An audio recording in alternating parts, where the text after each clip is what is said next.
On a quiet night under a sky full of stars, a faint cry echoed from a small cabin deep in the mountains. The narrator wonders aloud, could that really be a baby crying all the way out here? Inside, a rugged man grabs his axe, assuming it's just a rat sneaking in. As he stands by the door, he mutters to himself that whoever's come must be unlucky to stumble into a hunter's den. He surveys the area and notes that whoever managed to slip past every trap and mask their presence. Clearly not some ordinary thief. But no matter how quiet they were, he says, they can't fool his ears. He steps into the stable, axe in hand, ready to strike, but stops, sighing. There's no one.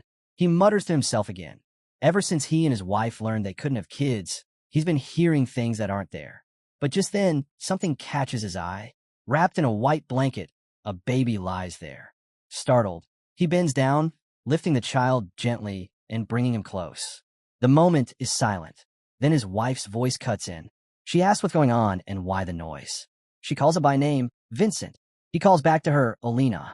Alina peers at the bundle in his arms and questions him, confused. Vincent hesitates, but then replies with shaky certainty, it's their child. And in that moment, something extraordinary unfolded. The baby opened his eyes and waved a tiny hand. Instantly, the clouds above began to shift, wind sweeping through the skies. Rain poured down over the parched earth. The dry, cracked land turned green again, and joy returned to the villagers. They sang, laughed, and celebrated. With his powers, the boy shielded the village from every threat. The people no longer went hungry or thirsty. Yet even then, he didn't stop. He kept studying, kept seeking more, for the sake of everyone around him. To the villagers, what he could do was nothing short of magic. So they gave him a name. They called him a mage. Years passed. One day, a young blonde boy gently shut a book he was reading. Vincent approached and asked what he was reading. The boy, now 12, looked up and answered. His name was Shyron, and he called Vincent Dad. Vincent, now 40, lifts Shyron into the air with a grin, gently cradling him and saying how cute he is. He tells him he's finished chopping wood and suggests they head home for a good meal. As he plants a kiss on Shyron's cheek, the boy looks up and says he has a question. How does someone use magic? Vincent thinks for a moment. Was that the kind of book he gave him to read? Then, with a chuckle, he replies, magic isn't all that complicated. If you could take down a bear with just one arrow, or chop down a tree in a single swing, that's magic too. Nearby, two boys are whispering as they watch the pair. One with glasses points out, hey, that's Mr. Vincent. The other nods. And there's Shyron. He's always buried in a book, even when we ask him to play. They had a large book he's carrying. Does he even know how to read that thing? One of them scoffs. It doesn't even look like Mr. Vincent. The other chimes in, my mom said they found him somewhere. Probably dumped. He's super weird. Vincent hears it. His fist tightens, rage simmering inside. But he keeps it in. Shyron just laughs and turns to Vincent, asking, so cutting down a tree in one swing, that's magic? Vincent smiles and changes the subject. Since Shyron helped out with the chores today, he says they'll head to the city together, and he'll treat him to his favorite fruits. In his heart, he silently apologizes, thinking he's lacking as a father. Shyron's eyes light up. Really? I can't wait. Vincent pats him on the head, quietly vowing that no matter what anyone says, Shyron is his son. As they arrive at a small city tucked in the countryside of the Toma kingdom, Shyron's eyes widen with excitement. So if this is a city, the car comes to a stop. Vincent kneels beside Shyron and tells him to wait at Grandpa Martin's store while he takes care of some business. He warns him not to wander into any dark alleys or mess with nobles. Got it, he asks.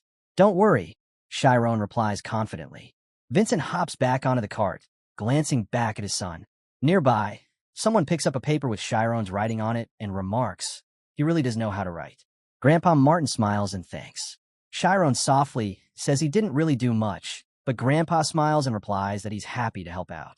As he looks at the boy fondly, he thinks Shyron's a bright kid for his age, a far cry from his own grandson, little Martin, who's known around town for getting into trouble. Curious, Shyron asks Grandpa if he knows anything about magic. Grandpa changes the subject, casually mentioning the traffic, but Shyron isn't letting it go. He holds up a book and asks again, how does someone actually use magic? Grandpa chuckles. Oh, so you meant that kind of magic.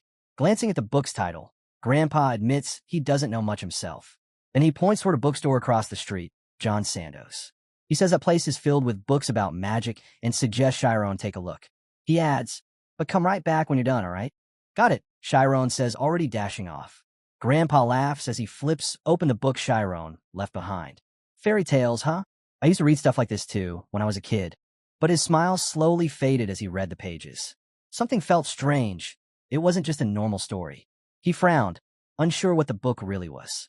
Meanwhile, at the bookstore, a stern voice stops Shyron. Hey boy, do you think you could just grab things with your dirty hands? Shyron looks up, startled. He asks if it's wrong to just peek at the books. A short-haired woman with an orange tint to her hair scoffs. These aren't cheap storybooks from the general store, kid. These are real books, valuable ones. Not something for peasants to smudge up. She scolds him, saying she won't let a used book sit on the shelf just because he couldn't keep his hands clean. Shyron thinks to himself, where does Dad buy his books from then? Suddenly, the woman notices a man in a hat stepping into the shop.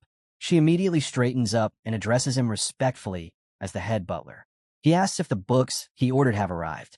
As the shopkeeper confirms his order, the butler glances at Shyron, flipping through a book. They've arrived, he says, and then asks the shopkeeper to ring them up. Shyron flips a few more pages, but finds nothing particularly special. So even this one's the same, he mutters to himself. Then, walking out of the store, he sniffs his hand and sighs. Who knew reading books could be so hard? Just then, he catches sight of the man in the hat passing by, carrying a box of books. Without hesitation, Shyron starts running after him. Is he a noble? He wonders. Shyron follows the man in the hat, curious where he's taking the books. But then, to his shock, he watches the man casually toss the entire box right into a pile of garbage.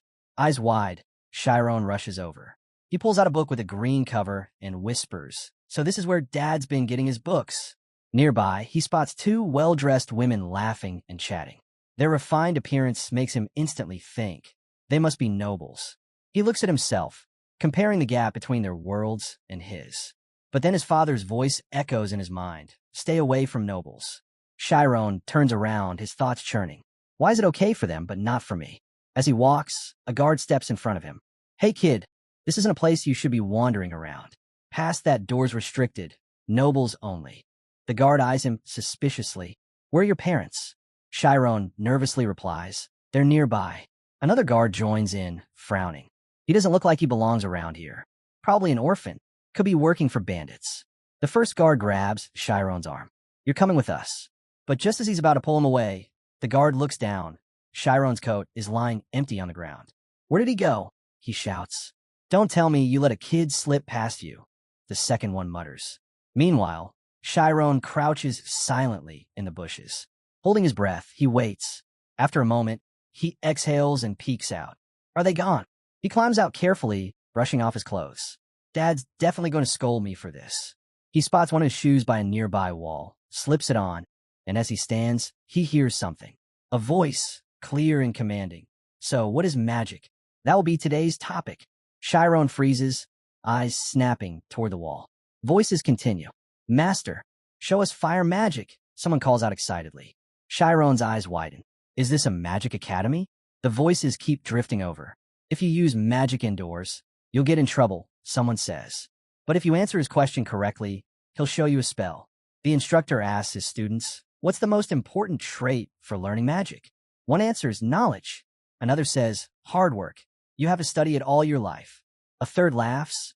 It's money, of course. You need tons of it to buy magical gear. Their teacher chuckles. None of you are right.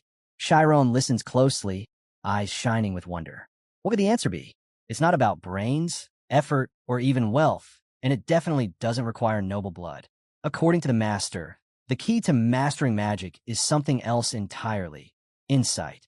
A curious child raises a hand, asking what exactly insight is. Instead of a direct answer, the old master poses a question. Is there anyone here who doesn't know what 1 + 1 is? The child scoffs. It's clearly 2. The master nods, then challenges them again. Can someone explain why it's 2? He goes on to say that the odd feelings stirring inside them now.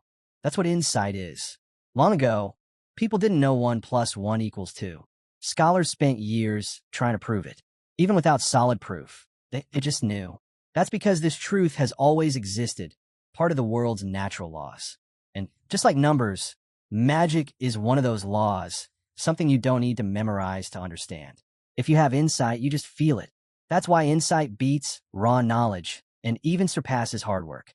The child asks, so, does that make someone a genius? The master chuckles. Exactly. And if you nurture that spark, you could become a true mage. Meanwhile, Shyron wonderly is lost in thought, wondering if he'll ever get a shot at becoming a mage himself. The master suddenly glances over and says, you, behind the wall, care to share what you're thinking? Caught off guard, Shyron freezes. Should he run? Answer? He's a mess and terrified of what might happen. But just then, a powerful thought hits him. Shyron steps up onto the wall, thinking, if I don't do this now, I'll regret it forever. He climbs over and finds himself face to face with the master and a small group of students. The old man is none other than Meyer Alpheus, headmaster of Alpheus Magic Academy and a certified grade 4 mage. Meyer smiles and asks, did you come to keep us company? Shyron silently leaps down, his eyes locked on the group. One student sneers, pointing out that Shyron isn't a noble, he's just a commoner. Others chime in, telling him he doesn't belong there. Shyron watched anxiously as the headmaster, still smiling, called out to Shyron. Come here. Were you curious about what I said earlier? Shyron stepped forward and replied, I want to see magic. The headmaster chuckled. You've never seen magic before? I've read about it, Shyron admitted, but I've never actually seen it happen. The students scoffed, one of them snapping. What kind of commoner even reads books? Shyron bowed respectfully, his voice trembling as he responded, it doesn't matter who does. Please just show me. The headmaster burst out laughing. That's easy enough. I'll show you a simple wind spell. But before the spell was cast, Shyron unexpectedly clenched his fists, focusing on the thought of wind itself. He suddenly felt a powerful gust sweep past him. There it is, he thought in awe, the wind. As the spell lifted everyone into the air, the students laughed joyfully, floating around the courtyard. Shyron, now airborne, looked down in panic. The ground seemed impossibly far away. When the magic wore off, they began to descend slowly. Shyron, still tense, let out a terrified scream, drawing more laughter from the group. As he landed and sat on the ground, he stared up, dazed. That was magic, he said. He turned to the headmaster and asked, what is magic? With a kind smile, the headmaster answered, that was just an example. But Shyron snapped, his voice rising. I don't care if I don't get it. Just tell me the truth. The students gasped. How can he speak to the headmaster like that? Even teachers wouldn't dare. The headmaster's expression turned serious before he broke into a soft chuckle. Then let me explain it another way. He leaned forward. Magic operates beyond common sense. It's like a mental process that breaks through the boundaries of reality. Shyron suddenly interrupted. So, an irrational reality? Maybe that's why it feels closer to the truth. The headmaster's eyes widened. Then he laughed again. Did you read that in a book? No, Shyron replied. But I noticed a pattern in the books I read. So many brilliant thinkers were called irrational in their time. People dismissed their ideas until they became new truths. So maybe the truth hides within what we think is nonsense. Maybe. The headmaster nodded thoughtfully. Shyron then asked, what do I need to do to learn magic? The headmaster's eyes gleamed. This boy, he's truly gifted. Even if the path is hard, he's already seeking the right questions, ready to find the answers himself. Shyron silently braced himself, deep in thought. If Shyron truly believed in himself, then maybe, just maybe, he could do it. The headmaster, watching him closely, thought, he's just a commoner. Still, he said, rather than explaining, let me show you. He called out, Shumin, enter the spirit zone. The purple-haired girl, named Shumin, nodded. Understood. As Shyron silently repeated the words spirit zone in his mind, Shumin's eyes began to glow faintly. I'm in, she said calmly. The headmaster held up his hand. Can you tell me how many coins I'm holding? 6, she answered instantly. The students chuckled until the headmaster said, correct. Everyone fell silent, stunned. The headmaster explained, when a mage focuses their mind, they become hypersensitive to their surroundings. The best of them can count the number of leaves on a tree from across a field. That level of awareness is what we call the spirit zone. Shumin spoke again. Now, there are 3. The headmaster continued. Entering the zone means reaching a state where you're attuned to the world in a supernatural way. It's not about counting coins. It's about feeling everything that's happening at once. Shyron couldn't help but wonder, could I do that? As if reading his thoughts, the headmaster said, anyone can. He turned to Shyron. Find a quiet place to train. Your first step is to sense yourself, and then let go of yourself. But in his mind, the headmaster thought, while anyone can try, not everyone succeeds. He told Shyron, when you do, you'll discover a world far beyond the one you know. Do you understand what I'm saying? He asked. Shyron replied, if I can't sense myself, then I won't be able to let go of myself either. The headmaster stared at him, silently impressed again. Then he asked, want to try it now? He thought to himself, if he can't enter the spirit zone, he won't be able to learn magic at all. Shyron closed his eyes. Sense me, he whispered inwardly. He began questioning himself. What am I? A voice in his mind answered back. Just a brain, a simple organ. But Shyron kept pushing. What I feel, what I perceive, does that all stop at the brain? It's not about defining, it's about sensing.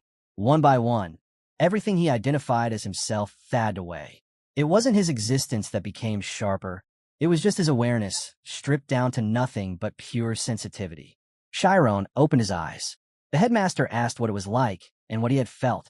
Shyron replied, I heard everything. The kids nearby laughed, teasing, of course you did. You're just standing there. The headmaster stood, quietly disappointed. He's not ready, he thought. What happens inside the spirit zone belongs to another realm entirely. He remembered Synthesai, sensing sense, hearing light, tasting the air, and feeling the world with his skin. As he gently patted Shyron's head, the headmaster said, with more practice, you'll hear so much more. He turned to leave, telling the students the special lesson was over and it was time to head back. Still, as he walked, the headmaster couldn't help but feel regret. Shyron had real talent. If he'd been born and noble and trained from childhood, his potential would have far surpassed this. There are so many gifted children in the world. Some simply didn't get the chance. Shyron climbed over the wall and dropped into the street below, drenched in sweat. It worked, he whispered, stunned. He'd heard a thunderous sound. Was that really the spirit zone? It felt like he'd been torn apart, scattered across the world. No, like he was the world itself. As he ran down the street, he couldn't shake the feeling. The vastness had overwhelmed him. For just a moment, his body had disappeared, and he became infinite. Suddenly, he collided with a man and hit the ground hard. Sorry, Shyron said quickly. The man, with fiery hair, glared at him. What's your problem? You bump into me and think that's it. He grabbed Shyron by the collar, demanding, you think sorry's enough? What? Are you part of the wolf gang or something? Did you come here to kill me? Before the tension escalated, someone else stepped in. A voice called out, asking if something was going on. The fiery-haired man turned and said, Miss Amy? You again? What are you doing here, bored already? Shyron looked at her, thinking he should ask for help, but stopped himself. Then he saw. Shyron looked up and saw her, Amy Wonderly. Young, elegant, and clearly a noble. He wondered if someone like her would even care. The red-haired man scoffed, saying to Amy, I was just teaching him a lesson. Nearly had to kill him. That's not what happened. Shyron quickly cut in. It was just an accident. I bumped into him, that's all. Without warning, the man slammed his knee into Shyron's stomach, silencing him. Shut it. You think anyone's going to believe you? Shyron collapsed, shaking. The man sneered. You better compensate us. What about your mother, huh? Shyron froze, shocked as the man mocked. Go fetch your mom. Where's she hiding after dumping out trash like you? He turned to the others, spitting. Look at this kid. His eyes are crazy. What's wrong with him? He kicked Shyron hard in the head. Say that again. I dare you. More kicks followed, one after another, targeting his body. Amy finally spoke up. Don't bruise his face, she said coldly, before ordering them to stop. At this rate, you're going to kill him. She knelt beside Shyron, asking softly, Are you okay? Through a trembling voice, Shyron replied, I didn't do anything. Tears ran down his cheeks as he looked up at her. Amy turned to the men, asking, Aren't you tired of this already? Don't you have something better to do? Shyron's eyes widened as he realized what they were planning. They're going to beat me, then sell me to the southern village, he thought. Because I'm just a commoner, so it doesn't matter. He silently called out to his mother and father in his thoughts. Amy studied him. A slave shouldn't have any defects, she said flatly. So why not confirm it? The men laughed. What? You want to inspect him now? One jeered. She's saying you should strip, kid. One of them stepped in front of Shyron, grinning. You want another beating? Amy watched, confused. What is it they're trying to strip off? She wondered. I just want to see his face. Why is he acting like this? I'll let him go after we mess with him a bit. He better not lose it. The laughter grew louder.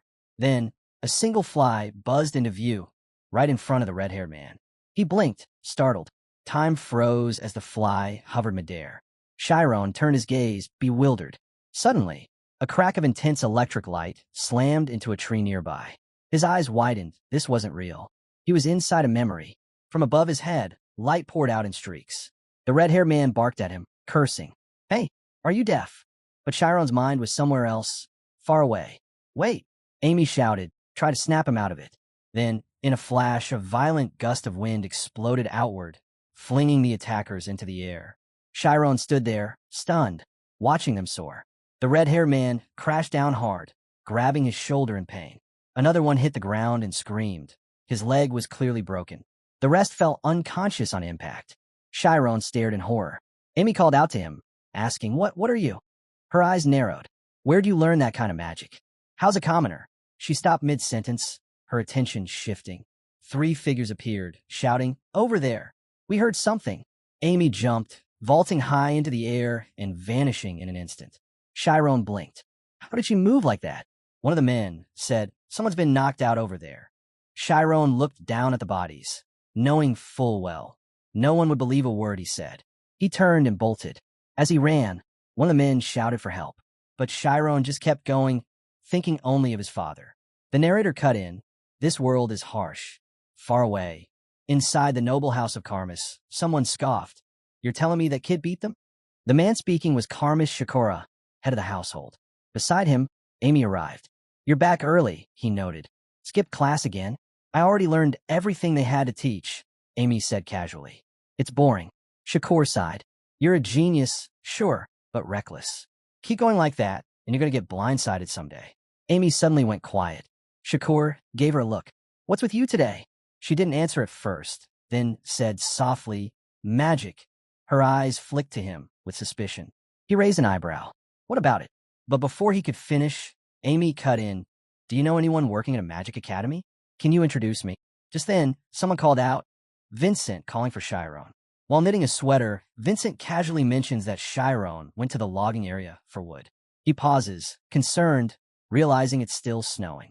You want to chop wood in this weather? He mutters, worried, and quickly decides to go after him. As Vincent trudges through the snow, he remembers the spring when he first brought Shyron to the city. Back then, Shyron disappeared into the forest. He had said he got lost, but Vincent always felt something else happened that day. Deep in the snow-covered woods, Shyron stands by a tree, coughing, an axe in hand. He recalls the magic he accidentally triggered back then, the one he hasn't been able to replicate since. He'd unconsciously cast a spell, one he didn't understand. Due to his insight, he grasped the result, but not the process. The entire middle step was a mystery to him, since he had no formal magic knowledge. But now, he's entering the spirit zone. As he steps in, he focuses on the tree. In the spirit zone, every part of it becomes tangible. He can feel its texture, shape, even the scent. It's as if the tree's essence surrounds him. Suddenly, a light pulses from its trunk. He doesn't know what it means, but he can feel it. He lifts his axe and strikes the glowing spot. The tree shatters instantly, blown apart in one swing. Stunned, Shyron looks at what he's done. Magic, he says, his eyes lighting up. From a hidden spot, Vincent watches in disbelief. What did I just witness? He whispers, recalling the thunderous impact of that strike. He slowly approaches. Shyron, now using a saw, calmly continues cutting wood. In his mind, he reflects. It's the first time he's ever managed to do that. Out of countless attempts, this was the one. Just like back then. Vincent, overwhelmed, grips a red-covered book as tears well in his eyes. Shyron, however, is focused. He doesn't want luck. He wants real, grounded knowledge. Starting tomorrow, and every day after, he'll keep repeating this, waiting for the opportunity he knows will come. 3 years later, Shyron, now older, sits on a tree stump. A petal drifts beside him. He rises and cuts into the wood. As his hands touch it, he no longer needs to see. He simply feels it. He pauses, then raises his axe again. Another strike. Another tree. He doesn't just sense the magic, he sees it. Lights flicker across the bark, guiding him. And once again, they fall. Sitting on the ground and staring at a tree, Shyron murmurs that he almost went home after spending the whole time meditating and exploring the spirit zone. It's already been 5 hours. He thinks to himself, Out here, it's like becoming one with nature. The rustle of the bushes, the worms moving beneath the soil, even the faint sound of trees drinking through their roots. 5 hours isn't enough to take it all in. If this really is possible, it's like stepping into another world. With a stack of chopped wood slung over his shoulder, Shyron walks off, thinking to himself, another world. Yeah, that's the perfect way to describe it. He says aloud that it's time to head home. Arriving back, he sees white horses and a carriage outside. Noticing the unfamiliar scene, he puts the wood down and wonders if guests have arrived. Walking inside, he announces his return and asks if Vincent is already back. Vincent, already aware, tells him to come meet an old man seated across from him, the assistant butler of the House of Ogent. The old man greets Shyron with a smile and asks him to call him Temurin. Vincent warns Shyron sternly, no wandering into shady alleys, no crossing paths with nobles. Shyron nods, telling him not to worry. As Temurin studies him, Shyron quietly wonders why someone working under a noble family is so interested in him. He recalls that the House of Ogent are second-tier nobles in the kingdom. Temurin then steps closer, covering his mouth thoughtfully, and asks, "Can you read?" Shyron answers that he's read a bit here and there since he was young. Temurin turns him around, observing him carefully. Curious, Shyron asks what he's doing. Temurin explains that Shyron seems to have a solid reputation. A woodsman's son who knows how to read and is well-mannered. Shyron steps aside for a moment, but before he can go far, Temurin asks if he's willing to work for the House of Ogent. Shyron pauses, surprised. Temurin continues. They'll be relocating books from the family's great library. Nearly 10,000 in total. Among them, some are rare and important. The job will last 2 years, but the heavy lifting? That's for someone else. But the real task, sorting all those books, will be left to just the two of them. Shyron thinks to himself, if this is the House of Ogent's library, then it must be filled with magical knowledge, priceless to any mage. Temurin lowers his voice and tells him, only my family knows about this. If even one book leaks, or word of this spreads, it'll cost me and my family our lives. Looking at his parents, Shyron realizes why they both seemed so uneasy earlier. Temurin adds, our lives are on the line here, but we'll pay you well, far more than anything you'd earn from hunting. He smiles slightly, implying that raising Shyron right is finally paying off. But Vincent snaps. He angrily says it was never about the money. I didn't raise him just to make a profit. I wanted him to follow his dreams. Temurin bursts into laughter, mocking him. Dreams? What? You think this job will magically lead to a career? He presses further, asking Vincent why he came to him in the first place. If it wasn't for the money, then why ask me to use your son? Vincent fires back. It was because Temurin said Shyron could read books. Temurin nods, but counters that even if he can read, it's not like they can keep an eye on him all the time. You say you want him to chase dreams. Have you been lying to your son this whole time? That stings. Vincent goes quiet, caught off guard by the question. Memories flood in. He remembers asking Shyron if he was reading again. Olina had only taught him a few words for fun, but once Shyron turned 6, he started reading seriously, all on his own. Sure, he was cute and looked sharp, but more than that, he was smart. Maybe even too smart. Vincent wonders if Shyron could have noble blood in him. He taps his own head, frustrated by the thought. If nobles had raised him, he could have gone to school. But shaking off that idea, he reminds himself, Shyron is his son. And if he's the son of a woodsman, then it's only right that he learns through hard work, just like his father did. Vincent reflects. He taught Shyron how to survive in the mountains. But when Shyron first started working out there, he was scared. Deep down, Vincent thinks bitterly. He truly raised his son to become a woodsman's child. Swallowing his pride, Vincent falls to his knees before Temurin. He pleads, if all he needs is a commoner who can read, then let it be his son. He's been reading since he was young, Vincent says, voice trembling. He's smart, really smart. Just let him read some of the books. His body shakes with regret. He confesses, if he had known things would turn out this way, he never would have begged like he did. Yelling, he tells Temurin to get out of his house. Are you mocking my family just because we're poor? Temurin quietly puts his hat on, thinking to himself, some people just don't know their place. But then, Shyron speaks up. I'll do it. Temurin freezes in surprise, while Vincent yells his name, furious. Temurin turns to Shyron, asking if he's serious. This isn't to scare you, he says gravely. Even the tiniest rumor in your life is over. Shyron answers calmly, it's fine. He promises he won't say a word. And even if something goes wrong, he won't blame them. Let me do this. Temirin nods. If you're really interested, I'll come pick you up in a week. But if you change your mind, that's fine. Just remember, once you step into the manor, there's no turning back until it's finished. Later, Vincent confronts Shyron again. Why would you agree to that? They're just looking for someone to die in their place. It's my fault, Vincent growls. So, I'll take responsibility. Say no to this. But Shyron calls out to him, tears rolling down his cheeks. Thank you for giving me something so big. Tears well up in Vincent's eyes as he pulls Shyron into a hug. Don't worry, he says through choked words. You think your father won't protect you? I'll make sure no one lays a hand on this family. Just come back. Come back safe. Olina wipes her tears, silently wondering, did I really raise this boy well? Shyron, crying, holds his father tightly. A week later, Temirin's assistant arrives. Holding out a contract, he tells Vincent, sign here. It's done. Just as Vincent notices, he snatches the paper from the assistant's hands. But Temirin simply says, time's ticking. Let's go. Shyron is led to the carriage. This way, the assistant says, taking a small bag and placing it inside. The door closes behind him. As the carriage begins to move, Shyron sits quietly, his expression solemn. He closes his eyes and enters the spirit zone. There, he sees his parents crying. He reaches out his hand toward them, whispering to himself not to waver. This is the chance of a lifetime, but also a double-edged sword. If he can survive in the middle of all these powerful people for just 2 years, the narration begins. The Ogent family's estate lies within the city of Thormia, a kingdom known for its warriors. This family often raises official swordsmen. Temirin's colleague tells Shyron that the former head of the family was a certified third-class swordsman, while the current head, Bishop Ogent, is a fourth-class knight. They hold a lot of power in this city, he adds, pointing outside. That's the Ogent family's famous walkway. As the carriage pulls up, Shyron steps out wide-eyed. Wow, already scared, one of the men teases. This family's full of monsters. But another sharply warns the orange-haired one.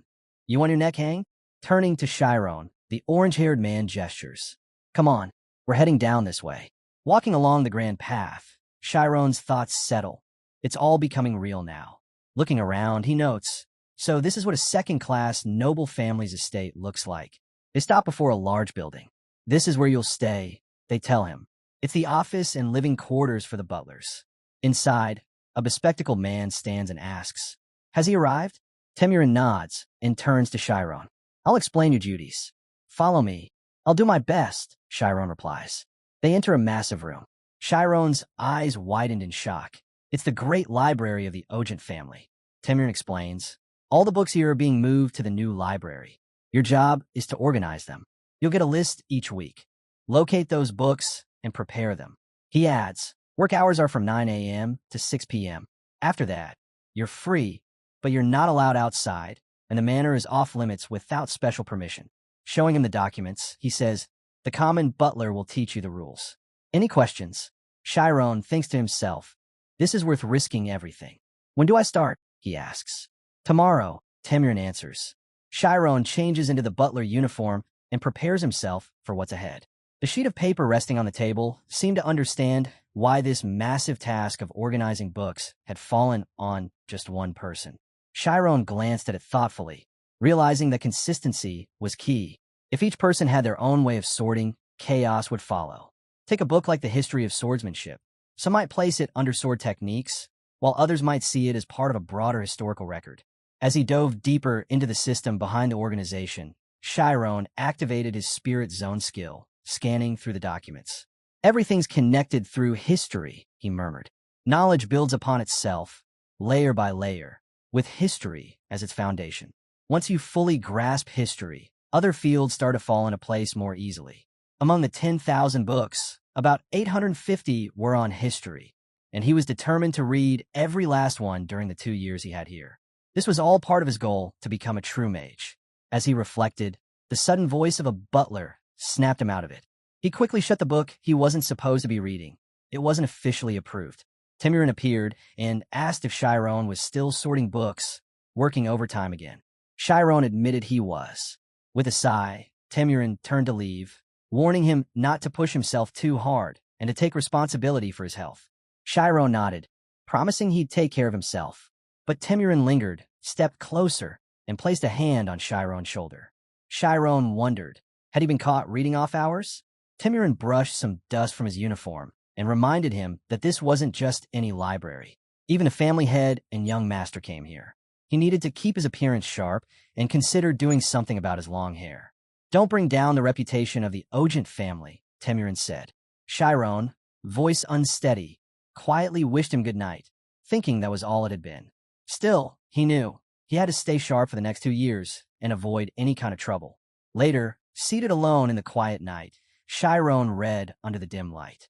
The real challenge wasn't the workload, it was the content. The 3 emperors, the 7 kingdoms. Even understanding just the Thoria kingdom was overwhelming. He questioned if he truly understood enough, or if he'd need to memorize it all.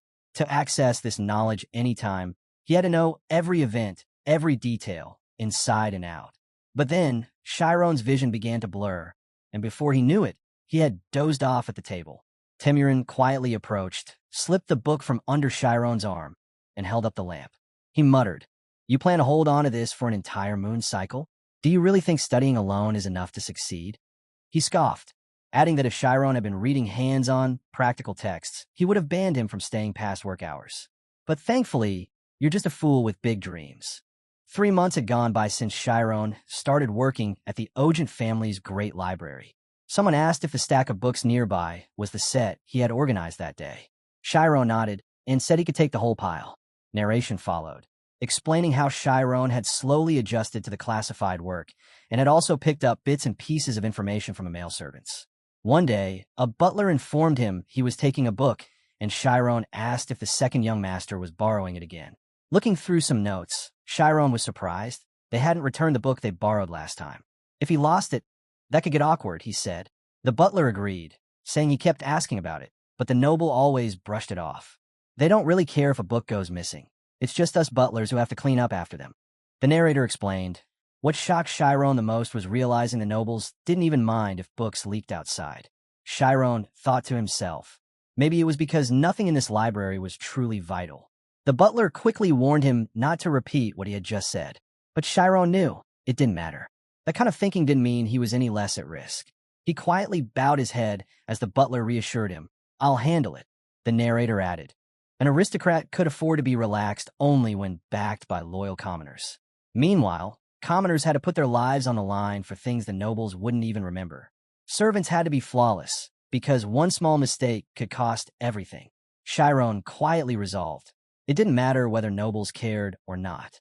The safest path was to live quietly and unnoticed. Just then, a blue-haired boy burst into the library, yelling rudely at an old man. Shyron turned, startled by the scene. Shyron blinked, confused by the sudden commotion. The blue-haired boy, trembling slightly, mumbled, "Come on, what's the big deal about taking a little break today?" Shyron recognized him instantly. He was the youngest son of the Lord, Rian Ogent. An older man's voice thundered through the library, calling out Rian's name and shouting that once he caught him, he'd be running another 100 laps.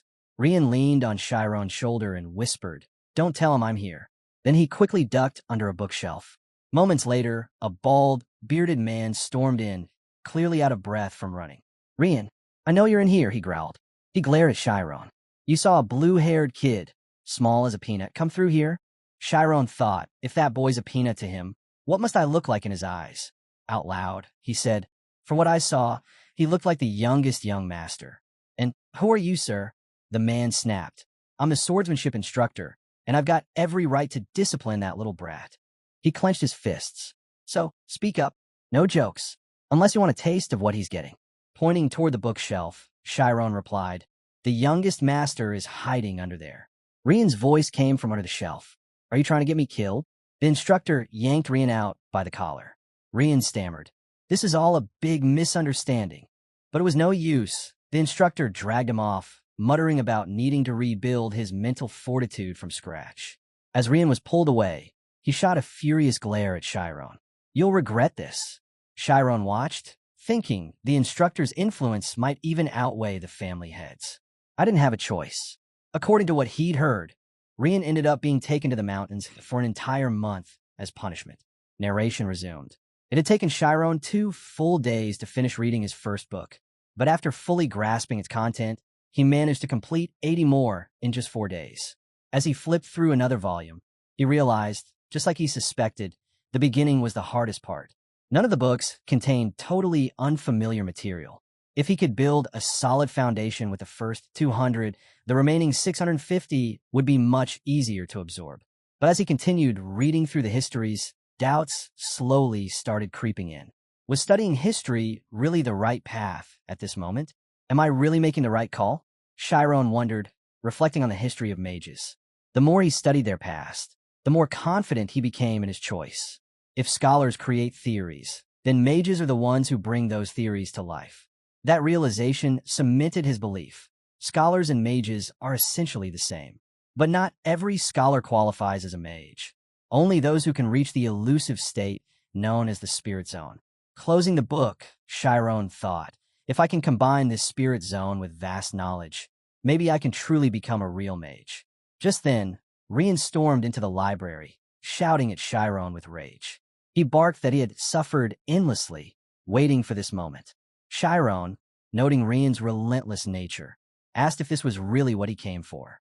Rian snapped back, demanding if Shyron understood the hell he went through, climbing that cliff over and over, his grip failing, feeling like death was near. But every time, revenge kept him going. Shyron was taken aback. This was far worse than he had imagined. Rian's fury had clearly hit its limit. Rian pressed him, asking if he had nothing to say. Did Shyron think all this anger was just because of a few hardships? Rian reminded him of the favor he had asked, the trust he placed in him, and how Shyron betrayed that trust by snitching. He admitted he pitted someone so weak. Shyron replied simply. He only spoke the truth. Rian fired back, saying he should have just refused a favor instead of pretending to help. Shyron thought, it's always easy for the strong to twist logic in their favor. So what am I supposed to do now? Rian, looking at him, recognized a man who had clawed his way through life like a butler who'd known nothing but work. But this calm, unshaken demeanor, was he mocking him too? Rian scoffed, accusing him of arrogance, and dragged Shyron out of the library. I'll show you who I really am, Rian growled. Shyron looked around. The training ground, he realized. So this is where Rian planned to take things next. To make himself feel better, Rian clearly planned to beat Shyron down, and Shyron knew it. But taking the hits was still better than losing the chance his parents fought to give him. He couldn't afford to throw it all away. Rian tossed him a wooden sword. Pick it up, he said, pointing his own steel blade at him. This is a duel. I'm not some loser who lets things slide when someone disrespects me. I'm going to be the greatest swordsman. You'll take my strikes. Shyron shot back, furious. Is this how you handle things? So weakly, but Rian wasn't done. I serve the house of Ogent. I protect the Ogents. You betrayed me to the master because you were scared of a beating. Someone else was in trouble, and you threw them under the bus. Shyron's heart pounded. Rian's eyes looked different now. There was no hesitation. No matter how much my family ignores me, Rian growled, I won't let someone like you look down on me. Come at me. I'll give you 3 shots. After that, it's my turn. Shyron froze. Those eyes, unmistakably Ogent blood. He glanced at the wooden sword. It was solid, but one wrong move, and he'd break something. He'd be sent home. What can I do? He asked himself. That's it. I'll just go for it. He had 3 tries. No more hesitation. He charged. Rian blocked the strike effortlessly. 1. Shyron was stunned by his strength, but he gathered himself and went again, aiming at the shoulder. 2. Rian said, deflecting it again. He laughed. Have you even held a sword before? Shyron was drenched in sweat. One last chance. He closed his eyes and entered the spirit zone. Everything around him sharpened. He locked eyes on Rian's sword. Rian saw the stance and raised an eyebrow. That one's going to be tricky. Shyron lunged. Their blades collided. A crack formed on Rian's sword. Rian stepped back, unfazed. My turn. But then he noticed it. His sword had snapped in half, clean from the center. Shyron looked at the broken weapon and thought, it worked. First hit, I felled him out. Second hit, I read his rhythm. And the third sealed it. The technique he just used, Thunder Strike, was something he trained for 3 long years. As Rian stared at his broken sword, he finally turned to Shyron and asked, where did you learn to fight like that? Shyron replied calmly, that's not swordsmanship. It's called Thunder Strike. He explained how his father worked deep in the mountains, and he used to follow him there to chop wood. But he lacked the strength for it, so he had to find a way to make up for it. Among the lumberjacks, they taught him a technique called Thunder Strike to help boost power despite a weak build. Rian stared blankly, trying to process what he'd just heard. Thunder Strike, from chopping wood? He was visibly irritated. I trained with the sword for 15 years, and he learned that by splitting logs? The words echoed in his mind, but then he recalled something. Someone once praised a boy named Rai for mastering sword smash. An orange-haired man beside, Rai said proudly. He's only 12, but he's already learned the Ogent family's secret technique. His skills are far beyond others his age. There's nothing more I can teach him. Their father, a black-haired man, added, he's inherited our brilliance. Let's hold a banquet in his honor. Young Rian had watched that moment, holding back tears, unable to accept how far behind he was. Shyron, piecing it together, looked at Rian with shock. You're the young master? Rian interrupted. Don't call me that. His voice shook with emotion. I won't accept this. Shyron asked softly. Did I offend you somehow? Be quiet, Rian snapped, sheathing his sword. He tossed it toward Shyron. Take it. Both our weapons broke, so the match isn't finished. He continued. If you really learn sword smash from chopping wood, then I'll acknowledge you. Let's settle this in a real duel, with real swords. 1 month from now. Shyron stared at the weapon in disbelief. If it's a real sword, I might not survive. But Rian cut him off. That's why I'm giving you time. If you're gifted enough to learn a sword technique just from chopping trees, then you'll figure this out too.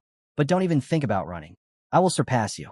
Later, in the library, Shyron sat slumped over the table, head in hands. I get it now, he muttered to himself. What's unique about the House of Ogent is its mix of black and blue hair, a trait passed through the family line. The head of the family, Bishop Ogent, has black hair and 4 children, 3 sons and 1 daughter. The narrator explains, the eldest son, with black hair, is already a certified grade 6 swordsman. The eldest daughter, with blue hair, also showed incredible promise but chose the path of music instead. She now performs as a palace pianist. The second son, Ogent, also black-haired, is considered a true genius. But when it comes to the third child, Rian, the narrator suddenly stops short. A butler fills in the rest. They even brought in a private tutor for Rian, but he was eventually labeled talentless. Everyone working in the mansion knows that story.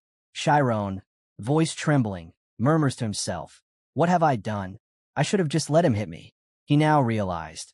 He had wounded the pride of someone who'd lived his whole life in the shadow of gifted siblings. Staring down at the table, his eyes filled with tears, Shyron thought, nobles are all exceptional. If it wasn't for these books, I wouldn't even have a reason to keep going. He pictured his parents. If I die here, there's no time for this, he told himself, grabbing books off the shelves. I have to think this through. He decided he would become a mage. Growing up in the mountains gave him confidence in his physical endurance. If he could just find a way to survive, maybe learn a defensive technique, there was still a chance. Meanwhile, Rian was sprinting with everything he had. The instructor, surprised, cheered him on. You just passed 100 laps. You broke your record. But Rian didn't slow down. How? Was this even training? He shouted. I'm still on my feet. Don't you have something tougher? The instructor paused, concerned. Something must have happened, he thought. Is this about Rai again?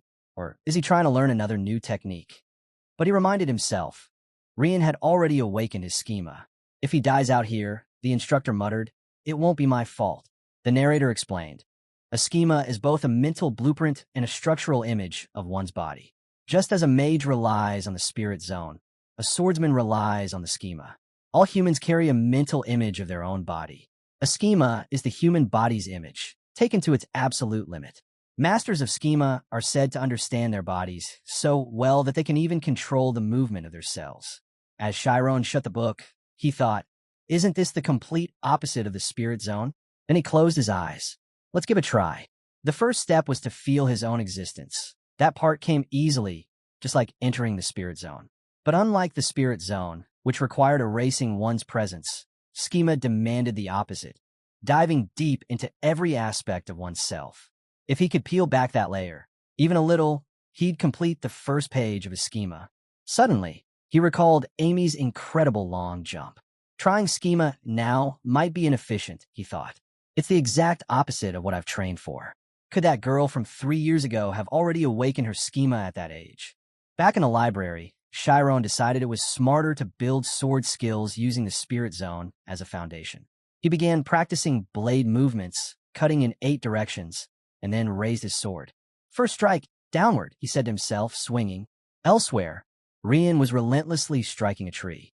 His instructor, exasperated, yelled at him to stop. You'll tear your muscles. Rian hit again. They haven't torn yet. He slammed the tree over and over, shouting, Why are my muscles tearing?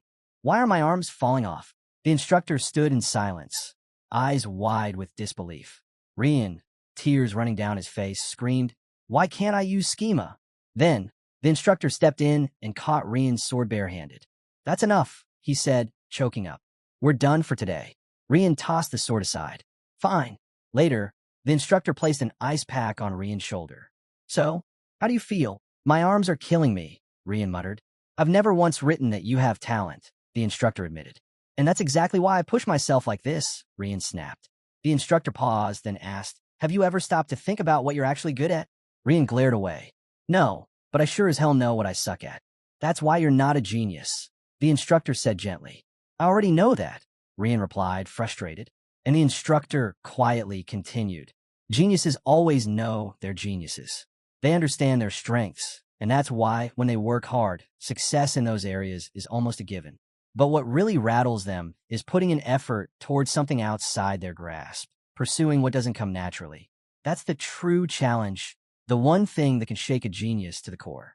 Rian lets out a deep sigh, muttering that this was the most honest comfort he's ever received. As he stares at his trembling hands, he acknowledges it's a skill he wasn't born with. But if he pushes himself beyond his limits, he can earn it. With full confidence in himself, he's sure he's going to win. Meanwhile, Shyron reflects on the essence of swordsmanship. It's more than just a deadly art. It's psychological warfare at its peak. Imagine an opponent who seems to have endless options to strike. But in truth, there are only 8 main attack directions. For a full month, he trained to slash and block in exactly those 8 paths. Nothing more. Fighting a phantom foe, he'd block one strike and counter from a new angle, sharpening his instincts. Looking at the trees around him, Shyron bursts into laughter. So, this is the way of the sword, he muses. It's boundless, just like magic.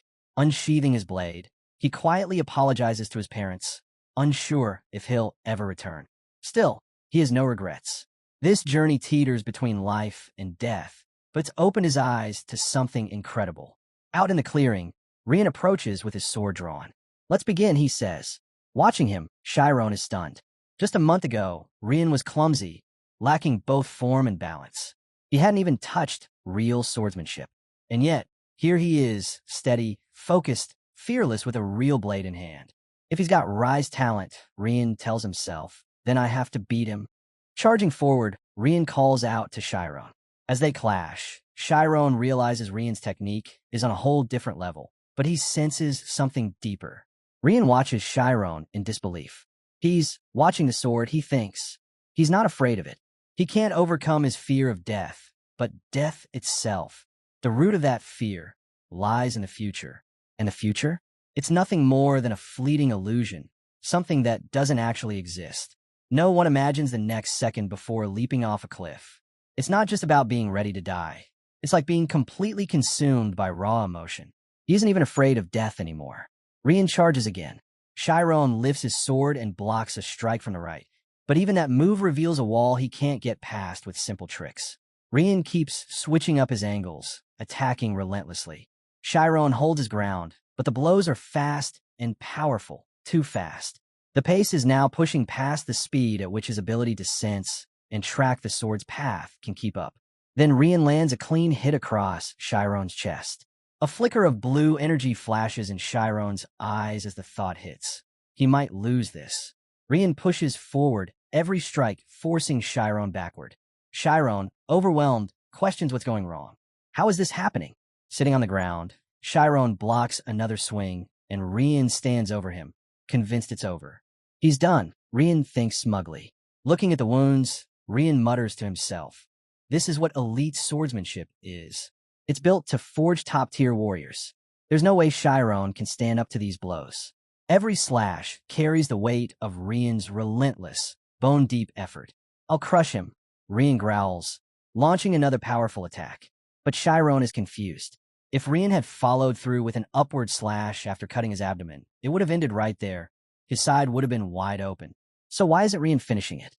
Why is he sticking to these big, exaggerated swings? Then it clicks. Rian's grasp of swordsmanship isn't as deep as Shyron had assumed. He's skilled, no doubt, but his understanding of how to truly use those skills is still shallow. If that's the case, then all Shyron has to do is downgrade Rian's projected combat level. He halts his defense and pivots. Time for a new strategy. Shyron goes on the offensive. Rian's eyes widen. He didn't expect this sudden change. He's attacking again? How is he not exhausted? Even though the strikes are basic, they're coming in fast and sharp. Why are they suddenly so hard to block? Shyron spots it. Rian's stamina is clearly dipping. His breathing is ragged, chest rising and falling too fast. Shyron knows now. The key is to hold the rhythm. If he can control the pace, he can conserve his own strength, while Rian wears himself out. This isn't right. This can't be real, Rian thinks, confused and shaken. A memory flashes, his childhood. His father praised Rai, and Rian standing off to the side, confidence slowly crumbling. Rai glances over, smirking arrogantly, fully aware. Back in the present, Rian sprints forward, yelling that he'll become the world's greatest swordsman. Shyron halts his assault, puzzled. Did Rian just give up? Or is this another stubborn tactic? Is he thinking clearly right now? Shyron taps into the spirit zone, trying to read the sword's path, but there's too much chaos. Too many unpredictable elements. A sword slips from someone's hand and crashes to the ground. Both fighters are breathing heavily, bodies worn down. Rian questions whether this moment is even real. As Rian nears with another strike, Shyron makes a small but crucial shift. He changes his grip and sends his blade upward. Even Shyron is taken aback. He didn't expect to win. But whatever is about to unfold next, it's unpredictable. If this had been an official duel, Rian is a noble, and this fight has crushed his pride. Shyron can't even guess what he'll do now. He raises his sword toward Rian. Rian quietly says, "I lost." Then, with a half-hearted laugh, "Lost again." He admits defeat. And if Shyron chose to kill him now, he says he wouldn't protest. It would be fair. Shyron stares at him and coldly asks, "You think I'm joking?" Then adds, "If I killed you, do you really think you'd still be standing here?" Rian's voice trembles. He reminds him that they fought with their lives on the line, and he accepted the outcome. Shyron cuts him off. "You were the only one who treated this like life or death. I was just trying to survive." He scoffs this duel. It was meaningless from the start. And why would you blame me when you were the one hiding, avoiding training? Rian snaps. Who's blaming who? If that was our first meeting, maybe you should have acted with some dignity. Shyron lunges in, shutting him down mid-sentence. But Rian's words linger, buried under the silence. "Did you ever stop to think how that situation made me feel? Caught between the patriarch's son and his sword master. He had no space to move, no freedom to choose." The words never make it past his lips. But if he doesn't believe that someone honorable would stand and face their swordsmanship instructor directly, then maybe he never really saw it that way. Rian reflects. Each of them saw things from completely different perspectives. To him, this duel meant risking it all. But for Shyron, it was a fight where, once it was over, no one would even come looking for him. Shyron collapses onto the ground, gasping, "I thought I was dead for sure." Rian watches silently, wondering, don't people usually exchange warm words after a fight like this? He looks at Shyron, now crying, and thinks about the man before him. The same cold warrior who met him head-on with everything he had. He's definitely a genius, but unlike Rai, he never laughed or looked down on him. He faced him directly, without holding back. Shyron steps forward, asking for Rian's name. He gives his full name, then turns to introduce himself to Shyron, also using his full name. Shyron stares in disbelief. Did he just properly introduce himself? Rian reaches out his hand, saying, "Let's be friends." Then he asks what Shyron thought of the library earlier. Meanwhile, butlers begin loading crates of books into a carriage outside the library. Temiran reports they've categorized 728 books out of the 10,453 in total. Tan gives Shyron a nod of approval, impressed by his work. The narrator chimes in, "It's been a full year since Shyron began working at the Great Ogent Library. As the number of books needing classification dropped, his efficiency grew. From the 850 history books he set as his personal goal, only 200 remain. Reading 3 a day, he's close to finishing. Soon, he'll reach the core knowledge he's always aimed for. That year wasn't just about books. He experienced real swordsmanship, stared down fear, and emerged stronger. His spirit zone feels more durable now. He remembers thinking he'd die back then, but now he knows even if you start slow, as long as you don't quit, you'll eventually get there. But more than anything, what mattered most was gaining a true friend. As Rian flips through a book, he blurts, "There's so many books here. Has your family read all these?"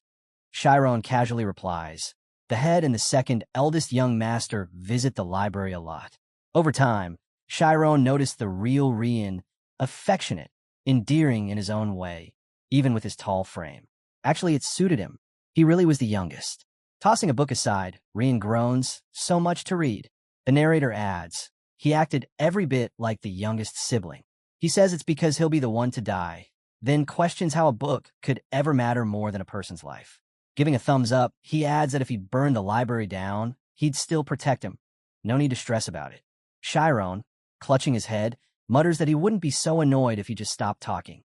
He adds that Rian would be a lot safer doing nothing at all, then demands to know why he even showed up today and what kind of training he did. Rian casually shrugs it off, saying it was just the basics. He came to the library to do a bit of reading. Shyron snaps, telling him to hurry up and actually study. Rian yawns, saying he's already bored. Shyron thinks to himself that it's not like Rian suddenly became a scholar or anything. The narrator chimes in. Rian is like fire. Once he ignites, there's no stopping him. Give him the smallest spark, and he'll burn with it again and again. 10 minutes later, both are at a table, flipping through books. Shyron asks if Rian really came here to study. Rian replies that it's not like he wants to be a magician anyway. Why read so much? Shyron tells him he's way behind. He never had the chance to study before arriving here. But now, he's gone through 600 history books. He's got the basics down.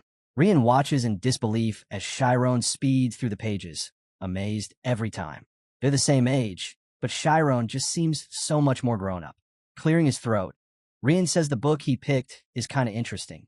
Reading the preface aloud, he mentions a question he's sure everyone's wondered at least once. If a swordsman fought a magician, who would win? Shyron pauses. He remembers scouring the world to answer that question.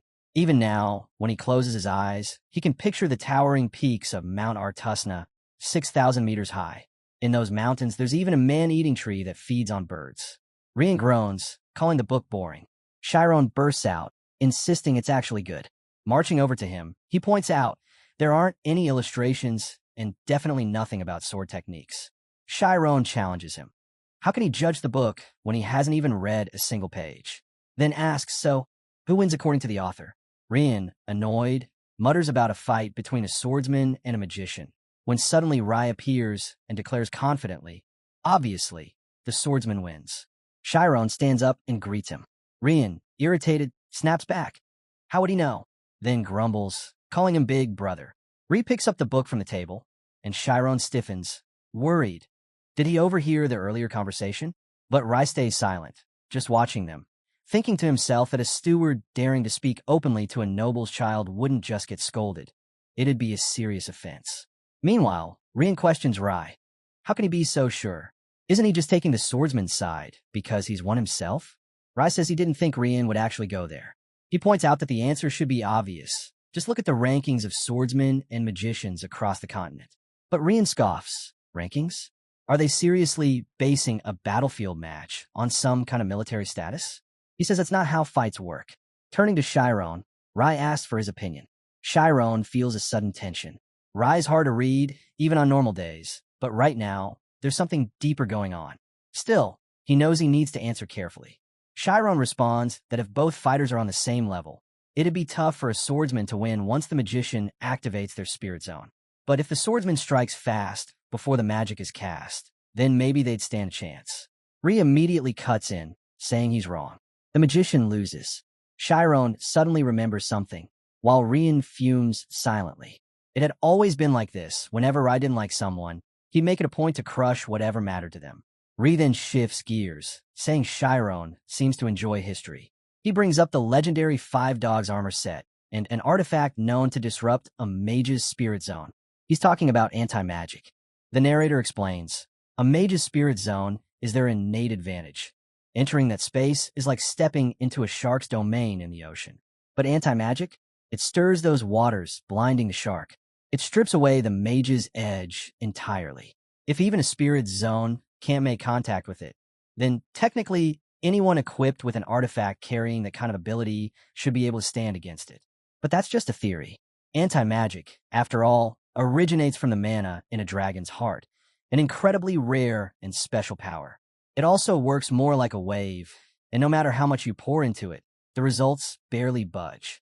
Even Yakra, the one who mastered the wave equation, could only draw out about 65% of the power that the Five Gods armor set was capable of. Rai cuts in, pointing out that each piece of that armor costs more than what an entire kingdom earns in a year. Rian, clearly confused, asks how a swordsman could be more powerful in all this. Ri, sounding full of himself, explains that the problem lies in the fact that mages were the ones who invented anti-magic in the first place. Rian shoots back. Why would a mage create something that undermines their own power? Ri laughs it off. He says there's a huge market for anti-magic. It's a gold mine. Mages are lining up, begging to be the test subject for this stuff. So why spend a fortune on some rare artifact when the source itself is willing? He leans in and tells them flat out, mages are a pitiful bunch, selling out their own kind just to make money. Rian snaps, saying he's going too far. But Shyron chimes in coldly, saying that's exactly what a mage is, then turns to Rai to continue. Just like Rai said, anti-magic was invented by mages themselves. Originally, it was developed to restrict magic use in forbidden zones, and it's still used effectively in magic academies as a training tool. Sure, it can be turned against mages, but it was created as a gift of intellect, willingly given up for the greater good. Chapter 10. That's why Shyron argues it's unfair to claim swordsmen are superior based on that alone. Rian can't help but chuckle quietly. Rai catches it and, just before leaving, throws one last line, ideals are nice, but reality doesn't care. A mage still loses to a swordsman in a real fight. Once Rai gone, Shyron casually drops to the ground, muttering he thought he was a goner. Rian wraps an arm around him and laughs, saying he's incredible. It's the first time he's ever seen his brother with that kind of expression, and if words were blades, he'd be the strongest swordsman alive. Rian breathes out, saying he feels completely refreshed. Shyron quietly reflects. Rai might be right that ideals and reality don't always align, but having a mind brave enough to test even one's own flaws, that's something else. 6 months later, someone is finishing a report in the library, sipping tea. Timur notes that it wrapped up sooner than expected. A gray-haired butler agrees. It's a relief the relocation was moved up by 6 months, and even more so that the dusty archives of the last 2 decades have finally been sorted. He then hesitates, wondering aloud if it's a waste to let go of someone so capable. Maybe they could find a reason to extend the contract, but Timurin cuts him off, telling him to stop rambling and just focus on the report. The butler bows and addresses him formally as deputy butler. Timurin quietly sips his tea. Meanwhile, Shyron flips the final page of a thick book. He muses, turning a book over is easy, but flipping it after reading every page, now that feels like something out of a dream. Just then, Rian bursts into the library, shouting for Shyron. He hears the job's done and asks if he hasn't gone home yet. Rian, surprised, asks if he really finished. Shyron answers simply, there's nothing left to read here. At least, not on this side. As Rian pulls him into a hug, he thanks him deeply. Rian praises Shyron, calling him amazing. Before leaving, Shyron asks if he can come over to Rian's house sometime. Rian stares at him, surprised, and asks if he's being serious. Shyron wonders aloud if it's really that shocking. Rian tears up, admitting he always kept a friendship under wraps, and it made him feel a bit down. So hearing Shyron say that caught him off guard. Shyron, pressing a finger to his cheek, thinks maybe he regrets that too. He figures the place they spend the most time together is the school library. Rian, suddenly thrilled, calls out to Shyron, and the butlers come to greet them. Rian compliments them on their work and reflects on how little personal time he and Shyron actually get together. They've been living like this all year, and lately, he's gotten curious about Shyron's everyday life too. Rian tells Shyron it's a good day to visit because no one from his family is home right now. As they walk up, Shyron is struck by the sheer size of the own family estate and mutters that it's kind of intimidating. He asks Rian if it's really okay to just walk through the front door like this. Rian reassures him. His family won't be back until later this afternoon. Looking around, Shyron notes how quiet and massive the place is. Rian casually tells him that only the staff is here right now. As they pass a huge door, Shyron wonders if that's just a room entrance, or if one room here might be bigger than his entire house. It's clear to him that Rian really is from a rich family, even though he never acts like it. Rian then leads him to his room. Shyron is stunned. It's the smallest room in a long hallway, but still incredibly spacious. Rian opens the door, welcoming Shyron in. Shyron takes one look and jokingly asks if this is some kind of training center. As he surveys the cluttered room, he thinks it reminds him of the kind of lodge he'd crash at after an intense training session. Yet this is where Rian actually lives. Music plays in the background, annoying Rian. Frustrated, he tosses a deck of cards in the air, declaring that he's done playing. He lost again. Shyron asks for another round. Rian eyes him, suspicious, and accuses him of using some kind of spirit zone trick. Shyron shoots back, asking what Rian thinks he is. Then he casually mentions that he tends to move his card outward whenever he draws an ace, and Rian always takes a little longer to place his bets when that happens. It's pretty easy to tell if it's a pair or not, Shyron says casually, making Rian stare at him in disbelief. How do you even notice stuff like that? Rian asks. Shyron shrugs and replies that sometimes just observing without overthinking leads to better results. Instead of zoning in on one tiny habit, he watches everything a person does.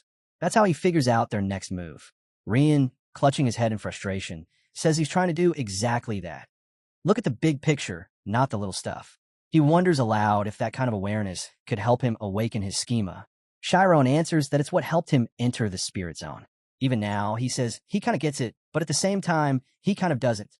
Looking out the window, Shyron smiles and says, "This is fun." He grabs a book from a nearby shelf and asks Rian if he can borrow it.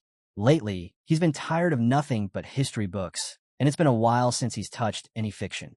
But before he can finish his thought, he sees Rian, already asleep at the table. Shyron glances toward him, then pauses. Didn't he say his family wouldn't be back until the late afternoon?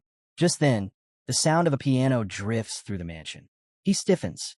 There's only one person who could be playing that piano, Rian's older sister, Reyna Ogent, the court pianist. Suddenly, she appears, catching sight of Shyron hiding behind the door. "How was the sonata?" she asks. Shyron freezes, realizing he's been spotted. He nervously answers, "It was really good." His mind races, trying to figure out what to do next. Reyna steps closer, eyeing him with curiosity. "First time seeing you here. Are you one of the new hires?" Shyron quickly replies that he's been in charge of organizing the library. Says he's been at it for a year now. She raises an eyebrow. "Oh, so you're that guy? I heard not just anyone can organize the books there. You must be pretty sharp." Then she asks, "Have you ever played piano?" Shyron immediately thinks he needs to stay alert. She's a pro, and she uses Schema when she plays. "No, not at all," he replies, keeping his tone even. He also recalls something Rian said. The person with the worst personality in the entire mansion is his sister. Reyna gestures to the spot beside her. "Come on, sit here. I'll teach you." Shyron hesitates, wondering if he should go along with it. But she smiles and says, "It's fine. No one's going to scold you. I gave you permission." He watches her carefully, thinking, Reyna won't take no for an answer, and Shyron knows he's in no position to refuse. He sits beside her, thinking this might be the only time he ever gets to sit in front of a piano like this. She starts explaining the basics, introducing him to the keys, the music sheet, and how to read the symbols. Then, guiding his fingers over the keys, she tells him to try pressing these three together. As he follows along, Shyron thinks the reverb feels nice. He tentatively asks if he can try actually playing something, quickly adding an apology like he's overstepping.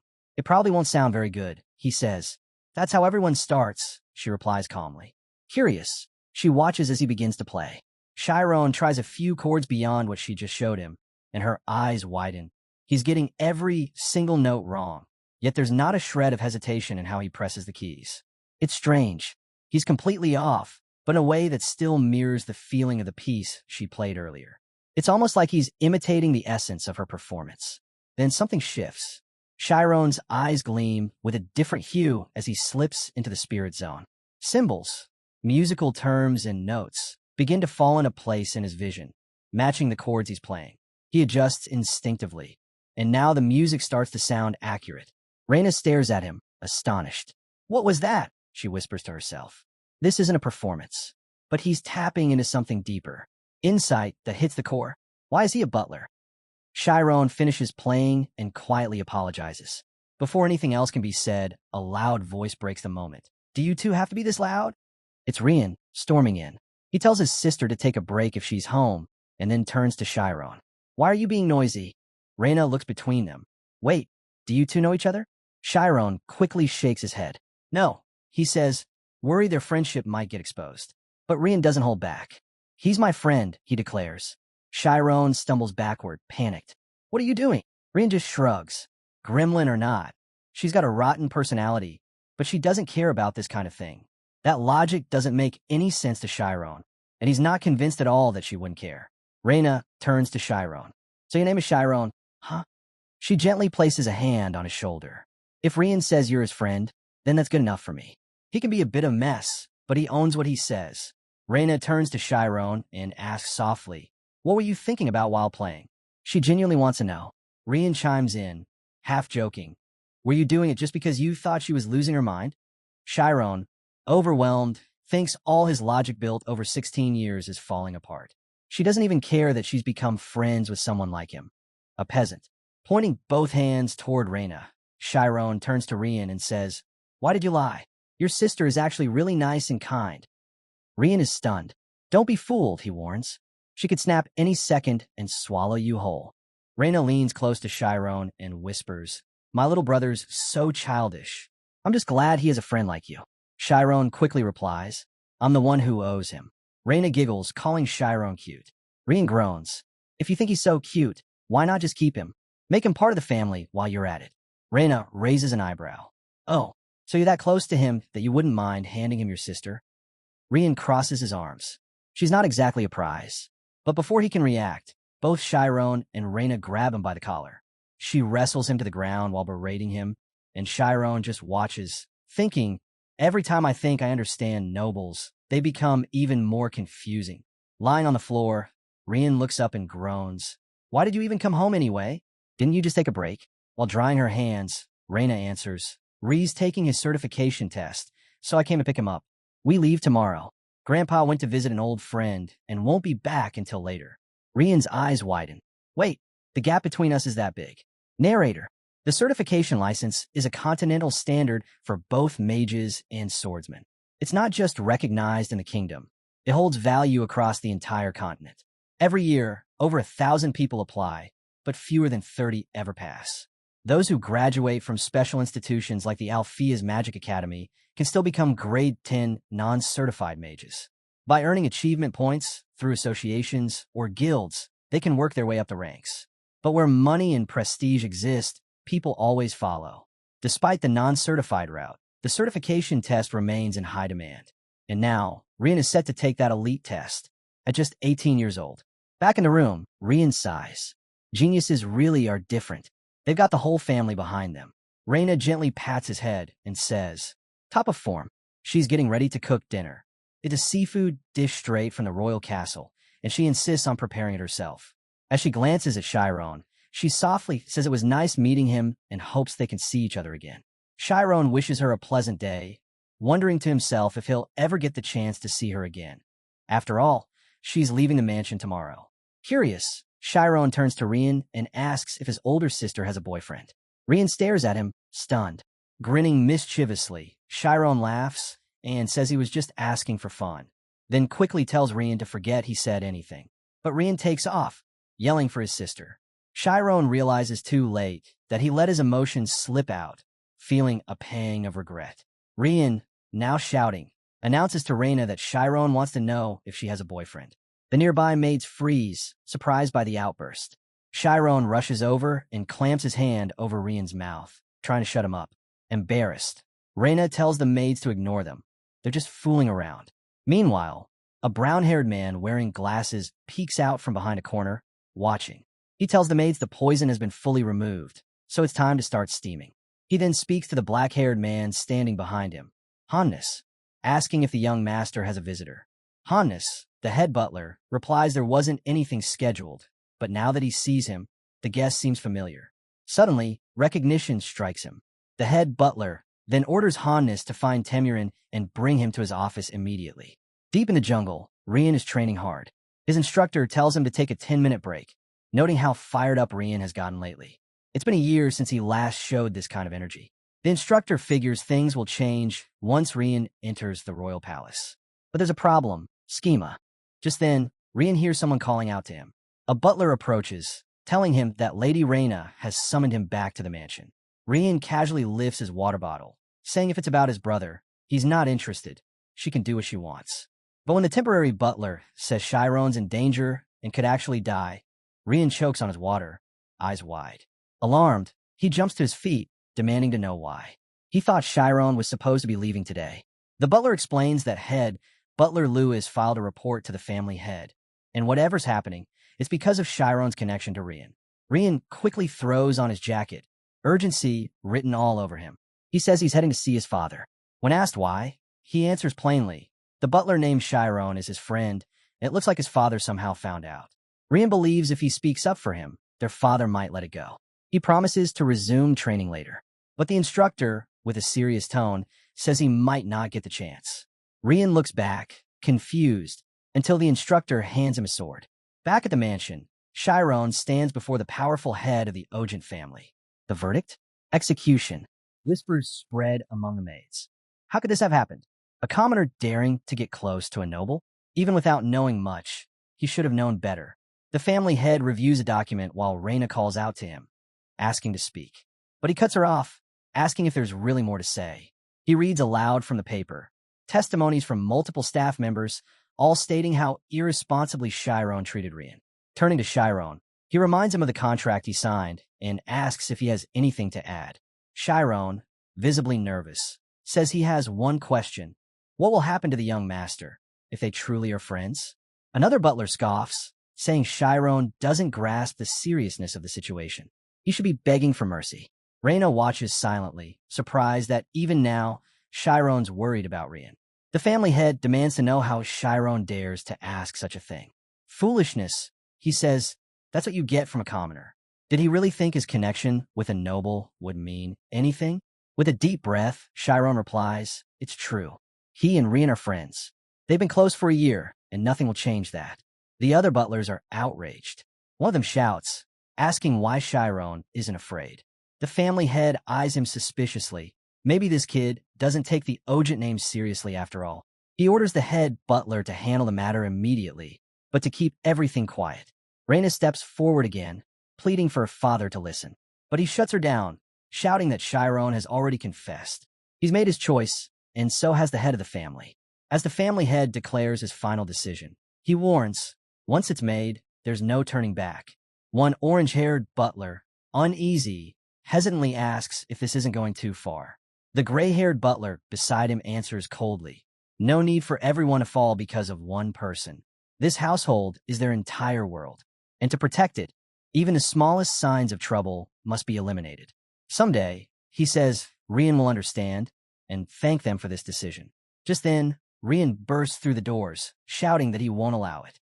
Reyna calls out his name in relief. Rian storms in, voice sharp, demanding to know who dared to try executing one of his friends, with his supposed permission. His father calmly replies, it was him. Rian pushes back hard, saying Shyron didn't do anything worth dying for. All he did was become his friend. But his father answers sternly, he doesn't need to commit a crime to be sentenced. The lives of nobles are tangled in responsibilities Rian can't even begin to understand. Their family is managing delicate affairs, and Rian, as a noble son, enjoys privileges born from that complexity. Rian fires back. What good are those privileges if he has to sacrifice a friend? His father asks if he really wants to know why someone like Shyron must die. Being friends with a noble implies equality. And does Rian truly believe that a commoner sees him as an equal? He continues, this world is full of people looking to exploit nobles. That's why he can't trust just anyone. So, if Rian insists they're truly friends, prove it. Shyron stands frozen, struggling to find words. If he fails to prove it, everything ends here. With a trembling voice, he says his feelings. But how does one prove that? Words feel empty. Rian thinks, if he were in Shyron's place, he would have crushed the opposition without hesitation. But when he meets Shyron's eyes, something shifts. That gaze, it's sharp, absorbing everything, just like when they sparred.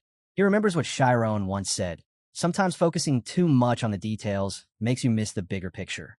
Shyron never just targets the little things. He sees the opponent as a whole. And when he shows his hand, he reveals the truth of their intentions. Rian refocuses. He needs to see the full picture. This person in front of him, standing before him, is not just his father. It's the second-class noble and head of the House of Ogent. A black-haired man of noble blood, a certified grade 4 knight. This isn't some simple argument between a father and his son. It's a formal clash, one where titles, power, and principles are on the line. Shyron grips his sword tightly. This isn't just tension, it's a duel. 30 minutes earlier, back at the training grounds, Rian had told his instructor that his friend's life was in danger. The instructor, confused at first, realized he meant the boy from the library. A commoner. Rian, surprised, admitted he never knew what kind of person Shyron really was. But that didn't matter. He said if he could connect with someone through a clash of swords, then that person could be his friend, noble or not.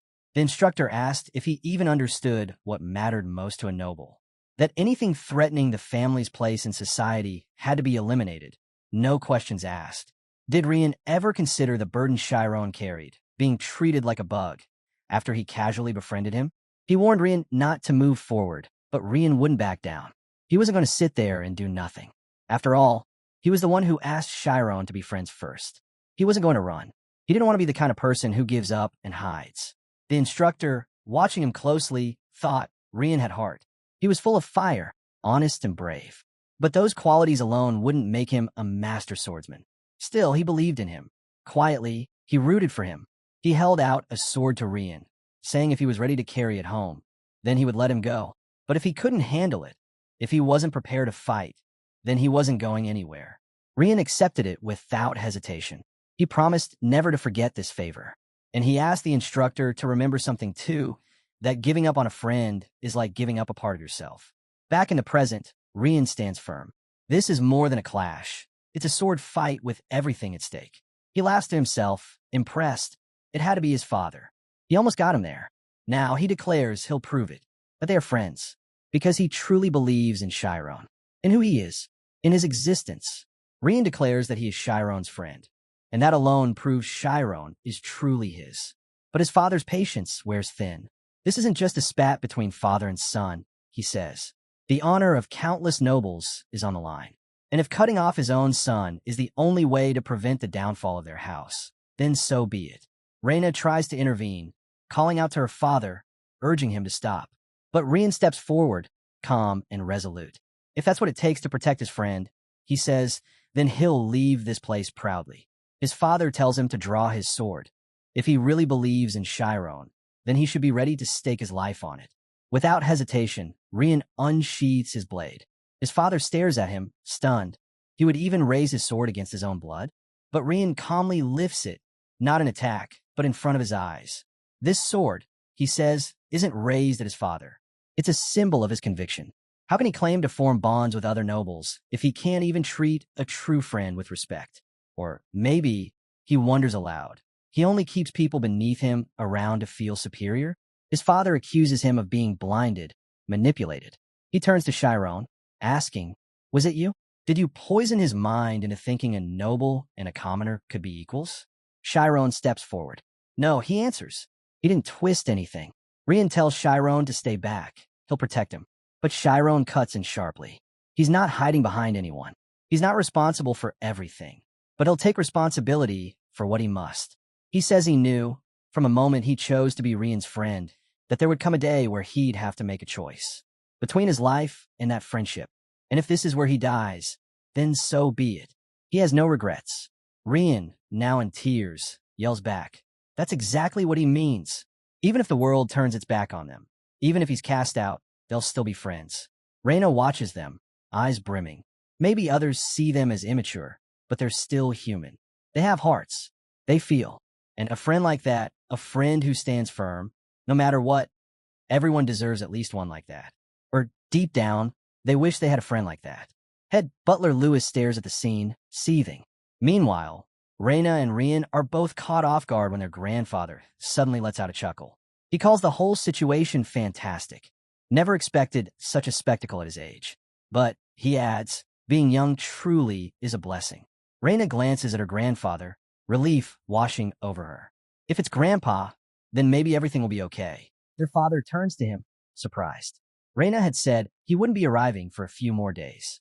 But the old man, Ogent, the previous family head, laughs again and says he came early. His friend ran off with a maiden, after all. Hearing that, Shyron's eyes go wide. That friend, he realizes, is Thormia's general, a grade 3 swordsman. Clumph, now seated, looks around and says this house hasn't changed. It's still full of noise and passion. Youth, he repeats, is a wonderful thing. Their father grumbles that it's not so wonderful right now. The family's reputation is in shambles. But Clumph waves it off. No need to jump to conclusions, he says. He's been observing quietly for a while, and it's clear that everyone here has something they need to express. So before judging if the family has lost face or not, they should hear each other out. First witness, Reyna Ogent. She steps forward and states that she only met Shyron yesterday. But from that brief encounter, it was clear he's bright and capable. He completed all the terms of his contract and was due to leave today. Given how things unfolded, she doesn't believe he approached Rian with any sort of ill intent. And in her view, nothing he did has brought shame to the family. Next, Clumph turns to the second witness, his second grandson, Rai Ogent. Rai groans and glares at his grandfather. I don't like you, he mutters. Their father watches proudly. He knows Rai won't let him down. But then Rai casually shrugs and says the issue doesn't concern him. His father stares, dumbfounded, as Rai continues. Yeah, doesn't like the kid, but who Rian chooses to befriend. That's his own business. He just wants all this wrapped up so they can head to the royal palace. Clumph chuckles, saying this is exactly why there's no place like home. Then he suggests they hear from someone who's observed Shyron the longest, the third witness. Deputy Butler Tamura. Timiran glances at the head butler, reading his thoughts. He knows the head butler is well aware. They aren't people who usually voice opinions, but rather people who act, who simply carry out their master's will. Timiran calmly states that Shyron completed every task given to him with perfection, and even finished his assignment 6 months ahead of schedule. Head butler Louis leans in, whispering, asking what Timiran thinks he's doing. But Clumph interrupts, asking Timiran directly, did he know Shyron and Rian were friends? Timiran replies that he only knew Shyron spent a lot of time around the young master, but didn't realize they were friends. Still, he adds, if Shyron had been an ordinary boy, there's no way he could have handled sorting through 10,000 books the way he did. Shyron looks at Tamura, surprised. Reyna watches with hope in her eyes. The mood in the room is shifting.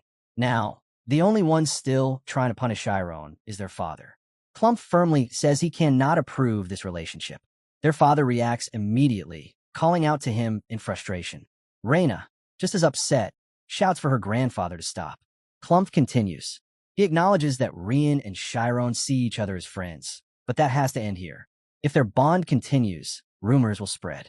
In time, Shyron could become a target, used as a weak point by their political rivals. Their family holds high positions in the kingdom. Rian's own certification test is just around the corner. With so many households depending on him, Clumph says his hands are tied. Still, he turns to Shyron with respect. He calls him a clever young man and says he believes Shyron will understand what needs to be done. Reyna watches him with concern. Rian grips his sword tightly, staring furiously at his grandfather. Clumph observes Rian's fierce spirit, but wonders why he can't grasp the gravity of his words. He knows, behind all this is the burden of countless lives tied to their name. Finally, he asks Shyron directly, what does he think? Shyron quietly closes his eyes, then responds. He thanks Clumph for showing his naive grandson what real friendship is. But he says he can't end it here. His words catch everyone off guard. Clumph, Rai, Reyna, even their father, are stunned. Shyron looks up. He says that if he's ever a burden to Rian, he's fine with never seeing him again. But even then, Rian will still be his friend. That fact won't change. And if Clumph can respect that much, he'll follow any command given to him. Rian, burning with emotion, clenches his sword. He feels ashamed. Deep down, part of him had felt relieved that Shyron might not be executed. But Shyron understood something much deeper. Turning your back on a friend is the same as turning your back on yourself. Rian lifts his sword again. This was never up for debate. With conviction, he shouts, I hereby declare. But before he can finish, Reyna rushes in, calling out to him. She doesn't understand what Rian is up to, but chooses not to intervene. Rian slams his sword into the ground, sits down with it, and declares that from this moment on, the third son of the Ogent family will become Shyron's sword. His father trembles with fury and yells at him, calling him a fool. The narrator chimes in, explaining the roots of the Knight's Oath. Back when the Kingdom of Thoria was born in a time of endless war and fractured lands, it was Adolf I, the mightiest of all, who unified them and founded Thormia. Yet, with mighty neighboring nations still a threat, he made a strategic move. Instead of wiping out the defeated rulers, he let them keep their territories. In this compromise, the Knight's Oath was born. Knights pledged themselves as a single sword to their chosen master, and in return, they were given noble titles. That was the beginning of the knightly code and the rise of nobility. Breaking that vow meant losing all honor, falling lower than even a wild dog. Rian turns to his parents and asks what they think. He knows there's no one doing this choice now. Nearby, Lu tells his instructor that it seems he's made quite a dramatic entrance this time. Shyron sits beside Rian, holding his hands, asking softly what he's doing. Clump bursts in, thrilled, saying if Rian's claiming to be someone's sword, then surely that someone must be incredibly worthy. Isn't that right? Could it be that the boy truly shines with brilliance? Rian and Shyron give him a long, silent look. Clump asks if they see that glow too, because he's not sure he sees it in himself. Rian chuckles and gets to his feet. A sword doesn't judge, he says. It only protects. The butlers glance at Clump, stunned into silence as he laughs. He shrugs and says he has to act at least this boldly if he's aiming for the top. Amused, Clump stands, teasing Rian that for someone with such lousy sword skills, he sure talks a big game. Then he turns to Shyron, rests a hand on his shoulder, and says everything's settled now. He adds that although he's still a rough-edged blade, he'll never turn against him. He entrusts Rian to Shyron's care. Shyron nods, thanking him for his trust. Turning to the head butler, Clump says that since these two have become sworn sword brothers, he can't let him walk away like this, and tells him to prepare the carriage. That same carriage, meant to take Shyron home, is now sent to fetch his parents instead. The two butlers bring them over, sharing a pleased glance. Shyron, watching all, thinks to himself how impossible it is to ever guess what nobles are truly thinking. Rian bursts out laughing, feeling relieved. He asks Shyron if he caught a glimpse of his family's reactions. Shyron responds by bringing up the Knight's Oath, saying there was no need to go that far for him. Getting to his feet, Rian tells him it wasn't because they were friends. He says Shyron isn't like his older brother. He has a presence, a way of drawing people in. And that's the kind of person worth staking his life on. Shyron, bewildered, asks why he's saying all this again. It's only making him feel more pressured. But if Rian really wants to protect him, then he'll need to work a whole lot harder. At that, Rian suddenly throws up and groans, saying Shyron hit him right where it hurts. Just then, Reyna enters the room and asks if it's true that Rian swore a knight's oath to become Shyron's sword. She looks over at Rian, who's now sprawled on the floor, and asks why he's like this. Rian tells her to leave. Shyron speaks up, saying she actually helped a lot earlier and asks her to stay. She agrees and says she's brought intel from the opposition. He asks what their father and grandfather are doing now. Sitting down on the bed, she tells them that they're furious, that pulling the Knight's Oath card has them scrambling to revise their plans. She says their father is now seriously considering enrolling both Rian and Shyron in the Rysen Swordsmanship Academy. She turns to Shyron and asks if he told them he had ridiculous talent with the sword. Shyron stammers, surprised, and says, not to that extent. Reyna tells him straight. Now that he's part of the family, she let them know about his talent. If there's any chance they'll invest in someone, it's going to be him. They're likely counting on his success to secure Rian's future. Rian, boiling, yells at whoever decided to send him off to school without even asking. When is he supposed to get to play with Shyron again? Reyna drives her heel into his back, scolding him for causing such a mess in the first place. Rian mutters that it's pointless anyway. Shyron wouldn't attend a sword academy. He's a mage, and he's already opened his spirit zone. Reyna raises an eyebrow and asks if Shyron really did it, if he actually swore a knight's oath to a future partner. She says there's got to be a limit to how pathetic he can be. Rian snaps, yelling at her to get out. Unbothered, Reyna continues. She points out that Shyron used sthesia, a technique where he synced with his spirit zone to read Rian's movements and gain the upper hand. Shyron nods, confirming it. Surprised, Reyna admits that's some clever thinking. She adds that he must have a pretty dense spirit zone to pull that off. Shyron, caught off guard, quietly asks if that's really true. Reyna explains that, at least from what she's learned in school, the more focused you are, the denser your spirit zone becomes. What's really impressive, though, is keeping that level of concentration while wielding a sword. Shyron looks down Shyronly while Rian watches him, thinking that with how timid he is, he'll never manage to get a girlfriend like this. Reyna tells Rian she's going to talk to Grandpa about Shyron's future and about him possibly attending the Sword Academy. She leaves the room after him. Rian, still frustrated, asks what's going to happen to his teacher. Reyna casually tells him that Kite already knows about everything. He ended the contract yesterday and plans to say his goodbyes in the morning. Rian looks at his teacher's sword, deep in thought, already feeling the loss. Just then, a butler enters and respectfully addresses Shyron as young master, saying his parents have arrived and are waiting in the reception room. The family head has given permission for Shyron to meet them first if he'd like. Reyna gently asks what he wants to do. Shyron replies that he'll go right away. As he rushes down the stairs, the gray-haired butler warns him to be careful. The steps are steep. Shyron says there's no need for all this formal treatment. They can talk to his parents just like before. He hasn't suddenly become noble. The older butler insists he shouldn't say things like that. The orange-haired one jokes that if they did, their heads would be on the line. Shyron laughs softly and promises he won't tell a soul. He pushes open the door to the reception room and sees his mother and father. Immediately, he runs to them. Looking at them, he realizes how thin they've gotten. They must have spent countless sleepless nights, terrified they'd never see him again. Alina breaks into tears and tells him not to worry. They've been eating and doing fine. Vincent begins to cry as well and chokes out. Vincent, overwhelmed, asks why Shyron called him in the first place. He should have just come home after finishing his job. He nervously wonders if the nobles are keeping him here against his will. Shyron quickly assures him it's nothing like that. He's been given a really good opportunity. When they ask what he means, Shyron explains everything. Their jaws drop in disbelief. They burst out laughing, not out of mockery, but from sheer disbelief. So you're telling us, they say, that while working at a noble's library, you somehow became friends with the young master, and he made a knight's oath with you, and now you've even gotten permission to stay close to him.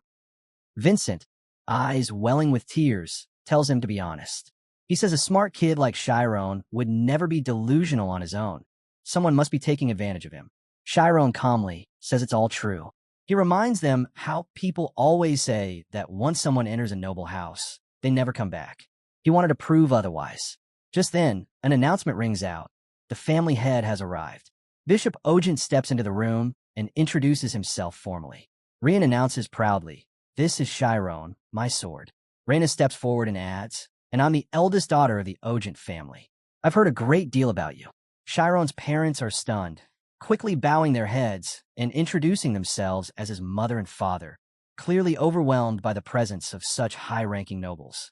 Reyna, noticing their surprise, gently asks if Shyron didn't explain things to them already. Vincent, still shaken, quietly asks if everything Shyron said is actually true. Later, seated at the dining table, Vincent stares into space while Olina whispers in awe about all the different forks in front of her. Everyone seated around the sofa, sipping tea. Vincent's hand trembles as he holds his cup, his mind racing. He wonders if he truly understands what a knight's oath means. There's no way nobles would show this much kindness to the family of a woodsman, unless something very serious was going on. Finally, voice trembling, Vincent speaks up. He says he's grateful the young master thinks so highly of his son, but he's also scared. He can't believe someone from a noble family like the Ogents would really take such a vow for Shyron. Bishop calmly responds, "I'll admit, it is unusual, but for the Ogent family, one that holds military values above all, a knight's oath is absolute. To reject it over status would stain Rian's pride, not Shyron's." He assures them that from now on, their family will speak with honorifics and ask them not to feel uneasy. The Ogents will do everything they can to support Shyron. Kump remarks that it's rare to hear Bishop say anything kind. Bishop shrugs it off, calling him loud. Shyron, watching the exchange, reflects on how someone could make such a calm decision for the sake of their family, being seen as proud and full of conviction, even if it meant taking in a commoner. Yet, fear clearly wasn't something Bishop struggled with. Then, cutting straight to the point, Bishop reveals something surprising. Shyron's son can use a spirit zone. That's not something one can achieve through effort alone. It's a gift granted only to those born with true talent. From what he's gathered, the boy wants to become a mage. If that's the goal, the fastest path to an unofficial mage license would be through Alpheus's Magic Academy, one of the top 5 elite institutions in the kingdom. He clarifies he's not insisting that attending a magic school is the only way to become a mage, but skipping it is generally an option for those without resources, and he wouldn't recommend that route. To meet the standards of the House of Ogent, Shyron would need to attend a place like Alpheus's Academy. Clump narrows his eyes and accuses Bishop of having no sympathy for commoners. Bishop, however, turns to Vincent and explains that if Shyron completes his education at the academy, he will officially become a mage. Vincent, stunned, asks if that means their son could really become one. Then, looking over at Shyron, he admits it feels like a dream. But Bishop quickly shifts to the biggest obstacle, Shyron's identity. Magic schools only accept noble-born children. No exceptions. That's when Clump steps in. He tells them there's only one solution. They want to adopt Shyron into their family. Vincent reacts with visible tension, but Clump explains this was the only idea that came out of their family meeting. His cousin, who is still unmarried and has no children, can add Shyron to his family register. Just a name on paper. Nothing more. They have no intention of taking Shyron away. This would officially make Shyron a noble. Vincent is shaken, replaying those words in his head. His son, becoming nobility. If they go through with this, Shyron would be granted a new identity. Vincent watches Shyron, torn, as if the decision has already been made for him. When Shyron gently places his hands over his parents, he speaks firmly. There's no way he could accept becoming someone else's adoptive son. He's his father's child. That won't change. Raina steps in, trying to reassure him. It would only be a name on paper, she says. His real parents would always remain the same, and this path would help him chase his dream without changing anything else. Clump explains again, this isn't an everyday chance. Becoming a noble is something most could never hope for. But Shyron doesn't hesitate. If it means switching fathers, he'd rather stay a commoner. Clump warns him that without noble status, he won't be accepted into any magic school. Shyron simply replies, then he won't go. Clump fires back, then he can't become a mage. Shyron answers, then so be it. Frustrated, Clump stands up, asking why Shyron's being so stubborn. The world isn't that simple. To move forward, sacrifices are necessary. If he can't give something up, then maybe his dream wasn't that meaningful to begin with. Maybe so, Shyron replies. Vincent's eyes well up. Shyron turns to him, calm and steady. No matter how grand his dream may be, it's a dream rooted in the life his parents gave him. If they're the roots, then his dream is the fruit that grows from them. Everything, his education, his position, the chance to work at the house, came from them. Compared to those countless gifts, this one opportunity is small. To deny his roots now, Shyron says, will be like letting himself wither away. He thanks them for the offer, but to him, he only has 2 parents, those standing before him now. Clump is left speechless, a mix of guilt and a strange admiration running through him. Vincent, overwhelmed, bows his head and pleads for them to take Shyron as their adoptive son. Clump begins to reply, saying he understands, but emphasizes that what Shyron wants also matters in this decision. But Vincent cuts him off. He quietly confesses, Shyron isn't their biological child. Alina gasps, stunned, and asks what he means. Vincent continues. Vincent, with a heavy voice, continues. Though Shyron isn't their biological son, he's certain the boy comes from noble blood. He's simply too remarkable to be anything else. Raina and Clump stare in disbelief as Vincent explains that if Shyron becomes part of a noble house, he's not abandoning his roots. He's returning to where he truly belongs. Bishop watches quietly, questioning if that's really the case. Deep down, it seems everyone had suspected it. Shyron doesn't resemble his parents at all. But if this isn't a moment of emotional collapse, it certainly feels like a father surrendering his son. Shyron turns to Vincent, shocked. What are you doing? How can you say that? The adults begin to speak, but Vincent cuts through the noise, looking away as he says that Shyron is old enough to learn the truth. Suddenly, Vincent turns back to Shyron and asks if he truly believed he didn't already know. The only reason he never said anything is because a person only gets one real mother and father in this world. He wanted that to stay true for both of them. Were you trying to give me 6 parents? Shyron fires back, frustration rising. Vincent says he just doesn't want his son to throw away his future because of him. Shyron explodes. Who said I'm giving up on anything? He insists that if he keeps pushing forward, his moment will come. He's not letting go of his dream. But has his father ever stopped to think about how he feels? How could he ask him to be abandoned by his parents not once, but twice? Through tears, Vincent begs for forgiveness, telling him he's his whole world. Bishop sighs, saying that sometimes the sacrifices made for a child end up hurting the parent the most. Clump agrees. Raising a child isn't easy, especially doing it alone. He asks Bishop if he hadn't endured the same struggle. Bishop runs a hand over his face, staring at the crying boy before him. Then, almost hesitantly, he brings up something he's heard. Althea's academy offers special consideration cases. Maybe there's another way in. Vincent, defeated, questions what someone like him could possibly do. Althea's is famously rigid, but Bishop presses him. Isn't there still someone he knows there? Someone who owes him favor? Vincent scoffs, saying the man in charge is the kind who clings to rules like a lifeline. Could he really be convinced? Bishop just grins and says, well, stubbornness isn't always a weakness. I used it too. Clump remarks how Bishop once used that same stubborn streak to force the position of family head onto him. Bishop just shrugs, saying it was all for his own good. 3 days later, Shyron reflects on how, thanks to the family head support, his family has been allowed to stay at the Ogent estate. Rian is set to leave for the Swordsmanship Academy, and while his father still seems burdened with guilt, Shyron worries how long he can keep pushing through. For the first time, he and Rian have a quiet moment to themselves. That morning, Shyron sees Rian crying uncontrollably. He tells him to stop, but Rian sobs even harder, saying he can't help it. Once he gets on that carriage, he'll be gone to the Swordsmanship Academy. He pleads to wait another year, just like Shyron. But Shyron reminds him, there's no guarantee he'll even get accepted through the special admission. They should meet up during breaks and promise to write to each other every day. Rian wipes his tears and makes Shyron promise he has to become a mage, and Rian will become the strongest knight. He swears to protect Shyron and be the sword that defends his path. Before the moment gets too sentimental, Reyna whacks Rian on the back of his head, scolding him to focus on graduating first. She admits she's actually most worried about him and tells Shyron not to stress too much. Just enjoy the time he has left with his family. Her grandfather will make sure he gets into the academy. Shyron thanks her quietly, grateful. Reyna watches him and thinks to herself, he's an unusual kid. At first, she just saw him as a sweet younger brother, but now she realizes how deeply thoughtful he is. That unshakable belief he held onto in front of all those adults, it was admirable. She starts to say something about when he graduates, but stops herself, smiling. There's no point saying it now. He's still a child stepping into a brand new world, the world of magic. Reyna gives him a bright smile and tells him they'll both do their best. He will become a mage.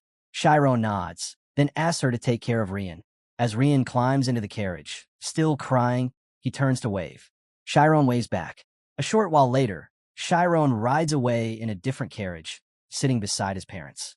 As the wheels begin to turn, he looks out the window and catches one last glimpse of Rian. As the carriage pulls away, Rian shouts out through his tears, when you get into the Magic Academy, destroy them all. Shyron laughs and calls back, you too. The narrator cuts in, stating that this moment, this fateful meeting between two fiery-hearted boys, would later be remembered as the spark that shattered the structure of the world.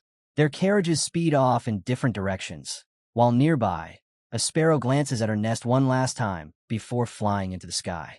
Meanwhile, at Althea's Magic Academy, Clump places his teacup and saucer gently on the table. After 30 minutes of silence, he finally speaks, saying the long pause must mean there's a good chance of a yes.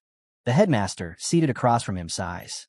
Despite being close friends for over 50 years, he admits he just can't grant the request.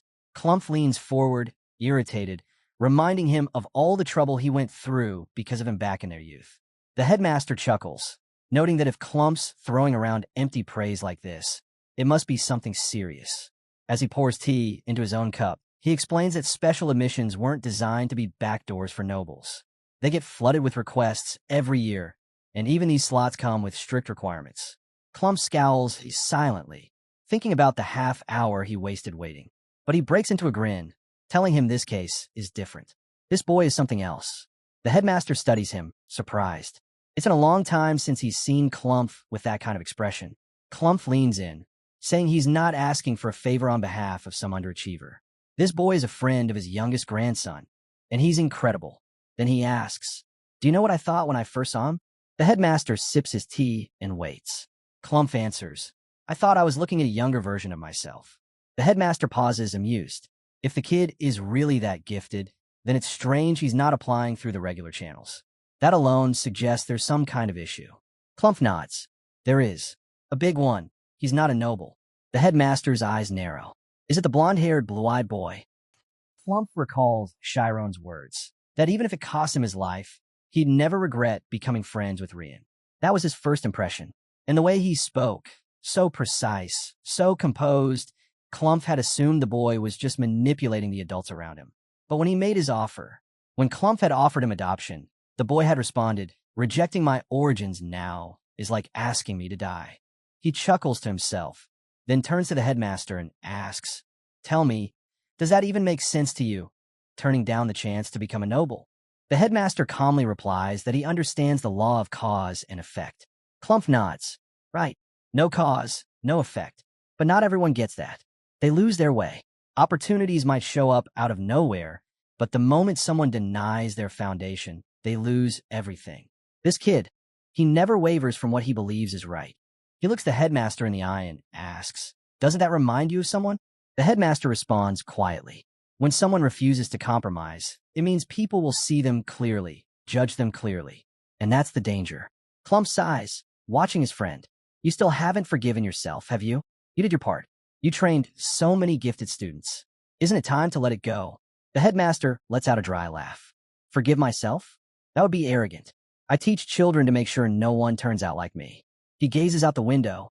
But if that boy really is like I was, there's no telling if he'll follow the same dark path. Clumph speaks softly now. Alpheus, you were a genius. One born maybe once in a century. They called you the light of the Milch family. Sure, you stumbled, maybe nearly lost everything. But you came back. And now here you are, headmaster of an academy tucked away in the countryside. Alpheus smiles faintly. Heaven must have lent a hand. And somehow, the fool with no talent ended up as an official class 3 swordsman. Clumph chuckles. Now you're just worried about the future of the Thoria kingdom. Alpheus stands, walking to the window. If there's no cause, there's no effect, he says again. Clumph raises a brow. Wait, are you telling me this is fate? You, knowing that boy, the same one who was driven out 4 years ago, meeting him again now. Alpheus laughs. I don't believe in fate, but maybe the talent that was once pushed away by the wall of status simply found another path. And 4 years later, here he is. He turns to Clumph. If this is fate, then I'll admit him. Shyron, Arian. He'll start in spring. 3 months from now. 3 months later, Shyron steps out of the house, calling for his mom and dad.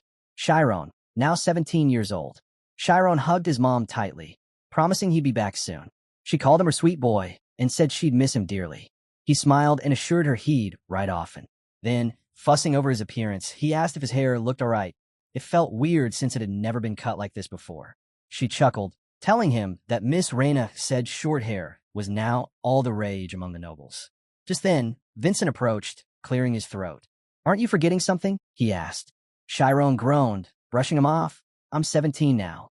A kiss is too much. Vincent raised an eyebrow and said if Shyron wouldn't do it, then he would. He leaned in, kissed Shyron's forehead, and pulled him into a hug. I'm proud of you, son. As they walked together, Shyron asked his father if it was really okay for him to have a house in the city like the family said. Vincent replied, I'm a hunter. Hunters belong in the mountains and forests. Vincent and Olena continued walking with him. Vincent casually mentioned how, no matter how many times they turned down the Ogent family's money, it still kept coming. Shyron thought to himself, everyone's celebrating because I'm going to the Magic Academy, but Dad didn't tell a soul. He figured it was his father's way of protecting him, making sure no one could use him against their family. Temirin. Soon, Temirin told him it was time to board the carriage. They'd escort him to the academy.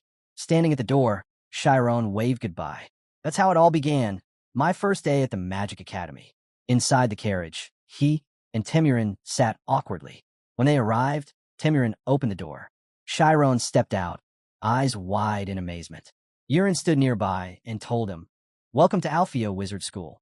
He added that all material costs would be covered. Shyron just needed to focus on studying. Shyron bowed slightly, thanking him and calling him Associate Butler. He admitted he hadn't said it enough, but he truly appreciated all Yurin had done for him.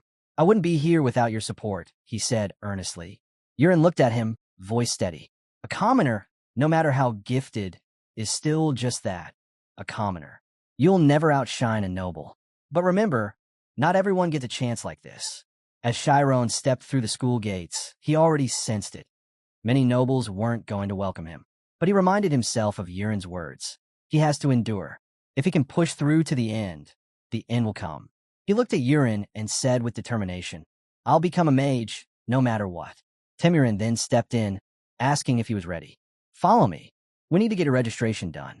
Shyron glanced around, thinking about the reputation of Alpheus's wizard school, known as the Cradle of Geniuses. What will I learn here? Who will I meet? At the academy gate, soldiers stood proudly, announcing in unison to the incoming students that they would serve them with honor. Temurin led Shyron to one of the academy's halls and said, I'll be heading off now. If anything comes up, don't hesitate to reach out. Left alone, Shyron glanced around. Someone's supposed to come for me. Should I look around in the meantime? He wandered over to the notice board. Alpheus's wizard school has 10 class levels, he read. There are 420 students in total, and only 30 are in the final graduating class. Only 10 make it each year. The numbers hit him. Just how tough was this place? Just then, a voice called his name. He turned in surprise. Headmaster, he greeted with excitement. The headmaster laughed. We've met before, haven't we? Do you remember? Shyron gave a respectful bow. Thank you for your help back then. No rush. We'll have plenty of time to talk, the headmaster said warmly. Let's walk first. As they walked, the headmaster mentioned the entrance test. Shyron admitted he didn't know anything about it. Don't worry, the headmaster reassured him. It's just a basic evaluation to place you in the right class. Can you enter the spirit zone? Yes, I can, Shyron replied. Incredible, the headmaster said, a bit surprised. He could open the spirit zone on his own. If only we had started his training earlier. Though it was late, he decided he'd teach Shyron the fundamentals himself.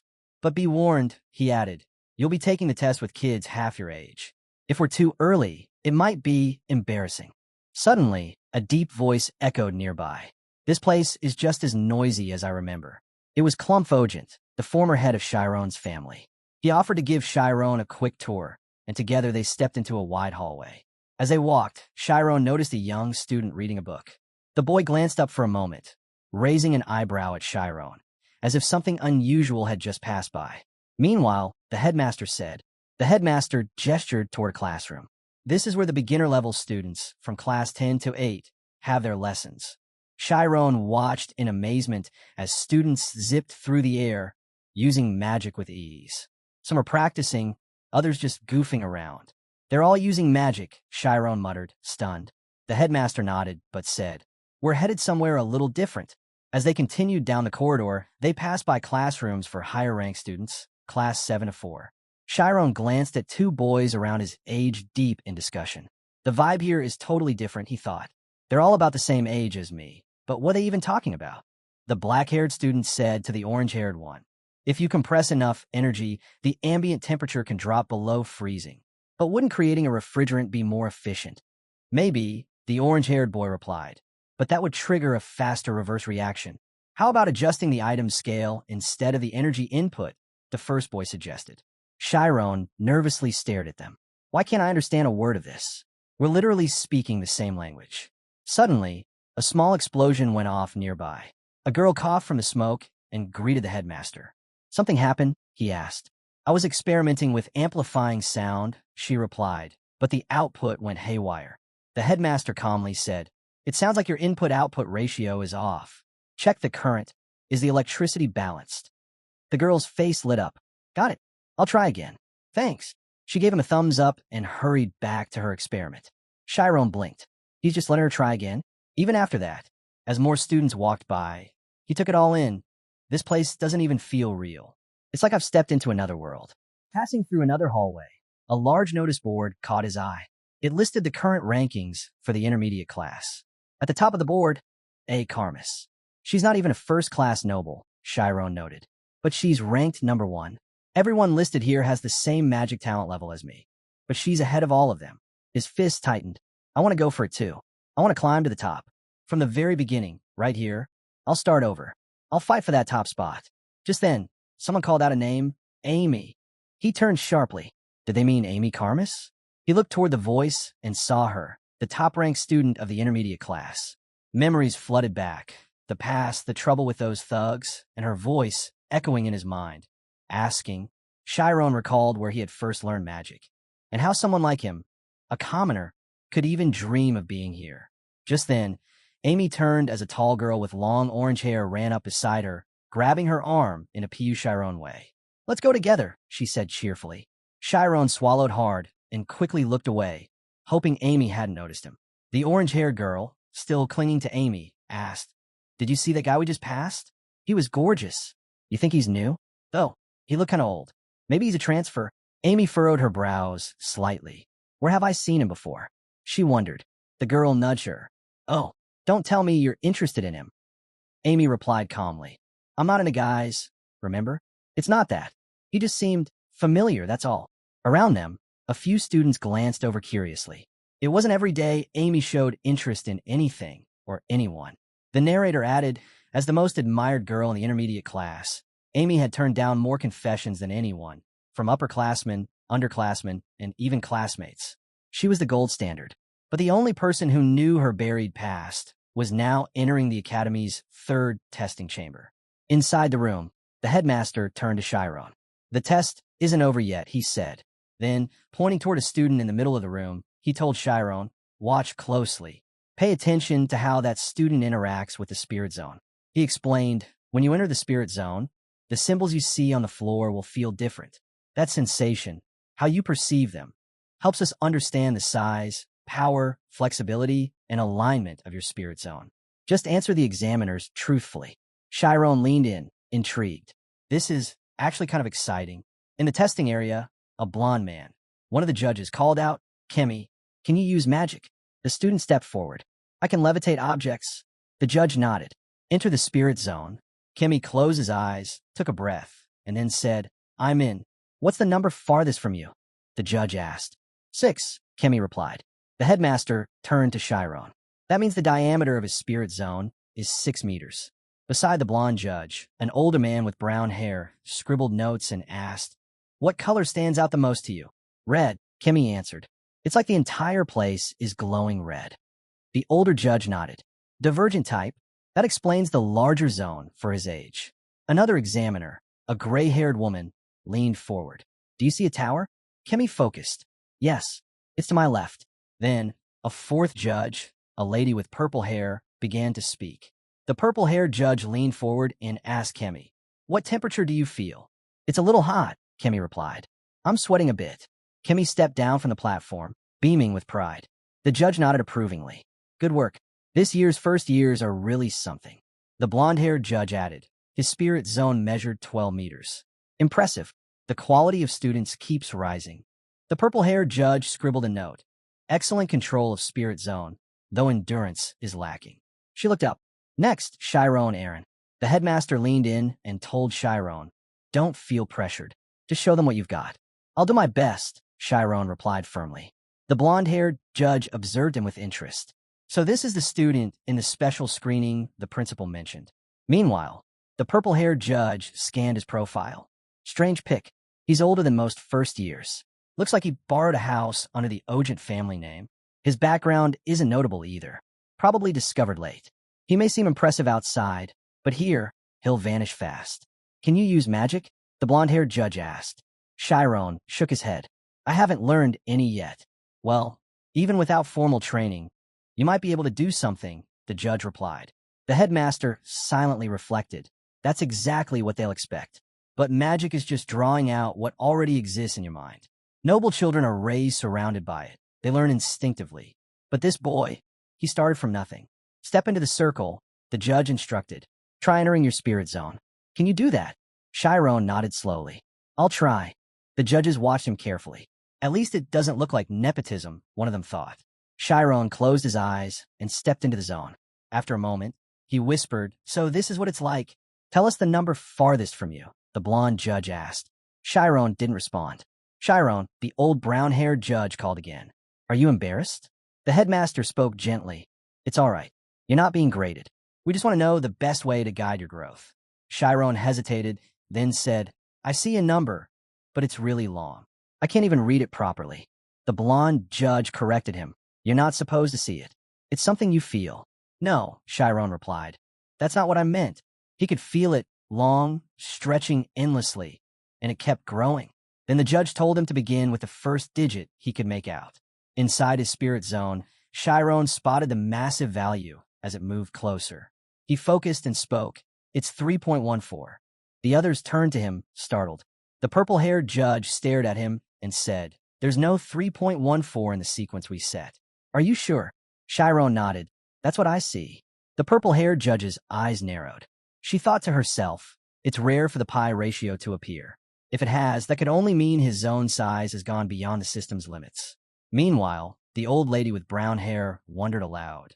Did he really exceed 30 meters?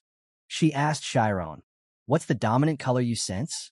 Blue, Shyron answered. It's completely covered in blue. The judges murmured among themselves. Blue? Then it's not a convergent type, but the zone's still this big. The headmaster glanced at a distant spot, muttering Clump's name. So that's why you were so insistent. But this isn't just decent talent. One judge scribbled convergent on a paper, while another noted both hemispheres. Then the gray-haired judge turned to Shyron. How many spheres are around you right now? Shyron glanced around, his thoughts swirling. Are they asking about these? He realized he didn't need to count them one by one. He could feel them. There are 867, he stated. The gray-haired judge reeled in shock. The principal, now clearly uneasy, muttered, This might be dangerous. Adjusting her glasses, the purple-haired judge fixed her gaze on him.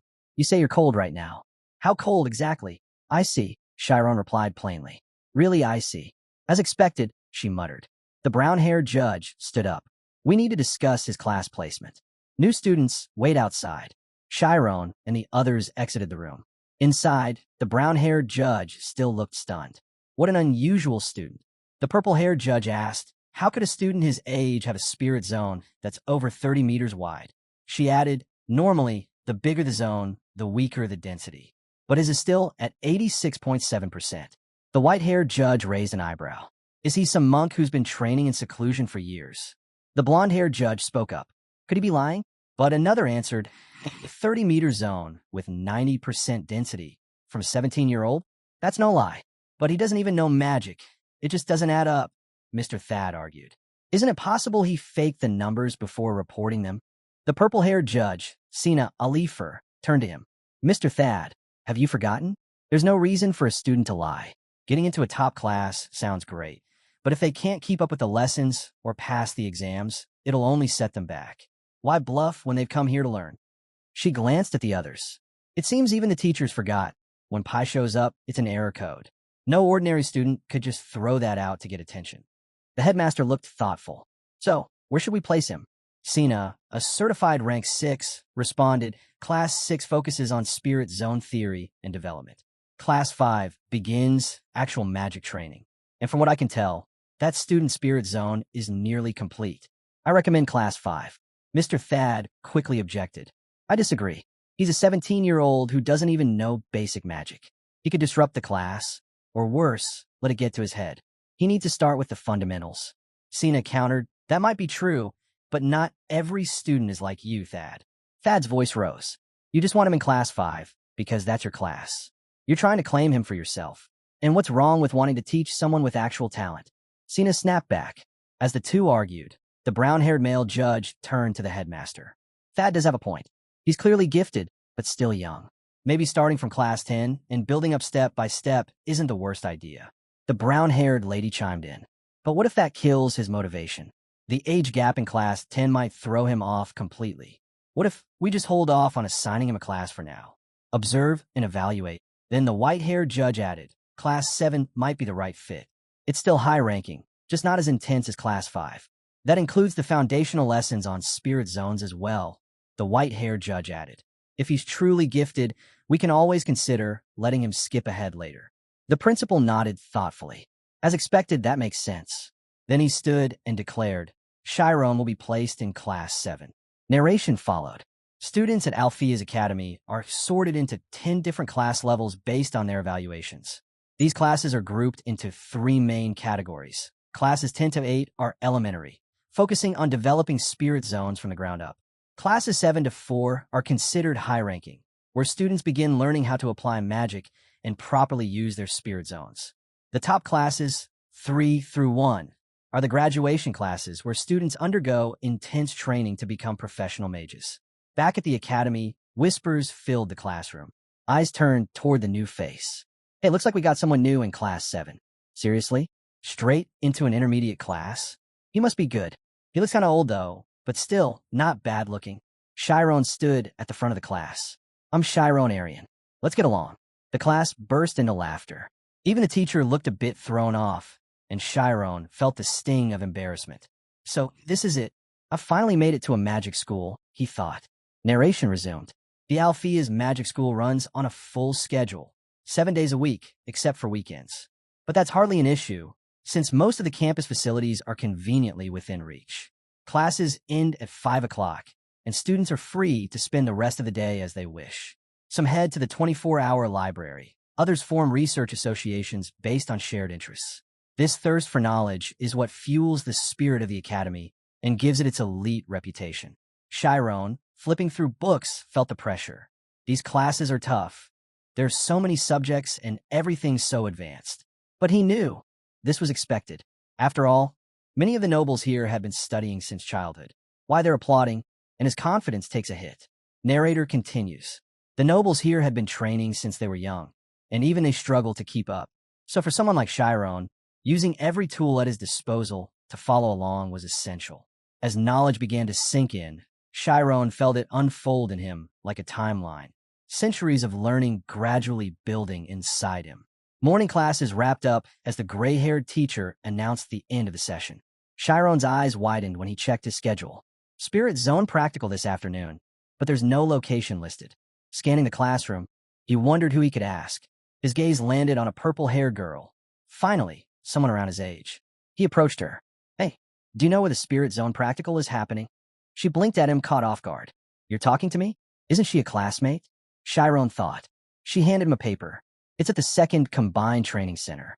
He asked for more details, and she added, all intermediate classes train together there twice a week. At the training center, students were filing in and exchanging greetings. A group of younger students eagerly called out to Amy, waving her over to sit with them. Others gathered quickly around her. Shyron observed the scene, a bit stunned. That level of popularity, she's someone I should probably avoid if I can. But with only 2 group training sessions each week, and all levels mixing together, he wondered if staying unnoticed was even possible. The instructor arrived, Romy Atella, a Spirit Zone specialist and certified rank 6. Welcome, she said warmly. I'll be leading your Spirit Zone practicals again this year. Looks like we've got mostly familiar faces and one new student joining us today. Everyone turned to Shyron. This could go badly, he thought. Atella spoke up. Why don't you stand and introduce yourself? Nervously, Shyron stood. His throat tightened. Amy's orange-haired friend scanned the room as he began. I'm Shyron Arian. I just joined Class 7. I hope we can get along. Suddenly, the room broke into polite applause. Shyron froze. Why are they clapping? He wondered, his confidence starting to crumble. Unpleasant. Amy's orange-haired friend leaned in with interest. Hey, is that the boy from yesterday? Looks like his name's Shyron. Amy blinked. Shyron. That's the first time I've heard his name. But he did seem familiar. Strange. I remember almost every face I've ever seen with my red eye. The brown-haired girl beside her, a senior, asked, Do you know him? Amy shook her head. Well, the teachers seem to be watching him closely, the senior continued. They say his stats during the entrance test were unreal. The senior grinned. That just makes me like him more. I wonder which noble family he comes from. Amy froze. Her mind lit up, memories crashing into place. Shyron magic, that boy.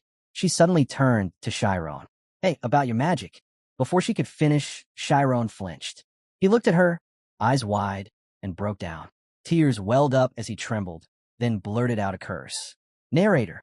The House of Karmas has long been revered for producing genius after genius.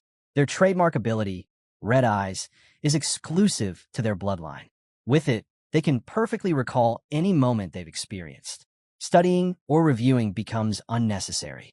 Amy, as the youngest daughter of the House of Karmas, had been praised endlessly. Amy has the strongest talent of them all, her maid once said fondly. Her father, with pride, responded, "Of course. She is my daughter, born with the brilliance of our blood." At the manor, the maid called to Amy, who was rising from her chair. Amy looked bored. "This is no fun," she muttered. "This house, everything about it," she thought. "The support, the pressure, none of it matters. I've worked hard on my own. I'll achieve what I want when I want." Narrator. The moment that changed her path, the one that pulled her back from rebellion, was her unexpected encounter with a commoner boy in a back alley. Now, in the classroom, Shyron stood frozen, overwhelmed. Amy's orange-haired and brown-haired friends looked at her, visibly unsettled, after hearing her snap with harsh words. Amy mumbled, "His hair looks like a duck's," then crossed her arms, annoyed. "There's no way I'm wrong. My red, I doesn't make mistakes." She had assumed he was a noble. But that means he's that same peasant boy? And he made it into the academy? Narrator. For Amy, those buried memories were anything but pleasant, even from a distance. Narrator. Amy sat at her desk, burying her face in a book, absolutely mortified. "I want to die," she thought. "I erased every trace of my past. There shouldn't be a single mark left." She clenched her teeth. There's no way he remembers that day. But then what if he did? That boy, 5 years ago, he told me I wasn't who everyone thought I was, that I used to hang out with back alley thugs. And now, here I am, the so-called cold-hearted elite of the Magic Academy. She pictured what he might be thinking. She's not so serious. She's had a thing for guys. She even tried to take my clothes off. Amy snapped. She tore the page from her book violently. "No, I won't let this spiral out of control. I have to fix this." Meanwhile, Shyron sat stiffly in his seat. Why do I feel like someone's trying to kill me with their eyes? On the training field, Romy stood with the class. Itella raised her hand to ask a question. "What exactly is a spirit zone?" she asked. One student replied, "It's based on the mage's mental state, right?" Itella stepped toward the magic circle. "It's a manifestation of the mage's mental condition, their awareness.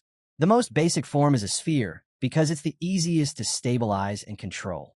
She continued, "But in real battles, the sphere isn't always ideal. I'll show you an image zone." Shyron watched in awe. "I can actually see it. I can see her spirit zone with my eyes." One of the students expanded her image zone into a 10-meter wide sphere. "This is the standard form," she said. "But like I mentioned, it's rarely used in actual combat. To demonstrate, I'll use a simple spell, Fireball. My spirit zone is 10 meters in diameter. The target is 20 meters away." Shyron leaned forward, eyes shining. "Finally, real magic." Itella formed the fireball. "I'll keep it small. Let's see if I can land the hit." She hurled the spell, but it fizzled out before reaching the target. "It disappeared," someone gasped. Itella explained, "Most magic can't travel outside your spirit zone." But she stepped forward, extending her spirit zone toward the target. "If you expand your zone in the right direction, like this, you can still reach it." The junior students stared wide-eyed in shock, unable to hide their amazement. Nearby, one of the seniors chuckled and nudged her friend. "Look at those class 7 kids. Those stunned little faces. They're adorable." Shyron, still trying to process what he saw, thought to himself, "I had no idea you could do that." She changed the shape of her spirit zone. Just then, Itella stepped forward and pointed something out. There's a major drawback to this method. Itella reformed her spirit zone into a small square and nodded. "Exactly. Reshaping your spirit zone like this eats up a ton of concentration. In a real fight, where even seconds matter, constantly adjusting your zone shape just isn't practical." She explained further. "That's why mages typically rely on 4 core formations. These are the spirit zone's 4 main combat patterns." She held out her hand. First, defense form. A shimmering geometric field took shape. This is the Ogent. It's stable and resists collapse, even under spirit zone interference. The more faces it has, the better its defense. Next, attack form. Her zone shifted again, this time into a sharp star-like shape. This form is excellent when facing multiple targets. The edges make it easy to locate enemies. It's aggressive and quick. The third is target form. She gestured toward a glowing, long-range cross shape. Best for distance attacks, though not great for hitting fast-moving opponents. The real trick here is how fast you can spin it for precision. Students around the field whispered to one another. She didn't even blink while doing that, One said in awe. Does she really expect us to pull that off? Another asked. Shyron silently reflected. If I can master something like that, I could actually use a 1-meter spirit zone in real combat. Itella's voice cut in again. The last form, deviated form. This one's notorious. Even students in class 5 struggle to control it. She began forming it slowly, preparing to demonstrate. The girl sitting behind Shyron leaned over. Hey, if we manage to use that form, do we automatically qualify for the advanced classes? She smirked. I got a perfect spirit zone score back in class 8. This should be easy. But she stopped mid-sentence. Everyone stared in silence as the spirit zone floated next to Itella, no longer surrounding her body. Gasps broke out across the training field. It left her body. Shyron froze in place, mind racing. How is that possible? The spirit zone is supposed to be a reflection of a mage's mental state, and yet, he couldn't understand it at all. He starts wondering, can the mind exist apart from the body? What lies at the core of the spirit zone? Itella speaks up, explaining that the deviate form is extremely advanced. It's so complex that only specialized mages can handle it. The real edge of this form? The mage doesn't have to stand in the center of the spirit zone. That means the zone isn't anchored. It can shift freely. With that, instantaneous casting isn't just possible, it becomes a powerful tool. The range? Practically limitless. Shyron catches sight of a brown-haired student staring at their teacher in disbelief, marveling at how she controls the deviate form so effortlessly, like it's second nature. Just stepping into a spirit zone is hard enough.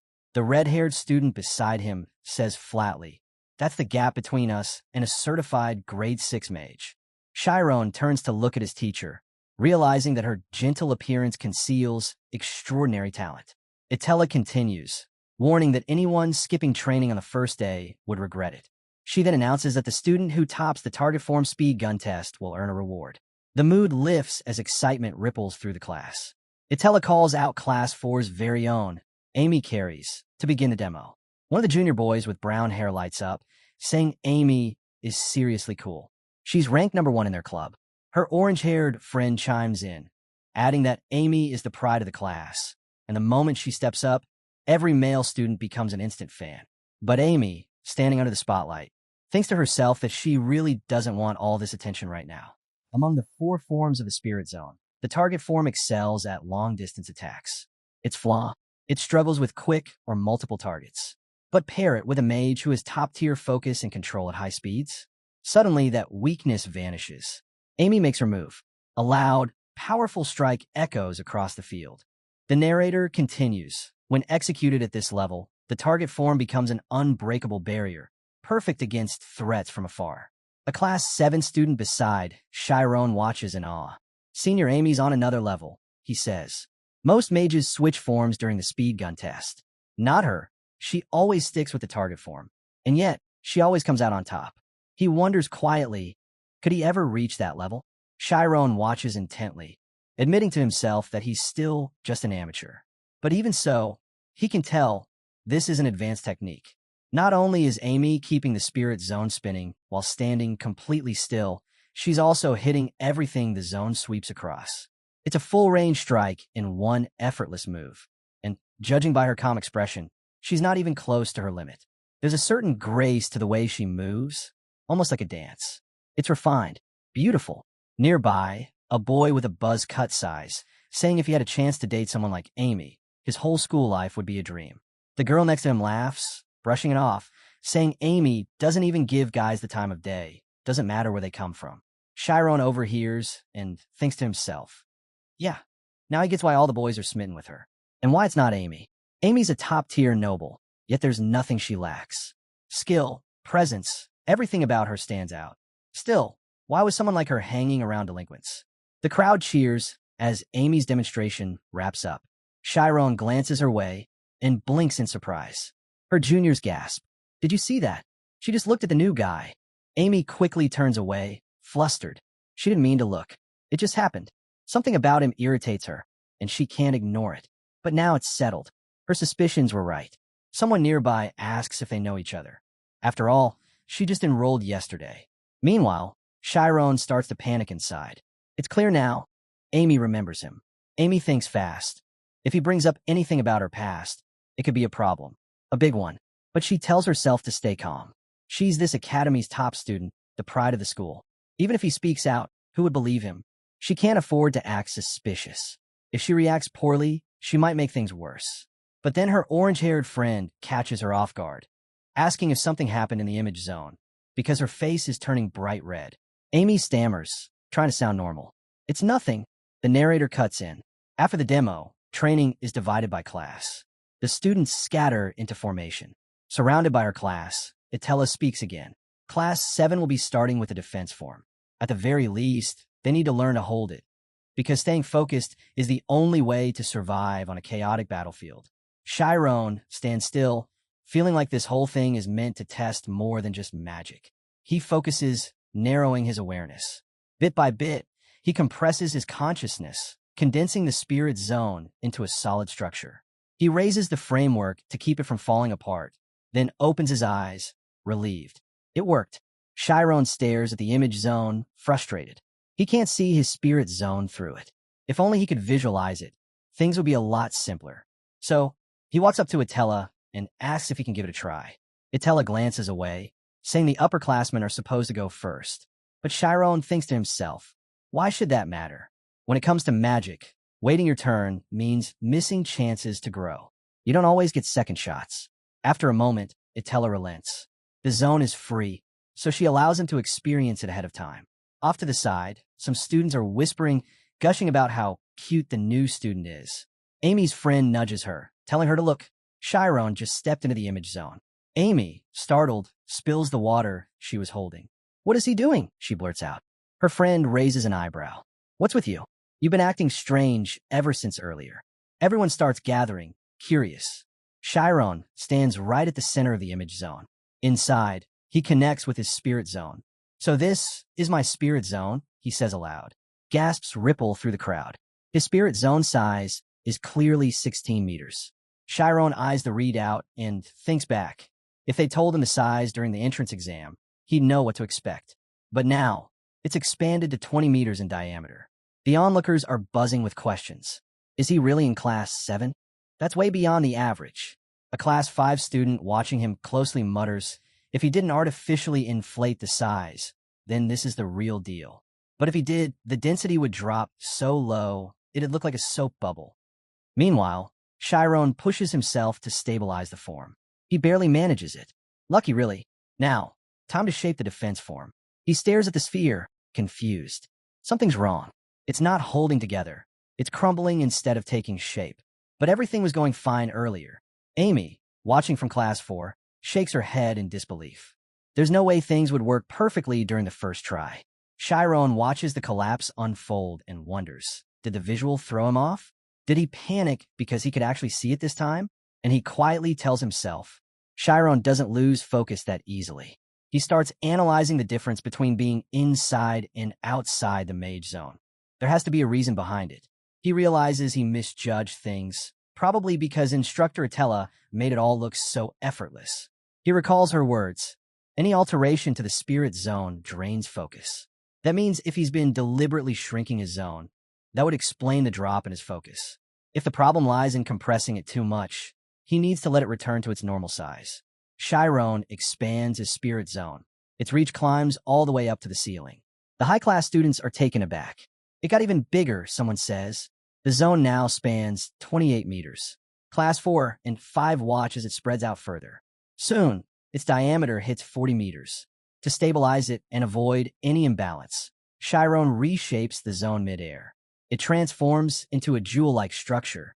A student stares in disbelief. He really pulled off one of the 4 forms on his first day. As Shyron lightly brushes the inner surface of his zone, he thinks to himself, it really does feel like he's inside a giant gem. Itella watches with amazement. Maybe the convergent type naturally leans toward defensive forms, but pulling this off on day 1, that's still impressive. She remembers hearing how he stunned the instructors during the entrance exam. Nearby, Amy's friend glances over. So it's true. He's got the teacher's full attention. What do you think? Amy doesn't answer right away. Deep down, she's still reeling from the embarrassment he caused her before. Seeing him now, it's obvious he didn't get here by luck. Someone's backing him. It's only a matter of time before he closes the gap between classes. His influence will keep rising. She's already switching gears and planning to approach him from the shadows. Inside Shyron's zone, Itella steps in and instantly picks up on something. His omnipotence trait stands out. It's like he spent his whole life honing this in the wilderness. Shyron notices her presence and casually mentions that the zone size has dropped. She nods and explains. As the size goes down, the density shoots up. At this level, most physical attacks won't be able to break through. She adds that the high density will even give him some protection against mental-type spells. Then, after a short pause, she gives him a word of genuine praise. Now able to dissolve his spirit zone, Shyron nods and thanks Itella. His classmates gather around to congratulate him, clearly impressed. As they praise him, Shyron glances around in surprise. Why is everyone looking at him like that? Embarrassed, he awkwardly turns away, mumbling his thanks. Itella silently acknowledges his accomplishment. Completing the defense form, especially as a convergent type with such an expansive spirit zone, was almost inevitable. Still, it's worth keeping an eye on him. The narrator cuts in. Countless eyes were locked on Shyron, but not everyone was looking at him the same way. Some admired him, some were drawn to him, and others felt threatened. There was curiosity, admiration, envy, and even a strangely unsettling stare. The next day, another pair of unusual eyes fixated on Shyron. A teacher with purple hair entered the room. Students immediately recognized her. "It's Professor Sa Alifer," they whispered excitedly. Some teased, asking if she'd tell them about her first love. Shyron's eyes narrowed. He remembered her. This was the intimidating professor present at the entrance exam. What he didn't know, the narrator explains, is that she's actually the one in charge of Class 5. And the reason she showed up to teach Class 7 was because of him. As the students buzzed with gossip about getting to attend her lecture despite being in Class 7, the narrator reveals her true intention. She wanted to personally teach Shyron. She had every plan to get him promoted. In her mind, he belonged in her class all along. Privately, Sienna Alifer was fuming. Professor Thad is such a pain. If he keeps a student like this stuck in Class 7, he's just going to make a name for himself anyway. Shyron notices her gaze and wonders if she's staring at him, but brushes it off. Meanwhile, the students beg her to tell a story and ask if it's true she's dating Professor Thad. She reacts instantly. Blowing out a cold breath, she forms a solid stone in her hand. She cuts through the chatter with a question. Can anyone explain the theory behind this spell? And what exactly is cold air? As Shyron gazes out the window, she continues. What is refrigeration? The temperature in the room drops fast. Students start to shiver.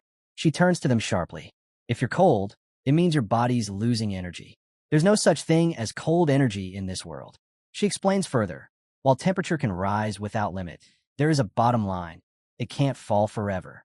Then in that chilling atmosphere, when energy drops to zero, that's what we call absolute zero, Alifer continues. If you take even a tiny bit of energy from a space like this room, you can easily form ice. But imagine breaking that down into countless particles and creating a convection current. What do you think would happen? She tosses out a handful of small stones as she speaks. The answer, temperature's cold enough to kill. And from the looks on the students' faces, most of them felt like they just narrowly escaped that fate. Turning to the board, she keeps going. Now tell me, how does a mage absorb all that energy? How do they manage it without gear, devices, or casting some elaborate spell? As she circles a symbol on the board, she explains, a mage controls the reality within their spirit zone. And inside that space, however small, they're like a god. She elaborates, a mage can shape everything within their zone. Sight, smell, touch. It's a complete sensory world under their command. This unique sensitivity gives them power over perception, the power to define reality. But even with all that godlike control, she pauses. If you don't understand what you're doing, what good is it? She answers herself. To cast magic, a mage needs two things, omniscience and omnipotence. You need both. Without knowledge, power alone is useless. That's why mages, despite their incredible sensitivity, study the world as deeply as scholars. Shyron hears her words and reflects. That's why he struggled with magic before. He never understood omniscience. All he ever did was build up his power. No wonder nothing worked. Back in the classroom, Alifer concludes, at this school, you'll study all kinds of things. The spirit zone is just one half of magic. If you don't study hard, you'll never become real mages. With that, She announces the start of their basic chemistry lectures. The students groan in protest, shouting for mercy. Amid the chaos, Shyron quietly sets his resolve. He's going to become a mage, no matter what. Elsewhere, a girl with a small bun sits reading. Someone asks if she's heading to the library. She nods. There's an exam coming up. Meanwhile, in the cafeteria, a boy leans across the table to ask his friend about their research topic. The friend replies simply, "I've got something I need to invent first." After class ends, the narrator explains that most students either hit the library or dive into research projects. Meanwhile, Shyron thinks to himself, he lives in a library every single day. Even with all that effort, it's still hard for him to keep up with the nobles during lectures. He's exhausted, barely getting any sleep these days. But despite the fatigue, learning magic gives him a strange sense of peace. It feels like he's finally chasing the dream he's always had. He starts to wonder, has anyone ever created a spell that completely replaces sleep? Just then his feet lift off the ground. Confused, he questions why his body is getting lighter and lighter. When he looks down, his eyes widen. He's floating. Before he can process it, he glances behind him, startled. Something's happening, something strange, and the next moment he's thrown through the air and crashes hard into the middle of a jungle.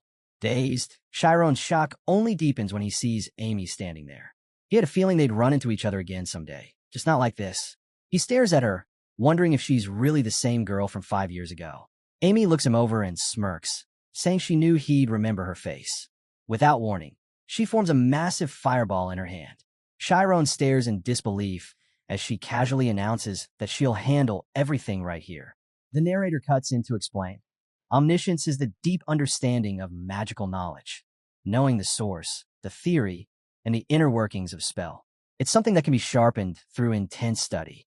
Omnipotence, on the other hand, is the ability to actually activate that magic using omniscience. It enhances the strength of spells and can be trained mentally. Some even equate it to entering the spirit zone. Back in the present, Amy remembers the time Shyron got beaten up. At first, she considered just sending him home. But when she saw his tearful face, something about it made her want to watch him just a little longer. Now, standing in front of him, she wonders, is he really the same boy from all those years ago? Shyron confirms that he remembers everything. He even brings up how, back then, she told the delinquents to strip off his clothes. Flustered, Amy quickly tells him to cut it out.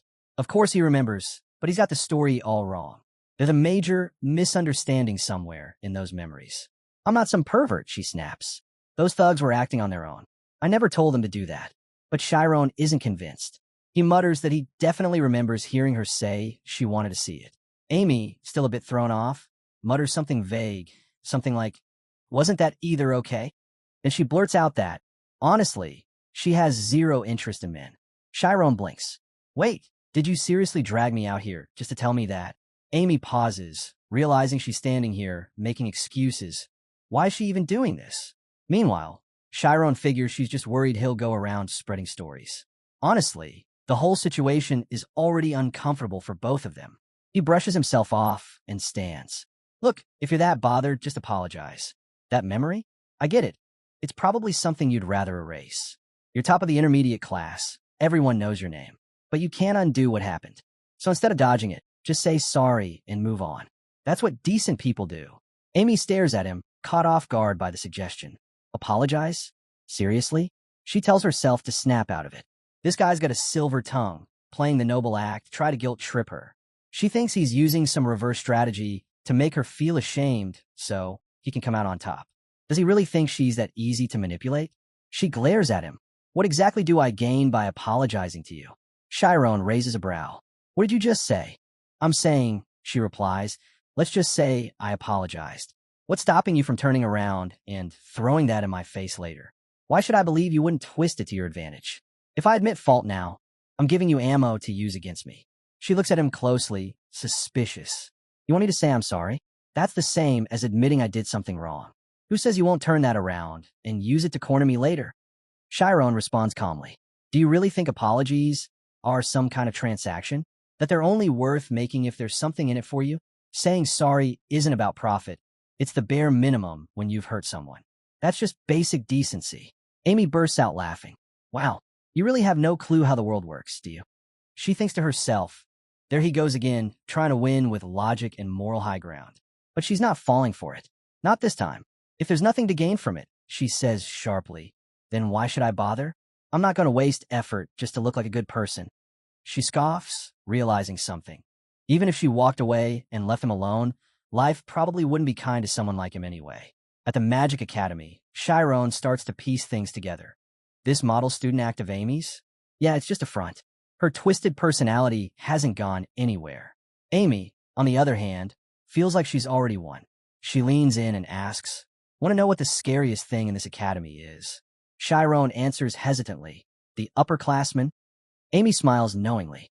Shyron's eyes widen as she explains, "If an upperclassman targets you, it's not just them. All the senior students will turn against you. And worse, even your own classmates will back off. If word gets out that you're a commoner on top of that, yeah, you're basically paving your own road to expulsion." Shyron stares at her in disbelief. "You're that scared of me spreading rumors? You go as far as getting me kicked out." Amy mocks him with a grin. "Oh, I didn't say that. I'm just saying I'll be watching closely.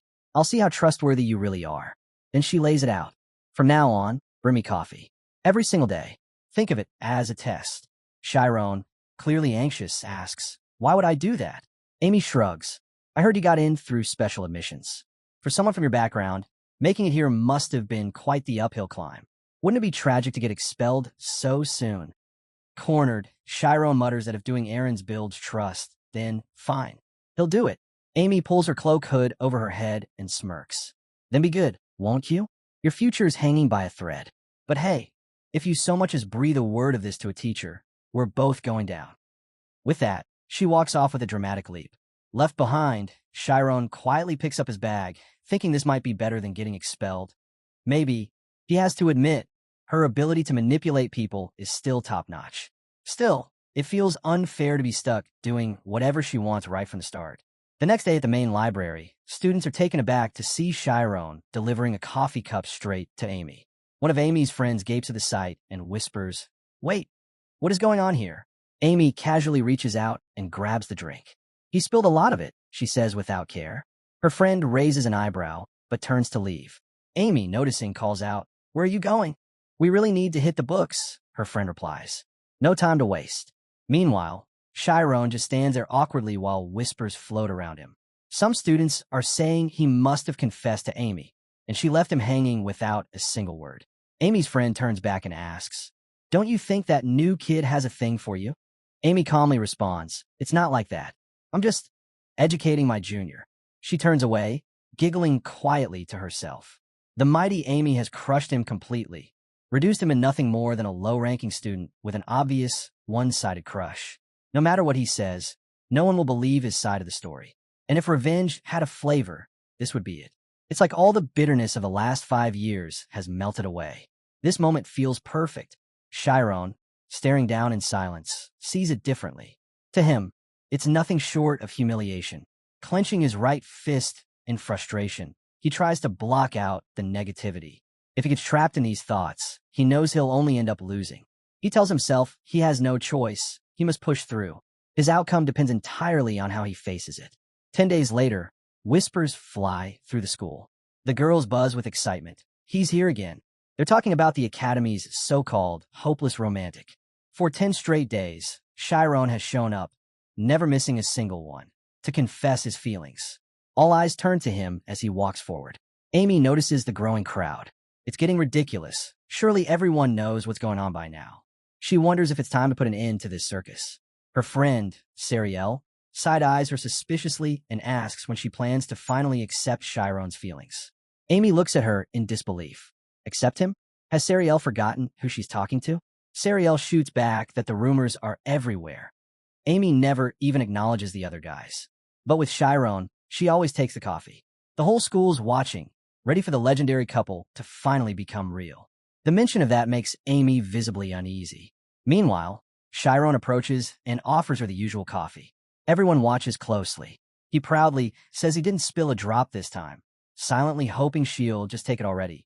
He needs to get back to the library. But Amy glares at him. Is this a joke? She isn't amused. Shyron, confused, wonders why she's hesitating.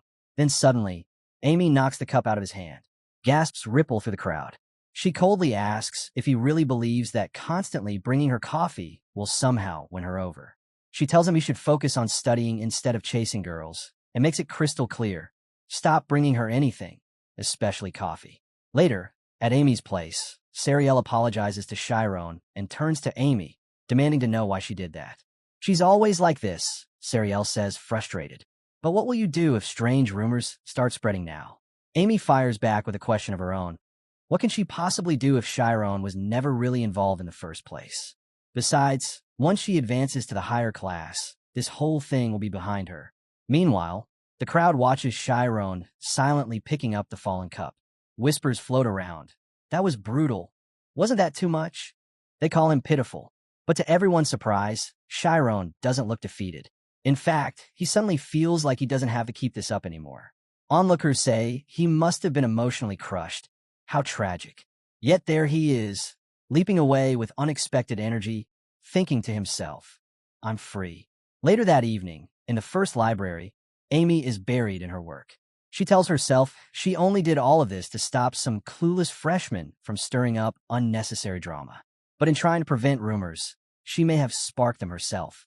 Sure, she ended it before things spiraled further, but that wasn't the real issue now.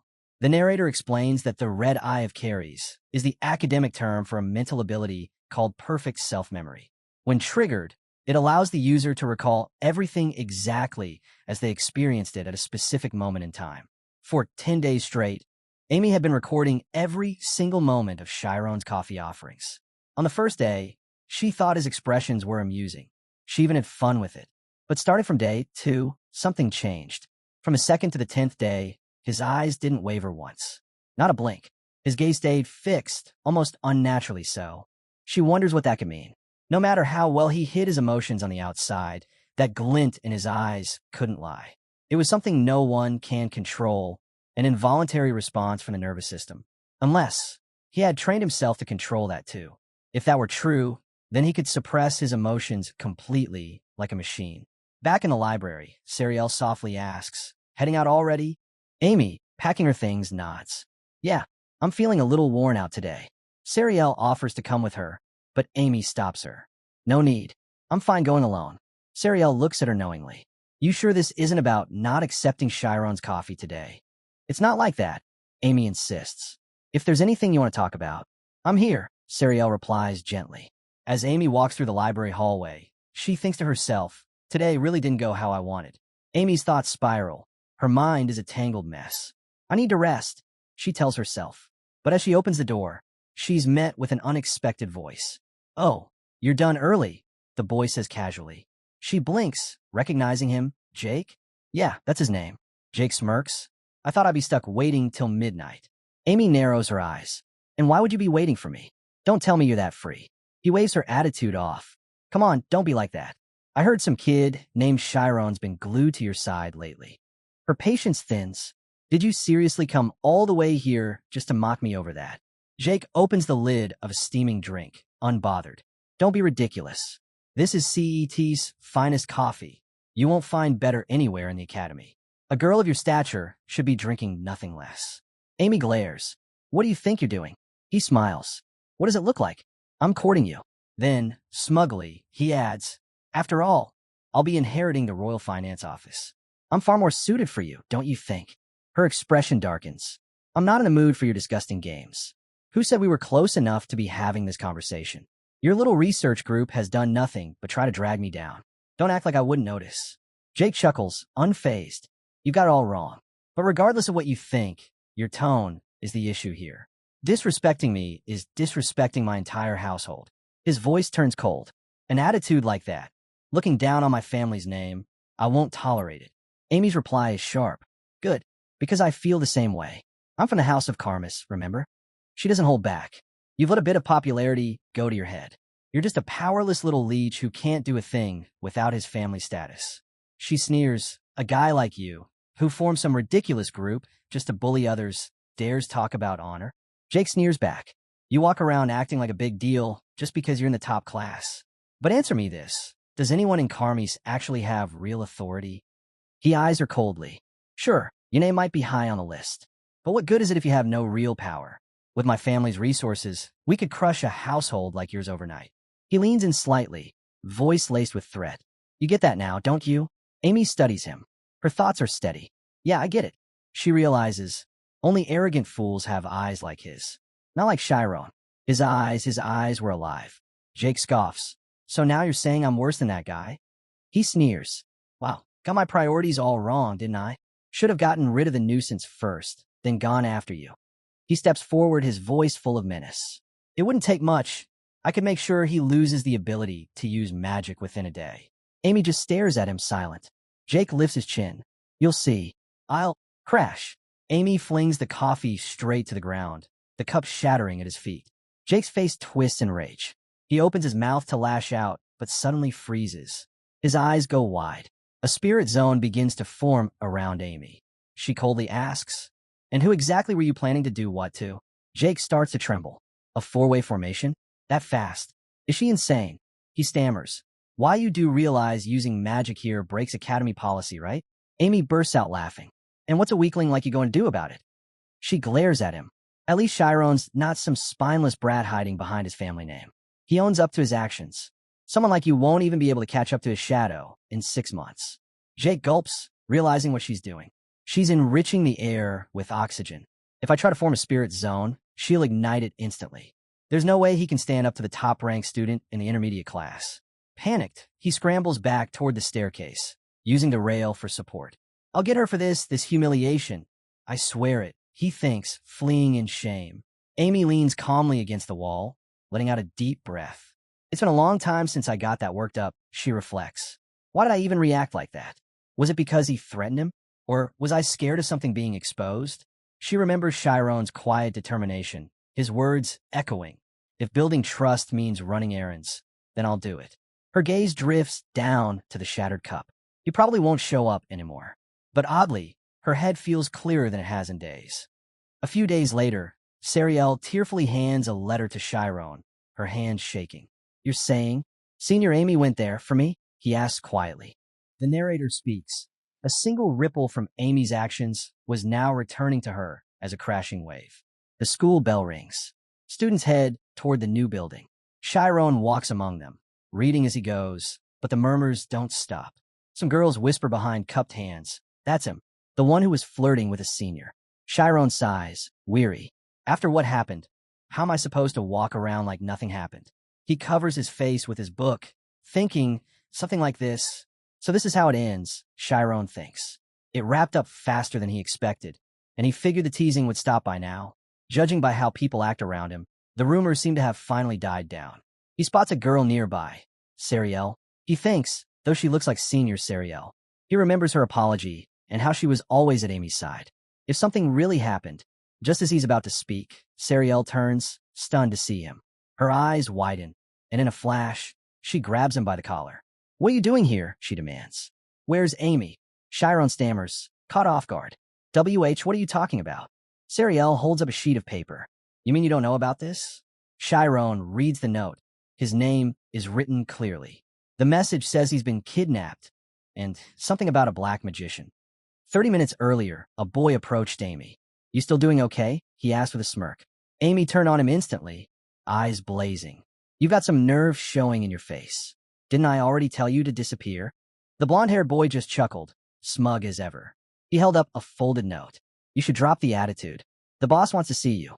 Amy and Sariel walked past him, uninterested, but Sariel whispered, ignore guys like that. Amy scoffed.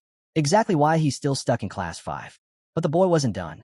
He told me if I deliver the message like this, you come running. If you don't want your little guy to get ruined, you'd better say yes. Sariel stopped in her tracks. What are you even talking about? Let's just go to the library. Before they could move, Amy yanked the paper out of his hand. Her eyes scanned the note, and her whole body tensed. Shyron kidnapped, and the name at the bottom, Jake Arias. She crushed the note in her fist, fury radiating off her. This has nothing to do with me. The boy shrugged. I'm just a messenger. As he walked off, Sariel bent down and picked up the crumpled note. Reading it again, she muttered, aren't these guys part of the bad circle? They're the ones who target good students. She looked at Amy. Why would they take Shyron? What does this have to do with you? Amy clenched her jaw. I can't hold back this time. Later that night, Sariel confronted her again. We should tell the professors. This is bigger than just Shyron.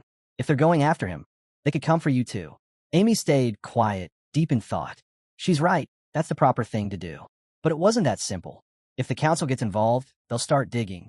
And if they dig too deep, I'll have to explain everything. My connection to Shyron and the past I've tried to leave behind. Revealing everything. If it came to that, they'd discover the truth. Shyron is just a commoner. Amy's mind flashes back to the jungle, to the day she met him. She remembers his childhood, the way he stood even then. Handing her bag to Sariel, she says firmly, I'm going. If I don't return by 7, tell the professors. Sariel grabs her arm. What do you expect to do alone? You don't even know how many of them there are. Amy gives a small, apologetic smile. About my reasons. And don't worry, even if there are 10 more losers like Jake, they won't touch me. Back in the present, Shyron is stunned. You're telling me she went alone? Sariel nods. She said she couldn't ignore it. It was the first time she ever asked me for anything. Told me to wait until 7. Shyron glances at his watch. She gave herself a 1-hour buffer, just in case. So that's why she didn't want the professors involved. She's trying to protect the truth, protect me. He throws his bag onto a nearby bench. Then I'm going too. Sariel steps forward. Wait for the time she asked. I can't, Shyron says. She's doing this for me. I can't just sit here. He starts running toward the mountain path. The 4th training hall is that way. I just hope I'm not too late. Then, without warning, he's airborne. Whoa! Sariel lifts him with her magic, floating beside him. If I let you run, you'd never make it. I'm coming with you. She holds out her hand. We'll use photon IC. Hold on tight. Shyron grabs her hand, then blinks in shock. My hands, they're glowing. From the school building, students glance outside, murmuring, who's using magic out there? Looking down at the jungle, Sariel warns, if we teleport directly, we might hit the trees. Let's descend from here. They leap down. Shyron grabs a tree for support, his thoughts spinning. No time to prepare, just go. Sariel charges ahead. Amy, where are you? They reach the 14th training hall. It's empty. Sariel bites her lip. No one's here, but we came 10 minutes early. Shyron, catching his breath, scans the area. They must have changed the location. If that note got out, they'd expect the teachers to find out. They're being careful. This isn't just some trap. They've planned this down to the last detail. They were growing more anxious. If Shyron's identity was exposed, the danger could escalate far beyond what they'd anticipated. Shyron urged her to head back and report to the professor. She could move faster on her own, but Amy didn't budge. She told him she had her reasons and asked him to wait until 7. Shyron cut in, guessing her reason was him. He insisted that if he got involved, everything would be fine, and urged her to go quickly. But she stopped him with a stunned expression, asking if he was the reason that mattered. She demanded to know what their relationship was. Were the rumors true? Were they secretly together? Why didn't she know about it? Frustrated, Shyron snapped. There wasn't time for this. The longer they stood around, the more dangerous things would get. But Amy shot back that if it was dangerous for him, then he should be the one staying behind. Shyron sighed, his tone calm now. He'd faced mountains before. This was nothing new. Activating his spirit zone, he scanned the area. Maybe he could catch a trace, some faint footsteps. It looked like 2 boys had passed through not long ago, but their trail cut off. Either they stopped or took flight. Just then, he looked up, a strange noise catching his attention. A sudden blast echoed across the mountain ridge. Has something gone wrong? The narrator cuts in. Teleportation magic uses the light element, specifically photon type. It's passive magic based on photoionization. It lets users teleport within a 10-meter radius. Mages consider it basic magic due to its simplicity, though it carries fatal risk if a user collides with something mid-jump. Meanwhile, flight magic uses air as its element. A mix of passive and blow-type spells, equally balanced. Air magic is generally easier to master, making it more popular among mages. Elsewhere, a blonde-haired boy launched a gleaming, explosive spell right at Amy, one he'd clearly been saving for a grand entrance. She dodged without a word, while students from other classes gathered. Mistress Amy's here, one of them exclaimed. Only she could reel in a catch like this. Just like the boss, Jake Arias stepped forward. She's a special guest. Show some respect. Amy glanced around, unimpressed. Seems like there's a whole lot of bored kids with way too much free time. Jake smirked. So what brings you here? Jake Arias taunted Amy, wondering aloud if she was acting on her own or if Shyron meant that much to her that she'd blindly follow orders. Amy coolly replied. No need to burn down the whole house just to catch a few rats. Jake laughed, smug. With all these eyes watching, don't think you'll have your way this time. I didn't come unprepared. Amy, unfazed, dismissed his so-called plan. I didn't come to entertain your schemes. Where's Shyron? Jake and his crew laughed among themselves. Probably off in a library somewhere licking his precious books, one of them joked. Not like he knows what his girl's dealing with. Another added mockingly. He loves his books, right? Just licking. They waved off her question. None of them cared where Shyron was. They were all focused on her. Each of them wanted a piece of revenge for what she'd done. Jake stepped forward, clearly irritated. You ticked me off last night. I'll be sure to return the favor. Be ready. Amy smiled faintly. Well, without Shyron here, that just makes this simpler. Then, with a playful laugh, she added, though things might get messy with all of you watching. Without another word, she activated her mage zone. I suppose I just need to clear the field. Jake looked at her, taken aback. You're kidding. She wasn't. In an instant, Amy hurled a fireball straight at the blonde-haired boy. It exploded on contact. He yelped, hot, clutching his burned arm. The group froze in shock. Jake barked out a warning. Target form's weak against numbers. Keep moving, but don't break formation. Amy's voice cut through, sharp and confident. Who said you could move? She let loose a barrage of fireballs. Chaos broke out. A brown-haired student cried out nervously. Jake, didn't you say she was using target form? How is she spinning so fast? Jake's eyes narrowed. This was nothing like what he'd seen during training. Was she hiding real combat experience? Still, every technique had a flaw. Target form used horizontal rotation. The key was to strike from above. Jake gathered air magic into a massive wind sphere and launched it using the wind cutter technique. He was sure it hit. But Amy, she had already taken control. Amy deflected the incoming blast with ease. Jake stared, stunned. Ow! She let out a smug giggle. Ever heard of Schema? Without waiting for his reply, she launched her fire strike. A searing blast erupted in the air, hitting Jake Aria's head on. He was thrown back, tumbling hard across the ground. Groaning, he shouted at her with rage. But Amy calmly walked over to him. This is exactly why your grades suck. You waste your time on trash like this. Jake barked back. Don't look down on me. Amy just stared. Then what are you doing crawling there? Stop pretending. I'm not letting you off easy. She paused. Her voice cut off mid-sentence. Her eyes widened in alarm. Something was wrong. A strange distortion blurred her vision. Her own magic was emitting back at her. She gasped. Jake shouted to his crew. Put some effort in. She's not easy to catch. Then he laughed cruelly. You wild little freak. You'll lose your mind if you don't drop your spirit zone. What you're feeling right now. That's anti-magic. Amy's eyes turned crimson. You really used forbidden spells? Even our eye can't fix what this'll do. She looked down. Her hands and feet were shackled by magical binds. Jake grinned wickedly. Finally caught you. He stepped closer. Remember what I offered you yesterday? How about reconsider it? Drawing a knife, he held it up. Might be smart to answer properly. I'm feeling criminal today. Amy warned through gritted teeth. If you touch me, I'll kill you. She struggled, but Schema wasn't enough to break free. This is too much. I stopped training when I was 12. I need to think. Jake leaned in. You don't get it, do you? You're tired of guys? I'll help you with that. He turned the knife, exposing the blade. If I mess up that pretty face, maybe they'll stop chasing after you. Amy's eyes followed the knife, helplessly. Jake laughed again, hot breath laced with satisfaction. This is what I've been waiting for. You should have been terrified from the start. He loomed closer. Now beg me for a second chance. Amy's eyes closed, her strength draining. In the darkness, a memory appeared. Young Chiron's face, the look he had when he felt powerless. Then, stop! Chiron's voice rang out, furious. Amy and the boys whipped their heads toward him, startled. The narrator returns. Fire Strike belongs to the Heat Magic Flare series. It's a fusion spell combining fire and air elements, active-type magic. Despite its explosive power, it has low mass and inherits fire's drawback, slow casting speed. That's why air magic is added, increasing physical force. Any such spell combining air will include the word strike. Meanwhile, Wind Cutter uses air magic and blow-type traits. A sharp blade of wind magic cut through the air as the group turned, stunned. Shyron stood there, breathing heavily, gripping a wooden staff. Jake Aria sneered.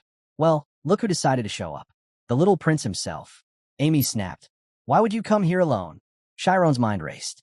If they had the numbers, they could overpower even a top-ranked student in the intermediate class. But Senior Seriel should have alerted the teachers by now. All he had to do was stall.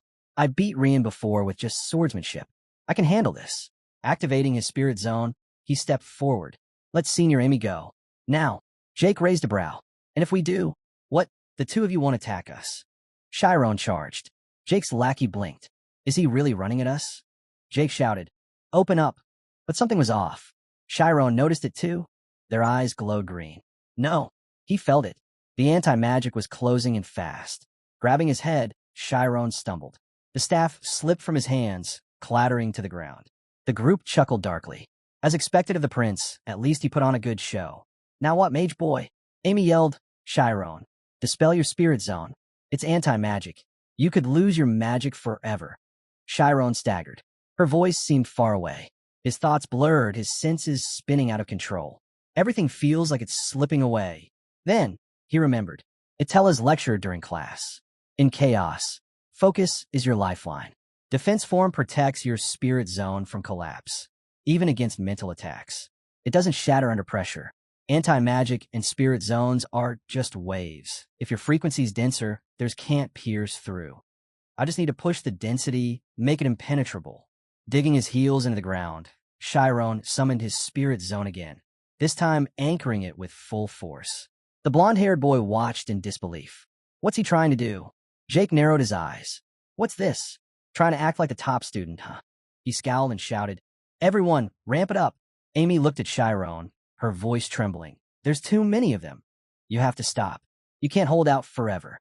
But then her words caught in her throat. She froze. Right in front of her, Shyron was forming a defense zone, and not just any zone. He was holding it steady as the enemy's anti-magic began pouring into it. Shyron rose to his feet, his thoughts sharp. I need more structural layers, more frames. The attackers, watching in disbelief, hesitated. A brown-haired student whispered, it's bouncing off of him. Jake growled, don't fall apart now. You're letting your emotions disrupt the waves.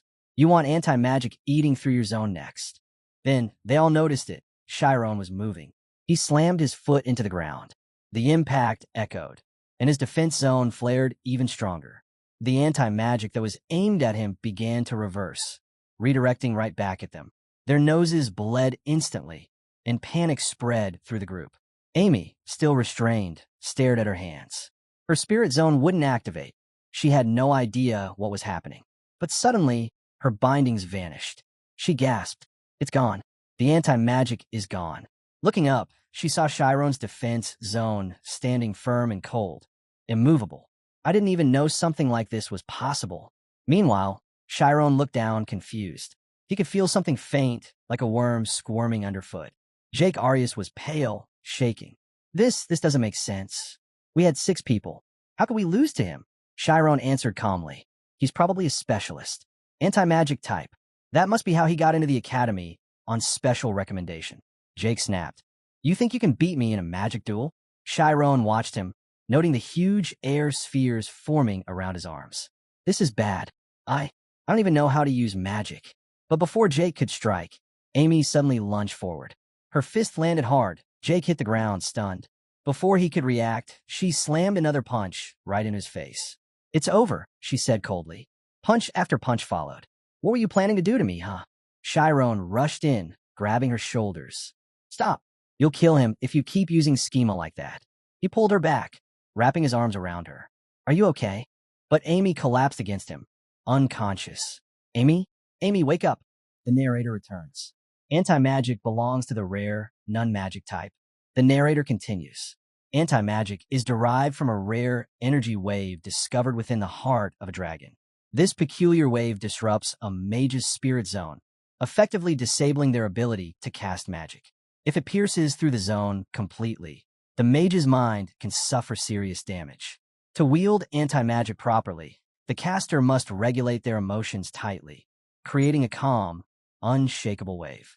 In short, to master anti-magic, a person must become emotionally numb, like stone. Because of this, anti-magic specialists are incredibly rare. Back in the clearing, everyone was sprawled out unconscious. Shyron glanced down at Amy, wondering if she'd passed out or just collapsed from the effort. He murmured quietly, "Thanks for coming to save me." To his surprise, Amy's eyes snapped open. She sat up quickly and stretched. "Ah, actually, I feel refreshed." Then she turned to him. "But seriously, what were you thinking? You came here alone when you're this weak?" Shyron grumbled to himself as he pushed himself off the ground. As expected, not a single compliment. Amy cleared her throat and extended her hand. "Let's go. If we get caught by the teachers now, we're in trouble." Grabbing her hand, Shyron replied, "Sariel probably already called them." Amy's eyes widened. "Wait, what?" "I told Sariel not to tell anyone." Shyron blinked. "Well, what else were we supposed to do?" "It was an emergency." Amy groaned, clutching her head. "You don't know how things work around here. If the school gets involved, it just makes everything worse. Mages need logic to accept anything. They don't just let things go." Then she stared at him, dead serious. "You trying to spill all our secrets? We almost died, and you want to start confessing?" A short distance away, Jake Arias, half-conscious, mumbled something about a secret. Amy's eyes darted toward him. "Let's just run. We'll figure everything out later." Just as they turned to flee, a searing light dropped down beside them. Amy paused. Hopefully it's some easygoing old teacher who'll overlook things. She turned and froze. It was Thad of Flames and Alifer of the Ice, two of the most ruthless instructors in the academy. Sariel sprinted toward Amy, panic on her face. "Amy, are you okay?" She cupped Amy's face, searching for injuries. "I'm fine," Amy answered quickly. "How'd you even get here so fast?" In the background, Thad raised a hand and launched a fireball high into the sky. Shyron looked up in awe. "That's Fire Sun, one of the hardest fire spells to cast." Thad scanned the scene and caught sight of Jake and his gang sprawled out on the ground. His gaze then locked onto Amy and Shyron, burning with fury. They looked away awkwardly, dread settling in. "How could someone as smart as you end up like this? Are you hurt anywhere?" Alifer steps in, walking up to Shyron. "We came as soon as we heard something might have happened. Mind explaining what's going on?" Jake stands and says, "I can explain it all." He admits he wants to be honest, but also says there's a personal grudge involved, which is why he asked for a duel. "It's not unusual at our age," he adds. Alifer gives him a skeptical look. "A duel? That's not what I heard. Weren't there threats in a letter? And I saw you use anti-magic. You do realize that's against the school rules, right?" Jake shrugs it off. "Amy was too powerful. That was the only way we could level the playing field. But we're the ones who got hurt in the end." He claims Amy was the first to break the rules, attacking him in the library, which is what led him to challenge her. "I was furious. And isn't it weird she never reported it to the teachers?" Amy shouts back, "You're the one who threatened me first, in the library, and then you wrote that you'd kidnapped Shyron." Jake interrupts coldly. "Did we actually kidnap him, though? Even today, she made the first move, and Shyron didn't report anything to the teachers. Instead, he ran here. That tells me they're hiding something." Thad eyes Jake, then glances toward Shyron. Amy snaps, calling Jake out harshly, while Jake just smirks and says, "If you won't come clean now, do you even understand what the Black Magician is capable of?" He threatens to blow everything up, says he'll uncover her biggest secret no matter the cost. He vows to expose it to the newspapers, the authorities, even the church. He'll make sure the whole world hears. Sienna, furious, tells Jake to shut it. "You and your friends used anti-magic as a weapon. You went way beyond just defense. You knew full well that Amy or Shyron could have lost their minds from that." Sienna looks at Jake and declares this is more than enough reason to have him expelled. Jake just laughs smugly. "And what? A mere instructor like you thinks she can expel me?" Thad quietly leans towards Sienna. The Arya household basically keeps this academy afloat. Without their support, But Sienna cuts him off. "Isn't it our job as instructors to guide students down the right path? If we can't even do that, then maybe this academy needs to take that role seriously. Frankly, the school might be better off without him." Jake lets out another arrogant laugh. "Then go ahead. Kick me out. The world runs on money anyway. Everyone bows their heads to it, including you. Might as well start learning how things really work." Sienna's mana flares up intensely, her anger barely contained. "Seems to me you're the one who still has a lot to learn." Amy watches, reflecting on how it all spiraled to this point. But to her surprise, Shyron thinks the scene is kind of cool. Thad quickly tells Sienna, "You can't kill a student." Alifer steps in, forming a razor-sharp wall of ice around Jake. Shyron, watching closely, is impressed. Not a single shred of his clothing is touched. Her spell control is flawless. No wonder she's called a genius of ice magic. Alifer turns to Jake. Do you really think money can get you everything? Jake snaps, ordering her to take the spell down. She calmly pinches her fingers and shatters the ice wall. Jake coughs, dropping to the ground. Alifer speaks firmly. We've known for a while that you've hurt other students. The only reason you haven't been punished yet is because of your family's influence. Jake says as much himself, that it's all thanks to money. But Alifer doesn't let it slide. Don't get it twisted. This school doesn't trade knowledge for money. We teach something far more valuable, something you can't buy. She asks him, isn't this about what you once dreamed of? Didn't you want to become a mage? Jake stays quiet, flashes of memories flooding his mind. Old dreams, friends he trained with, the path he once walked. Then, almost pleading, he says, if you promote me to class 5, I'll become a great mage. I swear I'll repay you. Alifer reminds him of the dream he once shared with his friends, the goal they all had when they studied together. Isn't that the reason you've come this far? Jake, lost in thought, recalls the faces of those childhood friends. Alifer looks him in the eye and asks. Alifer asks Jake one final question. Do you really want to trample over something precious with your own 2 feet? Jake suddenly snaps out of it. Lowering his head, he sincerely apologizes to Alifer. The narrator explains that Jake and the other members of the Black Magician eventually came to regret their actions and once again pursued the path of becoming mages. But that part of the story would unfold later. For now, after receiving treatment for their injuries, they had to face the consequences in the Academy's punishment room. And soon, the moment everyone was waiting for arrived. An instructor turns to Shyron. Why didn't you report this right away? Something like this should have been told to a teacher first. Fat adds. You went off on your own to rescue an upperclassman, someone way beyond your level. That's not something we can accept as a reasonable excuse. Shyron and Amy exchange a silent glance. Then Amy steps forward. I'll just tell you the truth. Shyron knows they couldn't keep this hidden forever. He still doesn't know who the headmaster might have informed. Amy twirls her hair nervously, then says it clearly. Shyron is my boyfriend. Alifer, Thad, and Sariel are all stunned. The narrator shifts to explain. The Ice Tornado spell combines heat magic, ice-type air magic, and the Furon class. It's an active class spell, executed by casting a wind spell like Tornado, lowering the air temperature and freezing the vapor, making it one of the hardest spells to pull off. Fire Sun is made up of heat magic from the Flare series, light magic from the Photon series, and Fear magic. It also belongs to the active class. The spell forms a miniature sun that glows brighter and lasts longer than standard light spells, another extremely difficult spell to control. Elsewhere, Amy's hands are tied with vines as she screams for help. Her captors mock her, saying no one's coming to the middle of the mountain to rescue her. They sneer that this wouldn't have happened if she'd just accepted their feelings. Just then, a horse appears. They demand to know who it is. But in a flash, Shyron shows up and knocks them all out. Amy sees him and immediately runs into his arms. Watching this, a group of love-struck girls gush about how romantic it is. Sariel points at them, saying it's not just a fantasy. She saw it with her own eyes. Amy walks in, placing a hand firmly on Sariel's shoulder, shouting, "What kind of rumors are you spreading on the notice board?" There, plastered across the board, are flyers about Shyron and Amy being a couple. Girls are whispering excitedly. It's so amazing. Boys, meanwhile, grumble enviously.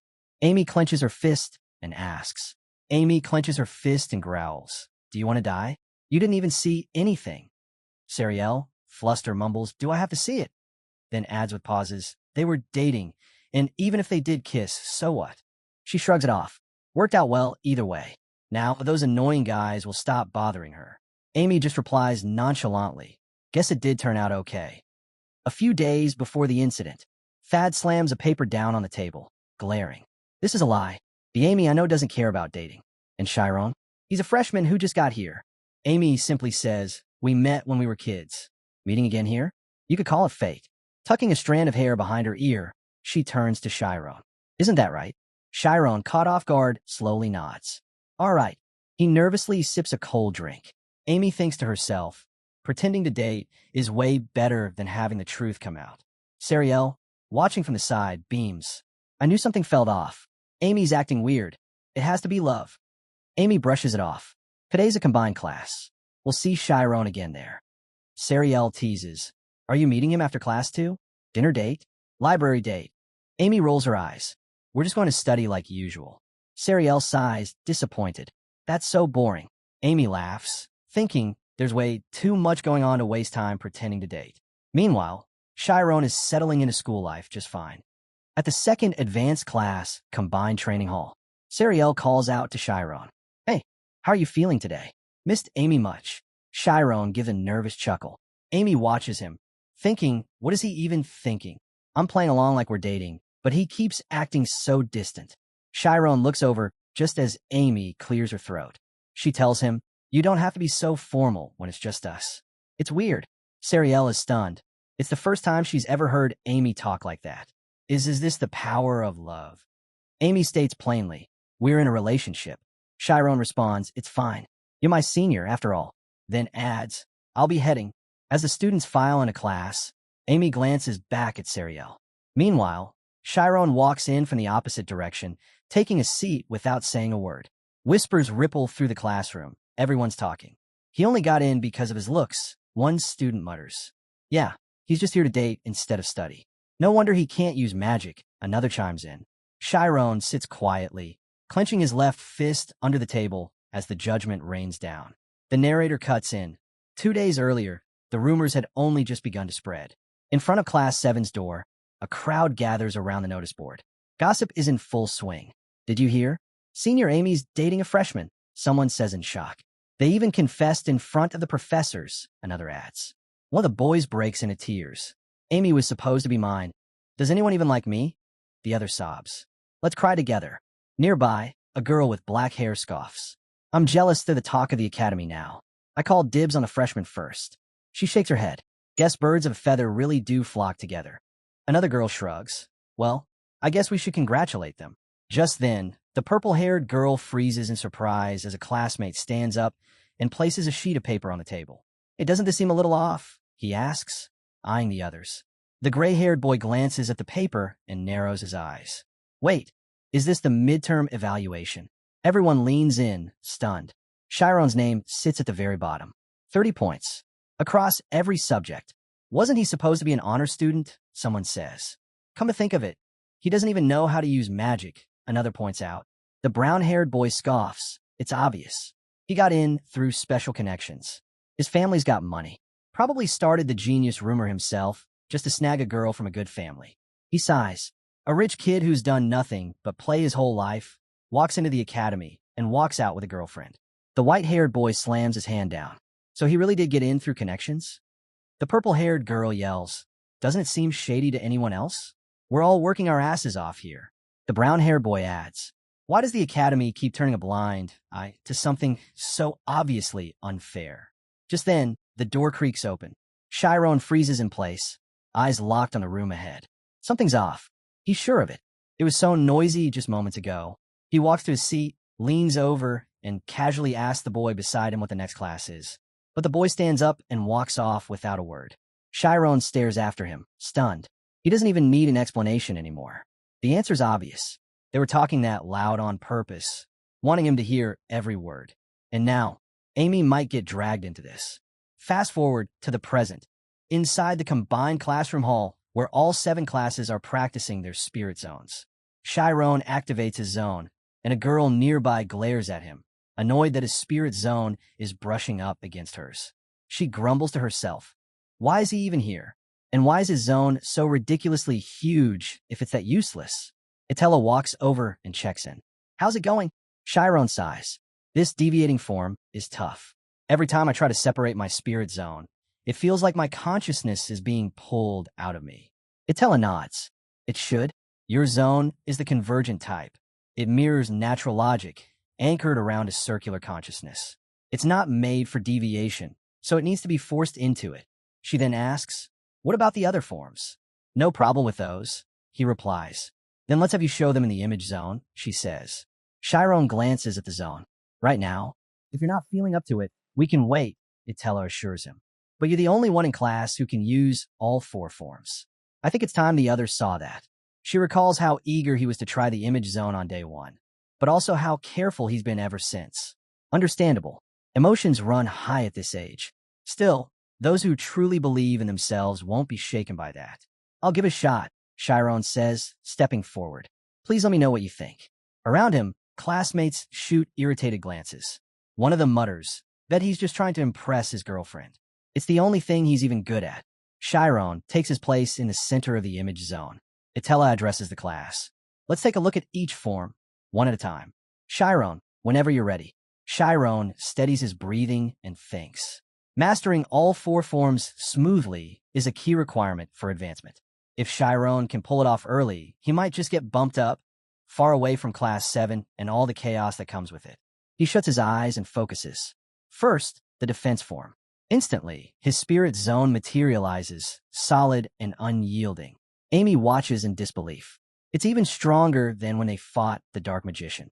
From the sidelines, a black-haired student observes, there are 44 layers. That's top tier. With defense like that, it's like he's fully armored. Next, Shyron switches to the star form, then the 4-corner zone. Itella nods to herself. He's got a solid foundation. His transitions are smoother than even Class 6 students. Advancing him wouldn't be an issue at all. But now comes the tricky part. Shyron's chest rises and falls quickly. The deviated form. He's never managed to pull it off, and showing it in front of everyone is a risk. Still, if he wants real feedback, he has to go through with it. Even if it fails, he summons a blurry, unstable spirit zone. Class 5 students whisper among themselves, stunned. Wait, is he trying the deviated form? You have to be at least Class 5 for that. The key is to shrink the zone and shift its core before it collapses. Shyron tries. Just like in practice, it starts well enough. When it's close to him, he can move the center point. But the moment it drifts further away, it's like his mind is being yanked along with it. He pushes for one more attempt, only to hear stifled laughter around him. The students are mocking him, sneering at his failure. There goes the so-called genius, acting all high and mighty. What a joke. The deviated form flickers and begins to unravel. Amy watches, confused and worried. Why is he losing control? He was doing fine. Is it because of all the attention? Is something else going on? It's enough to throw anyone off. Shyron's thoughts spiral. Why do people enjoy watching others fail? Why is everyone so quick to tear someone down? He doesn't belong here. That much is clear. Then, suddenly, someone's voice cuts through his thoughts. You're thinking about way too much nonsense, says a brown-haired boy, calmly but firmly. Stop hesitating, the brown-haired boy says. If you're going to do something, then do it. You came here to become a mage, right? That jolts Shyron back to focus. He shakes off the noise in his head, closes his eyes, and reminds himself, I'm here to become a mage. His spirit zone bursts outward, massive and detached from his body. Class 4 and 5 students gasp. The zone had left his body completely. Inside, Shyron wonders, will it break free first, or will it collapse first? Meanwhile, Alifa reviews some reports. She's thinking back to the time Shyron resisted anti-magic with just his defense form. Anti-magic alone is so dangerous that even trained specialists need artifacts to handle it. There's no way those students used it properly. Still, he held his own against 6 of them. That means one of 2 things. Either Shyron's mental strength outweighs all 6 of theirs, or his talent is just that rare. Just then, Itella calls out to her. Did he manage the deviated form? Alifa asks. It's only been a month since he began training in the 4 forms, Itella replies. But his detached spirit zone held stable for a moment before disappearing. It lasted several seconds. Alifa quietly sips from her cup, thoughts lining up. So, my instincts were right after all. Itella continues to motivate the others. I'd like to ask for your help with something. Alifa adjusts her glasses. I was just thinking the same. A few days later, during Class 7's chemistry class, Sina lowers her hand from the board. That's it for today's lesson. The class buzzes with excitement. Something's clearly up. Alifa steps forward. I ended class early for a reason. I have a special announcement. She turns toward Shyron. Stand up. Shyron rises from his seat, and the room quiets. It has been decided, Alifa says. Student Shyron is officially promoted to Class 5. Starting tomorrow, he'll join their schedule. A girl with light purple hair blinks in shock. Did she just say he skipped 2 classes? That's not even possible, someone else whispers. It takes 2 whole years to move up 1 class. She narrows her eyes. Maybe his family pulled strings to get him promoted. Alifa addresses the room again.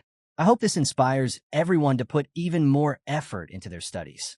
Suddenly, a brown-haired girl shoots up from her seat. Excuse me, professor. I have an objection. Her voice trembles with frustration. It's extremely rare for anyone to skip 2 classes. How can a student who doesn't even know? He doesn't even know any magic commands, and yet he gets to advance? Alifer blinks, puzzled. Professor Atella never mentioned that. She turns to Shyron. Is that true? Caught off guard, Shyron stammers. Wait, I can't use any magic yet, but I thought I could just learn the basics if I got curious. Alifer calmly replies. Class 6 doesn't include magic evaluations, so I didn't see that as an issue for advancement. But the brown-haired student slams the desk in anger. I won't accept this. This is clear favoritism. He glares at her.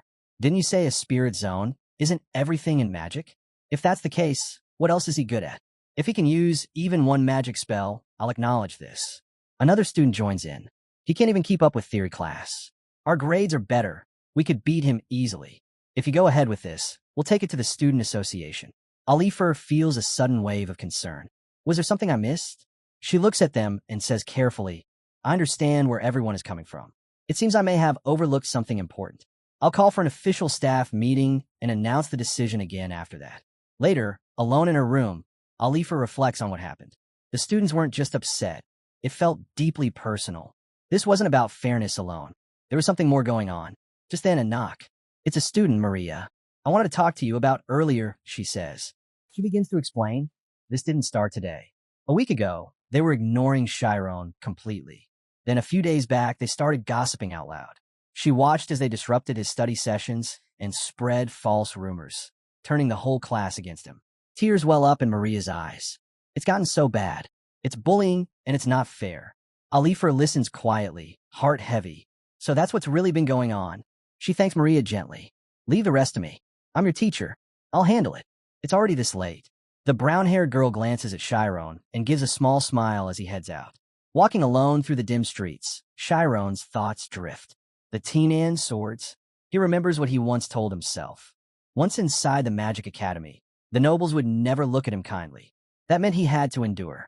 Keep pushing forward, no matter what. If I can hold out until the end, my goal will be within reach. He comes to a halt in front of the advanced class hall, Professor Steelgate's domain. No matter who tries to stop me, he thinks I will become a mage. Back at the dorm, steam drifts out from the bathroom as Shyron finishes his shower. He steps out and hears a sudden knock at the door. At this hour? He checks the time, tense. Could be those students again. But when he opens the door, he's surprised to see Alifer standing there. Do you have a moment? She asks softly. Can I come in? He nods and lets her in. Would you like some tea? He offers. I actually wanted to speak with you earlier, she says, looking around. But you weren't in. She glances at his desk. Back when she first reviewed his academic record, something had caught her attention. His grades were low, yes, but oddly consistent across every subject. It didn't look like failure. It looked like someone spreading their focus evenly, building up knowledge across the board, not rushing for quick results. He wasn't failing to learn magic. He was choosing not to, for now. Why would he do that? She wonders. Was it a lack of early education? Shyron quietly sits across from her, looking a little unsure. Alifer thinks back to how he behaves in class. During lessons, he always stares straight at her, focused, but maybe that was just his way of hiding how Shyron he really is. She gently asks, Is school life hard for you? He shakes his head and replies, Not at all. I enjoy studying. It's fun. She hesitates for a moment. I've heard your classmates have been giving you a hard time. He lowers his eyes. You don't need to worry about me. But she leans in slightly and says, Can you be honest with me, Shyron? This isn't something you need to hide or be embarrassed about. He said it was a shame he couldn't form friendships, but there was something he could do about the hatred others had for him. When she asked if he felt bitter toward his classmates, he admitted he did. Still, he reminded her that he was human. While he got along with them to some extent, he wasn't going to lose himself just to fit in. Even if all 7 of his classmates thought he was in the wrong. If you consider it, that's only about 40 people. Somewhere out there, someone would understand him. She smiled, saying she understood what he meant and would remember that during the teacher's meeting. She also sensed that Shyron was eager for early promotion. Holding a book in her hands, Alifer concluded the announcement with her opinion. Shyron should move up ahead of schedule. As the other instructors flipped through the pages in front of them, they questioned whether it made any sense. An entire class bullying one student just because he couldn't use magic? In the Magic Academy's meeting room, The teachers discussed how this kind of thing could easily happen in the lower classes. Many of the kids lacked talent, and older were often mixed in, creating a massive skill gap. An older, brown-haired teacher spoke up, saying promoting Shyron early was the right move. If it were up to him, Shyron could graduate within 4 years, and for the academy, the sooner he graduates, the better. Alifer was about to take her seat when Thad cut in, saying he had some objections. When the principal asked him to explain, Thad said he didn't doubt Shyron's talent, but the fact remained the boy couldn't use magic. Student backlash couldn't just be brushed off. Alifer reminded everyone that Shyron's goal was to master knowledge across all fields at once. His delay in learning magic was part of that. A teacher shouldn't interfere with a student's personal learning method, but Thad interrupted her, saying that wasn't the issue. He wasn't questioning Shyron's methods. What concerned him was how much favoritism she was showing. Even if Shyron surpassed the others in overall ability, he still lagged behind in magical expertise. Promoting him now could make the rest of the class feel alienated and, worse, kill their motivation to study. A teacher shouldn't give everything to just one student. They accused the academy of turning everything into a race to crown a single genius. Alifer shot back, saying not only was Thad trying to block a gifted student's path, but he also couldn't see the childish jealousy behind the student's actions. Thad and Alifer immediately clashed, practically leaping from their benches to argue. The rest of the teachers sat in silence, wondering how two people with such opposite personalities ever managed to become mages in the first place. At last, Alpheus raised his hand and told them to stop. He instructed them to sit down. Both Alifer and Thad remained standing, but fell quiet. Alpheus acknowledged that both sides had valid points. Alifer's argument held weight, but Thad's concerns about the school's balance were equally important. His objections weren't rooted in bias, but in genuine care for the academy. The sense of favoritism among students needed to be considered too. Thad agreed. Those were the exact words he'd been trying to say. Alifer turned to glance at him silently, then looked to the headmaster, who posed a new idea. The following morning, students gathered in front of the advanced class notice board. A new announcement had been posted. There would be a test to determine who would receive early promotion. Only one student would advance, straight to Class 5. The subject of the test would be magic, with teleportation chosen as the evaluation spell. The issue raised earlier, using the spirit zone as the sole evaluation, had been addressed. To resolve it, the academy selected Class 5's assigned spell, teleportation. Excitement and tension buzzed through the crowd. The students were stunned to learn that everyone from Class 7 could now take the promotion exam. A gray-haired boy commented that if someone passed, they'd skip 2 whole classes and land directly in Class 5. He turned to his green-haired friend and asked if he could use teleportation. The green-haired student shook his head. That's Class 5 material. I know the theory, but casting it is another story. Nearby, a black-haired girl turned to her brown-haired friend. You think it's simple? One of the upperclassmen I know got hurt so badly while practicing it, they were hospitalized for a year. The purple-haired boy looked uneasy. So what? You think no one's going to get promoted now because we complained? Then Shyron arrived. As he read the notice about teleportation, his classmates glared at him. He stared at the board deep in thought. The so-called Class 7 outcast situation had spread so far that even students from higher classes were talking about it. After class, students gathered around the intermediate class bulletin board, murmuring that stuff like this still happened. One of them pointed toward the commotion below and asked if it was Class 7 again. Someone replied, "Yeah, I heard it's 'cause he can't use magic. But they don't even teach magic in Class 7, so what's the big deal?" Another added, "They're just picking on him because he's dating Amy. Pure jealousy." Hearing all the whispers, Amy realized people thought Shyron was being bullied, and that he was avoiding her just to keep her out of it. Sariel chimed in thoughtfully, saying Class 7 was known for being immature, and incidents like this weren't unheard of. She'd been through something similar herself. Even so, she advanced quickly, and nothing serious came of it. Then she noticed Amy heading off and asked where she was going.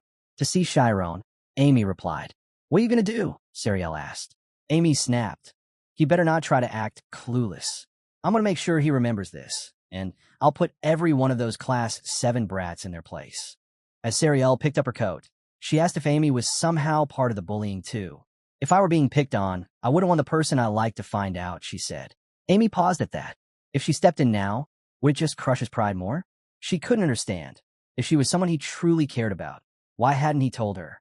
Sariel shifted the topic. Teleportation isn't something you can pick up easily. It's a big leap, even for students in the higher classes. Amy thought to herself, if it were only about difficulty, that'd be one thing. But for someone who's never used magic before, it's dangerously reckless. Sariel asked, what if you taught him? It could be your way of making peace. Amy scoffed, as if he'd accept my help. Besides, I've got my own exams to prepare for. Then she added sharply, if he can't even handle this alone, maybe he shouldn't be my boyfriend. At the academy, something leapt swiftly through the trees, landing on a branch outside Shyron's dorm. It was Amy, perched like a storm waiting to hit, shouting that she definitely wasn't doing this because she had feelings for him. She was helping, period. Feeling partly responsible, Amy launched herself over the building and landed near Shyron's room. Her mind was set. He needed to apologize, and she wouldn't leave until he did. Inside, Shyron was quietly reading when he looked up, startled, just in time to see Amy burst through the window. Before he could speak, she pounced on him and clamped a hand over his mouth. I'm the one who's going to make sure you never forget this, she growled. And don't you dare keep this from me again. But then her eyes widened. Miss Alifer was sitting right there in the room. Alifer narrowed her gaze. You must be Amy. Have you been sneaking into the boys' dorm like this every night? Caught between panic and embarrassment, Amy stammered. This is all a huge misunderstanding. Alifer motioned her inside. You should come in before the neighbors start talking. She added, I always thought it was odd that you two didn't spend much time together and kept so quiet about it. Amy insisted. This is seriously the first time I've ever come here like this. Shyron said it'd be weird if we met during the day, so I came in secret. As she removed her cloak, Alifer raised an eyebrow. Then tell me, why are you here so late at night? I'm here to help him prepare for the promotion exam, Amy said firmly. Class 7 is already tense enough. Shyron handed her a cup. Here, have some tea. Amy took a sniff. Smells good. Where'd you learn to make tea like this? But her mood shifted fast. Slamming the cup down, she snapped. Whose fault do you think it is that you're being humiliated like this? Shyron hesitantly muttered an apology. Why didn't you tell me you were being bullied? She pressed. Alifer stepped in. Let's all sit down. We can talk about the exam first. Shyron, clearly uneasy, took a slow sip and wondered what exactly was going on anymore. Breaking the silence, Amy turned to Alifer. Don't you think teleportation's a bit too dangerous for someone who can't even use magic? Alifer admitted the headmaster had made the decision himself. While she was concerned, she trusted there was a reason behind it. Amy frowned. Of course, the eccentric headmaster had something to do with this. Shyron glanced at her. Is it really that dangerous? Amy nodded. Teleportation relies on the element of light. His eyes widened. I've read something about photonization before. She explained, light has a fixed speed. Nothing in this world can surpass it. Teleportation uses that very speed to bend the limits of space and time. Shyron listened, taking it all in. Shyron wondered aloud. Was Amy saying teleportation worked by converting the body into light? Alifer jumped in, explaining that while it sounded complicated, surprisingly, even beginner students could use teleportation. In photonization theory, the speed of light was divided into 4 levels: ultralight speed, sublight speed, and semi-light speed. The level required for teleportation was semi-light speed. If a student could understand even just 1% of that speed, they could use the spell. However, the downside was that if the process wasn't complete, some of the body's mass might not fully convert, leaving behind physical remnants. Shyron responded thoughtfully. So, it's easy to learn, but if you're not careful, there's the risk of crashing. No wonder it's banned on campus. Alifer smiled in approval. As expected, you catch on fast. Amy, on the other hand, looked off to the side, quietly wondering if this kind of warmth was normal between Shyron and Alifer, or if they were just unusually close. Shyron then asked, how can they base an exam on such a risky spell? Alifer was about to explain when Amy cut in, clearing her throat. They'll have to use a space with absolutely no obstacles. When Shyron asked where that would be, Amy pointed upward. The roof. Shyron looked up, stunned. In the sky, the narrator explained. The designated teleportation training area was 10,000 meters above sea level, a bridge stretching 700 meters across between 2 peaks. A place where no one could run, only teleport. Alifer confirmed it. Honestly, that's probably the only location that makes sense. The rules were simple. Race from one mountain peak to the other. Shyron was impressed. That's incredible. And yet, if it's up there, no obstacles would get in the way. Then he asked the obvious question. If someone fell, would they survive? Amy answered directly. The first person to make it across wins. But at Class 7's level, it might be hard for anyone to even finish. Alifer added, if no one makes it, whoever gets the furthest will be declared the winner. And yes, there'll be safety devices in place, but the real danger lies in the students themselves. She explained that when competition got too intense, accidents could happen, especially when teleporting bodies collided midair. Amy pointed out that with those rules in place, it was obvious Shyron would become the prime target for everyone else. Shyron, already anxious, questioned whether he could really pull this off. It wasn't even the difficulty that got to him. It was the fact that he had to take on the entire class by himself. What bothered him more was the idea that someone might get hurt because of it. Was taking this exam truly the right thing to do? Noticing his silence, Alifer softly apologized. She admitted that from the very first entrance exam, she'd wanted him placed in Class 5. But in hindsight, that selfishness might have made things harder for him. Shyron quickly said it wasn't her fault, but she cut him off. That's why, starting today, I'll personally take charge of your training. Amy frowned. Why go that far? Alifer replied, it was because she felt responsible for how complicated the promotion exam had become. Helping him now was the least she could do. Amy didn't agree. She warned that Alifer's involvement could backfire. If word spread that a judge was personally training one of the examinees, Shyron's credibility, and the result of the exam could be questioned. I'll teach him instead, Amy said firmly. It's a level 1 spell, there aren't any obstacles, and I can handle it. Shyron looked at her, surprised. Weren't you just mad at me? Alifer acknowledged Amy had a point, but she also mentioned something interesting. Amy had recently requested a promotion to the advanced class. Turning to her, she asked, so, do you really have the time to focus on Shyron right now? Shyron was stunned. The advanced class? The narrator explained. The advanced class was every aspiring mage's ultimate goal. The students in that group were recognized as semi-pros. Being accepted into a famous academy's advanced class meant making headlines in the kingdom's magic magazines. Once inside, there was no more leisurely school life. Just endless competition, high-pressure training, and barely any rest. Amy was aiming to get into that kind of world before anyone else in her year. Shyron asked in disbelief, why so fast? Isn't this early for people our age? Amy, visibly annoyed, muttered to herself, it's your fault. Your ridiculous improvement speed is throwing everything off. The only place left for her to escape now is the advanced class. Shyron's sure of one thing. She's not planning to settle for being number 1 in the intermediate division. She's unfazed about her chances. In fact, she's confident enough to be the first in her year to apply for the advanced class. And even though this is a crucial time for her, she still made the effort to come all the way here just to help him. Amy insists that no matter how hectic things get, something like this shouldn't be her concern. She tells her to let it go. But Shyron responds calmly. She gets where Amy's coming from. Still, as his girlfriend, it's okay to trust his training to a teacher. Alifer steps in, adding that this is Shyron's first exposure to magic. Having an experienced professor guide him would be much more effective. Hearing this, Amy suddenly feels lightheaded. She turns to Shyron, demanding he choose her or Alifer. Shyron, who's been quietly observing, suddenly reacts in surprise. Amy presses on, saying that obviously, a boyfriend would rather be taught by his girlfriend. Shinor, clearly nervous, tries to settle it with a simple answer. He'll handle it by himself. Both Alifer and Amy stare at him in shock. Meanwhile, the narrator explains. The teleportation training grounds, known as the bridge that cannot be crossed, are located high in the twin peaks of the Academy's mountain range. The design allows students to train in midair, free of obstacles. And thanks to safety gear installed for higher-ranked students, there's no danger of falling. Difficulty levels range from 1 to 10, with customizable obstacle challenges.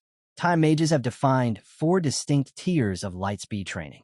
First is semi-light speed, not quite sublight, but faster than sound. To the average eye, it looks as fast as light. This is the base level speed needed to cast a basic teleportation spell.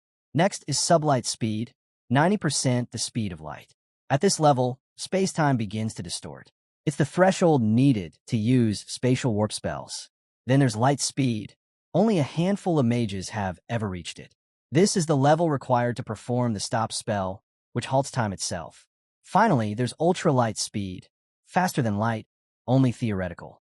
No mage in recorded history has ever reached this state. In truth, ultralight speed would be the level of omnipotence required to use the time leap spell. A spell that, in theory, would allow a mage to move through time itself. Amy, clearly concerned, asks Shyron if he really doesn't see what a huge opportunity this is. Shyron responds quietly. He doesn't want to be a burden, not to her or to the professor. He knows how important her upcoming exam is, and that she'll be among the examiners. Amy points out that everyone else is hiring top-tier tutors just to master this one spell. No one's taking it lightly. On top of that, his classmates are already against him. This isn't something he can handle alone. But Shyron calmly replies, that's exactly why she's pushing ahead and joining the graduating class early. She can't afford to linger when she's focused on bigger dreams. To her, Class 5 is just a stepping stone to becoming a mage at her level. Amy looks away, struggling to respond. Shyron turns to Alifer and asks her to believe in him. He won't make promises he can't keep, but he'll do his best, and he won't regret the path he's chosen. Sina, who had been silently putting away a chair, speaks up. If that's what her student truly wants, then she'll respect it. But if he has questions later, he's free to come to her, just like any other student. For now, he should wrap things up and commit to his decision. As she opens the door, Alifer turns to Amy and says she'll let her off this time. But if she tries climbing through the boys' dorm window again, she knows what'll happen. Amy bows slightly and mutters a quiet yes. Taking a deep breath, Amy sits down on the bed. An awkward silence settles between them. She eventually stands, walks toward the window, and tells Shyron she'll be heading out. He thanks her, respectfully calling her senior, and appreciates her for coming. But Amy doesn't move just yet. She turns around and asks him, why did he really avoid her? She wants the truth. Was it because the others are bullying him? Because this doesn't just affect him, it affects her too. She demands to know if it hurt his pride. Shyron glances away, clearly uncomfortable. He says it wasn't like that. He just didn't want to drift apart from her. Amy doesn't buy it. She coughs, frustrated, suspecting her instincts were right. Finally, Shyron speaks up. He tells her it's because she's his goal. He remembers the day he arrived at the academy and saw her name at the top of the rankings. From that moment, he decided he wanted to catch up no matter what. Shyron never expected things to turn out this way. Things between them were already tense. If he'd told her about the bullying, it would have only made things worse. Amy quietly reflects on his words, his goal, and sadly, she realizes he's already surpassed her. Her thoughts drift to her past, and she wonders if he knows anyone else at the academy.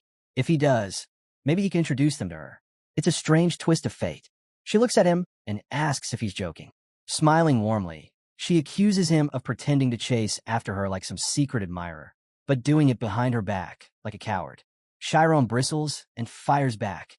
How is that the same thing? Amy opens the window and challenges him directly. Are you planning to surpass me? She tells him to stop calling her senior. Instead, they should compete head-on where she can see him. And if he doesn't manage to catch up soon, he'll have to keep calling her senior for the rest of his life.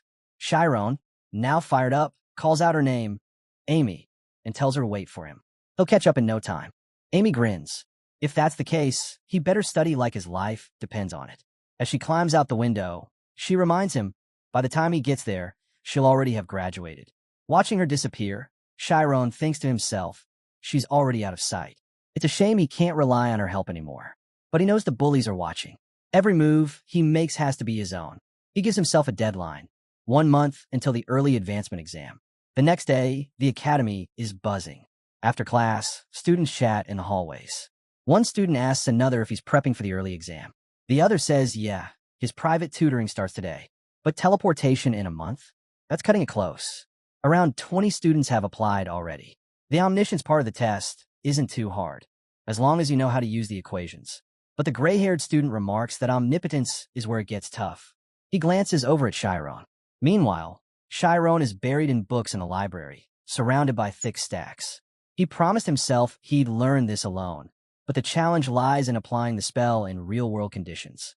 A mage's surroundings are always shifting, and that unpredictability makes all the difference.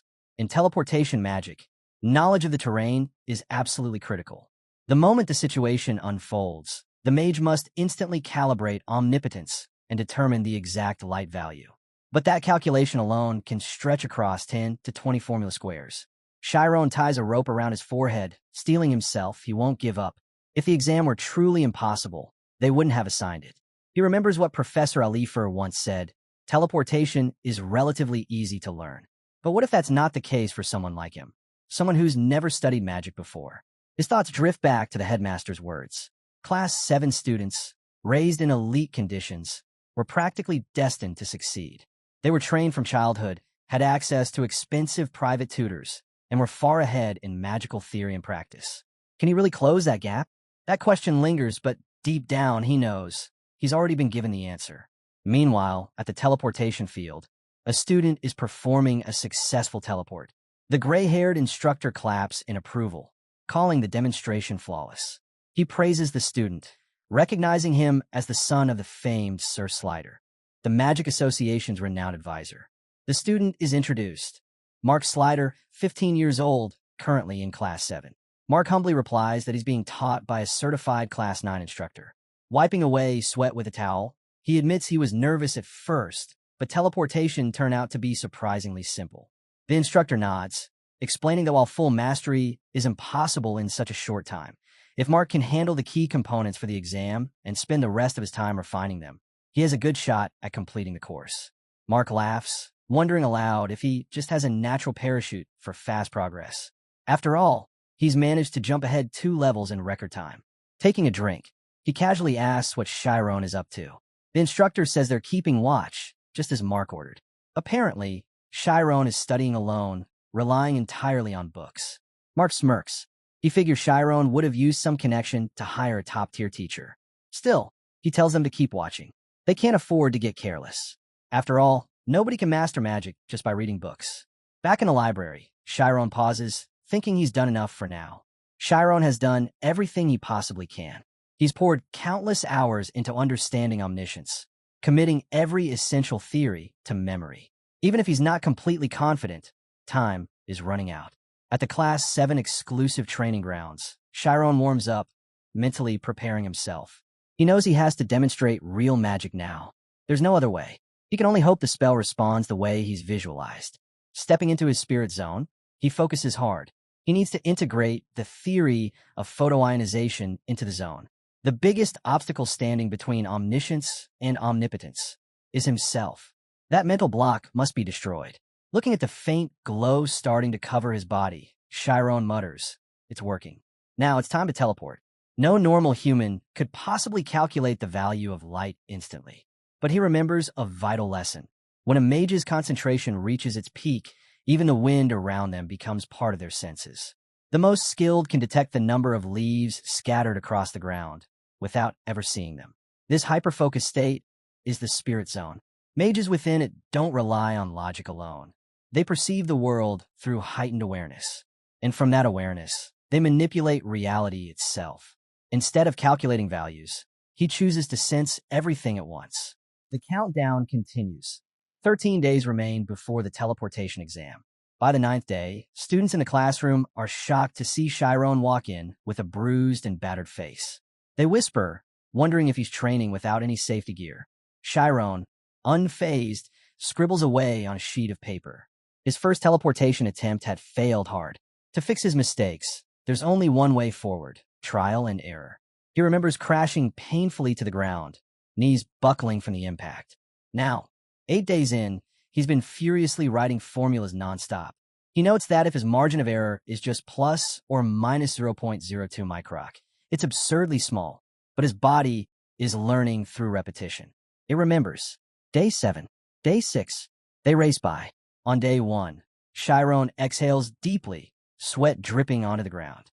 With the test tomorrow, he thinks hard. What else can he do? For every error he fixes, a new one appears. He raises his hand, as if to stop the doubt. There's nothing more to adjust. This has to be it. He glances at his hand, then covers his ears, forcing himself to focus. Get it together, he tells himself. I'll make it. Then he starts to run. As his momentum builds, he wills the teleportation spell to activate. In a flash, he vanishes, reappearing elsewhere. He crashes to the ground hard. But this time, he grins through the pain. It doesn't hurt. He did it. There's no room for breaks now. No time to slack off. If he wants to get anywhere, He'll have to keep pushing, sharpening his control, mastering the art of linking Shinor and sleep. But his thoughts trail off. Morning arrives. Mark stands by his window. Behind him, his gray-haired tutor asks how he's feeling. Fantastic, Mark replies confidently. Today's the day. I'm hitting class 5. That 700-meter mark? I'll crush it. Meanwhile, over at the academy, Maria pauses at the classroom entrance when someone calls out to her. Giving up already? It's Mark. She frowns. Aren't you supposed to be training? Studying, maybe? Mark smirks. Do I look like some pathetic bookworm? Don't insult me. He eyes her. And what about you? Slacking off again? No wonder your grades suck. Maria turns back to the classroom, but Mark doesn't stop. You should be out there, watching real talent. Learn from us. You might actually improve. Her voice trembles as she mutters, good luck. Mark lets out a loud, mocking laugh. Wishing me luck now? Wow, you really are something. You know that. He suddenly leans in. You didn't snitch, did you? Maria gasps, covering her mouth in shock. How could you even? Mark cuts her off coldly, just checking if it was really you. As her bag slips from her hand, Mark stares down at her. I have my ways of finding things out.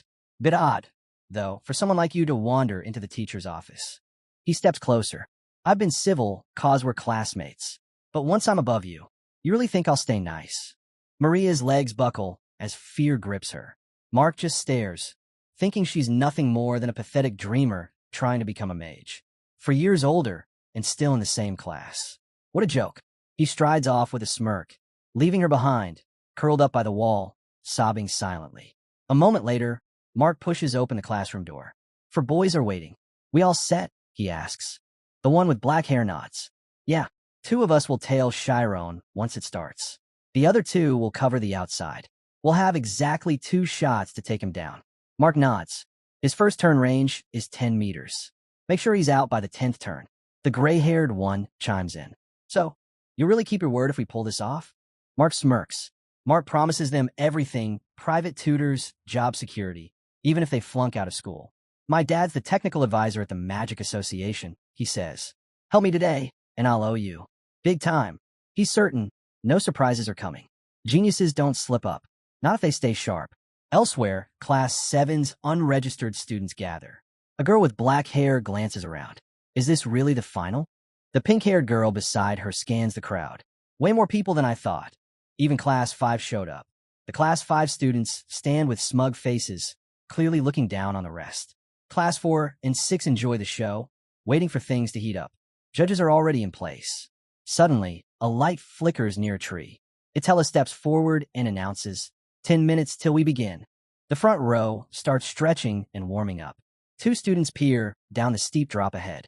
Where's the bridge? One asks. The other scoffs, this is the bridge.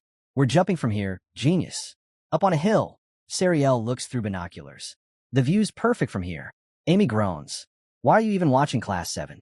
Waste of time. Sariel shrugs. Gotta cheer for my boyfriend. Might earn me some points.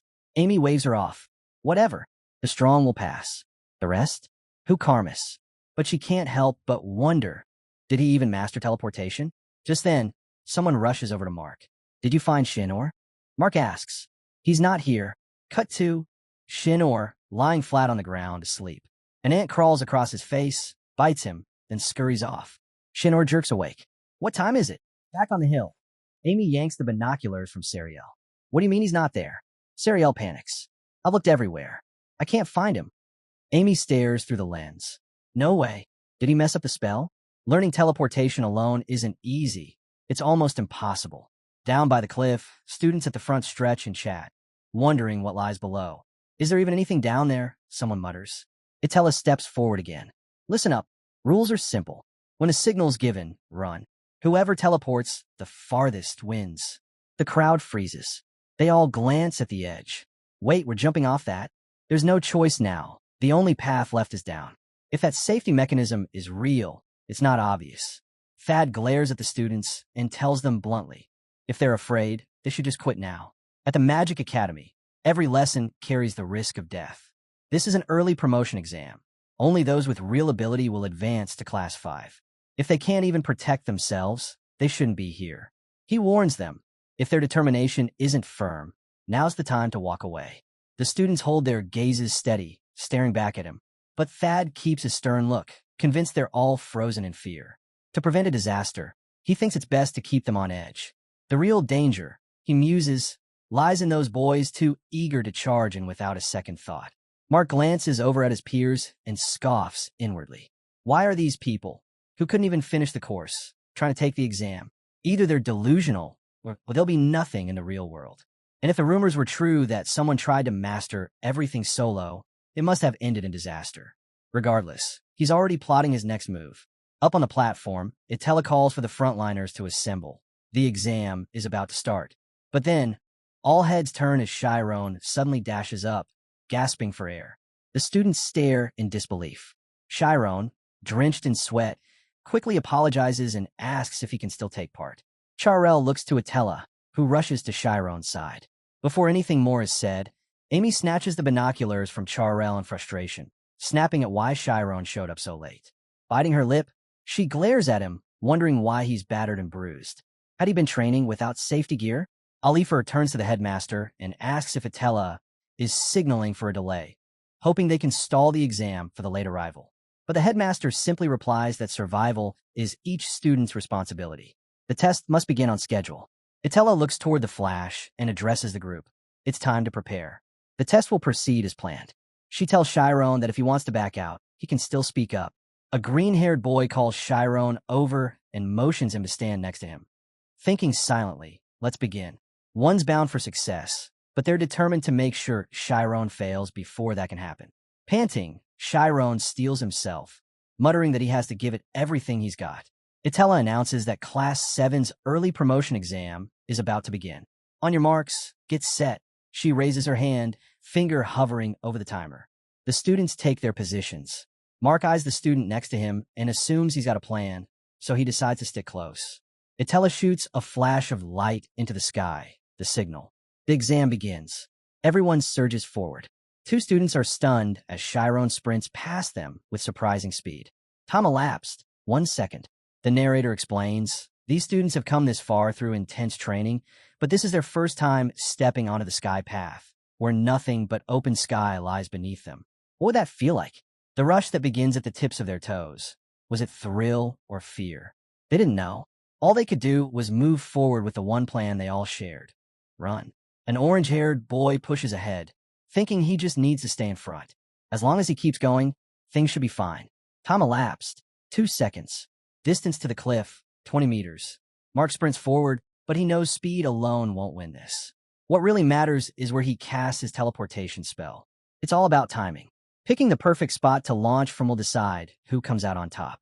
Repeating that gap would be impossible unless he's brave enough to take the risk. The orange-haired student reaches the edge and teleports. A black-haired boy mutters, "Me too," and follows. One by one, the lead group blinks out of sight. Time elapsed, 3 seconds. Just 5 meters left to the cliff's edge. The front runners continue to teleport away. One of Mark's teammates yells that he can't go any further. Mark snaps at him. What's he supposed to do if the supposed guard squad backs out first? As he reaches the cliff's edge, Mark calculates. If he falls and then teleports at just 2 meters down, time ticks to 3.5 seconds. Shyron is still running at full speed. The green-haired boy watching him wonders, why is he still running? The gray-haired one thinks to himself that they're the only ones left now. If they keep this up, they're going to fall. At the 3.7-second mark, 2 boys teleport away, barely a meter from the edge. Shyron, hearing the time, mutters, and not yet. He reaches the cliff's edge, determined to catch up here and now. Class 4 students, including Alifer and Atella, are stunned. As the timer rolls on, they watch in disbelief. Shyron hasn't teleported. He just jumped straight off. No light, no magic, just a leap. 2 meters beyond the cliff, at the exact 4-second mark, Shyron dives into open air. Flashback. 1 year ago, inside the Ogent mansion, Rian's room. Rian stares at Shyron and asks, shocked, "Weren't you scared?" Shyron answers nervously, "I read in a book. Fear comes from imagination."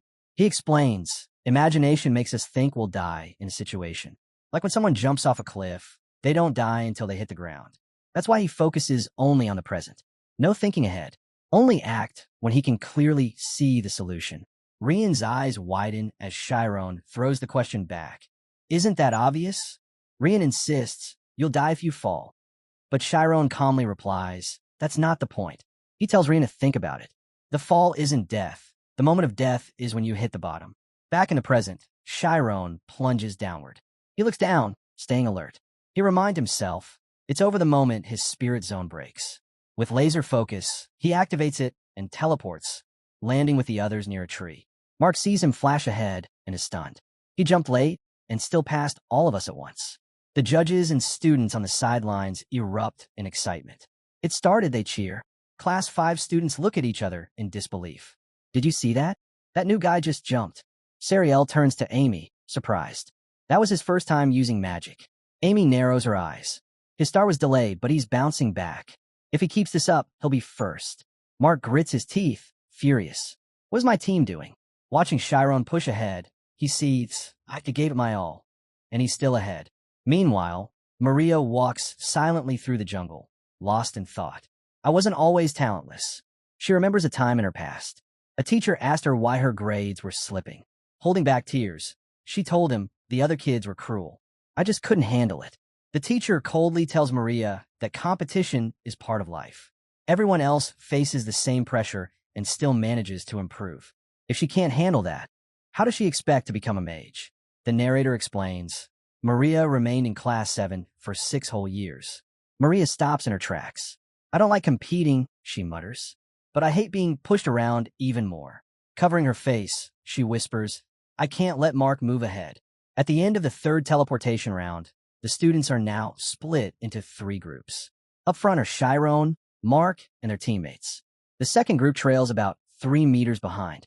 The last group, those who panicked early, used magic too soon, afraid to take the leap. One student from the rear group admits he can't use flight magic and, believing he'll survive the fall, jumps down. Others scream in panic, calling for help and begging to quit the exam altogether. Classes 5 and 7 chuckle to themselves. The ones who overcame fear ended up being the first to drop. The judges note each student's fall and distance from the cliff as more drop down to the ground below. Where's the safety mechanism? One yells mid-fall. How far am I going? Suddenly, large fans activate beneath them, slowing their descent and letting them land softly. The orange-haired student grumbles, so cruel. They could have warned us about this. The judges, their images projected for all to see, grin. Just a little gift for our junior students. The ones who dropped in the last group, every single one, failed the exam. Meanwhile, those in the middle group lost momentum and also fell, calling out for help. They too failed. Mark keeps moving, seething. They shouldn't have even tried. They were doomed from the start. He glances at his teammates lagging behind. I wasn't wrong. The gap just keeps growing. He doesn't care how it looks, dead or not. Shyron is now leading the teleportation phase. Itella observes closely. Shyron, he's incredible, she says. He's using compulsion magic in perfect rhythm. His moves are so precise, so consistent. It's almost mechanical. One of the judges, the brown-haired man, notes, Mark's rhythm is falling apart. The white-haired woman adds, he's stronger than the rest, no doubt, but he's pushing too hard. All the while, they quietly commend Itella for how she's handled the test so far. From far away, she senses synesthesia. Thad glances smugly at the headmaster, thinking to himself, Shyron's talent is no joke. Sariel, watching intently, murmurs that he's forcing compulsion. But where did he learn something that advanced? Amy, recalling her time serving coffee to mages, thinks to herself, most mages learn to convert subconscious impulses into conscious control. But Shyron, he's different. She wonders if he's not converting anything at all. Maybe he is raw subconscious. And that's not something you could teach. Mark grits his teeth, frustration boiling over. He's gonna burn out soon. Then, out loud, he yells, start. The black-haired boy hesitates, thinking it's too risky to act now. But if he spends the last of his mental energy, he might be able to pull it off once. Shyron, mid-run, hears a strange sound. Something's off. Someone's broken formation. A blur passes him. He's stunned, watching a student veer toward him with reckless speed. The student's thoughts are clear. If we go down together.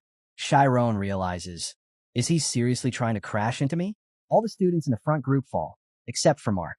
Shyron's rhythm collapses, and the exhaustion hits all at once. Breathing heavily, he tells himself, don't black out. Focus. He enters spirit zone again and launches into a long leap. The watching students scoff at him. Meanwhile, Class 5 murmurs about the weird movements just now. Did we mess up the direction? One asks as Shyron nearly crashes into someone ahead. A brown-haired student speaks up. He did it on purpose. Everyone turns to him in disbelief. How can you be sure? He calls out, Iruki. Iruki steps forward, raising a hand in a punching stance. Simple. One person stops. Another charges. That combo, paired with instant teleportation and space jumping, can cause total chaos. He says if Shyron hadn't stepped out of his regular pattern, the outcome could have been disastrous. But if it were me, Iruki adds, I'd have dodged it easily with motion equations. The two boys in question look away, annoyed, and now suspicious of each other. The gray-haired student nods. Just like Iruki said, the brown-haired boy agrees. No way the professors didn't catch that. They probably already have something in place. Meanwhile, Mark is hyped. I'm first, he grins cocky.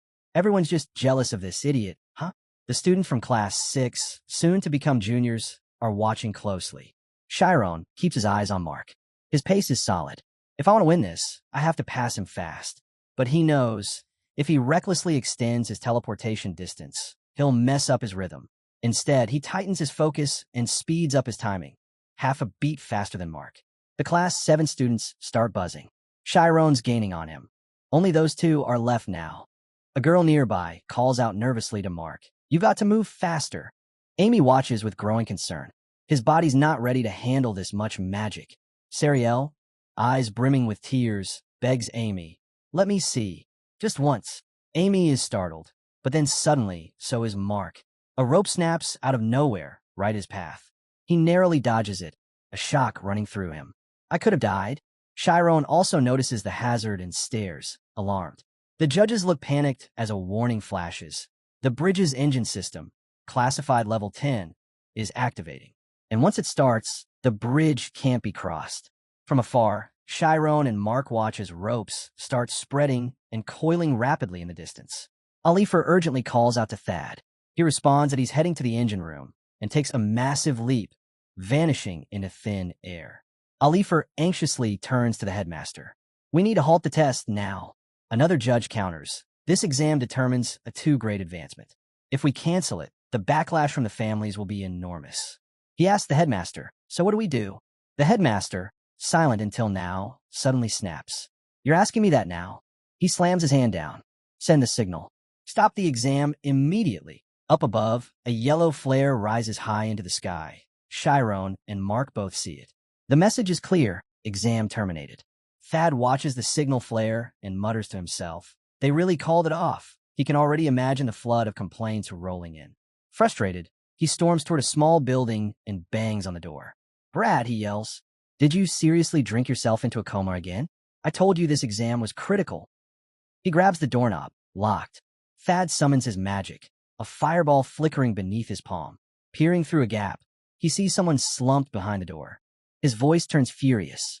You better open up right now, or else. He's ready to blow the door apart, and the man behind it. On someone else's orders, since no one would care even if a guy like that died. Hearing the voice, Thad freezes, recognizing it. He asks if it's Maria, then slams his fist on the door, demanding she open up. He accuses her of causing a serious problem, warning that this won't just be brushed off with a slap on the wrist. Inside, Maria cries out, saying everything's already over. If Mark succeeds, she'll just be dragged back into a miserable life. What difference does it make if she dies now? Maria trembles, her voice thatting. Thad sighs softly. He tells her he understands. If she doesn't want to come out, fine, there's no need to. The exam's over, just like she wanted. Nearby, Mark watches the flickering yellow fire, irritated. The trial's been halted. He was so close to advancing. His eyes shift to Shyron. He knows he has to win now. If they don't do it here, they might never get another chance to take him out. Without a word, both Mark and Shyron dash forward, aiming for the final stage. Elsewhere, the judges urgently inform the headmaster that Mark and Shyron are entering the maze. Furious, the headmaster slams his desk and hurls insults. Alifer questions why they aren't being stopped. Are they too proud to intervene? He insists they act now before it's too late and yells at the headmaster again. The headmaster reflects on Shyron. He thought the boy was different, but if he lets Mark's ambition cloud his judgment, he'll lose sight of the future entirely. As Mark and Shyron push deeper into the maze, Class 4 watches anxiously. unsure if they should do something. Amy voices her concern. The 10th level is for specialists. This is too much. Iron ropes lash out from the mountain walls, slamming into the ground. The pressure boxes close in on Shyron, but he narrowly dodges them. The traps are fast, too fast. If he takes time to dodge one and analyze the next, it'll drain his mind quickly. Meanwhile, Mark pushes through the maze, thinking it doesn't matter. They're getting disqualified anyway. The one who gets the furthest wins. As he tackles the next challenge, Mark tells himself if he can impress the observers, they'll finally recognize him. He breaks through the barrier, questioning his own technique. Then his thoughts drift back to Shyron. He mutters to himself, Shyron, always second place. Always will be. Mark gets dragged back, yanked away just in time. Meanwhile, deep in the engine room, an alert flashes on the screen. Maria, staring at it, turns to Thad and asks what this competition is even supposed to be. She says it's just a game of deception, where students break each other down with lies until only one is left standing. Is that really what the school wants? Thad, sitting against the closed door, tells her it's all just a misunderstanding. But Maria cuts him off. No sugarcoating. If even the professors already know who gets praised as a genius, then what's the point? Tears stream down her face. She says she's always followed instructions. If they say endure, she endures. But the school only notices the gifted. The rest, students like her, are invisible. Thad leans his head against the door. He asks if she ever knew. He once walked these same halls. He was a senior when she was just starting out. Maria looks at the door, surprised. Thad brings up a memory. Does she remember hearing about a so-called genius named Thad? She says she's never heard the name. He smirks bitterly. Exactly. He was dead last, stuck in class 5 for 5 straight years. And as the friends around him advanced, he started getting angry. Maria says that's hard to believe. Thad laughs quietly. Then he recalls the moment everything changed. One day, the headmaster caught him slacking off and tore into him. The headmaster asked what was eating at him. Thad replied, saying the school usually didn't bother with students like him. So why now? But the headmaster interrupted. Do you know the one thing a mage should never do? He asked. Then answered himself, never compare yourself to others. Thad looked away, unimpressed. He thought it would just be another long lecture. But the headmaster's voice turned sharp. A mage must vanish, erase everything but themselves. Only then can they truly grow. If you're always chasing the person beside you, you'll lose your path completely. Back in the maze, Mark arrives at the net and realizes too late that it's a dead end. Panic hits. He looks down at his hands. Is this it? Am I really going to die like this? He yells, pleading for help. The judges shout frantically, no. Then, Shyron's hand bursts through the haze, grabbing Mark's collar and yanking him back from the edge. Class 7 stares in disbelief. Someone shouts, Shyron saved him. One of the brown-haired students stammers. Why would he help him? This is still a test. A blonde classmate answers calmly. Because what's the point of winning if someone dies in the process? Right beside her, the short-haired girl brushes it off, saying that's not the point. They're more impressed by how he pulled off those moves. Mark, trembling, begs to be saved. But Shyron, dragging him back, tells him to stay put. He's thinking. Shyron suspects the traps are illusions. To break free, he needs to decode the patterns forming in the distance. As traps snap around them, Shyron keeps pulling Mark clear. Class 5 students shout that vertical teleportation won't work. They have to dodge instead. Shyron, staring into the illusion, realizes gaining height is useless. He needs to retreat. Iruki cheers, saying moving forward isn't always the answer. Sometimes turning back is a valid choice. One of the Class 7 students is shocked, wondering if it's true he trained all on his own in just a month. Another says she thought he was just some guy who got in with connections. The blonde girl starts to worry they were wrong about him, while the pink-haired one cheers him on, saying he's got this. Class 5 keeps yelling for him to dodge, while Amy quietly says his training wasn't just about passing some exam. Recalling Shyron's words, she remembers. All he ever wanted was to master magic. Thad tells Maria that competition is just a tool, just something to help you reach the finish line faster. He says it's okay to take it slow, because in the end, everyone becomes a mage.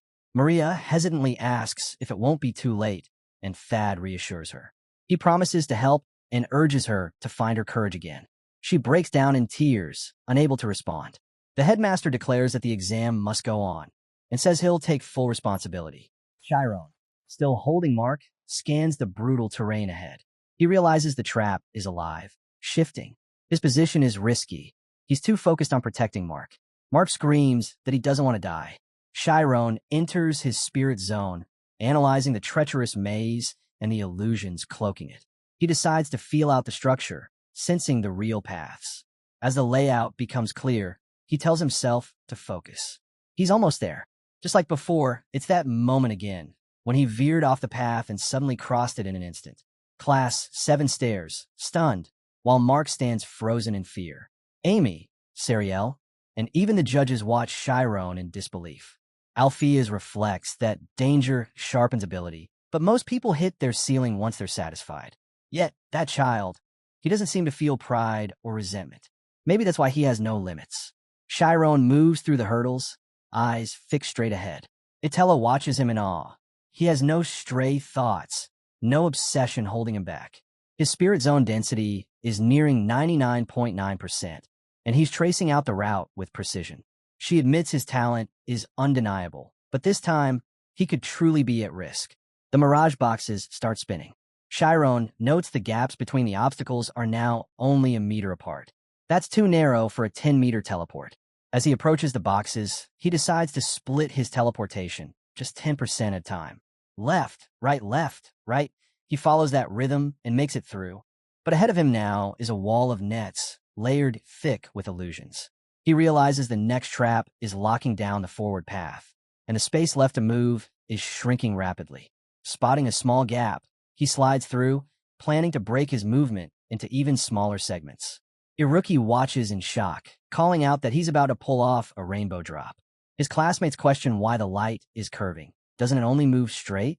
Iruki chuckles, telling them they're thinking too literally. If you differentiate a circle, you get infinite straight lines. If you split teleportation distance into 1/1000ths. Surprised, they ask how he can possibly measure that. Iruki replies, it's not math. It's something he senses. Call it instinct or maybe insight. Either he's got divine precision, or he's just a genius wired in reverse.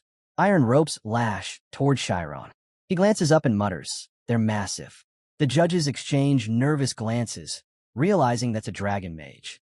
Alifer charges in with a furious leap, yelling about whatever Professor Thad is pulling. Mark, disoriented, slowly blinks his eyes open and gasps at the sight. A monster, he screams, pointing at the dragon mage.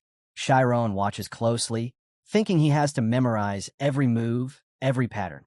But first, he needs to shift left and enter the circle. Mark, still terrified, mutters helplessly beside him. Mark, desperate, pleads with Shyron to save him, promising he'll be nice.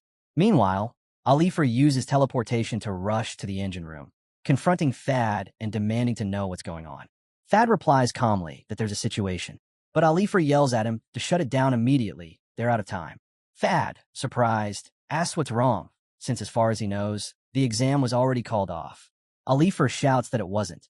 Shyron and Mark are still inside. Realizing the gravity of it, Thad bolts toward the control device. Just then, Alifer sees Itella appear and calls out to her, warning that Shyron is inside the mouth of the dragon maze. The maze snaps shut. Sariel hides her face in fear, while Amy, Class 7, and the judges look on, shaken. The timer hits 0. A minute before Itella arrived, Shyron, soaked in sweat, had been calming himself. He told himself to stay focused. He was still alive. Every 10th of a second mattered. Every 100th. There were 6 pivot points and 9 total teleportations, including the escape route. But now, Shyron sees he can't get out with Mark the way they came in. He needs another way. Alpheus watches anxiously, until suddenly, Shyron emerges from the dragon maze. Gasps erupt from both Class 5 and Class 7. They can't believe it. Some whisper if he's even real, or if they're seeing ghosts. Itella is stunned and backs away in disbelief. Shyron, breathing heavily, stumbles forward. Mark looks around, confused, asking where he is. He doesn't remember anything. The engine controlling the bridge, once uncrossable, has been disarmed and reset to 0. A gray-haired boy from Class 5 remarks that Shyron just cleared a level 10 zone and officially passed into the advanced class. He's now specialist level. Shyron breaks down in tears, saying he really thought he was going to die. Sariel cries, overjoyed. Amy, letting out a breath, admits he was actually kind of cool. She reflects that those who give their all don't need to brag. They just show it. Students gather around Shyron, congratulating him. He's heading straight to Class 5 now, and Class 6 is going to be jealous for sure. Thad and Attila return just in time. Alifer demands to know if Shyron really passed. She missed the crucial moment because of Thad. Flustered, Thad says he'll explain everything later, insisting he did his best. Alifer, clearly not buying it, fires back that he was absolutely no help, then adds that in the end, both of them made it through.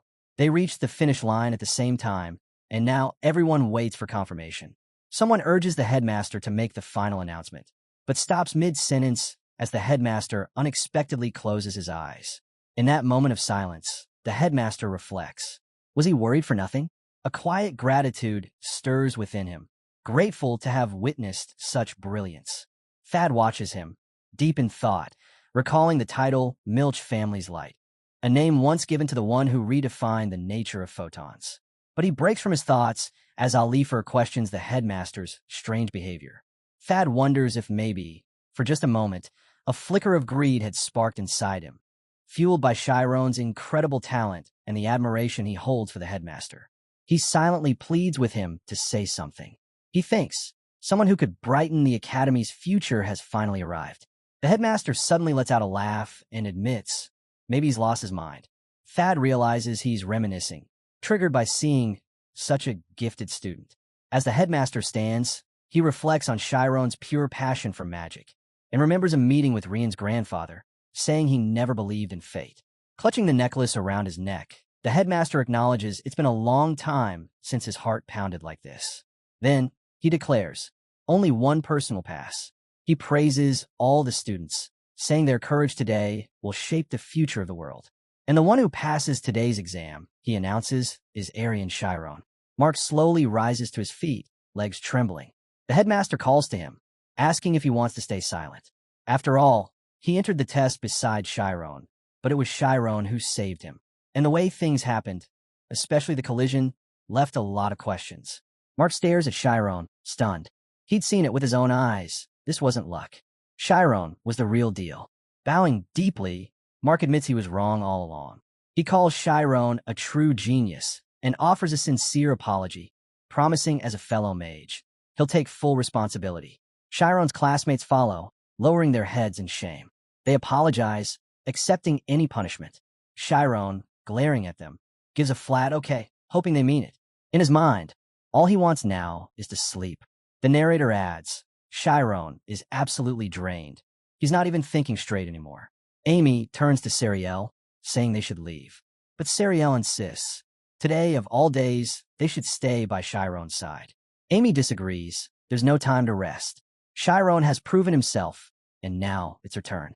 As Amy begins to walk away, Shyron notices. He calls out to her and lifts his hand, pointing straight at her. Shyron tells Amy he kept his promise, and that he's coming after her soon. Both Amy and Sariel stare at him, completely stunned. Sariel giggles, saying just hearing Amy's name felt like some kind of signal. The whispers start again. Everyone's buzzing that Shyron must be jealous of his girlfriend, and that he's just ridiculously cool. Amy, caught off guard, looks away nervously. The narrator cuts in. Shyron wouldn't remember a thing about this moment when he woke up later. But from that point on, he was officially placed in Class 5. Elsewhere, Attila feels uneasy. Something doesn't sit right. She's sure the Sthesia had been chasing Shyron, or maybe it missed him inside the dragon maze. Either way, something was off. A disciplinary committee is called. Maria, standing before them, calmly admits her wrongdoing and accepts her punishment without protest. But Mark, Shyron, and Brad, still groggy from sleep magic, step forward to say they don't want Maria punished.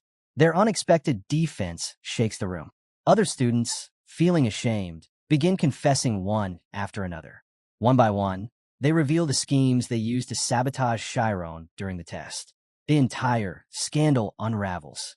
Shyron watches Mark take the stand and quietly thinks, Mark really meant it when he said he'd take responsibility. The headmaster, setting down his pen, states that Maria's case is unfortunate. She didn't tamper with the machine to harm anyone directly. Still, according to school rules, consequences must follow. Shyron steps up too. He admits he disobeyed the test pause signal and entered the maze anyway. He says he knowingly took Mark through a dangerous zone. and will accept the consequences. From his seat, Thad silently reflects. Things turned out just the way the headmaster had hoped. The students were once blind, clouded by pride, rivalry, and jealousy. But now, they're finally seeing clearly. Thad believes this is how real education works. The headmaster had taught them something far deeper. With a loud bang, the headmaster brings the gavel down. Tears fall in Class 7. Mark turns to Maria and offers a heartfelt apology. Alifer, reviewing the final report, thinks to herself, this is the first time in the school's history a verdict like this has ever been handed down. Everyone involved is getting punished. Mark and Maria receive a 2-month suspension. The others, 1 month each. Then she turns to Shyron, asking why he went into the maze even after seeing the signal. He replies simply, he didn't want to lose. But all he could think about was solving a maze. Honestly, he doesn't even remember much. Alifer sighs, noting quietly, he really does have a reckless side. She hadn't expected it from him. Maybe because of how he looked, or maybe just because he was a boy. Shyron lies on his bed, snoring softly as he drifts into a dream. He finds himself back in the dragon's maze, back in his childhood, when he met the headmaster alongside a group of young students. He sees the moment he first tapped into magic. Everything froze, mirrors shattered around him, and a voice echoed that he had become infinite. The sound of the piano pulls Shyron back to reality. His eyes flick open. Is it morning already? He wonders aloud. He puts on his Class 5 uniform, feeling unfamiliar in it. He doesn't remember much, but if it showed up in his dream, it must have meant something. On his desk lies a green book. He picks it up, realizing it's the notebook Amy lent him. It had helped him a lot with understanding magic rules. He makes a note to return it during today's joint class, and maybe find a way to thank her properly for supporting him back in the second training hall. At the training ground, Sariel greets him. Hey, Shyron, how are you feeling? Carrying a bucket of apples, Shyron walks over to Amy. I wanted to thank you, he says simply. Amy takes the bucket, her eyes dropping to the book in her hand. I actually like cherries, she says with a smile. Shyron scratches his head. Sorry.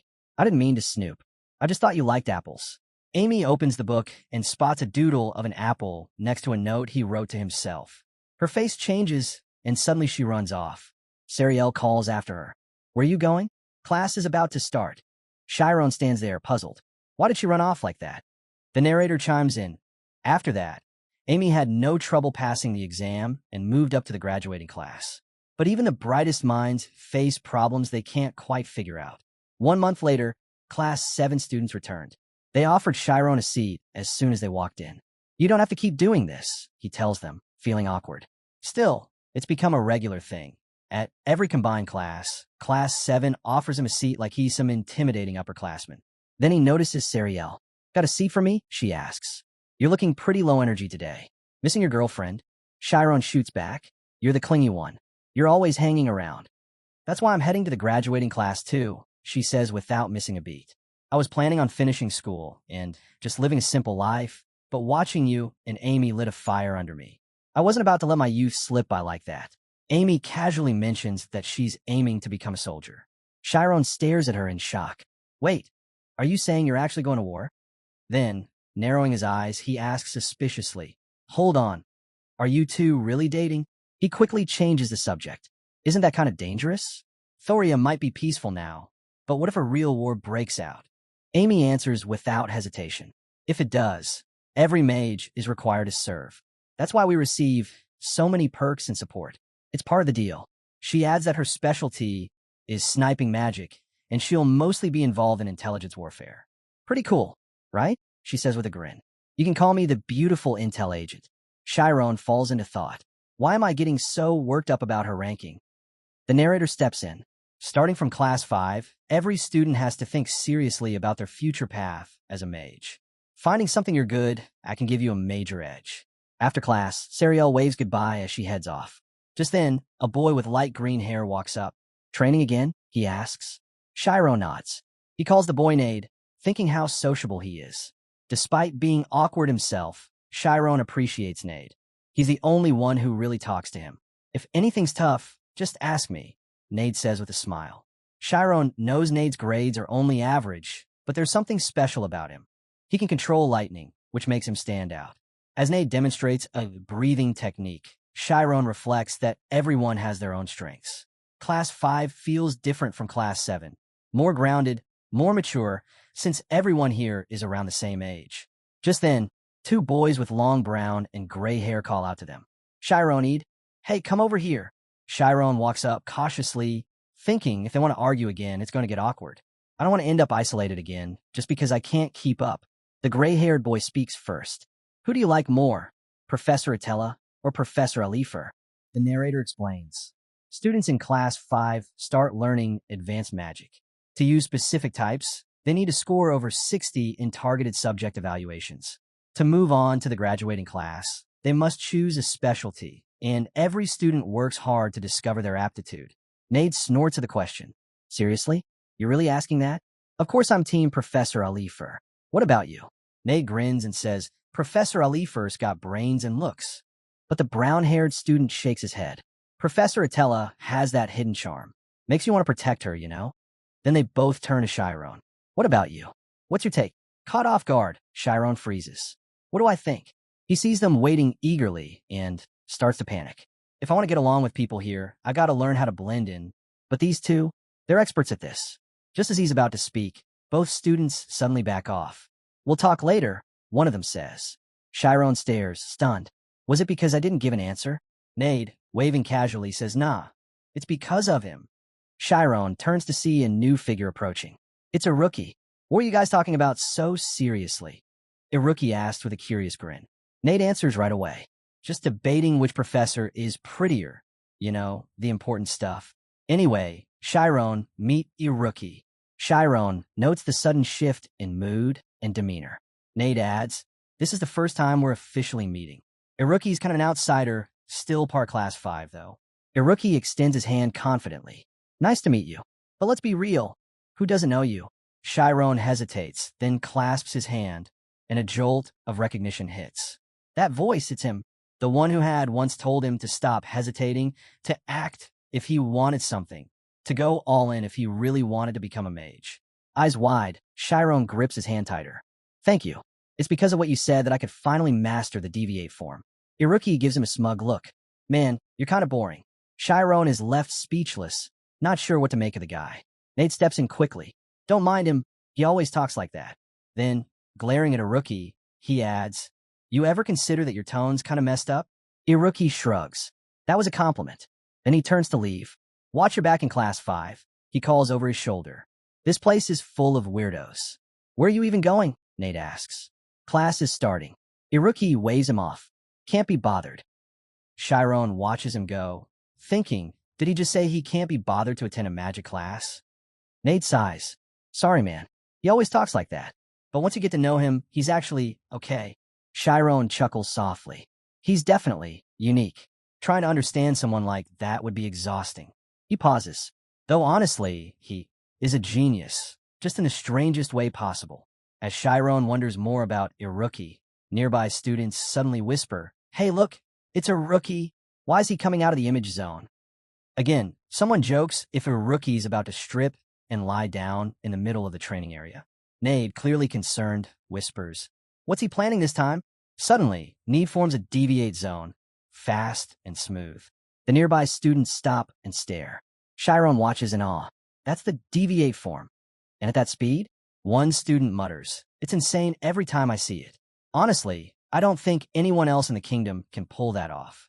Iruki snaps his fingers, and flying targets appear around him in midair.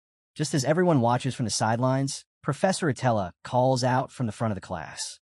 That's enough, Iruki. Stop now. But Iruki stays focused. In the next second, he ignites the targets. Everyone get down, Attila shouts. Students scatter in panic as one of the targets morphs into a terrifying purple monster. Most students freeze, terrified, but Shyron stares at it with pure excitement. As Iruki turns to leave, Attila grabs him by the ear. It hasn't even been that long since your last suspension, and you're already causing chaos again. Iruki shrugs. I didn't break the machine. 3 more days, Attila says firmly. You're suspended. Shyron stands there in shock.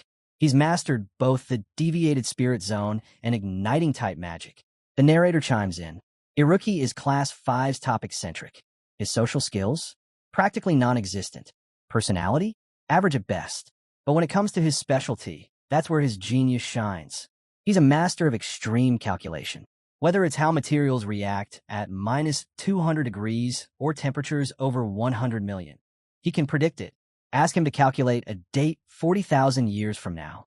He'll remember it forever. But when it comes to other subjects, cut to a classroom. The literature professor slams her hand on the table. Are you mocking a professor's authority? Rookie, this is literature, not a math test. Her voice shakes with fury as she glares at him. You think being a genius means you can ignore the point of this class? You can't explain things like emotion or imagination with math. Rookie, bored, sticks a finger in his ear. There's nothing in this world that can't be broken down into numbers, he says flatly. If you couldn't explain the world logically, it'd be a terrifying place to live in. He glances at her. Take your face right now. That rage? Just a chemical chain reaction in your body. Your hormones are out of balance. Your autonomic nerves are stressed. That's it. The professor's pulse spikes. Her face twitches in fury as Rookie continues without flinching. When your blood vessels expand, your face turns red, he explains calmly. But when the veins overcontract, they pop and turn bluish. Her face grows even darker. Finally, through gritted teeth, she snaps out. Now, and just like that, 0 marks. Watching it all unfold, Shyron is stunned. He speaks with so much confidence. And he's the same age as me? Nade, looking away awkwardly, mutters, back then, the professors tried really hard with a rookie. Everyone gave up eventually. He sighs. Who would have thought you'd be the one to get curious about him? That's new. Shyron admits to himself he is curious. But Nade seems to know everything already. Just then, a blonde-haired girl approaches them. Nade, Shyron, she calls out. Both turn to look at her, surprised. She turns to Shyron. Would you like to join our research project? She explains that they're working on material teleportation magic. And with someone like Shyron, who's strong in photon magic, their research could accelerate quickly. If you submit a paper, you'll skip holiday evaluations, she adds. And with the time left, we could even study together. Shyron hesitates. I haven't done well in my current classes. I should probably focus on those first. She smiles politely. No problem. But if you change your mind, you're welcome to join us anytime. After she leaves, Nade shakes his head. What a shame. That research group's no joke. But with Amy as your senior, I guess you're already getting attention. Shyron groans, thinking back to his disappointing midterm scores. It's frustrating. I've still got a long way to go. Just keeping my grades up is hard enough. Joining a research group? Out of the question. He turns to Nade. Don't you have a research group? If anyone's in one, it's gotta be you. Nade laughs awkwardly. Actually, I'm the president of mine, but it's kind of embarrassing. We've only got 2 members, and our funding got cut. What happened? All the seniors graduated. That's how I ended up in charge. Shyron's eyes widen. Wait, seniors from the graduating class? That means it used to be a top-tier group with serious potential. Do you mind if I take a look at your lab? Shyron asks, genuinely curious. Nade nods. Sure. Follow me. He leads him deep into the jungle area on campus. He answers that he thought research wasn't really his thing, but Shyron quickly corrects him. He's actually super into it. He even jokes that joining would basically make them brothers. As he eyes the massive cuboid structure, Shyron explains that research groups aren't what they sound like. They have fun, learn a lot. And this place? It's their lab.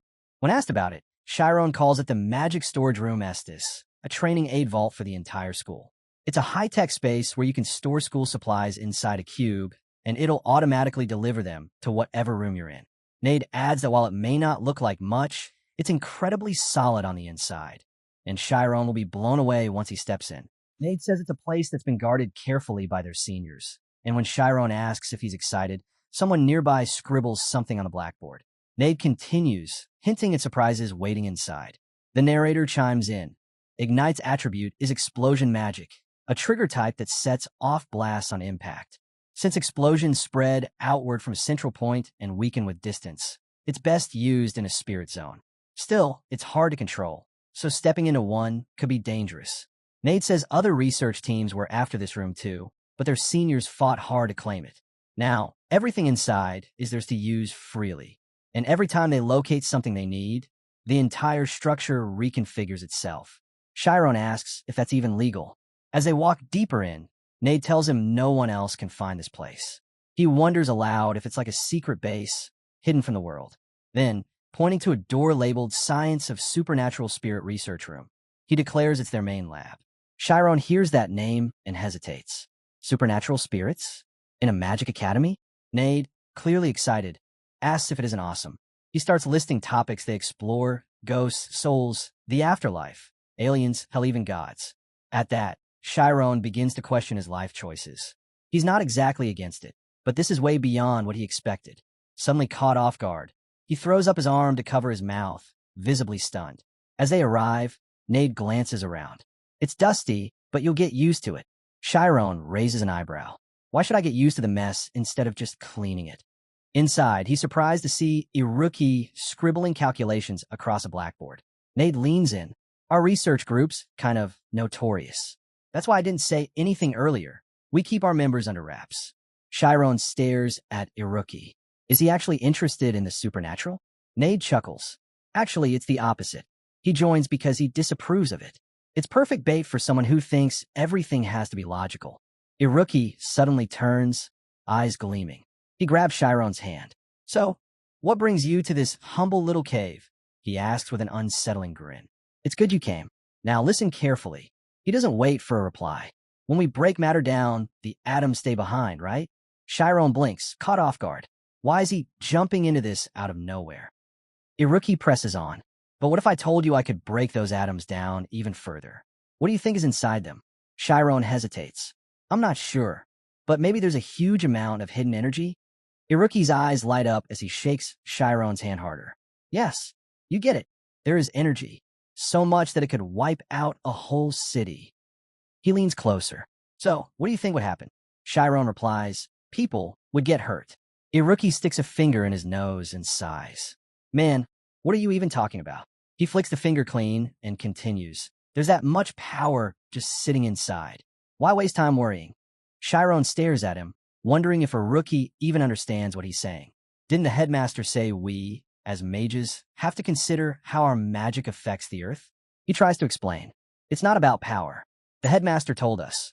We can't ignore the impact magic has on the world. Iruki waves him off. If your desire is strong enough, it's okay to sacrifice a few things along the way. He picks up a cherry from a glass nearby and takes a bite. You're so boring, he mutters. You think other mages know how to do this stuff and just choose not to? No, they can't. That's why. Popping the cherry into his mouth, he continues. This genius brain of mine wasn't given for nothing. It's here to do something. Shyron calmly answers, doesn't matter if you're a genius. Instead of becoming a genius who hurts others, he'd rather be called an idiot. Iruki scoffs, his gaze sharp, saying only a rare few geniuses are meant to lead the masses. And history backs that up. The world runs on logic, not dreams. Idealism? He can't stand it. Shyron fires back, saying Iruki's logic reeks of someone who's already given up. He insists that turning ideas into reality isn't hard at all. Nade tries to defuse the tension, calling it an interesting debate and urging them to sit and talk it out calmly. But Shyron pulls away, saying he's done talking. Tearing up, admits he doesn't even know how to leave.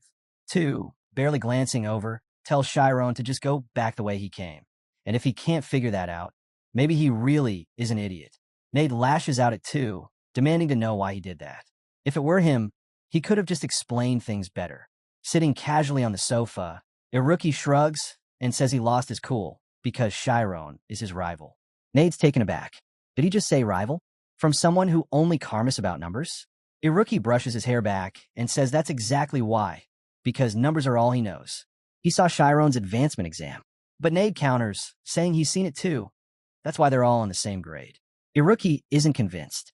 He brings up teleportation, asks if Shyron even knows how fast you have to be to get through level 10, especially the Dragon's Maze. He says it's not something you can clear by just splitting time casually. In fact, he says the time division needed might have been as precise as 10,000 THS of a second. Nade stares at him, stunned. 10,000th of a second. Iruki grins, hugging his knees. That's the magic of intuition. It's sharper than effort, more exact than knowledge. No conscious ability can match the raw speed of instinct. Then, giving Nade a curious glance, he asks if he's the one. Nade confirms it's a duel now, calculation versus instinct, and they'll settle it in tomorrow's speed gun test. But a rumor spreads, it's actually in 2 weeks. Someone points out that if Shyron fails again, he won't be able to move forward. As Shyron packs his things into his bag, someone nearby says he's great at practicals and wonders what insane score he'll pull off this time. The narrator cuts in. The speed gun test involves using active magic to hit moving targets and rack up points. Even those without offensive, healing, or support magic can participate, so long as they can clear all the targets. To move to the next stage, you need to hit the targets with fast, accurate magic. No exceptions. Shyron turns to his professor, concerned. I still can't control active magic properly. How am I supposed to pass the speed gun test? She answers calmly. To use magic at the omniscient level, you need to score at least 60. Professor Alifer, his homeroom teacher in Class 5, adds with a nod.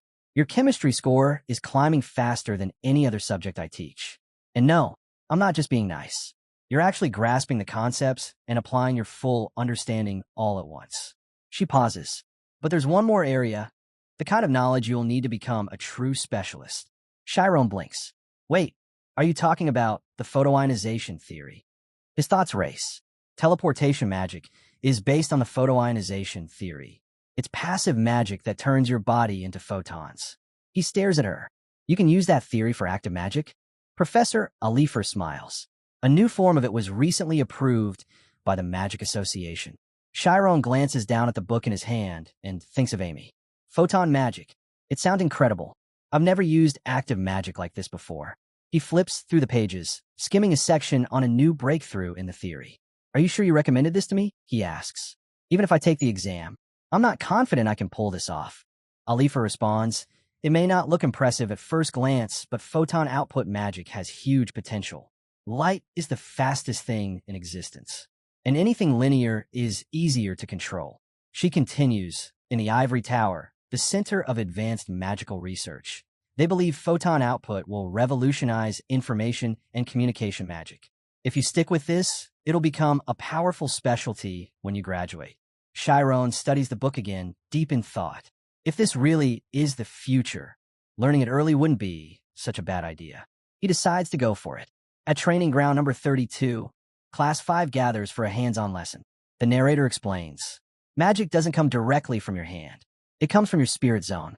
But when learning, imagining the magic flowing from your hand can help with control, especially with something as abstract as a photon. Shyron stares at his palm. Generating photons. This isn't easy. Is it because my spirit zone is convergent type? Miss Attella enters in a brand new outfit, smiling brightly at Class 5. Nice to see you all again, she says cheerfully. Shall we begin? For a moment, the students just stare in shock, not recognizing her. Wait, where are her glasses? Someone blurts out. Shyron glances up, stunned. Is there something off with her outfit? The brown-haired boy whispers. She probably came straight from training. Still confused, Shyron asks, Professor Attella, is she really that famous bishop from the Karsus order? Another student answers before anyone else can.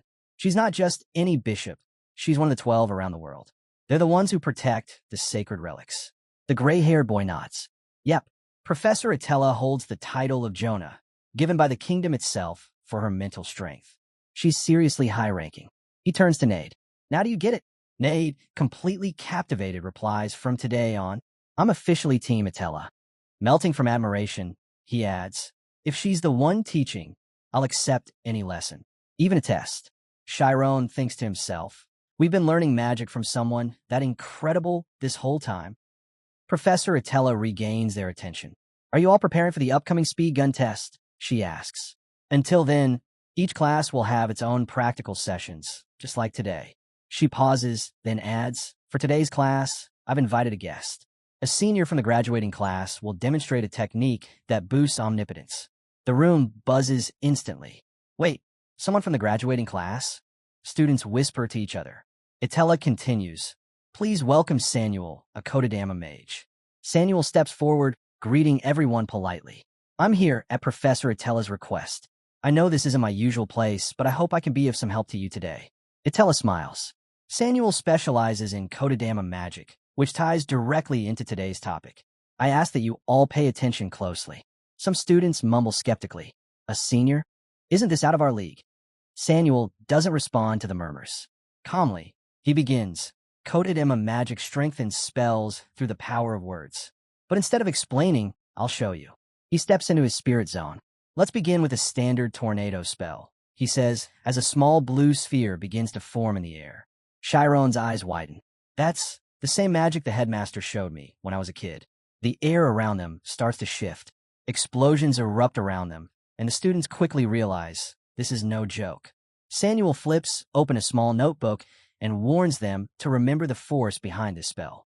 He's about to amplify it using Kodadama magic. He begins to chant, calling upon the wild Mother Earth to lend him her strength. He raises his hands to the sky, channeling the weight of countless generations in a single moment. The shrine of nature beats in his chest, and he pours his will into the earth, singing words of praise and reverence. An ashen spark could ignite a blaze, and a searing gust could summon a storm. Some of the girls whisper, captivated by the sound of his voice. 3 minutes pass. Samuel, still immersed in the chant, reads about a soul being bound to a vessel. The students call out to him, but he presses on. A mage fears no lion's might, he reads.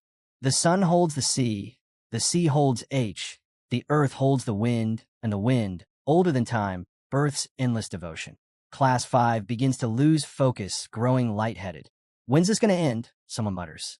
Snapping at them, Samuel shouts not to fall asleep. He unleashes a blast of tornado magic, making Shinor stare in disbelief. This isn't your average spell, Samuel declares. I'm not just reading. I'm pouring my will into every word. It's the will, he says, that fuels Kodadama's true essence. The process is long and too slow for combat, but what comes next is something special, the Saponic technique. Closing the notebook, he begins again, his voice loud and unwavering. As he channels his magic, a massive tornado forms, sweeping across the area. The force is so intense that every student hits the ground without even realizing it. Itella steps forward. I hope you all paid attention to your senior's display, she says, while Shyron is left stunned by the sheer power. If this is what a graduating mage can do, what kind of strength does someone like Professor Itella, an official 6th class mage, possess? Samuel respectfully bows to Itella, offering his assistance whenever needed. She thanks him, and then May nervously asks if they'll also have to perform Kodadama magic. Itella reassures them it's a specialized field, they won't be learning it. Instead, she introduces a new technique, sequencing. This method boosts their magical potential by sharpening focus through number counting. Curious, Shyron asks if just counting alone can really make them stronger. Itella steps into her spirit zone and explains, numbers aren't just digits. They're symbolic and follow universal laws, making them deeply compatible with spirit zones. Like Kodadama magic, they gain power by assigning meaning to what they say. She begins a demonstration, enhancing her spirit zone with sequencing. Starting with a 10-step count, she calls out 100. The students watch, wondering if she's simply counting to 100. As they observe, her spirit zone visibly expands, now reaching a 12-meter radius. Then Itella pushes further. 1,700, 2,400. Shyron watches stunned, questioning how anyone could count that fast. She stops at 10,000. Her spirit zone now stretches to a massive 40 meters, covering a large portion of the area. The students gasp. Just through sequencing, her power has multiplied 4 times over. Itella turns to them. Kodadama magic reflects images. Sequencing, on the other hand, is about thought and reflection. She explains that the faster they count, the more their spirit zone amplifies, not just in size, but also in power, precision, and control. Shyron thinks to himself that with this, he might even be able to produce a photon. But Itella gives a warning. Sequencing isn't all-powerful. If their mental endurance isn't strong enough, the technique loses its edge. Discipline and deep understanding are key to unlocking its full potential. She asks if they're ready. The students nod and spread out into position. Shyron reflects. He managed to count up to 1,000 in just 1 minute. But doing it without moving? That's much tougher than it sounds. If not for his relentless training during lessons, he wouldn't have lasted. Then a realization hits him. When he used teleportation before, he had relied on sequencing without realizing it, breaking numbers into hundreds, categorizing them, and processing them in one burst, all in about 10 seconds. Raising his hand, he wonders, should he fire toward the tree? He focuses on photon output. His palm begins to glow. A bright, concentrated beam of yellow light shoots forward and hits the target. His classmates stare in shock. What was that just now? Shyron quietly thinks that was a bit showy. His friends gather around. Wait, was that photon output? One asks. Did you actually learn that for the speed gun test? They all look at him in disbelief. The light was incredibly fast. Because it wasn't a bullet. It was pure light. Because it's just for a test, the photon output doesn't actually have any attack power. Itella watches Shyron in amazement. He's a defense specialist, yet he's already managed to use an active magic technique. Shyron quickly glances at Itella as she speaks. Looks like your sequencing was successful. Caught off guard, he nervously admits, yeah, I think it was. She offers him a chance to practice inside the image zone. The other students whisper among themselves. Speed gun practice is starting already? Itella, now standing at the front, instructs Shyron to complete his sequencing and call for a target. Shyron closes his eyes, entering his spirit zone. Enhancing spirit zone through sequencing, he says to himself, then pinches his fingers to summon the targets. Multiple targets shoot into the air. The timer begins. 1 minute on the clock, 0 score to start. Shyron focuses on the center of the target, lifts his hand, and fires using the photon output technique. The target shatters instantly. Even he's surprised. It's the speed, he thinks. It's almost like aiming and shooting happens all at once. 5 seconds in, his score hits 11. The students start buzzing. He doesn't even aim. He just hits instantly. It's like a spell that activates the moment you think of it. Itella watches intently. He's grouping large sets of numbers and counting them off together. That's a modular sequencing technique used in intelligence magic. She suspects Shyron learned this from the mysterious bridge that can't be crossed, a place few ever master. By the time his minute ends, the screen displays a final score, 342. His classmates surround him, shouting, "Isn't that a perfect score?" One student wonders if they should try using photon output too, but another warns against it. Shyron's result is only possible because he understands the rainbow drop principle. Shyron quietly thinks to himself, at least I don't have to worry about the speed gun test anymore. He remembers how he struggled with magic before. Yet now, after just understanding the core concept, he nailed 342 points. Even A is impressed. You weren't getting it before, but now you're acing it. That's insane. Iruki stands up. Sloppy score, he says with a smirk. Shyron shrugs. Not bad for a first try. It's still sloppy, Iruki insists, but interesting. He raises his hand. Professor, can I give a shot too? Itella hesitates. Just don't cause any trouble. While Shyron wipes his mouth, he overhears someone asking if he wants another round of practice. He casually brushes off the method, not liking how it works, but deep down he's still intrigued. Iruki steps into the image zone, calmly entering his spirit zone. He pulls his hands from his pockets, and a radiant beam shoots skyward. Observers murmur that the speed gun looks different. It's not the usual setup. But Iruki has a different strategy in mind. He's aiming not with Synthesia's help, but by focusing directly on the targets. Shyron notices the targets are smaller now and wonders how Iruki plans to manage it. Iruki makes his move. One strike, lights flash, and the airborne targets shatter like firecrackers in 3 seconds. His score flashes, 13. Shyron is stunned. He doesn't even need to keep his eyes locked on the targets. Worse, he's on track to beat Shyron's record with ease. Iruki throws a smug glance at Shyron, silently thinking that this is just the beginning. He continues blasting more targets apart. The others start whispering, his speed is climbing. Was Iruki always this powerful? Shyron stares, astonished. Looking closer, he realizes Iruki isn't tracking the targets. He's predicting them using equations of motion. But even if he's doing that, Shyron believes he can still keep up using a modified form. Shyron turns and asks how Iruki's spirit zone is moving so quickly. Could it be that he's using 2 sequences at once? Mage chimes in, saying Iruki isn't counting in the hundreds or thousands. He's counting in the millions. Shyron falls silent, eyes fixed on Iruki's final score, 548. Time's up. Applause follows. Everyone's in awe. People begin asking why Iruki hid such talent, and if hitting targets with a slightly altered form is even possible for a human. Itella walks over to Shyron, smiling. She's impressed, thinking how clever Iruki is. She asks Shyron what he thought. Was it worth seeing? He replies that he never realized deviate form could be used like that. Iruki joins in, a little let down. He admits it's impressive, especially the idea of modularization. Shyron stares at him with intensity. Iruki gives him a side glance, asking if he's curious about how he manages to count in the millions. Shyron doesn't back down. He says he is, but only if Iruki's willing to share. Clearly, he sees Iruki as a rival. Iruki shrugs. Doesn't matter. Even if I tell you, it's not like you could pull it off. The crowd watches them, stunned. Still looking away, Iruki adds, I used logarithms, scale the numbers down. Shyron is floored. That's not just a technique, it's a whole new way of thinking. Using logs, he can sense massive values without even calculating. If sequencing, just a basic counting method, makes things that complex, then Iruki must be bordering on savant level. With a finger resting under his nose, Iruki casually wonders aloud what Shyron is thinking and whether he still believes he can beat him. Shyron responds coolly. He's not doing this to win against anyone. It's just a test. Iruki scoffs, looking away. That's something only the weak say. If you don't have the skills, drop the idealistic act. Stop pretending you're the best. If there's anything else I can help with, just ask. Fuming, Shyron fires back.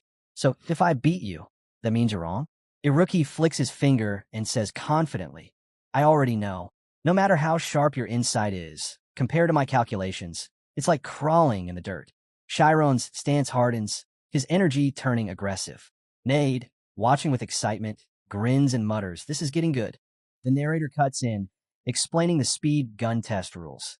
It's about how many targets you hit within a 1-minute limit. Each level brings more targets. Miss even one, and you can't move to the next. And as the levels climb, the targets speed up. Fail to hit them fast enough, and no new ones spawn. Your score tanks. Shyron reviews his current score. For Class 5, the average is 400. No one's ever hit 700. To do it, he need to clear every target perfectly and reach level 30, all within 60 seconds. Now standing in the image zone, Shyron calculates. Each level has to be completed in under 5 seconds. Targets appear, he locks in. They burst apart and regenerate instantly. A brown-haired classmate watches and comments. He's the real deal. Doesn't even move his head when he shoots. When time runs out, Shyron finishes with a score of 567 at level 25. Around him, murmurs rise. He's jumped 200 points in just 1 week. His shots are heavier now, and when he locks onto a target, he doesn't miss. Another student notes that his rhythm is sharper, and it feels like he's firing 4 bullets per second. Descending from the image zone and straightening his jacket, Shyron walks up to Iruki and asks. In his thoughts, Shyron wonders how close he really is. He's nearly caught up to Iruki's score. Then Iruki steps forward and asks if it's his turn now. Shyron and the rest of the class glance at him in surprise. Iruki condenses his deviated form even further, and targets start dropping fast. The others watch, stunned. His spirit zone is smaller than before, but his speed has clearly gone up. Without much fuss, Iruki turns away and says he's done. His score flashes on the screen. 568 at level 25, all within 60 seconds. The class starts murmuring. Iruki's score also improved. But this time, it's just a single point higher than Shyron's. So close, yet not enough. Still, with how fast Shyron's scores have been rising, they believe he'll catch up in no time. Shyron, staring blankly, can't shake off the weight of that 1-point gap. If it wasn't random, then it had to be calculated deliberately. The next day, Shyron's score jumps to 571. The day after that, 586. But Iruki stops at 594. Applause follows Iruki wherever he goes, but Shyron just stands there, frozen. That 1-point lead now makes sense. Iruki had probably calculated it down to the decimal, keeping just enough of a lead without going all in. As if to say, he could beat Shyron anytime, without even trying. Back in the classroom, a brown-haired boy comments that Shyron is incredible for breaking 600. A girl beside him replies that Iruki's strength is still on another level, but Shyron might be overdoing it. Some students approach Iruki, asking if he'd join their research group and teach them his methods, curious about what his maximum score could be. Shyron watches silently, feeling the gap. Unlike him, who's pushing himself to the limit, Iruki hasn't even gone full power. If Iruki doesn't recognize that, then all of Shyron's strategies mean nothing. Nade pats Shyron on the shoulder. He says he's rooting for him. Regardless of who wins, they're both his friends. Shyron responds seriously. This isn't a game. I can't even tell if he's chewing food or crunching equations when he eats. Nade laughs. I almost feel bad for the spectators. This is too fun to watch. If it's the two of you, you might actually break the highest score. Shyron pauses. There's a top score? Wait, you don't know. Nate asks, shocked. It's your girlfriend's score, Amy. She got 980. Elsewhere, Amy sits on a bench. She looks up, alarmed, as she spots Sariel running toward her in a rush. Sariel notices how much thinner Amy has become since they last met. It's obvious the graduating class has been intense. Amy hands over some papers, saying she brought everything Sariel asked for, then jokingly adds that Sariel might turn into her son at this rate.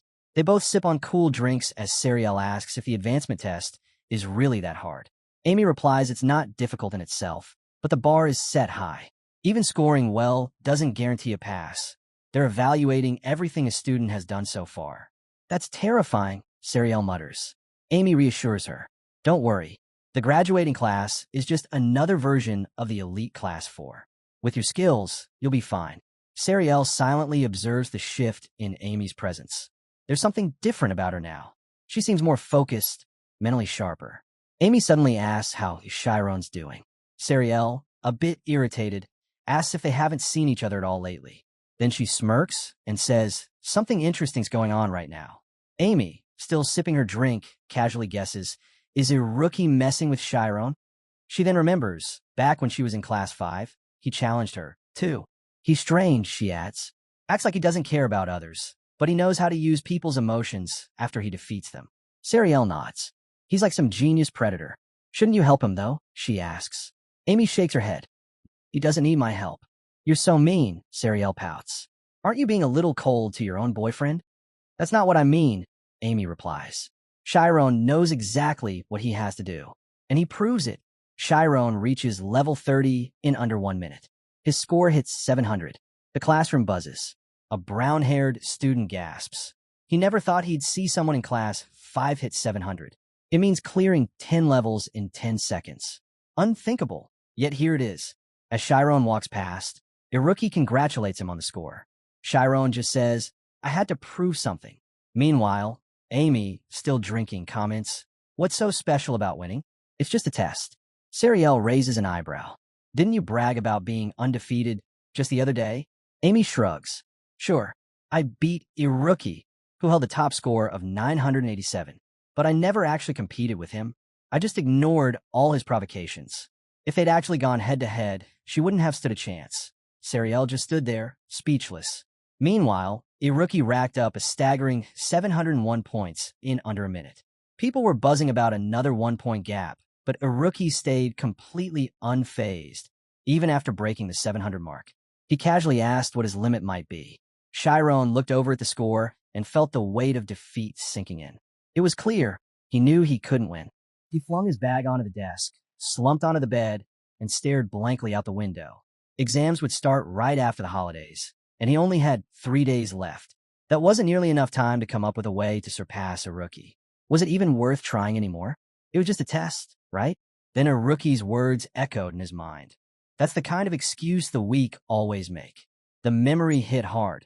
His father pleading with the Timurin family for a position in the library, then humbling himself in front of the Ogent family, asking them to take Shyron in. No one had believed a word his father said. Shyron lit a candle and sat silently on the bed. Maybe he was losing touch with reality. Being surrounded by nobles for too long was starting to mess with his head. Still, what a rookie said wasn't wrong. The powerless don't get hurt. But that didn't mean he backed down. He stepped into his spirit zone. If he wanted to surpass a rookie, there had to be another way, something beyond just numbers. He asked himself what those numbers even meant. What was the pattern? What was their true nature? He tossed a glowing orb into the air and told himself to stop overthinking. Getting lost in thoughts would only cloud the bigger picture. He just had to feel it. How far could he count? How far could he push? Shyron reached out and touched the flowing waves of energy. Was this the limit of numbers? It couldn't be. Numbers had no end. As he peered closer, the surface shimmered like a mirror. When he stepped forward, the reflection cracked and fell apart. Suddenly, he was back in reality, gasping for breath. Had he been counting? Was it real? Or just a stress-induced hallucination? It felt surreal, like something had pulled him in. Numbers, maybe they weren't just for counting after all. Later, he'd realize something shocking. 40 hours had passed since he'd last opened his eyes. The next day, at the first combined training ground, Class 5 speed gun test was underway. Two students stood inside the image zones, both starting with 0 points and just 1 minute on the clock. Watching from the sidelines, a long-haired, gray-haired boy named Wonderly questioned why underclassmen were even attending Class 5's exam. His brown-haired friend responded with irritation, saying they were probably just curious, just like they'd been when they were younger. Among the underclassmen, murmurs spread as they watched Class 5 students line up. One of the Class 5 students noticed the presence of Class 4 seniors and asked why they were even there. Wonderly, feeling the weight of the moment, muttered that the pressure was getting intense. His friend reminded him that everyone was gathered for one reason: to witness the showdown between Shyron and a rookie. Nearby, Sariel politely thanked a student sitting in chair. The test structure was clearly displayed on the board. A student from Class 4, watching the match unfold, said this was today's main event. Wonderly asked who people thought would win. A pink-haired girl mentioned that a rookie had been leading the scores up to now, but Sariel countered, saying it was too early to judge. This test was done in pairs, and a direct match could shift the outcome. If the simulation mirrored a real-life scenario, she believed Shyron might have the upper hand. The minute ended, signaling the conclusion of the test. A brown-haired boy jumped up, celebrating his win. His companion, annoyed, acknowledged the victory but grumbled that it still left a bad taste in his mouth. Sariel watched silently, trying to stay composed despite her nerves. Nade, feeling at ease, thought he had done well, and Itella praised him for his effort. Then Itella, flipping the papers, announced the final group. Group 20 was up next. Excitement spread through the crowd. Shyron was stepping into the image zone. Nade, eyes fixed, noted how focused Shyron looked. His two friends urged him to be quiet, while Itella explained the rules. They had 1 minute. Students held their breath as all eyes turned toward Shyron and a rookie. Itella hoped both of them would push beyond their limits in this test. She gave a signal to begin. As the machines beeped, both Shyron and a rookie instantly activated their spirit zones. Targets began forming, and then shattered in rapid succession. Classmates stared, stunned. Every target was exploding the moment the test started. They were unstoppable. Someone pointed out that a rookie's spirit zone was beginning to shrink. A pink-haired girl sitting beside Sariel gasped. It was a rookie's deviated form she was seeing. Sariel responds that it makes sense Amy called her a strong opponent. But then she notices Shyron's score and blurts out, it's actually higher. She quickly questions whether a rookie is messing around again or pulling some stunt just to flip the game at the last second. Itella looks at Shyron's spirit zone and reflects. When you take a path for the first time, it feels long, but once you've walked it before, getting to the end is faster. Same applies to counting. Still, he's covered an impressive distance. The rookie watches in disbelief, muttering that Shyron has gone completely off the rails. Shyron's energy suddenly spikes as he activates modularity. Itella, caught off guard, realizes he's now grouping numbers and running calculations, a method used when someone hits their mental counting limit. To pull this off, he must have slipped into a state of intense focus even before entering the test. Inside, Shyron knows that missing even one matrix will ruin the entire sequence. He tells himself to stay locked in, no matter what. Right now, he's trailing a rookie by 28 points. The pink-haired girl next to Sariel gasps. The gap in their scores is getting wider. Students all around start shouting, urging them to go faster. A rookie stares at his crackers, thinking this is his version of mental doping. He's abandoned his usual method and is going all in. He concedes that Shyron might be just as mentally intense as he is, but their gambles are on completely different levels. Suddenly, everyone notices something odd. IOI's scores have shot up. The brown-haired boy standing near says he doesn't think Shyron slowed down. His gray-haired friend adds that even the rhythm of a rookie's explosive pattern sounds different. A red-haired boy from Class 4 asks if anyone else noticed how Rucky's spirit zone's afterimage looks like it's twisting, and Sariel, startled, says that's no afterimage. He's using 2 spirit zones. Itella stares in stunned silence. A double spirit zone? She thinks the deviate form's rare trait is that it splits time so precisely, and now someone's actually using it. And more than that, he's running 2 sequences and logging them at the same time. Only someone with savant syndrome could even attempt that. That kind of ability is incredibly rare. Who would have thought this kid was hiding something so powerful? Back at the academy, another unexpected shift unfolds. Sariel mutters that Amy was right. Iruki really is insane. He's destroying targets using 2 spirit zones at once. But the gap between Shyron and Iruki's scores is just too massive now. Itella steps forward and declares, "It's over." The brown-haired student agrees, saying it's clear how this ends. Shyron was just unlucky. In his thoughts, Shyron admits defeat. He gave it everything he had, yet it wasn't even close to what Iruki could do. Even after putting his heart into it, it still wasn't enough. Shyron clenches his fist, fear creeping in. He still doesn't know if he can keep going down this road. Frustrated, he slams his fist into the wall, cracking it. Raising his hand again, he tells himself he's pushing beyond the numbers. But suddenly, a blinding surge of light floods the room. Ithella watches in disbelief as Shyron's targets begin striking themselves, completely surrounded by light. Class 4 gasps as the glow intensifies. A fierce white radiance now pulses around Shyron, and his scores start shooting up at an unbelievable rate. Iruki watches with prideful eyes, convinced that no matter how fast Shyron gets, he'll still calculate faster.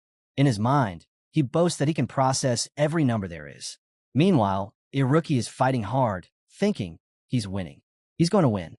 But with just 1 second left, he screams internally, frustrated by how slowly time seems to pass. The match finally ends. Iruki collapses to the floor, looks at his score, and sighs. It's not bad. He looks over at Shyron and asks if he won. Then he stares curiously, trying to understand what Shyron is doing.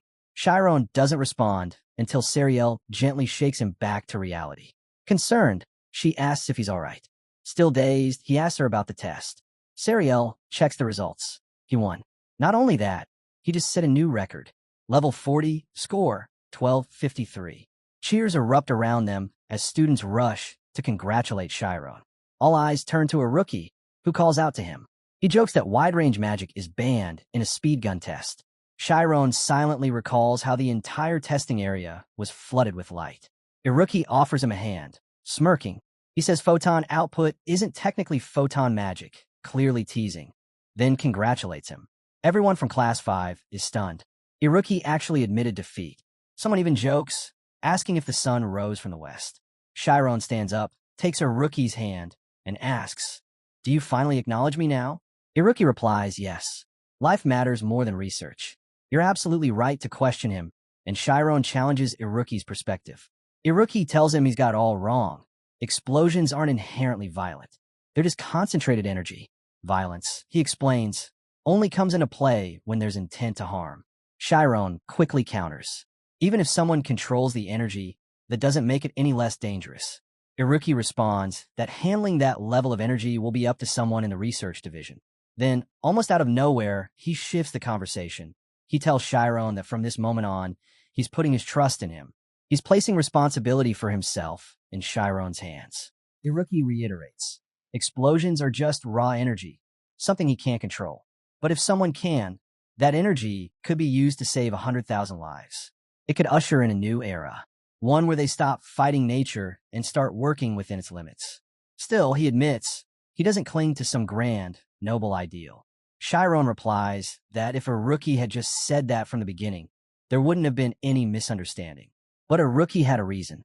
He wanted to see where Shyron stood, whether he was someone who sought power or someone who understood fear. Shyron looks at him, puzzled. Deep down, he starts to think maybe Iruki is afraid of what he could become, afraid he might lose control and become something destructive. Iruki continues. By defeating him, Shyron has shown that his conviction shapes reality. And only someone with that kind of resolve can stop him if the time comes. If Shyron can carry that responsibility, then he won't take another step from here. A silver-haired boy nearby, unsure and tense, asks if Iruki means he's standing still out of fear of his own power. Shyron finds himself lost in the conversation. He's not even sure what Iruki is anymore, an idealist, a realist. But one thing is clear, that fear in his eyes, it's real. So Shyron promises him. If that time ever comes, he'll be the one to stop him. He reaches out, offering his hand.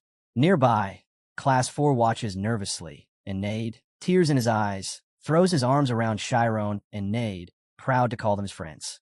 One by one, the rest of the students quietly walk away. Itella walks over and calls Shyron, asking if he can come with her for a moment.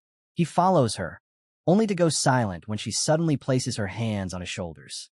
She looks him in the eye and asks if he's planning to leave. Then she warns him where he went during the test. If he ever goes there again, he may not come back the same. Worried, Shyron apologizes, saying he had no idea it was that dangerous. Itella explains that the domain he stepped into isn't just beyond numbers. It's called the infinite domain. Among mages, it's known as the immortal function. The more ordinary people have another name for it, nirvana. Shyron is stunned. Humans can reach infinity? But those who do end up becoming nothing. Beyond the numbers, what he saw was a massive, empty void, and it dragged him in. That vision suddenly flashes through his mind again, jolting him awake. Gasping, he clutches his head, shaken. Standing at his desk, he realizes it's the same dream again, the one that's haunted him every night since entering that place. And that eerie sensation that comes and goes ever since. Staring down at his reflection in the water on the table, he thinks about how he consulted with Professor Itella. Yet nothing seemed wrong with his body or what he was experiencing. Back at Istis, Shyron tells his friends. He feels like a ghost has been chasing him lately. Nade and Iruki freeze, stunned. Nade nervously jokes that Shyron sounded way too serious, and it threw him off for a second. But Shyron doesn't laugh. He is serious. He reminds them, this research group is about studying supernatural spirits, isn't it? Iruki comments that the troubles of the genius who beat him really are on a different scale.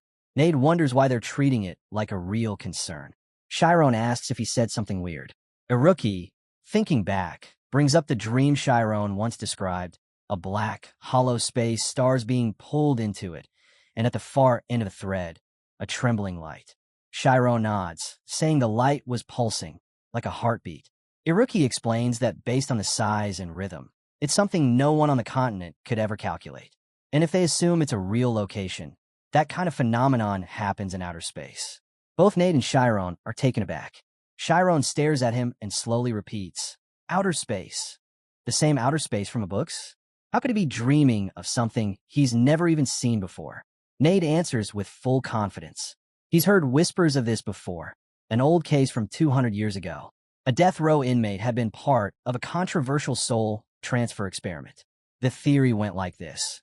If a person's soul could be turned into a physical substance, then in theory, electricity could break it down. Nade explains further. The test involved placing a person inside a sealed metal box, a conductor, and flooding it with electricity. The process was so brutal, so inhumane, that the experiments were shut down. But the shocking part? The criminals survived. After an entire month, their consciousness returned. And when they came back, they knew things. Details about distant countries they'd never even heard of, places they couldn't have possibly known. Shyron asks, stunned, if that actually happened. Nate confirms it. Investigators cross-checked everything the criminals said, and it all matched. Nate continues. The electricity had decomposed the soul, ionizing it and triggering electromagnetic effects. He wonders aloud, couldn't that kind of power pull in knowledge from the world itself? That strange tingling sensation death row inmates reportedly experience. Nate calls that a supernatural reaction. At that moment, Shyron starts to feel those very tingles, a creeping unease settling in. Iruki steps in, telling him that sensation is the same thing that allowed Shyron to witness outer space. If his soul really was ionized by electricity, it could have caused a quantum reaction, something beyond conventional science. Shyron, rattled, asks what that means. Does he really mean transcending time and space? Iruki makes a small gesture with his fingers and explains. In a quantum world, smaller than even electrons, reality behaves differently. Events defy logic. You can't observe and measure at once. It's all governed by probability. If a soul weighed less than an electron, then the boundaries of time and space wouldn't apply anymore. And in that state, it might be possible to experience outer space directly. Nade, visibly excited, tells Shyron this explains everything about what he's been going through. Shyron stares, wide-eyed. Did they just break this whole thing down for real? Despite their appearance, Nade says they're basically a research team. Iruki casually chimes in. It's still just a theory, and if they want to prove it, they'll need more data. So why not be straight about it now? Iruki brings it back to something important. During the speed gun test, something strange happened with Shyron's photon output. He also started having nightmares around that time. He asks Shyron directly, Can he explain what happened?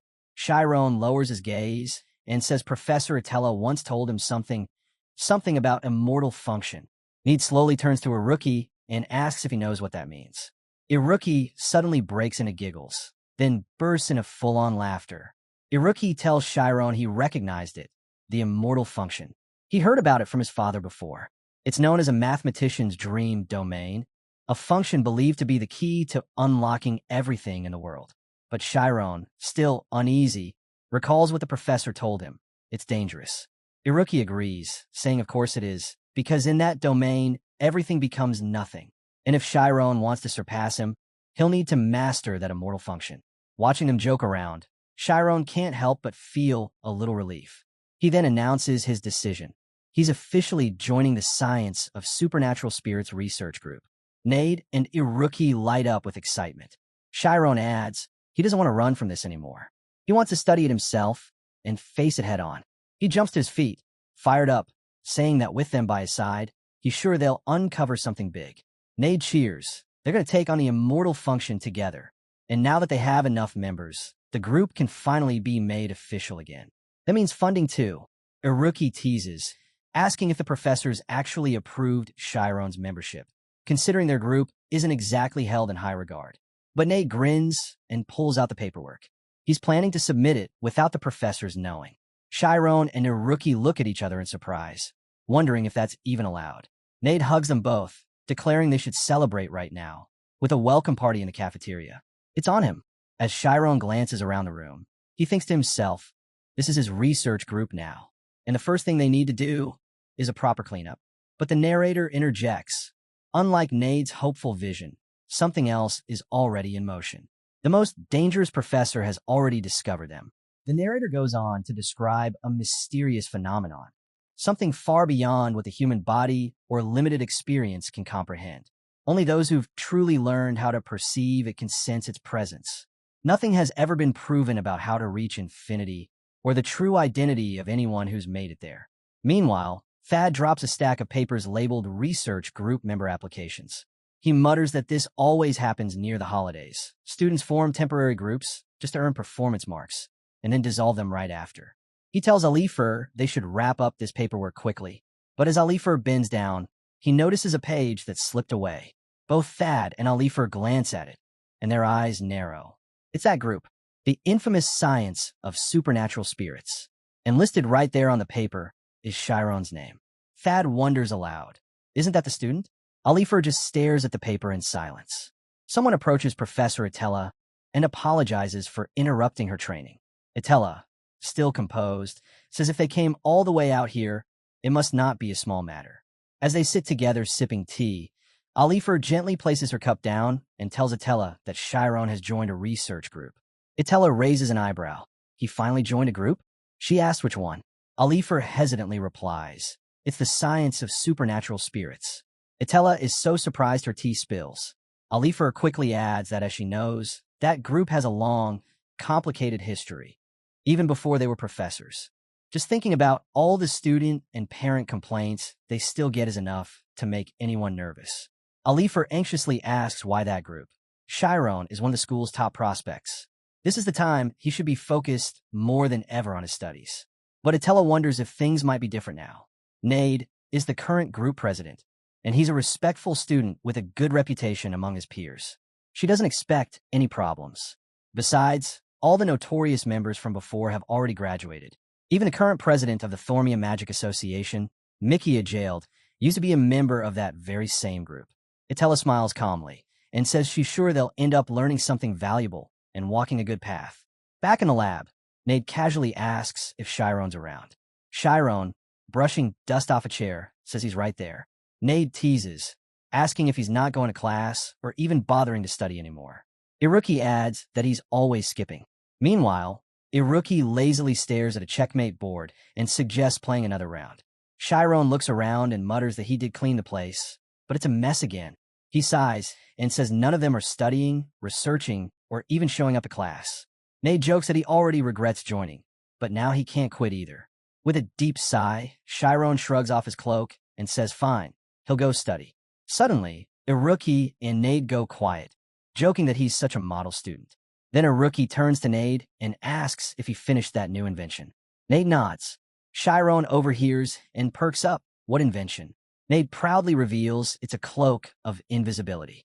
Shyron's eyes widen. Seriously? That's awesome.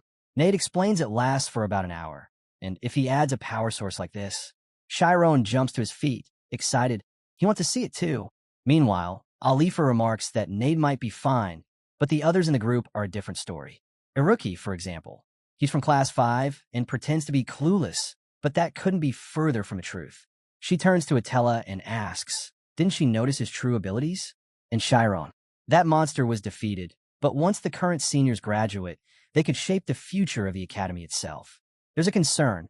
If Shyron keeps hanging around someone like a rookie, what if he ends up just like him? He might become the academy's biggest ticking time bomb. Atella hears the word bomb and chuckles softly, saying someone's clearly overthinking it. Meanwhile, Shyron is eyeing various colorful gadgets. Wearing the invisibility cloak, he picks one up and nervously asks if these aren't a bit too dangerous. Nade proudly says he's been saving them, planning one massive magic show. Iruki, flipping through a book, adds that Nade's dream is to become a magic engineer. That's why he's constantly tinkering and studying. Shyron turns to Iruki in amazement. He makes everything using electromagnetism. Then Shyron picks up a red book and curiously asks what it is. Iruki glances over and casually says it's from the Human Body Research Group. Shyron flips through it and instantly regrets it. The book is filled with sketchy drawings of girls. Embarrassed, he covers his face and asks, aren't these students from their school? Nade laughs, explaining it's kind of like a secret info booklet compiled by a shady underground group. Sure, the drawings are rough, but it's packed with rumors and school gossip. Iruki shrugs and says it's just entertainment for students with nothing better to do. Shyron, baffled, asks if the school's doing nothing about this. Then he spots a sketch of Amy and freezes. He stays silent as the others glance at him. Iruki grins and asks if he's really dating a senior. Shyron turns red and yells. He can't look at this garbage. He demands to know who's behind a group like this. Iruki explains that it's an anonymous group, but since most of the content is about seniors, odds are the creators are seniors themselves. Shyron is stunned. Seniors made this. Alifer, elsewhere, says the RSSS group is shady too. Compared to them, even the so-called Black Magician group is child's play. The real issue, she says, is that jokes pulled off by the school's smartest students are always on a different level. They can dodge any school investigation. The only reason the Academy tolerated the RSSS group, so far, was because they were stripped of their official group status. But now, top-performing students are trying to revive it. Alifer declares she's going to shut down the RSSS group, once and for all. As she pours another cup of tea, Atella nods and says she understands her concerns, especially when it comes to the students' futures. There's a reason why. The school deliberately stays hands-off when it comes to research groups, believing it helps students grow more independent and responsible. These groups are treated as fully autonomous, each one owning the consequences of its decisions. If adults step in and start making choices for them, students might grow up afraid to make any choices at all. One of the instructors questions this hands-off approach, asking why they don't at least give the kids a chance. Her colleague hesitantly admits the point is valid, but insists that guiding gifted students and keeping them from going astray is also the duty of an adult. Atella senses how much she cares about Shyron. She understands the desire to give him enough space to figure out his own path and skills in his own time. But she also doesn't want Sina's drive and determination to be brushed aside. Atella apologizes for not mentioning something earlier and says she has something important to share about Shyron. She reveals that in a recent speed gun test, Shyron actually reached Nirvana. Alifer is visibly stunned. Suddenly, the light begins to flicker rapidly. Shyron, unsettled, asks if it's an earthquake. As Innie quickly tosses a cover over some items, she says it's bad, really bad, and urges everyone to hide the evidence fast. Iruki nervously says it's a professor doing a surprise inspection. She warns Shyron to sit still and wait it out. Outside the storage room, Alifer places her hand on the door, silently noting it takes 3 minutes to summon the storage room they want. Plenty of time to cover up anything suspicious. Inside, Nade and Iruki push Shyron onto a sofa. When he panics, saying the professor is definitely coming, they tell him to just stay calm. Nade assures him everything will be fine, and Iruki warns that if they get caught, probation will be the least of their worries. Nade reminds Shyron that this research room is their turf, and if he loses his nerve, they're finished.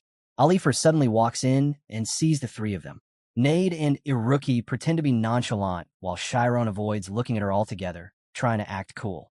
Alifer watches them silently, already thinking, this group might need to be disbanded before it's too late. She takes a seat and coolly asks why they haven't even greeted their teacher.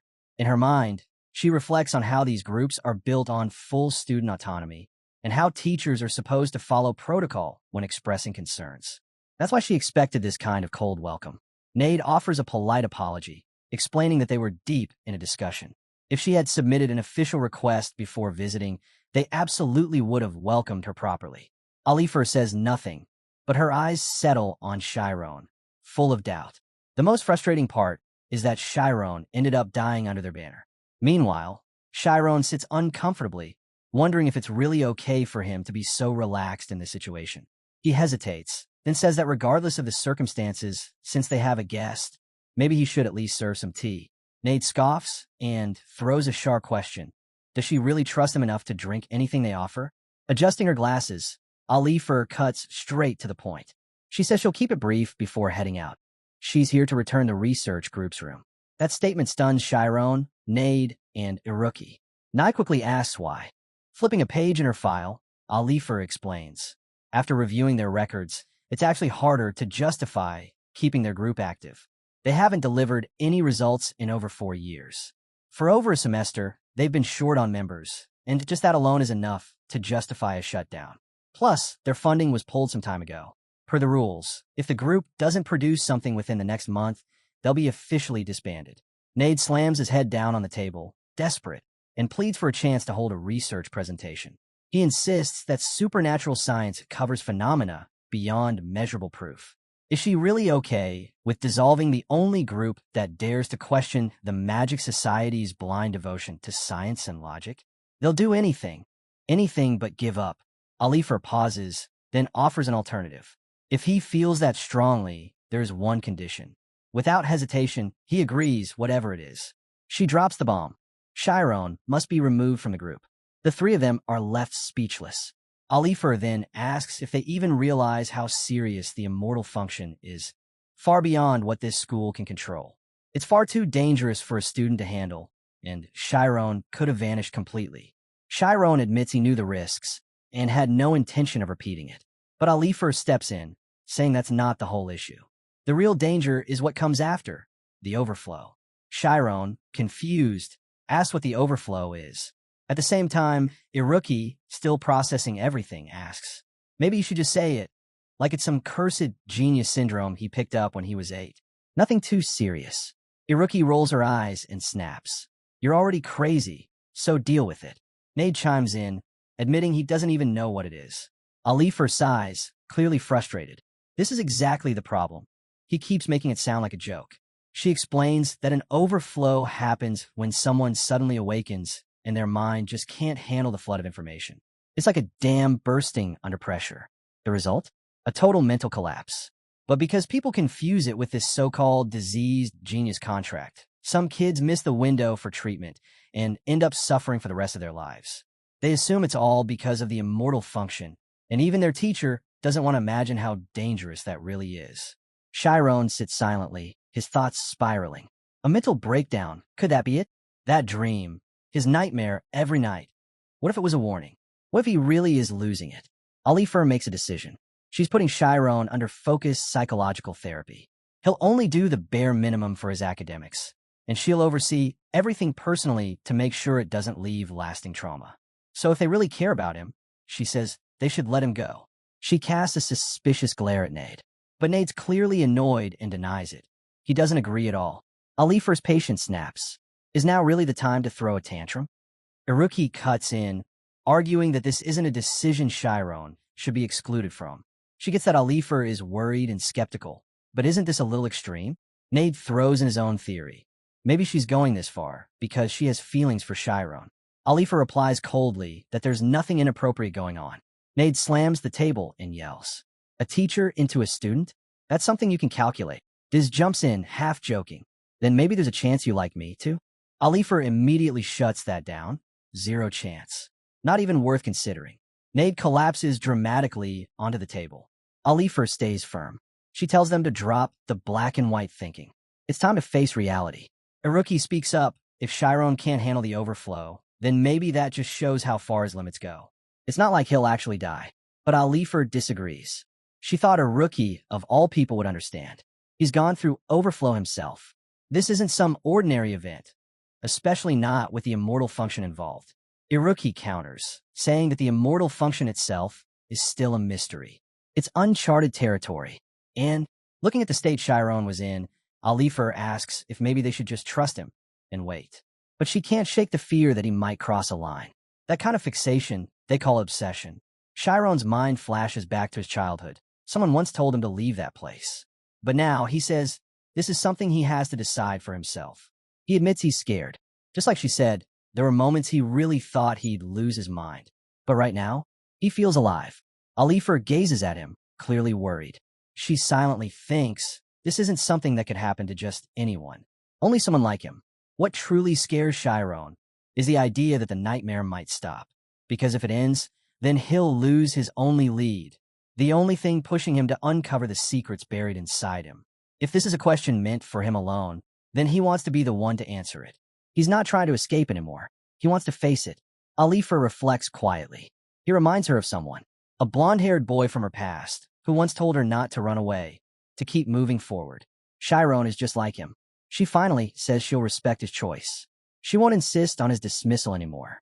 They're back to the original agreement. If they can produce results within the month, the research group stays. Nade sits there in stunned silence. Later, the three, Shyron, Na, and Iruki, are on a bench. This still hasn't moved an inch. Shyron, worried, asks what their plan is. They only have a month to pull off a research presentation. Did they even have any records of previous ones? Iruki thinks about it. As far as he knows, the SBSR has never done a presentation. If they had, then supernatural psychic science would already be listed in science textbooks. There's no proven way to demonstrate the soul's existence. No lowers his head and apologizes to all the previous presidents. It looks like their research group might end with their generation. Shyron tells him to pull himself together. Just then, Iruki glances at a girl nearby and mutters, "Pretty woman." Shyron immediately scolds him. This isn't the time for that. Nade, eyes sparkling like he's using imaginary binoculars, snaps out of it and asks where. They all turn to see Alifer in her formal dress. No, wide-eyed asks, "Wait, who is that woman?" Nade guesses she might be from one of the advanced classes, but Iruki, narrowing his eyes, says there's no one like that currently enrolled. Shyron raises an eyebrow. Has Iruki memorized the faces of every girl in the advanced class? But when Shyron gets a proper look at her, his eyes widen. Wait, that's teacher Alifer. Nade can't believe it. How does someone change that much? Iruki stares, stunned. You got a sharp eye, Shyron. Shyron, still puzzled, asks where she's headed all dressed up like that, especially on a weekend. Iruki casually throws in, she's probably on a date. I mean, she is at that age. Nade suddenly jumps up, determined. This is it. Our chance. If we follow her and find some kind of weakness, we can use it to stop the research group from being shut down. Iruki looks uneasy. You do know tailing a certified grade 6 mage isn't exactly a beginner mission, right? Do we even have the invisibility cloak? Without waiting for an answer, Iruki dashes off. I'll go first and track the teacher. Nade, still in sync with Iruki's mindset, says he'll grab the cloak from the research room. He knows how to keep a proper distance from the target. Shyron stares at them both in disbelief.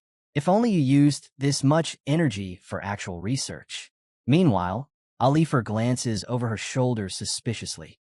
Under the invisibility cloak, Iruki whispers that her awareness is incredibly sharp. They were nearly caught a few times.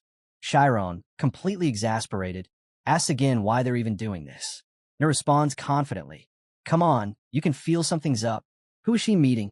Why so cautious? Shyron looks away, mumbling that something's definitely strange. Nobles usually avoid commoner areas when they're out on dates. The narrator cuts in. The invisibility cloak is an item Nade developed using magical engineering. It uses electromagnetic-based magic. Although its quality and usability are slightly below the commercial standard, its effectiveness is nearly identical to the real thing. Alifer glances behind her once more, wary, then walks to a nearby shop. From under the cloak, a rookie quietly mutters, "It's suspicious." She's way too alert. No wonders allowed if the teacher might be selling shady items for extra cash. Shyron cuts him off, unimpressed. "Do you really think she's like you?" Alifer glances back again, just to be sure. As Alifer walks inside, the door opens, and a blonde-haired man warmly greets her with a hug. Nade smirks arrogantly. A man? So, is it a secret romance with a commoner boyfriend? Classic forbidden love scenario. Family disapproves. They meet in secret. Shyron, trying to keep some dignity, says she's already gone inside. They should just let it go. But Nade takes off running. "What are you talking about? This is our chance. We need proof if we want to save the research group." Shyron and Iruki stare at him, stunned as he eyes the door. Nade signals to Iruki. "Now!" With that, he activates his spirit zone, breaking the lock with a soft click. The door creaks open, and Nade grins. I knew the basement lock would be weak. He quickly instructs Iruki to use his deviated form to scout the hallway. Shyron can't believe it. If only they used half this energy for actual research. Sneaking through the corridor, they reach a door. From inside, they hear a woman's voice. Shyron urges them again, "We should really go back." But Nade counters, "She's the one who started this war. We don't have a choice anymore." From inside, they hear the man ask if she needs to change. She replies she's fine just like this. Then he asks if he should take something off, or if they should stay dressed, because she looks beautiful as she is. Shyron, red-faced and sweating, tells them they have to stop listening. Then she asks when his wife will be back. He casually answers, "About 2 hours." That's when it hits them. Shyron, Iruki, and Nade freeze. The man is married. The man says it's perfect. They should get started. Iruki, stunned, says this is already more than enough of a weak point. But Nade shakes his head, grabbing the doorknob. "No, we can't let this happen." Twisting the knob, they burst in together. "Teacher, that's a crime." They stop dead in their tracks. Alifer is sitting calmly on the bed. The blonde-haired man is across from her, painting. He glares at them. "What do you think you're doing?" All three of them drop to their knees, hands raised in surrender, completely embarrassed. Nade stammers, We thought you were committing adultery." Alifer stares at them, utterly shocked. "You seriously think I'd do something like that?" Her voice sharpens. "Wait until we get back to school." Try to deflect, Iruki shrugs. "Well, if there's going to be punishment, Nade should definitely take the fall." Nade angrily demands to know who's been following him, without anyone arguing. Shyron lifts the invisible cloak. "That would also be you, Nade." The blonde-haired man calmly tells Alifer to let it go. He's fine. The door's been fixed, and her students only followed her out of concern. Alifer, clearly still annoyed, says if she was followed, it was because he wasn't careful enough. And let's not forget, trespassing into someone's home is a serious offense. But the man just smiles and reassures her. They came in because it's you. They didn't even hesitate. He offers to bring them some tea so they can sit and talk for a bit. The three students awkwardly thank him. Minds blown. Internally, they're all thinking this guy is a saint. Shyron, still staring, feels a strange heaviness in his head. What is this feeling? Could it be connected to what I felt this morning? Alifer, meanwhile, thinks to herself how lucky it is that Armin, the blonde-haired man, is so understanding. Shyron asks about Armin. Walnut, true to form, demands to know what kind of relationship she's hiding that requires all this secrecy. Alifer answers plainly. Armin is her upperclassman from the Magic Academy days. Iruki, curious, asks how Armin lost his eyesight. Alifer's expression shifts. With a heavy sigh, she says it was because of her. Back when she was young, she also suffered from overflow, and all she could do was run away during those difficult days. In a flashback, Armin is seen chasing after her. It's dangerous over there. The water's rising too fast. She begs him not to follow her, but then she slips, falling into the water. Without hesitation, Armin leaps in after her. Grabbing a large wooden stick, he cries out to her, "Hold on. If we can make it further downriver, we'll be rescued." But then Armin sees debris, shattered wood pieces, rushing straight toward them. He tells her, "We need to dive under. Can you do it?" She panics and says she can't. Armin doesn't hesitate. He pushes her under and holds her down, making sure she doesn't float back up too soon. "Just hold on. We'll survive." Looking at the oncoming wreckage, Armin thinks, as long as she lives, that's enough. A moment later, the debris slams straight into his eyes. Just like that, Armin, the once celebrated prodigy of the Magic Academy, lost his sight and let go of his dream to become a mage. Still, both he and Alifer made it through. So when she heard he'd taken up painting, she couldn't believe it. Iruki points out that's exactly why she's been so on edge about the overflow lately. Then Armin walks in, carrying 5 glasses. Alifer just likes a lecture a lot, he says casually. Shyron thanks him, adding that even if she nags, it's clear she cares about everyone. She's always thinking of her students. Nate agrees, saying they all have great respect for their teacher. As Armin sets up his canvas, Shyron quietly asks if it's really okay to watch him paint. Nate also expresses curiosity. Iruki, less tactful, blurts out, "How are you even able to paint?" before being told to cut it out. Armin assures them it's fine. With not much time left, he wants to keep painting. He turns to Alifer and asks if she's comfortable.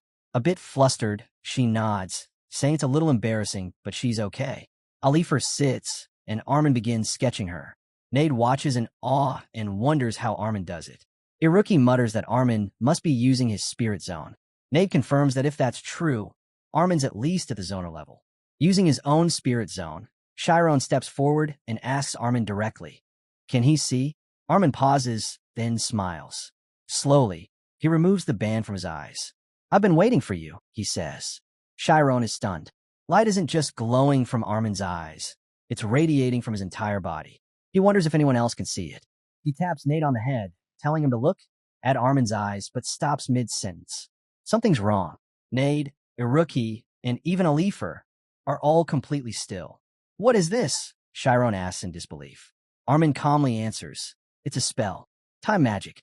It's called Stop." Shyron reels. "Someone who can wield time magic that fast? It's beyond belief." "Come," Armin says, motioning for him to sit. "Let's talk properly. We've got all the time in the world." Shyron laughs awkwardly. Armin grins. "You've always been a nervous one. I figured you'd catch on eventually." "You knew?" Shyron asks. Armin points to his own eyes. Normal people receive light through their eyes, turn it into images. But mine were light. I saw it, and I know you did too. Shyron stares. "You mean that moment?" Armin nods. "Yes, we both saw it. That's the immortal function." Shyron narrows his eyes, cautious. "Can I ask what that really is?" "The immortal function," Armin says, "is the gateway to infinity. And those who open that gateway, we call them unlockers." He continues, "Once that door opens, your consciousness begins to overflow into the infinite. You start to feel overwhelming power and a strange sense of freedom." Shyron stares at Armin in silence. "But," Armin adds, "as long as you don't cross the threshold, your mind won't collapse." Shyron hesitantly asks if that's truly okay. He confesses, every night, he dreams of the universe. He's never told his friends, but it feels like something inside him is unraveling. These supernatural sensations are starting to mess with his head. "It feels dangerous," he admits. Armin smiles.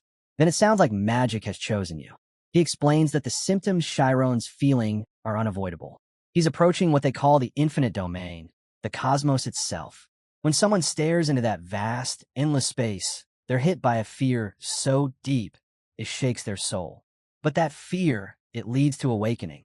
Most unlockers, Armin says, gain control over space itself. But the fear you're feeling, it's not about space.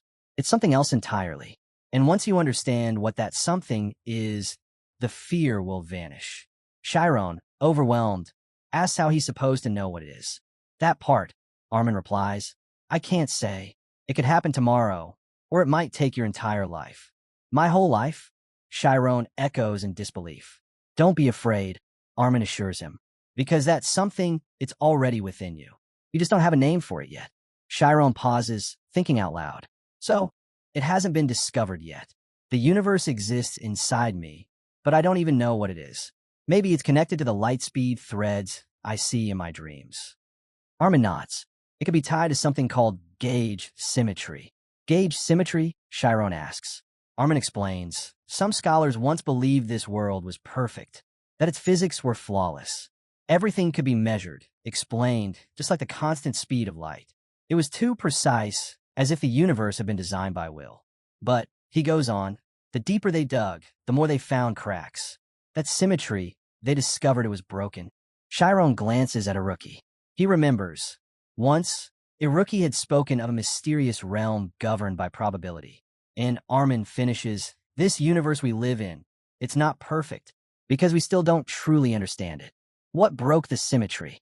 Armin muses, it might be something without a name, but if it is you, then you'll find the answer. Shyron lights up. Thank you, he says with conviction. I think I can do this. He admits he used to follow his professor's path, but meeting Armin changed something in him. Armin glances over at Alifer and gently says, look after her, will you? She's much more tender-hearted than you realize. Shyron hesitates. Why keep your magic a secret from her? You could just tell her. But Armin shakes his head. She's still carrying guilt for what happened to me. I didn't regain my sight, not truly. I don't want her to hold herself back on my account. As the world slowly returns to normal, Shyron reflects on Armin's words. He's already moved on, already built a life, and now he just wants to help Alifer move on too. Armin then makes Shyron promise to keep everything secret. Once the painting is done, Armin thanks Alifer, and she responds with a smile. We're close, after all. Later, Alifer steps out with the other three. Armin turns to her and says, today's the last day, right? Will you write once I'm settled somewhere new? I'll hold you to that, she says with a wave. Make sure you stay in touch. He smiles and tells the three students to study hard and promises they'll see each other again. Just as she's about to leave, a red-haired woman appears, bags in hand, cheerfully calling out, honey, I'm back. The others freeze in shock. She looks at Armin's painting and asks if it's finished, then turns to Alifer. You heading out already? Want to eat something before you go? Shyron stands there speechless, thinking, Armin's married? Didn't see that coming. The red-haired woman walks up to Alifer. Why's your face all red? Are you okay? Flustered, Alifer and the others quickly excuse themselves, saying they're busy and need to leave. As they go, the woman watches them with a raised brow. You think the higher-ups would believe Armin, the eyes of light, ever looked so stunned. Armin sighs. Enough nagging. Give me the report. She shifts gears. We gotta move. From Craze to Kelbera. Lots of pests in the way, but for Armin, the eyes of light, it's nothing. Then she grins. Maybe we should start calling you the soul searcher of eternity. Ignoring the title, Armin walks back inside. I'll hold up my end of the contract. Stop with the nonsense. She stops in the doorway. You didn't tell Alifer, did you? Her voice drops. Don't forget, those you love, their lives are still at stake. Armin turns back, calm and steady. You don't need to worry about Alifer. Nade, Iruki, and Shyron instinctively step in front of Alifer, shielding her from view. This is bad, Nade mutters, turning to Shyron. Her mood's really off. He reminds him, once they're back at the academy, they're definitely in trouble. Following her here and trespassing, that's a rule breakers list. And worse, their entire research group could be shut down. Trying to ease the tension, Nade asks Alifer if she wants to eat before they head back.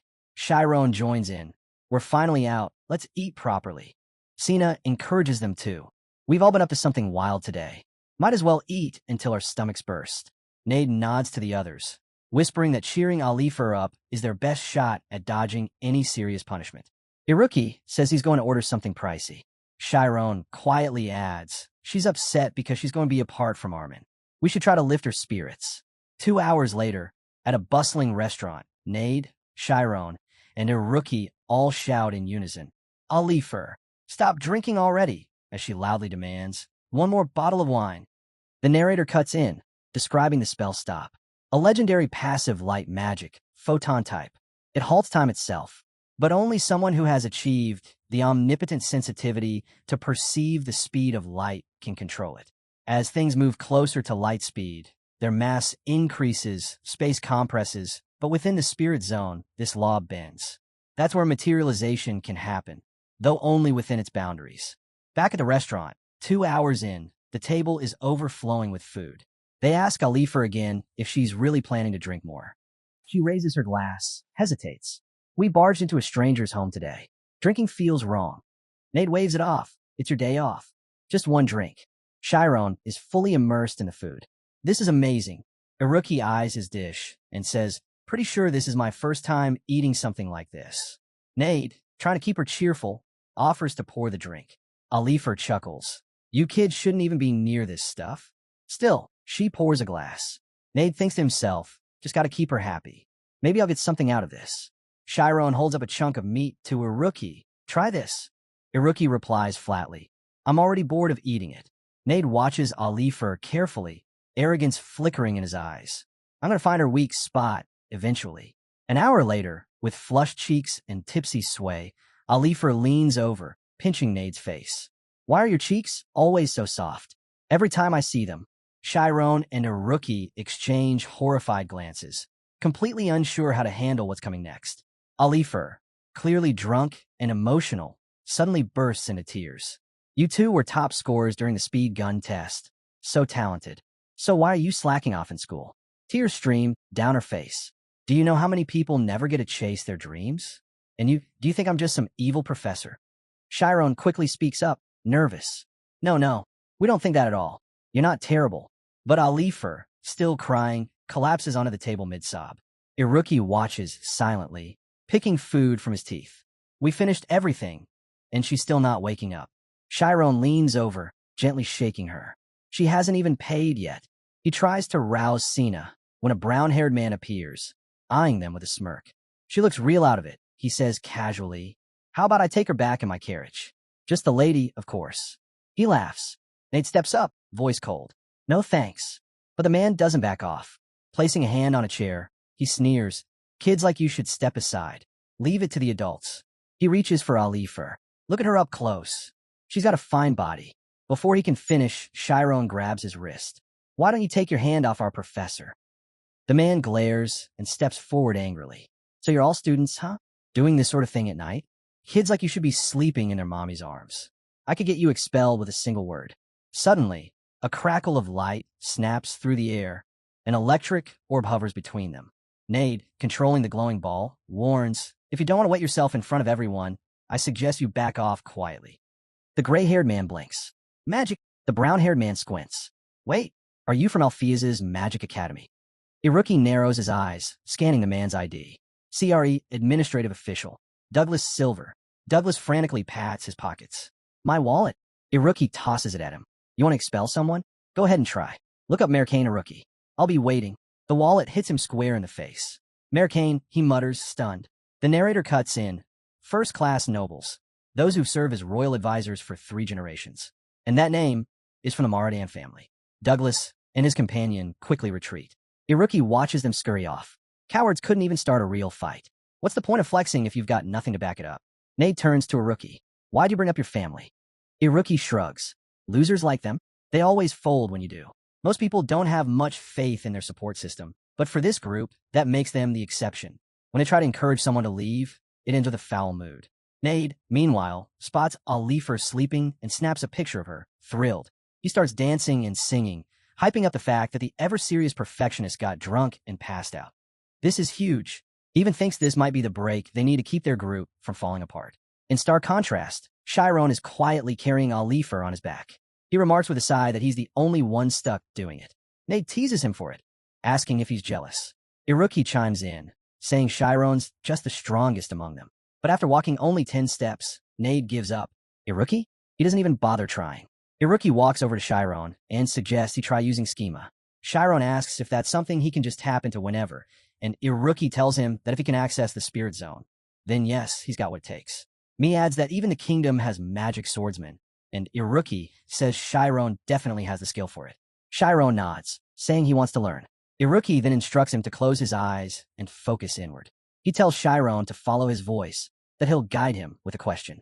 Shyron listens and tries to concentrate.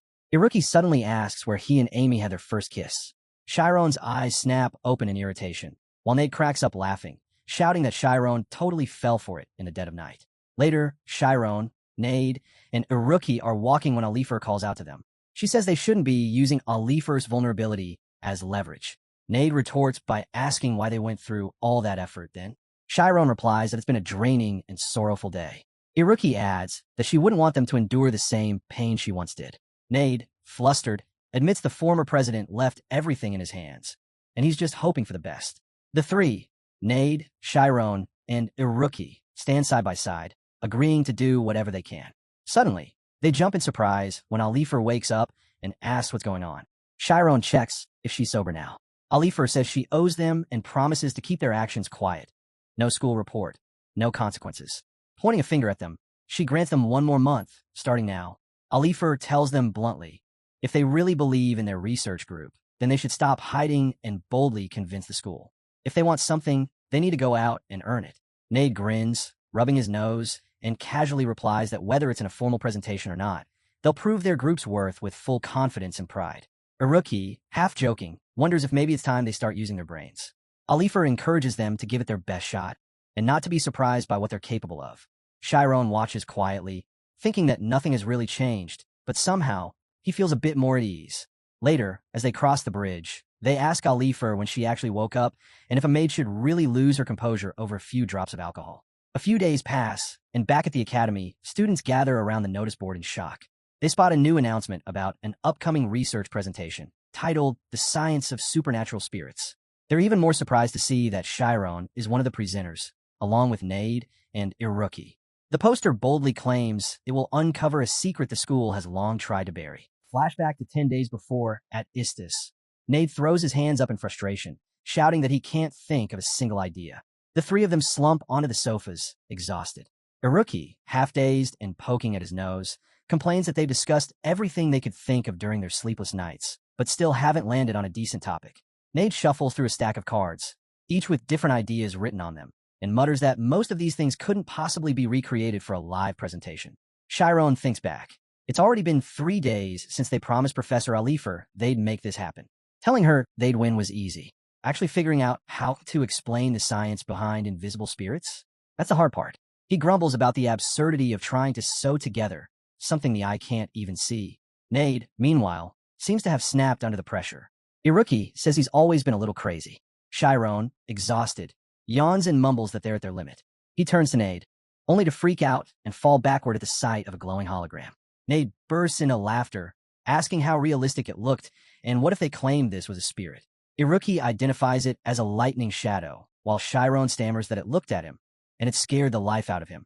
He insists that real mages wouldn't fall for such a trick. Nade grins and says, well, you did. Then he asks if it still counts as being fooled if it only lasted 2 seconds. Shyron tells them firmly that there's no point in arguing or proving it. It's not worth confirming. But Nade's already shifted gears, saying they should dig into Professor Alifer's weakness next. Iruki nods along. Iruki, deep in thought, says he believes Shyron just came up with something brilliant. He clarifies that it wasn't the trick that scared him. It was a deeper fear buried inside. Instead of trying to convince people with solid evidence, he suggests they trigger that same fear in others. Iruki asks if he's suggesting a shift in strategy. Not proving the supernatural first, but making people believe it first, and only then giving proof. Shyron nods. It's psychological warfare, he says. Nade, fired up, shouts that Shyron's going to save their group. But Shyron immediately backs away, saying Nade needs to keep his distance. He hasn't showered in 3 days. Iruki, more composed, calls the plan a clever inversion of logic, pointing at Nade's spear hologram. Iruki says the real issue is if they present it like this, too obviously staged. It could make even true believers start doubting the supernatural. He asks if Nade can tweak it to look more otherworldly. Nade replies confidently that he can, and even more so if he uses his lightning shadow technique properly. Suddenly, several holograms appear behind him. He starts posing with them, explaining that if he animates at 24 frames per second, the movement will be fluid. Shyron just sighs, thinking Nade clearly hasn't slept in days. Iruki then asks if they could build a machine instead. Nade says he's already thought of that. But there's a hitch. He can program the machine to move the hologram, but without a human reaction, no one will buy it. Shyron, processing that, admits he's right. The thing that got him was the eye contact. It felt too real. Iruki, flipping his hand lazily around his neck, says he can handle that part. He proposes a system that reacts based on predictive behavior. Using complex system theory, they'll analyze common patterns, program those reactions, and run simulations. He gives a quick example. If Shyron tends to look left, then a spirit on the left will stare back. The next move could either be chasing him or simply holding the stare. Shyron looks at him, amazed, and asks if that's even doable. Iruki says it is. School routines don't vary much, so reactions are predictable. What they need now is a lot of data. They'll also need major storage capacity. But more importantly, they need a way to transmit the program across multiple machines. Nade jumps in, admitting that his lightning energy alone won't cut it. Suddenly, he turns to Shyron and asks if he can handle photon output. Before Shyron can answer, Nade adds, because Alifer told me you can. In the ivory tower, the heart of cutting-edge magic, It's long been predicted that photon output would revolutionize information transmission. Shyron nods, saying that's exactly what Professor Alifer told him. He can use it as a channel for data transfer. Nade lights up with excitement, saying they can now use it to craft the ultimate spirit illusion. But a rookie isn't convinced scaring the audience with just a spirit is enough. He turns to Shyron and asks if he has a deeper plan. Shyron responds by outlining a psychological approach, one that taps into fear on a more instinctive level. As Nade and a rookie read through what he's written, they pause in thought. Shyron hesitates, asking if the idea is bad. He offers to change the key phrase if needed. Nade immediately says it's brilliant. He never imagined they could apply the concept that way during a live presentation. Iruki adds that if it works, the entire school will flip their opinion overnight. Excited, Shyron and Nade look at each other. Nade declares it's settled. He'll build the machine, Iruki will code the program, and Shyron will focus on amplifying the photon output. Nade practically shouts that they're really going to save their group. Iruki, more measured, reminds them that he did a quick calculation earlier.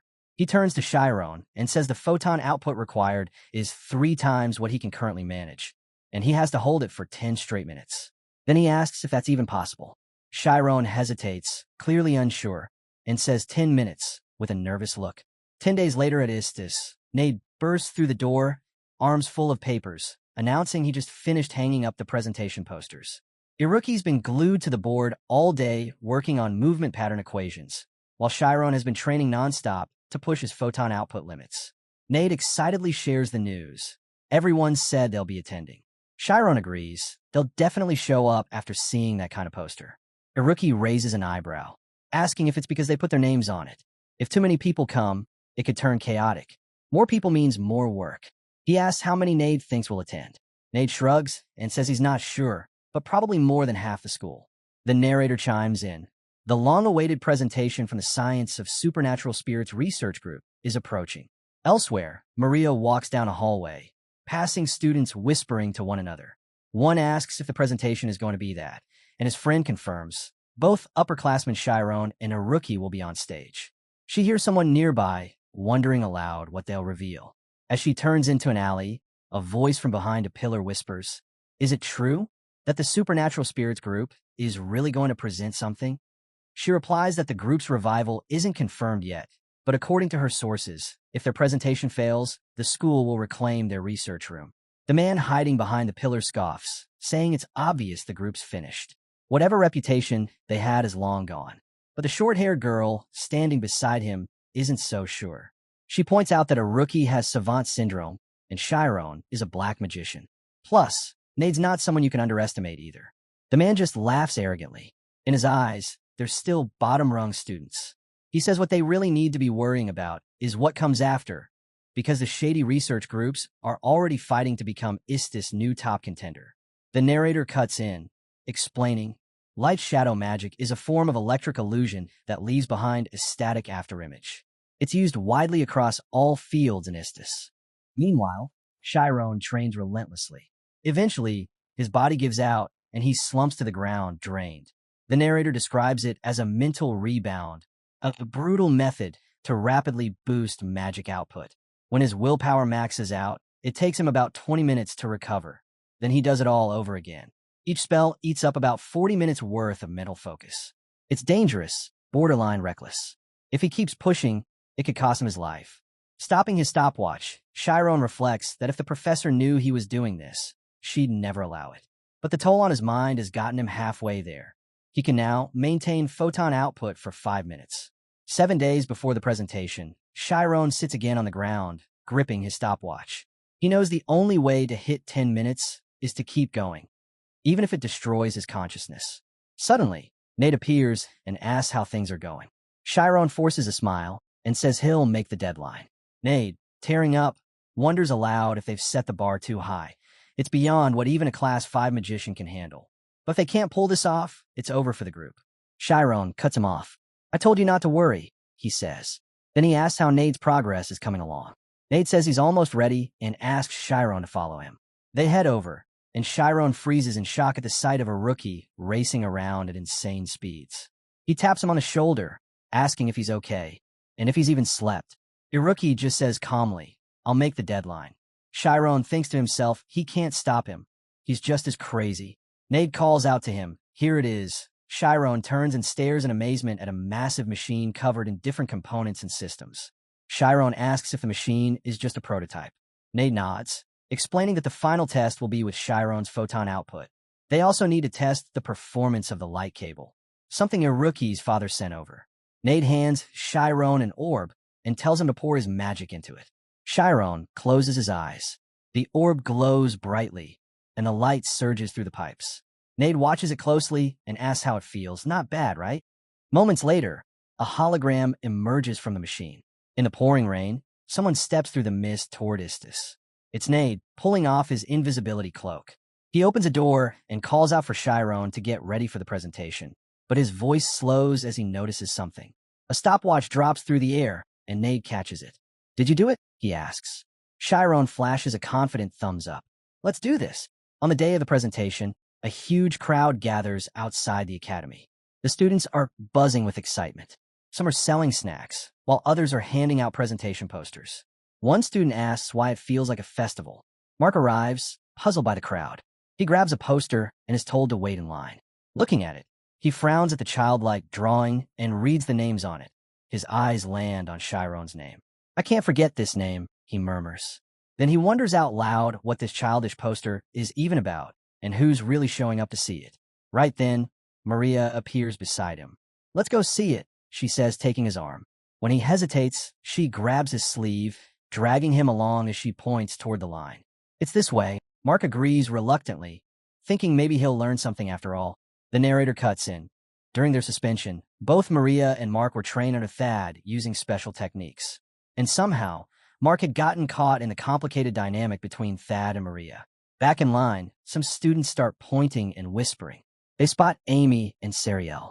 A graduating senior, one student says, "Why is she even here for an advanced class presentation?" Amy hears the murmurs, embarrassed but trying to stay composed.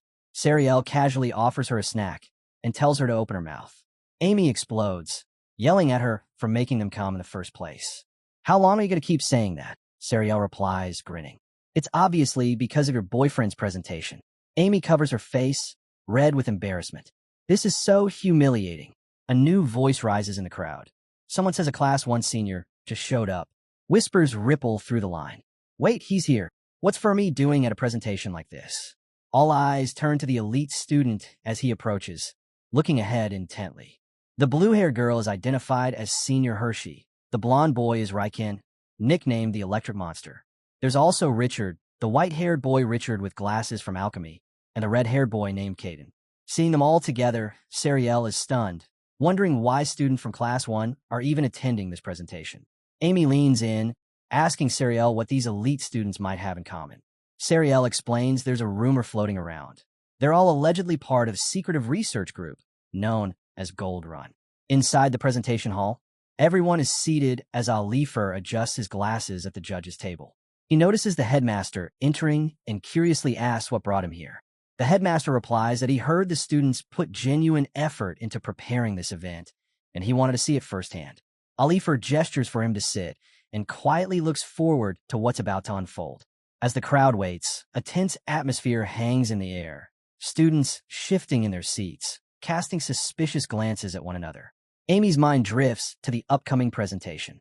Maria, meanwhile, sips from her cup and shows a poster to Mark. The anticipation grows.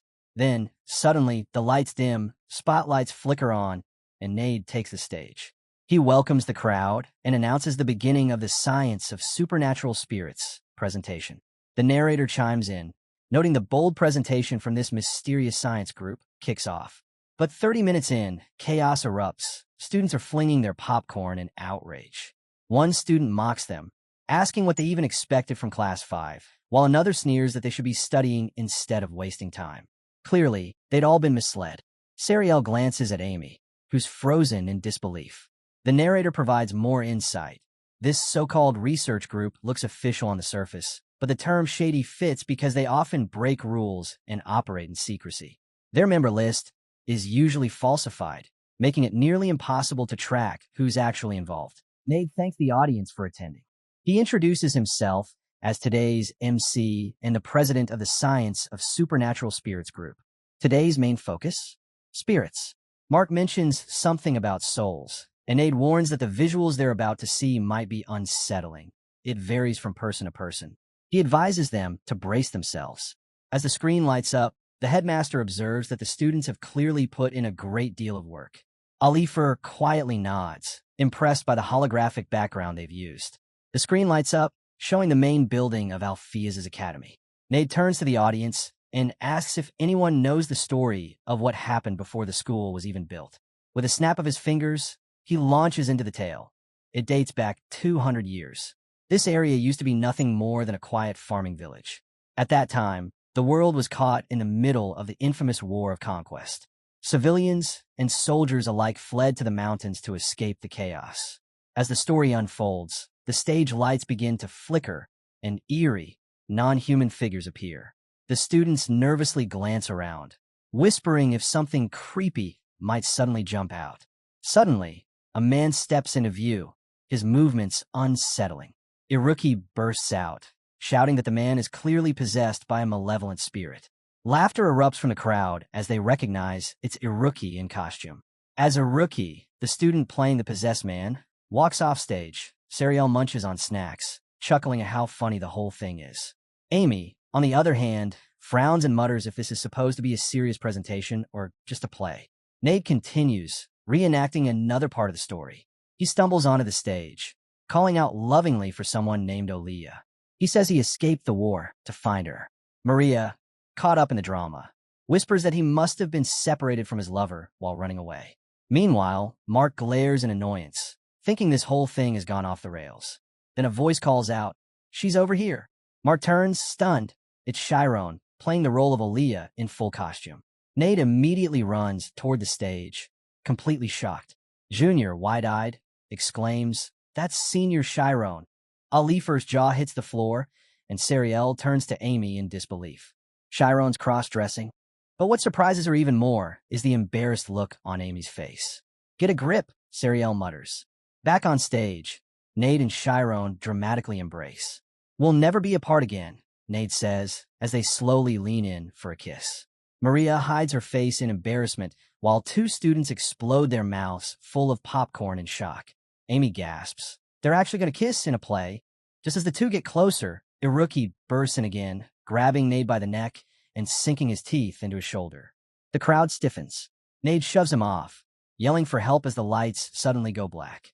Maria, clearly spooked, clutches Mark's arm. "This is kind of scary," she whispers. Mark screams in response. When the lights snap back on, Nade stands holding an old book. He explains that 6 months ago, this diary was discovered during their research into the Academy's past, and that discovery sparked the beginning of their investigation. Their investigation led to a startling revelation. Spirits that had once been pure had turned malevolent, twisted after being consumed by evil entities. These corrupted souls now roamed the underworld, endlessly searching for human vessels to inhabit. Nade pauses for effect, then says, "Even now, they're still searching." Suddenly, a loud, chilling bell rings out. Students flinch and murmur nervously. "Wait, isn't that the midnight bell?" someone whispers. Nade nods solemnly. "Yes. When midnight comes and light vanishes, the evil spirits awaken. No one has ever seen what appears at that time. Not because they're hidden, but because only those tuned to their presence can perceive them." He continues, "After watching this presentation, I'm sure you've all become just a bit curious about these spirits. That curiosity, it's already begun to align you with their frequency." He looks out over the crowd. "So tonight, when that bell strikes midnight, look around. You just might catch a glimpse of one." Gasps ripple through the room. Students mutter that it must be a prank, saying they're stuck at the library until midnight anyway. Still, the unease is clear. Nade adds with a sly smile, "If you're lucky, that is." And with that, our presentation ends. The lights snap back on. Everyone stares at him in stunned silence. Then Amy bolts from her seat, storming out. "This is humiliating," she shouts. "I knew something like this would happen once he started hanging around those weirdos." Sariel runs after her, calling out for her to wait. The Class 1 students follow, equally shaken. Back inside, Alifer stands and bows apologetically to the headmaster. "I'll make sure these students are properly disciplined," she promises. The headmaster simply smiles and replies, "This is exactly what I expected from a group that study spirits. No need to worry." Still flustered, Alifer wonders aloud, "Was I wrong to trust them?" The headmaster, eyes lingering on the bell, mutters to himself, "They wouldn't have started all this just to end it like that." Meanwhile, Nate lets out a quiet laugh. Iruki turns to him, asking if he's sure. Nate says he can tell just by looking into their eyes. "The seed's been planted," he says. Looking toward Shyron, he adds, "The strange one was a success. Now let's show them what a spirit really is at this academy." It's 11:30 p.m. Nate walks into a room and finds Shyron. "It's time," he says. "Are you done with the sequencing meditation?" Shyron silently nods and follows him out. The narrator explains, the day before, Nate had set up hundreds of holographic projectors all across the campus, synchronized with Iruki's spirit tracking algorithm. The signals are ready to be transmitted to the projectors. As Nate walks along a pipe, he warns Shyron to watch his step. Meanwhile, Iruki checks the stopwatch and announces that there are exactly 5 minutes and 15 seconds left until midnight. Timing is everything. They can't be early or late. The whole point is to reveal the ghost at the stroke of midnight. Raising his hand, Iruki gives the signal that the operation will begin on his mark. Nate turns to Shyron and says it's his turn now. Everything is in his hands. Shyron grips an orb tightly as Iruki watches closely, confirming that everything is ready. They take their positions. Shyron immediately shifts into his spirit zone. A surge of brilliant light bursts out, flooding the room. Nate is in awe. "That's some insane output," he says. Iruki nods, stunned. They boosted his magic to this level in just a month. As expected from Shyron, Nate adds. Shyron, eyes closed, murmurs that something feels off. It's like pouring water into a bowl that has no bottom. Nate quickly turns to the machine, inspecting it. "Is something wrong?" he mutters. Iruki asks him directly, and with teary eyes, Nate admits the output isn't rising at all. "Can you fix it?" Iruki presses. "I don't know," Nate replies. "The calculations were perfect, but the energy is getting stuck in the pipes." Iruki looks up. "It's over," she says flatly. "We failed." Nate's voice cracks. "It's my fault. I'm useless. I couldn't even build the equipment right." He wipes his face, trembling. "I dragged all of you into this. I'll take full responsibility." He turns to Shyron and begs him to stop. But Shyron shakes his head. "No, we all worked for this. Sacrificed sleep, gave it everything we had. I won't let it end like this." Iruki shouts to Nate, "Stop him. He's going to activate the immortal function." Shyron steps forward, entering deeper into his spirit zone. Before him, a dark void swirls. Iruki stares, worried. Why isn't the magic flow stopping? Nate rushes to him. "Shyron, please. Stop. If you go any further, you'll disappear." "We can give up the group," Nate pleads. "Just don't risk yourself." "I don't want to lose you." But Shyron meets his gaze, unflinching. "I'm not afraid anymore." In his mind, the void begins to crack apart under pressure. Light flares around him. He remembers Armin's words. "You won't disappear." Even as his body starts to fade, piece by piece, Shyron tells himself, "I have to remember. I have to remember who I am." Shyron thinks to himself, "So I won't run away again." Need rushes to his side, asking if he's all right. Shyron only responds with one word, "Output." Iruki yells for Nade to check the gauge. Spinning into action, Nade twists a dial, yanks the gauge out, and shouts, "Now." Iruki immediately flips the switch on the remote. Meanwhile, at the girls' dormitory, Maria closes her book with a sigh. "Too bad," she says. "But I should sleep. Class starts early tomorrow." Just as she's about to settle in, she shivers, remembering the story from the presentation. Midnight is close. She nervously mutters, "If spirits really do appear at midnight," and glances toward the window. And then, she sees it, a ghost staring straight at her through the glass. Terrified, Maria screams and hurls a flower pot through the window, shattering it. Over in Amy's room, a ghost has already appeared. She glares at it. "How did you even get in here?" The ghost silently smiles at her. Amy recoils. "Did it just smile?" Screaming, she bolts out of her room and bumps into Sariel. A spirit appeared. Amy yells, "Same here." Sariel replies in panic. The two girls take off running through the halls, shouting, "It's a spirit."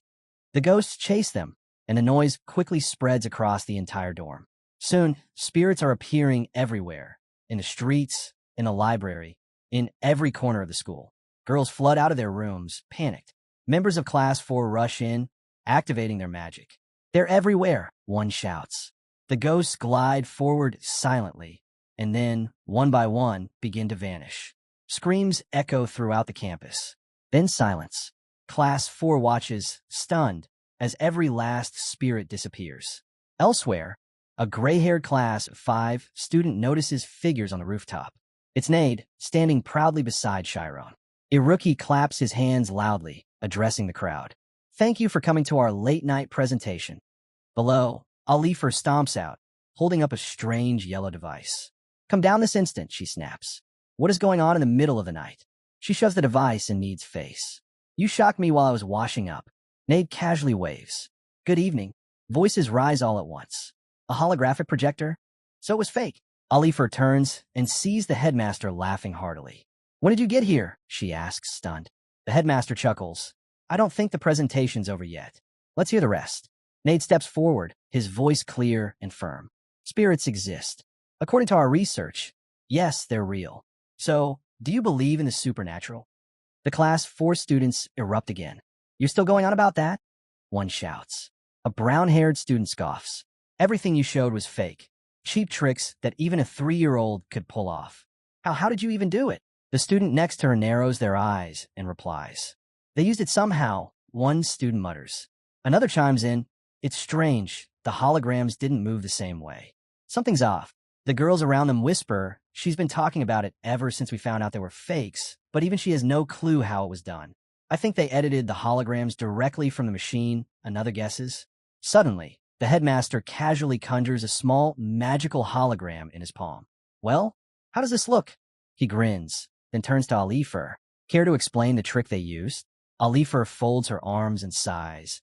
The level of their joke is unusually advanced. Shyron watches the crowd, thinking to himself, mages treasure knowledge above all else.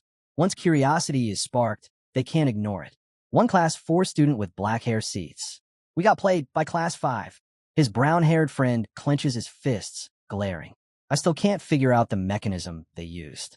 Alifer adds, it was a difficult trick, yes, but not enough to validate their research group. The headmaster finishes his hologram and softly responds, the trick itself isn't what matters. Alifer stares at him, speechless. Students shout out in frustration. They're still fake. There's no such thing as spirits. Then, a Class 4 student steps up and demands answers. If those ghosts were fakes, what's the point? How does this connect to the study of the supernatural? He glares at Nade. Do you really expect us to believe in ghosts after that? Nade doesn't flinch. Instead, he calmly asks, then tell me, why are all of you here? What exactly were you running from, trembling in fear? A sudden hush falls over the crowd. Amy and Sariel exchange a glance, silently listening.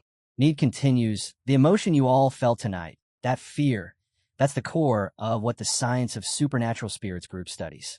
He pauses, then says, none of you believed in spirits. But the moment one appeared, you were afraid. He points at the crowd. That fear came from the smallest, most fragile idea, the possibility that spirits might be real. Shyron and her rookie glance at each other with quiet pride. Nade smiles slightly. We didn't prove that spirits exist. What we did was plant a single seed of doubt. And that doubt is what we're researching. From the back, a Class 6 student speaks up.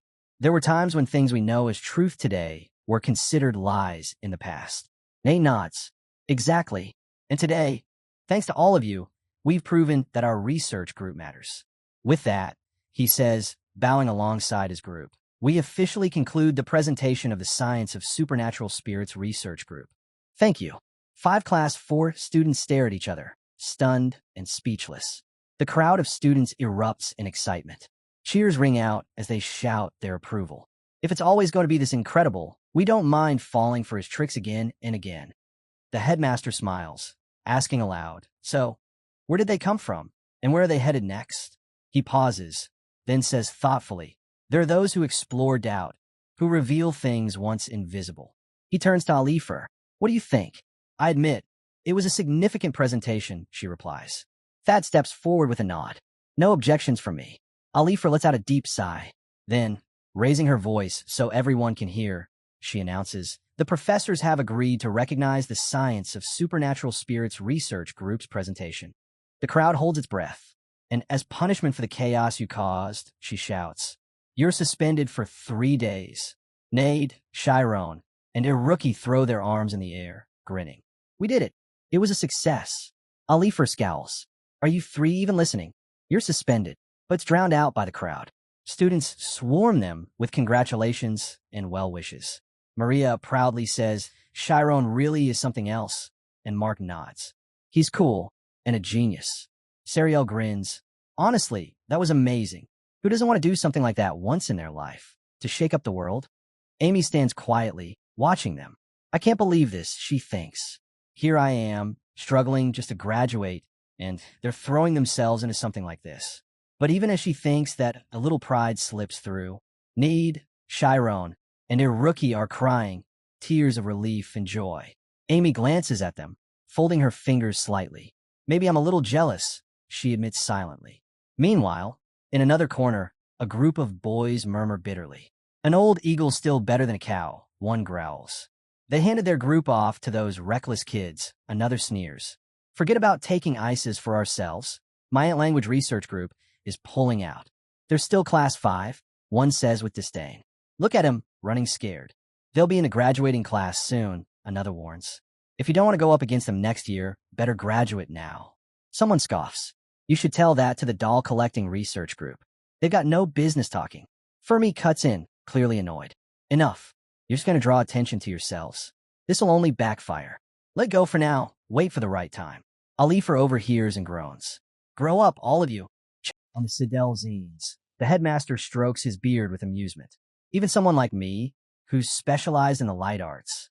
I was caught off guard. They used it in ways I never expected." He watches Shyron quietly. He's accomplished something truly difficult, and I will pretend I didn't see it. At that moment, the headmaster watches with quiet admiration. That child, he didn't just pull off a bold stunt. He proved he has what it takes to chase his dream. Out on the grass, Shyron lies flat, gazing up at the sky. "That was seriously fun," he murmurs. Need waves a hand in front of his face. "Are you okay? You sure you're not broken?" Iruki bursts out laughing. He must be crazy. Who risks their life over a research group ranking? Then, grinning, he adds, "But you're still the best." Shyron chuckles. Need looks at him seriously. "If you hadn't used the immortal function, it all would have been for nothing." Iruki kneels beside them. "To handle the immortal function, I had to switch into defense form, just in case." "You're really out of your mind, Shyron." Shyron smiles and shakes his head. "You guys are underselling yourselves." Iruki predicted the entire school's behavior down to the second, and Need created a whole fleet of machines. "You're all geniuses." Iruki raises a brow. "Is this the thing they call a frog in a well?" Nate blinks. "Wait, you know that phrase?" Shyron groans. "Stop. You're making me feel embarrassed." He lifts his hand toward the sky, staring at it. "I want to keep going higher, like that star up there." Iruki smirks. "So, you played around enough. Shouldn't you be moving up to the advanced class?" Neat sits up. "Let's graduate together, the 3 of us. Once we hit the real world, there'll be even more amazing things waiting for us." Iruki crosses his arms. "Is it time to take off our limiters?" Neat stretches out his hand. "Then let's make a promise. That we're making it all the way," Shyron finishes, reaching out. "We'll be the best," he says. "What are we going to do with our careers?" Iruki asks, laughing. They raise their hands to the sky. "Supernatural science forever. We graduate together." Shyron laughs, so heart hurts. "Together, we'll become the best mages in the world." The next morning, in Shyron's room, voices echo. "Wake up already, will you?" It's Need and Iruki. They're hovering over his bed. "Gonna spend your golden suspension like this?" Need asks, nudging him. "Let's go out and celebrate." Iruki leans over. He's totally out. Must have hit his limit. They try again to wake him, but Shyron doesn't respond. Inside, Shyron is trapped. "I can't move," he thinks. It's like sleep paralysis. A creeping dread washes over him. Am I in another nightmare? Heading toward that place again. Infinity? The stars twist and turn above him. And at the end of it all, a blinding, massive light begins to writhe. Something feels off this time. Shyron usually wakes up at this exact moment, but not today. Something's different. As the glass teeters on the edge of shattering, Shyron jolts awake. Sean's body flickers, as if fatting. Stunned, Shyron wonders, has the dream changed? He checks the clock. questioning if yesterday's events had anything to do with this shift. Glittering star-like particles float in front of him, catching his eye. You find a note left behind by NE and a rookie. They've headed to the casino, claiming that with IOI's behavior prediction data, they're guaranteed to strike it rich. Shyron, reading it, just mutters that they'll probably return empty-handed. 3 days of suspension. What now? He asks himself. His thoughts drift to his parents. Maybe this is a good time to visit home? But no, he shakes off the idea. He stares at his reflection in the mirror, getting ready. Something stirs in his memory. A task he suddenly remembers he wanted to do. Turning away from the mirror, he feels his heart racing for no clear reason. Behind him, his shadow remains frozen in the glass. Shyron finds himself standing in front of that old John bookshop. He presses the doorknob, thinking about how he's been studying nonstop these past few years. Now, he just wants to buy a novel for himself. He remembers the last time he reached for a book here, and the shopkeeper stopped him. What if they refused to let him touch anything again? Still, he opens the door. The shopkeeper greets him warmly, saying it's an honor to have him in her humble store. She asks if he's delivering something today. Nervously, Shyron says he's just here by a book. She smiles and tells him to enjoy browsing. Shyron thinks to himself, has it really been 5 years? She doesn't recognize him. Has he changed that much? He picks up a book, hand her 2 gold coins. She comments sweetly on his generosity. The title catches his eye, Raising a Dragon to Wreck Demon Land. Shyron lights up. He's finally bought one. His very first novel. He dances in excitement, while others glance over in surprise. Thanks to saving up the subsidy the own family sent him, he could finally afford it. But his joy halts when someone calls out. A girl grabs his arm and asks, "Wait, are you really Shinor?" The girl asks, surprised. Shyron stares at her, taken aback. "Who are you?" he asks cautiously. She turns to her group and says with a grin, "It's him. It's really Shinor." Hearing that name, a rush of memories slams into Shyron. Before he can respond, a group of older boys approaches. One of them, now taller with brown hair, squints and asks, "Reading again, huh?" Shyron freezes as the recognition clicks. "Althor," he says, stunned, then turns to the girl. "Wait, are you Lumina?" She raises an eyebrow.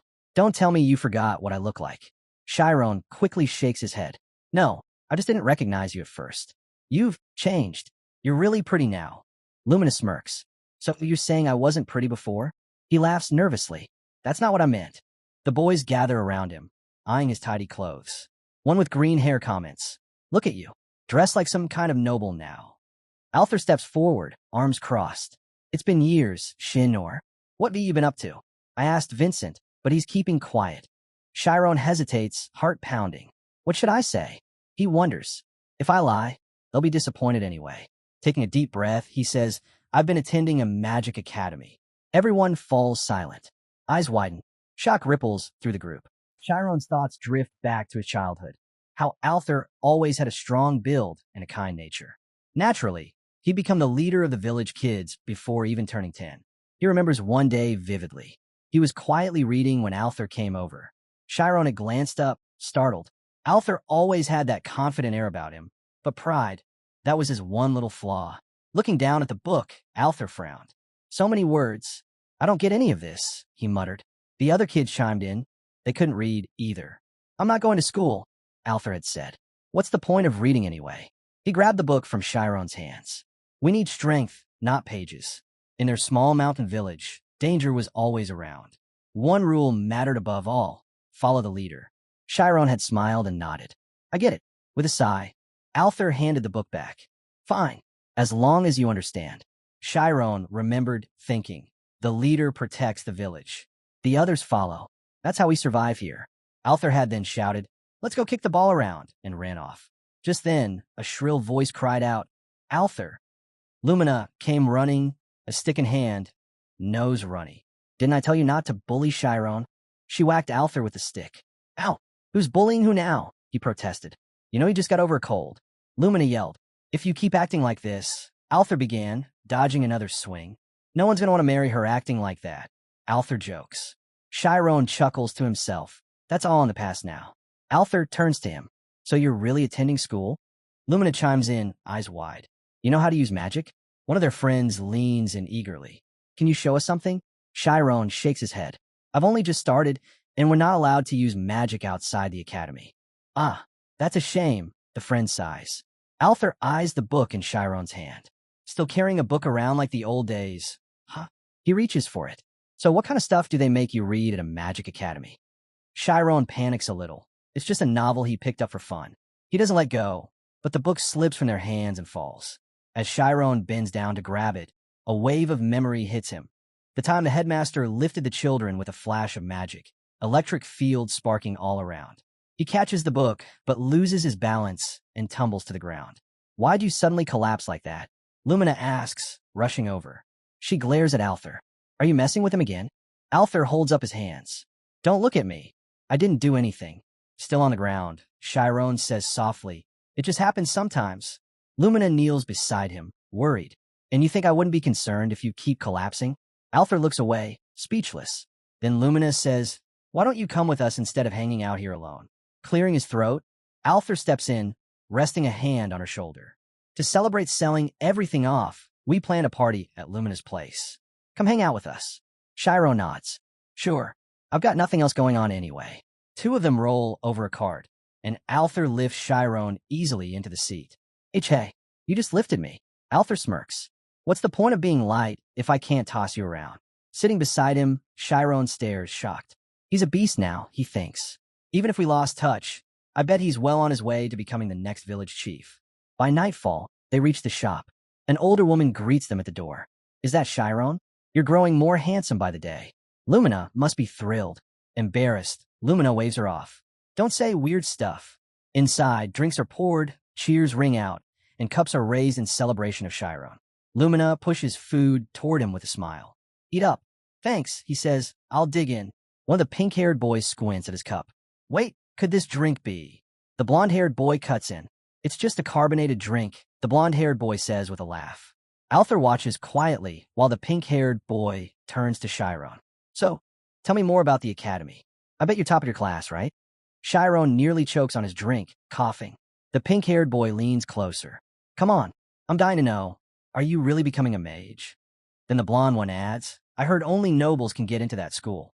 The black-haired boy jumps in. So you're studying with nobles? Shyron glances nervously at Althor. Please stop hyping me up, he thinks.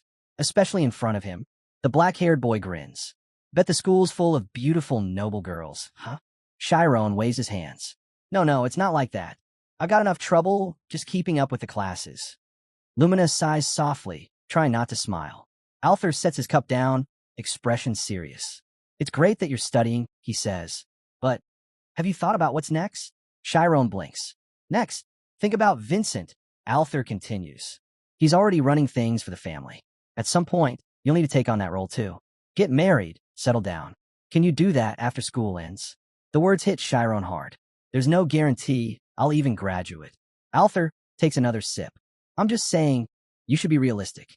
Shyron thinks back. He's been so consumed with school that he never considered the bigger picture. His friends are already helping with family work, while his father is still out there struggling alone. Lumina watches him, her eyes full of concern. Althor raises a hand to break the tension. Hey, enough of that. Let's have an arm wrestling match. It's been forever. I used to be pretty good. Remember?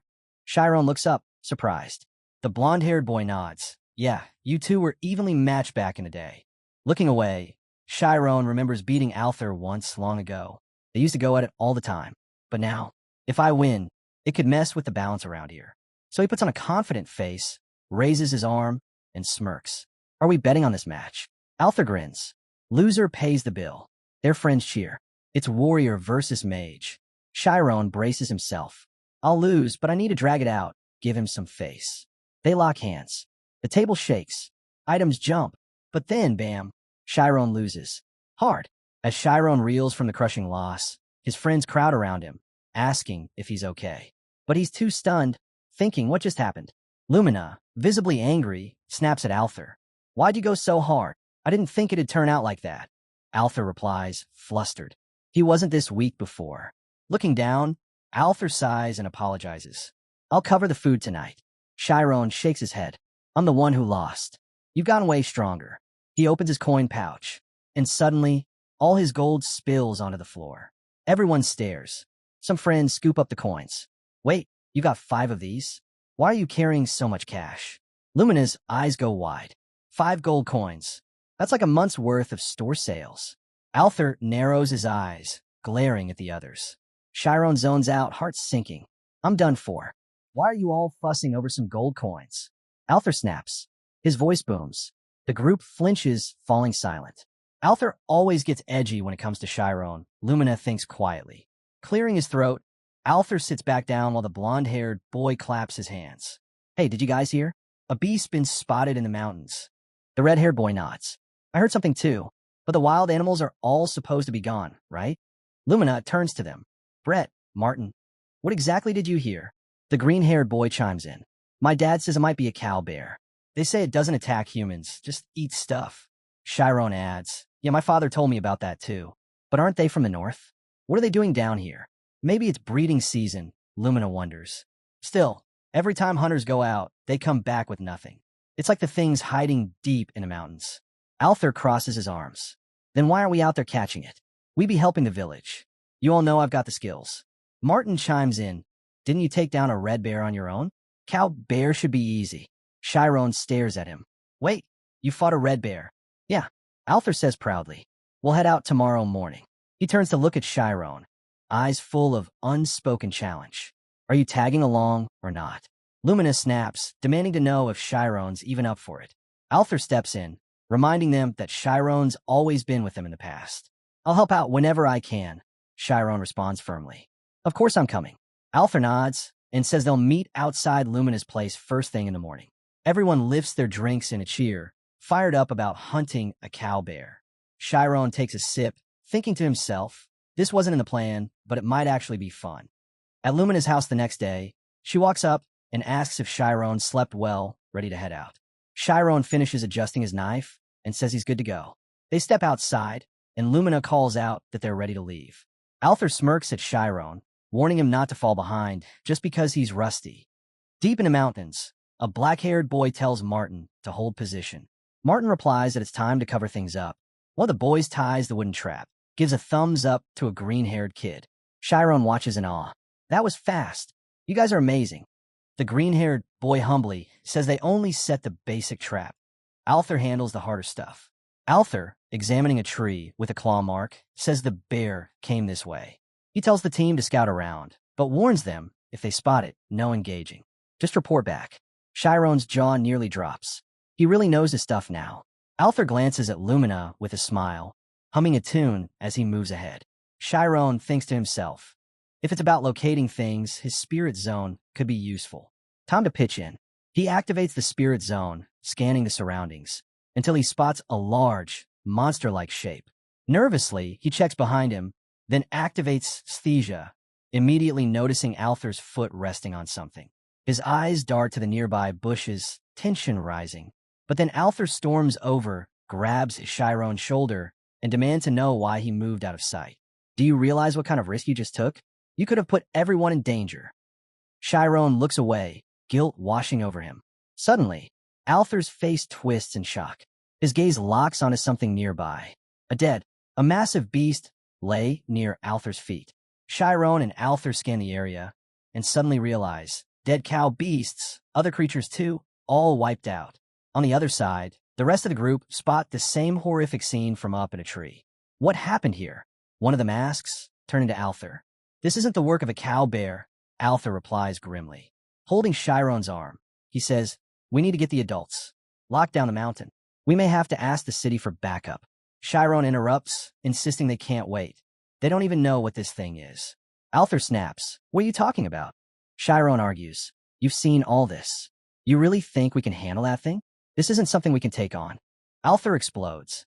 And what do you know? I'm the leader here. I give the orders. You're doing it again, Shyron shoots back. Same as before. That's why I never saw you as a real leader. Don't treat me like a fool. Althor yells. Suddenly, Shyron freezes. Something rustles in the bushes behind him. Brett points, voice shaking. Do you see that? It's crouching there. Without missing a beat, Althor readies his bow. The others follow suit. Martin starts trembling. What they're seeing now, it's not just any beast. Shyron stares at it, recognizing something terrible. This thing doesn't follow nature's laws. It's in the book. Wolk. Suddenly, the monster moves fast. Alton hurls an arrow, but it slips away. Martin cries out, it dodged it. Shyron's thoughts race. Wolk is one of the intelligent monsters. Narration kicks in. Monsters like this surpass normal beasts in strength, speed, and cunning. Their origins are still under study, possibly evolving from entirely foreign life forms. Wolk charges, snapping a tree in half like its twig. Run! Alpha yells. Martin panics. Where to? Brett warns. If we run down, it'll head straight up to the summit. Shyron draws an arrow, steadying it in his bow, eyes locked on Wall. Althor watches in horror. Shyron, what are you doing? Is he trying to act as bait? He releases. The arrow hits, but shatters on impact. Wolk lunges. The bow splinters in its claws, but Shyron teleports out just in time. Wolk roars, locked onto him. Shyron catches his breath. It's fast. Too fast. And its skin, nothing's piercing it. He looks back. If anyone's going to make it out alive, this is the only way. I've got to lead it away. Wolk strikes again. Shyron braces. Shyron teleports away. Wolk silently locks eyes with him, then turns its back and walks off without a care. What? Shyron's eyes widen. It's just leaving? Back with the others. Althor orders everyone to ditch their gear and keep moving forward. Lumina stares at him, worried. What are you doing? Althor, trembling with emotion, yells back. I can't leave him. I won't. Lumina falls silent, watching him. Suddenly, Wolk leaps toward Althor. Time seems to slow. Althor's mind races. Shyron. He only came because I asked him to. If I just listened and turned back. A blinding light flashes, hitting Wolk right in the eyes. Lumina steps forward, smiling in disbelief. It's dead? Was that magic? But it's not over. Shyron appears again, still chasing Wall. Run! Get out of here, he shouts. Wolk wipes his eyes and lets out a low chuckle. Lumina, now trembling, says, Maybe it was just a light. Wolk leaps again, closing in fast. Althor realizes too late. His body won't move. Wolk swings a claw straight at Lumina, but she falls back just in time, caught by Shyron, who grabs Wolk from behind midair. Shyron! Althor screams. Wolk turns its head, locking eyes with Shyron again. Shyron activates his teleportation zone, holding Wolk tightly as they vanish. They reappear high above the mountains. What I do now? Shyron thinks. If I release photoionization, I can drop him, but his claws will rip me apart. I can't let him go in this state, either. Neither of us are photonic right now. He tries to calculate how to throw Wall, make him fall with enough force. It would take triggering photoionization and manipulating gravity, a move that disrupts symmetry. His mind drifts. He sees a vision, a reflection of himself, a handshake with his own image. He thinks of omniscience, a mass and anchor. He locks onto a precise point, drops Wolk there, and vanishes into the deep mountains below. The narrator chimes in. Mass, a property unique to every object, constant no matter its form or surroundings. It defines inertia and energy when at rest. And photons have no mass. Shyron, falling through space and thought, wonders, why does the world exist? What gives anything the right to be? Why does matter have mass? The emptiness from my dream, that cracked, broken symmetry, and if that resembles the birth of the universe, could that be the true beginning of existence? Shyron's thoughts spiral until his fingers touch the image of a cracked glass. He stops. If I've shattered symmetry, he thinks, then I can infuse photons with mass.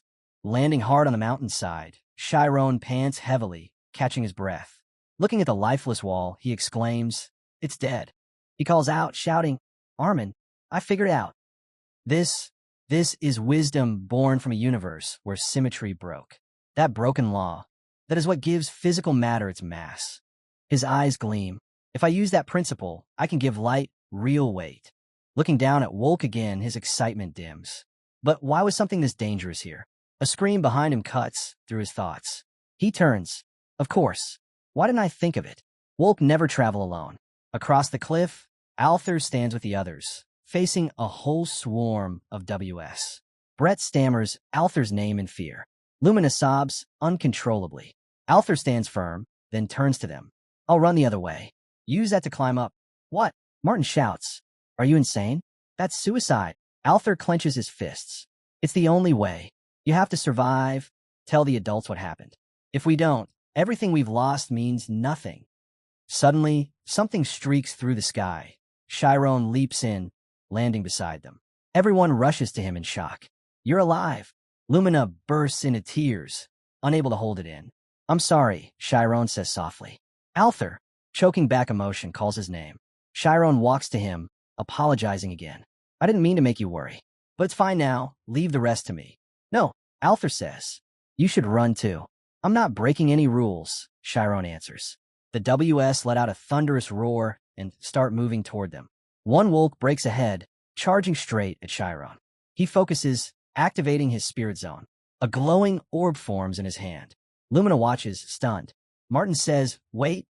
If he uses the same method as last time, it won't. But Shyron's forehead flares with light. Add mass to the photon output. He tells himself. The light in his hand thickens, dense, blinding. He raises his arm and hurls it straight at the charging wall. The creature's eyes widen in confusion, right before impact. The light sphere slams into the wall's neck, dropping it instantly. Everyone stares, stunned. Shyron narrows his eyes. This is it. This is my magic. I can do this. But the other WS roar in fury and start charging together. One swings its claws dangerously close. Shyron smirks and vanishes, teleporting into the air. The wolves look up, startled. From above, Shyron shapes another dense mass of light, tilting the angle just right. He hurls it. 5 wolves are obliterated on impact. Althor watches, speechless. That's a mage. Shyron steps forward slowly. This magic, it takes intense focus, he thinks. Through the mist, another Wolk emerges. Shyron doesn't hesitate. He fires again, and the beast convulses. The Wolk locks eyes with him.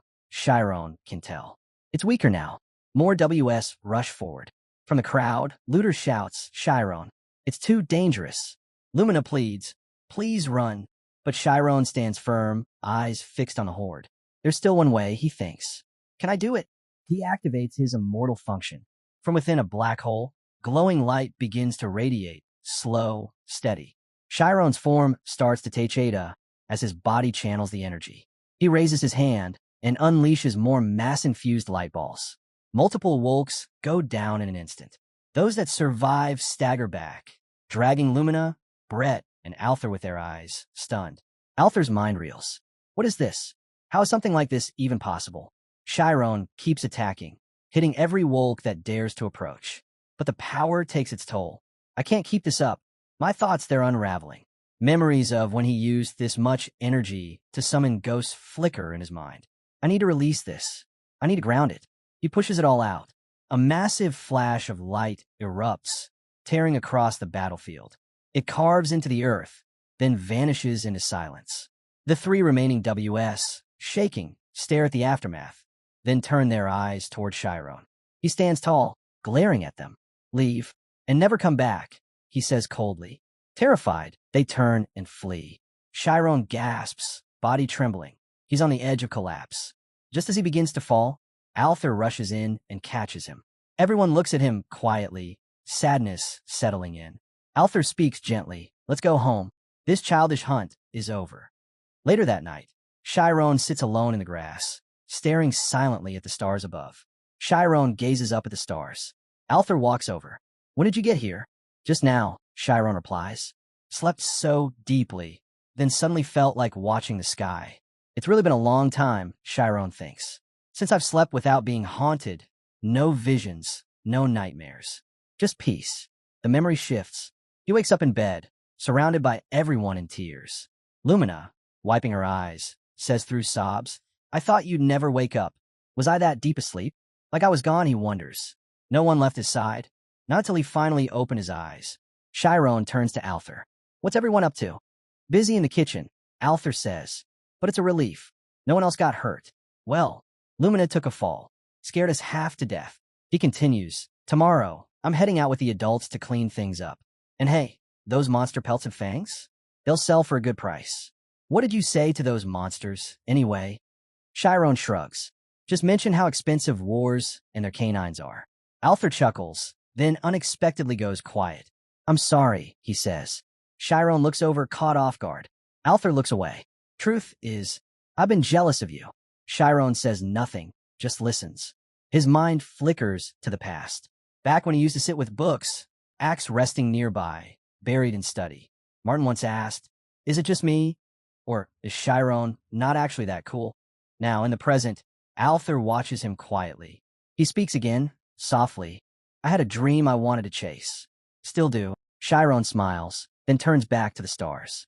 At Lumina's house the next day, they ask him to stay another night. Why the rush? Lumina asks. Shyron gives a handshake.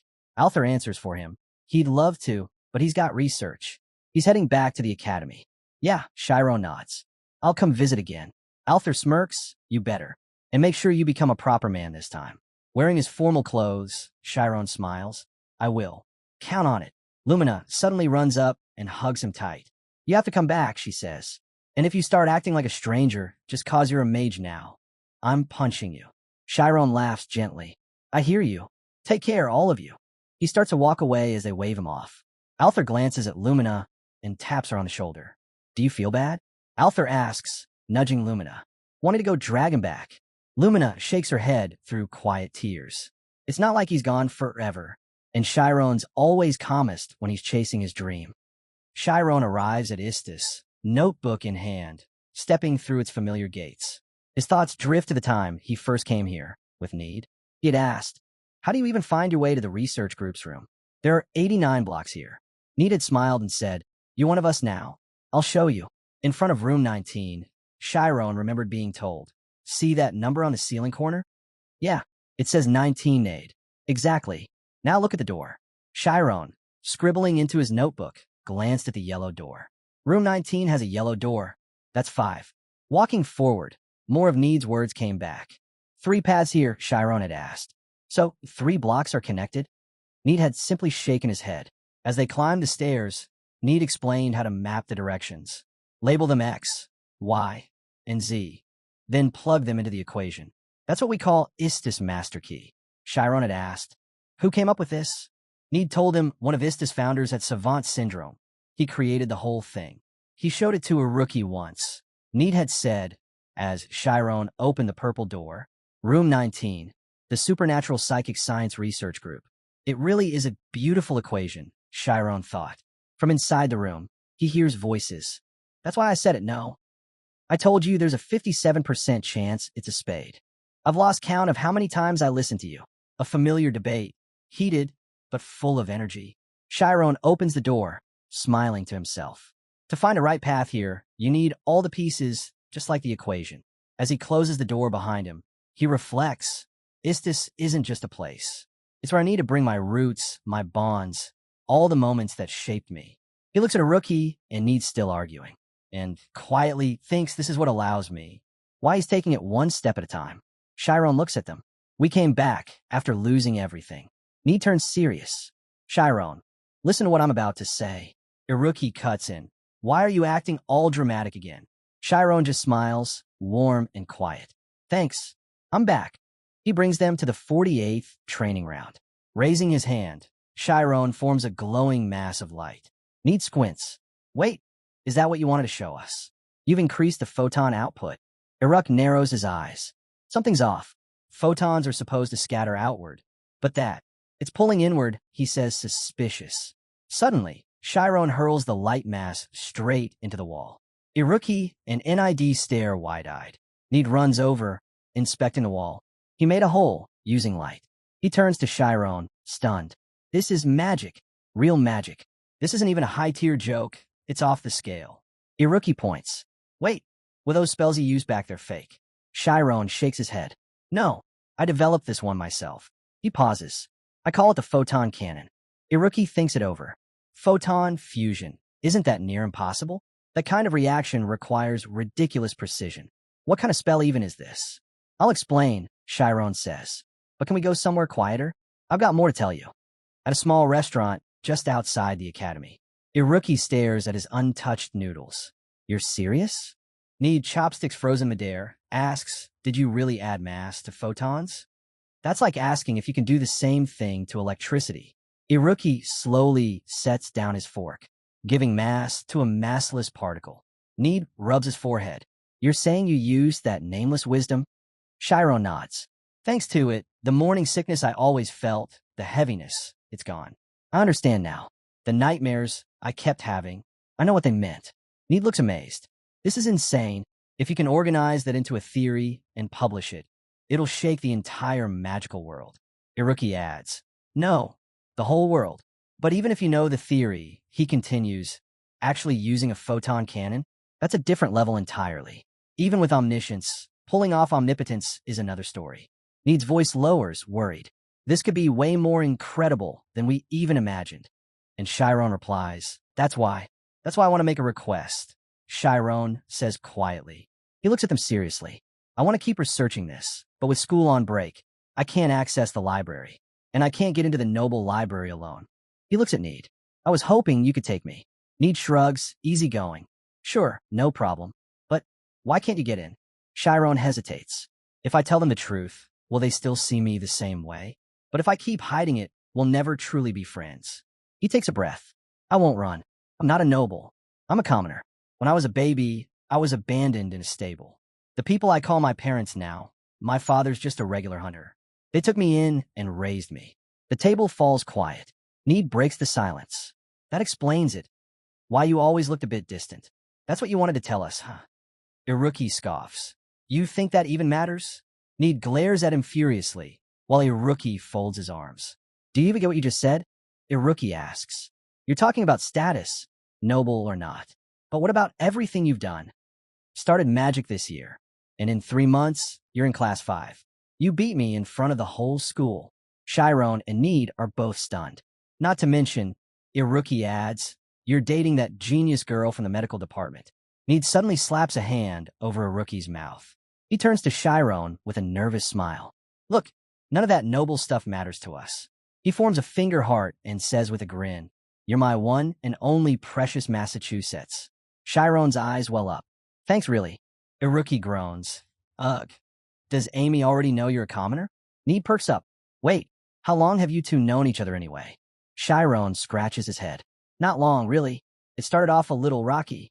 Need leans forward, totally serious now. Tell me everything. Start from the beginning. Narration. The photon cannon belongs to the photon series. Its nameless knowledge is fusion.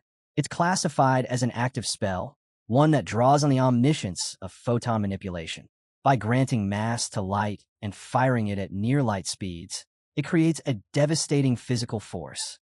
It's expected that as the casters control their omnipotence, over light improves, the photon speed and output will only continue to grow.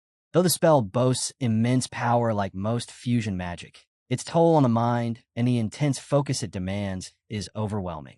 Meanwhile, in the Thormia Kingdom's capital, a boy races through the crowded alleys of Bashukassid. The scene flashes back to 5 years earlier. A scrappy young boy named Canis sprints through narrow streets, clutching a scrap of food tightly as he pants for breath. Behind him, several thugs armed with knives close in. One sneers, looks like the brat's asking to die. Canis darts through piles of garbage and slips into a small room, where a sick girl named Erin lies on the floor, groaning weakly. Canis rushes to her side, asking if it hurts badly. Holding up the bread with trembling hands, he says, It's real bread. I got it. Suddenly, the door bursts open. The thugs have found him. Their shadows loom large. Canis turns, frightened, as one of the men sneers, Finally caught you, rat. A brutal punch sends Canis sprawling across the floor. The narrator cuts in. This is the start of it all. A hidden place that was never meant to be found, now completely exposed. The beating continues. One thug demands to know how long Canis planned on running. Another snatches the bread from his hand, laughing mockingly. You really thought you'd hide something this good? This little piece of meat? He sneers, then crushes Canis' face under his boot. Canis screams in rage, warning them to stay away from Erin. Touch her and I'll kill you. I'll kill all of you, he yells. The man laughs, amused by the threat. You hear that? He thinks he can kill us, maybe in his next life. The brown-haired man turns to his blonde companion. Kill him, he says coldly, casting a glance at Erin's weak form. Just as he raises his hand, a thick black fog suddenly materializes and engulfs them. In an instant, the attackers are slain. Canis stares in disbelief. The fog gently cradles Erin and lays her down with care. A mysterious voice emerges from the darkness, asking, So what do you think? Isn't magic fun? As Canis looks up, awestruck, a faint smile crosses his face. Back in present-day Bashuka, at the heart of the Thormia Kingdom, a figure sits quietly atop a building, scanning the one across from him. Security's tight, he mutters. Never seen this many relics in one place, and each one's priceless. Next to him, a boy asks, "So what exactly are we here for?" He responds calmly, "We're after the heart of the mana control system. The legendary artifact, known as the Dragon Heart, sits deep inside the secured chamber on the third floor of the STE building. 15 guards are stationed around it. But before anyone can lay hands on the artifact, there's a critical catch. Spirit zones are completely disabled inside the structure. With no other option, Canis decides to go by himself. His partner warns him to be careful, but Canis simply smirks, then takes a daring leap. As he dives toward the building, he hurls his black fog ahead, shattering the window. The moment he crashes inside, guards begin shouting, "Intruder!" Canis wastes no time. He takes them down in a flash, leaving the stunned guards gasping. How is he using magic? Without breaking pace, he pushes deeper into the building. Up ahead, 3 more guards spot him. He's a mage, one of them shouts, as the other prepares to intercept. But Canis flings them aside with a wave of his black mist. He reaches the iron room, kicks the door open, and steps inside. His eyes lock onto a glowing stone in the center. There it is, he mutters, the Mona control system's core. He grabs the artifact, but before he can leave, more guards flood in. His black mist lashes out again, draining their energy instantly. Just then, footsteps echo behind him. Canis glances over his shoulder. "Perfect timing," he says with a grin. "Aaron." Aaron steps into view. Without turning, Canis asks, "You saw? I didn't kill anyone, right?" He jerks a thumb toward the unconscious guards. "Relax. Just knock them out." Suddenly, an explosion rocks the building. Outside, a brown-haired man watches the smoke swirl. I don't know how they bypassed the Mona control system and used magic inside, but this ends here. As the dust settles, he catches sight of Canis and Aaron. His eyes widen, dark magic. They launch their attack, but he quickly raises a defense, shielding himself from the blow. "They vanished," he mutters, scanning the space. He calls in to report, "Commander, the Mona core is gone. No teleportation signature detected. They're still close." His mind races. They were just kids. How did they get past the control system? How did they take the core? He descends to the ground, shielding his eyes from the sunlight. That power, darkness magic. There's only one mage I know who could possibly control something like that. A darkness that even light cannot dispel. A rare force whose shadow lingers, untouched by illumination. This bringer of chaos, feared across the kingdom, is none other than the archmage, Victor Arkan. The man watching trembles. Victor Arkan. He was supposed to have died in an accident 4 decades ago. But now, someone else wields his exact magic. Deep beneath the capital city of Bashuka, hidden in the subterranean mountains, Canis and Aaron step into a hidden chamber. Before them stands a tube holding a glowing bottle, the core they retrieved. Canis steps forward. "We've secured the final component." Inside the tube lies Arkan, unmoving. Aaron swallows hard. With this, he can finally reclaim his title as the true archmage. She carefully connects the bottle to the device. Energy surges. The entire chamber shakes as the machine roars to life. Canis watches with satisfaction as Arcane rises within the tube. 40 years, Arcane mutters. "It's taken me this long to meet the one who stole everything from me, Milch." The memory returns. 40 years ago, amidst a raging storm, Arcane confronted Alpheus, telling him, "This magic was never just mine. It's my life's work." But Alpheus only smirked, turned his back, and walked away, leaving Arcane to burn in the inferno he ignited. Now, Arcane stares at his hands. 40 years to recover, he growls. "Alpheus, do you think you'll walk free after crossing the Great Arkan?" He takes a seat, regal and commanding. Canis and Aaron bow before him. "Master," they say in unison. Canis adds, "You saved us when we were dead. You gave us power. Please use us however you see fit." Arcane looks at them with rare softness. "You're more than followers. You're my beloved disciples." Aaron flinches slightly, still shaken by his presence.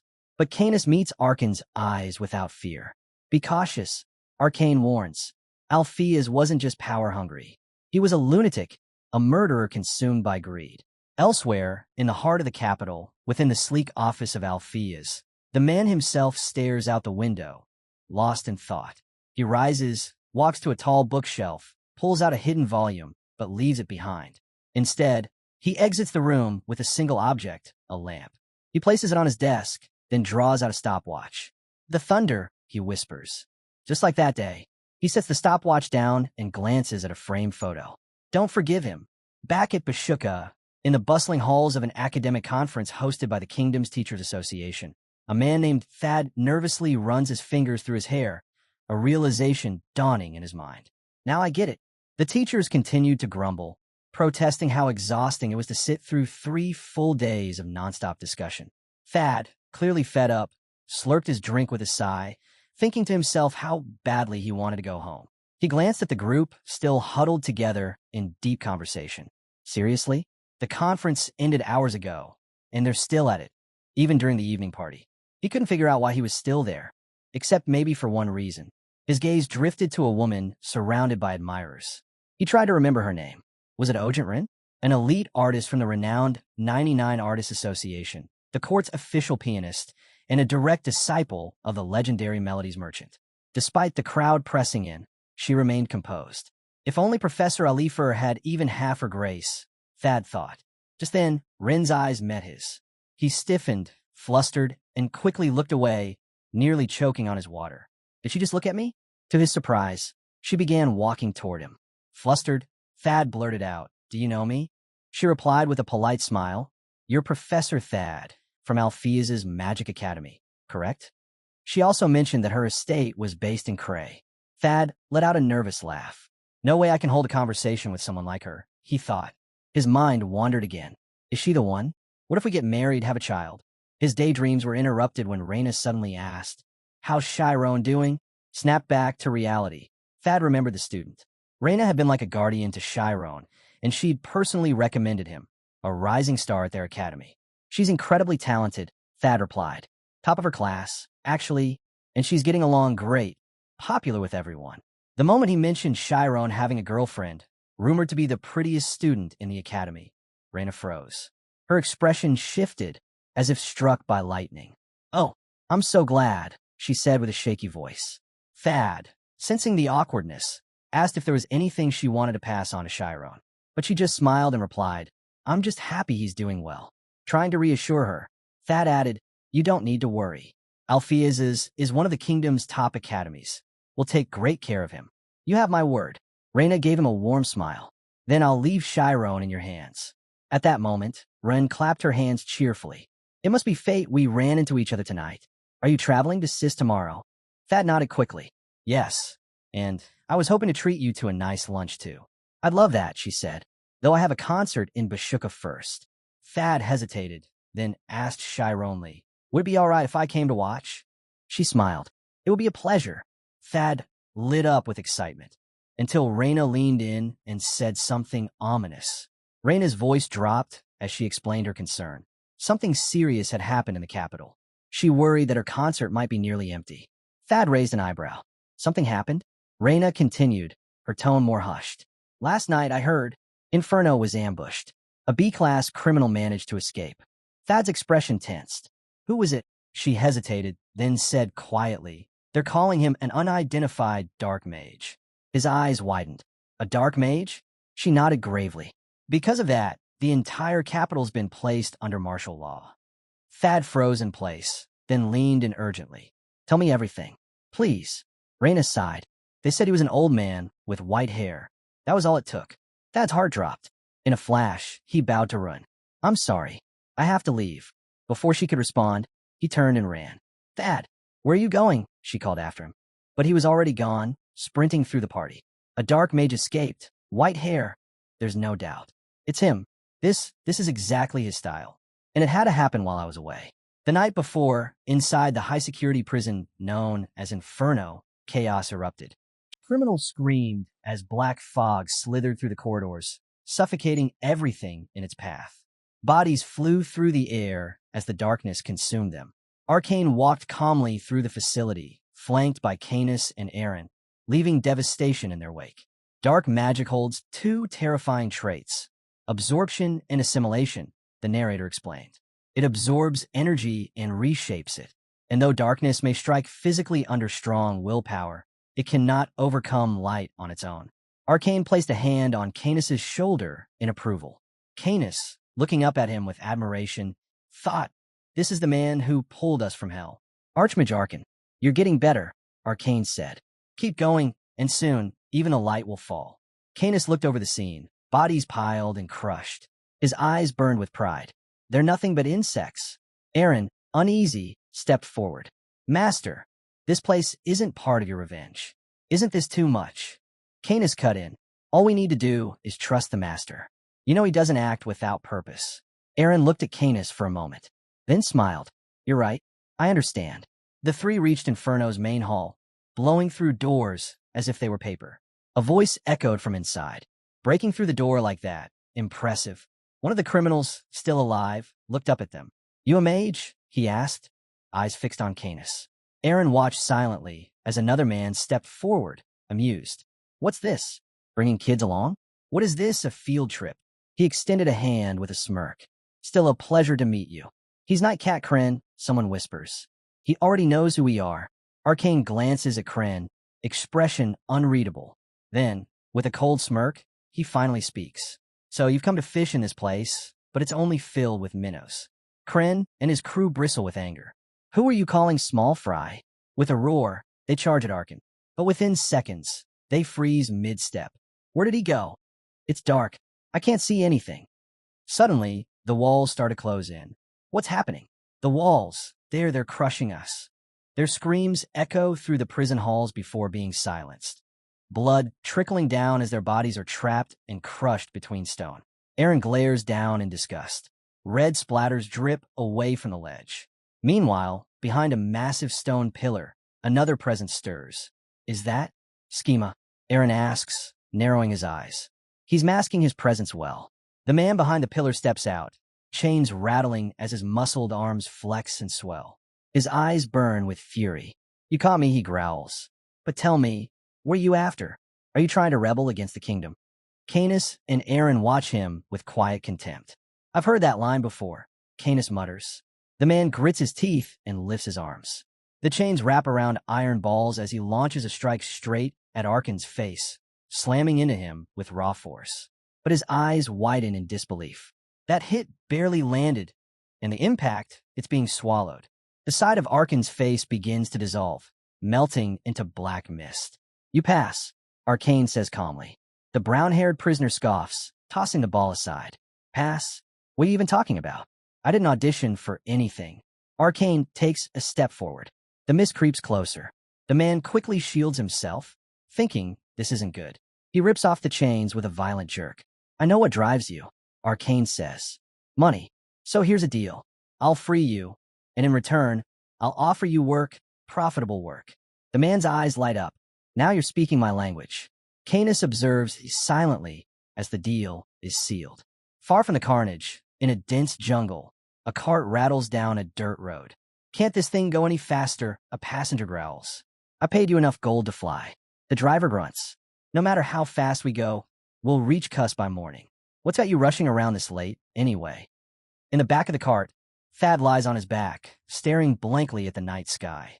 Last night, Arcane ambushed Inferno. If that was just the beginning, then next. Revenge for what happened 40 years ago. Thad thought grimly. "I need to warn the master, fast." Meanwhile, at Alphea's magic academy, heavy rain soaked the grounds. A brown-haired man with a tattoo on his arm pulled his coat tighter. "It's freezing," he muttered. "This downpour's insane. Do we really have to do this?" Kenny's, walking beside him, snapped, "Quit whining, Lucas. You signed a contract. Do your part." Lucas grumbled. "If I'd known the job meant raiding a magic academy, I'd have charged triple." Still, he followed, muttering to himself. "Why am I even mixed up in this?" They had promised a handsome payout, so he tagged along. But this was looking more like treason than mercenary work. He glanced over at Aaron. She looks like she's done this kind of thing before. Too pretty to be a high-profile criminal. Before he could say more, Kenny's turned on him. "Your job is simple. Watch the hostages. Follow the damn contract." Lucas lazily asked, "Where are they anyway?" "You'll see them in the morning," Kenny's replied, brushing past him with clear irritation. Why did Master even bring this guy? He thought. Lucas shrugged, watching Canis walk away. Whatever. Everything's falling into place, just as planned. Across the academy, Arcane cast his magic, spreading a dense black fog that began to engulf Alpheus's academy like a growing storm. Within the academy, in one of the library's deep corners, Shyron was immersed in his spirit zone. He spoke softly. When mass first formed, the symmetry of the universe broke, and from that, an event began. All the interconnected results led to the world we live in now. Nearby, under a pile of books, Need suddenly sat up. Wait, so if there's no mass, does that mean this world disappears? He paused, confused. More importantly, how was mass created in the first place? It just happened, he asked, looking around. Iruki, sprawled under another stack of books, gave a lazy response. Maybe someone just said, "Let there be mass," or something. Need stared at him. Are you seriously suggesting God made it? Hooky picked his nose, uninterested. I only said it because I'm out of ideas. I read every scrap of research in this library during my suspension. But let's be real. There are limits to what humans can understand. Standing up, he dusted himself off. I think you're trying to comprehend mass from an all-knowing perspective. Then, he turned to Shyron. Since you're lying there like a prophet, what does mass feel like with that omnipotent brain of yours? The narrator cut in. A mage's omniscience forms the foundation of their objectivity. But their omnipotence, that's always subjective. Shyron lowered the book from his face and answered, thoughtful and calm. It's hard to explain with numbers, Shyron said quietly. In his mind's eye, broken shards of mirror floated through the vastness of space. They slowly assembled into tiny orbs of light, each pulsing gently. It feels like existence itself, he added. When the others asked what he meant, Shyron reached toward the lights and touched one. It's like something fiercely trying to prove it exists. A will to be. Iruki nodded thoughtfully. So, it's a plunge into the essence of existence. Need turned to Iruki. What about Shyron's omnipotence? How would you define it? Iruki scratched his head, then said, what if we call it the God particle? Need's eyes widened. Not bad. It does spark the imagination. Shyron's eyes lit up. That's it. That's exactly what it feels like, he said excitedly. Need added. And since omnipotence gets stronger when you can picture it clearly. Shyron clenched his fist. Then I'll refine that image. God particle. I'll focus everything on it. Later, as the three walked through Alpheus's magic academy, Nate sighed. Guess vacation's over. Iruki rolled his eyes. Since when is suspension a vacation? Shyron smiled. You guys haven't forgotten our promise, have you? Need and Iruki blinked, staring off. Right? We need to make it a class for this semester, one mumbled. To graduate together, the other added with a sigh. Shyron crossed his arms. It's only been a day since you two got all fired up about it. Their voices trembled. You think we'll be stuck in class 5 alone? Iruki joked. Wouldn't you want to stay an extra year? No, Shyron replied bluntly. Your grades are better than mine. If anyone's at risk, it's me. As they strolled on, Nate said, it's our last free day. Want to chill in the research room? Shyron shook his head. I've got something to do. You guys go on ahead. Iruki called after him. Don't forget to swing by after. As Shyron walked alone, memories rushed in. How clueless he'd been when he first arrived, how much he'd changed since discovering the God particle, and how many valuable friends he'd made. He remembered Amy, visiting Thad's office, meeting Professor Alifer, bringing apples as an offering, presenting their work. Amy walking out after the presentation, annoyed that he still called her senior. Now, in the graduating class building, the steel door creaked open as students filed in. Amy and Sariel strolled through the corridor, only to stop, startled. There stood Shyron, holding out 2 cups of coffee. Sorry, he said with an awkward smile. Didn't mean to scare you. Just wanted to surprise you. Amy stared. Shyron bowed his head. Thanks, Amy, for everything. But instead of responding warmly, Amy asked sharply, since when do you talk to me so casually? Terrell storms up and demands if he even knows where he is. She scolds him, sarcastically praising his guts for showing up at the graduation class. But then snaps. If he's just here to play games, he should be more focused on schoolwork. Without waiting for a reply, she brushes past him, casually telling Amy she thought things would calm down for a bit. Shyron watches, confused, and calls out, asking if they're messing with him. It's been a while. Suddenly, they shove him down and splash coffee on him. Terrell sneers that she was going to ignore this, but following someone around like this? That's stalking. She asks if he knows Shirley and then coldly tells him to get lost. If he doesn't want to get into serious trouble, he should disappear. Shyron, trembling and shaken, wonders why they're treating him like this all of a sudden. Amy grabs Terrell's arm and says that's enough, reminding her they're almost out of lunchtime anyway. Shyron picks himself up, humiliated and overwhelmed, and bolts away, thinking everything they said was a lie. As he runs, Sariel watches him go, muttering that he's a strange guy.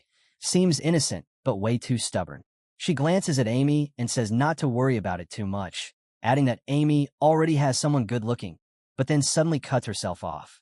Amy turns to her, confused, and asks, "Who again?" Meanwhile, Shyron runs straight into Mark. Mark glares at him, furious, demanding what he's doing. But as he sees Shyron's class tag, his expression changes. He stiffly bows and apologizes. Shyron, still trying to catch his breath, asks if Mark doesn't recognize him. He reminds him about the teleportation test they did together. Mark hesitates, squints at him, then nervously glances away, muttering he's not sure. Shyron, stunned, asks again if he seriously doesn't remember him. Just then, S shows up, asking what's going on. Shyron turns to speak, but freezes when Alifer appears beside her.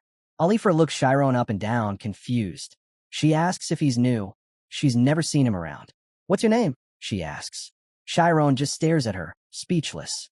Around them, whispers start. Students begin murmuring that they've never seen him before. Someone wonders if he's a thief. The tension builds until Shyron panics and dashes off. The students yell after him to stop, calling him suspicious. Running hard, Shyron tells himself none of this is real. It has to be fake. He flings open a door and finds Nade and a rookie inside. They freeze, stunned to see him. "Nade, you're rookie," Shyron calls out, stepping into the room. "Do you guys know me?" Nade immediately snaps, demanding how he got in. Both of them close in, questioning who he is. Shyron just stands there, overwhelmed, thinking just for a second, "I really thought." From the very start, he questions whether he ever truly belonged at this school. Confused, he wonders if he's just dreaming. He's asked how someone from outside could possibly know the master key to Istis, and whether another faction sent him here. Again, they press him for answers. Who exactly is he? Shyron's eyes start to well up, while Nade and Iruki, still awake, can't help but laugh. Iruki chuckles, asking how long he's been doing this, and Nade jokes about how great his acting was. Nade even starts repeating Shyron's words mockingly. Suddenly, Shyron drops to his knees, tears streaming down as he pleads. Do they really not remember him? He sobs uncontrollably. Nade, now serious, apologizes for teasing him. After a few moments, Nade gently asks if truly no one else remembers him. Iruki comments that it's strange. Professor Alifer didn't recognize him either. Still crying, Shyron says he saw it in her eyes. She genuinely had no idea who he was. Nade says they need to be sure. Worried, Shyron shouts, asking what they'll do if everyone forgets. Iruki suggests they come up with a sign. Iruki then scribbles something on N's hand, a starlight-shaped tattoo. NID calmly says he thinks they'll be fine, even if their memories disappear. Looking at the tattoo, Shyron wonders if something might have happened before, specifically with the Supernatural Spirits group. Mage says he isn't sure, but to his knowledge, nothing unusual occurred. Iruki insists they need confirmation from the academy. When they reach the academy, they're shocked. Students are moving in formation, heading somewhere as if in a trance. It's even stranger than Shyron had described. They decide to get closer. Shyron nervously asks if they'll end up like the others. Iruki says it's unlikely, since he's already interacted with them directly. As Shyron tries to make sense of things, Mi suddenly spots a gray-haired boy, Gabe, and calls out to him. Gabe looks stunned. "Do I know you?" he asks. Nade storms over, confirming they do know him and demands to know where he's going. Gabe stares back, confused. "Who am I to you? And what is this sound I keep hearing?" Just as he mentions it, the sound becomes overwhelming. He starts screaming. Eni urgently asks him about it. Strangely, Iruki says he's already forgotten what Gabe's voice and language even sounded like. As Gabe continues screaming, Iruki whispers. He's losing his memories right in front of them. And Shyron. Shyron suddenly gasps. He stopped moving. The three of them glance around, startled. Students, juniors, and others from different buildings are all quietly heading in the same direction. An old professor walks among them, his steps unnaturally guided by a dark fog drifting around him. Aaron stands nearby, manipulating it. Aaron turns to Canis and says everyone's gathered. It's time to move. She admits it's giving her chills. Canis gives a quick nod. Lucas watches the students blankly, commenting that they're like zombies now. Their minds are shut off, but their bodies still respond. That means whatever we do doesn't matter. Suddenly, Amy points out someone nearby, saying they're kind of pretty. Canis snaps at her target, warning that if he does anything out of line while following his master's sacred orders, he won't let it slide. Lucas, amused, asks if they're allowed to have this much fun. But Canis shoots him a glare, his tone sharp. If Lucas keeps ignoring his warnings, he'll kill him right here. Lucas rolls his eyes, thinking Canis is an arrogant brat. He hates guys like him. Truthfully, he wants to kill him now, but he's not foolish enough to fight inside a mage spirit zone. Slowly pulling his hand away from Amy, he silently vows to strike first when the moment comes. Out loud, Lucas just mutters that if he doesn't get paid, it's his loss. Canis says nothing, simply turning his back. Meanwhile, Shyron, Iruki, and Nate are quietly watching. Their eyes are fixed on the group, and they begin to suspect that this group is behind everything. Nate, furious, says they need to act now and stop them, but Iruki stops him. No, Iruki replies firmly. They used high-level memory wipe magic on over 500 people. That kind of spell isn't easy. He explains that among those affected are not just students, but some of the Academy's brightest minds, people with mental strength trained at elite magic schools. That includes a certified Class 6 mage, Professor Alifer, and other high-ranking professionals. Shyron adds that the enemy they're dealing with isn't just strong, it's someone far more powerful than any of them expected. Iruki suggests they follow them for now. If things go south, they can still intervene before it's too late. Nate stares at him, surprised by his calm. Shyron then mutters that they have no support. Neither the headmaster nor Professor Itella are around. Somewhere else, Itella is alone in a quiet place, deep in meditation. She sits still, trying to maintain her focus, but the constant chirping of birds and buzzing of flies finally irritates her. With a swift motion, she flies off. Elsewhere, Itella suddenly opens her eyes, breathing hard. Her heart pounds. Was that a mind demon? She wonders, remembering the disturbance from the night. She adjusts her glasses and hurries to the gallery. It's long past class hours, but no one's come to inform her of anything. As she reaches the academy grounds, her expression changes. An intense beam of light catches her attention. She scans the area, deeply concerned. Seeing no one around, she glances up and spots a sudden burst of light in the sky. Just then, Thad leaps into the academy grounds and rushes toward Itella, urgently asking if she's okay. Itella, surprised, asks how he even got here. Thad tells her they've been ambushed, again emphasizing that the academy has come under attack. He says it's dark magic at work. Itella quickly asks if it's the mind demon that infiltrated the night before. But Thad shakes his head. He thinks the entire academy was targeted. Even the entrance guards have lost their memories. Then he reveals the name behind it all, Victor Arkan, the archmage who once plunged the world into chaos. Stunned, Itella repeats the word. Archmage? Thad explains that he's classified as Class 3, and anyone ranked Class 3 or higher is officially granted the title of Archmage. The narrator breaks in. A mage's class is based on a combination of achievements and reputation. For instance, defeating an A-class monster earns 500 achievement points. Gaining an audience with the King awards 100 reputation points. To advance from Class 10 to 9 requires 1,000 points. From Class 4 to Class 3, it takes 28,000. Half a century ago, a legend achieved Class 3 through mastery of dark magic, a form considered non-mainstream.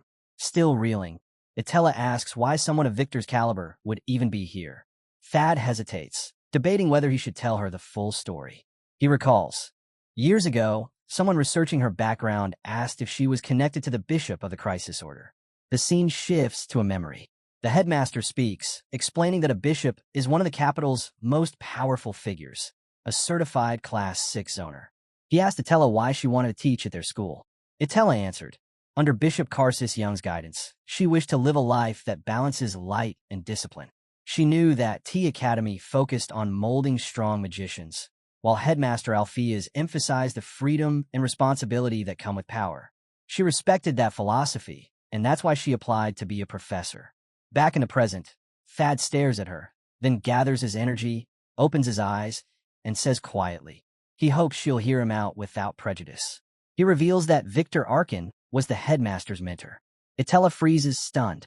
Then her face hardens. Without another word, She activates her spirit zone, declaring that no matter who Victor was to the headmaster, anyone who threatens the students is the enemy. The first priority is saving them. She looks ahead and says the students are all heading toward the mountains, specifically in the direction of the bridge that no one is supposed to cross. She adds that 3 figures are leading the group, and then, to her surprise, notices 3 more bringing up the rear. Thad, listening, asks if she can tell who they are. She squints, saying their faces aren't clear, but she can make out their genders. And then suddenly, she spots Shyron. Meanwhile, on the other side, Shyron, Nade, and her rookie are silently tailing the group, hidden from view. Nade whispers, asking why they're being led to the bridge no one could cross. Are they planning to throw them off? He asks, horrified. Iruki narrows his eyes at the ones up front. If they really were going to do that, he says cautiously, it'd be a waste. Those people are too valuable as hostages. Nade clenches his fists and says he's going back to report this, but Shyron stops him. Wait, look at who's being controlled, he says. He points out that the headmaster, Professor Thad, and Professor Attila are all missing. Any of them should have sensed what's going on and called for backup. But if the enemy harms the hostages before help arrives, they may be forced to fight. Both Iruki and Nade nervously swallow. Iruki quietly admits that if a battle breaks out now, the odds are stacked against them. Nade agrees. They might not have a choice but to stay hidden and observe. But Shyron says he doesn't believe the plan is to push them off the cliff. They're waiting for someone, he says, watching closely. At that moment, Ken's eyes flick to Lucas, who's angrily shouting, "Where's the leader? Don't they realize timing is everything? Do they want us all executed?" Ken snaps back, telling him they can't do anything until Althea's is drawn out. Stick to the plan. Think about your contract, she warns. Aaron walks over, telling him it's been a while since their master left to recover. Why isn't he back yet, she asks. Lucas shrugs. I don't know, he replies, but he's already past the time he said he'd return. Kes frowns. She doesn't doubt him, but she's struggling to understand why their master, who's waited for this moment more than anyone, still hasn't arrived. Lucas scoffs. Then at least let me enjoy myself a little. What's the point if I can't even do that? Canis, clearly irritated now, wonders why he ever brought Lucas along. Canis's stare sharpens into a death glare, calling Lucas a string of insults. Lucas snarls back, asking if Canis is trying to provoke him. You're really pushing it, he growls. Think I won't snap? A dark aura begins radiating from Lucas, tense and dangerous. Aaron watches quietly, thinking. He activates his red eyes, powerful enough to paralyze the central nervous system. It's an IE-level skill, something only acquired by committing countless wicked acts. Canis, with smug arrogance, remarks that back in London where he was raised, the weak were treated like food, and he's no different.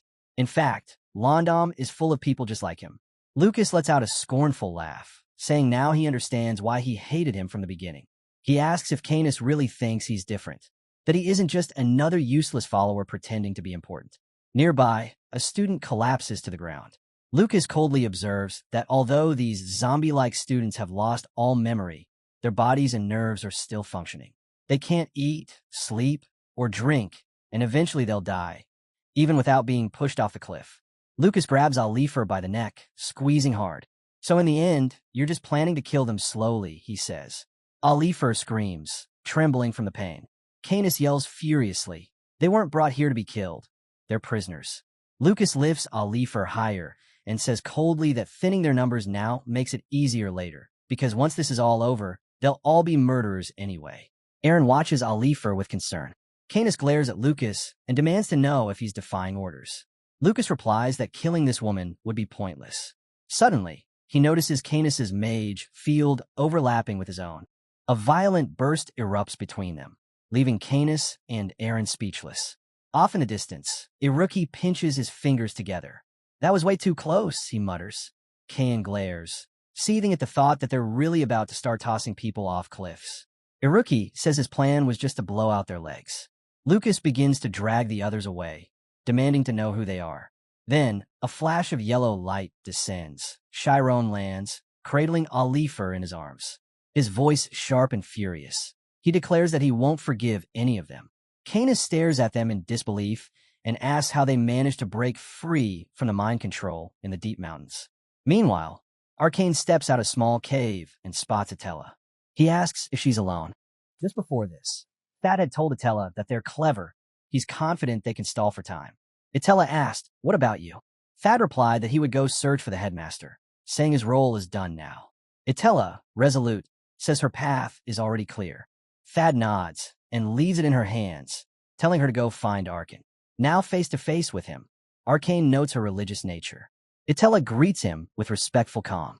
He introduces himself with a smirk, saying she must be Atella, a bishop of the Karsus order.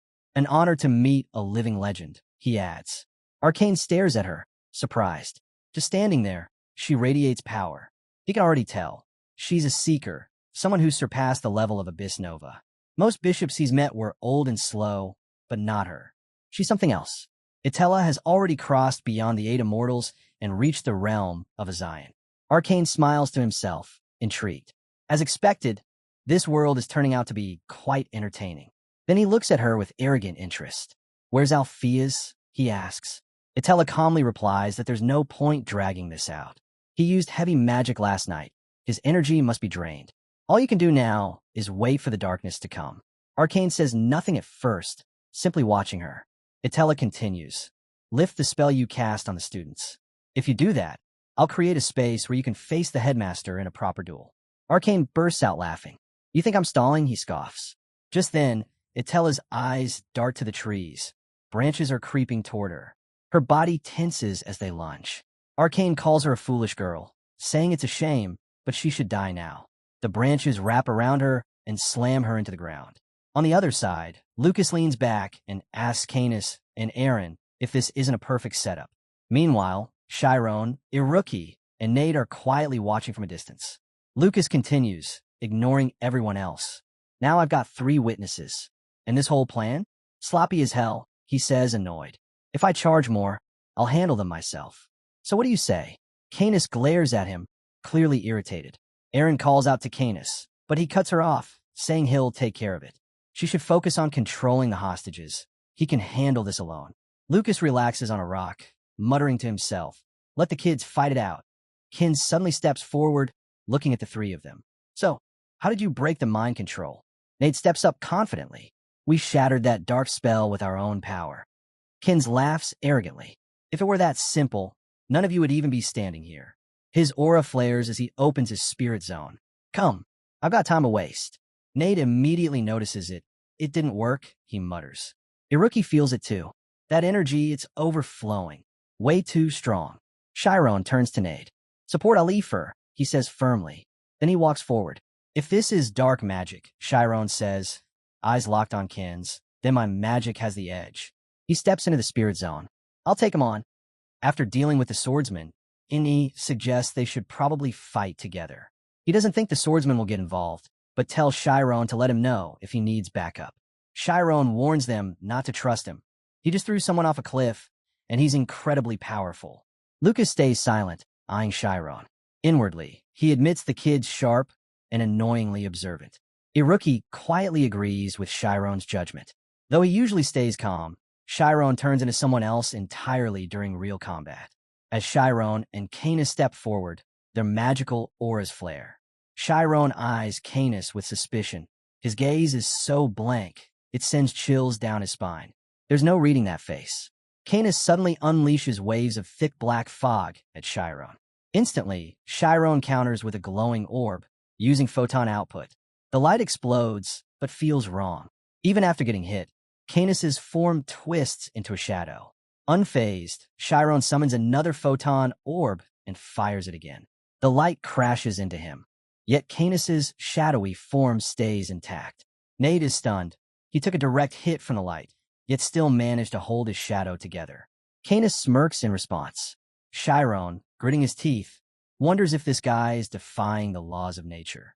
Does this mean the gap between them is just that massive? Canis looks at him curiously, asking if he's relying on compatibility alone. Deciding to match him with pure technique, Shyron channels his energy and throws a concentrated mass of light at him. Canis senses something's off. This one's different. Before he can react, the ball of light slams into his abdomen. He screams in pain, caught off guard by the sudden strike. Aaron's eyes go wide as he watches Canis reel from the blow. Canis shouts, still shaken that the light managed to hit and knock him back. Nade, Iruki, and Lucas all turn a look. Lucas narrows his eyes, deep in thought about Shyron. Far away, a tree trembles from the force. Birds scatter. Underground, in her spirit zone, Itella looks away, haunted by the memory of Arkan's mocking voice telling her to die. She turns back and spots Arkan's shadow, so black it seems bottomless. Still, if this is truly Sthesia, she's ready. Activating her teleportation zone, Itella dodges the shadow attacks like hurdles in an obstacle course. Arcane acknowledges her skill, but tells her that no matter how fast she is, she will never escape her shadow. Itella watches as the shadow takes the shape of fists rushing toward her. She realizes if she teleports now, her legs might be torn apart. And then, Itella, refusing to go down, begins teleporting her upper body in rapid bursts, dodging the tangled branches just in time. She breaks free of the trap and slams her fist into the ground with such force that the terrain trembles.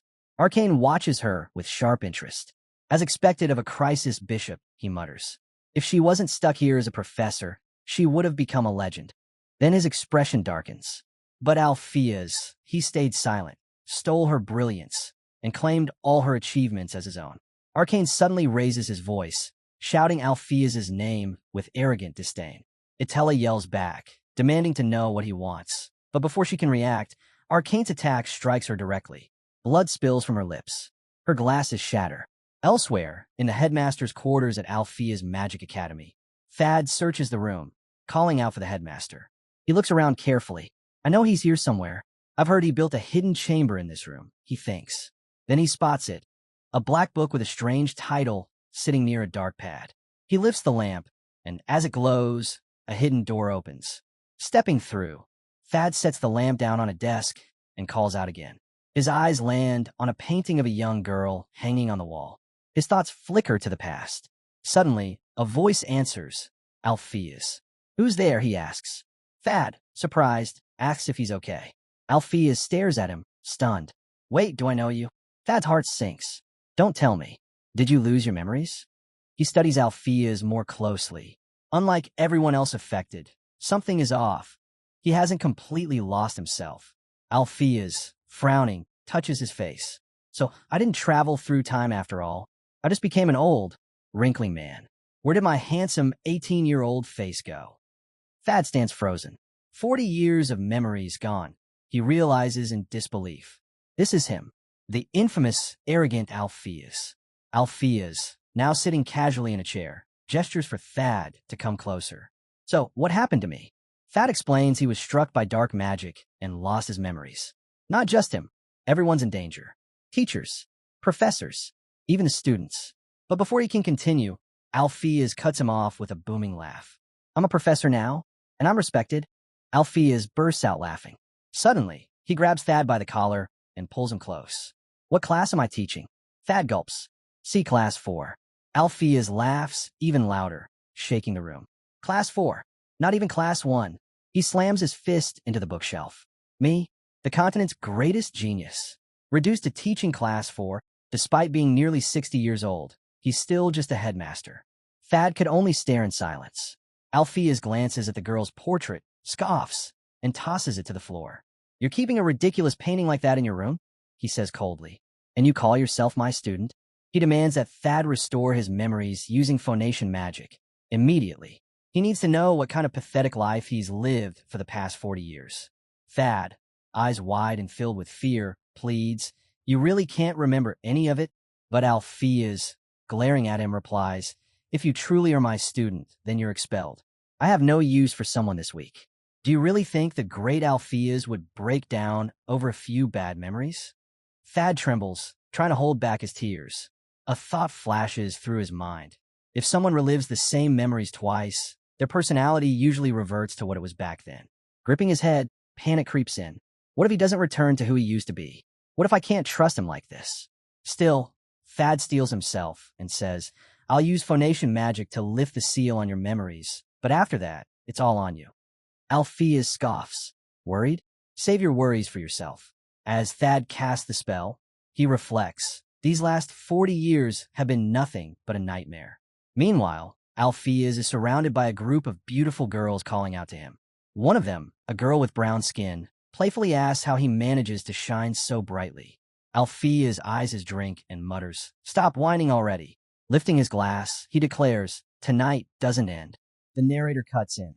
If there's any place where death is always a breath away, it's the battlefield. And they've lived on it for as long as they can remember.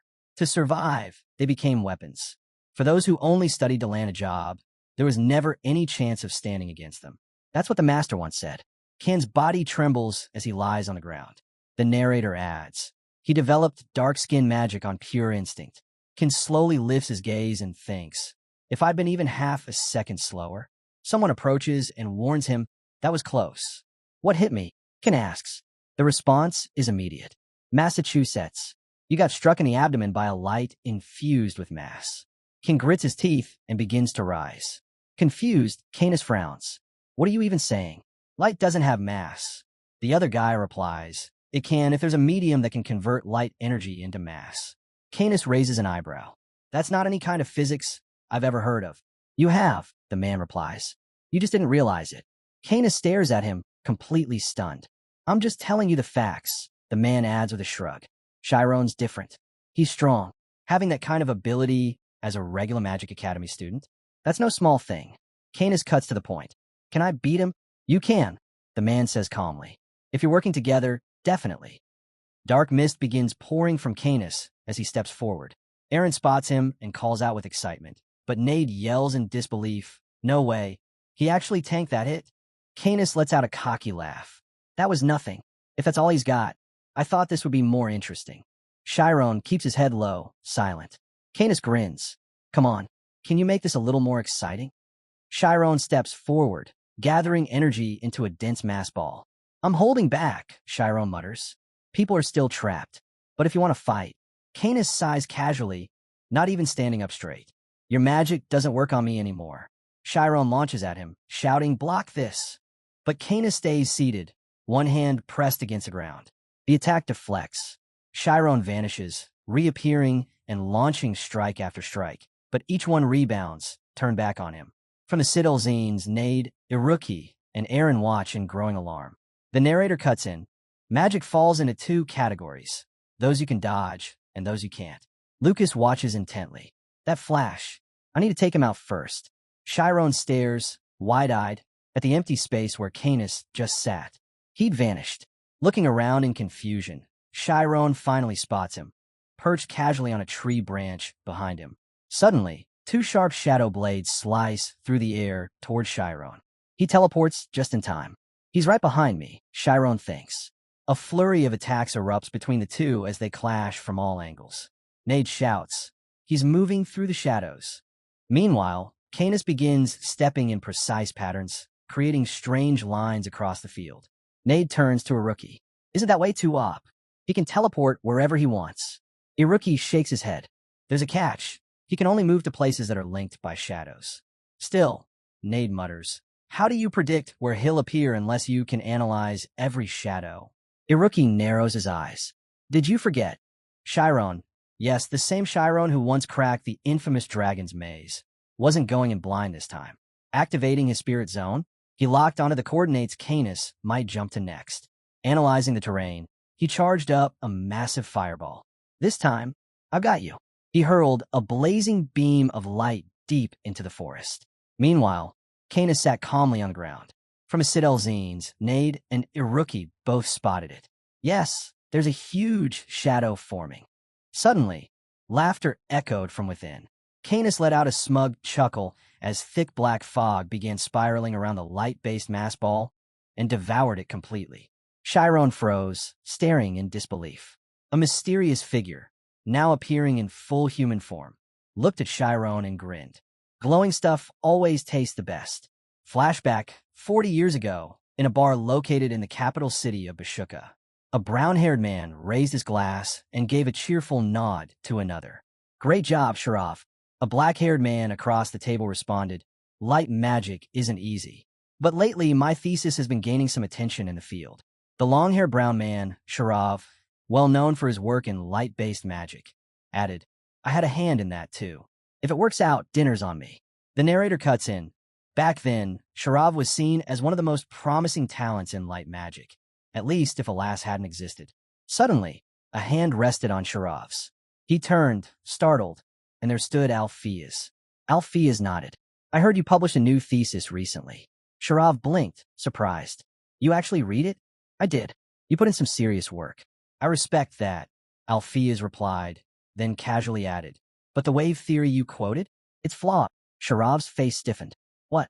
That theory's backed by countless experiments. Alpheus calmly countered. It's old. How long are you going to cling to outdated results? Looking him in the eye, he said, I've defined light's true nature. It behaves more like a particle. Sharav's eyes dropped in humiliation. Angrily, he stood and stormed off. Don't ever talk to me again. Alpheus watched him go, then turned to the girls beside him, amused. Why is he so mad? I just told the truth. One of the girls giggled. But everything you said was actually right. Just then, Alpheus noticed someone nearby. Ogent Clumph? 23, right? He asked curiously. Aren't you the one they've been calling Chihuahua behind your back? Back in the present, Canis turns to Shyron and says flatly, This is ultimate darkness magic. That thing is Havi. Havi, the magical entity, turns to Canis with a twisted grin. Look at them, they're seething. Shyron stared in shock. It can talk. Iruki nodded, equally stunned. It's a magical being. I've seen it mentioned in a book once, but I've never heard of one being this intelligent. Shyron's gaze locked on a Havi, eyes wide. A magical being. The narrator cuts in.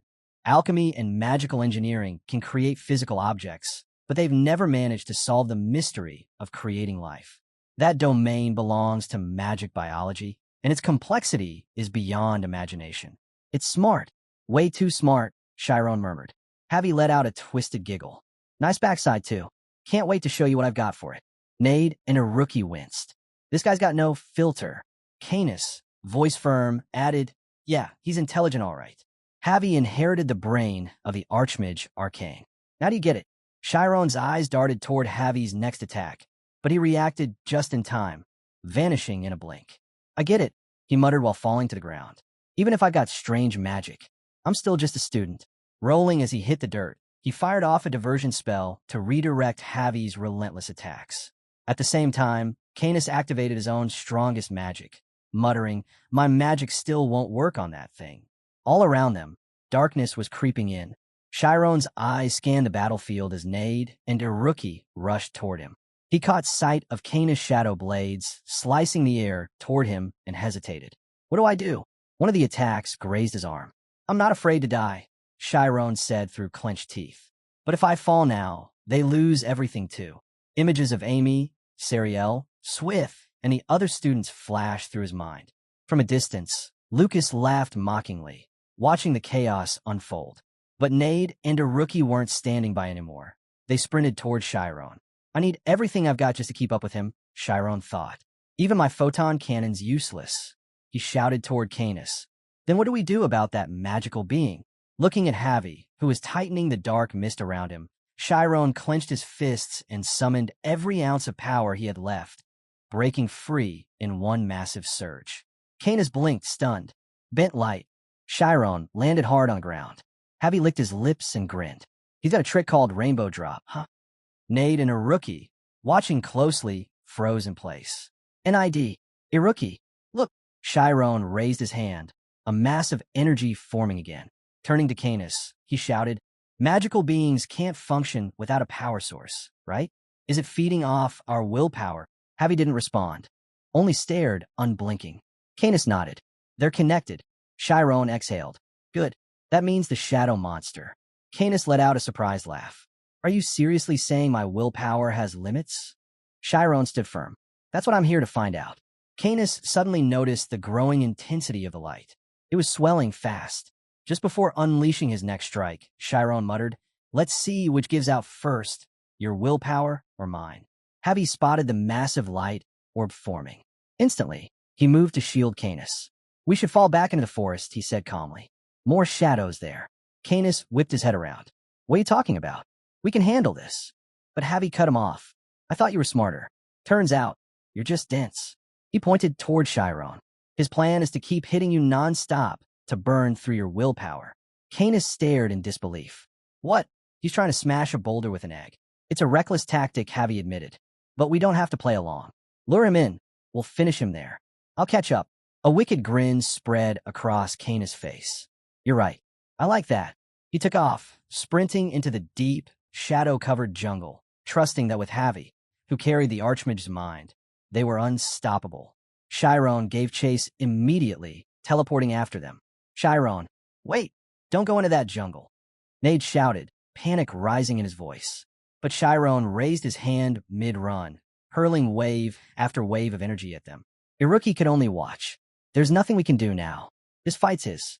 As Shyron slipped into his spirit zone, his eyes shifted toward Lucas. He turned to Nade. Let's focus.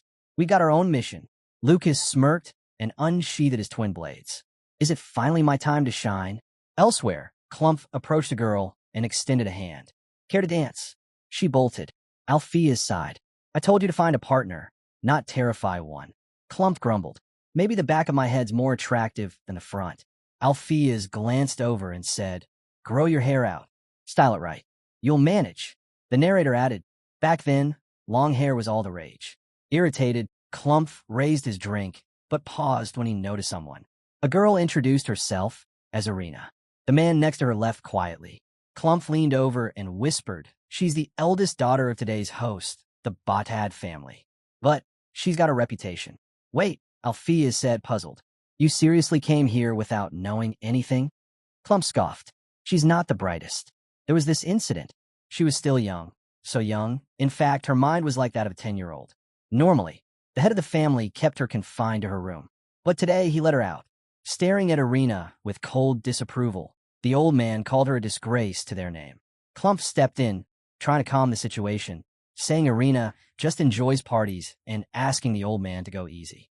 Althea's watched, thinking they were no different from the elders in his own family. He brought up the topic of nobles, then boldly declared he'd restore her reputation himself. Clump, now clearly anxious, warned him not to go overboard, saying reckless kindness could end up hurting her more. But Althea's brushed it off, confident that no woman had ever pretended with him. He approached Arena with a polite greeting, saying the night was as lovely as she was. She nervously muttered her name in return. Althea's was caught off guard. That wasn't the reaction he expected. Meanwhile, murmurs spread among the guests, all speculating about what he was really up to with this poor girl. Trying to keep things light, Althea's asked if it was too forward to invite such a beautiful lady to be his partner. But instead of responding, Irina broke down in tears, crying out for her mother. The scene shifts as the narrator reveals that Althea's is now in serious danger at Althea's academy. Heavy rain pours down. Iruki turns to Nade and asks what he's doing. Why isn't he fighting? But Nade stays silent, eyes on the ground. Iruki notices something. Nade doesn't want to force Iruki into battle if he can help it. Sweat beads down Nade's face. Iruki finally speaks up, saying he understands. He asks Nade if he's warning him to be careful. Iruki quietly meets his gaze and confirms it with a nod. Then Lucas storms forward, shouting insults. With a huge leap, he attacks, mocking their caution, saying being careful won't change anything. Iruki and Nade quickly activate their spirit zones, blocking Lucas's slashes. The narrator explains, in theory, a schema lets someone power up their whole body, but if someone strengthens the wrong part, it can throw off their balance entirely. So, schema users stick to tested power routes, called builds. One common example is the mitochondria build.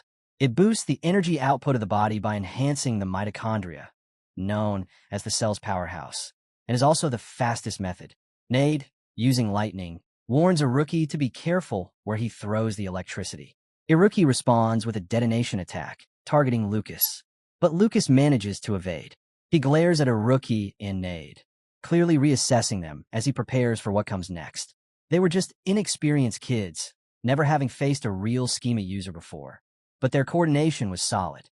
Nade shot an irritated glance, while Iruki, frustrated, couldn't understand why Lucas was so hard to land a hit on. This was nothing like the speed gun test. This was on a completely different level. Lucas lunged forward with full force. His strikes hit hard, but he knew it. His mitochondria build drained stamina way too fast. He needed to wrap this up quickly.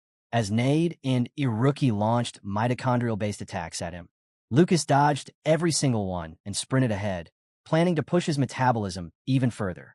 Out of nowhere, he appeared behind Iruki. Iruki barely sensed it, but too late. He was struck in an instant. Meanwhile, Itella was caught in a swirling black spell.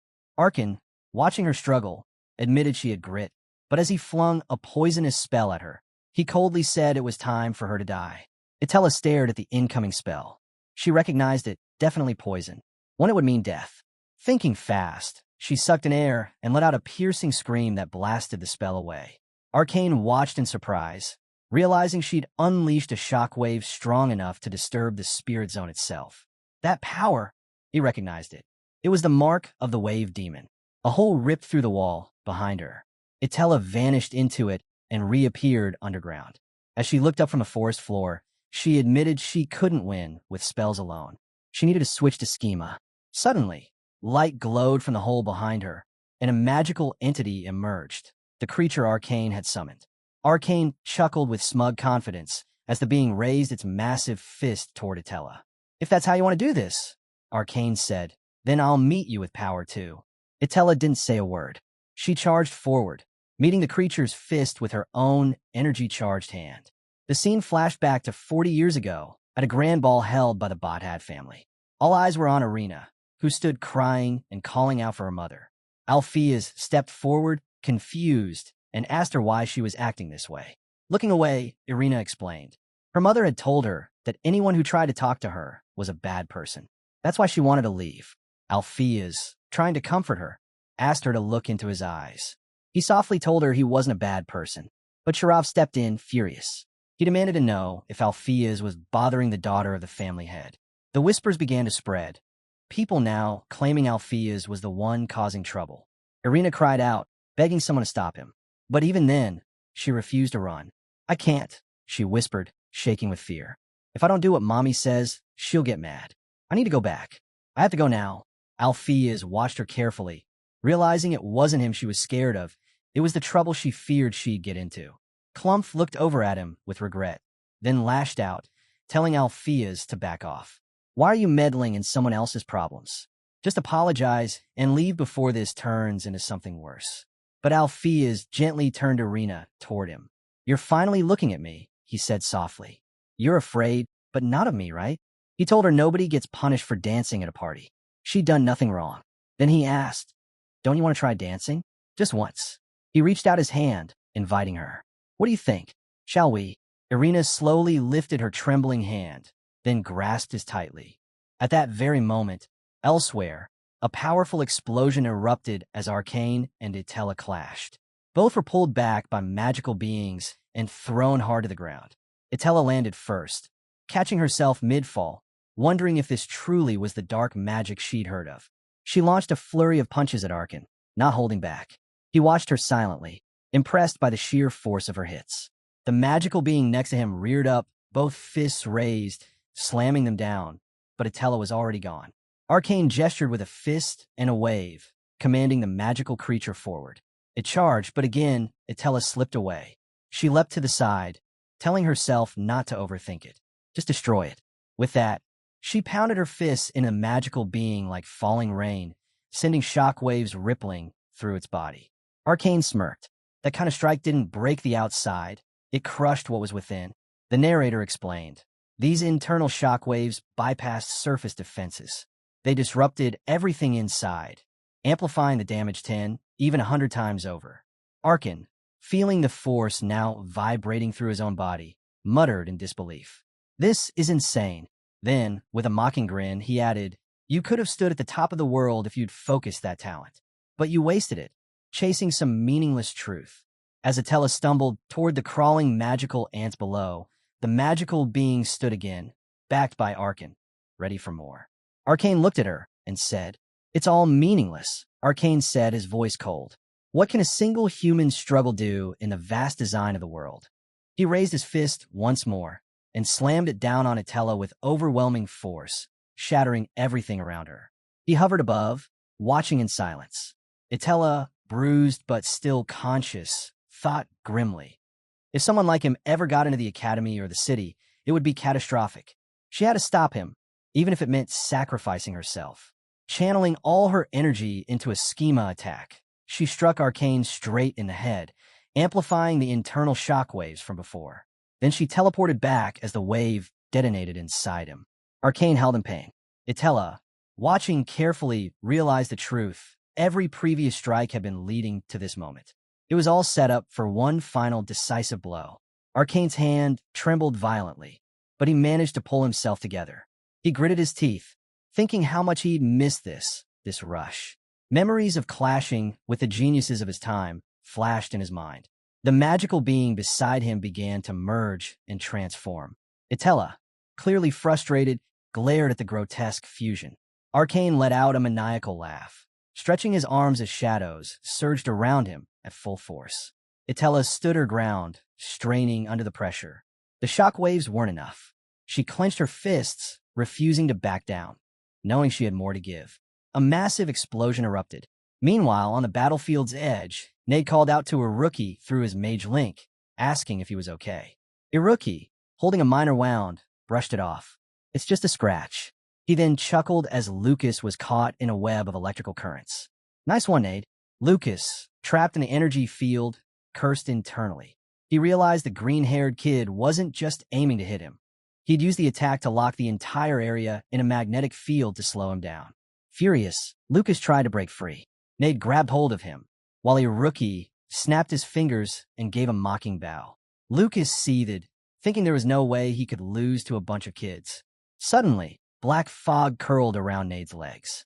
He noticed it immediately and cut off his magic, eyes narrowing. He looked up and whispered, "It can't be. That girl?" Iruki swept his hand to the side, causing an explosion. But Lucas dodged it and went straight for Nade. The blow landed, but Nade withstood it. Iruki shouted in anger, blaming himself. Then Lucas froze, stunned. Nade stared in disbelief. Lucas's sword was stuck in a block of ice. "Ice magic?" Iruki murmured. He turned to look toward the Alifer and saw her stirring, awakening with her magic. Flashback, 40 years earlier at the same party. A brown-haired man turned to his wife and said something about their daughter, but the words caught in his throat. He never finished the sentence. The atmosphere at the party was warm and lively. Guests watched with admiration as the musicians played joyfully, the sound of instruments filling the air. Clumph stood to the side, smiling quietly, wondering what exactly he was supposed to do about Alpheus. Out on the floor, Alpheus danced with Arena, clearly enjoying the moment. Back to present, Canis rushed up to Javi, asking if something was wrong. Javi, still focused, replied that he'd felt a powerful tremor coming from the mountain. Looking away, he informed Canis that Arcane had used Dark Authority. "That's the Master's strongest technique," Canis said, concerned. "Did Alpheus show up?"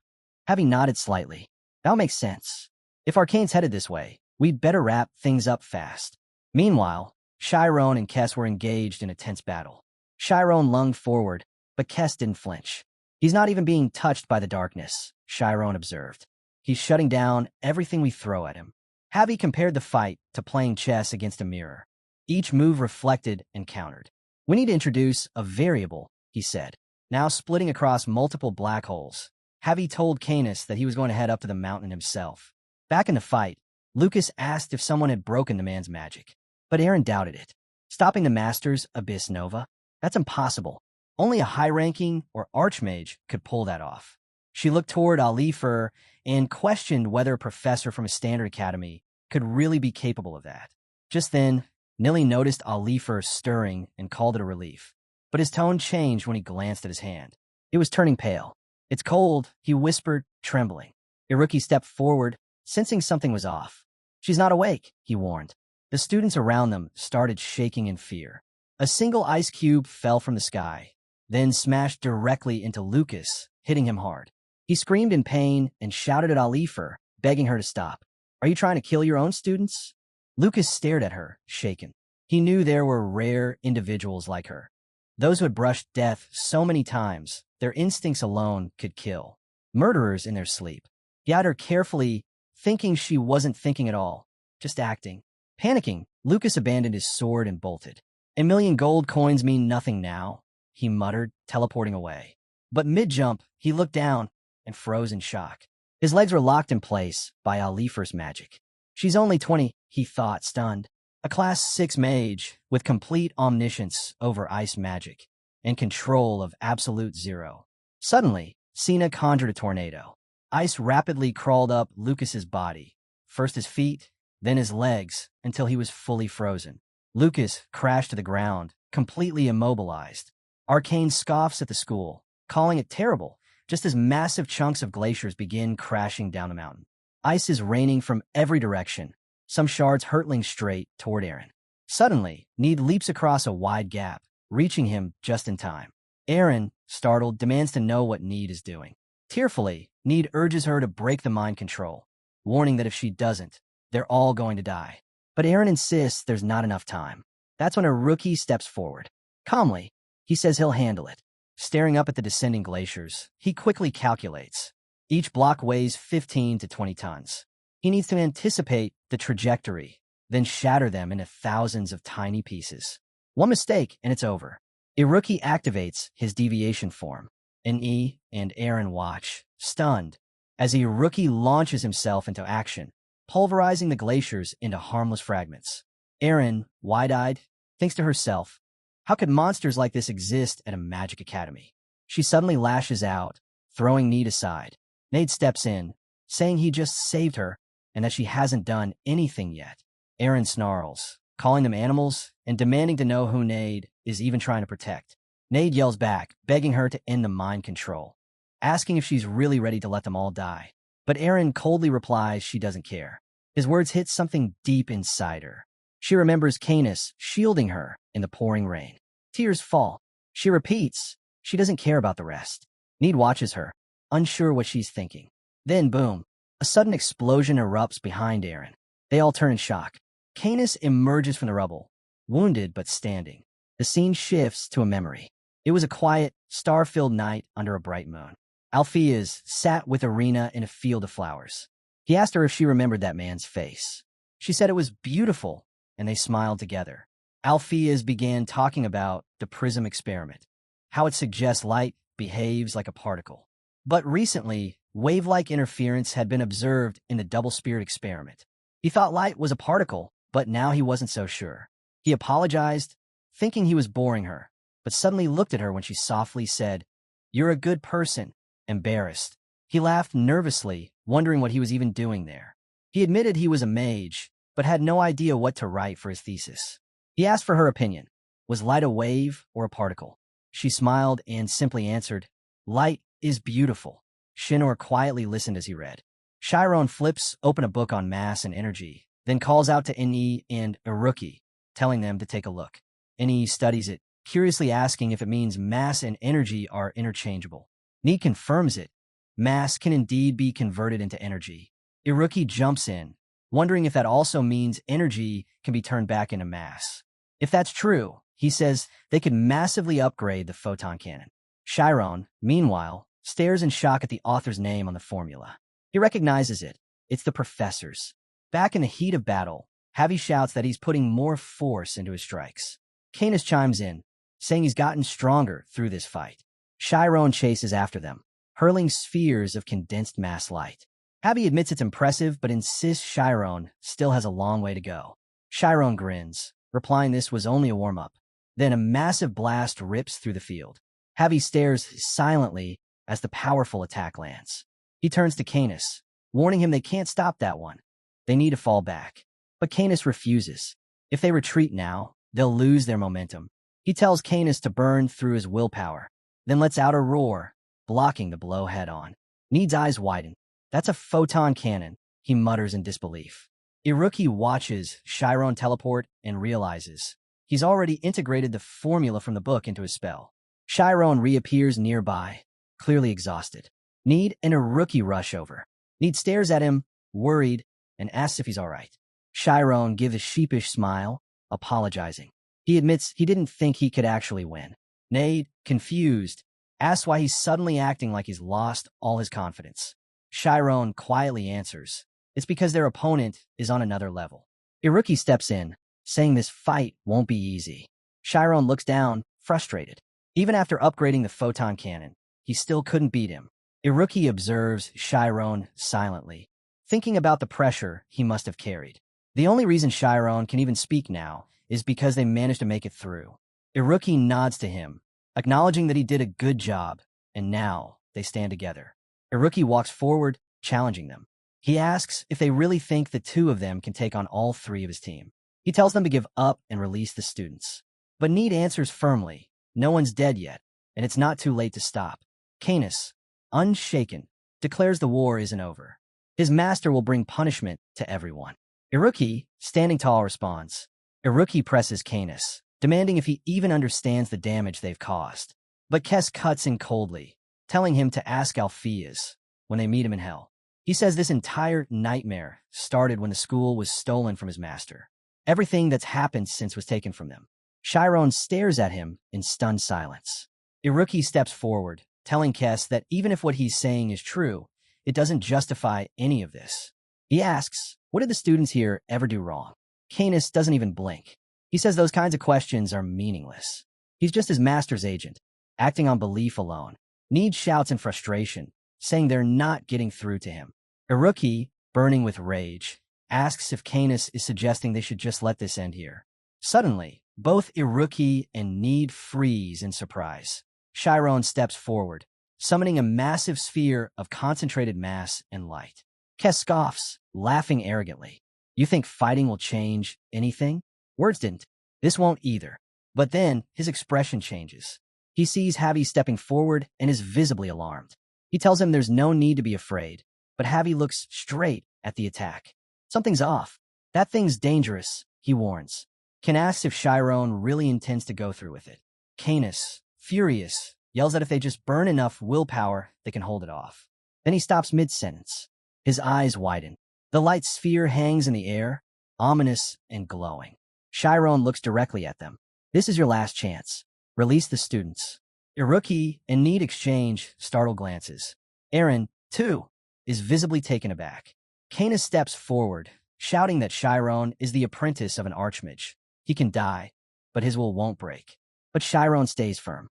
I don't want to kill you, but if your beliefs lead to more deaths, I have no choice. His voice echoes with quiet resolve. A memory flickers. Irina once told Alpheus, light is beautiful. He looked at her, surprised.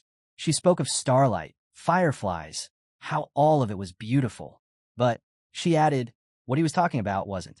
Alpheus, caught off guard, asked why. Wasn't light beautiful? She looked up at the night sky. Light lets us see the dark. That's why we can even witness the stars. Using his magic, Alpheus stared into the darkness, and for the first time, it made sense. The darkness wasn't a contradiction. It was part of the beauty. He smiled. I get it now, he said, his voice quiet with wonder. Light really is beautiful. He sat in front of her and asked. Alpheus reflects quietly. He wants to be her light. He knows he'll never forget that night. The cool stillness in the air, the gentle breeze, the scent of the grass, and Irina. No matter what happens in the world, that memory will stay with him forever.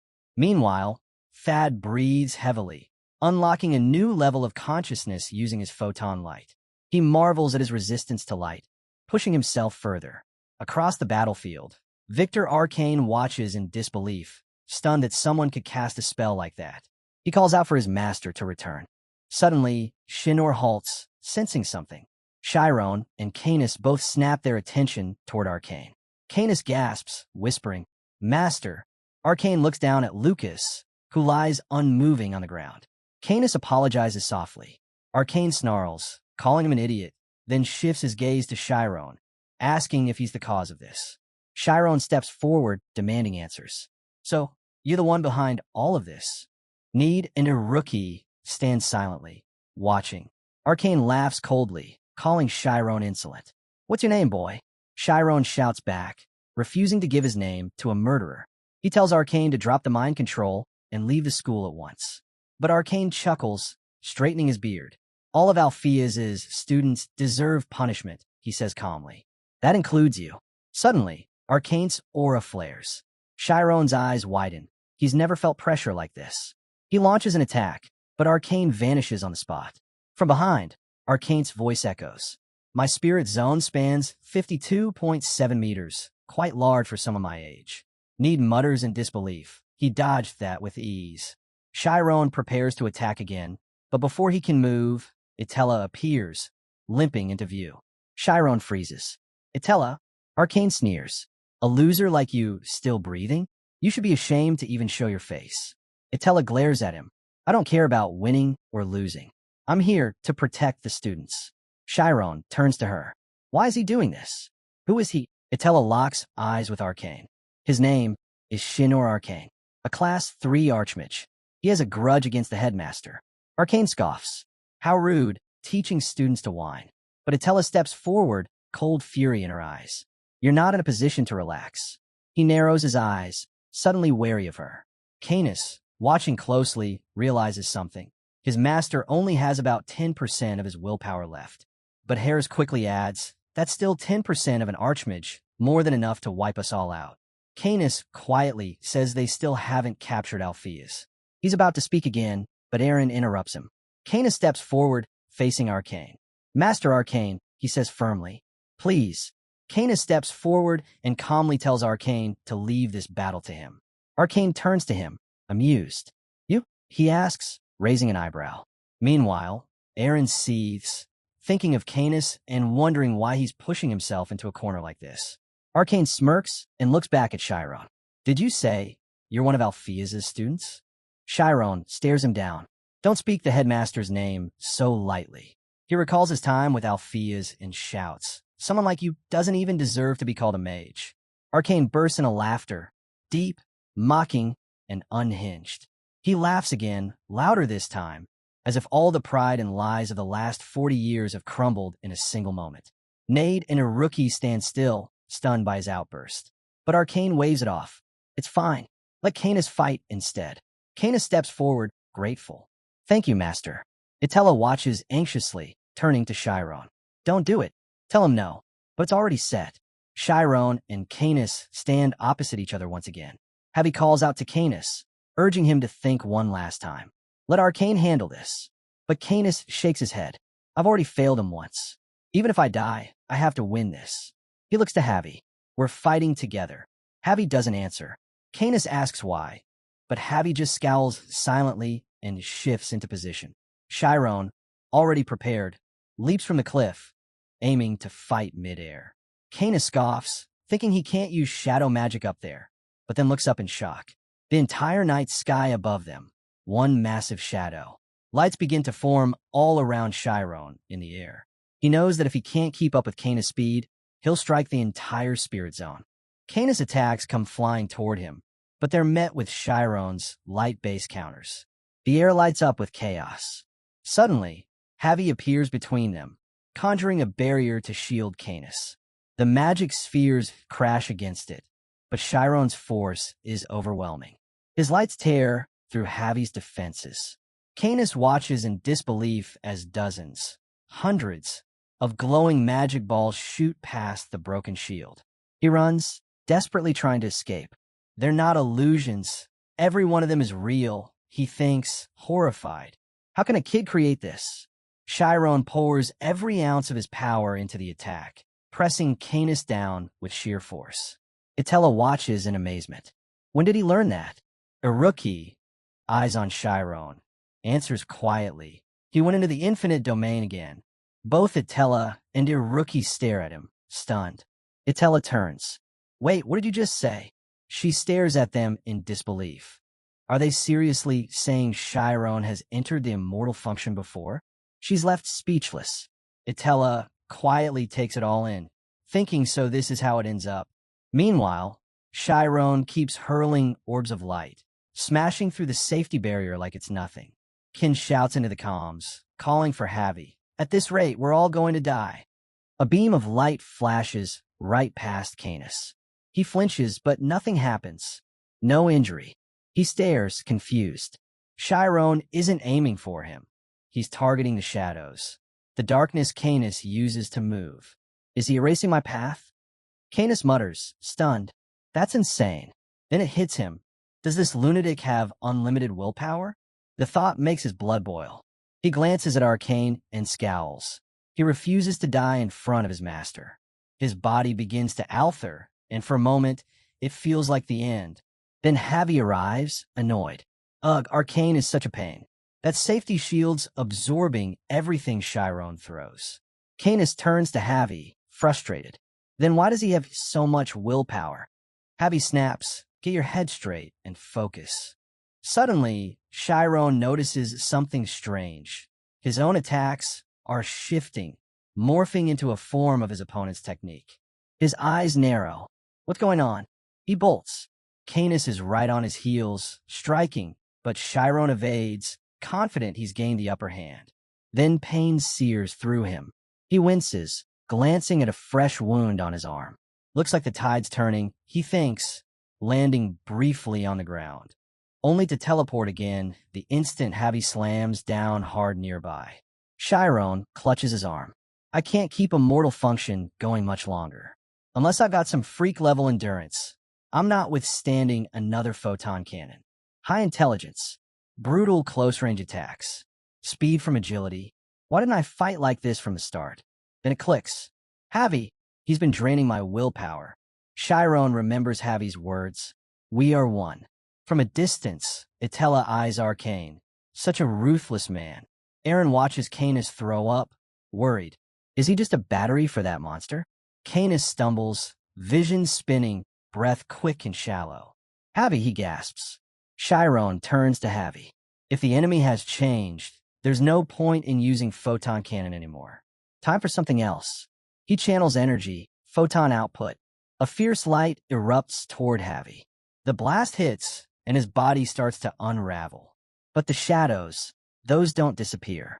They begin to swell and spread outward. Shyron stares.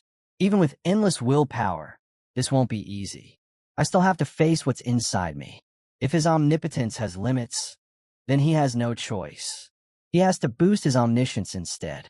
Energy equals mass times the speed of light squared. This time, he's converting all mass, everything, into pure energy. Javi suddenly feels it. The light, it's growing heavier, more intense. His body flushes red. What is this? Some kind of cursed pulse. Aaron and Arcane both freeze, stunned. Is that? Nate starts. It's a laser. Iruki answers grimly. Shyron unleashes it, pure laser light tearing into Javi. Javi's body begins to break apart. He screams inside his own head, I'm burning. Canis grabs his own skull, crying out in agony. Aaron watches, eyes wide. Javi's pain, it's flowing straight into Canis. Javi is at his breaking point. Shyron isn't just attacking anymore. He's dismantling him. His form starts swelling, unstable. If this keeps up, he gasps, we're all going to die. Javi trembles violently. Itella and Arcane stay still, watching. Itella, anxious, pleads, Shyron, stop the spell. Shyron turns toward her, unaware he even responded. Javi chuckles weakly. Too late. His body erupts into flames, consumed completely, and explodes. In the beginning, he was known as Harvest, floating in a tank of water. A very young Canis clutched the tube and asked, be my subordinate. Javi stared in silence. Why? Arcane cut in. Don't you want Canis? That's not what I meant, Javi replied. It's more efficient if I go to Aaron. Aaron, she lived in Latham for 10 years. No one besides Canis ever met her, but that isolation gave her heightened mental sensitivity. She saw what others couldn't. Arcane narrowed his eyes. I'm talking about the first sutra. Javi continued. I felt Aaron's resonance. That's how I tracked her and brought her here, along with Canis. Arcane frowned. Aaron is too soft. You should have gone with Canis. And at that moment, Javi understood. Arcane had given Canis to him for a reason. From the very beginning, it was all planned. 1 minute before the explosion on the mountain, Javi's body soared into the sky. He turned to Canis. I'm about to blow. When I do, our contract ends. Canis shouted at the top of his lungs, not even realizing it. Javi, were you always alone? Back then, in the past. Canis asked him, why do you want power? And told him, Aaron, she's the only light he's ever known. And he vowed to protect her from the world itself. Javi remembers that moment and laughs to himself. What a strange kid. Then he looks at Canis. Live, Canis screams his name, Javi. Arcane watches silently as Javi's body erupts, bursting into brilliant sparks that scatter across the sky. Shyron turns to Arcane, demanding, what have you done? Itella is stunned, glaring at Shyron. Are you trying to kill us all? Aaron cradles Kana's head on her lap, gently laying him down. Kana stares up at Shyron, confused. There's something familiar. You look just like Althea's 40 years ago, he murmurs. Shyron bristles. Shut up. Althea's chuckles with a smug grin. That maniac Althea's took you in? Huh? So, you inherited light omnipotence.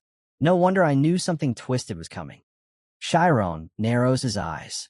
And what exactly do you know? Arcane speaks up, calm but sharp. The Altheas you all admire was my student. Shyron stares at him in stunned silence. Arcane continues. He was brilliant, joyful even when he taught me. He used to look at his hands, full of wonder. His voice hardens. But he was blind and selfish. He threw me into the inferno and destroyed everything I built. I gave him everything. And in the end, my wife died for nothing. Itella steps forward. Then tell us, what really happened 40 years ago? Arcane looks at her, then begins. Before those 40 years passed, it was the golden era of Altheas. Milch Altheas won the year's prestigious Golden Circle Award. A voice narrates. This award honors the mage whose work defined the era. The Golden Circle. The crowd praised Altheas as a genius. Who else would have figured out that light exists as both particles and waves? He's changed everything. Clumph affectionately kissed Altheas on the head. I thought you'd be a troublemaker, but you surprised us all. We have to celebrate. Altheas smiled. We will, after I go home. He burst through the door, holding his award proudly. Irina. She turned, surprised, then beamed at him. You're back. Altheas placed the medal around her neck. It's yours. The Golden Circle. Look, it's stamped with the Empire's seal. It means the entire world. The table, silencing everyone. Irina, startled, turns to see Altheas standing in the doorway. He walks over without a word and grabs one of the guys by the collar. The room tenses up as Altheas tells them to get out. Sharav tries to ease the tension, saying they didn't mean any harm. They just wanted to talk. Altheas doesn't flinch and repeats, firmer this time, that they should leave. The black-haired guy mutters under his breath about Altheas having changed, but Sharav pulls him back, telling him to stop. They all eventually leave, glancing back at Irina before stepping outside. Irina stands there awkwardly, still holding the mic. Altheas doesn't say anything at first, then quietly asks why she let them in. She hesitates, saying they claim to be his friends. He doesn't press further. Instead, he walks over, takes her hand, and says softly, "Let's clean this up." Irina nods. The next morning, the city is buzzing with news of Altheas again. Offers from noble houses, letters from distant lands, all wanting a piece of the young mage. But Altheas, unmoved, reviews everything with a calm detachment. To him, none of it matters unless Irina is by his side. In the back of a moving cart, Altheas watches the road ahead and thinks, just a little more. Once I stand at the very top, no one can stop us from being together. Back at his home, Irina folds laundry while thinking about how far Altheas has come. She smiles, unaware that new visitors might arrive once again. Sharav's face slams into the table from Altheas's punch. Irina stares in disbelief. Sharav groans and stands up slowly, wiping blood from his lip. He mutters an apology, saying he lost control, then quickly heads for the door, saying he won't show his face again. Altheas turns sharply to Irina, his voice raised, demanding why she let them in. She stammers, saying they claim to be his friends. Friends, he snaps. What kind of friend insults their friend's wife like that? Do you even know what my friends look like? His voice rises again. Are you really that? He suddenly stops himself, clamping his hand over his mouth. Irina, hurt and overwhelmed, turns away as tears begin to fall. She avoids his eyes. I didn't mean that, Altheas says, voice softer now. Irina says nothing. She thinks to herself, maybe she's not that clever, but she's not a child either. She quietly apologizes, promising it won't happen again. Altheas looks down, filled with regret. Irina reflects. It's always the weaker one who tries harder to understand the other. Altheas turns and walks off, saying he needs air. She stays behind in silence. Outside, Altheas slams a cup on a table and curses under his breath. She married me, just because it was me. Clumph, sitting nearby, tells him arguments happen, brushing it off. Then, with a smirk, asks, "Why not just have a kid?" Althea sighs. "We've thought about it, but the doctor said, with her mental state, she wouldn't be able to handle childbirth." Clump frowns, clearly frustrated. "Look, maybe it's not my place, but you knew this when you married her." "I don't regret it," Althea says firmly. Clump grins. "Then quit overthinking. A smart guy like you? There's always a way." Meanwhile, a quill scribbles across parchment. "Not bad." The narrator speaks. 48 hours have passed since someone entered Archmage Arcane's dungeon. Inside, Arcane, now middle-aged, stands in surprise. "You made it all the way here?" he asks. Althea's, holding a bleeding arm, steps forward. "Are you Arcane?" Arcane eyes him closely. "Did you get through all those traps and monsters alone?" Arcane looks at him curiously and asks who he is. Althea's introduces himself in full, handing over a paper. "I read your thesis on memory storage," he adds. Arcane raises an eyebrow. "Interesting, the genius from a Milch family, the one who proposed the quantum light theory, diving into dark magic." Althea's responds plainly. He wants to give his wife his memories. Mid-sentence, he collapses to the ground. Suddenly, Althea's jolts awake inside a healing chamber, noticing his fully restored body. Arcane stands nearby. "I saw your notes," Arcane says. "Quite impressive." He continues, explaining Althea's concept, using dark magic to store memories, then building a mind realm through light magic, an entire memory system transferred via photons. A fascinating idea, Arcane admits. But transferring an entire life, that's not something simple. The person's personality, their essence, could be affected. Althea's bows his head. "Please, take me as your student. I'll make this work. I want to protect her from this world." Arcane raises one question before deciding. "Does your wife agree to this?" Althea's falls silent. Outside, Clump bursts out angrily. "Are you insane? Is this even legal? You're talking about implanting memories into someone's brain." Althea's begins to explain. Arcane is the top dark magic scholar, and if anyone can help, it's him. But Clump cuts him off. "You're throwing away your position, your family, your future. For this?" Althea's answers calmly. "I don't need any of that. If Irina smiles, then I'm happy." Irina, overhearing everything, steps forward. "I'll do it," she says. Clump slaps his forehead in disbelief, but Irina goes on. "I trust my husband. Althea's will make me happy." Althea smiles and tells her, "I'm a mage who reached the golden circle. I can fix this. You'll never have to face those pitying stares again." Clump stands silently, worry etched on his face as he watches them. The narrator concludes. The couple sold everything they owned and moved into Arcane's dungeon. The dungeon was equipped with a custom lab where Irina could live in comfort. Clump stopped by once a week to bring them food. Irina lay peacefully on the bed, wires gently connecting her to the machine. Arcane glanced at Althea's, who gave a firm nod. Irina smiled warmly at him. Clump, however, stood off to the side, his face full of concern. 2 years passed this way. On this day, Irina remained lying down, still hooked to the machine.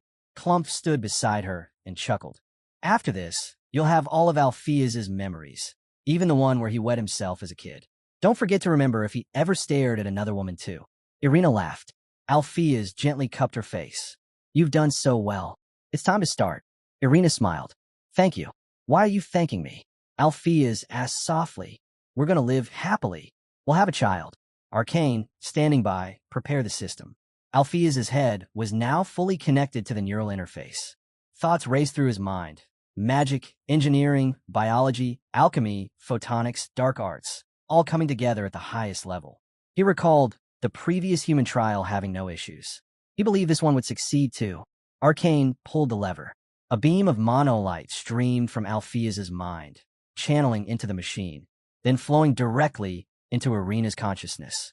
Irina closed her eyes. She could feel it. The emotions entering her were pure, unfiltered.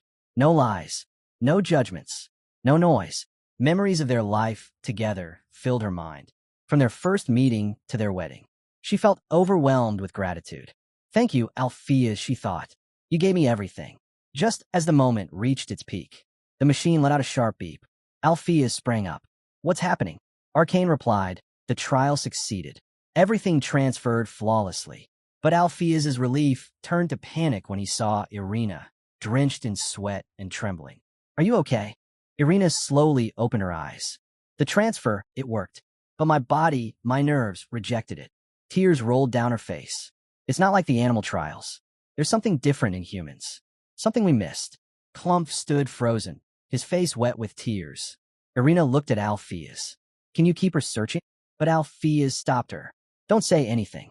I'll fix this. Arcane turned away, silently covering his eyes. Irina whispered, I'm sorry. Alpheus broke down. Why are you apologizing? I'm useless, she said faintly. No, Alpheus shouted, crying. You're not. I'm the stupid one. Irina remained silent, her eyes closing slowly. In her final thoughts, she thanked Alpheus for letting her be a part of his world, even if it was fleeting. A world so strange, yet so full of wonder. It had given her a reason to let go, even after learning the full truth. Overwhelmed, Alpheus broke down, his cries echoing her name again and again. Her funeral took place quietly, attended only by family.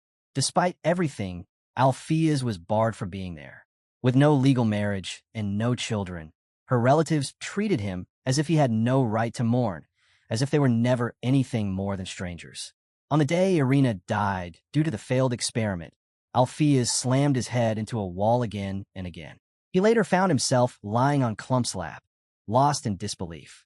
His mind drifted back to Irina's words, how light reveals the darkness, how she had shown him the truth of the world. Why did he ever try to change her? Why did he call her arrogant for accepting who she was? Just then, Arcane walked in and asked if he was finally back. He expressed his condolences for Irina and reminded Alpheus to take care of himself. But they both suddenly froze. The sharp scent of petrol filled the air. Arcane watched as Alpheus poured it over his books and notes. Shocked, he asked what Alpheus was doing. Alpheus, coldly tossing the empty bottle aside, said they had crossed a line. They had stepped into territory meant only for gods. Arcane urged him to think it through, reminding him that the experiment had actually worked. It wasn't just for Irina. Countless people with mysterious mental conditions could still be helped. Was he really going to let her sacrifice amount to nothing? But Alpheus simply smirked, lit a match, and muttered, sacrifice, huh? He tossed the flame onto the petrol-soaked floor, igniting a blaze. As the fire grew, he laughed mockingly and threw his research into the air like confetti. Arcane desperately grabbed at the flying papers, yelling that this work wasn't Alpheus's alone. It was his life's research, too. Chasing after him as he walked out, Arcane demanded how Alpheus could do this to him. As the fire consumed the lab, Arcane cried out. Alpheus had thrown the one person who supported him in every way into the fire and left. Worse, he let Irina die and turned his back on tens of thousands who might have been saved. Mage, stunned, turned to the others and asked the headmaster, really did all that? Iruki and Shyron stood frozen in disbelief. Arcane admitted he understood the pain Alpheus had gone through, but that didn't excuse his actions. What he did was unbecoming of a true mage. Then, with a grave expression, he told them the real reason he came today. Not just for revenge, but to ensure that no mage following Alpheus's twisted ideology would ever rise again. He looked at them with a strange seriousness, then asked softly, almost bitterly, if they truly saw him as a great master. Nade and Iruki stood stunned, unable to answer. Arcane scoffed, calling Alpheus reckless, disrespectful, and utterly insane. He shouted that Alpheus responded to goodwill with betrayal. Before he could continue, Shyron suddenly stepped forward, cutting him off. Nade, alarmed, tried to rush to him, but Atella stopped him. Shyron calmly said that while Arcane had every right to feel betrayed, that didn't justify everything he had done. He acknowledged that Alpheus had made mistakes, but that didn't mean his entire path was wrong. He asked, as someone who once reached the level of archmage, was this truly all Arcane was capable of now? Arcane chuckled arrogantly, the wind stirring around him. He answered that power gives him the right. He had earned the right to pass judgment. With a flick of his hand, he revealed his mage and unleashed a beam of energy that grazed Shyron's cheek. But Shyron didn't flinch. He asked if someone as powerful as Arcane had really spent 40 years trapped in the past. He shouted that for all his talk, all his grandeur, Arcane was just clinging to memories of a time long gone. The words hit Arcane hard. He fell silent, his mind suddenly flashing back to his younger days, his dungeon, where he had welcomed Irina. She had arrived smiling and asked him to look after her husband. Arcane had welcomed her kindly, telling her to make herself at home. But he was taken aback when she looked around and asked if he lived there all alone. Alpheus had tried to explain who Arcane was, but Irina didn't seem to hear him. She only asked again, almost innocently, if he was truly alone. In that moment, Arcane remembered the first time he looked into her eyes. Eyes so bright, so untouched by darkness, yet so unafraid of it. They radiated something he couldn't explain, purity that didn't Shyron away from the world's shadows. Now, in the present, Alpheus felt those same eyes staring through him again. He trembled, then burst into arrogant laughter. Watching him, Itella thought quietly to herself, understanding and compassion. Those are deeply human qualities. But when taken to their extreme, they surpass humanity. That kind of superhuman insight, true perception, goes beyond good or evil. And she wondered, could Shyron really see the full chain of cause and effect? Arcane stood there, gripping tightly, with a hollow laugh. Arcane said it was clear now they would never understand each other. He claimed he didn't belong in this world. Lifting his hand, dark fog swirled around him, coalescing into a black hole. Shyron, stunned, demanded how he bypassed the law of equivalent exchange. Arcane only smirked, asking if that surprised him. Raising his fist, he vanished into the swirling darkness, leaving behind the words, "Magic is full of mystery." Just then, Iruki noticed a massive stone above the cliffside and gasped. If it fell, the entire ridge could collapse. Aaron followed her gaze in disbelief, but before the danger could strike, a burst of golden light crashed down from above, scattering the black fog. Everyone turned in shock. Itella, Nade, and Shyron couldn't believe their eyes. Standing there was the headmaster alongside Thad. Arcane narrowed his eyes at Alpheus, who returned the stare with calm defiance. Arcane taunted him, saying he looked older than expected and mocking him for falling so easily to memory-sealing magic. But Alpheus calmly replied that revisiting old memories wasn't so bad. He glanced at Irina's picture hanging in his mind and said he was grateful. Turning to the students, he thanked them for protecting each other. He said it wasn't easy being immortal, and he was especially relieved Itella had been there. Itella bowed her head and apologized for not being able to save more students. Shyron rushed to Alpheus, clearly worried. The headmaster asked if his willpower had fully returned. Surprised, Shyron asked how he knew. Alpheus explained.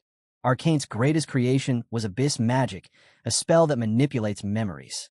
Every time Arcane erased his memory of casting magic, his willpower temporarily returned.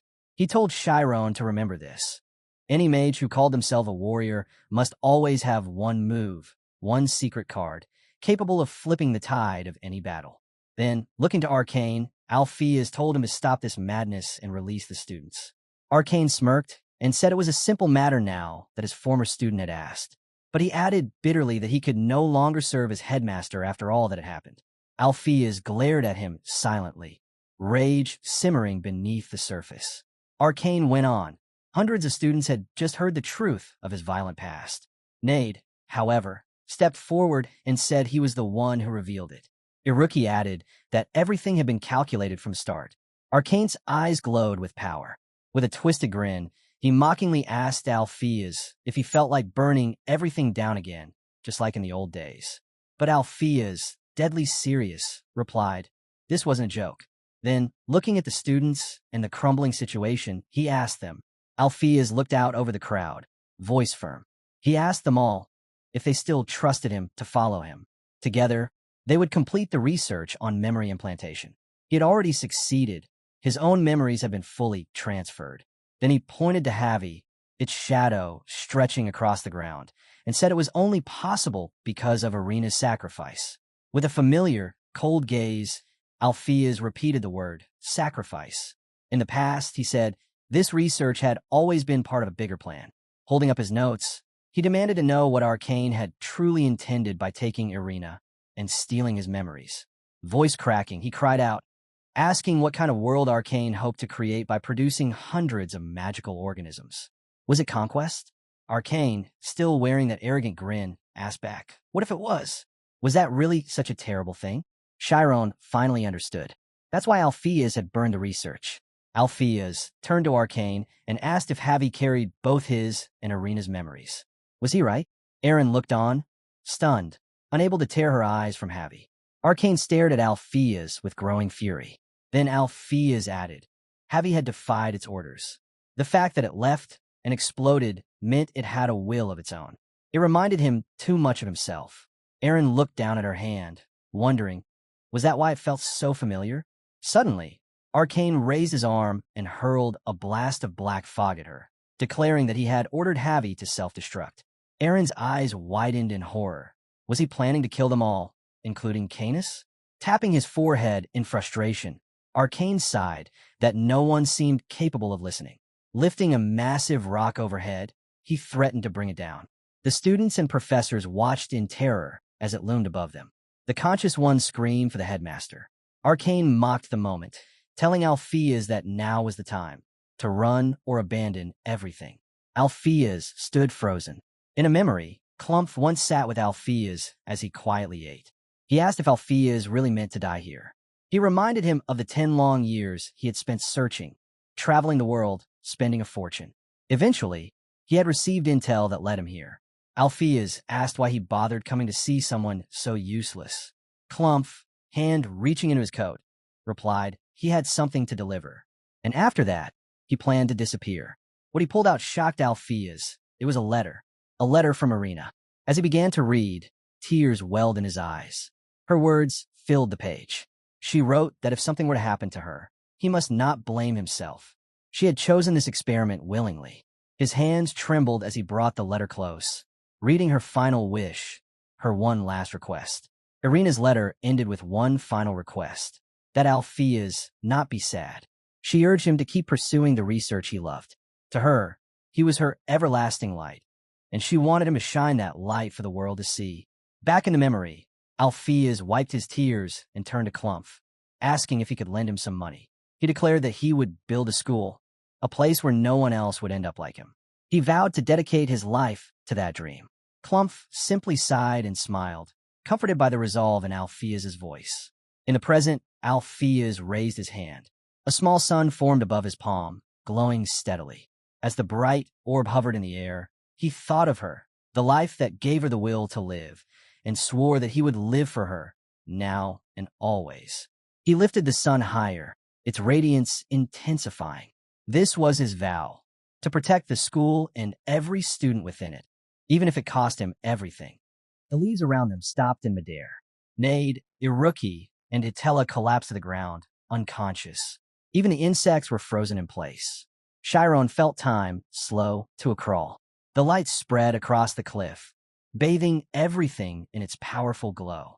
As the blinding brightness began to fade, Shyron, Nade, Iruki, and Aaron stared up at the shrinking sun, watching as it dimmed and finally vanished. Arcane looked up, confused, and asked what that spell was. Alpheus calmly replied that it was called Big Bang. It was simple magic, just a burst of intense light, but he admitted it was too embarrassing to ever present to the association. Still, he said, it made a decent parting gift. Arcane turned toward him, smiling as if he'd been expecting this. He asked if Alpheus had prepared a counterspell, and then, all at once, dropped to his knees, coughing up blood from his mouth and nose. Alpheus told him the memory-restoring potion had only revived a false version of his mind. It was just an illusion, and if he pushed any further, it would destroy both his brain and his life. Panting, Arcane replied that perhaps Alpheus hadn't been wasting his time these past 40 years. He said that defeating an archmage like himself would surely boost Alpheus's reputation. But Alpheus stared him down and said coldly, "You still don't get it, do you?" He told Arcane that he was no longer an archmage. Not anymore. That title belonged to the past. Now, even a rookie at Class 10 could climb to Class 2 in no time. The world had changed. They had aged. How long? Alpheus asked. Are you going to cling to the dreams of your youth? Arcane coughed again, then laughed, arrogantly, bitterly. He muttered that someone who had never been an archmage wouldn't understand. He wasn't a genius. To him, Alpheus's words were nothing but a pompous lecture. With a mocking grin, Arcane stepped into his magical zone and marched forward. Alpheus looked on, concern deep in his eyes, and said, he starts to summon his will once more, asking himself, Does he truly wish to die? Suddenly, to his shock, the students and professors begin levitating, suspended mid-air by his black magic. Arcane declares with conviction that he'll stop him no matter what. Alas pleads with him to put an end to this pointless bloodshed. He questions if clinging to pride and ambition is really worth all this, urging him to abandon his youthful delusions. Arcane ignores him, instead warning that this will be his final lesson. A mage never grows old. Aaron stares in disbelief as the crowd hovers helplessly in the sky. At that moment, Alpheus teleports in with the remaining conscious students and professors, commanding them to rescue the others immediately. Nade, Thad, Iruki, and Shinor are sent to help. Dad rushes forward, conjuring a large shield as some students start falling. He teleports again, catching others before they hit the ground. Iruki spots his literature professor and recalls moments from the past. Memories of frustration, anger, and unspoken words. Nade, in tears, clutches his unconscious friends, terrified as they plummet toward the freezing earth. Shyron breaks into a run, crying out as he sees Amy falling, reaching toward her and calling her name. In that moment, Amy's eyes snap open, glowing red. She hears a voice, one she knows. It's calling her back. Recognizing the voice, she stares at Shyron. He reaches out, takes her hand, and she finally awakens, asking shakily why he's crying. Shyron recalls her words, that they'd fight fair, side by side, and tells her he'll catch up to her, no matter what. But then he admits he might not be able to keep that promise. Confused, she asks what he means, crying as she begs him to tell her what he plans to do. Shyron closes his eyes and thanks her. Amy grabs him in a hug, pleading with him not to go. But Shyron's body starts to fade. In his final thoughts, he bids farewell to everyone. A light bursts forth, spreading across the mountains like a wave. Alpheus watches in stunned silence as Arcane collapses to the ground, coughing blood. Staring at the falling lights, like stars, he wonders aloud, is this sacrifice? He calls the world fascinating, shameful even, despite devoting his entire life to it. Turning to Alpheus, he asks if he doesn't feel the same, then falls silent, still watching the lights. Meanwhile, Nade, Iruki, Shyron, and the professors finish teleporting the students safely onto the mountainside. Canis kneels beside Arcane's body, tears streaming down her face. She asks quietly, "Do you really think it's over?" Canis stares at Arcane's lifeless body and wonders aloud, is he really gone? And what about the rest of them? Aaron turns to him, stunned, then yells. He says he doesn't care if he was just a pawn, but what hurts is being discarded. Still, he admits it's his fault. All of it. Aaron cuts him off, shouting that none of this is on him. You didn't cause this, he says. You're not to blame. Suddenly, Javi interrupts, agreeing. No, it really is all his fault. Aaron glares at Javi, furious. He claims that if Canis hadn't messed up, Arcane would have made it. He could have saved them. But now he's gone, and they're all going to die. Then Aaron snaps, demanding, so what if it is your fault? Will anything change by saying it out loud? He tells him Arcane lived on his own terms. He fulfilled his purpose. He died happy. He's gone now. The only thing left to decide is what Canis wants to do. Tears stream down Canis's face as he recalls Javi's old question. What do you really want? He stands, steadying himself. I told you, he says. I want power to protect Aaron. I can't die here. He agrees to the pact. Master and servant. Aaron protests, warning him he doesn't have the strength left to handle it. But Javi firmly refuses, declaring that his master is Canis. As Javi begins merging with Canis's body, he issues a warning. Betray me again, and I won't forgive you. Canis accepts it, smirking slightly. I'll keep that in mind, he says. I kind of like that pride. His body collapses from the strain, but Aaron catches him. Holding him up, Aaron says softly, let's create our own path. Nearby, Alpheus watches. He turns to Atella and says, I'm a sinner. She responds, acknowledging your sins is where atonement begins. Are you proud right now? Alpheus smiles. No, I'll take whatever punishment comes. But more importantly, I know where our hero is. He glances back, having just teleported over 400 people, and is about to speak when a sudden scream echoes through the air. It's Amy, crying out for help. Nade and her rookie sprint toward her. Amy is kneeling next to Shyron, her voice trembling as she says he isn't breathing. The narrator explains that after Arcane's body was handled, It took 8 hours to bring all the students safely back to the dorms. The memories they've lost will return, but until then, the school will remain shut down. Nade and Iruki stay by Shyron's side. Amy, weeping uncontrollably, clutches his hand, while Nade sits silently, deeply worried. Amy sobs, blaming herself, calling herself a fool for not realizing who Shyron was the day he came to see her. Memories rush back. Their childhood, the day of their presentation, and those apples he'd drawn in her notebook. Through her tears, she admits she never even apologized. Nade watches her break down and gently tells her she needs to rest or she'll make herself sick. But Amy, still crying, says a spell that kills the caster won't even work if the caster is already dying. She wonders aloud if Shyron's mass teleportation cost him everything. Amy insists something's not right with Shyron. Nade hopes he'll come back, but deep down, she fears the worst. If he doesn't wake up, it could mean the spell did take his life. Iruki mentions Arcane died after casting powerful magic too. But Amy quickly responds. Arcane died because of the damage to his brain. Shyron's situation is different. He triggered the full immortal function. Iruki says it doesn't matter what caused it. Whether it was brain overload or immortality activation, it doesn't change anything. What matters is that Shyron is already gone. Amy stands up, snapping at him for being so cold. She marches toward Iruki and asks if he's really decided that Shyron is dead. Without hesitation, Iruki answers, he has. Because he is. Furious, Amy grabs his shoulder, yanks him up, and shouts that Shyron ended up like this because he saved them. She raises her fist to punch him, but stops herself.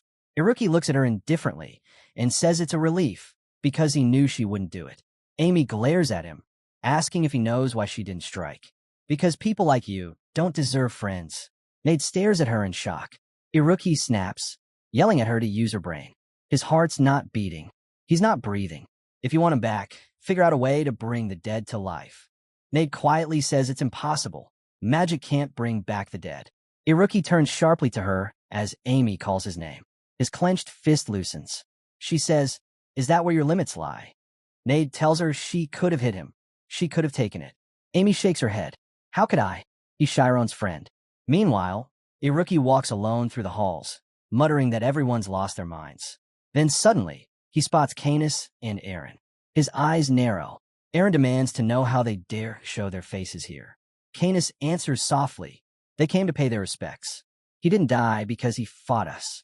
Canis looks down at Shyron and says it's a shame. He died saving them all. But now that it's done, there's nothing more he can do. Iruki stares at him in disbelief as Canis continues, calling them all insane for obsessing over whether Shyron is dead or not. Iruki steps forward, eyes locked on Canis. You better hope Shyron is still alive, he warns, because he's the only one in this world who can stop what's coming. In an instant, Iruki marks a target on Canis's forehead. A spirit zone forms beneath his feet. Javi speaks up, telling Canis he's locked on. Canis urges him to stop. This is dangerous. Iruki's calculation speed is off the charts. If he unleashes that spell, the entire area could be obliterated. How fast are you calculating? Canis asks Javi. Javi answers coolly, fast enough to analyze everything happening in this entire city in just 3 seconds. Canis stares, stunned. Do you have Savant Syndrome? How is that even possible? Javi responds, it won't last. His brain cells can't hold out for long. Iruki glares at Canis. If Shyron really dies like this, I will kill you. Javi urges Canis to back off. One step into the spirit zone, and he's setting it off. Aaron speaks up from behind, asking if Iruki truly doesn't believe Shyron is still alive. Iruki raises a hand, warning her to choose her words carefully. But Aaron steps forward anyway, saying that while she can't see someone's condition, she knows when something's not right. Canis holds her back, but Iruki speaks up. I can see what's inside people. She turns to him. Then, what is it? She asks. But Iruki just stares back, pride in his gaze. Aaron trembles. Her voice shakes as she says, there's no way someone would cry, while wearing such a terrifying expression. Iruki says nothing, just keeps watching. Meanwhile, in the infirmary, Nade sleeps slouched against the wall, the night stretching on. Amy lies on the table, motionless. Iruki stands silently by Shyron's bedside. In a few days, this school will fall apart, he says. If we wait for a funeral, it'll be too late. Yoki quietly pulls out a knife. If I don't do this, will never move forward. He recalls Shyron's words, his promise. If it ever comes to that, stop me. I will save you, Yoki whispers, bringing the blade toward his arm. The narrator explains. At Alphea's Magic Academy, students must live in dormitories. This is where the children of the kingdom's high-ranking nobles are raised. The academy's security is paramount. A black-haired man steps forward, reporting that 4 unidentified assailants managed to infiltrate the grounds. Though they were ultimately neutralized and the students and staff were saved, tragedy still struck. The academy's rising star, and Shyron, have died. If word gets out, he warns, the academy won't escape the consequences of this disaster.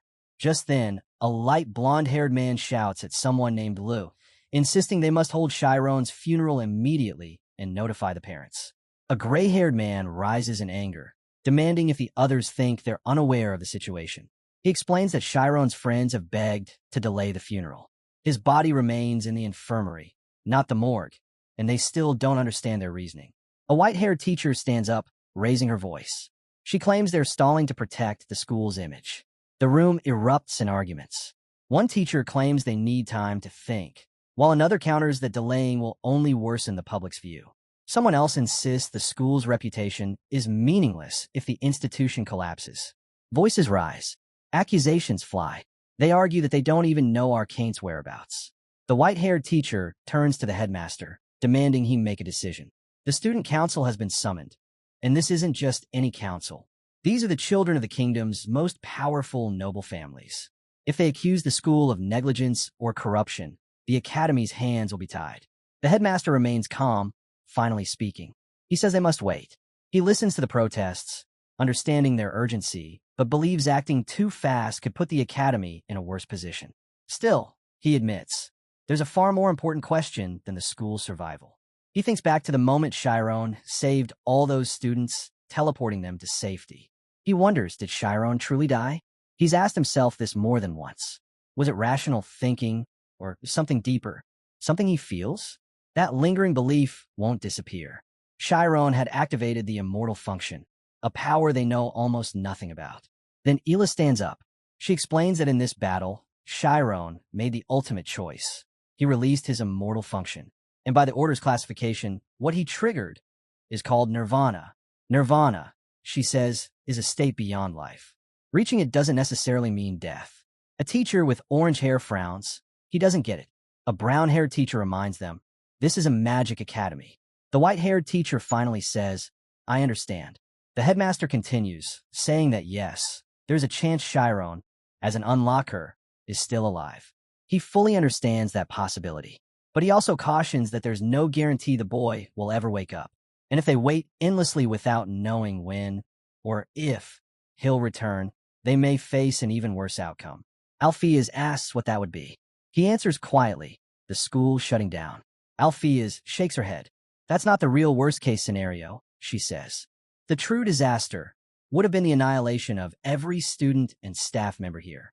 If Shyron hadn't acted, none of us would have made it. They ask, if there's even less than a 1% chance, didn't that child still choose to throw his life away for them?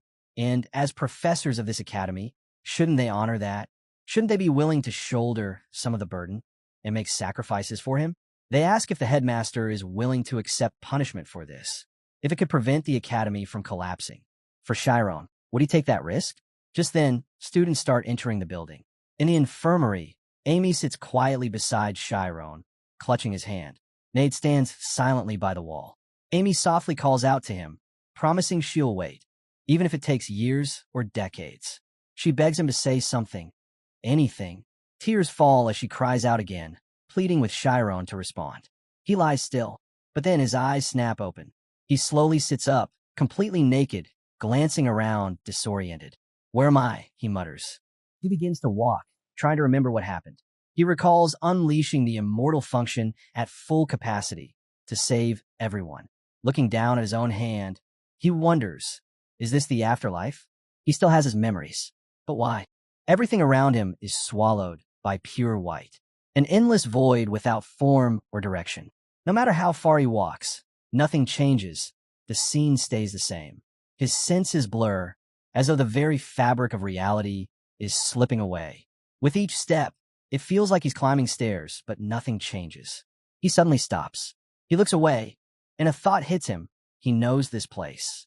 No matter how far he walks, there's no real movement. There's no distance, because distance requires a point of reference. In a place of nothingness, space doesn't exist. Turning around, he realizes that here, he never moved at all. Then, a voice echoes, so you grasp the concept of space. That means you had the right to enter. Shyron looks toward the source and asks, "What are you?" Shyron stares into the vast whiteness and quietly asks the space itself, "Am I dead?" Suddenly, light bursts across the void. Pillars of radiant energy shoot up, forming around him. From that brilliance, a figure steps forth, a human-like fairy, glowing with divine light.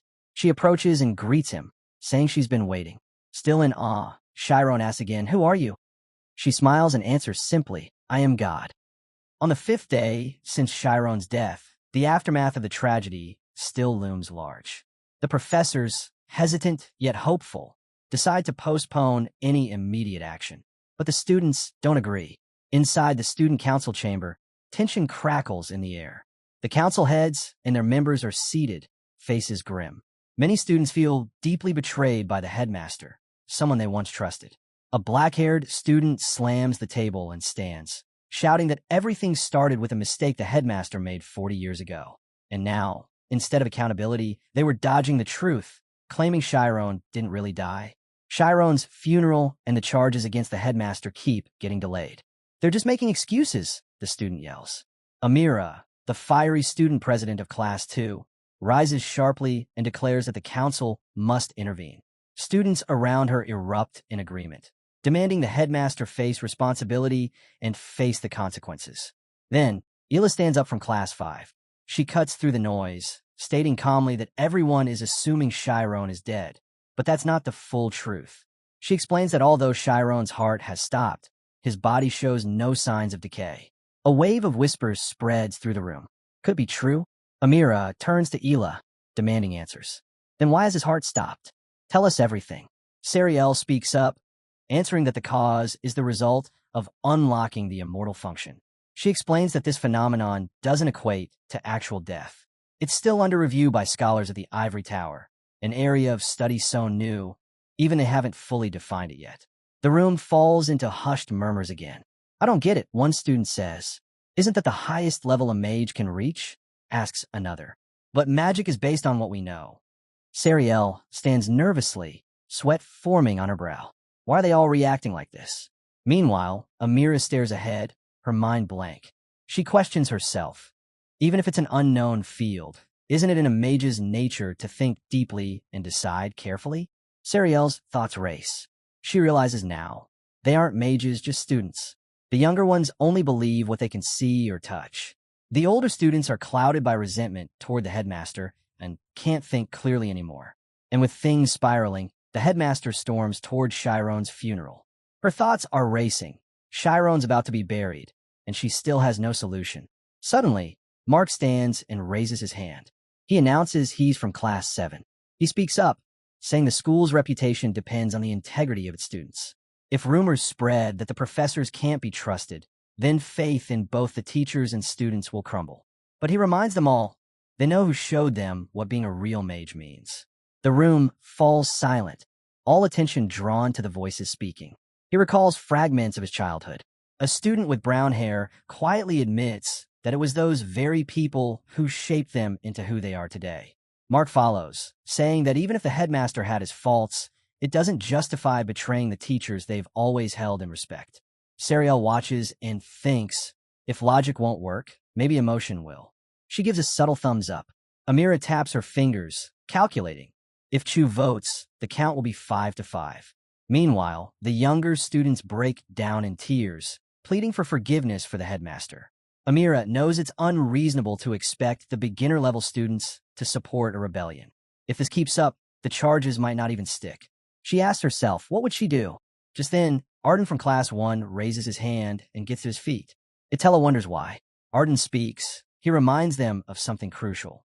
They owe their lives to Shyron. How can anyone not feel pain over his sacrifice? That's why, instead of rebellion, they should be honoring Shyron's legacy. Suddenly, Cheryl jumps up, shouting, Shyron isn't dead. Fermi steps in, saying as far as he knows, Shyron's body is being preserved. If he's still alive, why are they doing that? Amira quickly turns to Fermi. Is that true? She then asks Sariel directly if she knows anything. Everyone waits. Sariel stays silent, her anger barely contained. Then she says she pleads the fifth and quietly apologizes to Amira. That's when Amira, raising her voice, declares, it's time to begin the vote. The statement is going on the board. The statement is written.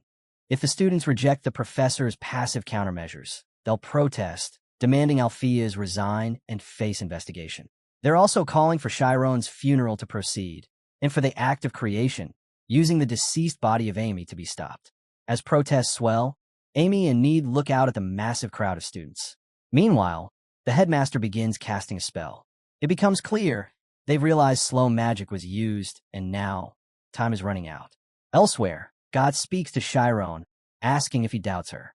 She says, just as human-made objects reflect human thoughts and form, everything she creates mirrors her essence.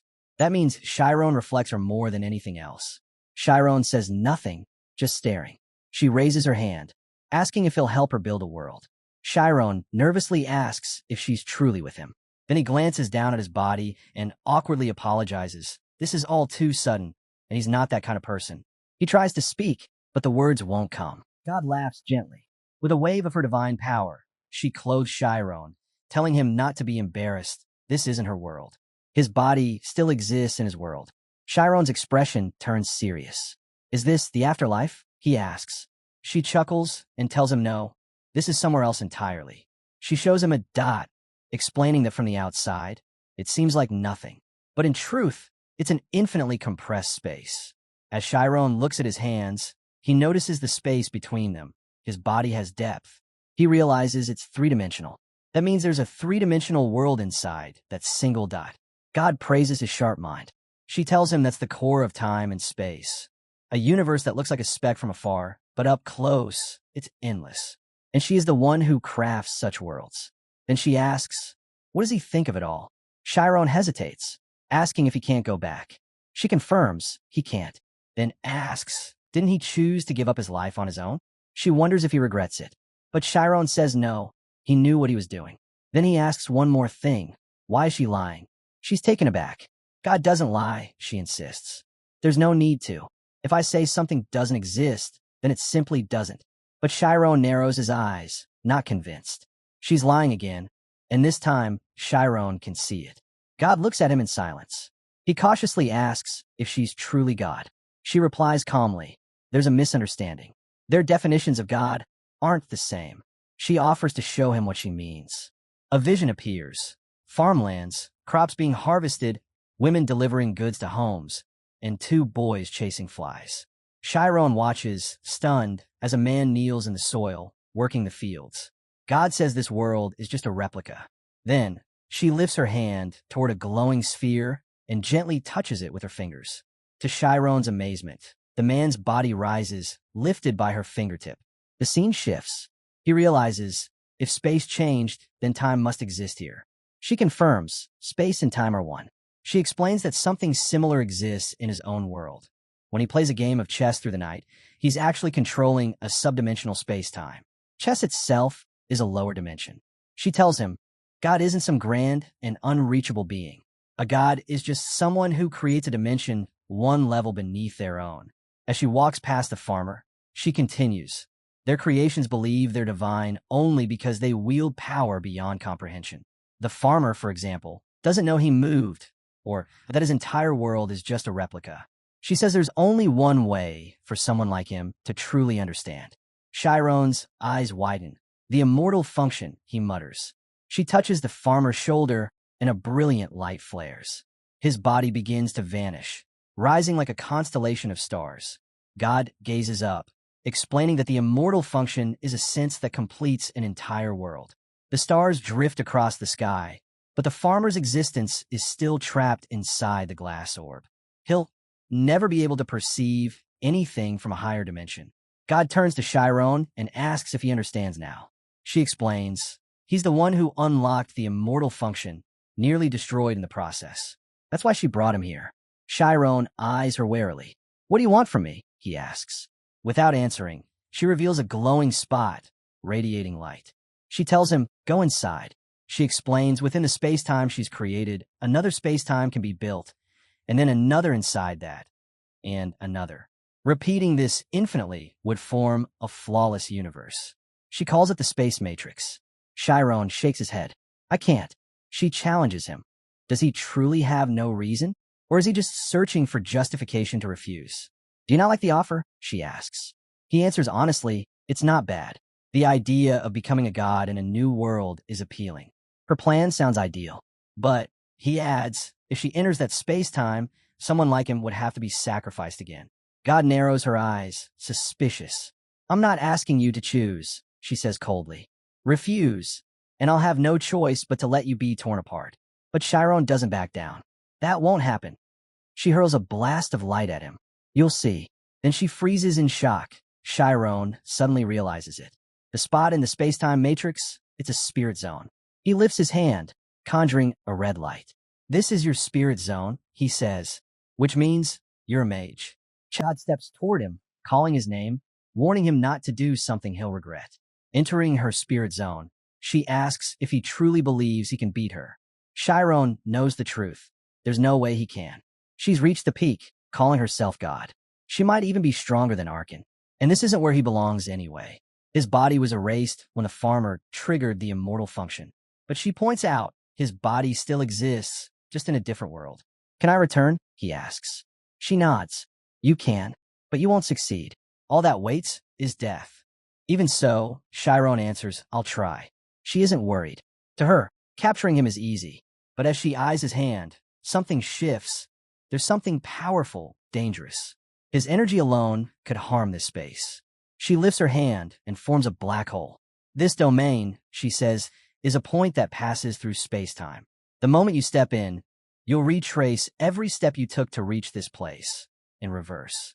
Shyron asks cautiously, Are you really going to let me return? God looks at him and replies, On one condition. If you fail to return to your original world, you'll come back here and follow through with what I asked. He gazes at the glowing spot, then peers inside it, trying to make sense of what lies ahead. God repeats her warning, You won't succeed. Shyron nods slowly. Thank you for letting me try. But she cuts him off. Don't thank me yet. Returning to a physical body, especially a human one, isn't easy for a pure, spiritual being like you. That body is full of filth and impurities. If you can't overcome that, you won't be human when you return. If you change your mind, she adds, just come back. Shyron doesn't hesitate. I won't give up. He steps toward the glowing spot, preparing to leave. Goodbye, he says. God gives a soft farewell. Safe travels. Shyron enters the spot, thinking, if he just pushes forward, he can make it back. But as he walks, he suddenly freezes. Something feels off. His eyes shift. The space, it's the same. The white void he saw before. He glances nervously toward God. She's watching him. Fear creeps in. It's all too familiar. The way she let him go, too easy. He turns around and realizes he's trapped. The space-time prison has closed in. Then, a memory hits him. 2 months ago, in Sir Armin's home, Armin looked at him, eyes glowing, and said, This stops magic. Shyron had asked, shocked, Are we moving at the speed of light? Armin had smiled. You're clever. That's why it looks like space and time are frozen. Then he explained, light is strange. When a mage becomes fast enough, they can catch up to time itself. That's how stop magic works. Now, in the present, Shyron finally understands. This place, this trap, exists within the domain of light speed. But maybe he can escape, if he can go beyond the speed of light. Superliminal speed, a concept that exists only in theory, never reality. He recalls God's words. Once he enters, everything he did to reach this point will unfold in reverse. As Shyron steps forward, he places his hand on the ground and suddenly exclaims in awe. He can see an immortal function. Its presence travels across the universe instantly. But in this moment, he's nothing more than a spirit without a physical form. He wonders if it's even possible to surpass the speed of light in this state. Even so, he refuses to back down. With resolve, he taps into the annihilation and starts running, crossing great distances. He declares that he's done it. Up ahead, he sees his own body lying still on a bed. He's finally making his way back to his friends. Meanwhile, Alpheus is trying to heal him, but suddenly halts. Other professors stand nearby, silent. 8 days after Shyron was declared dead, Sariel tells Amy to look over. A student holding a document steps forward. As the student representative of Alphea's Magic Academy, Amira announces they've submitted a petition to all professors, demanding Headmaster Alpheus surrender himself. She says the Magic Society must step in and conduct an investigation. Just then, Class 5 students arrive and urge everyone to stay calm. Alifer throws open a window in frustration and questions whether it's the student council's job to stir unrest and throw the school into chaos. Amira holds up the petition and replies firmly, no one was incited. She says this wasn't their first choice, but it's been 8 days since Chiron's passing, and there's still been no public statement. Alifer responds, saying Shyron is in a coma. Amira shoots back, only if his heart still beats. She says no one's buying the excuse that his body hasn't started decaying. Couldn't the headmaster easily fake that with magic? She admits they're mourning too, but their loyalty to the academy doesn't mean they'll stand by and let it crumble. Alifer apologizes. She insists this is the best decision the professors could make, and they're taking full responsibility. But Amira stares her down, challenging whether they truly can. In her mind, Amira knows exactly why Alifer is saying all this. She's read the entire report, cover to cover. If anything was overlooked, she'd know. As she lowers her hand, Fermi watches carefully. He realizes she's about to disrupt everything. If she doesn't back off, things could get very messy. Fermi realizes that if Amira presses on, it could seriously jeopardize his business. He wants no part of the mess and suggests a compromise. Let them see Shyron for themselves. Once they witness his condition, they can make up their minds. But Alifer explodes, yelling that she can't make such a promise. She insists they wait until everything is finalized. The students grow restless.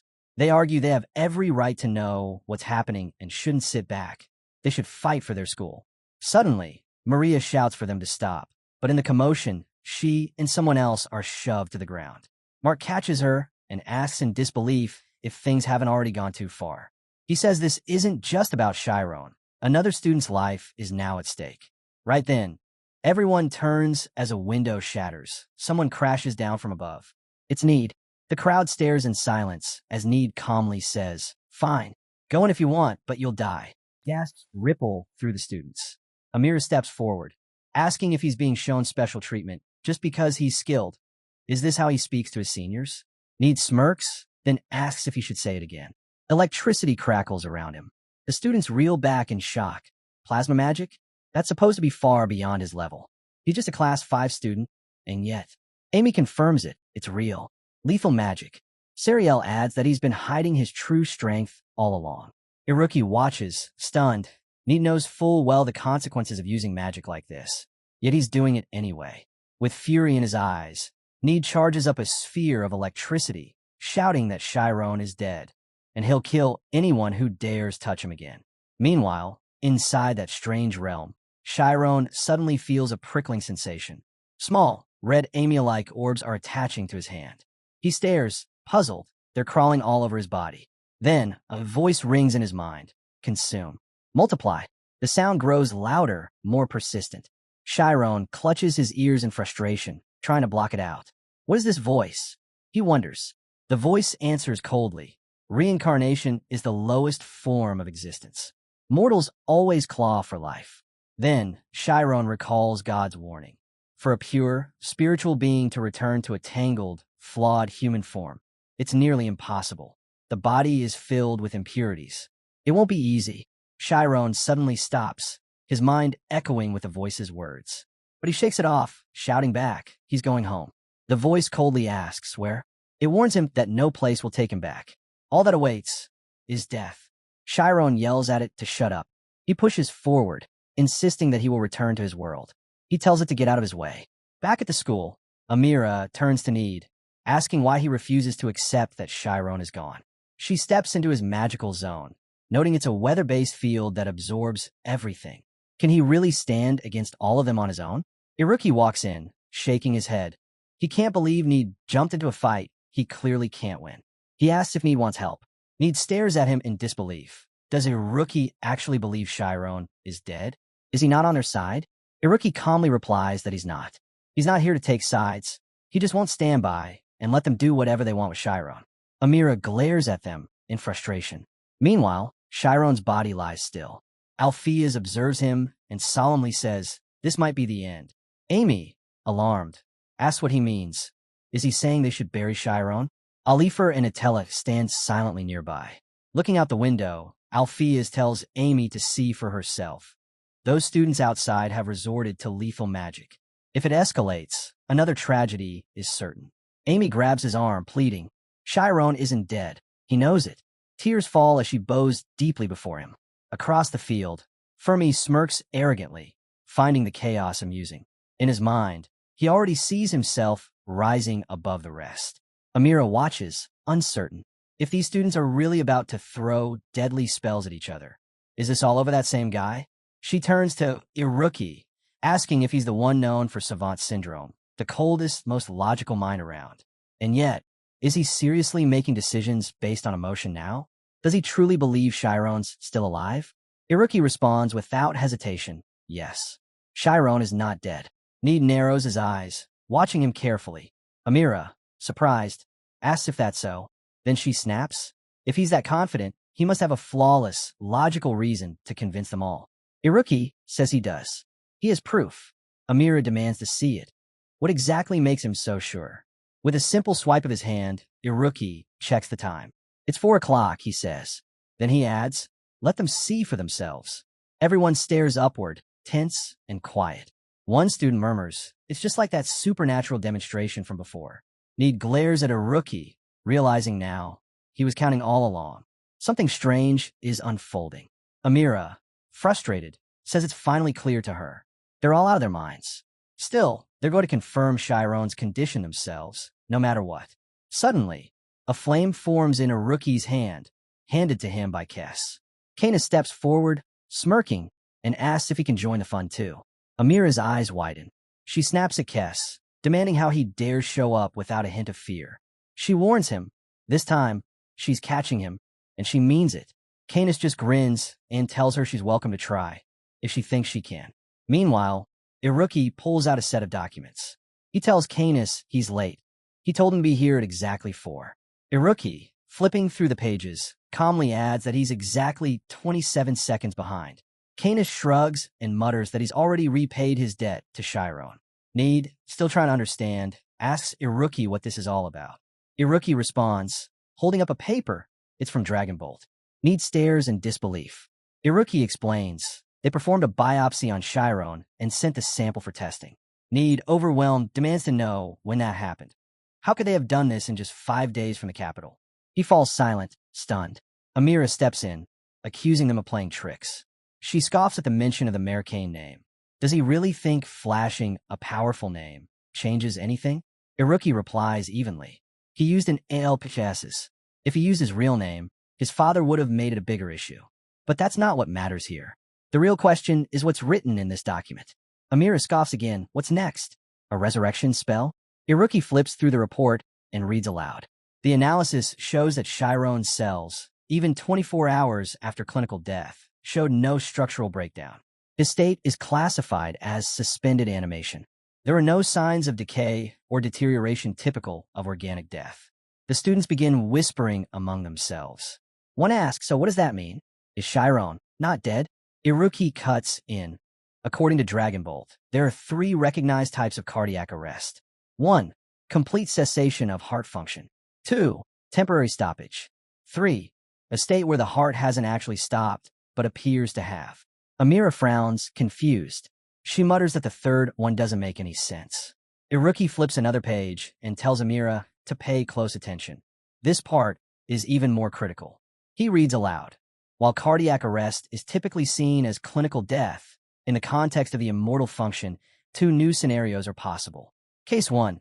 If a subject's willpower expansion is delayed due to their unique nature, the body may temporarily cease all vital functions until the mind completes its process. Case 2. Even if the willpower expansion is complete, the flow of time as perceived by observers may differ. In this case, although the body is functioning normally, a space-time barrier may prevent anyone from detecting those functions externally. He flips to the final page and continues. Based on the current mological findings, the subject currently lying in bed, Aryan Shyron, cannot be declared dead. He closes the file and glances up. So, he says, looks like Dragon Bolt found a way to revive someone believed to be dead. Amira looks away, flustered.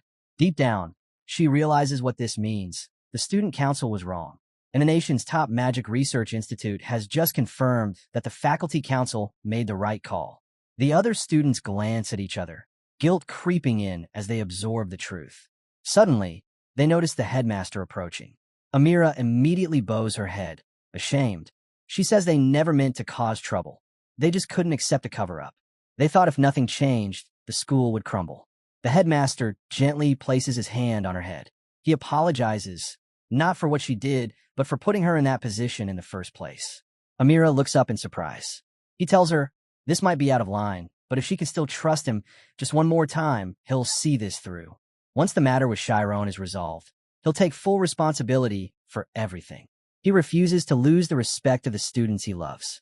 Tears stream down Amira's face as she asks, can she believe that he's still the same headmaster she always looked up to? He answers with a vow. By everything he has, he promises. Amira wipes her tears, her right eye covered, overwhelmed. The crowd slowly disperses, but Fermi remains, watching. He mutters, having the headmaster show up. That's cheating. The headmaster glances over and says, you're becoming a problem. You should graduate already. You're 22 this year. Fermi salutes, unfazed. He smirks and replies, I've found a job. I can make all the money I want right here. He turns away, and the headmaster can only sigh, defeated. Elsewhere, Need and Iruki walk down the hallway. Need turns to him, visibly upset. You really didn't think to tell me about any of this. Yukai casually picks his nose and scoffs, wondering how anyone drowning in self-pity could pull off a plan. If word ever got out, everything would have been for nothing. And he mutters under his breath, calling himself an idiot. Iruki mocks him, agreeing wholeheartedly and asking if he even saw the face he made earlier. Annoyed, and he presses his hand against the wall, brushing it off. No time to think about that, he says. Iruki just grins and says Any looks so cool no one would even remember someone like him. Any glares and asks if he actually planned it like that. Iruki shrugs, saying if any wants to crawl back to him, he won't stop him. Just then, they spot Amy standing by the door. Yoki quickly tells her that they managed to protect Shyron, only to freeze when Amy suddenly bursts into tears and thanks him. Iruki, getting goosebumps and clearly wanting none of the drama, turns away and opens the door. Sariel throws herself at him, crying, but he dodges out of her grip. Amy, Nade, and Sariel embrace each other, relieved that Shyron is safe. Yukai stares blankly, muttering that this is exactly why he can't deal with them. He glances over at Shyron, thinking they barely managed to stop him from being classified as dead. It's not like some miracle happened, but Amy calls out to him anyway, telling him to come back. No matter how long it takes, they'll wait. Meanwhile, inside space-time, Shyron trembles, wondering if he's completely lost his mind, or if this madness might somehow bring him back to clarity. A strange voice echoes, reminding him he was just picked off the streets, that his parents would have been content with just one kid. It didn't have to be him. Shyron yells back, that's not true, but the voice keeps going, saying he wasn't really their son, that anyone could have adopted him. Those people weren't his family. Angrily, Shyron screams, but the voice doesn't stop. It calls him a predator, someone who crushes others simply by being better. His success always leads to others' failures. No one in this world actually needs him. Feeling completely drained, Shyron gives in. He feels himself slipping away, his body fatting. But just before everything disappears, something inside him holds on. In the chaos of contradictions, a small core remains. Some call it the origin. Others say it's the yin-yang. Magicians call it infinity. And as that final spark lights up, Shyron surges forward, moving at the speed of light. Only after losing everything does Shyron finally begin to see it clearly. Every piece of it is him. Even the voices that tore his heart apart, the ones that rejected him, they're all part of him too. Every contradiction, every clash within, that's who he truly is. And now he knows. He has to embrace all of it. Shyron steps into a glowing crystal-like sphere. As he passes through it, he emerges into a vast, white space. There he sees his body, still lifeless, lying on a bed.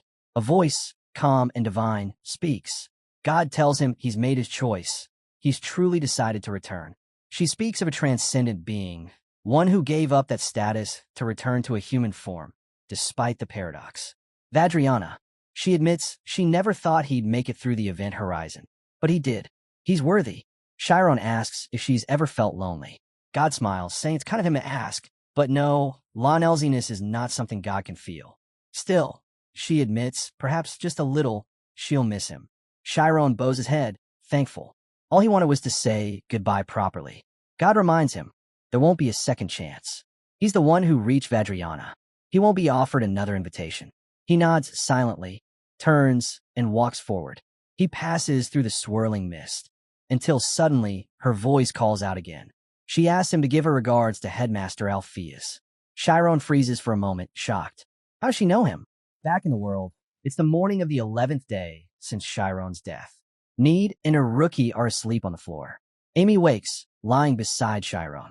She stretches and yawns, murmuring that she must have dozed off again. After brushing her teeth, she steps into the room, talking softly. Did you sleep okay? She opens the window, letting the light spill in. Feeling any better today? Shyron's eyes are open, but she hasn't noticed yet. Amy picks up a vase, humming as she trims the flowers. You know, I'd really love it if you'd wake up today, she says. Still tending the flowers, she reminisces about the day she fell from that cliff.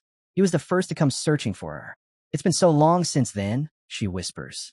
She sets the vase down and sits beside him, lost in memories. She says her goodbyes, remembering how she once left everything behind. Tears spill down her cheeks as she thinks of those moments.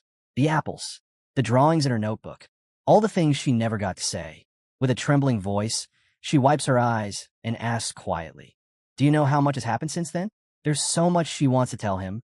And as she looks at him, Amy leans in and quietly asks him to come back. Then she freezes. Shyron's eyes are open. A jolt of shock runs through her like lightning.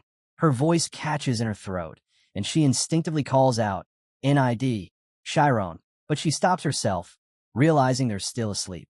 Suddenly, she lets out a scream so loud it echoes through the entire building. The headmaster rushes in, placing a hand gently near Shyron's face. Looks like his eyes have been open all night. Nade stammers, asking, is he alive? Alifer steps forward, explaining it's because a slow magic was cast on him. The headmaster lifts his hand and uses light magic to dissolve the spell. Nade and her rookie lean in close, eyes locked on Shyron's face. Slowly, his pupils shift, his eyes begin to move. Startled by their closeness, Shyron bolts upright with a gasp. Breathing heavily, he looks around. Did something happen? I just saw this strange vortex of light. Everyone stares at him, completely stunned. He notices the headmaster and gulps, stammering, even you're here. Then he sees Amy crying. Nervously, he says hi. Amy's response is immediate. She pinches his cheek hard. What do you mean, hi? She growls, tugging his face with full force. She leans in and asks, do you even know how worried I was? Shyron mutters an awkward sorry, thinking to himself that the journey through another dimension and crossing the event horizon felt like only a day, but so much had happened while he was gone. Just as he's about to speak again, NID and Iruki suddenly leap toward him. Shyron's back. They nearly crash into him, but he quickly sidesteps, leaving Amy flustered and blushing. The professors nearby smile, relieved. Nate exclaims, you were dead. Like, actually dead, for 10 whole days. Shyron's eyes go wide. Wait, I was dead. Iruki confirms it with a grin. No heartbeat. You tell me what that means. Then he presses, now start explaining yourself. Shyron, still processing, asks about Arcane and the others. At that moment, Itella and Thad walk into the room. They pause, seeing Shyron awake. NID, Yukai, and Amy all tumble off the bed in surprise. Itella rushes forward, throws her arms around Shyron, and bursts into tears. Thank you for coming back to us. Alifer watches quietly, thinking about how deeply worried Itella had been. After all, she was the one who entrusted him with the immortal function. Everyone's eyes are on them. Itella finally lets go and calls Shyron's name one more time. In that moment, as Shyron breathes and feels the world around him, he realizes he's really back. He asks himself if air has ever felt this precious before. He could have lost it all, but he didn't. I'm finally back, he whispers. NID, Yukai and Amy immediately fix their eyes on him, intense, emotional, and ready to let him have it. As Amy looks at him tearfully, she asks if she really meant nothing to him. Meanwhile, Need and the others are busy pummeling Shyron. Iruki joins in, yelling, "Hit him harder!" NID keeps throwing punches. "Knock him out for real," he growls. The headmaster watches the chaos for a moment, smiling softly. Then he steps out of the room and quietly shuts the door behind him. Walking down the hallway, he exhales. What a relief. Now it's his turn. Behind him, the door creaks open. Shyron steps out. "Headmaster." The headmaster turns to him. "A lot's happened," he says, "and the school's closed for now. I've been trying to wrap my head around it all." Shyron nods. "Thanks for all you've done." Then he adds, "But there's something I need to ask you." He tells the headmaster about how he traveled to another dimension through the immortal function. The headmaster's expression shifts. Another dimension? Shyron begins to explain everything. How he passed the event horizon and what he saw. The headmaster listens quietly at first until Shyron mentions her. "The woman," he says. "She told me to give you her regards." The headmaster's eyes widen. "She knows who I am?" Shyron hesitates. "Her memories are kind of fuzzy, but I remember her face. I'm sure she meant it." The headmaster stands still for a moment, deep in thought. "I knew her," he says softly. Shyron looks up. "You did? How?" Alpheus pauses, then speaks. "I've never been one for fate, but maybe your meeting her wasn't coincidence. Maybe it was meant to happen." Then he tells him, "Her name is Moreau. Most know her as Moreau of Space-Time. She was my disciple, specialized in scale magic." Shyron listens closely. The headmaster continues. "Have you ever heard the term unlocker?" Shyron nods. "That's what the Magic Society calls those who've activated the immortal function." "Exactly," the headmaster replies. "We tend to move fast when it comes to these things." Moreau is also an unlocker. Scale magic, he explains, is a rare kind. Only those who've awakened to the infinite nature of space-time can wield it. Shyron's eyes go wide. "Wait, are all these powers just different forms of existing magic?" The headmaster shakes his head. "Moreau doesn't concern herself with what's real. There are things out there no knowledge can explain.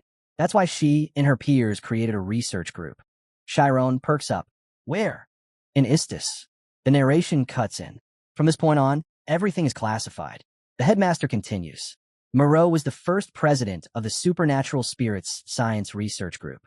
Cut to the infirmary. Shyron, now resting, looks around. "Feels like it's my first real day here." He smiles at Amy and Sariel. "Thanks for coming." Sariel shrugs. "School's closed. Might as well hang out with everyone." "As a graduating student," she adds, "I needed the break. All that studying was draining me." Iruki, completely unfazed, blurts out, "Tired already? You just started your break."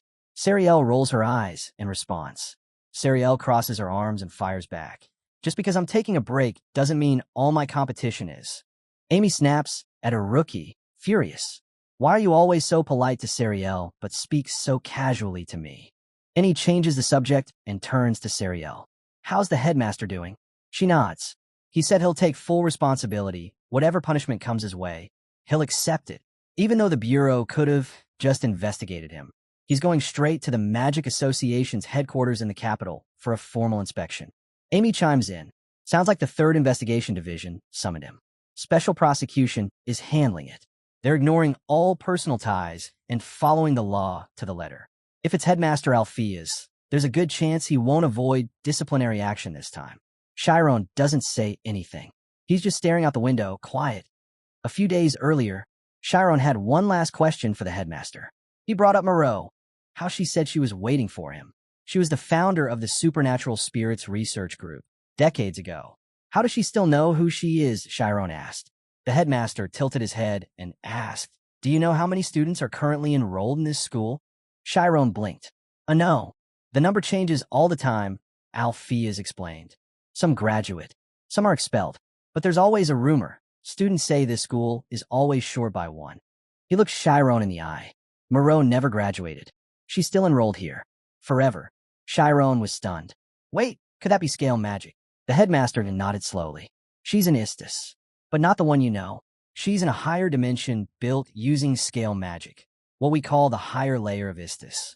Placing his hands on Shyron's shoulders, the headmaster continued. "This truth is a tightly guarded secret. Even most longtime staff members don't know it. I need you to promise, don't tell anyone. Anything related to the higher layer must stay hidden. The consequences would be catastrophic. Shyron gulped and replied, I'll keep that in mind. He paused, then added, Honestly, this is a bit terrifying. I still can't believe she's at Istis. The headmaster's expression hardened. Shyron muttered, I don't think I'll be able to sleep at the research group again. The headmaster replied seriously, As long as you don't enter the immortal function again, Moreau can't see you. She'll never leave the space she built. He turned toward the window. For Moreau, this world is just too painful to live in. Shyron turned and looked at his friends laughing and talking nearby. He thought to himself, there's a cozy calmness in the air, soothing enough to push back those harsh realities he faced on the event horizon, and the deeper, more chilling truth waiting in Istis. It feels like here in this moment, those thoughts are tucked away somewhere distant. Amy quickly hides her book, blushing, telling Sariel not to peek. That's when his mind drifts again, to strange terms like scale magic unlocker and higher layer of Istis. He doesn't know why they echo in his thoughts, but it's like they're calling to him, urging him forward. Back at the association, a voice reads off a warning. His testimony could be used in court. With that, the investigation wraps up. The headmaster strides down the hall, flanked by soldiers. He hears someone call out, summoning Canis and Aaron. They're brought over, and Alpheus, walking just behind, asks the soldier if he can have a moment with the kids. The soldier agrees, but warns that time is limited. Canis notices something odd. Despite both parties being under investigation, the soldiers speak formally to Alpheus, but casually to him and Aaron. Alpheus steps forward, assuring them there's no need to be tense. He just has a few things he'd like to ask. But Canis brushes it off, replying with a careless edge, warning him not to treat him like one of his usual disciples. Alpheus admits that's exactly why he wanted this talk. He tells them that once everything's settled, they'll be heading to the Magic Academy. Canis is stunned. He shouts in disbelief, asking if that means they're going to be under his command. He's ready to demand more answers, but Alpheus cuts him off, saying not to twist it. This isn't about winning or losing. Still fuming, Canis fires back, claiming that if it had been a real fight, his teacher would have taken Alpheus down in one move. But again, Alpheus interrupts, agreeing, but adding that if it weren't for that, Canis would have already been begging for mercy. That, he says, is what evil is. No matter how you justify it, it draws hatred. Still, because they once studied under the same master, he wants to offer them a chance, a path out of the shadows and into something better. A soldier knocks on the door marked Interrogation Room B and opens it. Canis steps through, thinking to himself that the only thing, all he's ever known is how to fight. For someone like him, the only path ahead is the battlefield. A soldier approaches a man at his desk and informs him that Canis and Aaron have arrived. The white-haired man looks up and motions for them to sit. They take their seats as he introduces himself, an inspector from the 3rd Investigation Department, named Sakari. Then he asks if they're really Canis and Aaron. Canis nods, saying yeah, that's them, and wonders if something's wrong. At the same time, Aaron can barely speak, her voice trembling. She whispers that she can't read him at all. Canis glances at her, confused. What could she have seen that rattled her like this? Sakari comments that she seemed quite startled, asking if she referred to it as the First Sutra. Aaron sees him differently now, like his entire body is made of crystal. He explains that within the association's walls, the use of magic is restricted, but one's inherent traits can't be sealed. This is his way of blocking her ability to read minds. As his crystal form shifts again, Aaron thinks it must be a trick, but it's too precise. He's completely masking his thoughts. Sakari politely asks that they not disturb Aaron further. A gust of wind blows by, brushing something against Aaron's forehead. He turns to her and says they're still in the middle of an official inquiry, and then asks for her full name. Aaron stares, stunned, as the image of the crystal echoes in her mind. Sakari then says that person was right, before turning to Canis. He simply asks if they'll behave. Canis narrows his eyes at him, replying with caution. This guy is unbelievably strong. 30 minutes pass. Canis is now holding a sealed envelope, turning over the master's will in his mind. Sakari instructs him to open it and read for himself. Apparently, Arcane had this prepared and arranged for it to be delivered to him. The legal team on the other end has already notarized it. Canis studies the documents, thinking, if this really came from Master, there's no way. He reads the line again. All belongings to be inherited by my disciple, Canis. 4.8 billion gold. His hands shake. He stares at the wall, thoughts swirling. What was Arcane thinking? He can't even ask him now. Whether Canis lived or died never seemed to matter to him. And yet now he calls him disciple. Sakari breaks the silence. He says there's just one thing he needs to confirm. It appears Arcane indeed left his will in Canis' hands. Sakari says the will was left to him because Arcane truly saw him as a disciple. But then he questions, wasn't Arcane a dark magic user who manipulated others? Didn't they too grow up under his control? Canis slams back, furious. What is he even suggesting? Sakari calmly continues. He says that, in truth, it doesn't even take magic to brainwash a child. Save one from the edge of death, and you become something divine in their eyes. Then, simply tell them you need something, and that child will dedicate their entire life to fulfilling it. Before he can say more, Canis cuts him off sharply. He warns Sakari not to twist things. His master never forced anything on him. Everything he did, every step he took, was by his own choice. He even made that clear in his testimony. Erin then asks, her voice low, what's the point of accusing them of being brainwashed? Sakari, looking smug, answers that if they were brainwashed, they'd be judged innocent. That catches Canis off guard. Judged innocent? What kind of game is this? Sakari lays it out. From the association's standpoint, Arcane manipulated young minds. That's the angle they're pushing in this trial. Because if that's not true, then Canis and Erin would have committed their crimes of their own free will. And if that happens, Canis finishes the sentence in his head. He wouldn't receive the inheritance. He wouldn't even be considered Arcane's disciple. Sakari leans in, saying exactly that. If Canis admits to being brainwashed, he forfeits the title of disciple. The fortune, 4.8 billion gold, would then be declared illegal and seized by the association. He hands the contract over and tells Canis to sign. That's all it takes to be cleared. Canis stares down at the paper, thoughts swirling. This place is just like Leyden. They hide it better, dress it up nicely, but the stench is the same. It reeks worse than the bloody noise of Lum ever did. He looks again at the contract. This world, soaked in blood and lies, is nothing more than a giant battlefield. Sakari rises, telling him he has 1 hour. Take his time. Canis nods. I'll do it. Sakari thanks him, calling it a smart decision. Canis signs the document. He asks what comes next. Sakari calmly tucks the papers back into the envelope and says they're free to go. Erin, voice trembling, asks if there's some kind of release procedure. He shakes his head. There's nothing like that. They were free to leave from the beginning. Canis, clearly irritated, thinks to himself, everyone just wants the master's fortune. Canis slams his fist on the desk, anger boiling over. Are they really seen as so insignificant that the association can just let them walk free without a second thought? No fear, no consequences? And now he understands. He finally sees just how powerful his master truly was. Not a single nation across the continent could touch him. Canis stands abruptly and turns to Sakari. What's your rank, he demands. There's a pause before Sakari answers. Officially, he's 5th class. Canis doesn't say much, just that he's backing off for now. But one day, he promises he'll make Sakari kneel before him. Sakari nervously rubs his head, pretending to stay cool. He admits it wasn't easy for him to make it this far either. Still, with a smug smile, he says he's looking forward to that day. Later, Shyron takes a seat while Erin tells Canis he made the right call. Better this than rotting away in a prison cell. But Canis cuts her off, voice sharp. We need to get stronger. Erin agrees without hesitation. Back at the 3rd Investigation Department, someone tells the inspector everything was wrapped up neatly. Thanks, in no small part, to Arcane's death.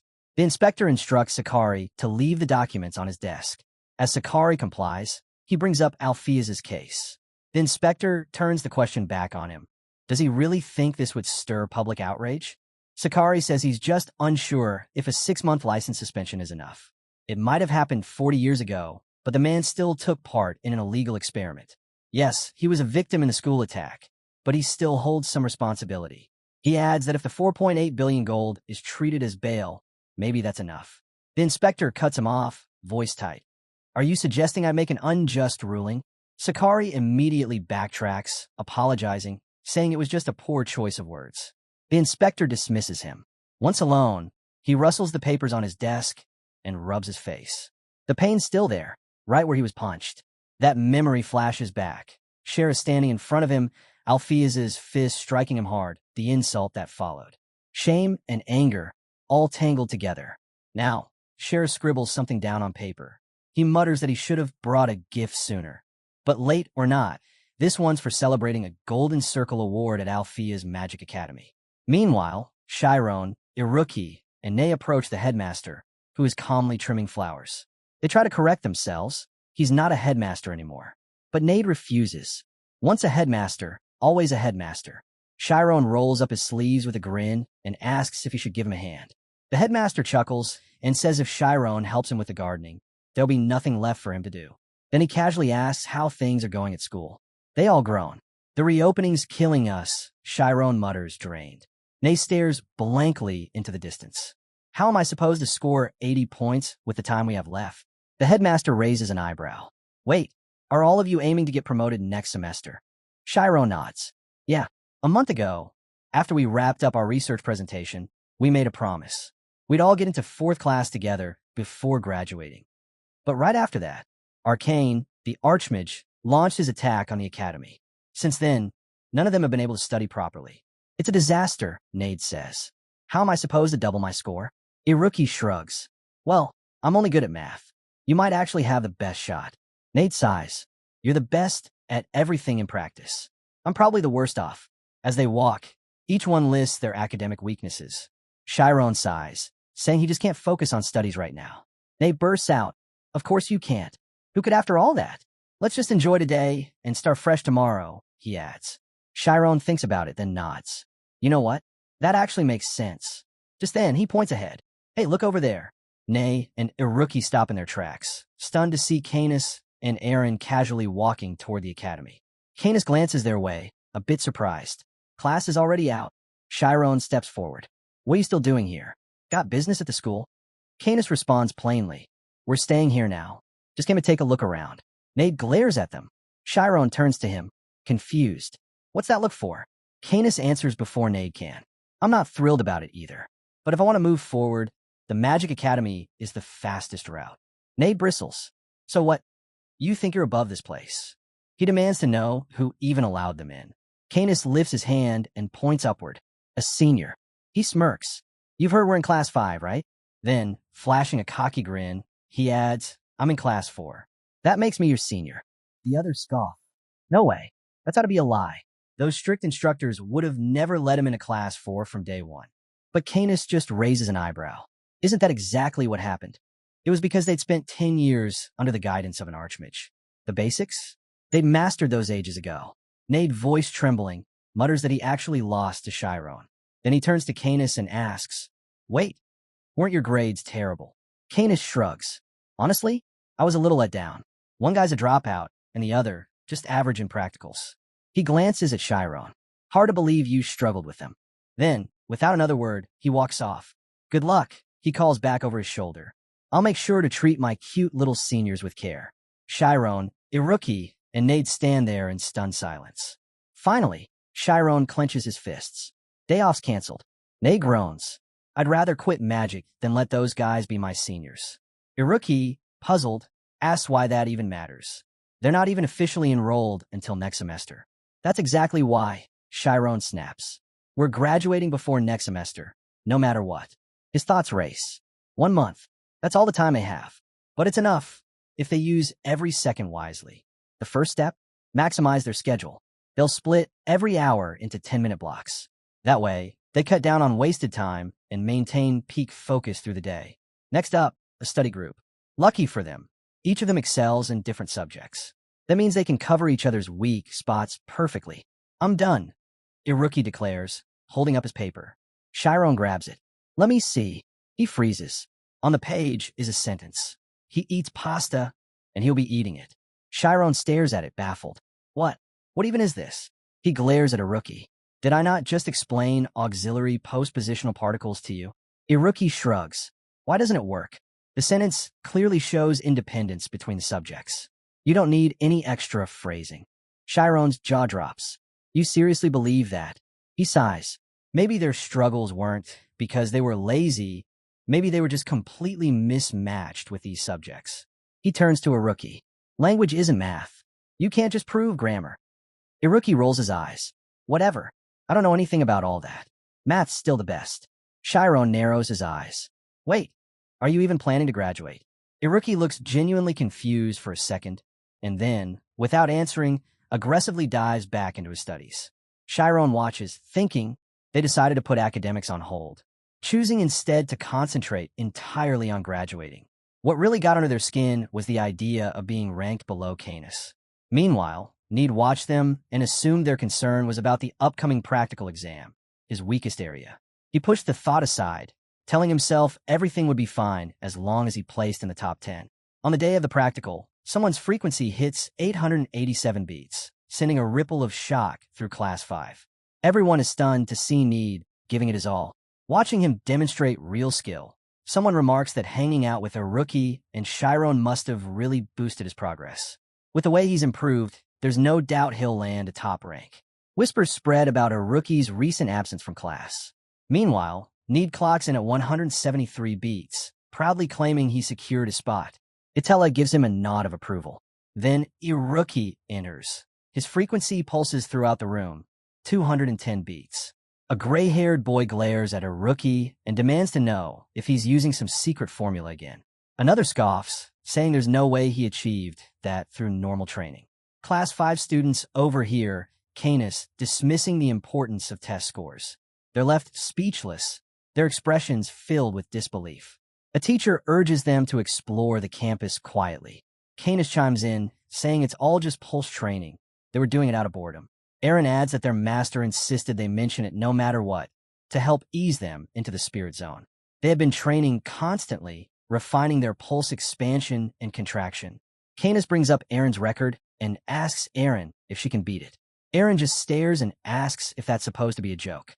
The gray-haired boy, still fuming, claims they have a secret weapon too. That's when Shyron enters the scene. Class 5 rallies around him, urging him to dominate again. Shyron sighs, while Canis and Aaron look on, intrigued. The test begins. Shyron steps into the spirit zone. He inhales deeply, holds it, and then releases it. His frequency spreads across the room. Class 5 is stunned. The reading? 120 beats in just 10 seconds, an average of 12 beats per second. Canis and Aaron are visibly shaken. Aaron thinks there's no way that's real. Such intensity should have caused a mental breakdown. But Itella watches calmly, analyzing him. She suspects that Shyron's power traces back to the immortal function, likely a trait he preserved upon returning. Initially, teachers expected Shyron, a convergence-type magician, to develop into a purely defensive class. But his thread durability has surpassed all expectations, crossing into the realm of the truly elite. The power that lets Shyron survive the immortal function. Itella wonders just how deep this kid's potential goes. Then the timer hits 0. Everyone is stunned. Shyron just shattered Rucky's record, setting a new one at 410 beats. The crowd can't believe it. They're in awe, wondering how anyone could be this powerful. Meanwhile, Iron notices Canis and Aaron sitting calmly on the stairs. Aaron mutters that Shyron is truly something else. Canis agrees, saying Shyron has to be this good just to keep up. Then he adds, they've seen all they needed to. A black-haired boy laughs mockingly, questioning if Arch's disciple is really that impressive. The long gray-haired boy scoffs too, asking if they're seriously underestimating Class 5 of Magic Academy. Can sits silently, reflecting. Back during their match, he blamed his loss on the differences in their natural talents. But now he realizes that was just an excuse. If it came down to pure power, he can't say for sure he'd win. And if he wants to be the best, then he'll have to take Shyron down. A student suddenly speaks up, asking how Class 4 dares speak so casually to an advanced-level teacher. But midway through, he stops, catching Canis' intense stare. He and his group glare back, but Cans respond with a single question. Do you even know who Shyron is, or what he's really capable of? Canis remembers that one of the first things he did upon entering the academy was investigate those three, Shyron, Iruki, and Itella. He grabs a drawer handle and pulls it open. Their grades weren't anything special, barely above average, but that wasn't the real surprise. What caught his attention was their network, their personal ties. Other students didn't treat them lightly. On the contrary, they were viewed as threats. Contenders. People who could rise to the top at any time. Unlock her. Massachusetts, full light. Excellent. Those were the kinds of phrases associated with them. Canis grins. If he sticks close to Shyron, he'll figure him out. And next time, he's not losing. He'll beat him. He'll become someone powerful, just like the master.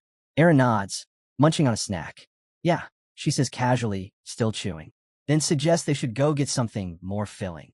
Kes tells her to slow down and stop inhaling her food. Night falls over the academy. Students fill the library, grouped together, helping one another with their work. Among them, a cat watches as someone sets a cherry cake in front of a stone owl statue. The narrator quietly remarks, "There's a rumor. Offering cherry cakes to the owl statue will help you pass your exams." Adist, Shyron, Iruki, and Need are huddled together, deep in study. Yuruki Diz stands before them, murmuring terms like literature, verbs, and expressive intent.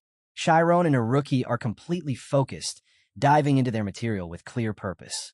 The narrator notes that a whole month flew by in the blink of an eye, and now, the final exams have arrived. As Shyron walks through campus, a group of upperclassmen calls out to him. He greets them politely. A brown-haired senior tells Shyron that next year, he'll be moving up to Class 4. Another Class 4 student says they've heard the trio has been working hard lately. A girl among them adds that she has high hopes for them and appreciates how they stood up for others. She says it'd be great if they could share classes next year. Shyron and Need laugh nervously, thanking them. Once the seniors leave, Shyron quietly panics. If he messes up even one subject, he's finished. Need, feeling the pressure too, asks what he plans to do. Both he and Iruki look drained. Iruki, trying to stay level-headed, reminds them that entering a tiger's den means keeping your cool. Panic only makes things worse. Iruki gestures toward exam room B with a thumb, saying all three of them got placed in different rooms. Still, under the night sky, they've made a quiet vow. They'll stick together no matter what. Shyron suddenly asks if there's something off with Iruki today, and Need shoots back a surprise question. What? Did he eat something weird? That's when Need and Iruki realize the exam has already started. Shyron reminds them they'll meet again in 12 hours, and confidently says they'll pass. Iruki gives him a calm, "Good luck." Later that evening, Iruki sits slumped in a chair at Istis. Exhausted, Shyron reflects. Thankfully, Iruki had managed to memorize every exam question. The narrator explains that Need is scribbling down the questions as Iruki recites them, while Shyron pieces together the answer sheets using the textbooks. Shyron believes they can rebuild the questions and answers for every subject right there at Istis. Need groans, admitting he bombed a few subjects. Shyron echoes the misery. It's looking bad. In contrast, Iruki keeps a straight face. He reminds them, if they score below 80 on even one subject, they're out. Then he delivers it flatly. There's no point crying over spilled milk. What's done is done. No use trying to scoop it back up. Grading finally wraps up, and both Need and Shyron share the same thought. They'll never get used to this tension. Suddenly, Need bursts out, eyes lighting up. "I did it. Got over 82 points." He jumps up, shouting that his promotion to Class 4 is guaranteed. Then he freezes, eyes locked on Iruki, who's visibly trembling. But in the next second, Iruki shouts with joy. He scored 80 in every subject. Grinning ear to ear, he proudly explains how he raised his language score just by mimicking their teacher's speech patterns during the exam. Need watches Iruki bounce around, cheering that he made it. Even one wrong answer would have cost him. Then he turns to Shyron and asks about his result. Shyron stands there, spaced out. Need blinks, alarmed, and asks again, "What did you get?" With a slightly shaky voice, Shyron replies, "My total average, 86.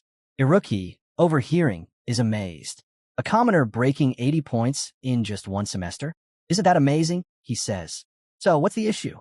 Shyron, still trembling, scribbles a math problem onto a paper. This one was at multiple choice. Iruki nods. Yeah, that one. It was tough. Long solution too. Shyron gulps, sweat forming. He says the answer he picked, but can't quite remember what number it was assigned to. Need quickly jumps in, urging him to think. It was 1.5, right? Iruki leans in, asking what Shyron's math grade would be if that answer was wrong. Shyron hesitates, then mutters, 79. The group freezes. Shyron adds, I think I picked option 3, but I can't remember if 1.5 was 2 or 3. Everyone has the same dreadful thought. If he's wrong, he might be stuck in class 5 for another half year. Shyron groans, realizing it was a 2-point question. Just 2 points separating him from moving up. He yells out in frustration. Need and Dookie quickly grab him and break into a run. Let's just go ask the teacher. Shyron doesn't resist. Yeah, let's do that. They call out to Alifer, who turns around, confused. Didn't Class 5's exams end yesterday? Shyron blurts out the last math question, the multiple choice. What was the correct answer? She blinks. Where's this coming from? Need presses her. Just tell us. We're in a hurry.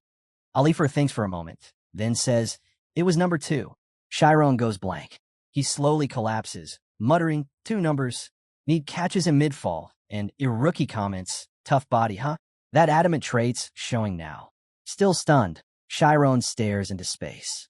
Why'd it have to be number 2? Need sighs, turning to Alifer. We're done for the day. Taking him back. The group starts dragging the dazed Shyron off as he mumbles nonsense. While the others chat excitedly, Alifer sits quietly in the teacher's office, flipping through exam papers. Looking at one in particular, she chuckles awkwardly. They even asked me about the exam, especially the last multiple-choice question. Glancing at the page again, she lets out a soft laugh. Turns out, the correct answer was number 3 all along. The scene shifts. The narrator confirms Aryan Shyron from Class 4 is officially advancing to the next level. In the capital of the Kingdom of Thormia, at Kaizen Swordsmanship Academy, a girl ties her hair as she swiftly climbs the stairs to the classroom. She calls out to someone, an instructor named Rian. He never showed up to class. Not even once the whole semester, she says aloud, and still nailed the practical sessions. She approaches Rian and asks if he really thinks he's going to do well. With a grin, she points out that all those things in the practical exam weren't even covered in class. Rian glances at her and warns, sit down before the instructor sees you, or you're in trouble. She laughs and teases, what? Is the mighty Rian afraid of the instructor now? Then casually takes a seat beside him. Rian sighs, not amused. I just don't need more stress with exams around the corner. Why'd you move next to me anyway? Maybe to calm down a nervous friend? She replies, smirking. Rian scoffs. Since when have I ever needed calming down? You're already at rock bottom, she says cheerfully. No pressure anymore. Being dead last has its perks. Rian looks away, clearly irritated. The narrator steps in again. Rian currently ranks 303rd in Raisin Swordsmanship Academy's first-year class. Yet he calmly mentions, I unlocked my schema a month ago. You knew that, right? She smiles without answering. The narrator notes, if it were any other guy, she'd be furious, but Rian's different. No matter the odds, he never flinches. Despite the lowest rank, he's enduring the harshest training Raisin offers. Do you even remember? She asks. You were ranked number 1 when we all got in. Rian shrugs and avoids eye contact. The narrator continues. Just 6 months ago, Rian entered Raisin at the top of his class. It was winter. In its 200-year history, Raisin Swordsmanship Academy has produced 10 certified first-class swordsmen. Among them was a legend, titled the greatest swordsman of all time. With unwavering resolve and bravery, he became the ideal every knight aspired to be. Each semester, over 300 hopefuls compete to follow in his footsteps. Yet most don't even make it past the top 30. Those who fail the month-long probation period are immediately cut from the academy. At that moment, a man is riding on the back of a blonde-haired trainee. He urges the trainee to keep moving, mocking his pace. It's Richard Figure from Group 1, pushing the blonde trainee to go faster. Is that all you've got? He taunts. Nearby, a yellow-haired man shouts to the crowd. If you haven't placed your bets yet, better hurry up. The narrator explains. The schema users are all in Group 1. A few onlookers approach, placing their bets. I'm putting mine on silver, one says. Me too. Another chimes in. Meanwhile, the narrator breaks down the groupings. Those without schema, but with exceptional physical talent, are assigned to Group 2. Group 3, they're the ones who didn't qualify for anything, dragged here by their family's influence, lacking both skill and drive. Watching from the Sidel zines, 2 girls observe the scene. A short black-haired girl and a tall blonde-haired one, Elzine from Group 1. She glances at the chaos below and sighs, thinking to herself, this is just how the world works. If someone can't be trusted to guard your back in a fight, they're not a comrade. They're just cannon fodder. On the field, the blonde-haired trainee strains forward, but Fair, riding on his back, smugly declares he's winning again, until Rian suddenly appears out of nowhere. With a sharp kick, he knocks Fair off the trainee's back, stunning everyone. This isn't a playground. Knock it off, Rian says coldly. Figure glares and steps forward. Rian, he shouts furiously. You're dead. He storms toward him. From the Elzines. Elzine glances at the short black-haired girl and says, looks like it's finally happening. Rian, huh? You know him. The black-haired girl replies, yeah. But don't get the wrong idea. He's not strong or anything. She then explains Figure was squeezing money out of Group 2 students, saying it was for his birthday. Rian's group refused, so now they're marked by Group 1. Still, didn't expect Rian to throw the first punch. Looks like he's got a short fuse. Back in the confrontation, Rian tells Fair they should settle this outside. If the instructors catch wind of this, it'll hurt our records. Figure smirks, fine by me, then signals to his crew to follow. As they head out of the academy, Fair throws out more insults. Group 3 members watch closely, tension building. Fair snarls, let's see what happens when someone like you messes with us. Then, turning to his group, he says, give him one chance.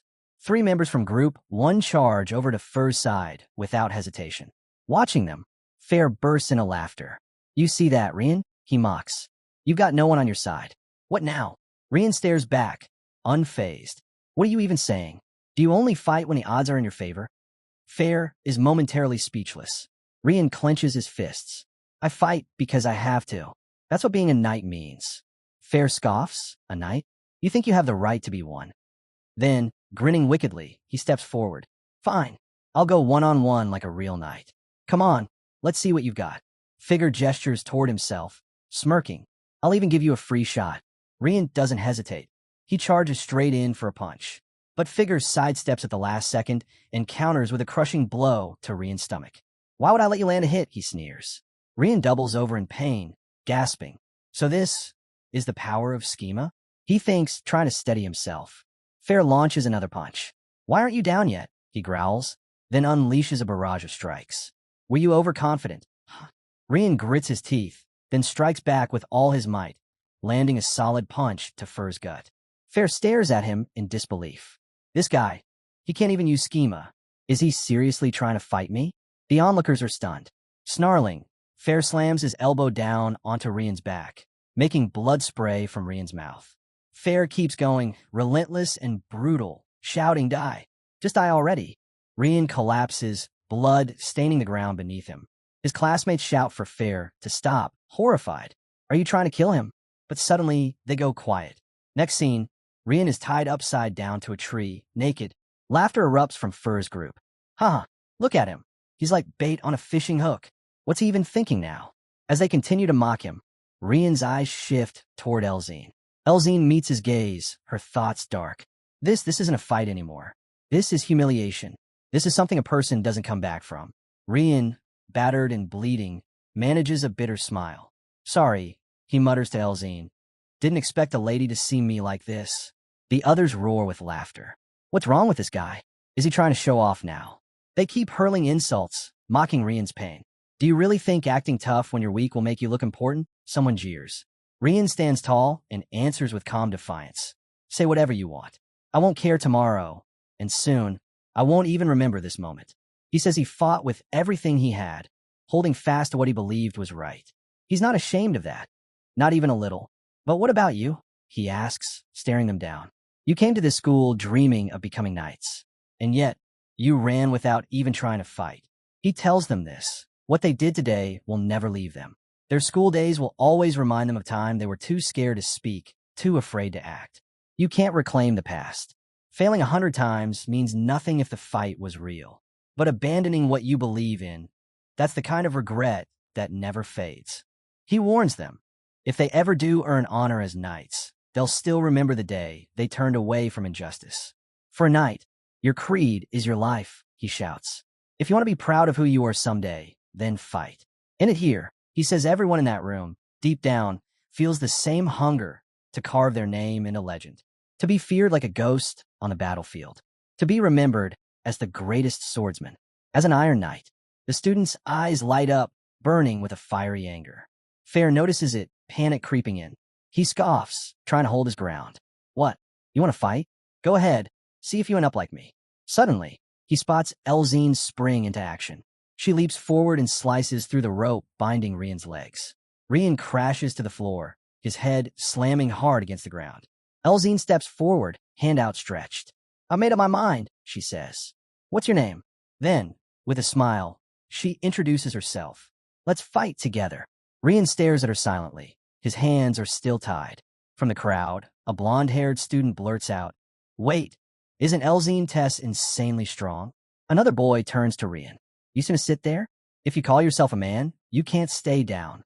The students begin stepping up, facing Fair and his group. "You think we're just gonna let you push us around like that?" One of them growls. Fair clenches his fist. "You're really gonna go this far?" He says, raising it. "You think I'll back down?" With a shout, the students rush in. "This is war," one yells. "You think that Schema's all it takes?" Fair takes a beating, calling out for the instructor. Meanwhile, Elzine casually mentions, "I only threw a fork into the table. That's all." Rian shakes his head. "It's fine. I never wanted to be some hero anyway. That's why I brought us here, where there wouldn't be any instructors around." But Elzine just looks at him, puzzled. "You really didn't get it, huh? There's no way the instructors would let us be. Even now, we're being watched from all sides." Rian turns to her in stunned silence. The narrator cuts in. Despite their impressive grades, Fair and his group were denied admission. Rian, on the other hand, had ranked first out of 300. Now, though in class, Elzine can't help but tease. And to think, that same Rian is dead last. Flustered, Rian mutters, "I never asked to be at the top in the first place." Elzine grins. "How do you even train every single day without a break?" "I would have burned out ages ago. I got over that a long time ago," he replies. She tilts her head. "Aren't you even worried? You need to graduate, don't you? You have to make a name for yourself as a swordsman." Elsewhere, two students walk together, one warning the other, if he finishes last in this exam, he'll definitely be held back. Back with Elzine, Rian answers calmly, "It doesn't matter." She presses again. "Then tell me, what is it? What drives you? I need to know." Rian looks at her and says, "There's something more important than graduating or fame. I want to become stronger for my lord." Elzine's eyes narrow. "Wait, have you already pledged a knight's oath?" She sounds almost in disbelief. "You only get to do that once in your life, and you've already used it." Then she asks, "Are they someone famous?" Rian glances at Elzine. "Why are you so interested? You're making this all about pride." Elzine shrugs. "Because I'm curious. You're already committed. You've basically got a job. So why are you still studying here? Who is this person you've entrusted your whole life to?" "It's Shinor," Rian answers. Elzine hesitates. "And what does this person do?" "He's my friend. He's studying at a magic academy back in our hometown." Elzine freezes as if hit by a jolt. "Did I hear that right?" She wonders. "He didn't say a magician. He said a student? A knight's oath, made to someone unknown with no achievements or recognition. Wait, if he made the oath to a girl?" She suddenly stops walking. "Is that friend?" But Rian cuts her off. "The exam's about to start. Let's go." They both hurry toward the examination hall. Elzine, thinking to herself, "Fine, I'll ask him later." Everyone gathers in the CQB training hall. An instructor stands on an elevated platform, his voice loud and sharp. "Today's test is a practical," he announces. "It's all about movement, and especially how well you manage your center of gravity." The instructor, Parka Ken of Class 6, points to a black-haired student. "Where's a swordsman's center of gravity?" The boy replies, "The belly button." "Wrong," Parka snaps. He points to another. "You, the soles of the feet." "Wrong again." Parka rolls his eyes and asks a gray-haired student. "The belly be." "Stop. We've been through this." Parka barks. "All three of you down. Give me 200 push-ups." The students drop down with a groan. "The real answer," Parka declares, "is outside your body." The students freeze mid-rep. "In Schema terms, we call this external gravity." "Say it." "External gravity," the class shouts in unison. One of the black-haired students mutters to himself, "This is the first I've heard of that." Parka, drawing his sword, says coldly, "Of course you haven't. I never bothered explaining it before." He lifts the blade. "I'll show you just once. Pay attention. This is what you'll be tested on." The moment Parka moves, the gray-haired student frowns. "He's seriously testing us without even teaching us first?" Another boy is just as confused. "Wait, is this the lesson?" We're already in the middle of the exam. Parka begins, stepping forward, slicing, then stepping back with another slash. The students watch in stunned silence. One of the black-haired boys thinks nervously, "That was just a swing. But what was that pressure?" "This," Parka explains, "is the core of swordsmanship. You shift your body, lean into the movement to change your center of mass. That momentum boosts the power of your strikes. He goes on, now, if you apply schema to that movement, the power multiplies. Judging by the blank looks around him, he smirks. You think that's obvious? Then let me tell you why every one of you would die in under 3 seconds in a real fight. He lifts his foot. In battle, movement is more important than strength. A true swordsman shifts their center of mass outside their body. With that, he slams his foot down and dashes forward, declaring, right now my center is behind my back. Parka bends, balances, and then launches into the air, sticking to the ceiling like it's the floor. One student gasps. He's walking on a ceiling. Then Parka leaps, twisting midair, flipping effortlessly, before landing back on the ground with flawless control. The students can only mutter in awe. Whoa, how's anyone spin that fast? Elzine watches closely, mind racing. There's no way to defend against that. That wasn't about raw strength. It was pure inertia.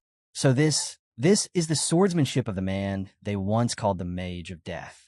Parka calmly sheathes his sword and says, he wasn't actually manipulating gravity. What he did was enhance his physical power using schema, which created overwhelming inertia.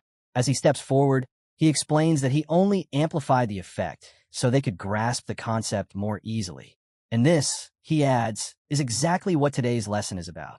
He then calls out to everyone who reacted with a whoa during the demonstration and orders them to drop and give him 200 push-ups. The students quickly obey, dropping to the ground to begin their punishment. The narrator explains, external gravity is a technique where the user shifts their center of gravity by reinforcing their body with schema. This reinforcement produces incredible inertia, allowing for balance and movement that seem to defy gravity itself. It's this exaggerated shift in gravitational control that gives the technique its name, external gravity. The foundation of the move starts with what's known as first impact, the initial action needed to activate external gravity. One of the basic methods is muscle vibration, where the user contracts muscles to create internal tremors. In early training, this is often triggered by stomping the ground, but that method is far from practical in real combat. The man, sweating profusely, continued doing push-ups while the instructor shouted that they should listen to him during practice. Folding his arms, the man explained that the main topic for passing the center of gravity control exam would be overcoming horizontal obstacles. The rules were elementary. When different barriers started moving toward them, they had to dodge quickly. He pictured a diagram in his head and added that the obstacles would be very different, and at the final stage, there would be practically no room for dodging. Imagining the end of the route in his mind, he concluded by stating that they would not pass without using external gravity. The instructor then pointed toward the obstacles, explaining that they were made of the sharpest blades, so any mistake would result in death, and they should remember this well. The students, gritting their teeth, continued doing push-ups. The instructor received something from a student and stated that he was sure there were no cowards among them who would refuse to complete the task out of fear for their lives. And even if they lost a couple of pieces of flesh, Instructor Kana, a surgeon, would quickly patch them up, so there's no need to worry. The group was finishing their push-ups when the instructor suddenly shouted that if they were done, they should approach the numbers. Elzine wiped the sweat from her face and remarked that even though they had already mastered the scheme, which was the special ability, was he not overdoing it with these push-ups? Rian leaned toward his friend and told her to remain silent. Otherwise, he would add another 50 push-ups to their count. She grinned, noting that the instructor was already busy with the exam and was not even looking at them. The others, with tears in their eyes, wondered why their blonde goddess only spoke to him. The girl suddenly raised her eyebrows and asked if Shyron was Rian's girlfriend. Rian looked at his girlfriend in surprise, then furrowed his eyebrows in rage, stating that she had gone crazy. He added that, although he could not boast of his brains, he would never take such an oath in his life. Elzine looked at him with some surprise and asked if that was true. Rian closed his eyes and, still shouting, declared that his friend would become the strongest, so he swore his own life to him. Calming down, he added that his girlfriend should not make such strange assumptions. She thought to herself that he had changed since high school when he spoke about him, and apparently he could only talk so much about his friend, even with a hint of envy. With these thoughts, she brought her hand to her mouth. Elzine then pointed at herself and asked if Rian could introduce her to Shyron. He asked in shock why she needed that, and she replied that, since he spoke so highly of him, she was also interested. Besides, she was now jealous that he already had his own master. The student with the first number was preparing to take the exam, and Rian noted that it was still unexpected, especially since Shyron was currently in craze, far from there. The others present were warming up, and Elzine remarked that she would just go to craze since the holidays were approaching. She then smiled widely, mentioning that they had a small island in the south, a famous landmark, and it would be really enjoyable if they could go there together. Surprise appeared in Rian's eyes at the thought, and he questioned internally whether she should have fun with Shyron. He suddenly remembered how they had spent time together before Shyron left and thought about how they had not seen each other for half a year since becoming friends. Tears welled in his eyes, and he said that he wanted to see him. Leaving his memories, he brought his hand to his mouth, wondering how Shyron would take it, given that he was a rather modest person. Hearing this, Elzine smiled in satisfaction, thinking that this was a great answer.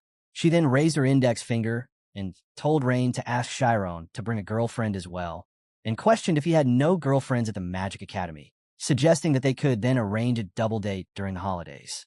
Rian turned abruptly, visibly confused and shocked by Elzine's suggestion, then turned away, stating that he would think about it. Elzine, overjoyed, closed her eyes, saying that before the holidays began, she first had to pass a practical exam. After a short while, she approached the instructor and announced her readiness. The man looked down at his tablet, and as soon as he gave the signal, Elzine rushed forward. The first obstacle appeared not far in front of her, and she overcame it with ease. Spinning in the air, she leapt over the second obstacle. While airborne, she looked ahead, telling herself that her flexibility would no longer help, as the final obstacle was enormous, completely blocking the path except for a small gap at the bottom. Quickly approaching it, she acknowledged that without external gravity, she would be cut like a cabbage. With burning determination in her eyes, her feet hit the floor, and she bent down, telling herself she needed to determine the center of gravity and move it outward.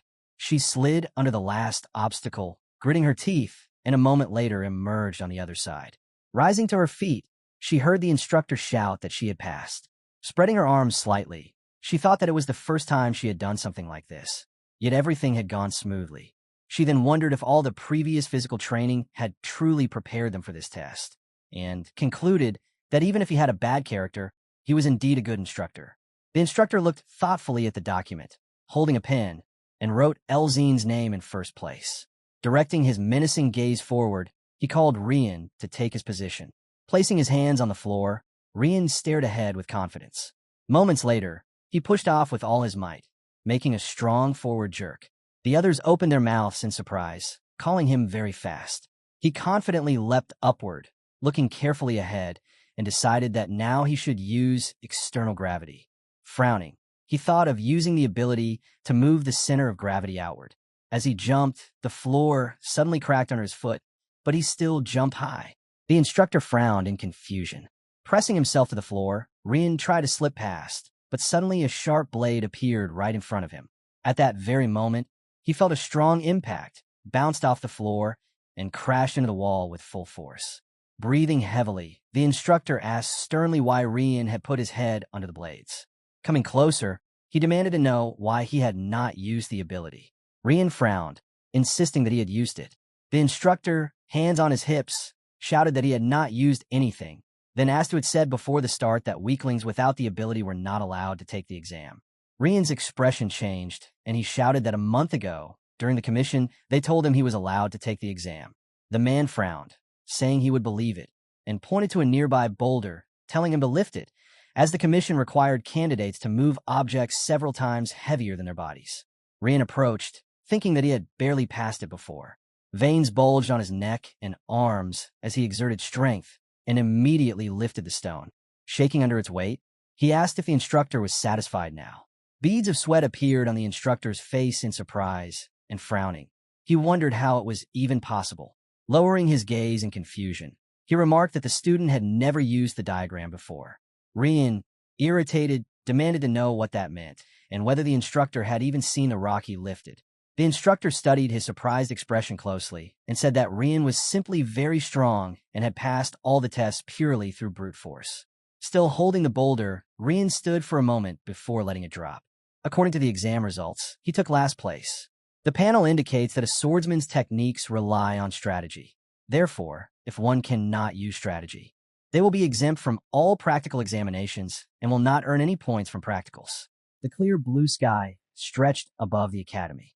Rian was holding the report card, shaking hands and greeting, and wondering if he had been given the last place simply because he could not use the schema. He thought about how, if he told his father about his situation and then asked for time off to relax with his friends, his father would be furious.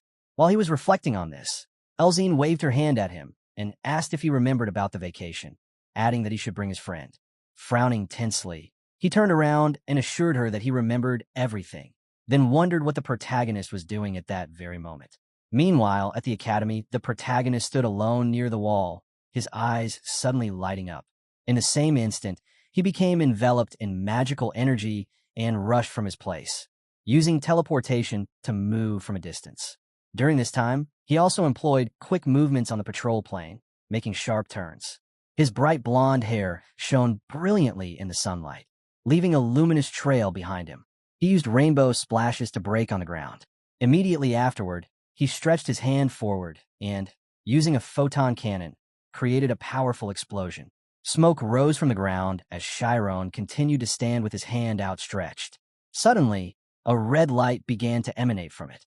In the same moment, he used a laser, knowing that no matter how strong the material, after the shock wave reached it, it would be destroyed by the subsequent powerful spell. The laser struck the crack created by the photon cannon's explosion, and within seconds, it became several times stronger. Upon hitting the target, the protagonist sighed with relief.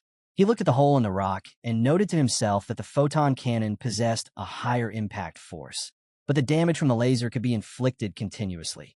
In this way, he realized that he had made great progress in magic in a short period. However, with these thoughts still in mind, Shyron used the wind rip with a single motion of his hand. The magical attack sliced an apple from a tree, and the spinning fruit fell to the ground. The protagonist understood that simply memorizing spells would lead to nothing. Looking at the apple in his hand, he acknowledged that he still had a long journey ahead. He remembered how he had fought before and noted that, while the enemy had not yet tested the strength of his magic, he could catch him off guard. The lack of accuracy, however, blocked the formulas of immortality. He recalled a powerful archmage and admitted that he had been helpless against such a truly strong opponent. That day, he had merely hidden behind the backs of stronger comrades. Thinking back, he remembered how people had died before his eyes and how his comrades had fallen. He had been unable to do anything. He thought of everyone dear to him and decided that if one day they were in danger, he did not want to remain an incapable weakling. From these thoughts, he squeezed the apple angrily, but before he could finish his reflection, someone called him from behind. Turning around, he saw a rookie and Nade walking toward him. Seeing his friends, the protagonist smiled, and suddenly his eyes lit up again. In the same moment, he altered the state of his mind.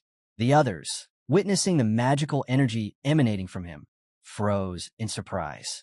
In the very next instant, Shyron appeared in front of them. Nade raised his fists in fear, exclaiming in shock about what had just happened and wondering if it had truly been teleportation. Iruki observed and asked if he had already mastered it. The protagonist replied modestly that he had succeeded in moving almost at the speed of light, although the distance had been very small and of limited use. Iruki frowned and questioned what he meant by its limited usefulness, pointing out that even graduates had difficulty with such magic, and in addition, he had scared Nade. Nade then placed his hand on his chest in excitement, declaring that he also had something to surprise them with, before asking if the protagonist had seen plasma magic in action. Iruki turned to Shyron, wondering if he had been indulging in self-admiration on an empty training ground. The protagonist denied it with a smile, lowering his head and adding that he still had room to grow.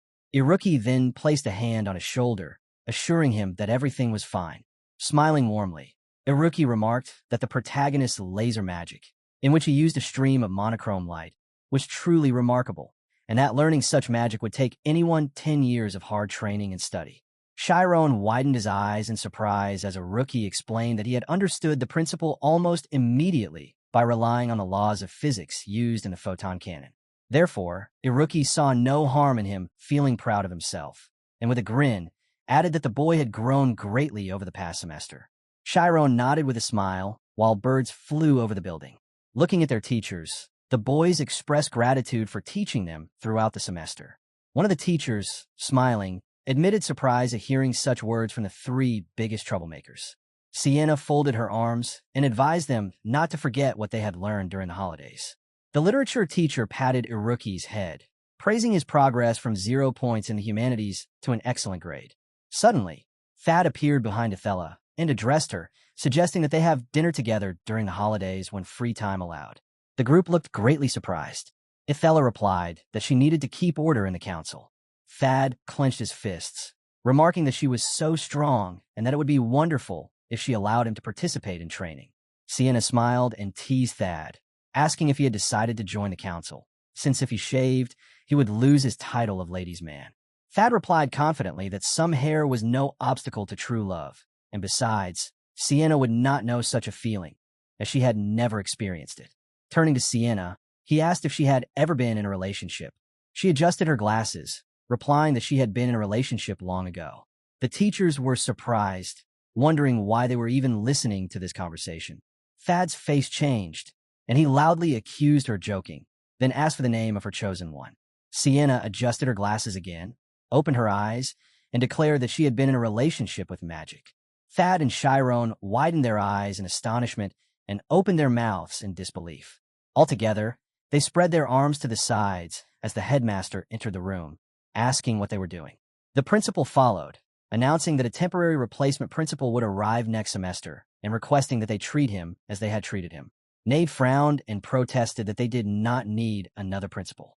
The old man then turned to Shyron, asking if he could spare a minute before leaving. Iruki and Nade told the boy they would wait outside. Left alone with the headmaster, Shyron listened as he asked if he truly wished to get to the bottom of it, his eyes sparkling as he referred to Moreau. Shyron's pupils narrowed in surprise. Exhaling heavily, Shyron admitted that nothing could be hidden from the old man. The principal stroked his beard, explaining that after 40 years of watching over children, he could recognize such things in their eyes. Lowering his head, the protagonist apologized, but he interrupted, advising him to begin by exploring the ruins of Kurgo. Shyron raised his head in surprise, and the principal, grinning, told him that if he went there, he could roughly determine where Moreau was currently living. Shyron's eyes widened as he realized the location of the ruins of Kurgo. Elzine looked out the window and asked if Rian remembered where they were going. Rian, stepping out of the carriage, declared with determination that he did, but when pressed for their destination, both Shyron and Rian, frowning, replied together that it was on Galleon Island. The director of the academy regarded the protagonist and declared that he would permit him to explore the ruins of Kurgo, a decision that signified complete trust in him and reliance on his judgment. He cautioned him not to lower his guard under any circumstances. Shyron responded with a warm smile, expressing gratitude to the elderly man and assuring him that he would not cause any trouble. After a brief pause, he inquired about Shyron's reason for wanting to learn about Moreau. The protagonist raised his eyebrows in mild surprise. The director smiled at him, and after another moment of silence, Shyron explained that he had heard a voice when returning from another dimension. The old man, raising his hand, sought confirmation, and the boy affirmed that the voice belonged to him. Shyron's thoughts wandered to the moment before he had returned to his body, when a monster in his mind had told him that his parents were better off without him, that he was illegitimate, that they were not his real parents, and that he was unnecessary to the world. This voice had spoken of truths buried so deeply in his memory that he had nearly forgotten them. Hearing this, the headmaster's gaze lowered in disappointment. He reflected that all he knew about Shyron had come from Clump. When he looked back up, Shyron remarked that it was only because he had been able to accept these facts as part of himself that he had attained an adamantite body. Yet, he still had much to learn and a strong desire to grow. Shyron looked back at him with resolve, stating that to achieve this, he needed to understand himself better and resolve the contradictions within. The headmaster was surprised by this declaration. Shyron admitted that it had first been only a guess, but perhaps, by learning more about her, he could uncover something important. He envisioned Moreau in his mind, one who had created countless dimensions and chosen her solitude, and reasoned that she might be able to find answers to her questions. With furrowed brows, he concluded that this was why he wished to proceed. The wide window illuminated the room, and the headmaster stood directly before him. As the protagonist departed, the old man reflected that children his age often lost their way at least once. Closing his eyes, he mused that all people were but travelers abandoned on a vast, lonely land. Seagulls soared above the bustling city. The headmaster watched Shyron go, lifting his hand and quietly wishing that the boy would find a way to understand and accept himself and a means to protect those dear to him. Gazing at a photograph of his loved ones, he murmured that it was interesting. He remembered when Clump had approached him with shining eyes, remarking that Shyron reminded him of a younger version of himself. That day, the director had stared out the same window, wondering how they could ensure the boy did not follow the same terrible path as he once had, if indeed the resemblance was true. He recalled the time when a young man had stood with an outstretched arm, proclaiming the wave theory, which had been proven through experiments, yet was met only with ridicule. He remembered when the protagonist had saved that boy during an examination, noting that despite his talent, he was neither arrogant nor without good friends. This memory led him to reflect on his youth and to draw parallels between himself and Shyron's companions. The director remembered how he had once rebelled against his teacher, then thought of Shyron leaving toward a bright future. In his mind, he saw both images side by side and realized that Shyron had chosen understanding over anger, acting as if doing everything the old man himself had been unable to do. Perhaps, in a way, Shyron was doing it on his behalf. The headmaster imagined resting a hand on the boy's shoulder. Looking at a general photograph with his beloved, he admitted that he had failed to protect Moreau. Yet, because this matter concerned Shyron, he wondered if, just this once, he might be selfish. Meanwhile, outside the academy, Iruki was surprised to learn that the protagonist had told the director about Moreau. Shyron mentioned that the old man had instructed him to investigate the ruins of Kurgo, adding that he had not expected such easy approval. Nade, waving his arms, remarked that the ruins were a famous resort and asked if he truly planned to visit. Shyron confirmed with determination, adding that he intended to go during the holidays. Students departed the academy for the break, bidding farewell to their friends. Iruki remarked that it would be pleasant if they could all travel together, though he added with a sigh that his father would never allow it. Nade exhaled heavily, admitting that his own family was much the same, albeit in a slightly different way, which still posed a problem. He then commented that it was unusual for Shyron to have met the first president of the research group for supernatural spirit studies, and even Micaiah jailed president of the Magic Association, who had been a founding member. Iruki, hands in pockets, noted that the creator of the Istis equation was also a founding member. They agreed that it must have been an extraordinary era with so many remarkable people. Nade smiled and asked if Shyron would share his research findings at school later. Shyron nodded, assuring that he would share everything. As the carriage wheels began to turn, Nade looked out the window, bidding farewell to his friends and suggesting they write letters. Iruki extended a thumbs up from the window. Shyron asked them to take care of themselves, saying they would meet again in a month. In the capital of Bashuka, sunlight fell brightly upon the Ogent Reina's mansion. Inside the mansion, we saw clothes were scattered across the stairs, and in the center of the room stood a large piano. The girl, seated before it, was deeply absorbed, her eyes glittering. Rian, peering in, thought of how noisy it was and that it was beginning again. To him, the once troublesome girl seemed to be turning into a true witch. Realizing she was in a trance, he decided it would be best not to disturb her focus and instead to quietly leave. Just as he began to turn away, a high-heeled shoe flew through the air toward his head. Adjusting the hem of her dress, the girl stepped forward, suspicious of the intruder. Approaching Rian, she demanded to see his report card. He protested that he was no longer a child and could take care of himself. Placing her foot upon her injured brother, she reminded him that he should have complied earlier and managed to get the report card. Her gaze fell upon the sheet, and her expression shifted from curiosity to horror. With trembling hands, she realized that her brother had ranked last. She angrily questioned his judgment and accused him of presenting a farce. Rian hastily stuffed items into his bag, insisting that he had no choice if things had gone poorly. Turning to leave, he announced his departure, but she seized him by the shirt, demanding to know where he was headed, as they were meant to go to their grandfather together. He retorted that he already had plans, but she crossed her arms and pressed to know with whom. Standing on his head, she accused him of lying, claiming that he had no friends. Rian looked aside, deciding to choose his words carefully, wondering if he revealed that he was going on a double date with Shyron, then her jealousy might kill him. He asked if she knew the Elzine family, mentioning that their only daughter was named Tez Elzine. She scowled, accusing him of ridiculous lies, doubting that a girl of such noble birth would travel with him. Rian shoved her leg away and dashed toward the exit, while she called after him from the railing. He ran faster, ignoring her demands to stop. She muttered about his poor lying skills and glanced again at the exam paper, confident that he would never get past her scrutiny. Smiling, she takes a carriage and challenges him, eager to see who reaches Craze first.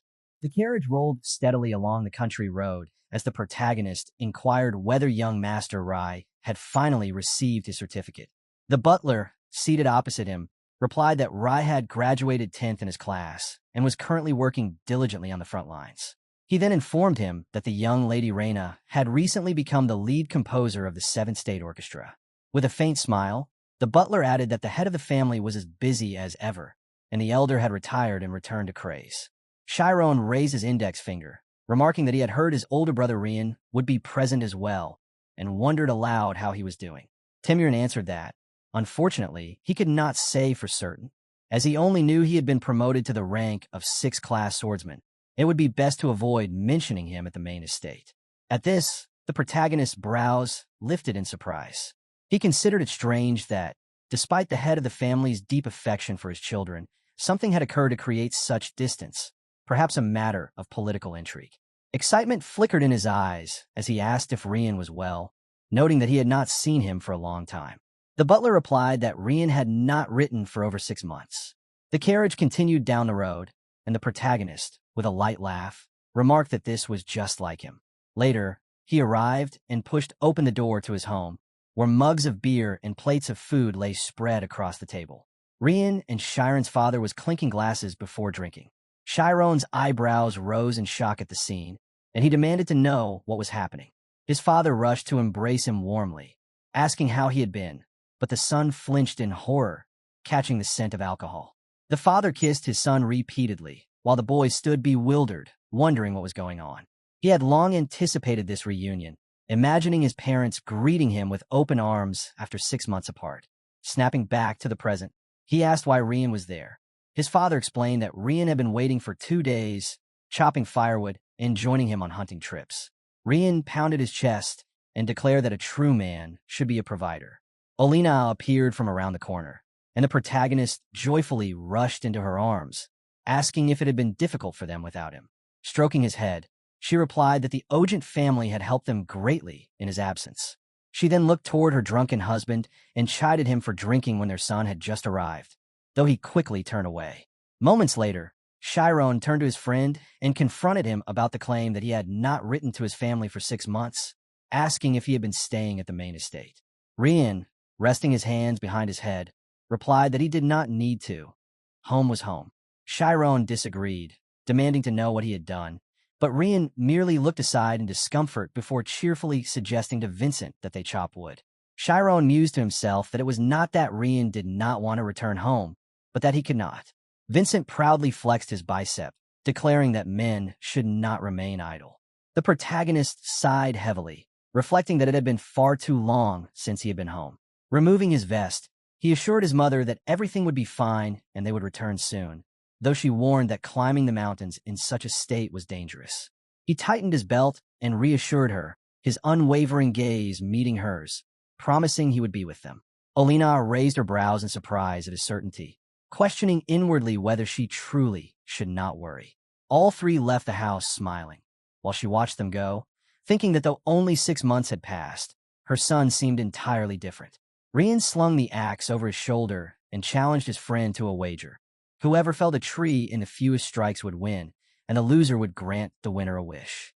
Shyron recalled that he had once made a similar bet with his father. A few minutes later, a tree trembled under a powerful blow. The protagonist stared, mouth agape, recognizing what Rian was doing. Rian laughed, stating that this was not some special trick for felling trees. He was merely warming up. With a grin, he hefted the axe behind his head and swung it with a loud cry. Father and son watched in astonishment as a bolt of lightning erupted from the strike, toppling the tree in one blow. The protagonist exclaimed at the display, realizing Rian had mastered the sword killer strike. Rian tossed the axe over his shoulder, boasting that he was no longer a boy but a man. Smiling, he admitted inwardly that he had considered what to do if it failed. Memories of using the lightning bolt before, breaking a sword, and mastering a secret technique flashed in the protagonist's mind, along with Vincent's earlier question about his training. Vincent scratched his beard, thinking that Shyron had a great friend, one who, despite his origins, remained humble, polite, and persistent enough to train without giving up. Folding his arms, Vincent asked Shyron if he truly believed he could defeat Rian. Shyron admitted he was unsure, as winning would require felling the tree in a single blow. Rian offered him the axe, but Shyron declined, saying it was unnecessary.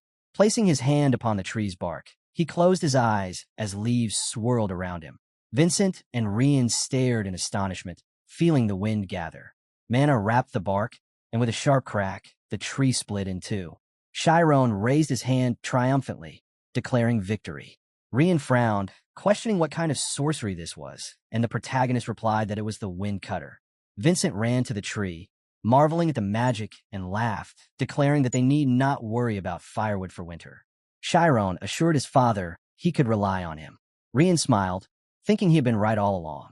The protagonist then told Rian to haul the firewood, and Rian, hanging his head, admitted he had planned to do it anyway.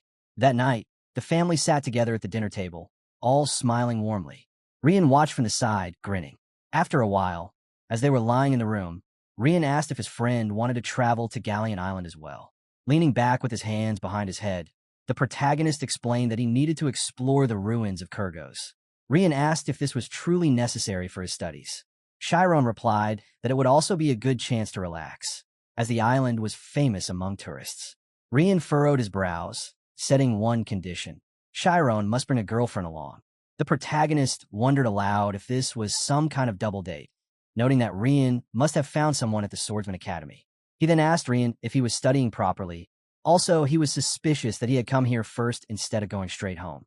Rian scratched the back of his head, asking to drop such dull topics, before awkwardly asking if Shyron would bring someone or not.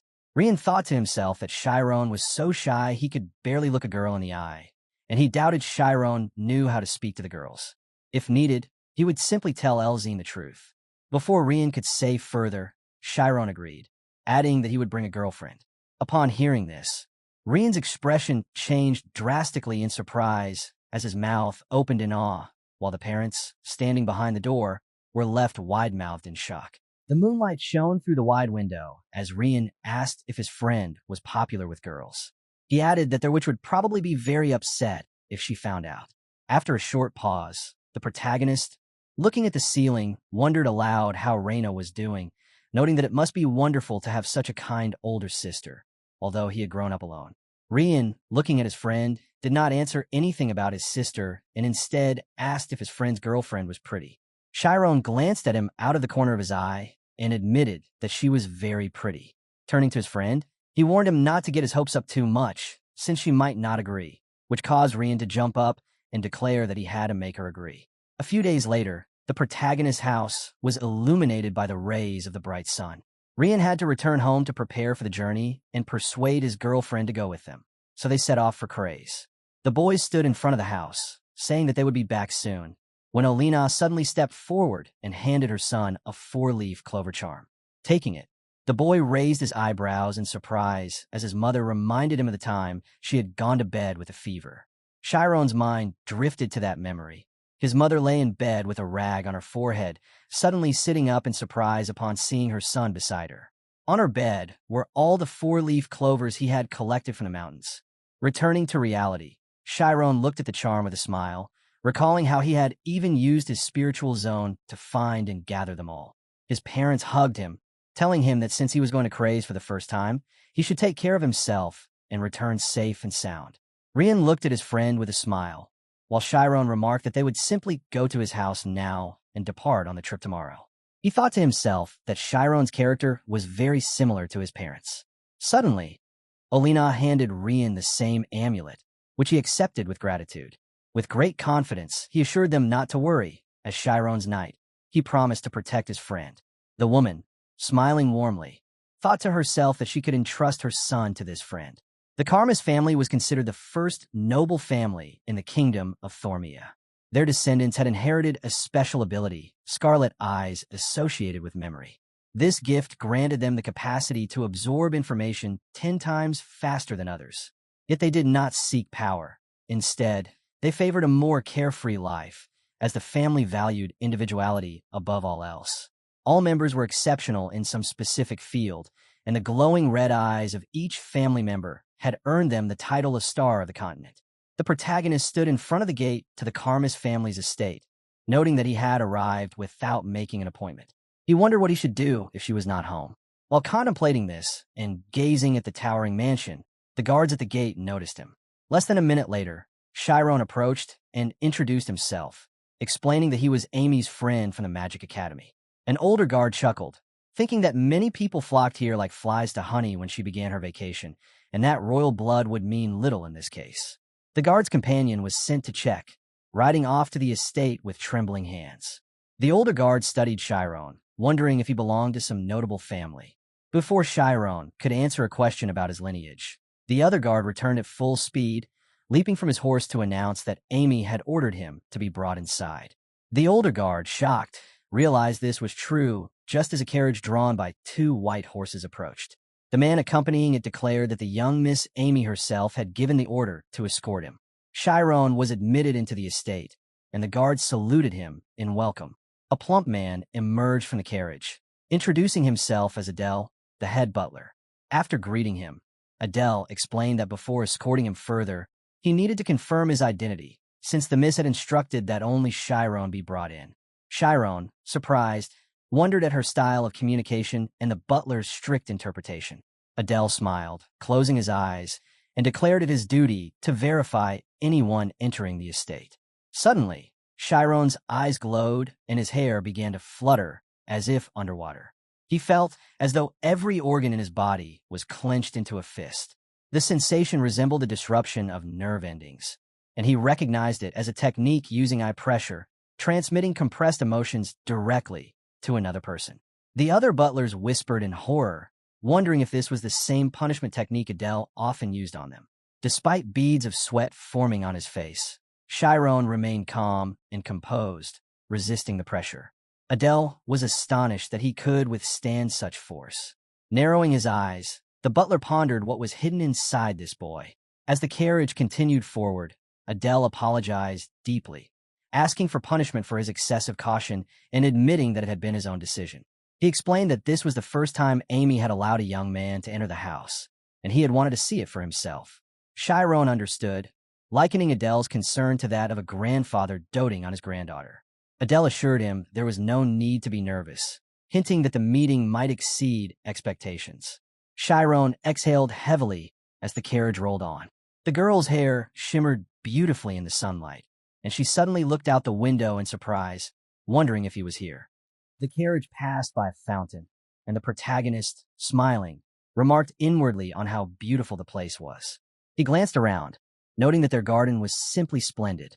The butler explained that the fountain's design had been created by Miss Amy herself, and added that each member of the family had their assigned area decorated to their taste.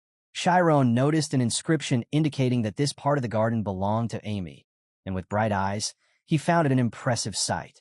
Observing further, he thought about how the fountain had been crafted to reflect light upon the water, something very much like Amy. Adele, closing her eyes, mentioned that every member of the Karmas family possessed the gift of scarlet eyes. With a wide smile, he reflected that this allowed them to excel in vastly different fields, which was why they rarely interacted. Even during the attack on their academy, the family head had only ensured Amy's safety, leaving the rest to the academy's discretion. The protagonist, startled by this, considered how Amy had been in mortal danger at the time. Before he could dwell on it, the butler clarified that this was not due to a lack of parental love, but rather a family custom. Their lady had endured much at a young age because of such traditions. Shyron chuckled and looked away, doubting the sentiment. Adele then opened her eyes, sharing that she had recently undergone changes and now took pleasure in continuing the family business, believing it was thanks to him, for which she felt heartfelt gratitude. From this, our boy felt both surprised and embarrassed. While they conversed, the carriage arrived at a luxurious palace. Minutes later, they stepped inside. The protagonist glanced around, feeling slightly uneasy, hoping they would not turn him away once the butler announced that Lady Amy's friend had arrived. A girl in a green dress lifted her hem and cried out loudly, startling Shyron into stillness. Amy's mother, Isis, the lady of the house, leaned toward him with flushed cheeks and joyful exclamations, saying she could hardly believe she was seeing a man. The protagonist awkwardly extended his hand and introduced himself, silently noting how closely she resembled Amy. Without hesitation, the woman seized his hand, dismissing etiquette, and pulled him toward a sofa. She then loudly declared that Amy's boyfriend had arrived. The protagonist's eyes widened in shock when he noticed a man with a shiny ring on his little finger seated before him. It was Shakora Karmas, head of the clan, who lowered his newspaper and asked if this was his daughter's boyfriend. Shyron, nervous, attempted to deny the misunderstanding, but his words halted when he saw Dien, the eldest son, and Aless, the second son, approaching. With bright eyes, they expressed a desire to examine the one who had stolen their sister's heart. Cold sweat broke across the protagonist's skin, and his heartbeat quickened. He felt like an insect under scrutiny, believing their stares were meant to etch his face into memory. When Isis asked if she was correct in thinking he and Amy attended the same school, he replied that he was still in the 5th year, though he would move to the 4th next semester. This brought silent stares, followed by grins from the men, who laughed heartily, assuming it was a quirk of the academy system. Shyron, bewildered, questioned what was happening.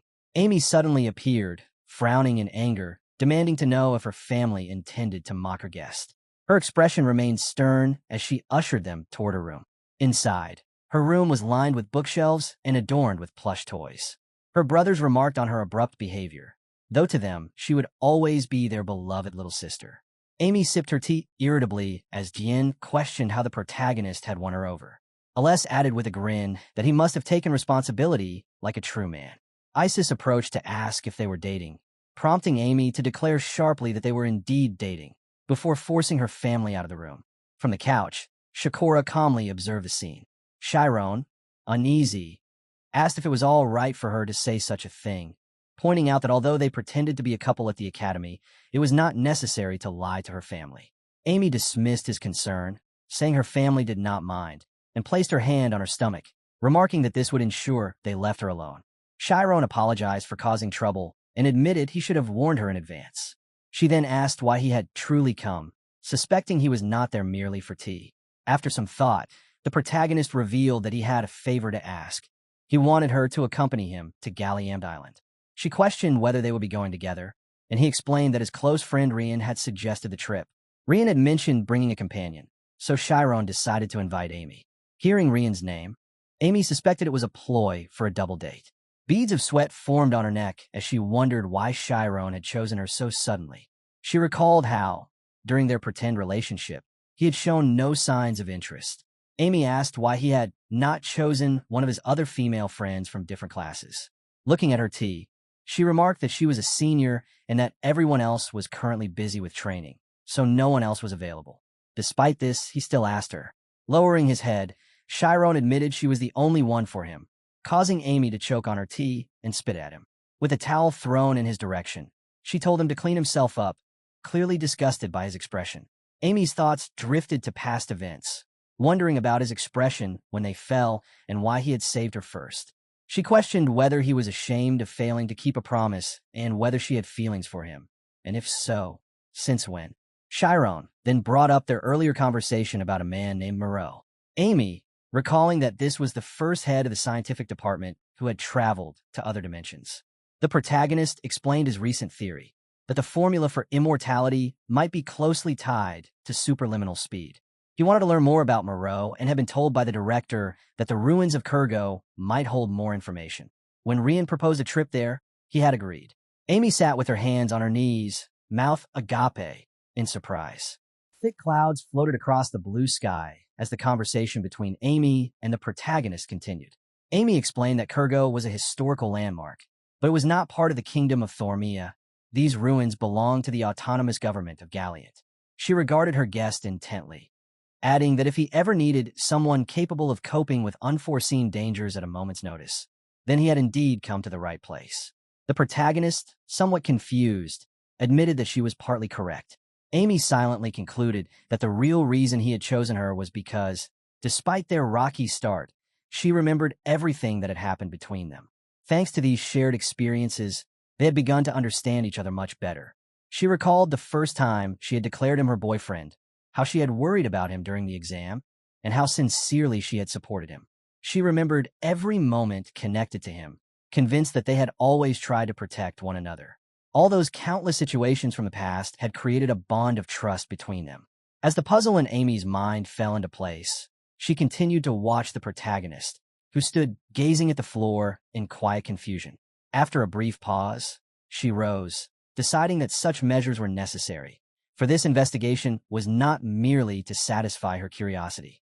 Stepping toward the balcony, she thought that perhaps he could finally obtain answers to the questions that had plagued him since crossing the dimension. Her thoughts drifted to the moment she had noticed him upon waking up that day. Shyron had been staring thoughtfully at the clear sky.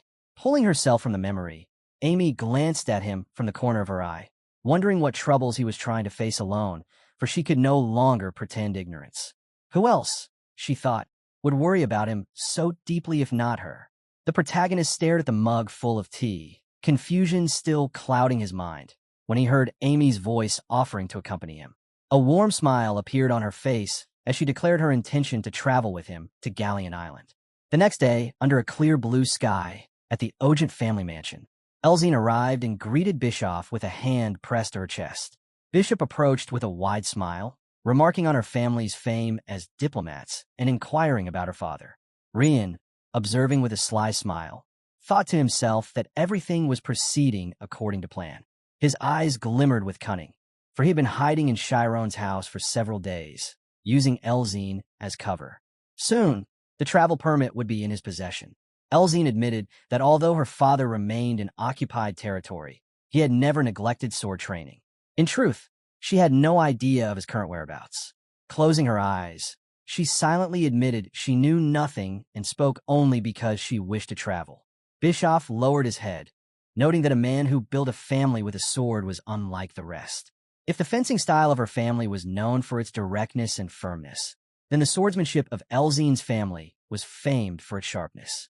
Crossing his arms, Bischoff regarded his son and remarked that dating such a wonderful girl was unlike him. Rian quickly denied it, insisting she was merely a friend, while Elzine's angry gaze burned into him. Rian then requested permission for them to take a trip, noting that academy life was strenuous and they needed rest. Bischoff examined a document and acknowledged their hard work, commenting on Rian's muscle mass improvement and noting that he had opened the diagram. Cold sweat broke on Rian's face as he considered that the certificate was proof of muscle enhancement, yet if the false diagram was discovered, it would be worthless. Still, it was necessary to deceive his father for now. Bischoff's expression softened unexpectedly as he acknowledged his son's effort, a reaction Rian had never seen before. After a pause, Bischoff inquired about his report card. Rian replied that his sister had taken it to show their grandfather, then reminded his father of the promise to give him his grandfather's sword if he opened the diagram.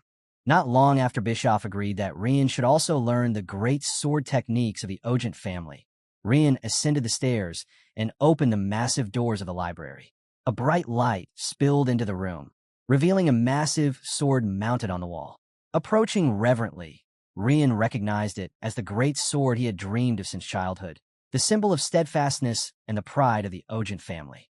Slowly, he lifted it from its mount, feeling its weight. Though heavy for those without mastery of the diagram, it was not so for him. He swung it with ease before placing it on his back. Several days earlier, the protagonist had told Rian he could not spend the entire vacation together, for he had to investigate the historical ruins of Kurgo, and it would be safer to go alone. Rian, frowning, considered that this was more reason to accompany him, for a knight should protect his master. He resolved that this would be his first mission as Shyron's knight. Soon after, Butler announces that the young master has arrived at the mansion.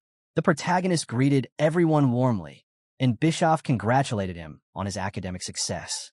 Shyron modestly attributed his transfer to the 4th grade to the patriarch's support. Bischoff, though surprised, recognized his talent. His gaze shifted to Amy, and he wondered if she was the protagonist's girlfriend. Amy politely introduced herself, her composure hiding the surprise she caused among the onlookers.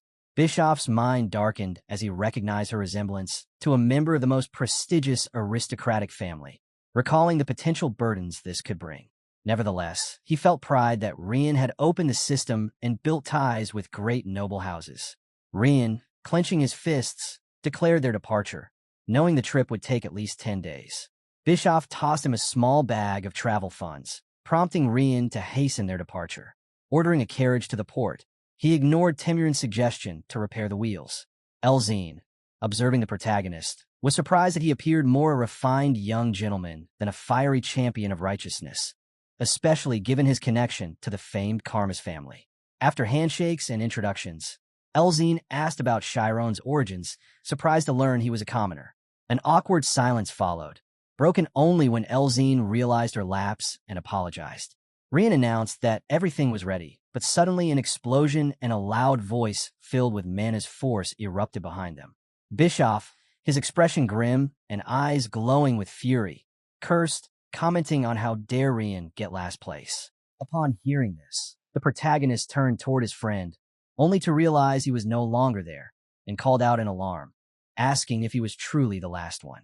Rian had already fled at full speed, advising his companions to do the same. The others quickly rushed after him, while Shyron continued to call out, demanding to know what was happening and where Rian was going. Rian eventually admitted that it was true. He had taken the last place among the academy students and had lied about unlocking the schema based on what he had heard. Horror flashed in the protagonist's eyes, and he called out for Rian to tell the truth. The group ran through the forest, and Amy wondered aloud what was so frightening, suggesting he should simply try and tell his father the truth. He responded that they should try if they can.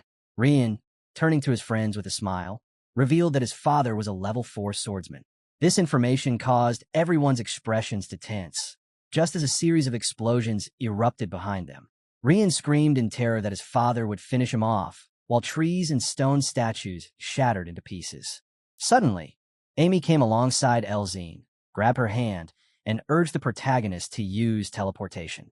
Furrowing his brows, Shyron responded that he understood, and in the next moment, he seized his friend by the collar.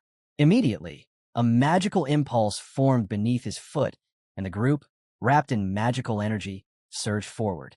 The eyes of the protagonist and Amy blazed brightly as Shyron sped past obstacles, cutting through trees, while his companion mirrored his movements. 2 radiant yellow lights continued without pause. Rian followed, marveling to himself that this was incredible, his own eyes glowing with the same yellow light. Everything blurred before him, and he realized that this must be how Shyron perceived the world of magic. Suddenly, Elzine turned with terror in her gaze, shouting that something was catching up. A massive red tornado closed the distance rapidly. Hearing this, the MC stopped and called for Amy. Surprise appeared in her eyes as she halted beside him and asked what he intended to do. He explained that he was going to use spatial movement, his eyes alight with excitement, declaring that if they were going to run, it would be better to reach their destination instantly. Elzine looked at him in shock, wondering if he could truly manipulate space. As everyone gathered close, Shyron admitted that he had not expected to use it so soon. The ground trembled under their feet, and trees crashed down behind them. A moment later, the boy shifted his state of mind, and the space around them warped. They escaped from the tornado at the very last second, the sound of an immense explosion erupting in their wake. Elsewhere, Bischoff stood with his hand extended, his eyes burning with rage, muttering that he had almost been too late. He clutched his son's report letter tightly, remarking that Shyron had already mastered spatial movement. Looking down at the Academy's report, he quietly acknowledged that his son was like him in some ways, though he tossed the result aside, deciding not to dwell on it. The report indicated that Rian had achieved the level of utilizing the scheme with only physical strength, and Bischoff reasoned that this alone deserved recognition. Gazing at the several-kilometer trail left behind by his power, he thought that it would serve as a good reminder for the boy in the future. Rian, still shaken, stared at his own hands in fear, muttering that the sky and earth had seemed to shrink. He asked what kind of magic it was, his mouth open in awe. The protagonist explained that it was called spatial displacement, and that it was his first time using it, so he had been somewhat worried. Amy observed that it was extremely difficult to perform under such circumstances, while Elzine frowned, feeling as though she was the only one who did not understand anything. Her eyes widened as she realized that Shyron had not only bypassed every obstacle through teleportation, but had also transported them through space while being a mere student. Studying him more closely, she admitted to herself that if Amy had used such magic, it would not have been surprising, but Shyron was a commoner. Gathering her resolve, Elzine asked how he had learned magic. She noted that without the ability to use the spiritual zone, one would never be admitted into the Magic Academy. The protagonist smiled, explaining that it had been possible thanks to Rian. He further revealed, to her surprise, that with the support of the Ogent family, he had gained entry to the academy.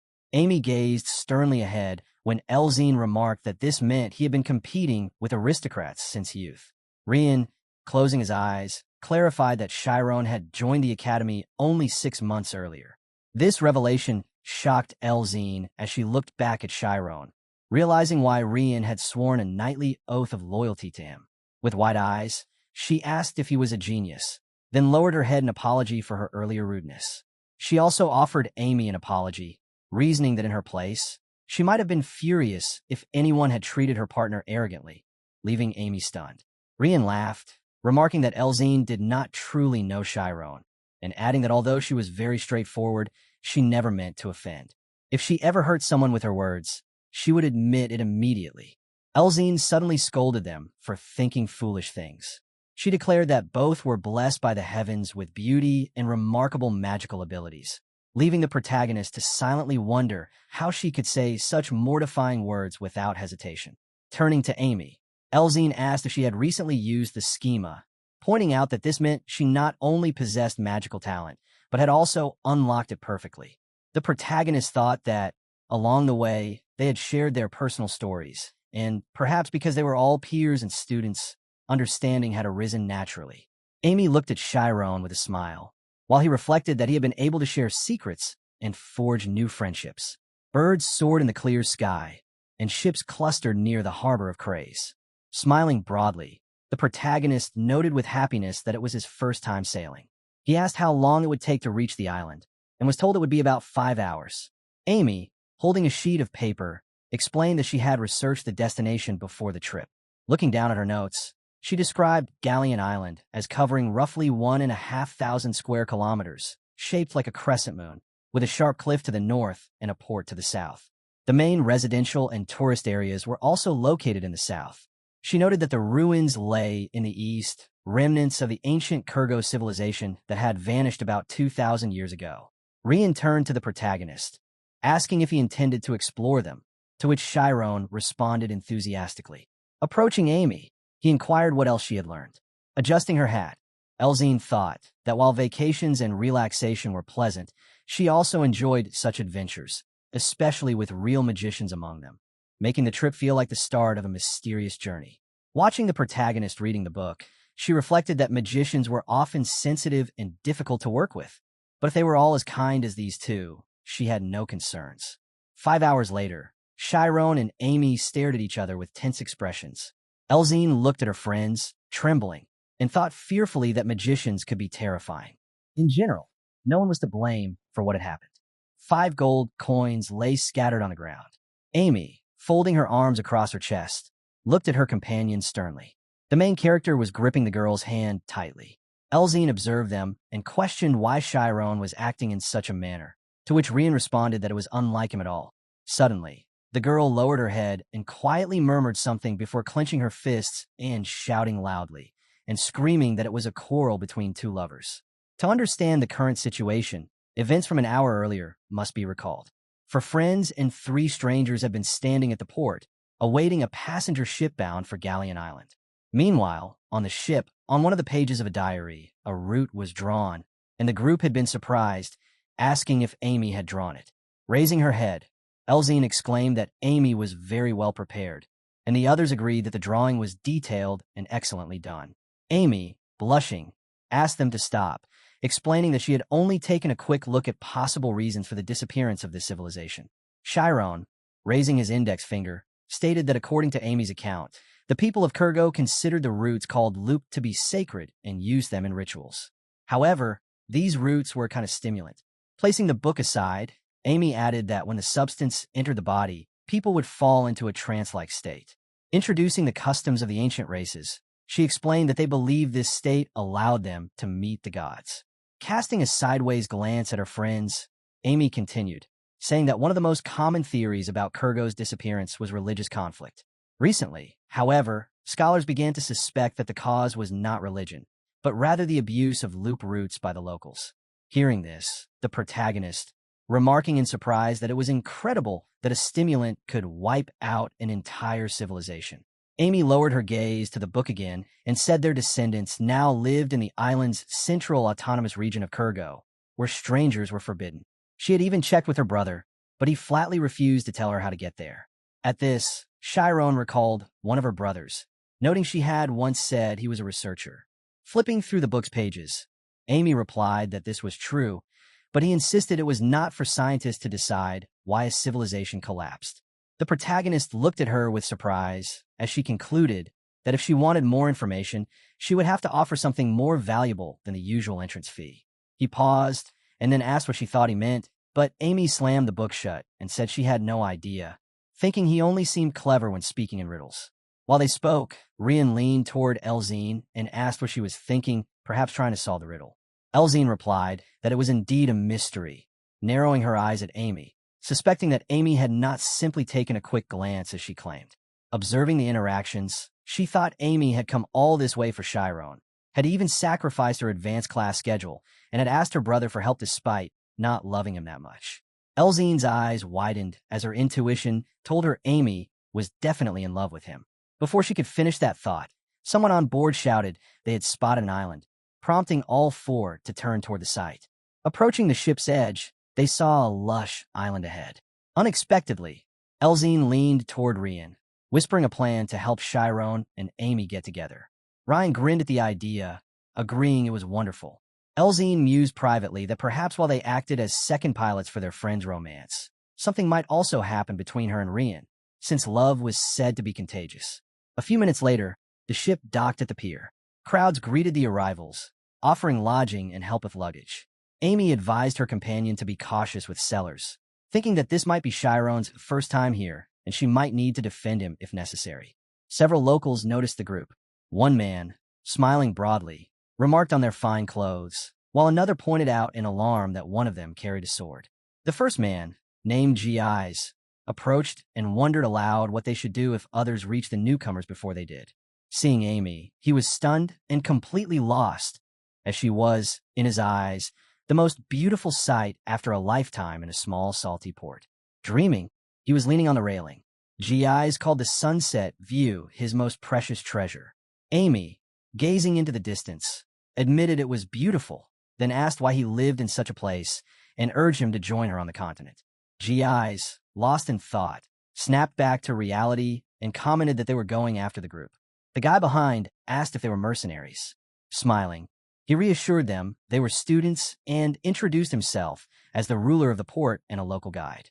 G.I.'s then approaches the group, greeting them. He introduced himself and asked if they were all students and whether they had come for vacation and from which school they were.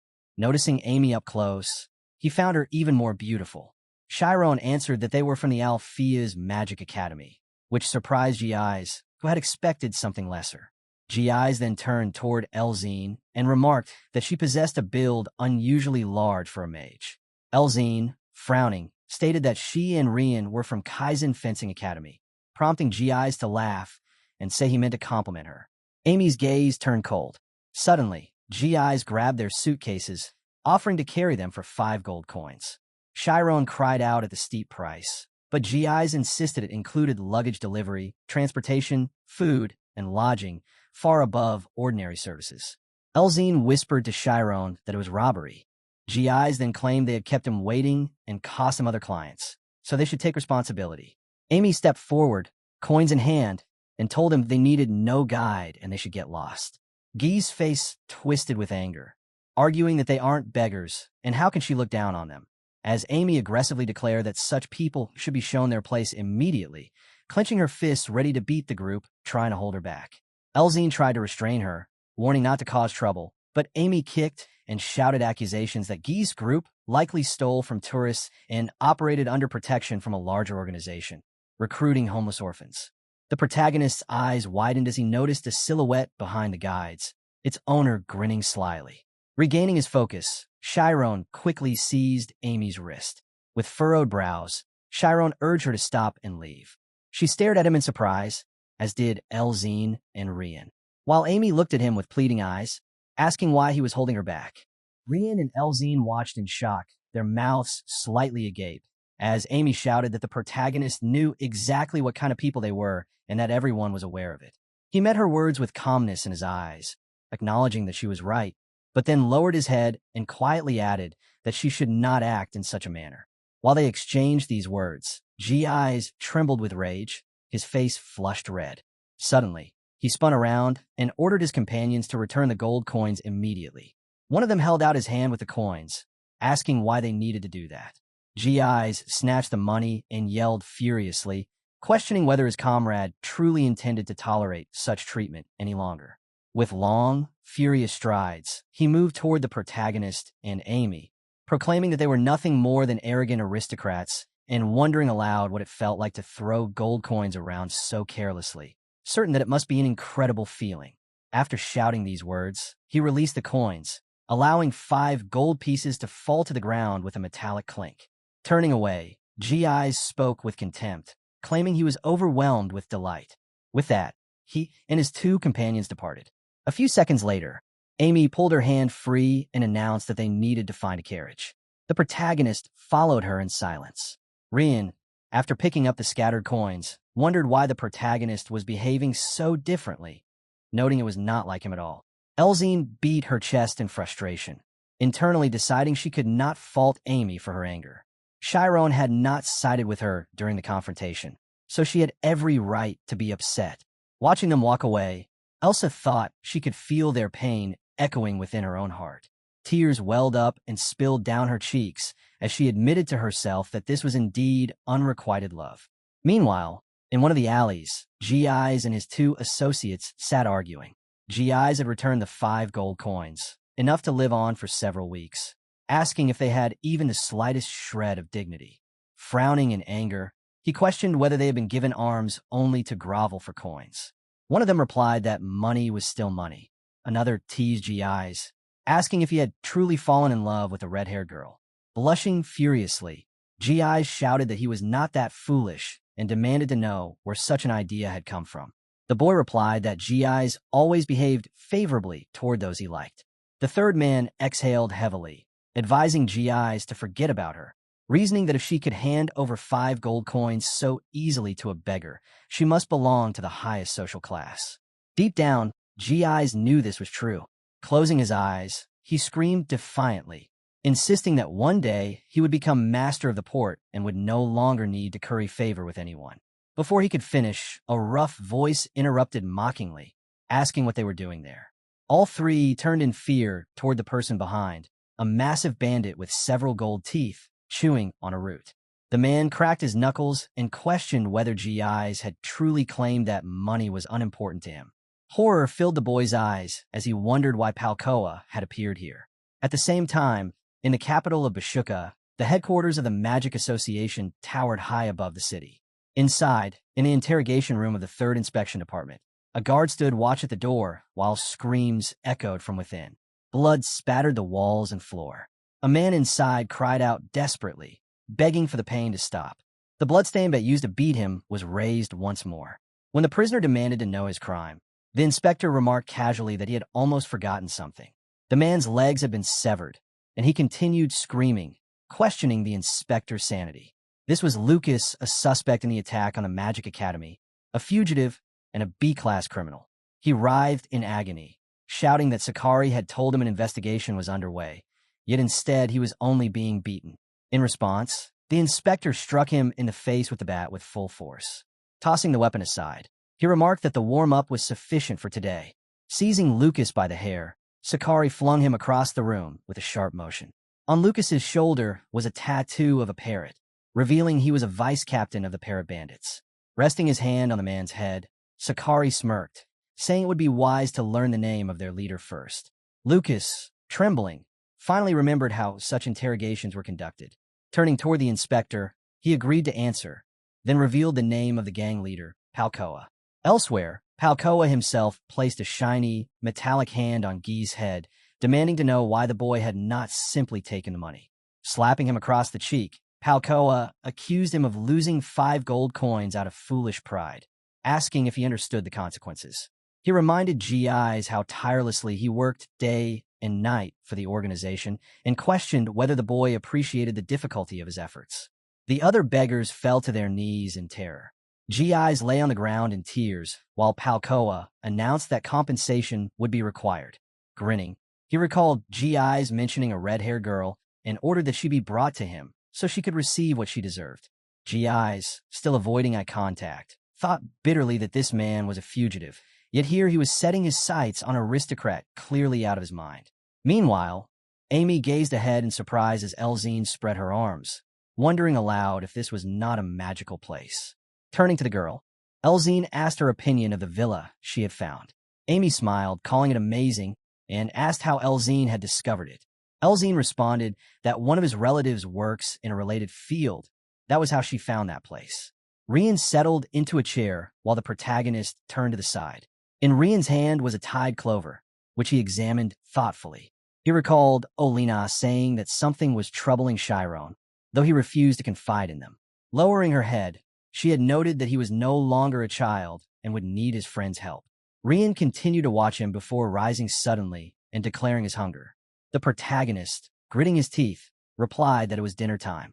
Elzine suggested visiting one of the many fine cafes nearby. Raising a finger, Rian countered with another idea, cooking the meal themselves, which surprised everyone. Elzine agreed easily, claiming she had some experience, while Amy, looking down, said she would try as well. Shyron widened his eyes, asking if she could cook, to which Amy narrowed her gaze and replied firmly that, of course, she could. Rian wrapped an arm around Elzine, proposing a cooking competition, his team with Elzine against Shyron and Amy. They would each make a list of needed ingredients, and his partner would do the shopping. Elzine, raising a finger in thought, realized Rian's true intent was to reconcile the two and agreed, adding a condition that the losing team would wash everyone's dishes. The protagonist, scratching his head, found the idea amusing. Once in teams, they began drafting ingredient lists before taking baskets in hand and agreeing to meet again in an hour. Smiling, the girls waved them off. Amy tied her hair into a ponytail as the girls began cooking in the kitchen. Elzine smiled slightly, thinking it was time for some girl talk, while Rian grinned to himself, looking forward to a man-to-man conversation. Elsewhere, GI's had a confused expression as he moved forward, holding his hand. As they walked into town, Rian suddenly turned to the protagonist and asked if this was his first time having an argument with Amy. He kept his eyes on him, wanting to know if he was offended by her words. Shyron immediately remembered the words of his companion at the port, and then memories surfaced of when his father had asked Bischoff to adopt him. Another memory followed, Vincent raising his head and admitting that the protagonist was not his biological son. The main character thought to himself that his friend was sometimes very perceptive. After a short pause, he looked into the distance and admitted that he would not deny it. Lately, the topic had been bothering him a lot, but what Amy had said had not hurt him at all.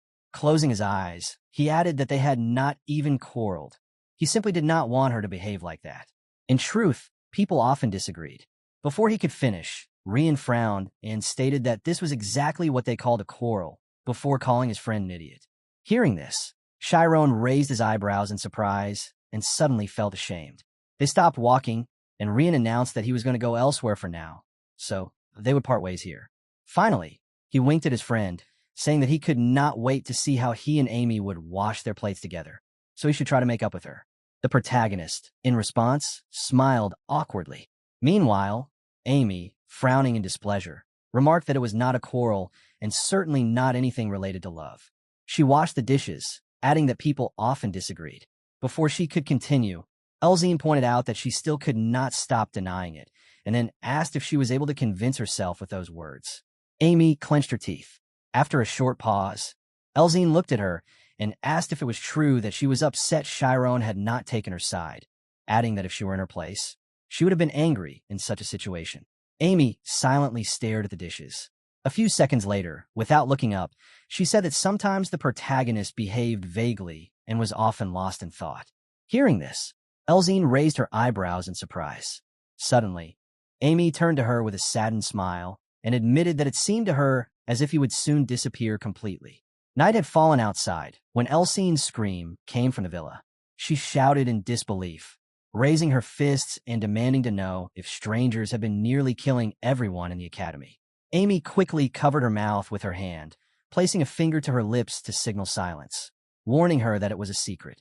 Elzine continued to shout that this was cruelty, not history. Horror appeared in her eyes as she added that Shyron had turned out to be awakened and had sacrificed himself to save everyone. She pictured the protagonist in her mind, adding that for people like him, using the immortality formula to its maximum was equivalent to complete alienation from the world. Some called this state nirvana, though she knew little about it. His return, she said, was essentially the same as a dead man rising from his deathbed. She imagined a bright flash of light.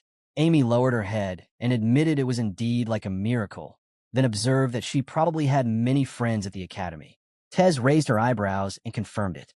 Amy explained that some students were loyal comrades, others envied her or secretly hated her, and there were also people she had never met. Raising her head, she asked if her friend thought she could cast her very essence into the endless crater of eternity. Listening to her, fear appeared in Elzine's eyes.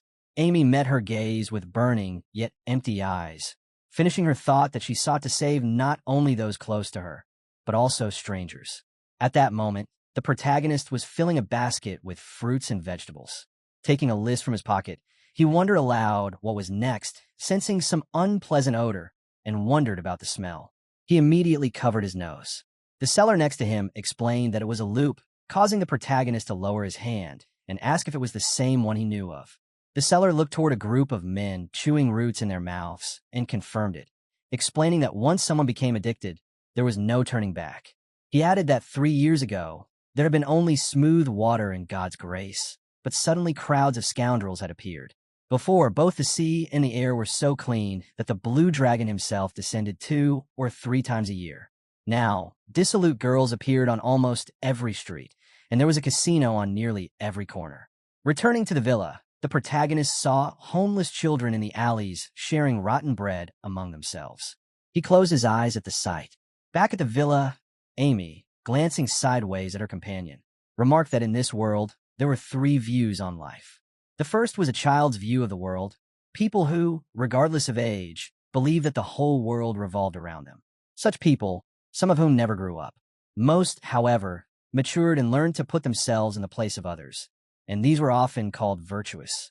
A piece of fresh bread was handed to the starving children, who rushed toward the man with tears in their eyes.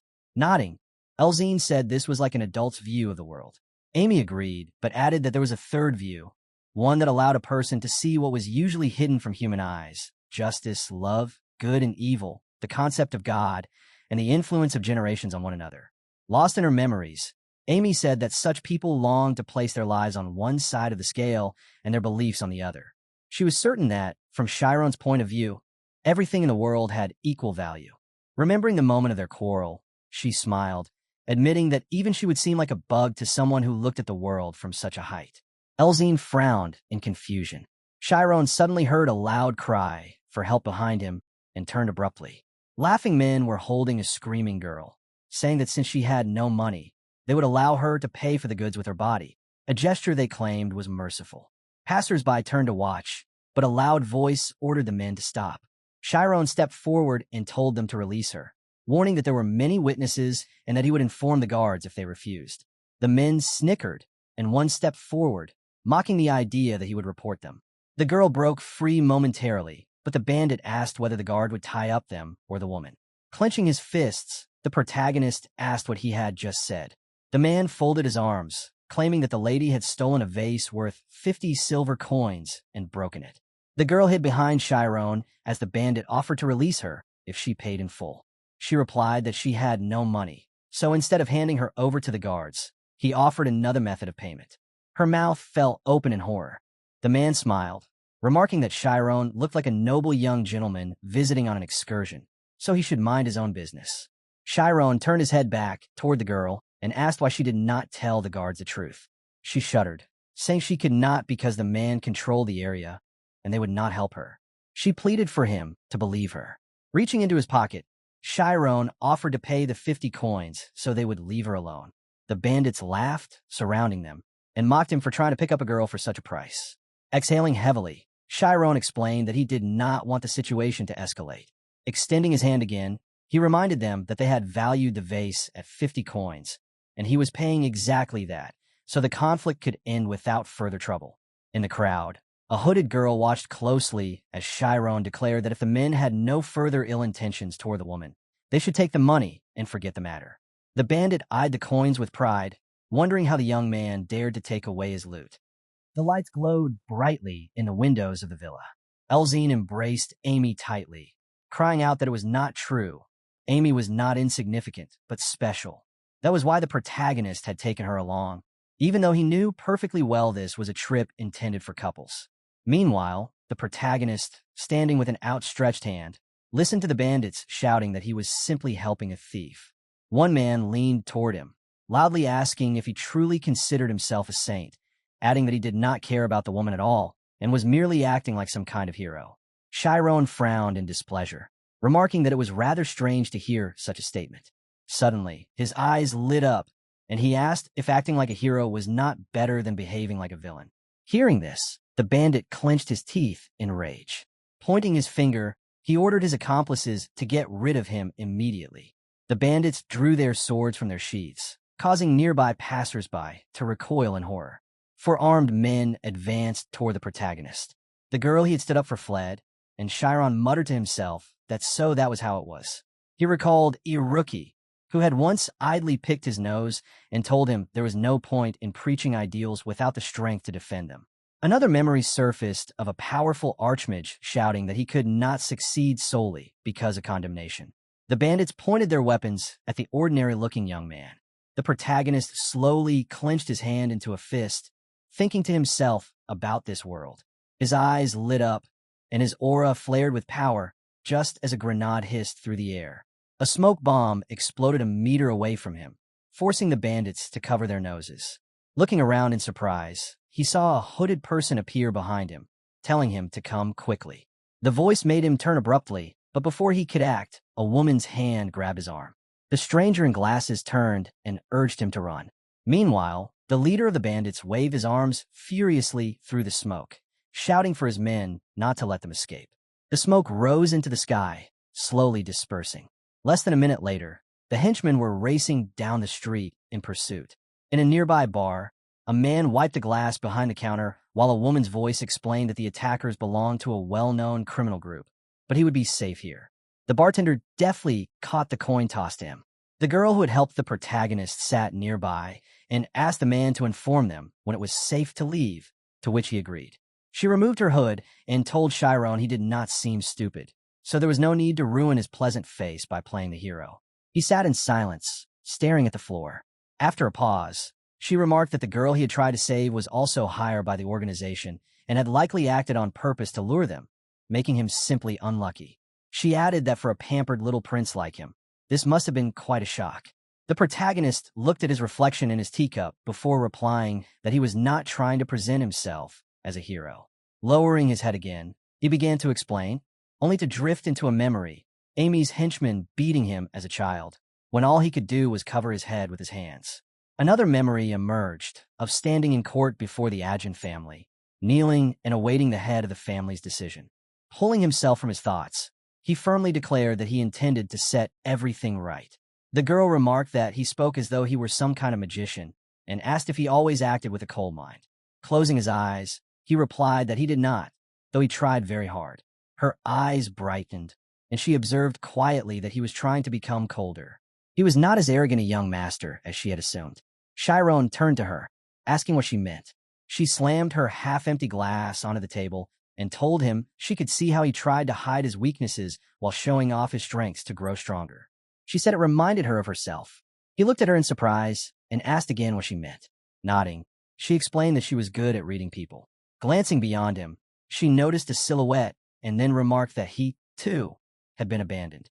His eyes widened in confusion, and he asked who she was. She said she was the same as him, introducing herself as Marcia. Staring at the light bulb, she asked if he knew that newborn babies would die within hours if left unattended. She described how such children were abandoned knowingly, as though they should never have been born. Taking a sip of her drink, Marcia added that from the looks of it, He must have been fortunate with his adoptive parents. The protagonist nodded, saying they were great people, then asked what had happened to her parents. Marcia replied that her adoptive father had been a former mercenary who beat her whenever he got drunk. With a bitter smile, she said he blamed her for losing his job and was a complete scoundrel. She admitted that the thought of resisting had never crossed her mind and asked if he knew what she once told him after a particularly brutal beating when she thought she might die, that she asked him to just kill her. Horror crossed the protagonist's face, and even the bartender turned his head in surprise. Without looking back, Marcia continued, saying that he had left, twisting his face in disgust, and that she had learned to use that moment like a spell to stop the beatings. Shyron, frowning with pity, asked what had happened to her father. Instead of answering, she shook her glass and asked his age. He answered firmly, 17. Looking into her drink, she asked what he would have done if, at 15, he had discovered that his adoptive father was not just a scoundrel, but a monster in human form. The swirling liquid in her glass seemed to draw his gaze, until suddenly, in her memory, it became a bloody knife in her hand. She threw it beside the lifeless body of a man before quickly fleeing. The protagonist stared into his tea, wondering if, raised by such a person, he would have become who he was now. He realized that one could not judge another's life based solely on one's thoughts and values. Marcia swirled her glass again, saying that the question was difficult but that the world worked this way. Even if someone wanted to fix everything and do what was right, they often only consider their point of view. From others' perspectives, right and wrong were mere illusions, like using magic improperly on the streets. Shyron admitted he understood, but had not thought everything through, then asked what he should do. Marcia suddenly asked if he wanted to know. When Shyron turned his gaze toward her, she grinned and asked how he planned to change the world. Elsewhere, Rian was wondering why the protagonist had not returned yet. Clenching his fists, he shouted that he was hungry, prompting Elzine to tap him on the shoulder and tell him to be quiet. Amy crossed her arms and approached the window. Elzine suddenly exclaimed loudly that he had returned. Amy grabbed the hem of her dress and ran to the door, opening it eagerly, only for disappointment to flood her expression. Standing on the threshold, G.Eyes greeted her with a smile. Sometime earlier, after being beaten, G.Eyes kept his head down in fear and asked if Palcoa truly wanted him to bring the red-haired girl. Palcoa, chewing a root, told him to raise his head. Reaching into his pocket, the man pulled out the same root and, grabbing G.Eyes by the hair, tried to hand it to him. G.Eyes clenched his teeth in fear, saying no as Palcoa asked him to chew as tears streamed from his eyes. Releasing him, Palcoa tossed the root into his mouth, saying he was a fool, because thanks to this he could meet God. Leaning closer with a crazed smile, Palcoa gave G.Eyes an ultimatum. Choose either his red-haired girlfriend or his sister. G.Eyes raised his head in shock, horror filling his eyes. He remembered his sister, as she was everything he had. That was how he found himself on the threshold of the protagonist's villa, fists clenched, gathering all his courage. After a few seconds, he extended a trembling hand toward the doorbell and pressed it. A loud chime rang out. Cold sweat ran down his face as the doors opened, spilling bright light onto him. Amy appeared in the doorway, looking surprised. G.Eyes thought to himself that she was beautiful. Elzine, seeing him, raised her fists and shouted that he was the same hooligan who had tried to rob them just a few hours earlier. How had he even found them? Rian asked if they should throw him out, prompting G.Eyes to raise his hands quickly. He bowed deeply, shouting that he was terribly sorry for what had happened and asking for their forgiveness. Without lifting his head, he added that as an apology, he wanted to show Amy a place with a beautiful night view, but she had to go alone. Before he could finish, they began closing the door, telling him to leave. In desperation, G.Eyes grabbed Amy's hand without even realizing what he was doing. Elzine, along with Rian, furiously shouted at him to let her hand go. Amy gritted her teeth at his audacity, then paused, surprised. She saw that his lips trembled with fear and bruises marked his chest. Tears welled in Guy's eyes as he begged her to go with him, promising her a tour. Amy's anger softened. She thought to herself that some organization must be pulling his strings, and she began to understand what Shyron saw in people like him. Meanwhile, Shyron sat across from Marcia, frowning, and asked if there was truly a way to change the entire world. Marcia, smiling sarcastically, said one needed only a family to fix this cold, terrible place. Shyron set down his cup, beginning to say something, but Marcia interrupted. She knew what he was about to say, but insisted on a different perspective. Blood ties were not everything. Family was limitless, something one could expand as far as they wished. She spoke of a place where one could always return, where someone never stopped believing in you, something you create. Her mind drifted to a memory, running full speed through a tropical forest toward a small house, opening the door to find a family waiting for the food she had brought. Leaving her thoughts, she gazed at the ceiling. Since leaving home, she had met many children in situations like hers. Perhaps because of the trauma her adoptive father had caused, she could quickly recognize others suffering the same. She imagined a newborn child and said that life begins with a parent's embrace, and that for a rejected soul, real life begins the moment someone embraces them. In her imagination, she saw 6 lonely children, then saw herself appear beside them. She said that dwelling on past misfortunes would only make the world darker and colder. Since the world was already so cold, she decided to create a warm family instead. Shyron's eyes widened. He thought to himself that all this time, he had received far more love than he deserved. Memories of his family's hugs filled his mind. Turning toward her, he said he wanted to become a person like her, someone who shared warmth with the people dear to him. Marcia grinned and said she was glad to hear it, then offered to become his family, like a sister. Shyron, scratching his cheek, admitted he had always been envious of a close friend who had an older sister. The bartender approached to say the danger had passed. The merchant had stopped pursuing him and had targeted another woman instead. Shyron jumped to his feet, saying his friends were probably waiting for him. Marcia teased that he was already abandoning his new older sister. He turned back with a smile, thanking her for helping him realize something important, and asked if they would see each other again. Raising her glass, she said she would be on the island for a while. The bartender stared at Marcia, then asked if she was who he thought. Before she could answer, some men called out, telling her to forget that stupid idiot and come with them. The bartender warned them not to cause trouble, but Marcia calmly said she would leave once she found her family. A gunshot rang out behind her. Men with glowing eyes held their weapons close. Marcia smiled, remarking that the girl had run away and caused trouble again. The old bartender trembled as a door opened behind him. A female voice apologized, appearing to be the girl Shyron saved, saying that if not for Shyron's intervention. A man appeared, telling Marcia she had ruined everything again, just her style. She rolled her eyes, accusing him of jealousy. Heavily, Marcia said she had thought the protagonist was one of them, but she had been wrong. She remarked that he was lucky to have a noble family and probably attended a magic academy. She told the man that family was built between people who shared the same struggle, while the man lit a match for her. Marcia smirked, saying the protagonist didn't even know his place, but was already trying to play the hero. She added that his older sister should give him a proper lesson. Meanwhile, Shyron ran along the dark path toward the villa, thinking it was too late to shop for groceries again. He rang the doorbell, and Elzine and Rian opened it, aggressively demanding to know where he had been. Raising his hands, Shyron admitted he had gotten into some trouble and apologized. Elzine frowned, saying they had a bigger problem. She told him that Amy had left in a carriage with the street hooligan they'd met earlier. Dressed up and thoughtful, Amy leaned her head against the carriage window, riding beside GIs. Hearing this, Shyron raised his eyebrows in shock and asked if Amy had said anything before leaving. Rian explained that he and Tez had tried to stop her because they were certain it was some kind of trap, but before departing, Amy had turned back and told them not to worry. If something went wrong, she would simply deal with it and return soon. She claimed that even he would have done the same.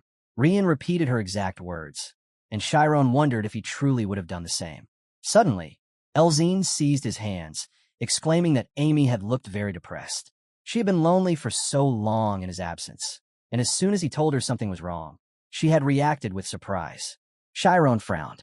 He recalled Marcia saying that the girl he wanted to save was also working for the organization, and that concepts like right and wrong were nothing more than illusions in the eyes of others. He also recalled Amy, upon arriving on the island, had asked if he understood the kind of people they were dealing with. Both of them, he thought, had seen the darker side of this island. He pictured Amy walking away, saying that even he would have done the same, yet she had still followed that man. Snapping out of his thoughts, Shyron suddenly bolted toward the door, shouting that he was going to find her. Rian quickly sprang after him, insisting he would go too, and Tez rushed after both of them, declaring she wasn't staying behind. Meanwhile, Amy's carriage rattled along the beach. Sitting opposite her, G.I.'s explained that this was the largest seaside park on the island, stunning during the day. Smiling, he goes on to explain the details. He glanced at her, and he thought to himself that it felt like a dream to be here beside her, talking about anything at all. The coldness and contempt he had once seen in her eyes were gone. She seemed even more beautiful now. Amy interrupted his thoughts by asking when they would arrive. Snapping to attention, he replied that it was still a bit far, but was the best place in all of Galliot. Without taking her eyes off him, she remarked that someone very important must live there, someone like the boss who beat him. His eyes widened in horror. A drop of cold sweat slid down his cheek as he asked how she knew. Calmly, she said, "Only a fool wouldn't guess." He looked like someone who had nearly drowned. Amy turned back to the window, adding that she would overlook it this time, but it would be better for him to leave while he still could. This life wasn't for him. Guy's hands trembled, wondering aloud, was she telling him to close his eyes to all this because he was pathetic? She clarified, it wasn't the only reason. Still staring outside, Amy asked if it was true that he had thrown a gold coin on the ground.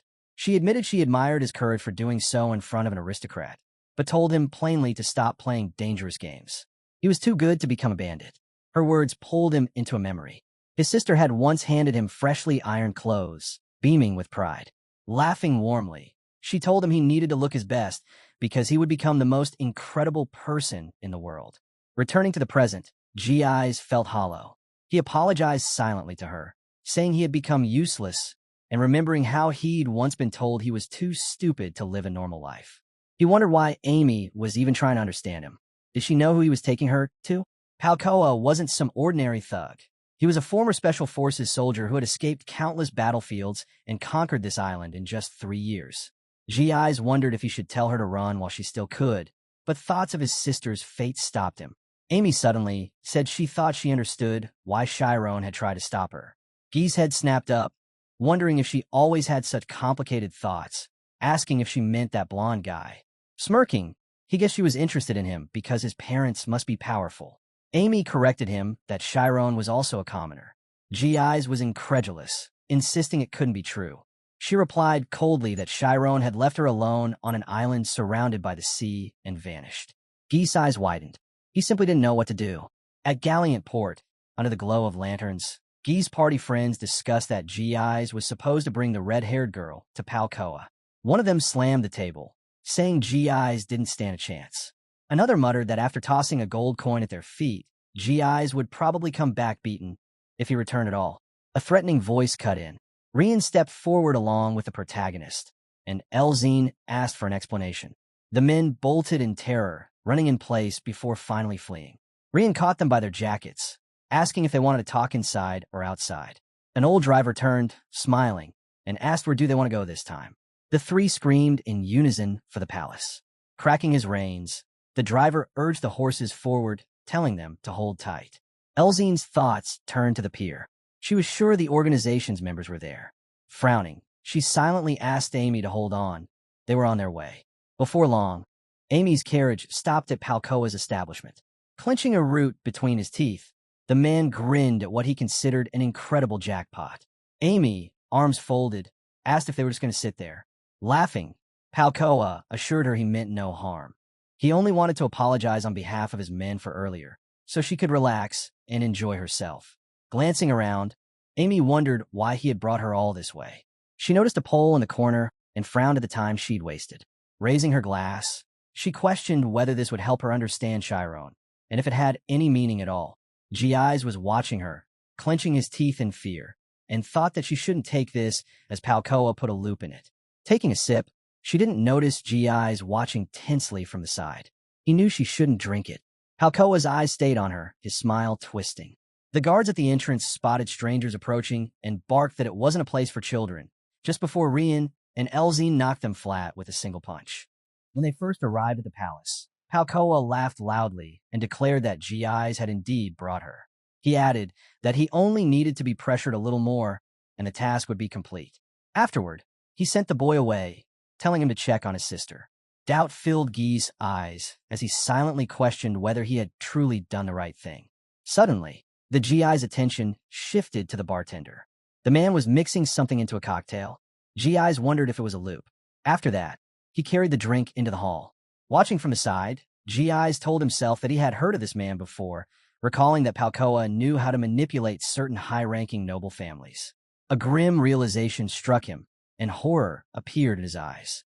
Palkoa's burning gaze fixed on Amy. She raised the glass to her lips, and Ziz thought to himself that this bandit was turning people into beings who could no longer live without the substance, reducing them to dependent puppets.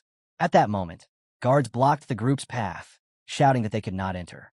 Rian and Elzine swiftly dealt with them with a single powerful blow. The guards who replaced them froze in shock upon seeing their comrades, lying unconscious on the floor.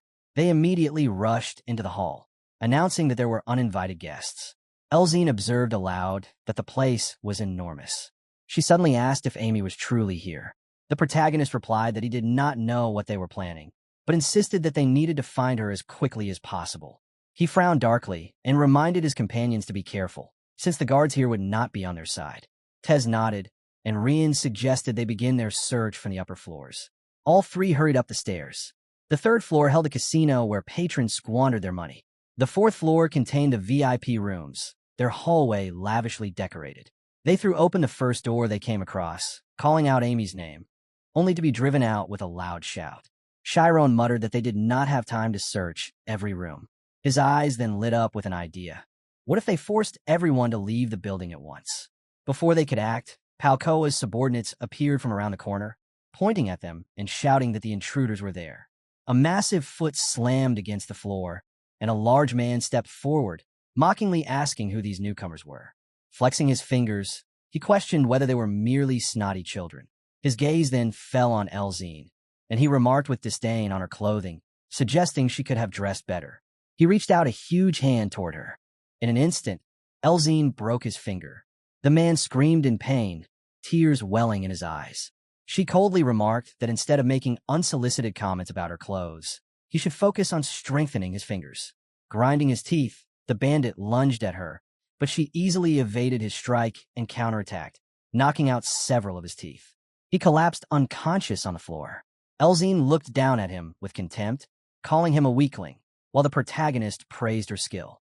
Rian approached one of the man's accomplices, pressing him against the wall. Terrified, the man blurted out that their people were already searching all the buildings and would eventually catch them. Without hesitation, Rian lifted him off the ground, demanding to know where Amy was. In horror, the man insisted he did not even know who she was. The protagonist, stepping closer from behind, said that it was pointless to ask for something they did not know. When Rian asked what to do next, the protagonist replied that they would simply extract whatever information they did have. Shyron, his eyes burning with anger, leaned in toward the lackey and demanded to know where his boss was. The man's pupils reflected Shyron's menacing expression as he stammered that perhaps Palkoa was in the basement, on the first level, in the sanctuary. The group gritted their teeth at the thought. Turning to others nearby, the subordinate shouted that they must not be allowed to enter the boss's quarters. A fist came from behind and struck him in the face. Rian and Elzine advanced without fear toward the remaining opponents. Those in jackets covered their faces in terror. Without warning, the door to the boss's chamber was smashed open. Palkoa's mouth hung open in surprise, and his frown deepened as he demanded to know how they had dared to invade his sanctuary. Gi's covered his face with his hand, eyes widening as he noticed them standing in the doorway. He frowned and wondered how they had managed to get there. The protagonist's gaze drifted to the side, catching sight of an empty glass on the table. Amy was seated in front of it, looking distressed. Elzine frowned and demanded to know what the bandit had done to her. Palkoa, realizing why they had come, asked himself what should be done. A wide smile spread across his face, his pupils narrowing. He then declared that the girl would never recognize them again. Shyron's eyes lit with intensity, and he felt a tremor run through his body. Without looking away from Amy, he urged her to return with them. She remained motionless in her seat, clenching something in his mouth. Palkoa remarked that perhaps the girl simply did not want to leave, or maybe the boy thought she had been kidnapped. He then ordered his servants to dispose of them immediately. Laughing, he commanded that the intruders be sent to their deaths. Footsteps echoed in the distance as their enemies approached with glowing eyes, advancing with confidence. Suddenly, a powerful stream of wind slammed into them. They braced themselves against the intense pressure. They were all scheme users. Rian shouted over the force, his eyes catching the red glow in their opponent's pupils. Shyron frowned, wondering if the bandits on such a small, remote island could possess something like this. His attention was fixed on Palkoa, who sat behind him with a faint smile, the MC himself questioning who they truly were. The protagonist's gaze returned to Amy. Elzine urged him to calm down, adding that if he let his emotions take over, it would cost them. Shyron remained still, staring ahead without blinking. Suddenly, a massive tsunami surged before them. The towering wave rushed towards Shyron, and moments later, it engulfed him completely. The protagonist stretched out his hand, expressing his desire to become stronger in order to protect his friends. He felt as if he were drowning. Seeing Amy helpless, he realized that, in a dangerous situation, he did not want to be a mage who could do nothing, and so he always tried to find his roots and his origin. Suddenly, the goddess Moreau appeared in his pupils, standing in the distance and enveloped in a bright white light. At that moment, Shyron saw his alter ego in front of him, who declared the need to finally rid himself of the doubts holding him back. The figure, enveloped in red light, walked towards him with his head held high, stating that he knew perfectly well that he had no origin. A tree appeared above his head, and he added that a tree left without roots was destined to wither and die. The protagonist listened with his eyes closed, sinking slowly to the floor, and reflected that his roots did not exist only in the past. Hearing this, the smile vanished from the figure's face. Opening his eyes, Shyron recalled Marsh's words and realized that the people who supported him, his friends, were his true roots. In that instant, two hands rested on his shoulders. They belonged to his parents, and behind them stood all his friends and comrades. Doubt vanished from his gaze. Looking beyond his alter ego, he understood that nothing held him back any longer. Amy watched him in a trance. Suddenly, everything began to spin within his mind. His alter ego smiled, and Shyron affirmed his belief in the one whom his dear people believed in. The figure wrapped in red light began to fade away. The basement was then filled with an unbearably bright and warm light, causing the protagonist's friends, as well as Falcoa and his minions, to shield their eyes. The bandits screamed in shock, demanding to know the nature of the light. In Shyron's hand appeared a powerful magical sphere. With eyes glowing intensely, he held it firmly, while his friends looked on in astonishment. Amy regained her senses. The protagonist raised his hand towards the ceiling, declaring he would no longer doubt. Seeing this, Amy cried out in fear, urging him to wait, but Shyron did not hear her. With all his strength, he slammed the sphere onto the floor, triggering an immense explosion. 30 minutes earlier, Amy had held a glass in her hand, recalling the boss's instruction to put a loop into it. She regarded it as a cheap trick. Observing Falcoa's sly smile, she wondered if he was even attempting to conceal his intent. Yet if she caused a scene, GIs might face trouble. Bringing the drink to her mouth, she decided to shield her mind with the scarlet eye and pretend to drink, expecting him to reveal his true face. Suddenly, a loud explosion echoed in front of her. She frowned in alarm, noticing the group in the doorway, and wondered how they had arrived and what to do next. Clutching the chair, she thought she had missed her chance to signal them. Falcoa lay before a gaping hole in the floor as Rian and Elzine shouted, and the bandits' subordinates roared in fury. The boss glared, demanding to know who he was and from what lineage he hailed. The protagonist, frowning, replied that he was from the Althea's Magic Academy and introduced himself. His friends reacted with visible surprise, while GIs stared in astonishment, questioning why Shyron would reveal his identity so easily. Falcoa laughed, remarking that the boy was acting foolishly since he was not even a mage, and if this were reported to the academy, he would be expelled immediately. Shyron, exhaling heavily, told him to do as he wished. Moving closer, he stated that Amy was far more valuable than the academy, more valuable than anything in the world. Amy blushed as he spoke. If Falcoida ever drag her there again, Shyron warned, he would turn the place into ruins. Rian immediately reached for the sword on his back, drawing it forward and declaring that he would never abandon a friend out of fear of punishment. Elzine readied her staff and reminded the man not to forget about her, warning that if Falcoa harmed Shyron, he would regret it. Rian turned to the side in slight bewilderment at the team's dynamic, while the bandit laughed darkly, insisting they were mistaken. Pointing at Amy, He claimed she had come willingly and that they had no right to remove an aristocrat who had entered of her own accord, though they could try to persuade her. Elzine extended her hand, asserting that Amy was not in a position to decide anything herself at that moment. Shyron approached Amy and urged her to go home. Amy reached out and placed her hand in his, causing Falcoa's mouth to fall open. She rose from her seat, agreeing to leave. Elzine smiled happily, while the boss's eyes narrowed as he realized she had drunk a loop. His gaze sharpened upon recognizing her as someone from the Karmas family. Amy, frowning, pressed against Shyron and asked if everyone there depended on a loop, deducing that it was Falcoa's main source of income. Her eyes glimmered as she warned that if even one complaint reached the academy, his business would be destroyed and would never earn him another coin. The man slumped into a chair in shock, muttering that she was dangerous. Throwing his head back, he concluded that she was not bluffing. If she were truly from the upper class, closing his establishment would be effortless, and they would no longer have access to LUP. Outside, the night was deep and silent.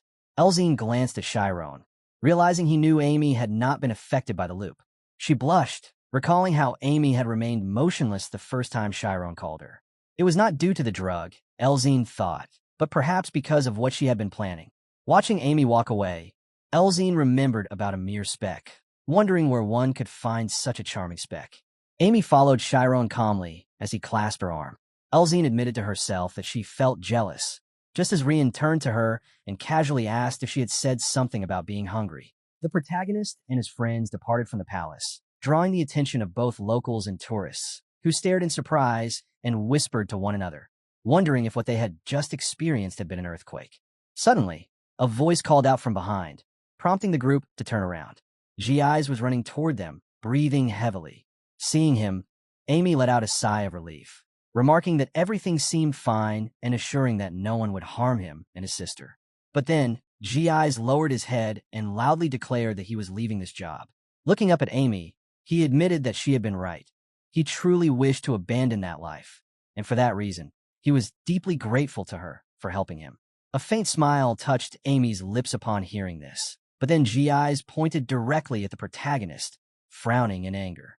With a furious shout, he warned that if Amy were ever to shed even a single tear because of the protagonist, he would not let him go unpunished, and so the man should be more cautious. Shyron, smiling in confusion, asked if Amy had truly cried because of him. She clutched her stomach with laughter, saying that he had better remain on guard. Once she had calmed herself, she gazed at Gi's. Turning away with a smile, she remarked that it did not matter whether he was a pirate or a port owner. She believed he would succeed, so he must never give up. Her words brought a blush to the man's face. Clenching his fist, he silently promised himself that Amy should wait just a little longer. Soon, she would see that he could become far greater than the protagonist. Rian then asked if they would at least be eating soon, to which Elzine suggested they head to the inn for dinner. Meanwhile, Falcoa remained in the ruined basement, questioning himself in frustration. Was he truly that weak? Placing a hand inside his inner pocket, he spoke bitterly, recalling that he had once been called a demon on the battlefield. Yet now he had been defeated by mere children. Pulling out an empty bag, he threw it at one of his subordinates, angrily demanding if they felt no shame. Yet what was there to be surprised about? They were constantly consuming LUP, and now, because of it, they could not even defeat small opponents. His men, seated on the floor, explained that they had never before witnessed such magic. One accurate strike was enough to kill instantly, and it was impossible to dodge. Hearing this, Falcoa struck his face with his hand. One subordinate stood up, asking if they would simply let the group go. Falcoa retorted by asking what else they could do. Couldn't they see that the girl was of upper-class nobility, her family's status just beneath that of the royal family? One wrong move, and their entire business would be ruined, and they had endured hell to build it. His subordinate frowned in disappointment, reminding him that there were worse things than losing money, especially since they were pirates and the entire Magic Association was hunting them. At this, Falcoa glanced sideways at the boy. When asked what would happen if they were discovered, he turned away and quietly admitted they were correct. But for now, they should fetch him a loop to ease his headache. The sun shone brightly in a clear sky as the four friends swam in the sea. The group was being playful, enjoying. Later, the four of them enjoyed dinner together at the same table. Night soon fell, and the moon rose above as they continued walking along the beach. Rian and Tez lingered behind, speaking to each other, while Amy approached the protagonist with a warm smile, offering him a treat. Accepting it, he thought to himself that this was what a vacation should feel like. Moments later, a bright glow lit up the night sky. The group watched with mouths agape as a grand fireworks display began over the island. Shyron gazed at it, thinking that one day he should bring his parents here. The next day, they sped through the tropical forest as the group sat inside. Elzine gazed and sighed, wondering how much longer they would be upset, and commented that it wasn't like they were that late. Rian frowned, asking why it had taken her so long to change clothes, pointing out that at this pace, they would arrive at the ruins by lunchtime. Elzine turned toward him sharply, declaring that she had been preparing for everyone's sake, and demanded to know if he truly believed the great sword matched his outfit. The protagonist closed his eyes, recalling that he had originally planned to explore the ruins with Amy alone, but their group had grown so close that separating now was impossible. Amy, smiling, apologized to Rian, explaining that Elzine had gotten ready faster than she had. Rian replied that, judging by Amy's appearance, it had indeed taken her a long while to prepare. Elzine clenched her fists and asked if he was implying she was ugly. Looking away, Rian awkwardly admitted that she was beautiful, causing Elzine to blush in embarrassment. Amy widened her eyes, suspecting that Rian liked Tez but did not know how to express it. Watching his flustered demeanor, she understood that confessing to someone far stronger than oneself could be difficult. The protagonist studied Amy closely as she touched her chin in thought, frowning as she questioned whether this was the entire problem. Still, she sensed that the gap had narrowed somewhat. Elzine, smiling, assumed Amy was once again lost in strange thoughts. The ruins of Kurgo lie 2 hours away from the tourist district. Mount Toa, standing at the island's center, was a dormant volcano that had last erupted 5 centuries ago. That eruption had engulfed all of Galliant, including Kurgo, in volcanic ash. It was said that the visible ruins were only a fraction of a once great civilization. At the ticket counter for the ruins, Amy read that the local government had proposed a reconstruction project, but the locals firmly opposed it. Elzine, surprised, asked why, to which Amy explained that the locals earned more from tourism. Rian frowned, asking if there was some hidden reason. Shyron replied that it appeared to be nothing more than a tourist site. Elzine suddenly pointed toward a man in the crowd, asking if he was a local. The group quickly approached, and the protagonist focused on him, sensing his strength. The man lowered his gaze as the boys wandered near the Kurgo temple. Rian marveled that all of it had been built thousands of years ago. Elzine remarked that the original size had been several times greater, with much buried under volcanic ash. Nearby, a woman warned her children not to stand too close to the railing. Turning back, Amy asked Shyron if he wasn't going to see the central temple. The protagonist, sitting on the grass with a smile, replied that this was a spiritual zone. Crouching beside him, Amy asked if he was truly calculating something with synesthesia. Shyron glanced around, asking if the ruins were indeed buried beneath volcanic ash. Looking upward, he explained that he had extended his spiritual zone underground, just in case, but could detect nothing beyond 50 meters. Amy was surprised.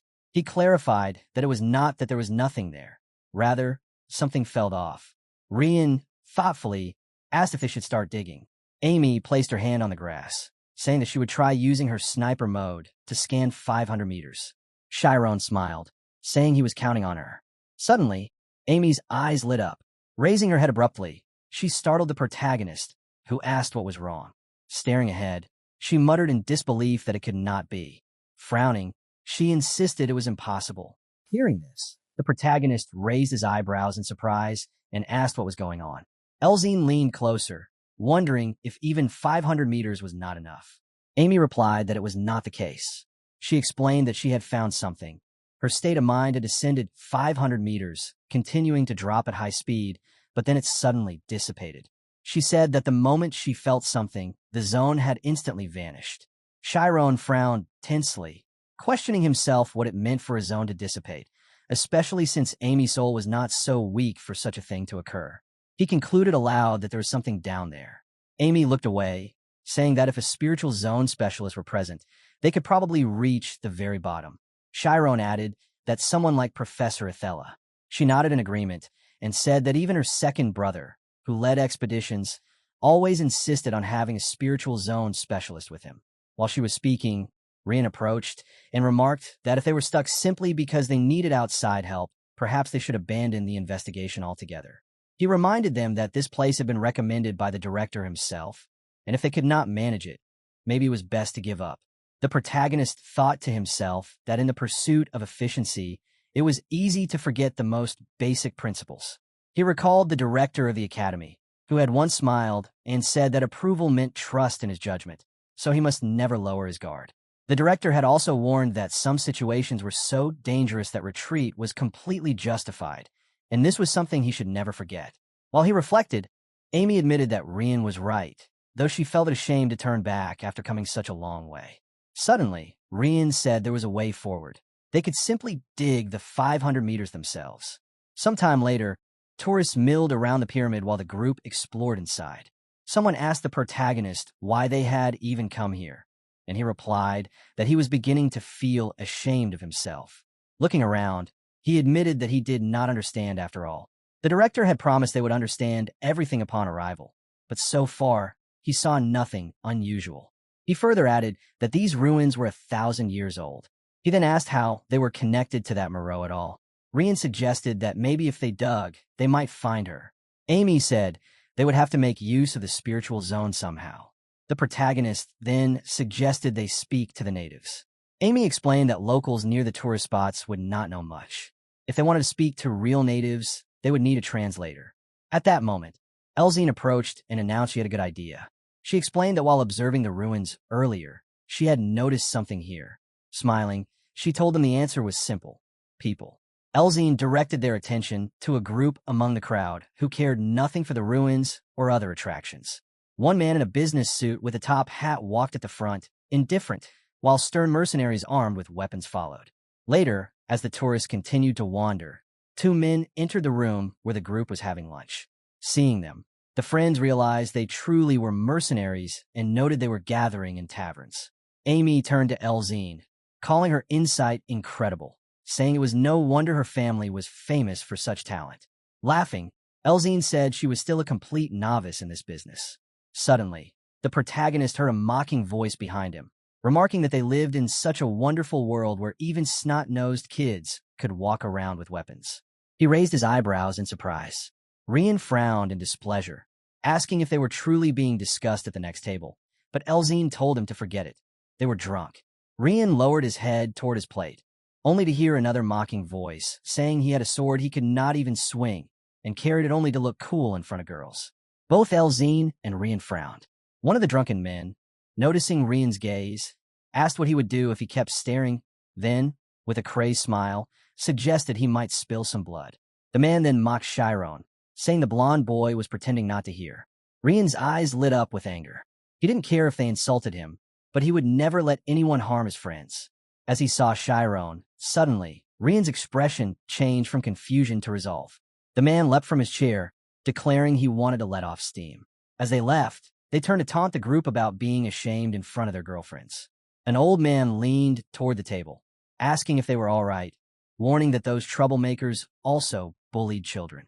Shyron asked the man if he knew them. The old man replied that they had been coming here often lately and had lost all restraint, but praised the group for not reacting. Smiling, Elzine admitted she had been worried Rian might lose his temper. Rian grinned, saying they would meet those bandits again, then looked to Shyron, who nodded in agreement. The group set out after their opponents, who moved in a tight formation despite this being a tourist area, showing clear experience.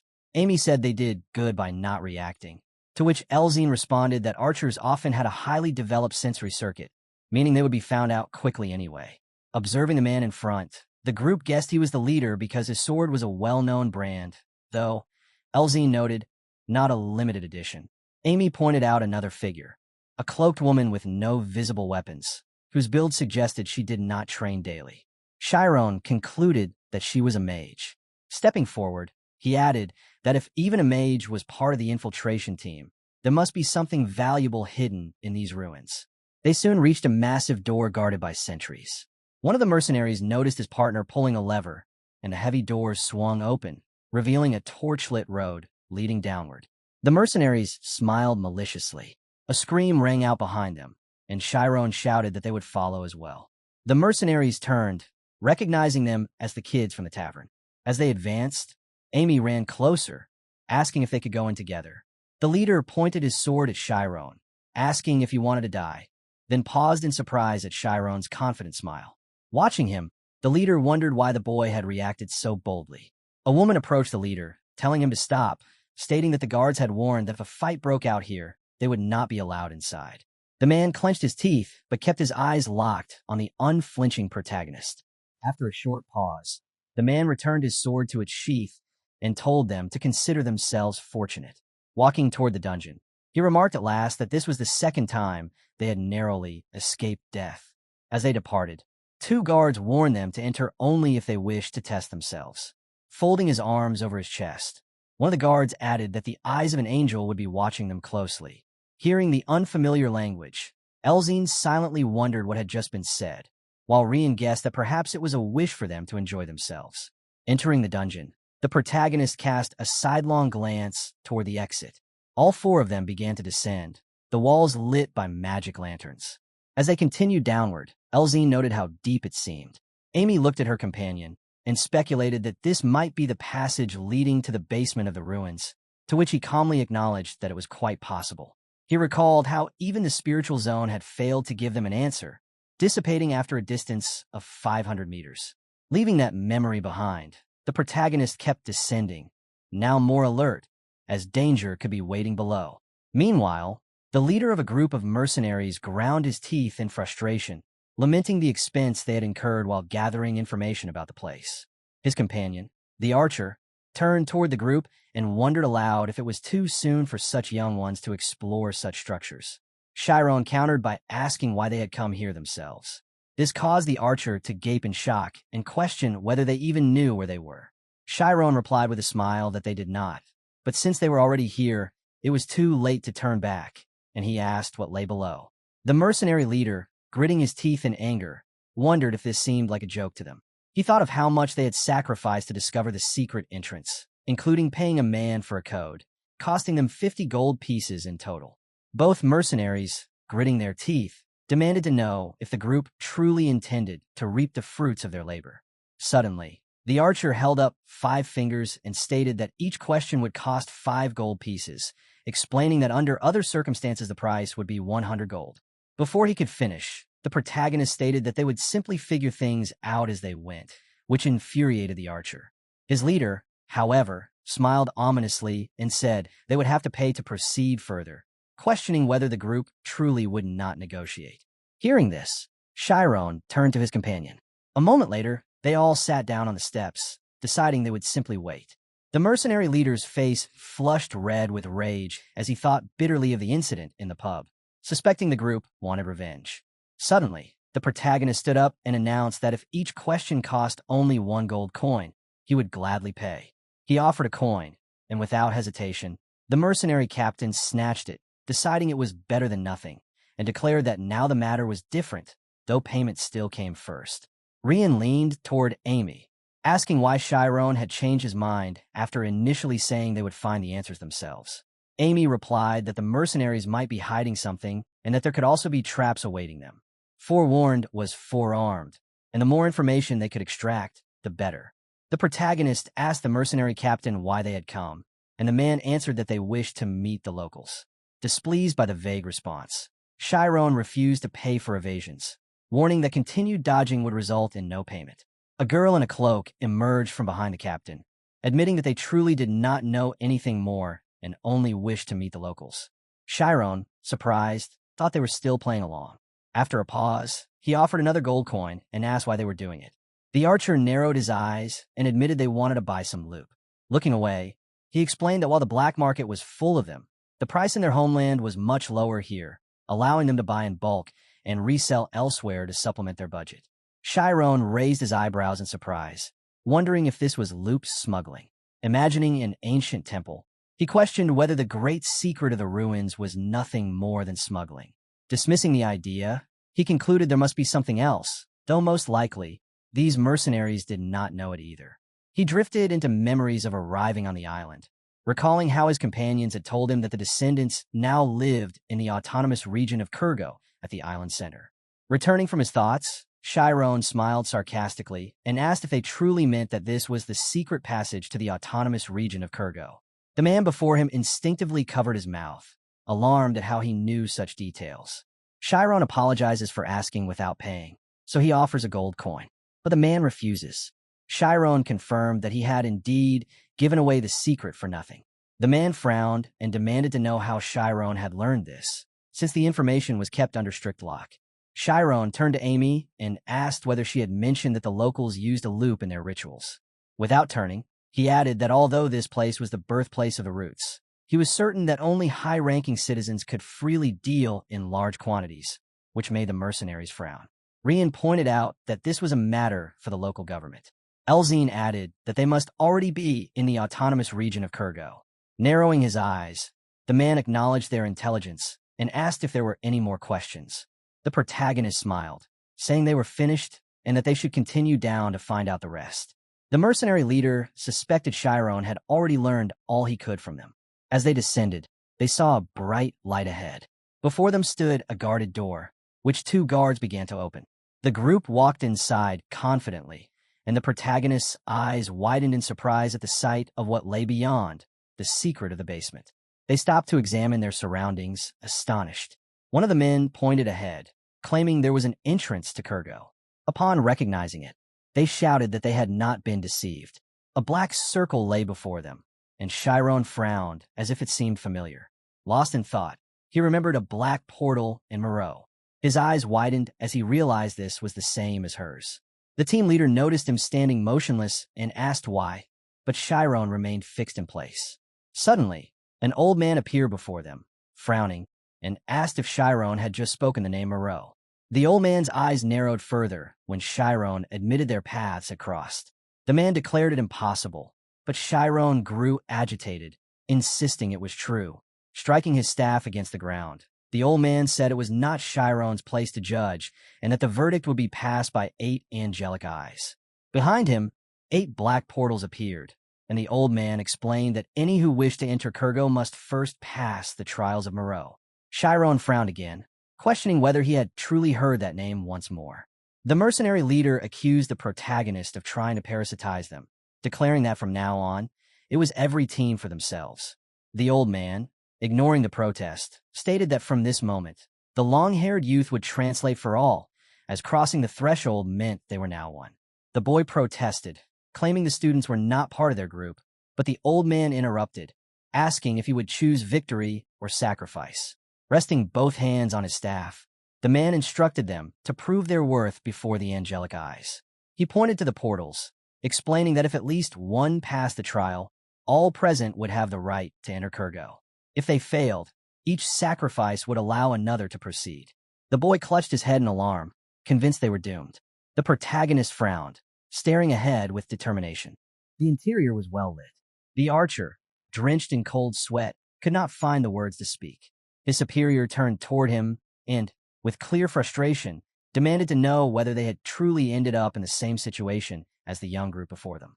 The mage girl removed her hood and explained that such a test was often conducted during first contact with other civilizations.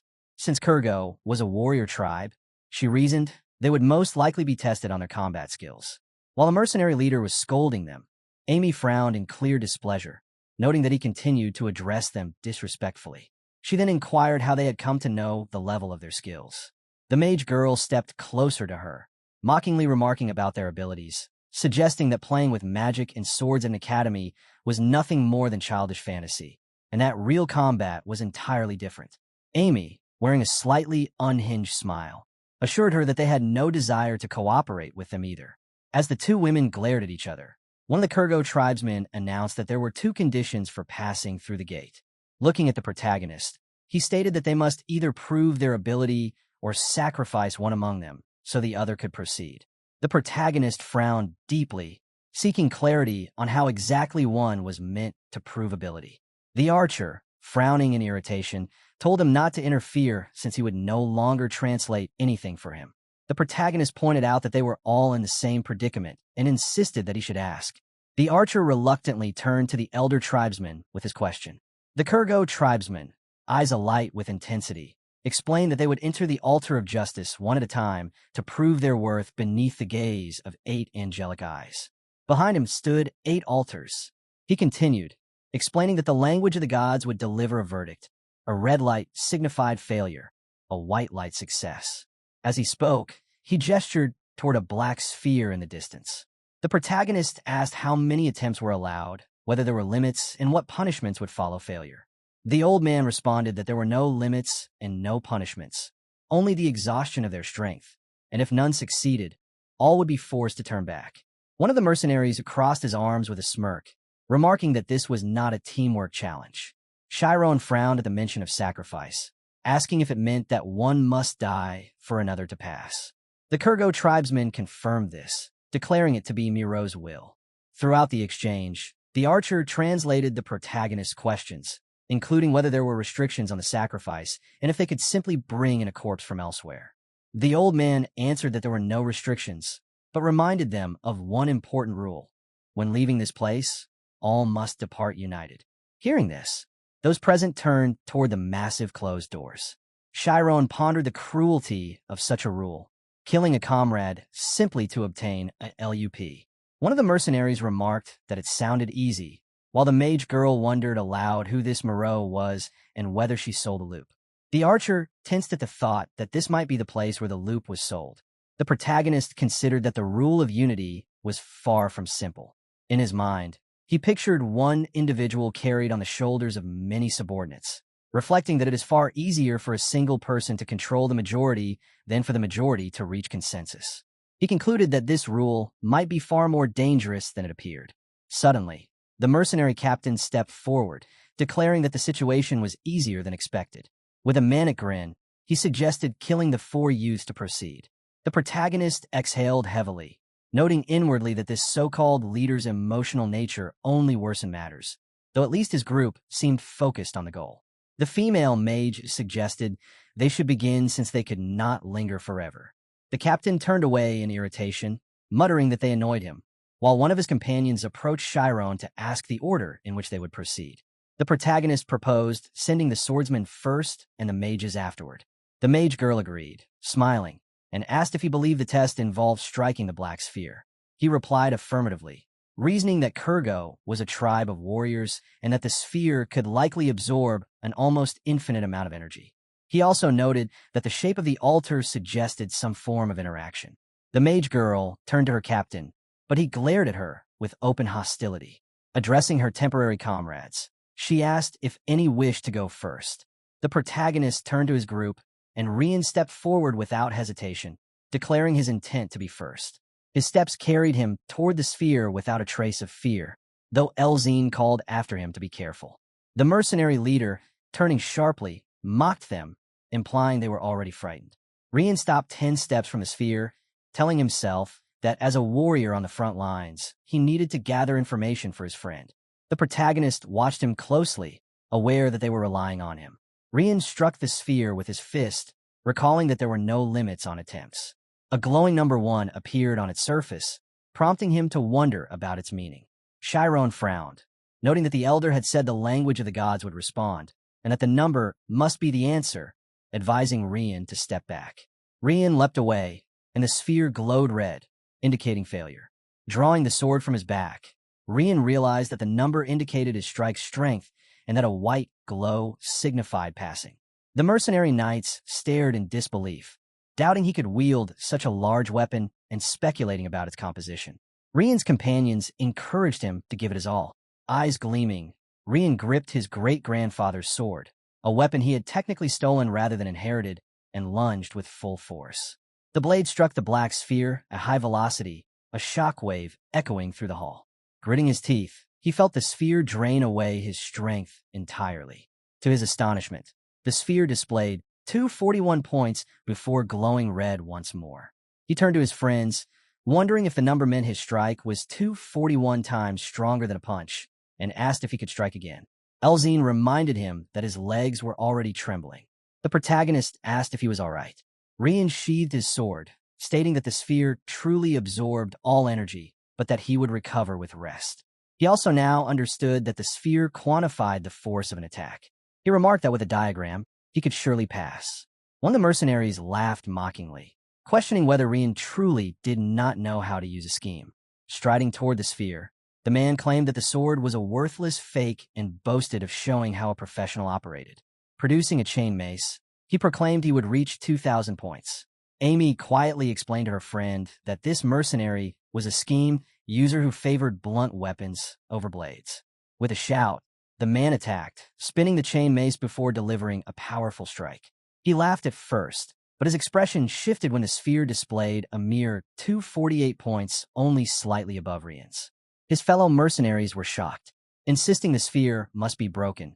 He returned to his group, where the mage girl suggested that the reading might not show objective damage or could involve a formula. The man seethed internally, questioning the result. He then accused Rian of lying about his inexperience with Schema, but Rian, visibly angered, told him to stay silent and watch. At that moment, Elzine drew her sword.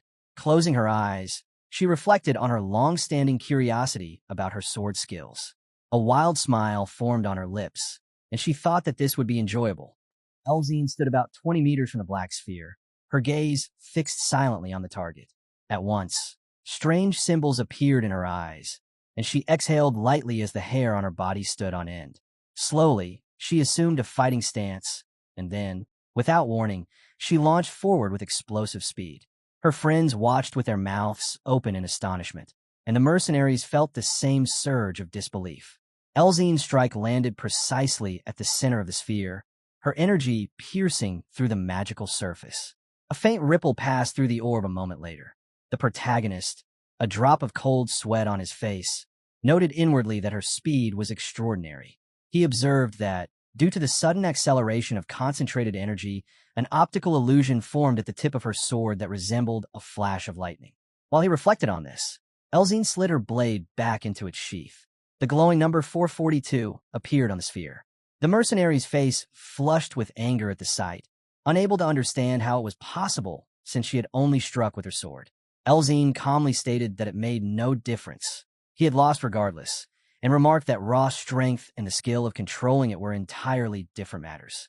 Returning to her companions, she thought to herself that the experience was thrilling and that she wanted more. The archer twirled an arrow between his fingers and announced that it was now his turn. Breaking off the arrowhead, he picked a cartridge from his bag. Amy, pointing toward it, explained to the protagonist that it was a mana stone bullet. A mana stone bullet was a special projectile filled with aggressive magic, its core material being a magic stone. Such stones were rare, formed only in specific natural conditions, capable of storing elemental magic from their surroundings. With them, it was possible to trigger phenomena such as floods or thunderstorms. However, these stones were not only uncommon but also difficult to process, requiring advanced technological expertise in both material refinement and mechanical assembly. Without such technology, production was impossible. The cartridge itself was constructed using extremely heavy equipment. Amy added that a single cartridge cost 1 gold coin and estimated that the magic stone inside weighed less than 10 grams. Shyron, surprised by her knowledge, asked how she knew so much, and she replied that her older brother served as the captain of archers at the royal court. Meanwhile, the archer stepped forward and explained that he was using a lightning arrow, advising everyone to move back. Drawing the bowstring, he released the arrow toward the sphere. In the blink of an eye, it reached its target, unleashing a surge of lightning in all directions. As the energy dispersed, the sphere began absorbing the accumulated charge. A moment later, the number 1020 appeared on its surface. The archer smiled with satisfaction, but the sphere soon glowed red. Amy observed that, unlike the swordsman, his power had not leaked away, and asked if he wished to try again. He declined, reasoning that it would only waste money and that the outcome would likely be the same regardless of the cartridge used. He then inquired about the minimum score required to pass. Amy suggested that it was now the mage's turn and asked whether he wished to go first or let her proceed. The mercenary mage proposed that Amy attempt it first so they could compare their results. Amy, her smile sharp and eyes alight with challenge, agreed. Elzine happily noted that they would finally witness Amy's magic. The protagonist reflected that Amy specialized in fire magic, her greatest strength being the ability to land a single, precise, and powerful blow. Unlike ice magic, which was bound by the limit of absolute zero, fire had no maximum temperature. This limitless potential was why many magicians favored the element. However, even the most skilled struggled to surpass the 1,000-degree barrier. Fire's destructive power lay in the fact that most substances could not endure such heat. Yet fire had its weaknesses. It was a form of light, and therefore slow to travel far or fast. Amy frowned, considering that this limitation had given rise to fusion magic. Flame Strike, a combination of fire and air magic, compensated for this drawback, allowing greater speed and range while maintaining destructive force, though the strike weakened over distance. She spread her arms, her eyes burning with determination, and decided to use a fireball. A vast cloud of flame formed before her, eliciting shock from the mercenaries and admiration from her friends. Continuing to channel her energy, she lowered one hand and prepared to release the spell. With a subtle motion, the fireball shot forward at high speed, striking the black sphere dead center. The explosion was immense, rattling the hall. Rian and Elzine stood frozen in awe, while the mercenaries stared wide-eyed at the devastation.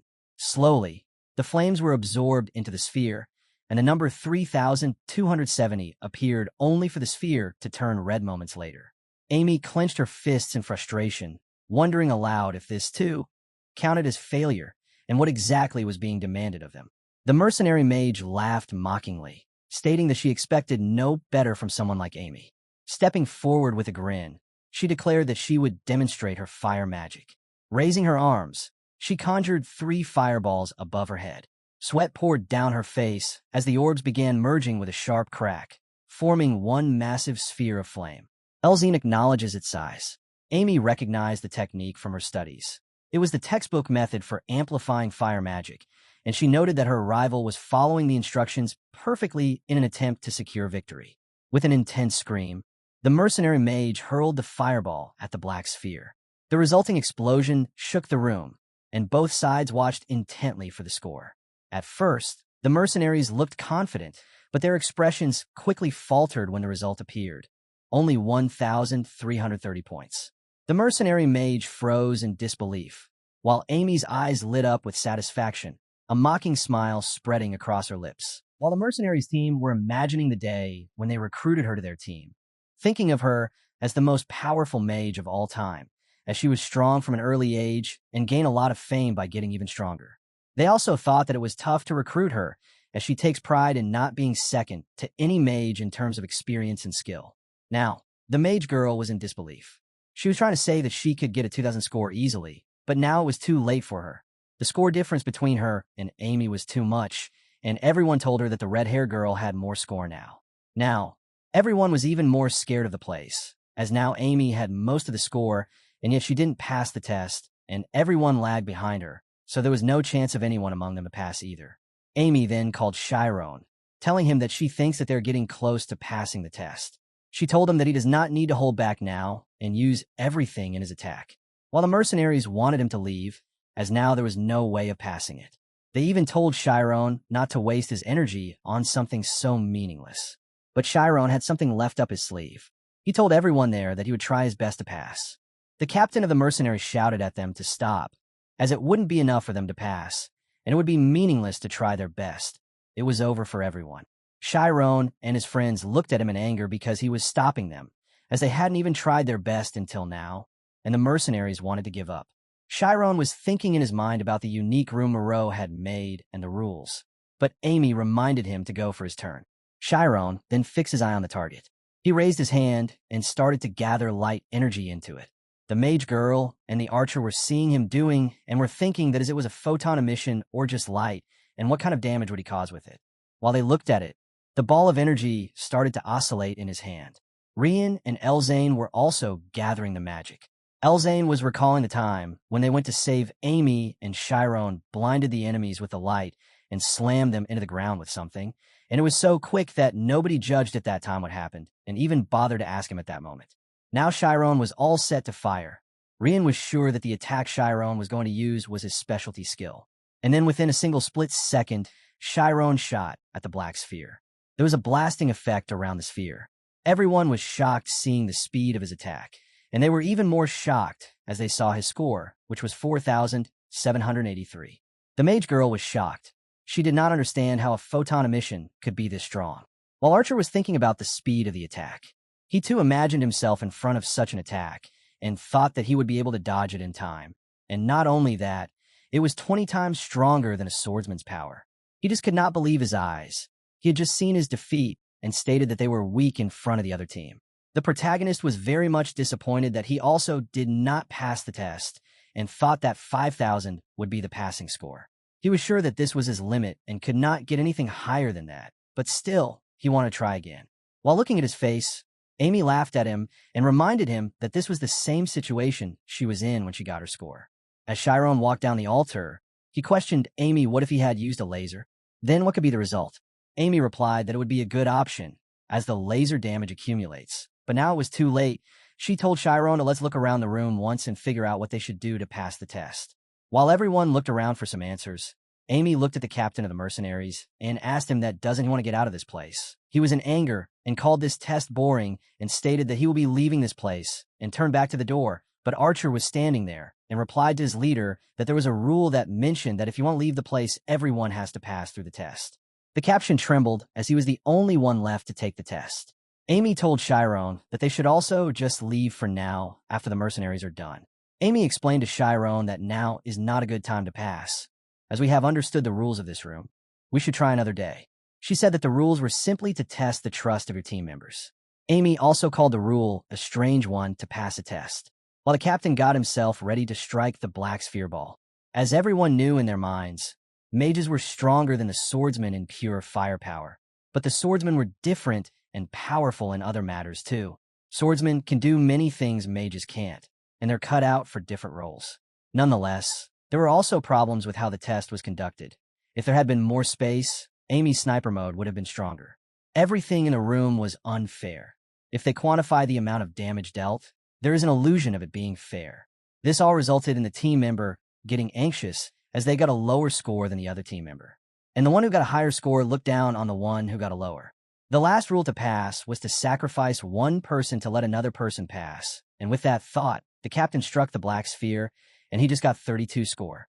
With that final person, the place allowed them to leave. The captain told everyone to get out, as there was nothing they could do more. Everyone knew that the mercenary group was going to be disbanded as they left the place. The captain of mercenaries also said that he would leave the place now and go alone on another path. As they got to the door, the main character asked Archer to translate the words of the old man once again and ask him that does anyone had passed the exam before. The old man replied to the question that he was also not sure how many had passed the test. He told them that the players who come to take the test come in ground and sometimes alone, and based on his analysis, only 1 out of 10 managed to pass the test. Shyron, upon hearing everyone, concluded that the passing rate is higher if they come alone. But was there anything they missed out? While the captain banged on the door to open and they left the place. While the mercenaries were trying to leave, Amy called them and asked if today was the day they needed to get inside Kurgo. The test was over, and no one had passed the test. The captain of the mercenaries was banging at the door, so he could just leave the place. But the old man there asked him if everyone was willing to leave the place. He looked at his team. They were all wanting to leave. Archer then asked Amy and his group that what were they waiting for? They should all agree to leave the place. Instead of agreeing to Archer's demands, Amy refused to leave. Her team was also not ready to leave the place, and they were convinced that today was the day they would get to see inside Kurgo. The mage girl made an odd face, asking her what she was talking about. She asked Amy if there was any need to go to Kurgo. Suddenly, the old man behind repeated his words that this is the chamber of achievement and sacrifice. Prove your competence by passing Miro's trial. If you'd like to prove yourself through sacrifice, for sacrifices shall permit 4 entries. Rian then asked the archer about what was the old man saying. Archer knew the real translation, but he told them that the old man wanted them to leave if they were done at the place. Amy laughed at him and told him that what she understood was that we can sacrifice 4 people to let 4 other people enter. Archer and the mage girl were shocked and asked that did she knew the language the whole time. Amy replied that it was Archer who told us when they entered the place, and she just remembered that until now. She even called her a genius for still being able to remember it. Archer was all in demise, as it was tough to even remember anything after hearing it just once. Elzane called Shyron and asked him why Amy looked so strong and what she meant. Do they have to fight with them? But Shyron calmed her down and asked her to wait until Amy fixed the situation. Amy stood in front of all 4 mercenaries and asked them to bring it on, as she knew they wouldn't willingly sacrifice themselves. So she wanted them to at least try their best and struggle. Archie got quite scared and started to imagine the situations if they had to fight them. He pointed out that the 2 swordsmen from each team is equal in strength, so that will be a draw. But the women is stronger than their captain, so they will lose there. Secondly, the mages in the opponent team are above their league, and his arrows are slower than the light, so in the end they will all lose to them. Without wasting any more time, Archer bowed down to Amy, asking for forgiveness for how they had treated them earlier, and he even asked his other team member to hurry and apologize to them without wasting any time. Everyone then bowed down and asked forgiveness from them, and they even said that they had learned a lot from what happened. And also, they were all so arrogant.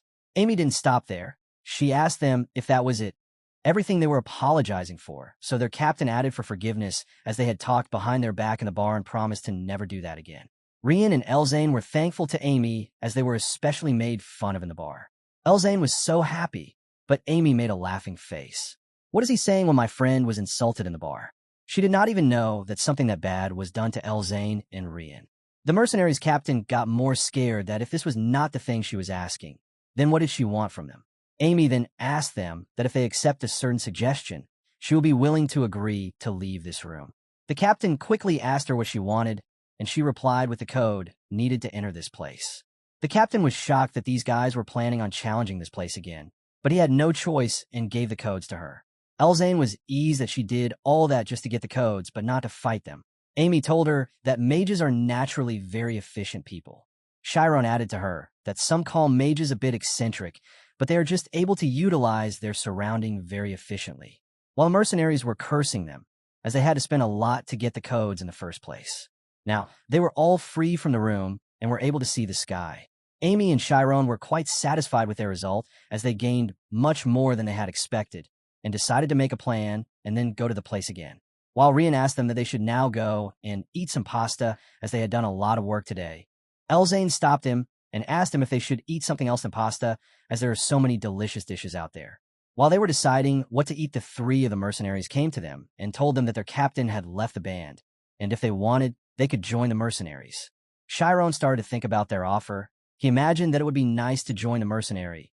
The mage girl even convinced them that with their power level and skills, they could get on the top mercenary in no time, and whether it be fame or money, they will be able to get anything they want. Also, she added that as the position of leader is not filled, if they like, they could be the leader also.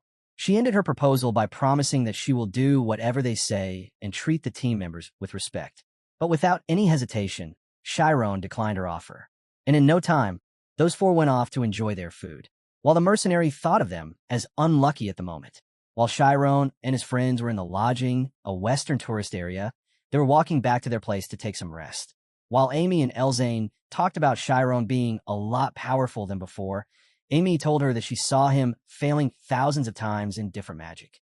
Elzane told Amy that now the earliest Shyron can enter the graduation classes next year, and if she will graduate this year, there will be a year gap in between them. Amy asked her that what was she getting at. So Elzane reminded her that she told that she wanted to be a soldier after graduating, then she will have to join the army in the capital, and Shyron will be left alone for a year. Amy was doubting her thoughts. She was certain that Shyron would pass next year, but she never wanted to stay away from him for a whole year. Amy wanted to be a soldier because she was good at targeting. She stated that she didn't think of this situation at all. So Elzane mentioned to her that she should become a spy instead of going into the army. But Amy told her that she did not know anything about becoming a spy. Elzane told her that she was pretty good at becoming a spy, and she would help her become one.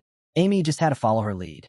As they reached closer to their place, Elzane suddenly stopped her and alerted her that there was someone near them, and with her sensing, it was a man. As they went near to look around, a boy was on the ground, all beaten up. Shyron recognized him. He was Jis. They all got worried and tried asking him what had caused him such misery, but he had no strength left in him and passed out. Shyron got concerned and went near him to check his pulse, but the last drop of adrenaline in Jis hit hard.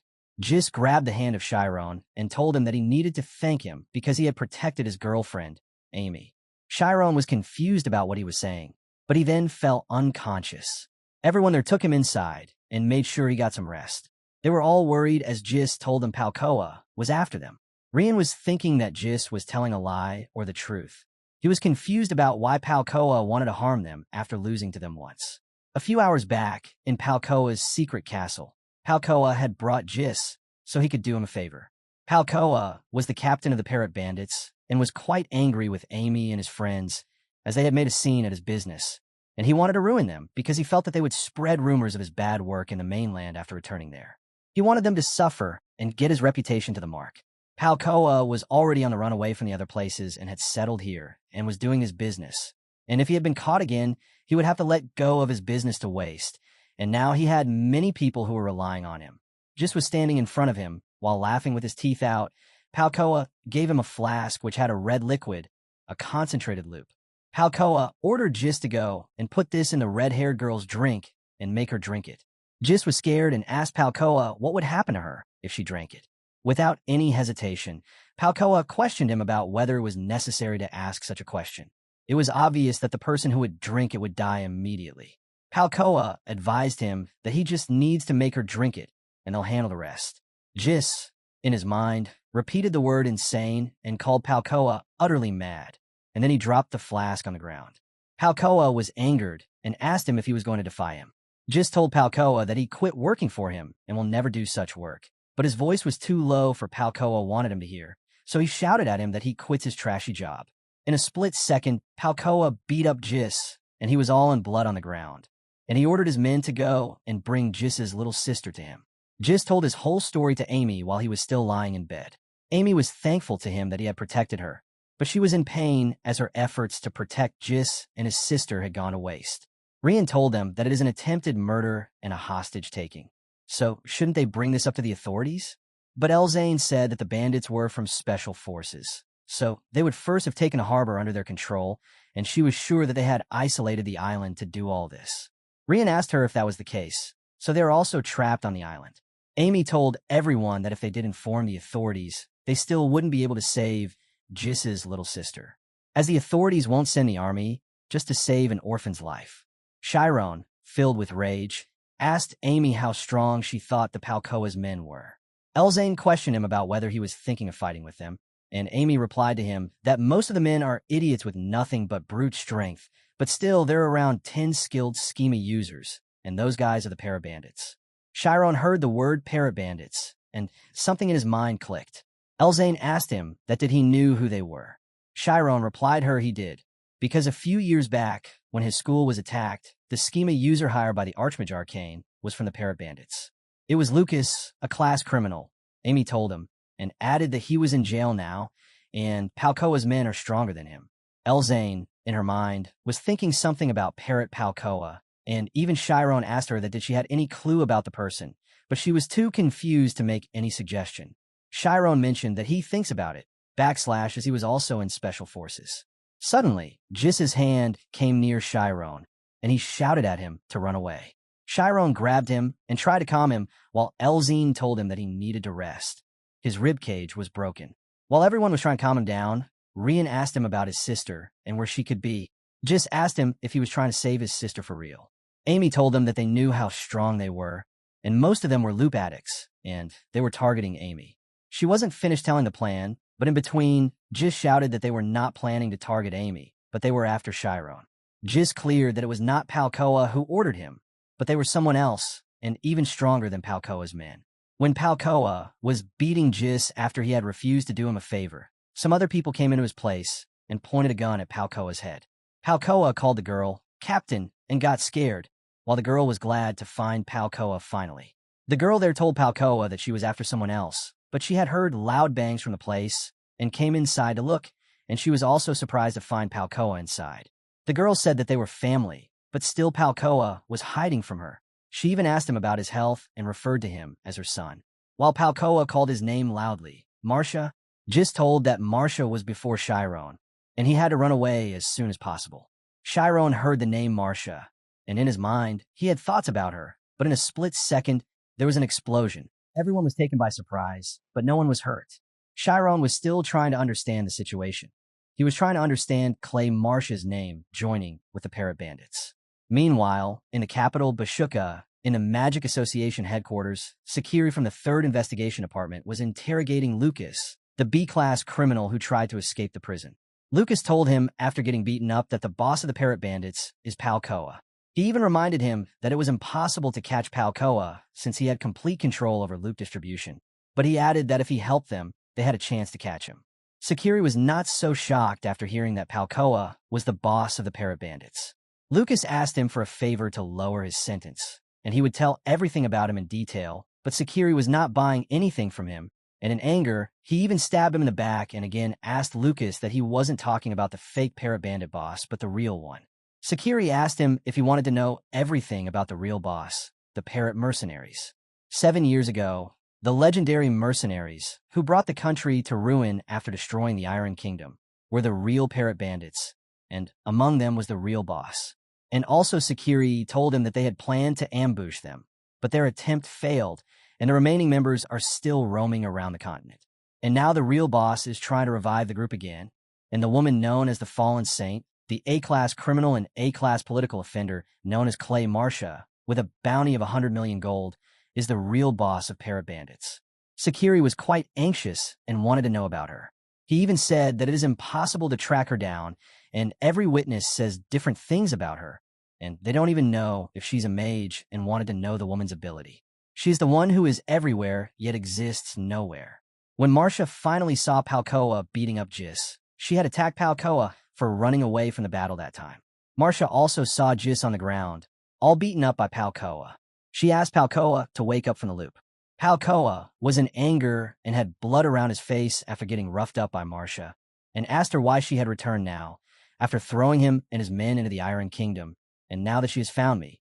Why start acting like a family again? Jis was in terror. He had never seen Palcoa in such a state, and in his mind, he could not picture the same Palcoa as now. He was the one on the ground, beaten up and in blood, just like he was. Palcoa blamed Marcia that she killed everyone in the family, brother, sister, and his friends, and now it was too late for her to treat him like family. But Marcia explained to him that he was tricked like an idiot, and she was able to do what he couldn't. In his mind, Palcoa remembered the day when his family was killed in front of him, and while they all were dying, they asked him to run for his life.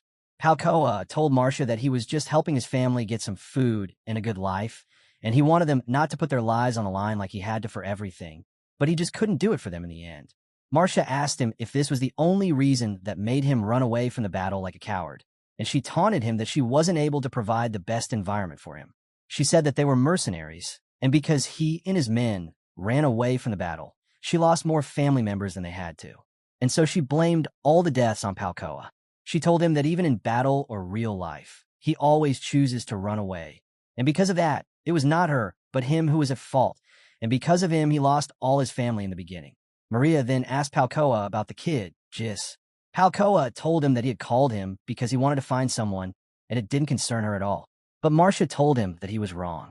She told him that it was about the guy named Shyron, whom he was trying to find. Palcoa got scared, as she knew about his plan and everything about the other kids, too. Marcia goes into detail about how he thought she wouldn't know the name of the guy who destroyed his business and made a scene here. Marcia ordered Palcoa on one last mission to help her also find Shyron. And for that, she told him that he could do anything he meant to do in case of finding Shyron, even if he had to kill Jis.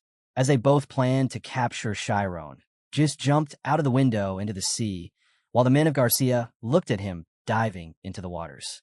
Garcia called Jis a brave boy and, without wasting any time, ordered her men to go and chase after him. Now, at the explosion, Garcia's men were over the hill and had shot at the lodge where Jis was hiding with the other kids to find the whereabouts of Shyron. But after destroying everything, they turned around to go down the hill to see if there was anyone around and the other houses that were left. Shyron, Amy, Elzane, and Rian were fine. They had just dodged the attack. Jis was lying on the back of Rian, and they looked at the house burning in flames.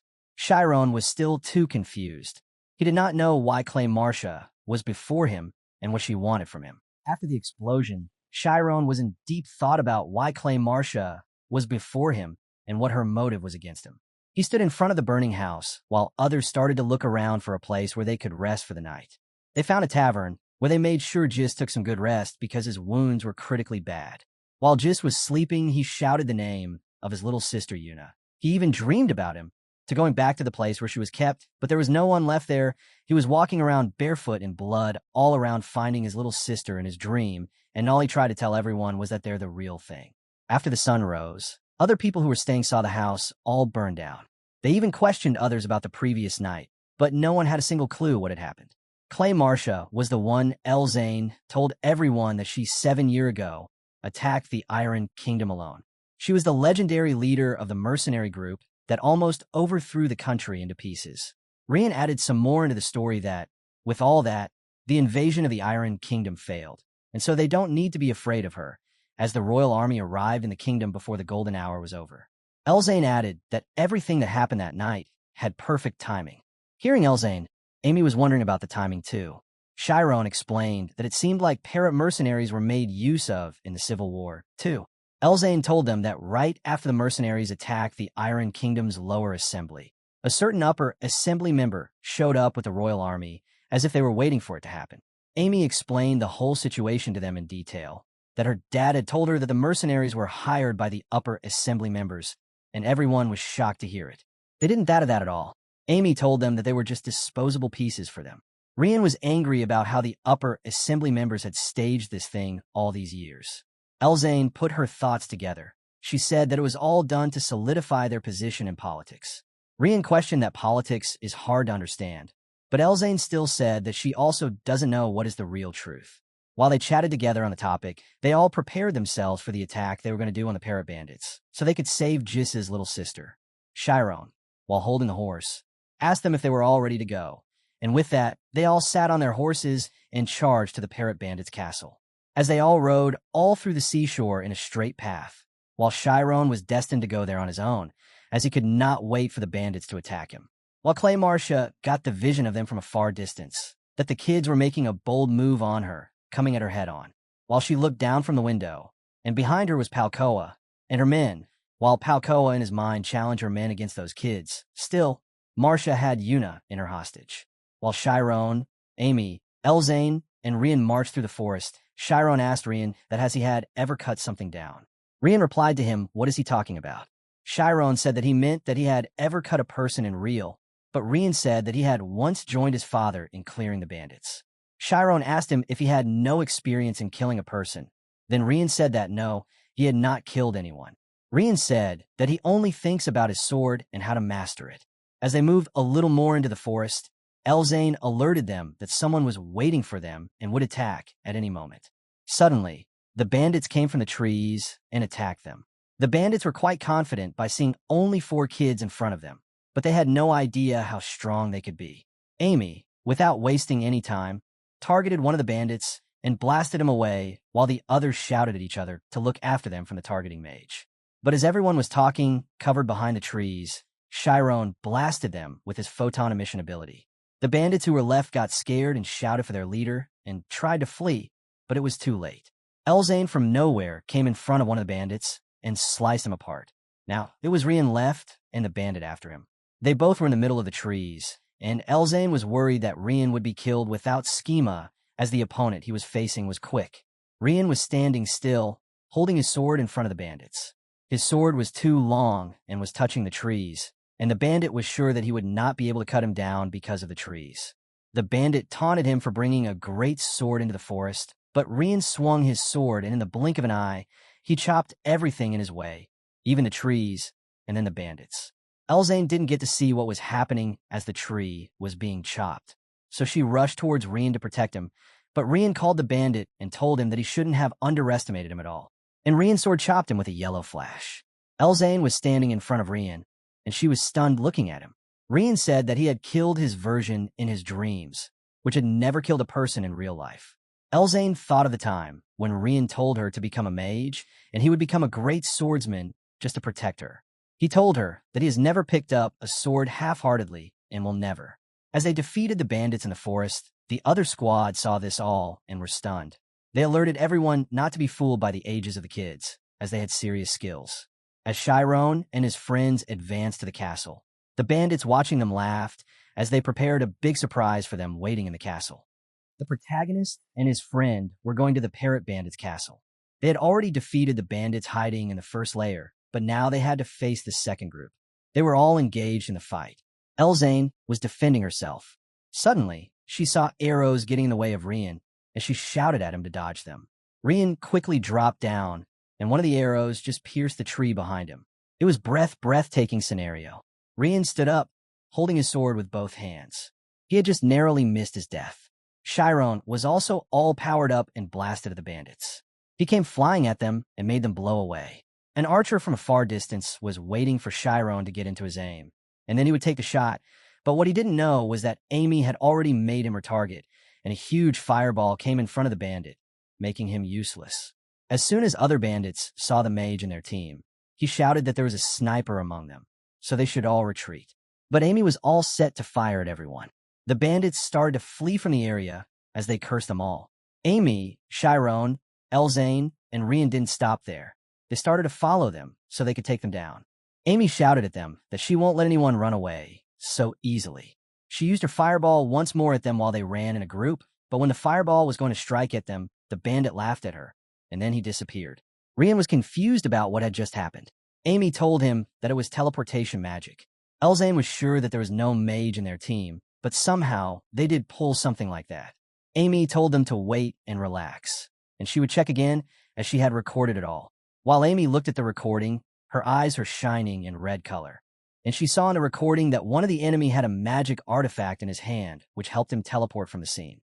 While the bandits from the castle were looking at them all in confusion and laughing at them, they were also sure that the skills that the kids had would catch Captain Marsh's interest, but still, the talent alone wouldn't be enough to win the battles.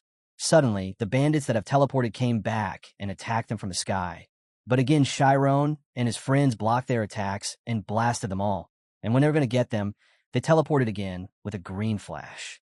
Shyron was just enraged, as it was the second time they had used teleportation and fled from the scene. The bandits even taunted them to attack as much as they want because nothing could be done to harm them at all. Shyron was quite sure that this was all different from the mana bullets, and to designate a destination, there had to be a spirit zone user among them. Amy said that this means that something is assigning the coordinates to them. Amy started to run, and they all followed her. She told them that she had a guess who was happening, and the place was nearby somewhere. Amy asked Elzane to use her scent ability to sniff out the place, and she took them to a place where she could get a strong, unnatural scent. Rian was stunned seeing her using such an ability and even called her a dog, but Elzane called her an idiot by telling him that she had amplified her senses with the schema. Amy looked at the place, and now everything was clear in her mind. The bandits were using a magic artifact with a bracelet-shaped magic circle. Rian was stunned. He asked her, "It's huge, so doesn't that mean that it's buried in the mountain or something similar?" Amy told her that he was probably right. It could be that. She said that there must be similar setups all over the northern forest. Elzane got sweaty as she thought that installation must have cost the enemy a fortune, and even questioned how much profit they made from the loop to be able to afford such a thing. Shyron, in his mind, thought that the enemies have an escape route open for them at all times, and so their numbers will not shrink while their stamina will run out eventually. So he decided that they had to force a full frontal confrontation. Rian heard everything that Shyron told them and suggested that they should just break the magic circle as they advance. Shyron heard him and went into deep thinking while Rian stood there on the circle and said that they should just smash the ground with his sword. Amy replied to him that his theory was good, but it won't be easy to break the circle. As the magic is engraved into the objects like a circuit, it's way tougher than a human mind, and this isn't some low-grade installation by a shady contractor. Rian was satisfied by her answer, but Shyron behind him said, "Let's destroy the magic circle once and for all." Amy was like, what is he thinking? She told him that the magic isn't just etched on the surface, it's embedded into the space itself, and to remove it, at minimum, they need to remove everything down to a meter below ground, and she also added that stamina aside is a major time sink. Elzane questioned her whether it would be okay to continue to fight like this is better than breaking the circle, because the enemy will again teleport before they could take any action against them. Shyron listened to Elzane and sided with her, and then asked what if they destroyed the circle within just a few minutes. Amy said that it must take 10 minutes to destroy it, and if it takes longer than that, it's a waste of time. Shyron called everyone and asked them to stand back, and said that he could destroy it in 2 minutes. After knowing the secret of the teleportation, the protagonist and his friends decided to destroy the magic circle to prevent the enemy from teleporting. Furthermore, it was very difficult for them to destroy the magic circle, but it was the only option left. Shyron suggested that everyone stand back, and he sat on the ground where the magic circle was embedded. He said that he could destroy the circle in 2 minutes. Amy was not sure what he was trying to do, but as his eyes turned blue, he asked them all to stand back, as it might get dangerous around him for a while. Shyron started to concentrate his magic on the ground. Elzane asked Amy what Shyron was thinking of doing. Shyron told that they had no time to waste. Amy realized it and asked Rian and Elzane to back up. Elzane asked her what she was going to do, but Amy told her that he had already begun. Shyron's spirit zone was pulsating. She told everyone that Shyron is strong and his body is as durable as adamantine. Still, Elzane was confused about how someone's mind pulsates 20 times per second. Shyron was doing his best, and around him all the place was shining in blue. There were particles of his magic everywhere. Elzane was able to see the light of his magic, and within a minute everywhere there was shiny effect, and then all of a sudden there was an explosion and small pieces of rocks were flying in all different directions. Shyron then asked Amy if it was enough to destroy the magic circle. Amy was surprised that she didn't even need to check using her spirit zone. Elzane asked Shyron if he was okay after using such magic, or if he was hurt somewhere, but Shyron was in his best health. He just shook his clothes so the dust could get off of him. He even said that this magic was of a defensive magic type, and it shouldn't hurt the user at all. Rian was stunned that such powerful magic was only a defensive type of magic. Shyron explained to them that he didn't have this type of defense earlier. It was just a theory a while ago, and he was glad that it worked in such a crucial time. Rian was all confused and just called it a defense type, but Amy, on the other hand, thought that the form of such magic is dependent on the user, and it is manifested based on the user's imagination. But she was also worried that the spell, which is this violent, can do anything. A few hours before they were planning to attack the castle, Shyron told everyone that he had met someone named Marcia a few days ago, and Amy asked her what she was like when he met her, while Elzane asked him if he did not feel that something was off, even with his insight. But Shyron replied to them that he did not feel that she was a troublesome person, but he assured them all that he would try everything to stop her.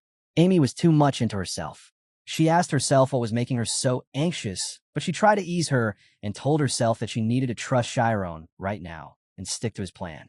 Amy told them all that now they have to think about another tactic, which can put them at an advantage. She explained that now they have to avoid getting in a battle and only focus on destroying the magic circles first so that the enemies can stop teleporting from the fight. Now Shyron and Amy grabbed Elzane and Rian and started using their dash speed ability and moved from one place to another, and in between, they destroyed every magic circle that came into their path. Now, everywhere there were explosions and blasts as Shyron destroyed the magic circle embedded in the ground. Shyron was now more confident that the enemy had planned this from the starting. They were trying to drag things out to drain their stamina and defeat them. But now as the magic circle are getting destroyed, their tactic will be useless, and they will have no option but to fight with us as the circles were too much costly to install in the first place. Amy was also confident that now it will be actually better if the opponent just attacks them before they destroy the circle. While the bandits cursed them by calling them demons, they were too naive to understand, but now they knew what they were up to and wanted to stop them from destroying their expensive magic circles. The leader of the group just looked from his scope and asked his team to just stop and think straight, as they had 2 mages in their squad, and the bandits were powerless against them. But still, the other bandits were forcing him to have a head-on fight before they could destroy the magic circle, and even told him that their plan would be ruined if they didn't stop them as quickly as possible. Then their leader suggested that if those 4 brats wanted to use such tactics, then they should also cheer them up. He told his subordinate to open the path for them, and they would all use that same path. As Shyron and Amy used the flash, the bandits started to gather around them to stop them. Elzane told Amy that it's getting a bit strange, and she thinks that they are being followed, but the problem was that those were not getting in their way and stopping them, but just following them. Suddenly, Amy realized that they were planning to open up a path for them, and in a split second, they all just teleported near the castle where the enemy was camping. The leader of the enemy squad orders every available man there to be on guard, and tells them to attack as soon as the enemy gets near them. One of the bandits fired a flame arrow into the sky to alert every other team member, as now the kids were only 1 kilometer away from them. They were all in full confidence and taunting the kid for going to die too soon, but they had no clue what Shyron had planned for them. Their leaders suggested that they were going to use the boulder on them and crush them, as they had left no option for them, so they were just going to activate a fraction of the huge rocks on them. Such rocks were supposed to be used on a full-scale army, but the bandits were too cruel to them. Those defense weapons were designed to defend the island from enemies, but now they were in the wrong hands. One of the subordinates called the captain there and reminded him that Marcia had strictly suggested that they need to capture the kids alive, but the leader said that it is an emergency now, and there is no option left for them, and to use their special attack. One of the men on the height alerted them that the enemies were in range, but when the leader saw them from his scope, it was only Shyron in his sight, and the others were already hiding. The leader thought that they had made some other plans and wanted to make them think that if there would be only one enemy, they won't use the weapons on them. But with a devil laugh, he ordered his men to strike him down with the rocks because he doesn't care that there's only one enemy in the way. Not only huge rocks, but also hundreds of arrows came in front of Shyron, while Amy and others screamed his name in agony. But the damage was done. Shyron had advised them not to come near him, and he will alone take care of everything. And what Amy didn't know was that Shyron had already mastered a defense spell, Light Explosion, which accelerated God's particles at a very high rate to deflect the enemy's attacks. As the bandits were celebrating the death of Shyron, suddenly a yellow light flashed in between the rocks, and in a split second, there was a blast. The rocks all around Shyron started to get destroyed and clearing his path, and the scene was all shiny, and Shyron was not even scratched. Elzane was amazed to see Shyron in that state. Amy realized what Shyron had been doing from the start. When they had teleported near the castle path and were being chased by enemies, Shyron had dropped Rian on purpose and increased his speed as he was planning to get past the traps himself. The bandits saw the whole scene and were terrified. They all saw a flash, and then the rocks in front of them all exploded away. They even asked their captain whether it was a light barrier or something else. But before they could get any answer from him, they saw a huge, shining red light. Captain remembered that he had heard about a spell called laser once, but he wasn't ready for that from a kid in front of him, who was his enemy at the moment. Shyron, without wasting any time, shot at them, which made them all duck on the ground, but as they realized Shyron had shot at the door of the castle, they were first stunned that nothing happened to them, but when they all saw the huge door, it was getting torn apart into small pieces. Every other enemy guarded their aim for Shyron to stop him from making his way inside the castle, and shot him with a blasting arrow, intending to kill him on sight. But Shyron was done with the gate, and with all his hair and eyes shining, he dashed in front of them, dodging all the arrows in an instant, while the area he was standing in was left in rubble. In no time, Shyron was on top of the gates from where everyone was shooting at him. It was just like he had done teleportation. The captain was also stunned that who could use teleportation while he was still in battle. Amy, from a distance, also called him overpowered. She also didn't think of Shyron using teleportation in the middle of a battle, as it would be nearly impossible because there were a lot of variables in the battle. Amy was trying to understand what Shyron had done. First, he shot a laser and then used the information-transmitting properties of the light magic to calculate the teleportation while acquiring topological information. In a battle with many variables, in one instance, it was hard for her to even think. Now Shyron was standing in front of the bandits and gave them a last warning and asked them to return Yuna back to them or else he will destroy them. But the bandits were thinking without a brain. They thought that he was just a kid and told him that they will kill him for challenging them. But Shyron was serious and warned them that if they ever take any of his friend ever again, he would destroy them. Suddenly, one of the enemy realized that what would happen if he used his laser ability from this distance on them. The spell they saw was way too powerful for them to handle, and even they asked each other if there was any guarantee that the castle they were standing on wouldn't be destroyed. Suddenly, Shyron used his explosion once more at them. There was yellow flash everywhere, and nothing was visible. The captain was enraged and told him to stop as the castle was way too expensive for them to rebuild. But even after he shot one last arrow at him, nothing happened. And with a boom, the gates and the bridges on the castle were destroyed, and everywhere there was only rubble left. Elzine, Amy, and Rian were stunned when they saw Shyron destroying the castle. But there was more to the action. Marcia was looking at the scene from a far distance. She was impressed, and even called Shyron his little brother. She even thought that it was expected from an unlocker's magic. She was way more impressed than I imagined the situation. Palkoa was watching all his men getting destroyed. He was all in rage. He imagined his time in the Iron Kingdom and told himself that he knew this day could happen one day.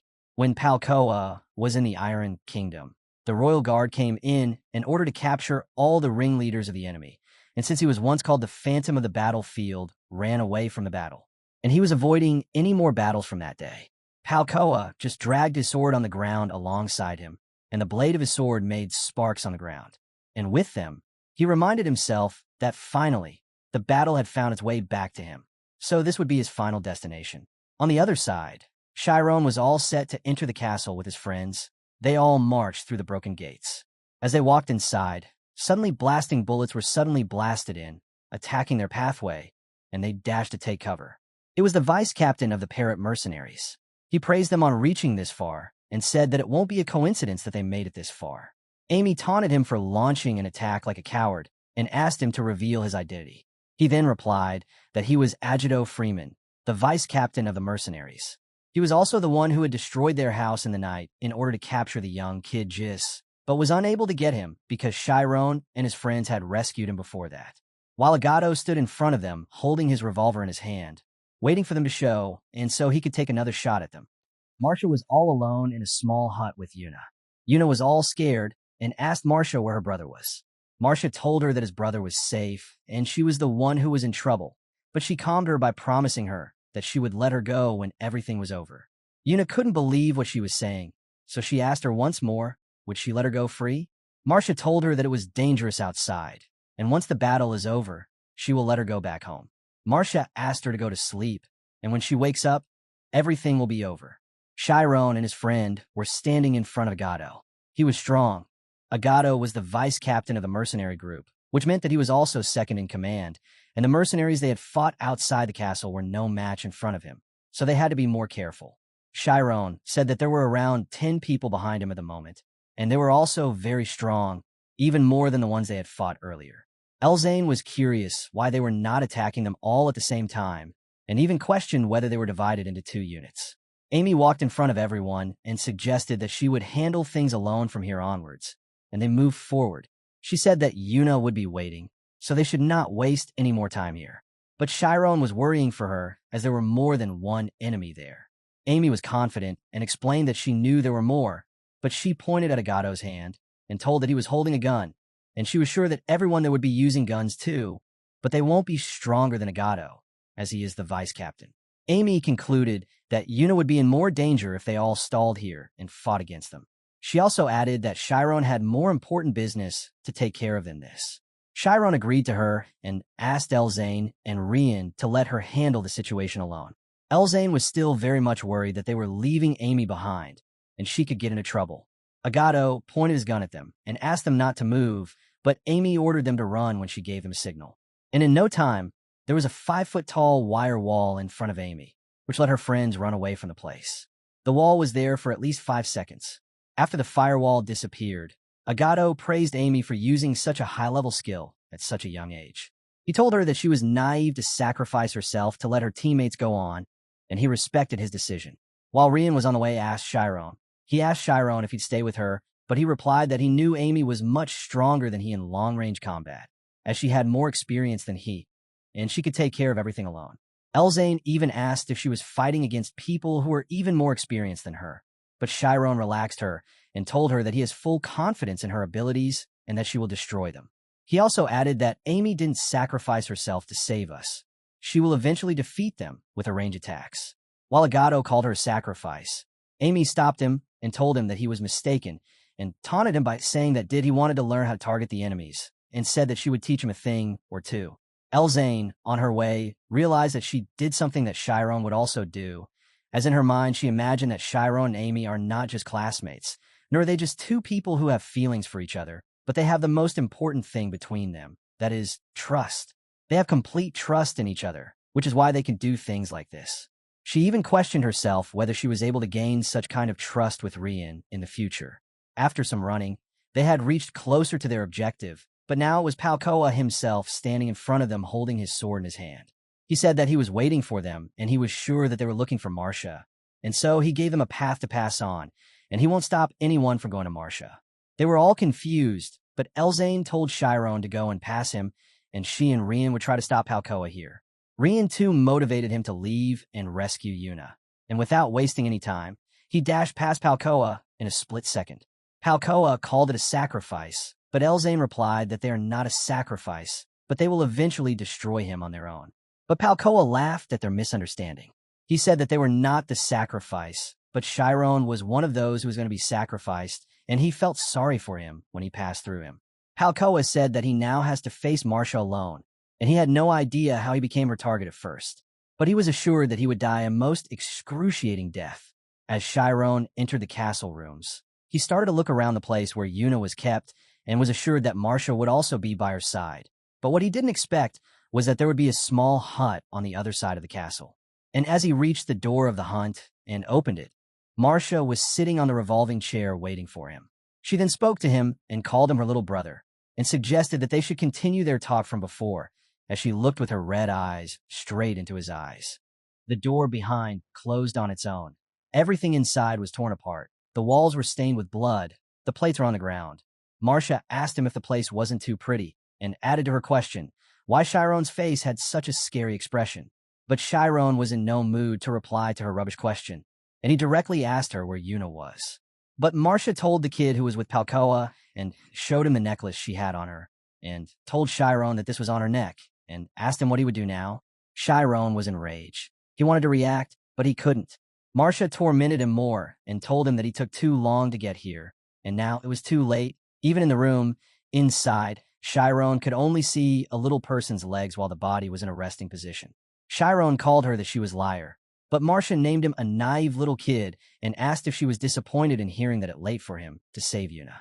Shyron was looking all furious. He wanted to start the fight, but instead asked her why she was doing this. But instead of answering him back, Marcia asked him the same question that what he wanted from all this. She even reminded him that if he gets caught up in his misfortune, the world will only feel like a cold place to him. This time, Marcia added some more words to her speech. She said that when humans encounter their misfortune, they cannot stand it, and no matter how small it is, they always want to blame someone else for it. Shyron was standing in front of her and listening to her thoughts while trying to understand her. She explained that humans want to believe that there is a culprit who is always trying to ruin their lives. And like humans, mages are the same and no different. She told him that she was sure that he thought everything that happened to him happened within the law of causality and questioned him whether she was right. She even added that the world flows around with some kind of logical rule, but that's a misconception about the world, and cleared it by telling him that there's neither cause nor effect. Even the culprit that ruins everything never existed in the first place. While Marcia was explaining to him the rules, her eyes were purple, and she looked like a sociopath. She told him, and the essence of the world is contradiction and absurdity. She was not going to stop. She continued and told him that the meaning of an event changes depending on the perspective of a person, and if the person refuses to accept it, he can pretend that it didn't happen, but she told him that Shyron was too arrogant to acknowledge that at all. She told him that he was born with the same misfortune she was born with, but because of the environment he grew up in, he lived a better life than her. She told him that misfortune is like a virus that he cannot handle, and the impatience you mistake for justice will be the reason his friends will die. As they talked, the scene changed toward Amy and Agato. Agato was too curious that she had challenged him to learn about targeting, but in a split second, his other hand also had a gun, which was pointed in the direction of Amy. He challenged Amy, but now Amy started to calculate the bullets he had in his guns. There were only 6 bullets in one gun, and as he was holding 2 guns, there was a total of 12 bullets that Agato could shoot at her at once. But it was not just that simple. 10 more people were hiding in the trees, and a total of 132 bullets were there, which were going to be shot at her. Now she was thinking that his friends could come back, but there was a smile on his face and a burning effect in her eyes. While Palkoa was in front of Rian and Elzane, he praised them both for trusting each other, but he also asked them what made them stay behind and wanted to know if they were both in debt to Shyron. He even told his story to them about his past and the friends he had, a team bonded with strong trust. Palkoa imagined his early life when he was just an orphan and nobody helped him, but one day, when he was on the ground facing the sky, someone threw a bucket of water on him. It was no other than Marcia himself as a kid. She asked him that was he an orphan, and Freeman accompanied her at that moment too. She asked Palkoa to come with her, and she would take care of him, or he would die at this rate. Marcia was the one who had saved his life at that moment. He had a family bonded by life and trust, and that was the Parrot Mercenaries. But he added his dark story into it. He imagined the day when they attacked the Iron Kingdom, and during the battle, He ran from there because he saw his death in front of himself, and savior or whatever, it didn't matter to him at that moment. Suddenly, he charged at Rian. Rian tried to defend himself, and a red shockwave occurred from their swords, and Rian was pushed back into the wall. Elzane was too naive to judge such an attack, and rushed to save Rian, but Palkoa was way stronger than her. He told her that death had come knocking on their door, and there is no difference between you all. While Marcia dropped the necklace of Yuna on the ground and crushed it with her foot and told Shyron that it was too late to play hero, as his friends are in danger right now. She challenged him that he was still thinking that he could change his misfortune in the world, and asked him what he could do. The protagonist then walked towards her, and Marcia asked him if he was not curious about what she could do. But Shyron finally replied to her that she wasn't curious about what he was thinking about at the moment, while he was all shiny and pumped up with magic inside him, ready to attack her. But Marcia was laughing at him, and in a second, she used her sonic cannon in the room, which caused Shyron to stay back. He understood that she was a sound mage, and that's why she lured him into a closed room. She told him that as long as he clung to the arrogant sense of justice, he wouldn't be able to defeat her in the battle.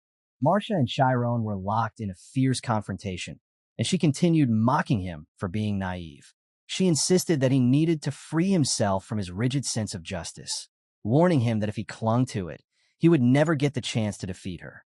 Her smile appeared devilish as she enjoyed playing with Shyron's mind, while Shyron, trembling with anger, clenched his teeth furiously. Her words continued echoing in Shyron's mind, and a fierce rage burned within him. Marcia taunted him further, claiming that as a naive young master, he knew nothing, that every situation had its own reason behind it, and that his so-called justice meant nothing when placed against those reasons.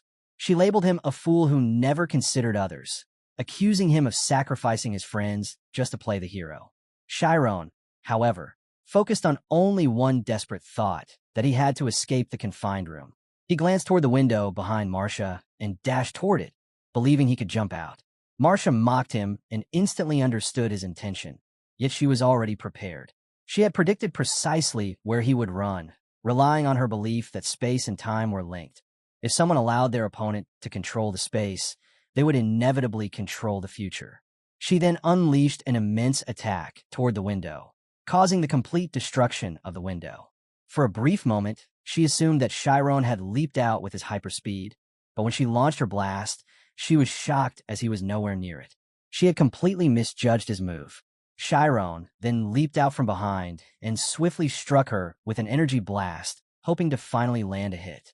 However, Marcia's experience surpassed his expectations. She dodged every attack effortlessly, leaving him feeling humiliated once again. Marcia acknowledged his attempt, admitting that she initially thought he had fled like a coward, but instead, he had stayed and launched a planned attack from behind.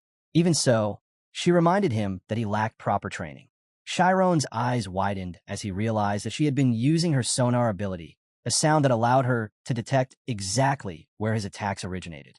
She coldly explained that she did not favor her sonic cannon, and with a twisted expression, she stated that she preferred the sonar instead, as it was far more useful to her.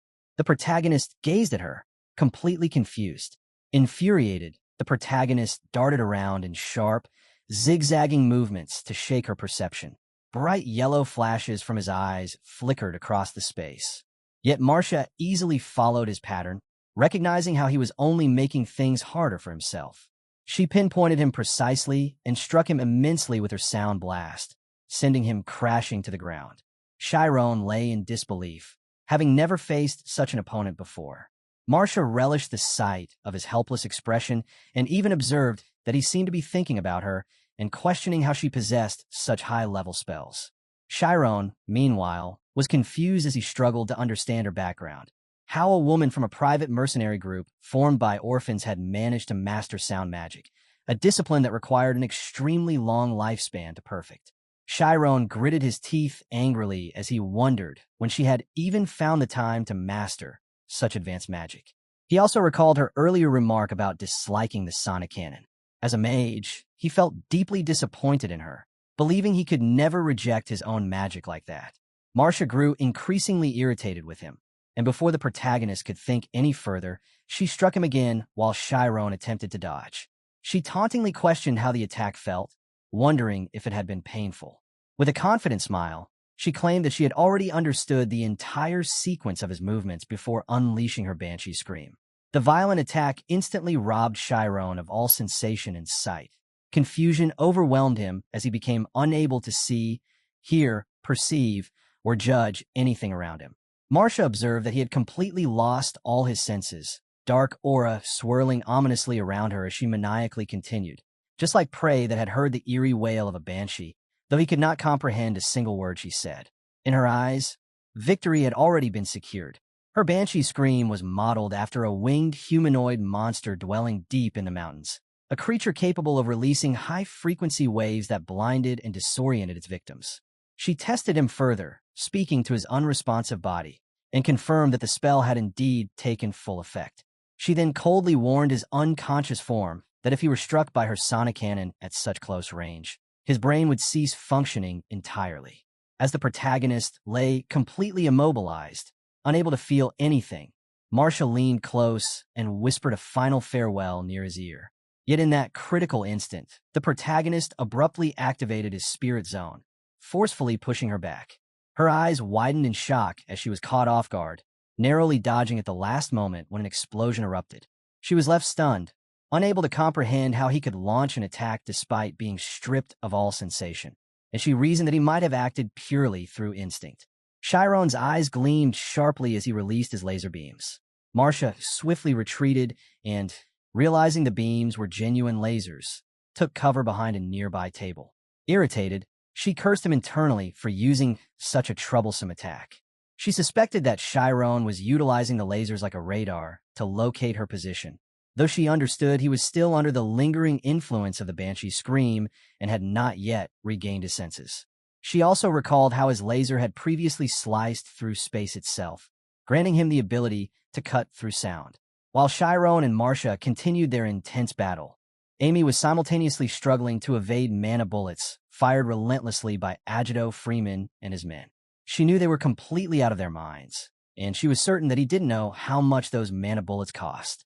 If they understood the value of mana bullets, they would never waste them so recklessly. Amy ran in calculated zigzags to evade the blasts, successfully keeping herself unharmed. The area was engulfed in flames and thick smoke from the continuous barrage. The men fired 300 bullets per minute, yet not a single shot reached her. Amy ducked behind a massive rock while the gunmen took cover behind the surrounding trees. Once she pinpointed their exact positions, she gathered several small stones and carefully calculated the precise amount of power needed to strike them from within their own attack lines. Switching into sniper mode, she marked their locations with a red overlay.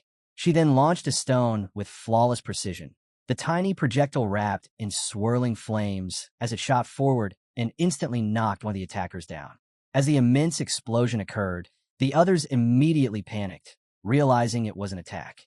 Witnessing the blazing projectile, they assumed she was somewhere toward the southwest and fired in that direction. Another fiery stone flew out, then another, each one striking its intended target.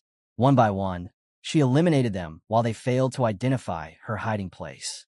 Only then did they realize she had already memorized each of their positions, sending the men into panic as they scrambled to determine her exact location. Amy did not hesitate for even a moment and fiercely continued attacking them. A system window then appeared, indicating the technique she had used, Fire Call, which ignited flames on materials that normally never burned, forcefully turning each stone into a blazing projectile. She continued attacking relentlessly, and in no time, she had fired numerous rocks wrapped in flames toward the enemies. The blazing rocks flew swiftly through the air, piercing into their bodies and burning them from within, causing them to scream and scatter in desperation as the unbearable heat forced the stones deeper into their flesh. Amid the chaos, Amy stepped out of hiding and coldly informed Agito Freeman that all his men had already been killed and he could no longer do anything for them. Her narrowed eyes carried a mocking edge as she told him he was a cold-hearted man for not trying to help them. Or perhaps he was just scared, and she provoked him by calling him out as the vice-captain of the Parrot mercenaries, urging him to face her directly. Agito then stepped forward from behind the tree, his gaze narrowing as he admitted that he disliked battles, avoided them whenever possible, and even acknowledged that he was a coward who feared fighting. Amy felt confused, unable to understand what kind of trick he was attempting, believing he was simply trying to manipulate her mind. Around them, the flames raged, trees burned, and the ground crackled with fire. At that moment, Agito recalled his childhood, when other children bullied and beat him. One of them commented that if they made him cry, Marcia would come to save him. As a 12-year-old boy, he cried and begged them to stop. They ordered him to run home and tell Marcia to come out so they could play with her. Agito ran home sobbing, banging on the door for help. When he entered, he saw Marcia forcing the window open, and she asked him if he had been beaten again, as she, too, was only 12 at that time. Back in the present, Agito paused and told Amy that he needed to leave and did not wish to fight her anymore. Amy could not understand his reasoning. He insisted that he was obligated to his captain and suggested that they stop fighting altogether. Amy questioned why he spoke like that when his men had been killed, wondering where his sympathy for them had gone. She questioned why he cared more for his captain than for the fallen members. She believed his captain was weak and assumed he wanted to help her, but Agito replied that if he did not go immediately, the boy fighting alongside her would certainly die, and he was confident the captain would not die easily. Amy thought he had gone mad. As she glared at him with irritation, Agito calmly told her not to worry about her boyfriend, since he was with his captain now. She responded internally that he should be concerned about himself instead of Shyron, since she was stronger than Shyron, and the main character could not even ask her out on a simple date. Agito responded that they were both in the same situation, but Amy could not comprehend what he meant. Suddenly, Agito rushed toward her, and Amy was shocked to see him coming in for close combat. She quickly dodged, realizing she had underestimated him. She had assumed his battles would remain at long range.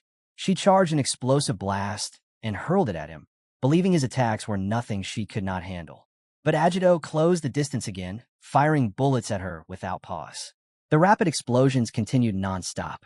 Amy realized he was using the blasts at her sides to restrict her movement and prevent her from flying freely, disrupting her spells with calculated precision. She finally understood that he was not naive but highly experienced in combat. Agito offered her no opening as the two clashed head-to-head with equal intensity. When Amy attempted to block his fist, she failed, realizing he was far stronger in close combat than she had expected from a gunner. She then prepared another technique, releasing a wave of fire mist toward him. Agito recognized that she was trying to create distance, and he continued firing, but soon he found himself surrounded by numerous fireballs levitating around him in the sky. They all converged toward him. Amy believed victory was certain, but as the fireballs closed in, Agito activated his compound eyes and dodged every one of them, weaving smoothly out of their path. Amy was shocked and growing furious that he also possessed compound eyes. She instantly vanished from sight. Agito, unable to locate her, assumed she had hidden again. From afar, Amy assessed that he was overwhelmingly strong, too strong for close combat, and even her ranged attacks were ineffective now because of his compound eyes. From a distant vantage point, she decided she had no choice but to snipe him, even if it felt unfair. She charged her attack carefully, collecting enough energy to ensure the projectile would not travel slowly enough for his compound eyes to read it. She used an air tunnel spell, causing the rock to burn within the compressed space, creating an explosive effect. She launched it like a bullet, only worried that the noise would alert him, since only a scenery-type schema user could react to sound-based signals. She decided that if the projectile reached him before the sound formed, the attack would succeed. Her fire call sonic beam shot toward Agito at full speed before he could turn a look. A massive blast erupted. Seeing the smoke, Amy was convinced the attack had struck and that Agito must have died. But when the smoke cleared, her eyes widened in shock as Agito remained standing unharmed. She initially believed she had missed, but quickly realized that was not the case. He had somehow avoided the fatal impact. Agito then fired a bullet at her location, but Amy narrowly dodged it.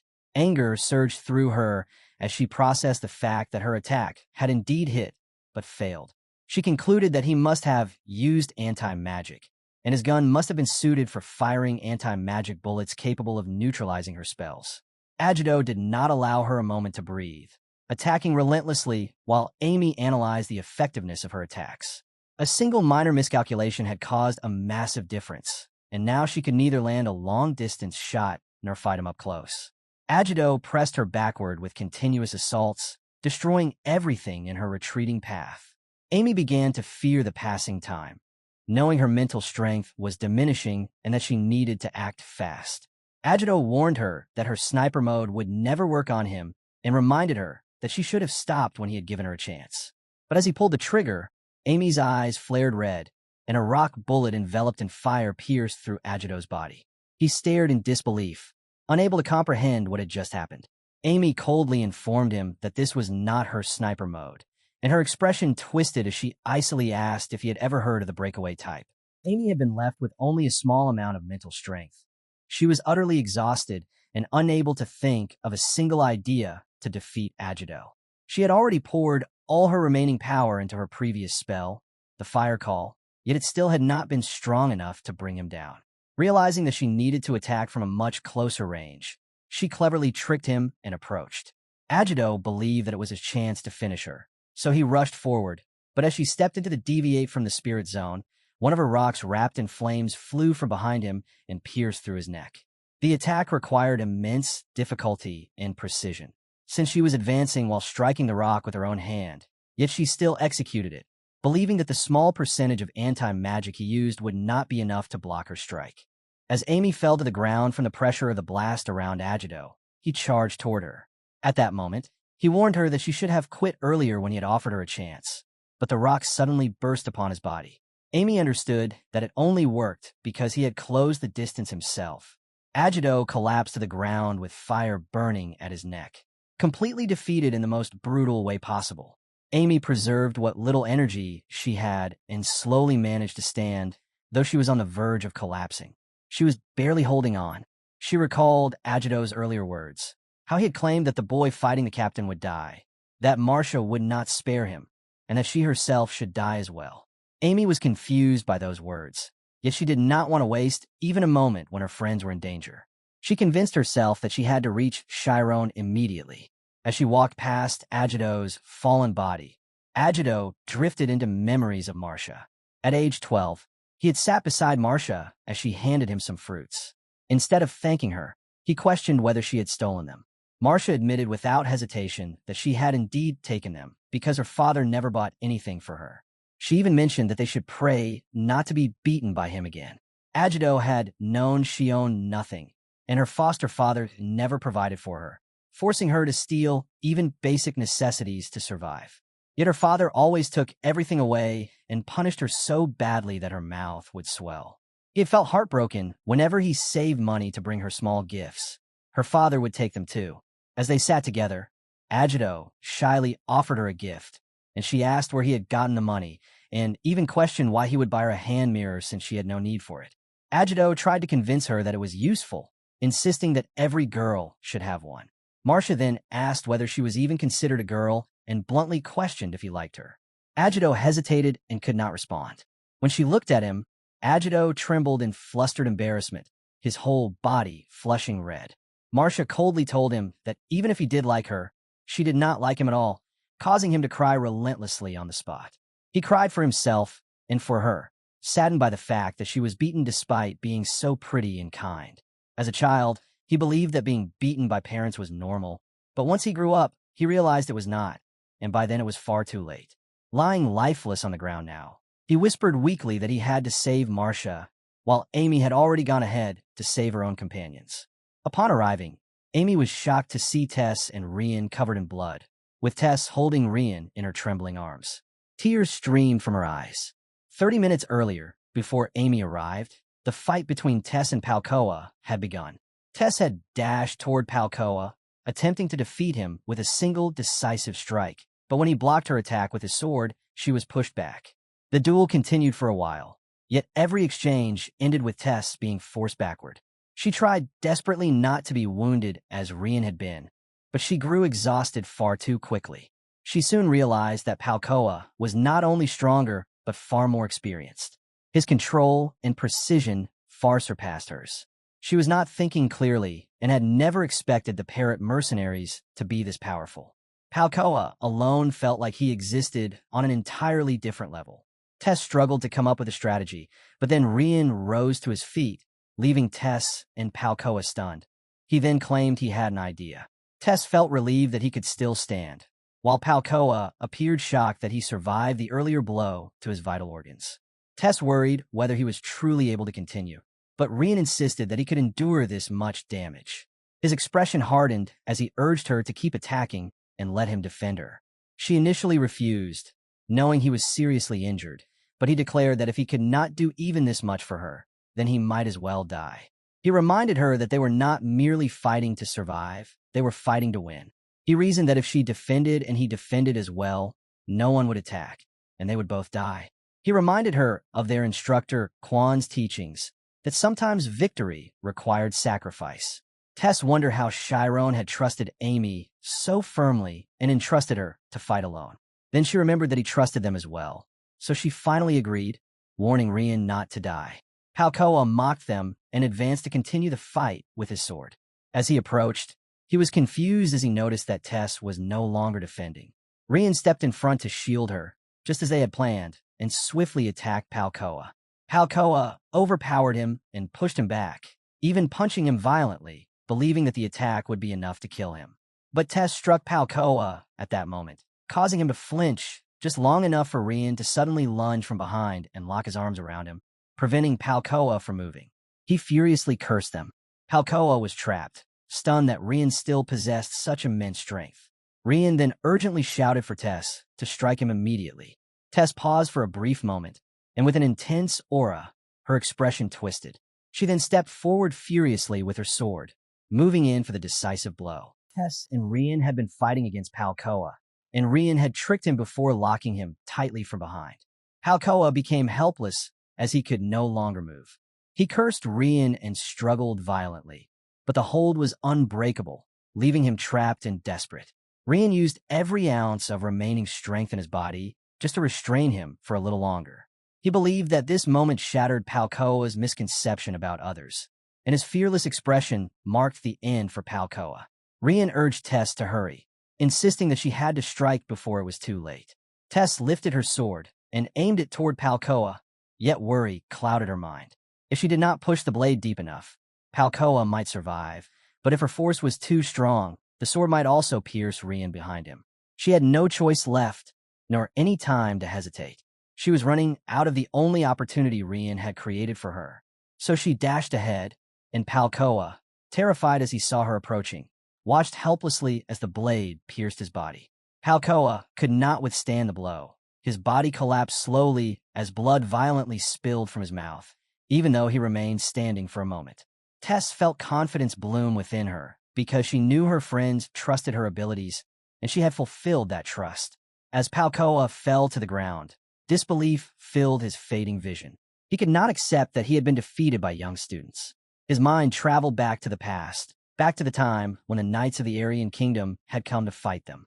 The Knight leader had ordered his soldiers to execute every leader of the opposing forces, and Palkoa had held suspicions about him, especially since the Knight leader had once been a member of the Parrot mercenaries. Hans, one of the senators of the Iron Kingdom, had once requested to be part of their family and cheerfully declared himself a member of the Parrot mercenaries.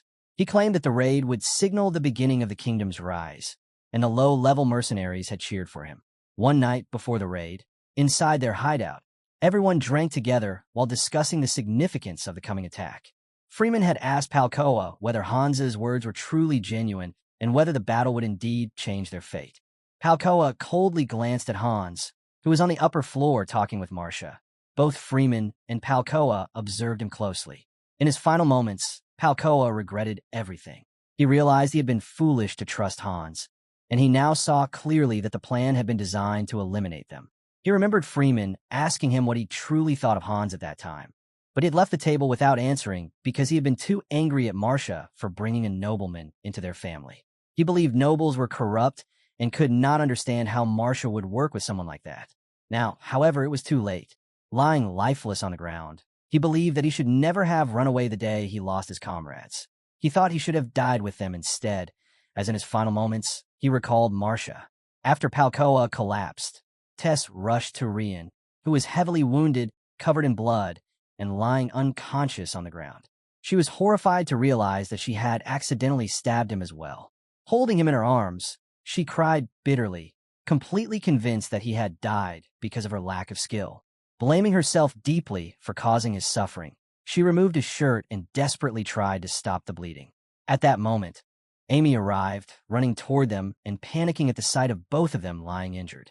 When she asked what had happened, Tess explained while bandaging Rian that they had only managed to defeat the enemy because Rian had helped her drive the blade through Palkoa. Amy stared at Palkoa's lifeless body while Tess continued to look at Rian as tears welled up in her eyes, blaming herself and believing she had killed him. Just then, Rian called out to them, slowly opening his eyes and revealing that he was still alive, relieved that everyone was safe.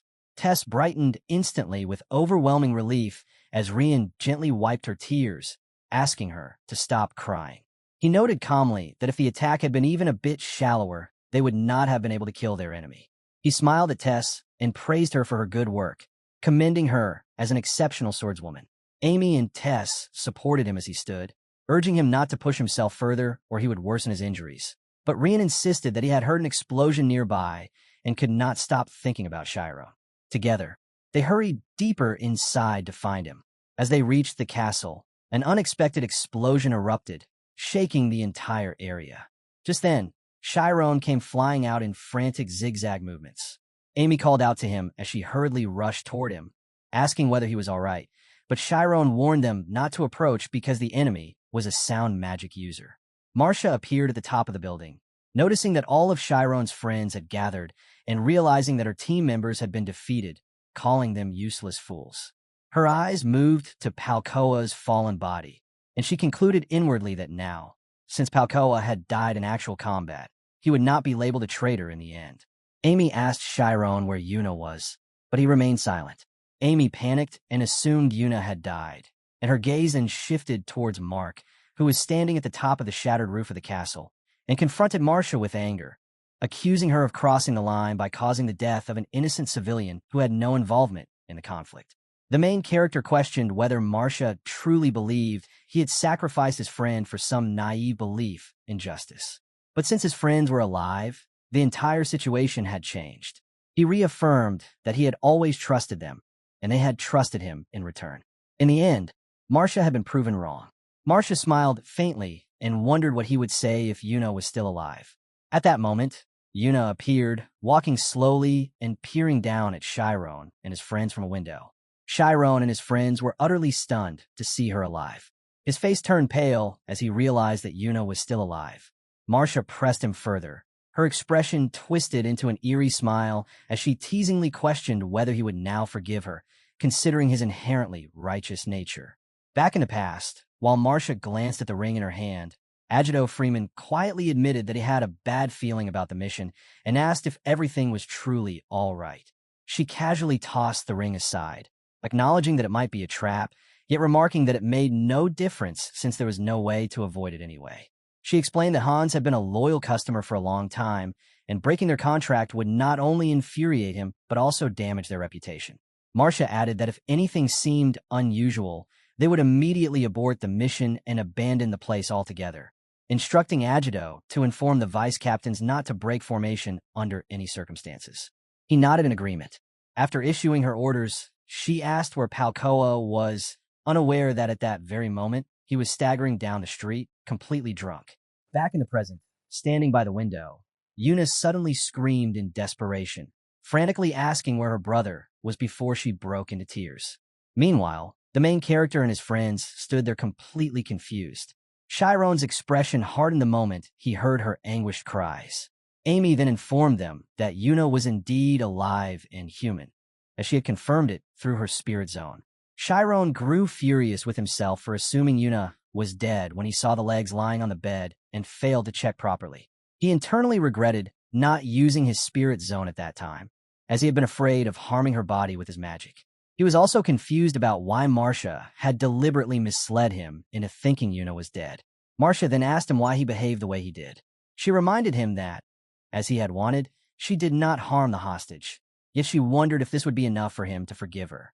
She even mentioned that if he did not wish to forgive her, then he might as well kill her instead. Chiron's eyes widened in fury, his composure slipping as an overwhelming surge of emotion took hold as he wondered who she truly was and what she really wanted. His mind drifts back to the past, to a time that when he first met her, and he had asked about her parents, and during that time, she told him, while they were drinking, that her parents were former mercenaries and were extremely cruel. She had even said that whenever her parents drank, they would beat her half to death, and she couldn't dare to stop them. One day, in utter despair, she had told them that they should simply kill her. The protagonist recalled that these were the same words she used as a child to stop her parents from beating her. He wondered why she was using the same words on him now, whether she believed he was trying to bully her the way her parents once did, or whether she saw him as becoming cruel in the same way. Rian and Amy were completely confused, unable to understand the meaning behind their exchange. Shyron could not comprehend whether the Marcia he had met a few days ago had disappeared or if she had never existed at all, and everything had been scripted from the start. He coldly told her that she shouldn't ask forgiveness from him because it held no meaning. He added that he would only stop once she received forgiveness from the hostage and her family. Marcia then smiled, admitting that she had never expected him to give such an answer. Shyron already knew she would never truly apologize. In the next instant, Marcia extended her hand with a malicious glint in her eyes and released her sonic cannon at him, violently hurling him backward. Shyron internally understood this would happen, and if she insisted on fighting until the very end, he would not retreat either. As he activated his skills, his body glowed brilliantly and began to fade, yet confusion struck when the ability failed, and the waves of her sound magic violently hit him as he crashed hard onto the ground. Amy and Rian immediately noticed something unusual about his movements. Amy, visibly worried, was certain something was wrong. Shyron appeared ready to use his teleportation magic, but at that exact moment, his spirit zone had twisted under Marcia's interference. As the smoke settled, the main character was barely holding himself up on his knees, struggling to regain his composure while confusion washed over him. He sensed that something unusual had occurred.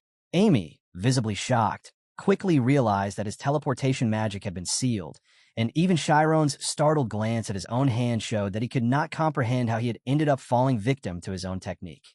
Marcia continued unleashing her attacks. Shyron suddenly slammed his fist against the ground and activated another spell, releasing his explosion magic that tore the earth apart. A massive blast erupted, trembling the ground. Amid the chaos, he remained baffled at how he could still use one spell, but not the other. Refusing to back down, he aggressively launched another attack. While she merely responded with a sly grin, her expression laced with mocking amusement as she contemplated how she should repay him. As he launched the photon cannon toward her, a spectral illusion of Marcia suddenly appeared behind him, wearing a wicked and unsettling smile. The apparition observed that he still carried an overwhelming amount of power before reaching straight into his body, drawing out the very essence of his photon emission and holding it in her hand, as if taking something so precious from him meant nothing. Shyron's eyes widened in sheer disbelief, a cold line of sweat sliding down his face. At the same time, the real Marcia remained perfectly calm, casually watching as the photon cannon approached, as it dissolved and disintegrated into nothingness. Witnessing this uncanny sight, Amy stood frozen, while Tess panicked and was unable to grasp how the photon cannon had vanished so abruptly. The protagonist also stood frozen, unable to comprehend what had just happened. Marcia commented on Shyron's fortunate life, having good foster parents, growing up in a safe environment, attending an excellent academy, and receiving opportunities to learn powerful, high-level magic. His world, she claimed, was far better than hers, as he was the main character of the story. Even so, he still wished to change the world as if he were a naive master capable of anything. She then unleashes his photon emission spell, asking if he still thinks that way after everything has been stolen from him. Realizing the danger, Amy yells out loud, urging the protagonist to get down, but it was already too late.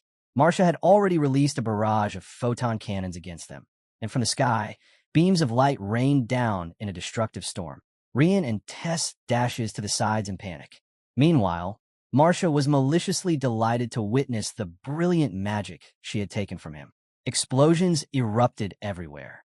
Amid the chaos, Amy took cover. As she turned around, she called out to Shyron, who seemed to have collapsed on the ground. At that moment, Marcia comments that he was curious about how she learned high-level magic and casually explained that she had learned high-level magic not through talent, but by stealing it, which startled the protagonist. Holding the photon cannon, she continues, since she never had anything of her own from a young age. She assured him that he shouldn't feel bad, as she had only stolen his few spells. Shyron, however, was utterly stunned as realization dawned on him that his magic had been stolen by her. His anger grew, but he felt completely helpless. As he tries to comprehend the situation, he reflects that he can no longer use any of his spells, not teleportation, not explosion, not even photon cannon, and internally contemplates that omnipotence and almightiness can never combine. Marcia then unleashes another barrage of photon cannons and mockingly commends his intelligence and scoffing that he could always learn and start again from the beginning. Yet she insisted that he would never be able to use those same spells again. The protagonist shields himself with his arms as the blasts tear through the surroundings. Meanwhile, Amy clenched her fist in anger and tearfully gritted her teeth, fury and sorrow welling within her as she recalled Marcia's dismissive remark about just a few spells. Deep inside, she fiercely asserted that the magic Shyron had learned was not something so trivial. It was his very life, his essence, and his everything. The protagonist's eyes widened in shock as he internally reflected that his magic had been the hard-earned fruit of long, painful contemplation, born at the crossroads between life and death. While Rian and Tess were also enraged, struggling to survive. But Shyron continued to sink deeper into despair, noting it was the desperate and painstaking spell work that he alone had managed to uncover. Now, not only had it been stolen with unsettling ease, but Marcia was also declaring that he would never be able to use it again. As the crushing weight of despair pulled him downward, he felt as though he were sinking into deep, suffocating water, questioning whether he truly was such a naive and arrogant existence after all. Before he could drown in those thoughts, Amy urgently called out to him, pushing him to snap back and insisting that he must not give up. She fiercely reminded him that this situation was an exception and urged him to recall what he had learned in class about it. Lying stunned on the ground, he weakly repeated the word in his mind, trying to grasp its meaning. Yet his thoughts drifted further as he imagined himself sinking deeper, believing it was already too late to remember anything. But suddenly, a faint spark of determination flickered to life, urging him to focus. He forced himself to recall that day in class, when he was sitting in class and his teacher wrote the word exception on the board.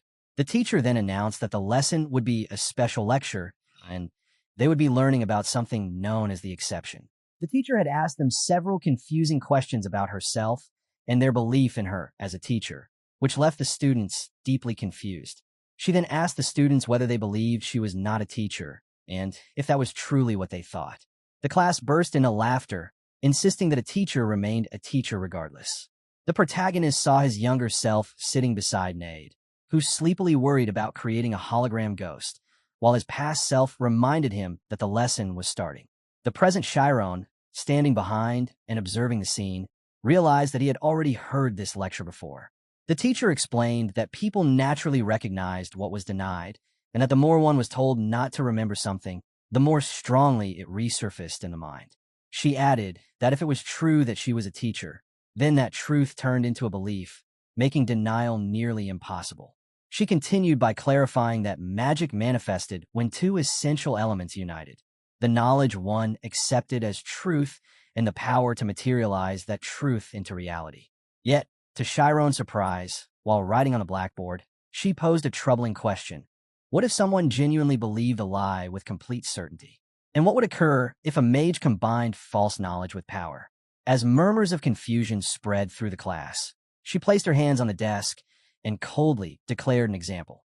Anyone who regarded her as a teacher would die from that moment onward. Her words shocked the entire class, leaving them unsettled and unsure whether she was serious. One student dismissed the claim as nonsense, arguing that it was not even a logically valid concept to be treated as an exception. The teacher agreed, acknowledging that it indeed made no sense and that even an exception could not ignore the inherent rules of magic. She explained that killing someone demanded a tremendous cost and that the law of equivalent exchange could never be violated. Hearing this, the student sighed in relief, easing the tension slightly throughout the room. She then clarified that it was not only the user who needed to believe in the distorted knowledge, but the opponent as well.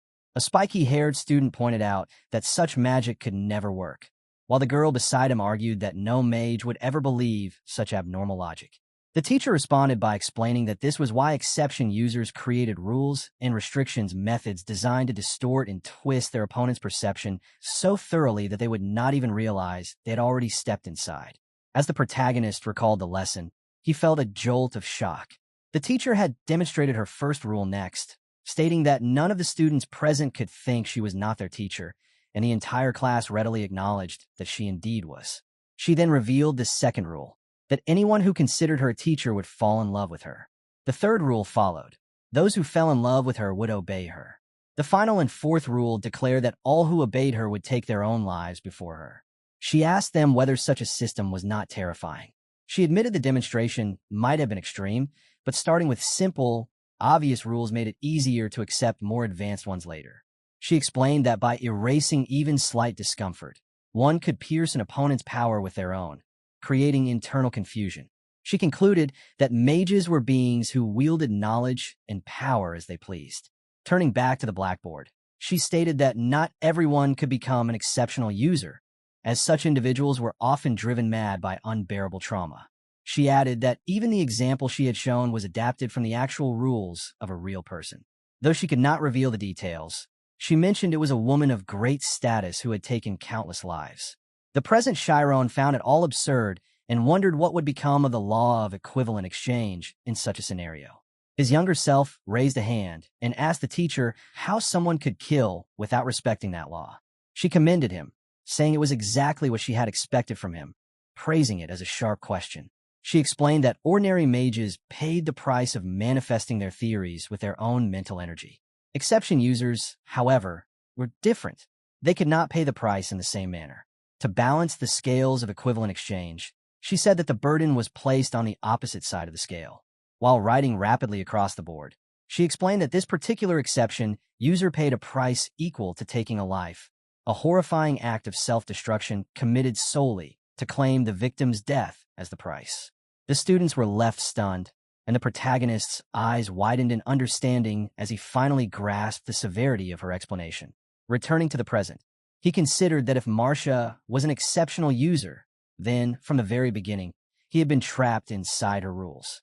He pieced them together in his mind. Rule 1. Those who heard her story could not hate her. Rule 2. Those unable to hate her could not kill her, even if she insisted they may. Rule 3 stated that she could take the magic of those who failed to kill her, and the price of doing so was exposing her life defenseless before them.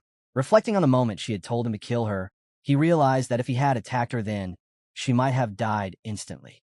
He understood now that she had revealed Yuna's survival solely to make him hesitate to stop him from striking a defenseless opponent. And at last, the truth became clear to him. Back in the present chaos, Shyron's friends lay defeated and overwhelmed. As Marcia prepared another spell, the protagonist suddenly spoke, stating that he finally understood everything and had discovered what kind of person she truly was. His friends lifted their heads, startled yet filled with hope, when they heard his voice. Amid the smoke, the protagonist rose and, with firm resolve, declared that he would shatter Marcia's beliefs. Marcia, with an eerie smile on her lips, claimed that even if he had uncovered the secret of exceptions, he still could do nothing, as he had already lost all his power. Coughing blood, the protagonist forced himself to stand.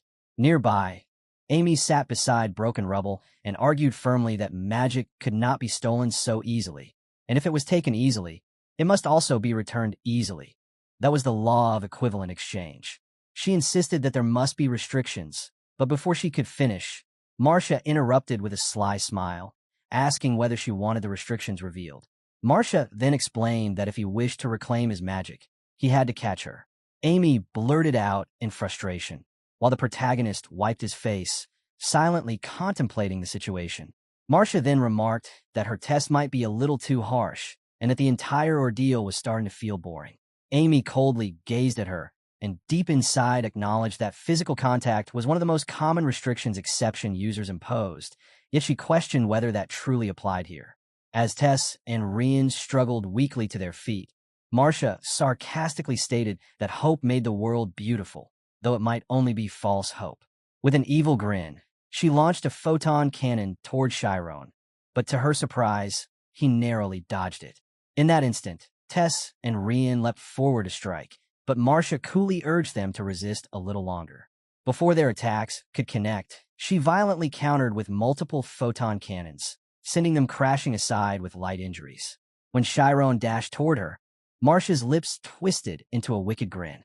She remarked that most people would have fled already and questioned why he continued to chase her. As he closed the distance, the protagonist answered that it was because he understood what this magic contained and, with tears, cried out the depth of pain within it. She responded with a sly grin, calling him truly interesting. Elsewhere in the forest, Agito Freeman lay on the ground completely out of strength with a burn mark across his face, muttering with conviction that Marcia must never be defeated. He reflected on the past, remembering the time when young Marcia stood proudly atop a boulder like a superhero, while all the orphans excitedly chanted her name, celebrating her team's victory and declaring that she was the best. Agito recalled that the village they once lived in had been filled with people whose homes were destroyed by war. For them, education was a luxury, and many of them had never known the warmth of proper parents because they lacked even the basic understanding of the world. In that innocent ignorance, they didn't even realize that one of their friends being beaten daily by her adoptive father was something terribly wrong. Fast forward to the winter when they turned 15. Agito had rushed toward Marcia's house, calling for her to come out and play, but he was startled to find the door already open. When he stepped inside, he saw Marcia sitting alone on the floor, coughing weakly. He hurried to her side and immediately noticed the heavy bleeding. Fearfully, he asked whether her father had beaten her again. With a trembling voice, Marcia replied that it wasn't that. She revealed that she had stabbed her father that day. Her confession caught him completely off guard. His face turned pale, especially when he glanced at the lifeless body lying in the other room. Still anxious, he demanded to know what had happened. Marcia explained that she had tried saying something different to her father today. Rather than telling him he could kill her, she had told him he could embrace her, and then everything escalated after that. Hearing this, Agito gritted his teeth in fear, internally begging her not to continue. But despite the situation, he grabbed her arm and urged her to run with him. He insisted that they had to escape before her father's co-workers arrived, leaving the lifeless body behind. Together, they fled. Agito now wondered painfully why he never realized that such were the kinds of thoughts carried by the monster she would one day become, and why he failed to recognize that Marcia had been suffering deeply at that moment.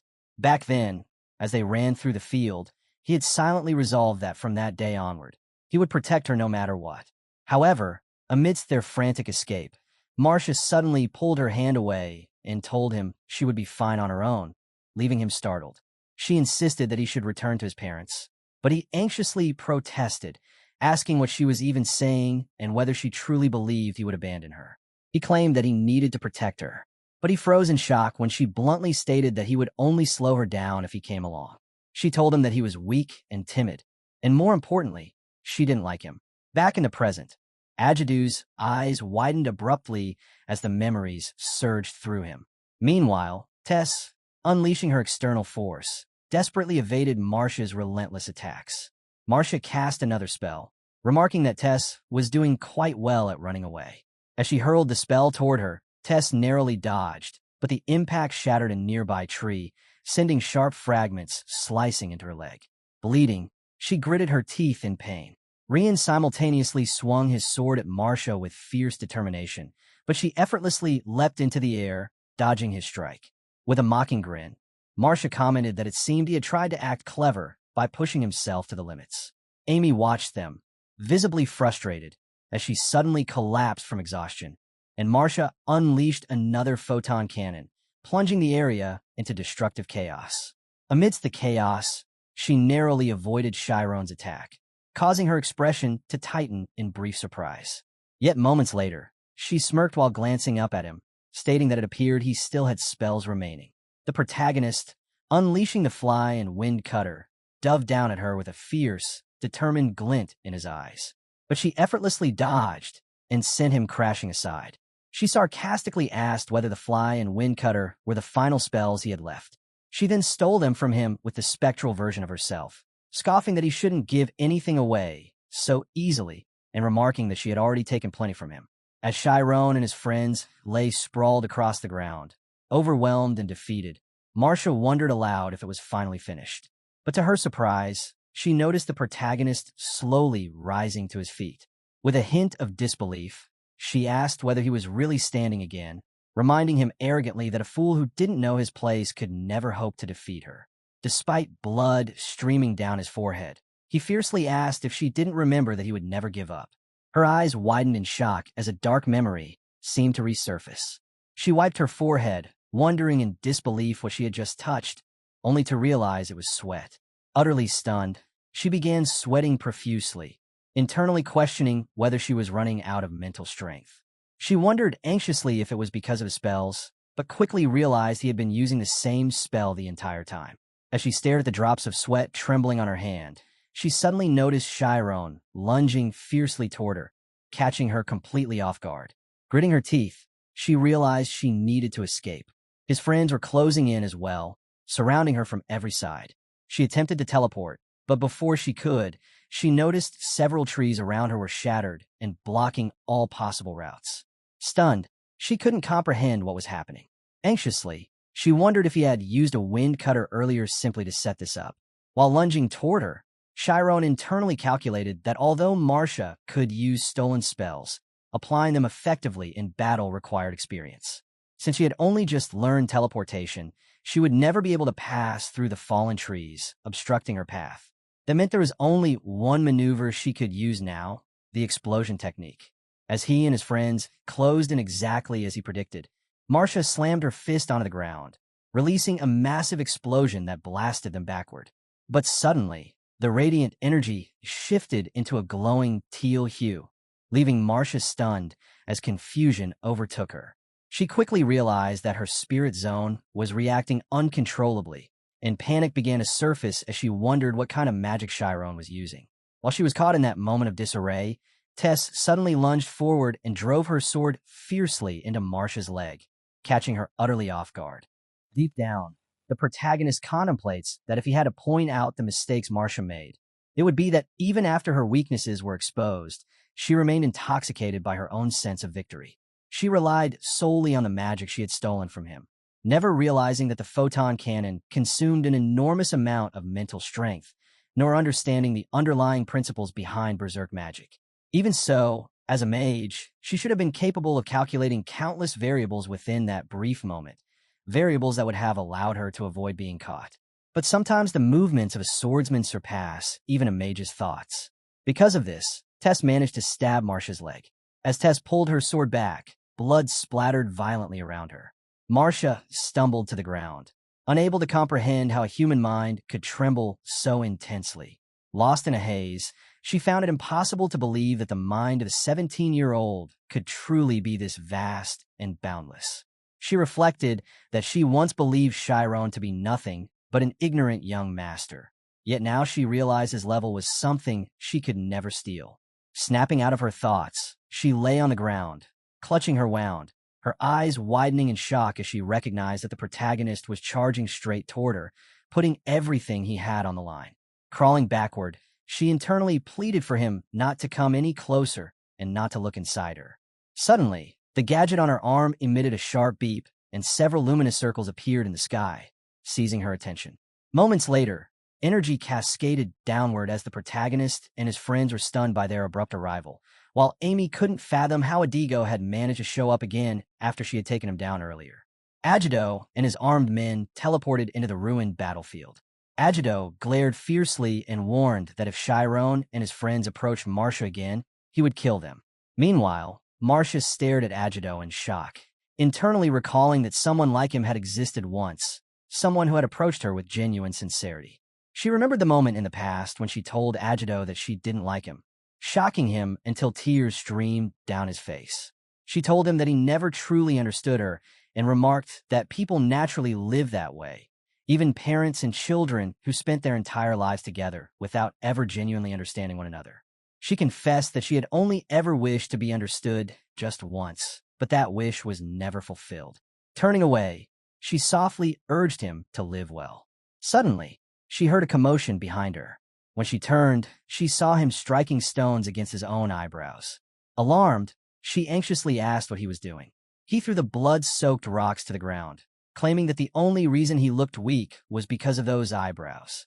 With blood streaming down his face, he tearfully declared that now he no longer looked like a coward and vowed that he would become stronger than anyone else so that she would remain with him. She frustratedly asked if he was deaf, reminding him again and again that she said she didn't like him. In anger, she declared that she would marry someone else and have children. With a berserk expression, he shouted that he didn't care and urged her to do whatever she wanted, insisting that following her was his right as well. He declared that he would never give up on his feelings as Marcia stood stunned and speechless. Back in the present, Marcia snapped out of her thoughts as Agito urgently called her captain and insisted she escape immediately.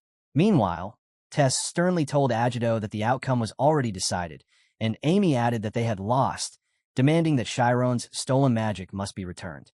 Agito tightened his grip on his sword and snarled an ultimatum. If they retreated without Marcia, he would spare their lives. This only drew an angry, frustrated protest from Amy. At the same time, our main character hurled his blazer to the ground and strode forward, declaring sharply to Rian that from this point on, anyone who stood in his way would be cut down. This unexpected command startled his friends, and Amy urgently stopped him, pointing out that Agito's assailants, even without guns, were masters of Schema. Tess then firmly stated that if that was the case, she would follow Shyron's order herself, insisting that Rian was in no condition to fight. However, as Shyron continued striding toward the assailants, he firmly refused Tess's offer, stating that this was something only his knight could do. Despite his condition, Rian understood his role and confidently stepped forward, declaring that if it was his lord's order, he would follow him even to the depths of hell. Seeing them approach despite his warning, Agito furiously cursed them and shouted that this was the fate they had chosen, while his assailants dashed toward them. Tess and Amy watched intently, trusting Shyron's judgment, knowing he would never let Rian die. As Rian swung his sword at the oncoming enemies, his wound suddenly stiffened, and he cried out in agony. His eyes widened as he realized that everything around him was beginning to slow. Meanwhile, our main character calmly strode past the assailants, unleashing the photonization theory and stepping into the realm of sublight speed. The assailants' movements slowed dramatically, leaving the onlookers, including Marcia, utterly stunned. As the protagonist moved toward the fallen Marcia, he firmly declared, without even turning back, that he was coming for her and coldly commanded Rian to cut them all down.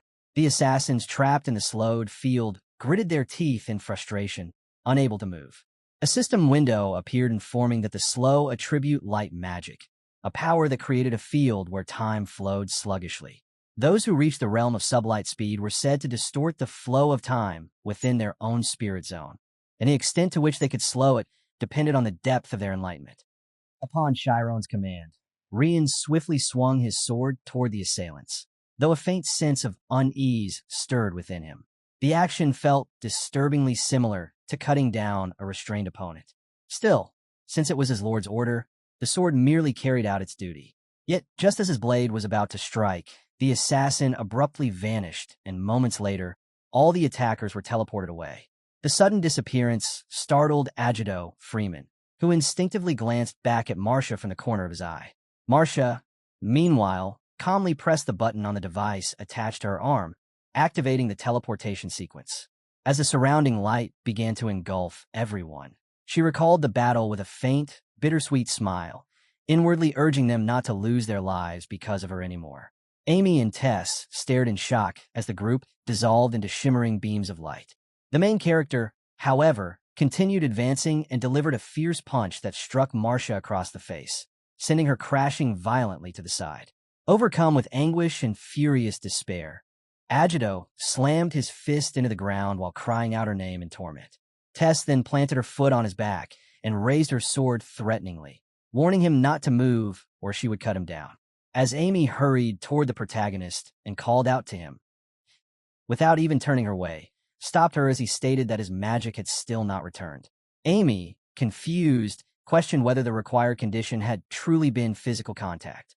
Tess immediately denied her assumption, insisting that contact had indeed been the condition. Beneath Tess's sword, Agito broke down completely, trembling and weeping that everything was over.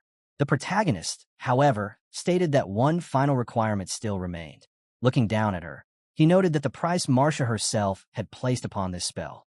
Trembling on the ground, Marcia acknowledged this and revealed that if she was touched by the one whose magic she had stolen, she would be compelled to utter the phrase permitting him to embrace her. The revelation startled everyone around them.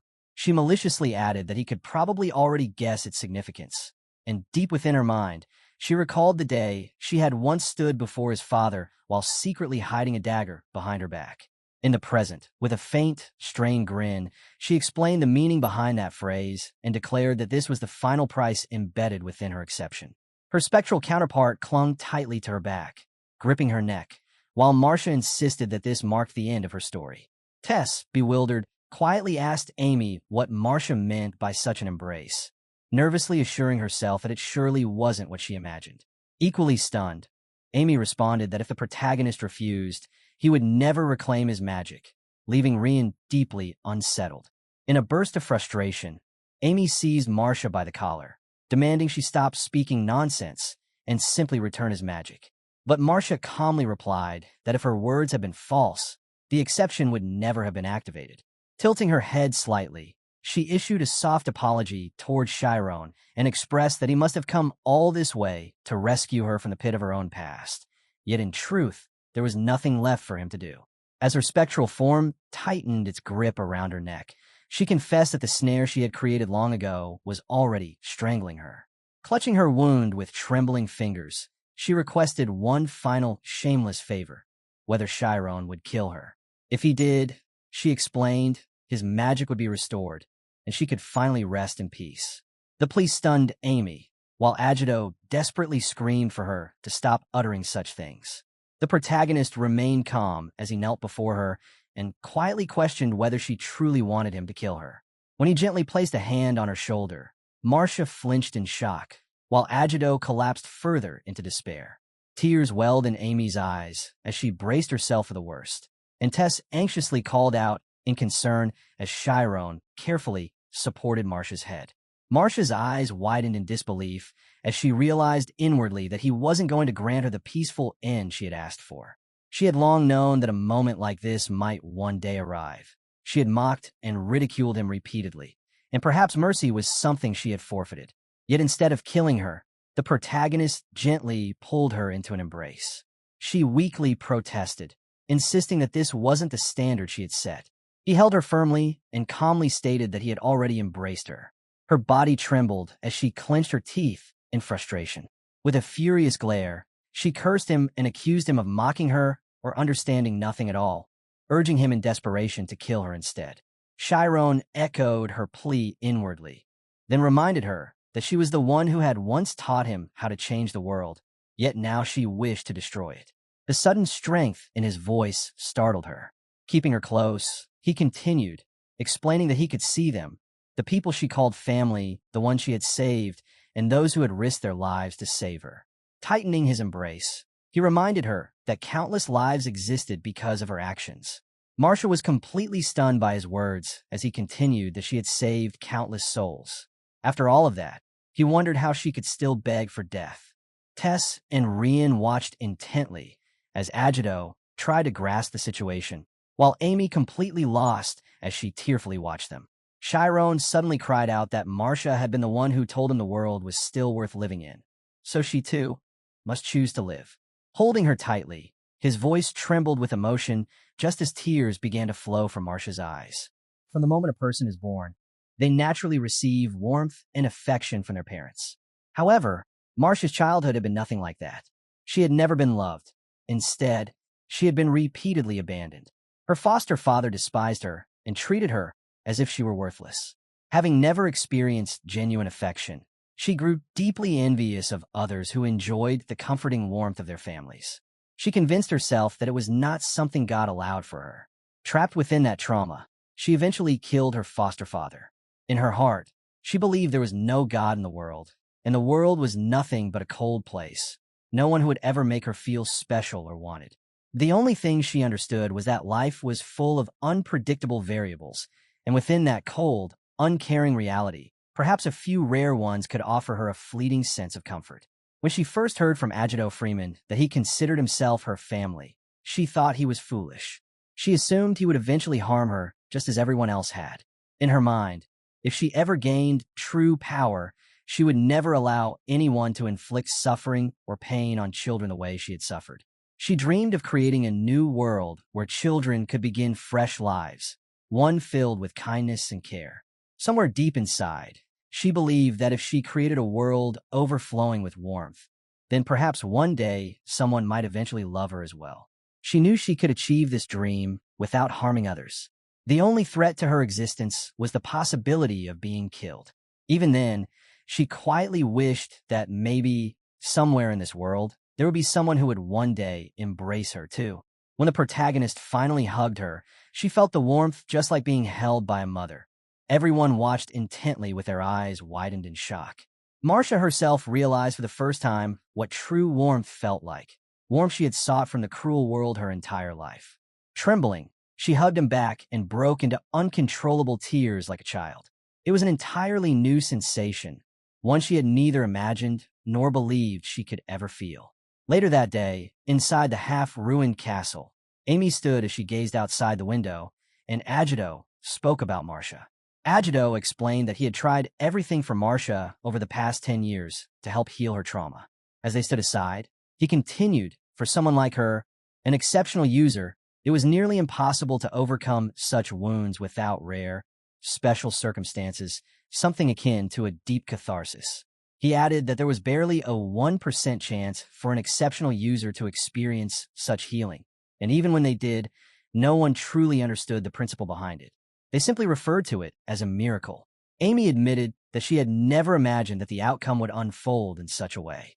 As she looked around, she noticed enemies and allies assisting one another. She thought that the same people who had tried to kill them the day before were now helping them, as if they had always been close companions. She remembered Shyron's words to Marcia that she was the one who had taught him to live in this world. Still, Amy worried that when Shyron had embraced Marcia earlier, she had felt a faint sensation of fading again. In her heart, she silently pleaded for him not to leave her behind. While sitting along the quiet seashore, Marcia admitted to Shyron that her exception had disappeared, the one she had previously activated, and she noted that she would never be able to use that particular rule again. She smiled faintly and stated that with the rule gone, Shyron's spells naturally returned to him without any condition attached.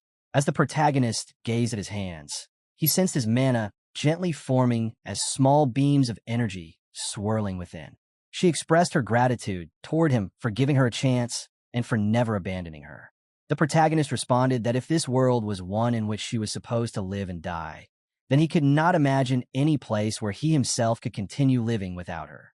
Marcia wasn't surprised. She smiled softly as she sensed that he carried a fate similar to hers. In her mind, she realized that although she had once believed she could create her ideal world, the reality she needed was already beside her. A young boy with extraordinary magic, capable of selfless sacrifice in his own quiet way, had embraced her even while injured. She considered him her savior, and if he wished for them both to live, then she had no choice but to remain in this world as well. Shyron then asked whether she would teach him a different kind of magic. Marcia explained that as an exception user, she could not learn ordinary magic, and she secretly feared that another exception might arise someday. Shyron then made her promise that she would never create one that would destroy her again. Marcia laughed softly and urged him to stop being angry, assuring him she would not continue. Shifting her gaze toward him, she jokingly teased that she should create a reversal spell capable of making blonde people charming like him, which startled the protagonist. At that moment, poor Agito abruptly interrupted, suggesting she create a spell that could make a person without eyebrows appear charming. Marcia screamed in shock, as if she had seen a ghost, noting that he had scared the life out of her. She glared at him nervously and warned him not to interfere, as they were clearly busy. Amy soon approached, visibly irritated, and she shouted at them to come eat. When they all came inside, everyone had already prepared the food. While the group sat at a table, Marcia apologized, feeling guilty that they had been dragged into her problems when they had only come to visit her. She promised to help them with any task they required and even offered them any equipment they needed. Meanwhile, Tess and Rian were fully focused on the food. She then explained that Palcoa's place was a tourist region anyway, and everything there essentially belonged to her. The protagonist then softly declared that he wanted to visit the Kurgo ruins. Marcia insisted that the ruins wouldn't be fun for him. Shyron responded that the place held many valuable things. Marcia explained that she hadn't known the ruins contained anything valuable, nor did she know the true purpose of the site. Since she herself was unfamiliar with much of the island's history, she asked Agito if he knew anything. He replied that he had an idea. Marcia immediately shouted at him for never telling her. Shyron then noted he was certain that it was difficult, but he wasn't sure if the others could cross the path without trouble. Curious, she asked Shyron why he wished to go there. He answered that he had a question for Moreau, a person who lived in the ruin and needed to ask about his own existence. Marcia understood the importance of his reason and asked whether he had a plan. Shyron firmly explained that there was one method worth attempting. Tess suspected he was referring to a laser, but before she could ask, Marcia turned to Agito and questioned whether there was any way they could help Shyron. Agito revealed that there was indeed a way, which startled the whole team as Agito continued eating. One of Palcoa's men explained that Palcoa once used a secret route for loop smuggling. He took out a folded paper and showed them a permit that allowed entry. Everyone was shocked to see that such a permit had been in their possession the entire time, and they grew increasingly worried about what it meant. One of Palcoa's men stated that he possessed a permit to access Kurgo, and the moment everyone saw it, they were utterly shocked. They asked him if that truly was the rumored access permit Palcoa used for the smuggling route.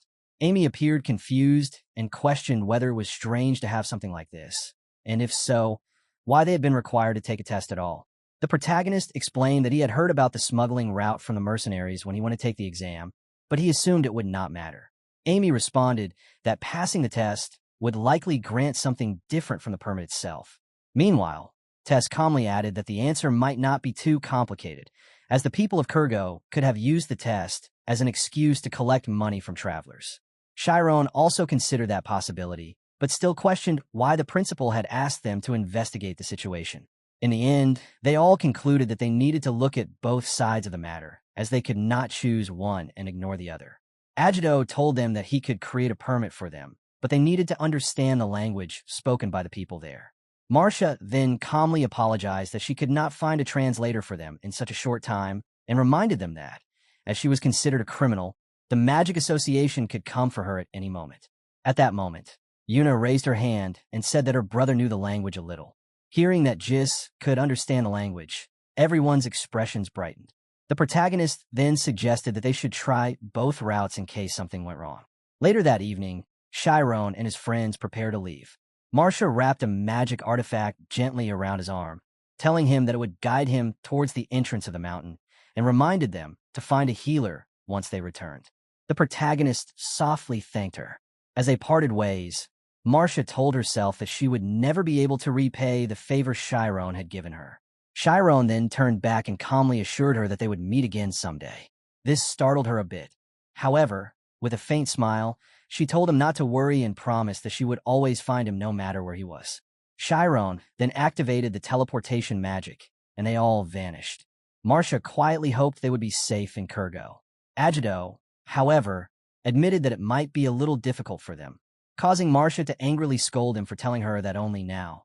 He simply replied that she shouldn't be worried because those kids were extremely strong. Marcia calmed herself and agreed as she looked up at the sky as they left. The protagonist and his friends then arrived at Jis's place, and Yuna rushed inside, calling his name. Jis, covered in bandages, tears welled up in his eyes as he happily greeted her. They embraced warmly.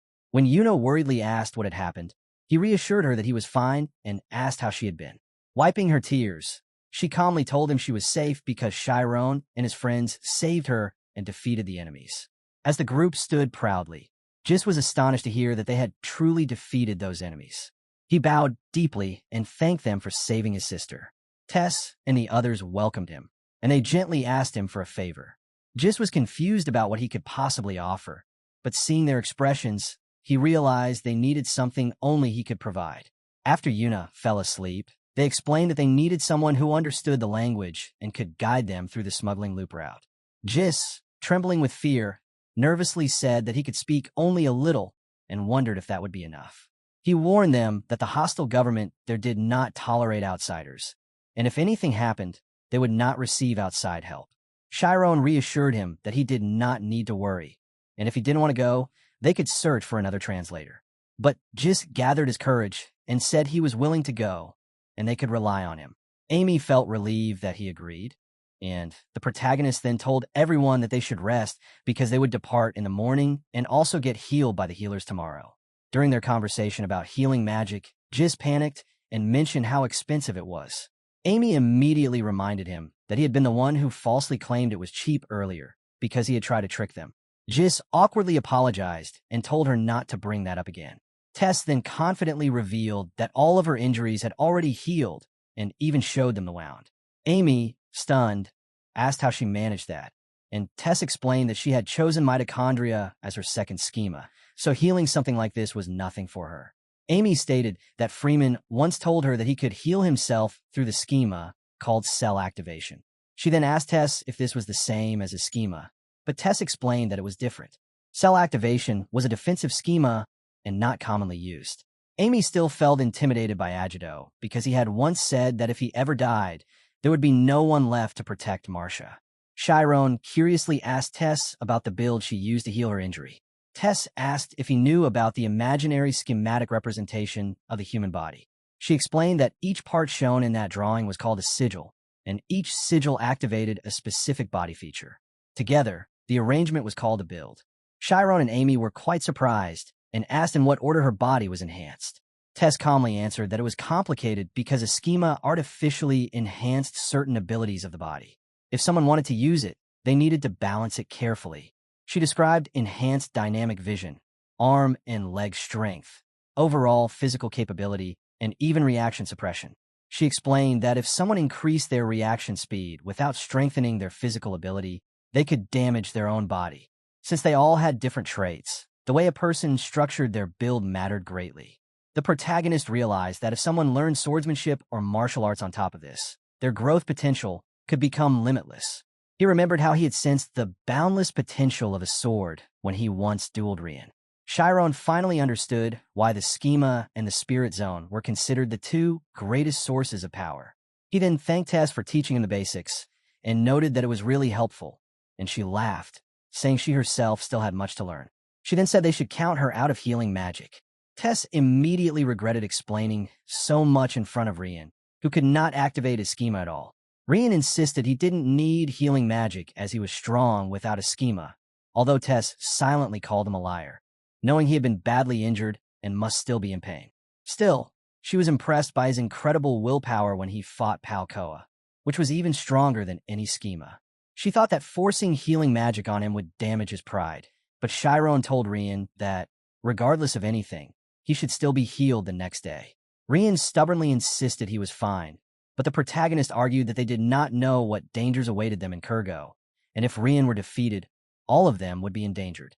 Tess interrupted, but before she could say anything, Rian immediately understood, admitting he had been wrong, and firmly promised he would recover as soon as possible so he could protect his lord. Early the next morning, Rian and the others were placed under the care of the healers, yet the air around them stayed heavy and uneasy. While the healers worked on Rian, Tess stood behind them with Shyron and Amy, watching every movement with sharp eyes. Her displeasure wasn't hidden at all. To her, the healers looked careless and far less skilled than the situation demanded. The moment the treatment ended, no one wasted another second.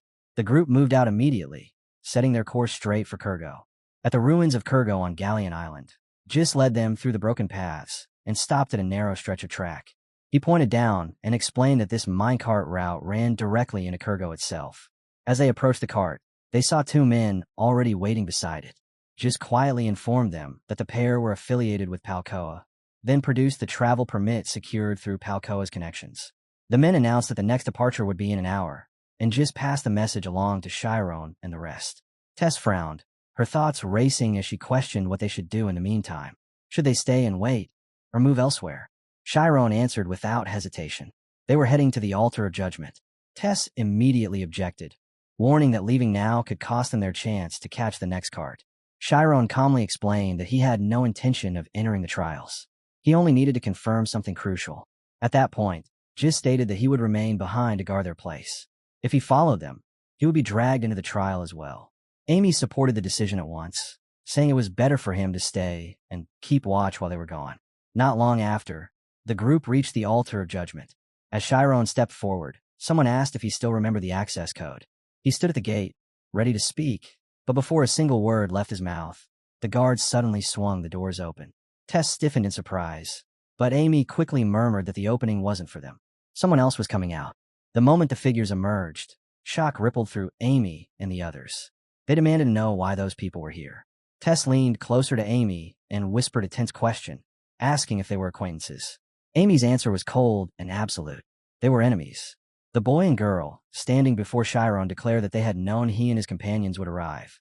Shyron frowned, unable to grasp how they could be so certain. The boy began speaking in a low, unsettling tone, his strange words twisting around Shyron's thoughts and leaving him momentarily disoriented. Beside him, the girl simply smiled at Shyron, her gentle expression clashing sharply with the tension hanging in the air. Shyron answered her greeting with the same quiet courtesy, his voice steady and composed, but the boy shot a sharp glance at the girl beside him. The look alone was enough to make her shoulders tense and her expression falter. Amy stepped forward without hesitation and openly ridiculed them, accusing them of being all talk and no substance, arrogant people with nothing to justify their pride. The boy fired back instantly, saying the accusation fit Amy's group just as well. With a thin, mocking smile, he added that he had once believed they stood for honor, a belief he now considered laughable. Amy's eyes hardened. She snapped at him for showing blatant disrespect to his seniors, but he only laughed and pressed further. He calmly remarked that he understood why his presence irritated her so much. After all, he reminded her of the day she had nearly lost her life. That single sentence shattered Amy's restraint. She lunged at him in a flash of fury, but the nearby guard stepped in at once, blocking her path and issuing a stern warning that violence was strictly forbidden there. The boy's temper flared as well, and he sneered that Amy had always been ruled by her emotions. He mocked her openly, saying it had taken almost no effort to provoke her. Then he activated a skill. A towering magical creature materialized behind him, its presence warping the air with oppressive force. The guards recoiled in alarm and demanded to know what he had summoned. Rian and Tess reacted on instinct, drawing their weapons as shock spread across their faces. At that critical instant, Shyron lifted a single finger and released his own power. His voice cut through the tension as he warned Canis and ordered him to apologize to Amy. Dragging up someone's deepest wounds, he declared, was beyond unacceptable. Canis bristled and shot back that Amy had been the first to touch on his own dark past, insisting that she was the one who owed an apology. He refused to yield an inch and brazenly challenged them to settle everything with another fight. The girl at Canis's side looked torn, her unease plain to see, yet she said nothing. Instead, she quietly used her ability, sending her shadow slipping across the ground toward Shyron. Before it could reach him, Amy stepped down on the shadow and cut the technique off midway. The girl's eyes widened in disbelief as she realized her mind control spell had been neutralized. Amy was continuously reflecting its effects, turning the ability useless. The air grew heavier by the second, the threat of battle hanging ready to explode, when Tess suddenly shouted, trying to snap everyone out of the spiral. And then the tension broke in the most absurd way possible. A loud growl echoed from Canis's stomach, followed by another from the girl. Hunger overwhelmed them both, and the edge of violence dissolved into awkward silence. The confrontation collapsed on the spot, and before long they all found themselves sitting together in a small restaurant, bowls of steaming noodles set in front of them. As they ate, Tess finally learned who Canis and the girl really were, and the revelation left her stunned. They were disciples of a great mage, figures far more significant than she had imagined. Amy added one final detail with a calm, pointed tone. Despite their status, they had once been defeated by the protagonist in a direct battle. Shyron quietly remembered how all of their inherited possessions had been stripped away and, for a brief moment, wondered if the two of them were wandering without any real place to return to. When the last of the noodles disappeared and the warmth of a full stomach settled in, Canis straightened and offered a sincere expression of gratitude, thanking them for the meal without a trace of his earlier arrogance. Shyron set his bowl aside and stated that if they were going to sit at the same table, they should at least be honest about their situation. He directly asked what business had brought them to this place. The girl explained that Canis aimed to become an archaeologist and that they were investigating the ruins for that purpose. Before she could elaborate, Canis brushed the explanation off as if it were a trivial detail that did not need to be shared. Tess leaned in, with visible curiosity, clearly intrigued by the idea, while Amy remained detached, her attention distant and her expression unchanged. After a short silence, Canis admitted that the story was neither entirely true nor entirely false. His tone shifted as he revealed that both he and Aaron were desperate to clear the trials, no matter the cost. He described how brutal the challenges had been and confessed that they had come dangerously close to abandoning everything. Only a stroke of luck had carried them this far. Dropping any remaining pride, he stated plainly that they required Shyron's help. He reminded them of what had happened earlier, when their hunger could no longer be hidden. Though he had boasted that he could withstand days without food, he had insisted that Aaron should never be forced to endure that suffering. In the end, his composure had cracked. He had pleaded with Shyron for something to eat, and Shyron had responded by buying them noodles, lifting them, at least for the moment, out of their hardship. Canis studied them in silence for a moment, then calmly asked what reason had brought their group here. Amy answered that they were aiming for Kurgo as well, no different from him. Canis narrowed his eyes and pressed further, asking how much they actually knew about what lay inside. Amy replied that their knowledge was no greater than his. The response made Canis pause, but Aaron cut in immediately and stated that Amy was lying. She explained with quiet certainty that Amy's curiosity was obvious, that she was waiting to extract whatever information they possessed, and that her accelerated heartbeat betrayed her impatience. Amy's expression darkened at once. She snapped back, demanding to know what Aaron meant by making such a claim. In that instant, the protagonist understood that deception was useless in front of Aaron. He chose to abandon the act, and told Canis they would speak plainly. They had gathered very little reliable information so far. Amy tried to interrupt him mid-sentence, but Shyron gently stopped her and said there was no harm in honesty when they had nothing significant to lose. Canis gave a faint smile and replied that if openness was the rule, then he expected the freedom to ask whatever he wished in return. He cast Amy a teasing look and remarked that he could spare the effort to educate her a little, calling it fair compensation for the meal they had shared. Amy's irritation only deepened, and she silently dismissed his words, convinced he had nothing of value to teach. Shyron shifted the discussion and asked directly whether Canis knew anything about the Moreau of space-time. Canis answered that he might have some idea. Amy frowned in confusion and demanded a clear explanation. After a brief pause, Canis admitted that the knowledge was not his own and that Harvey was the one who might truly understand it. The name alone stunned the table. Harvey was known as the magical creature that had inherited the wisdom of the great mage Arcane. Shyron focused on him and asked whether Arcane himself had understood the secrets of Moreau. Canis responded that nothing had been confirmed and added coolly that he saw no reason to reveal everything he knew at this stage. Amy's patience snapped. She told him to stop circling the subject and explain it properly, since he would end up doing so sooner or later. Canis answered that a single bowl of noodles was hardly worth such valuable information. Amy shot back that the meal was only part of the equation. She pointed out that his real reason for staying was obvious. He needed their help, which was why he was still sitting there negotiating instead of walking away. The realization hit Canis immediately, and irritation flickered across his face as he understood that Amy had read his intentions perfectly. He had intended from the start to use the fragments of knowledge he carried as leverage, a way to steer Shyron and his companions into serving his own interests. Now that balance had collapsed. They were standing on equal footing, and he understood that withholding everything was no longer an option. As silence stretched between them, he weighed each word he might reveal, wondering whether they were truly ready to face the secret buried inside Kurgo. Shyron broke the pause and asked directly what Canis expected from them. He speculated that it might involve securing an entry permit. Canis dismissed the concern with a small shake of his head and explained that permits posed no difficulty. Aaron's mental magic covered communication and perception alike. With it, they could fabricate a document that would appear indistinguishable from an authentic pass. That explanation snapped a piece into place for Shyron. He finally understood how they had managed to exchange answers at the altar without relying on any translator. Amy immediately followed up by asking if they had been planning to rely on a smuggling route. Canis answered that smuggling was irrelevant to them. Their sole objective was to clear the trial. He admitted, with visible reluctance, that both he and Aaron had already failed it, which was why he intended to borrow the strength of Shyron's group. Amy's eyes narrowed as she asked what scores they had earned. The question ignited Canis's temper. He shot back, demanding to know why she cared about such details. Amy only pushed harder, mocking his reaction and telling him to answer. Both Canis and Aaron flatly refused to disclose their results. Amy taunted them again, remarking that as disciples of a legendary mage, their performance should have been impressive enough to share. Anger flared in Canis's expression. He declared that he would reveal his score only after Amy exposed hers. Amy countered that she would speak only once he had gone first. Canis insisted that proper manners required answering before questioning others. The exchange spiraled until Shyron stepped in and cut it short, ordering them to return to the real issue. He asked what Canis and Aaron were prepared to offer in exchange for help with the trial. Sensing control slipping away, Aaron quietly intervened and urged Canis to be more forthcoming.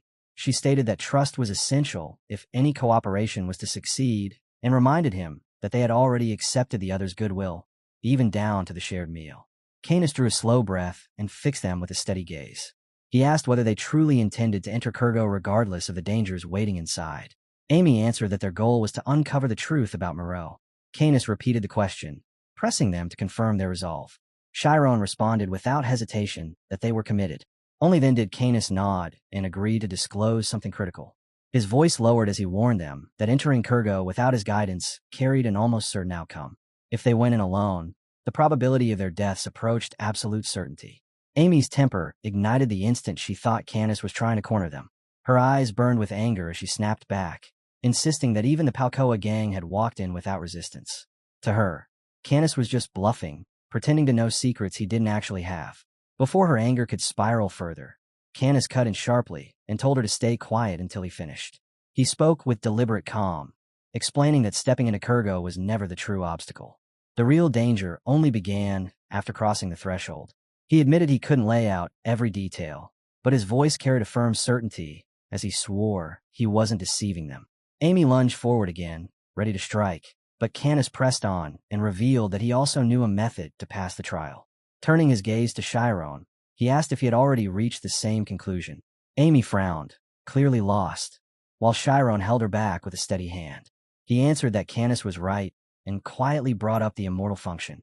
Canis immediately asked if Shyron intended to activate it on the altar. The others, unfamiliar with the term, demanded an explanation. Shyron described the altar's strange design, pointing out that if the trial were only about brute force, there would be no reason to prepare 8 separate orbs. That inconsistency was what led him to consider the immortal function in the first place. Canis nodded in agreement and added that the trial wasn't measuring raw strength at all, something he had sensed the moment he saw the sight. Amy's anger cooled into cautious concern as she asked whether relying on the immortal function wasn't recklessly dangerous. Canis answered without hesitation that the odds were a clean 50-50. Even so, he said he was convinced the trial revolved around that very power, and, in the end, the decision belonged to Shyron alone. Then Canis laid out his proposal with unsettling clarity. He wanted to borrow Shyron's immortal function. In exchange, once they cleared the trial, he promised to help raise everyone's chances of survival. That was the bargain he placed on the table. Though he still refused to expose every detail, he insisted he possessed a way to bring all of them back alive. Fixing Shyron with an unwavering stare, he asked if he could trust him. Shyron's thoughts drifted to every warning Canis had given about what it meant to survive in a place like this, and the dangers waiting beyond each step. He remembered the voices that had tried to stop him, especially Rian's desperate attempt to hold him back. The weight of the immortal function pressed heavily on his chest as he began to grasp how deep the danger truly ran. Images from the fight with the parrot mercenaries flashed through his mind, when a single stolen spell had nearly cost everyone their lives. He also heard the echo of his old teacher's words, the man who had permitted him to explore the Kurgo ruins because he trusted Shyron's judgment above all else. Shyron weighed every angle in silence before finally giving his answer. He told Canis he would place his trust in him, but only under a single condition. They would divide their forces into 2 separate teams. One group would slip through the smuggling route, while the other would confront the trial head-on. Shyron made it clear that the one facing the trial would be him, and him alone. As the moment of separation drew near, Amy stepped in front of him, worry etched across her face. She asked if he truly intended to handle it by himself, and reminded him that the immortal function wasn't something he could abuse without consequence. Shyron answered calmly that he understood exactly what was at stake, yet retreat was no longer an option. He cautioned them in return, warning that even with an entry permit, the smuggling path remained illegal and full of unknown risks. Amy met his gaze and assured him they would manage. With nothing left to say, Shyron offered a brief farewell and advanced on his own. Canis immediately pushed the others to move faster, unwilling to waste another second. As they withdrew, Aaron leaned closer to Canis and quietly remarked that Shyron was blonde. The comment caught him off guard, and for a heartbeat he failed to grasp her meaning. Then his expression shifted as he asked whether her abilities allowed her to see Shyron clearly even from this distance. Aaron's perception of the world operated on a plane completely detached from ordinary human sight. Canis had always assumed there were things he could perceive that Aaron could not, just as she likely witnessed details forever hidden from him. What shattered that assumption was her effortless remark that Shyron was blonde. The clarity with which she identified it sent a chill through him. That single detail confirmed he was standing in the presence of something profoundly abnormal and exceedingly rare. He pressed Aaron for an explanation of what she was seeing, but she answered with quiet composure, telling him it was nothing to worry about and urging him to keep moving. As they advanced, she cast one last glance behind them and saw Shyron wrapped in a faint golden radiance. When Shyron arrived at the door, unfamiliar characters surfaced across its surface, carrying a simple meaning. Knock, and it will open. He stepped forward and entered the room of achievements, the sacrifice altar of judgment. Inside, an old man addressed him in a solemn voice, declaring that judgment here was delivered by the angel's right eyes. Anyone seeking entry into Kurgo, he explained, was required to overcome the trials of Moreau. Amy's earlier warnings echoed in Shyron's mind as the danger of the immortal function resurfaced with brutal clarity. He remembered the time he had been refused an invitation by a mysterious woman after reaching the realm of Adriana, and how since that day he had deliberately avoided activating that power. If his existence were scattered again, there was no guarantee he would return intact, even with endless attempts at his disposal. Holding that fear in check, he chose to begin with a laser strike. The instant it fired, a score materialized and started climbing.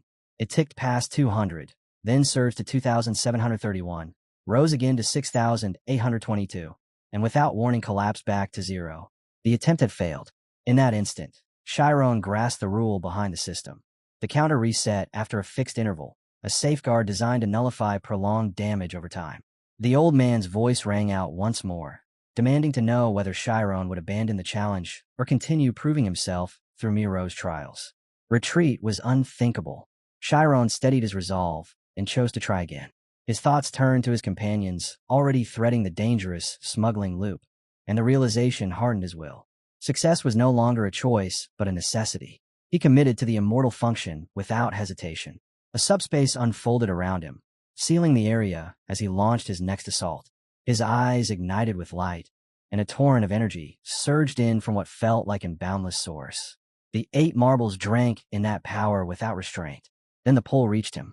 Shyron felt his own existence being dragged toward them, and agony tore through his body. Control slipped through his grasp, as if his powers were unraveling. He felt suspended on a narrow bridge stretched between 2 separate realms, clinging to the single hope that he would cross intact instead of being ripped apart in the passage. Outside the altar, the rest of the group prepared to depart. Jis approached the cartmen and introduced himself as the new intermediary. They greeted him with stiff politeness, their skepticism obvious.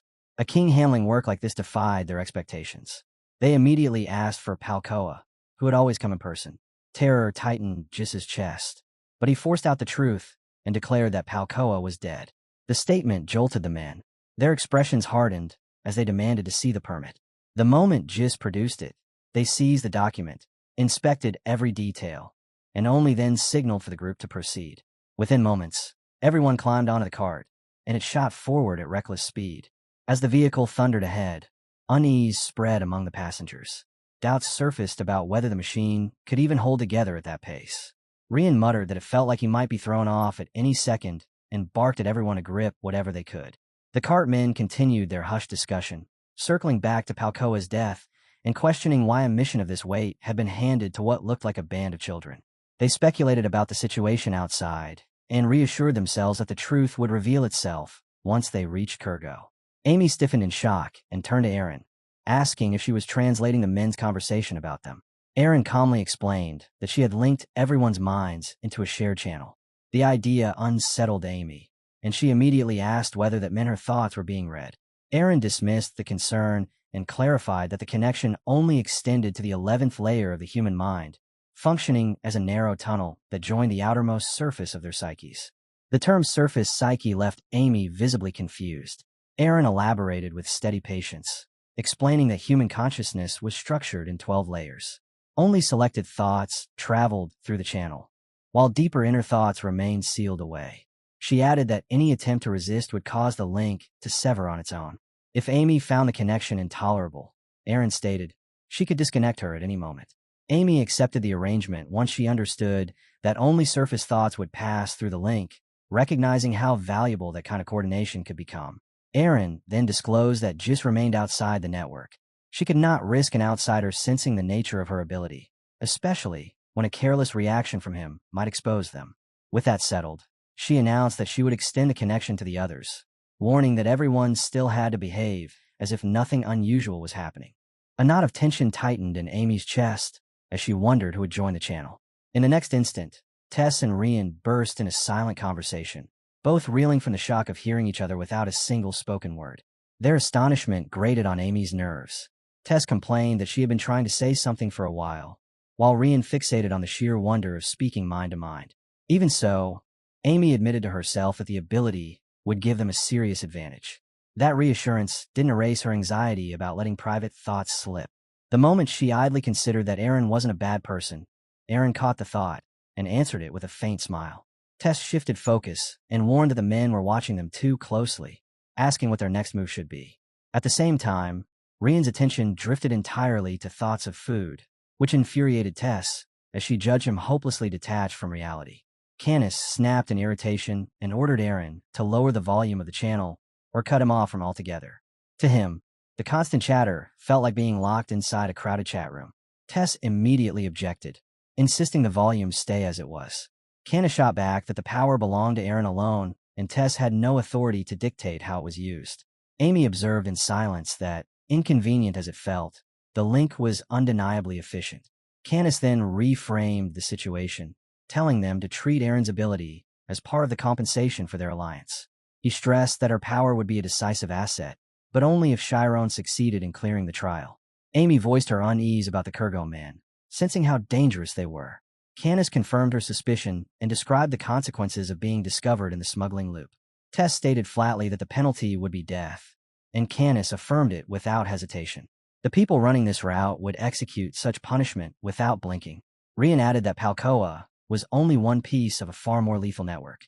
Amy pressed Canis on whether that threat was why he had first refused this path. He admitted the danger was only part of it. In his view, something far more troubling was concealed inside the theater of judgment. Amy's thoughts spiraled as she tried to figure out what that hidden object was supposed to be. The mystery gnawed at her curiosity. Standing beside her, Canis spoke in a quieter tone, explaining that the altar was sacred to the people of Kurgo, a ceremonial place created to receive certain beings they believed would descend upon it. He paused mid-sentence, clearly weighing his words, then cautiously added that those beings might be angels. The suggestion only deepened Amy's confusion, leaving her struggling to connect the fragments of what she was hearing. At the altar, the Kurgo men froze the moment their eyes landed on Shyron. Shock rippled across their faces as they stared, unable to hide their disbelief. Around a century earlier, the Gallian government approached the Kurgoyans with a proposal to build a travel-centered industry. The Kurgoyans accepted, fully aware that resisting change was impossible if they wanted to survive. Soon afterward, waves of tourists poured into Kurgo, and the region's economy surged at an astonishing pace. What began as a modest partnership quickly evolved into a dominant financial engine that reshaped the district. But as the years passed, the Gallian government started pushing past ethical limits, and the moment they introduced human tourism, everything slid into a disturbing darkness. At first, it looked harmless. Visitors were restricted to simple sightseeing rides and old-fashioned carriages, a spectacle that appeared innocent to outsiders. That illusion didn't last. Bit by bit, the situation twisted into something far more sinister as children began disappearing, secretly abducted and sold to powerful nobles. Rage and grief spread through the Kurgo community. They protested, demanded answers, and pleaded for justice, only to be met with cold silence and deliberate indifference.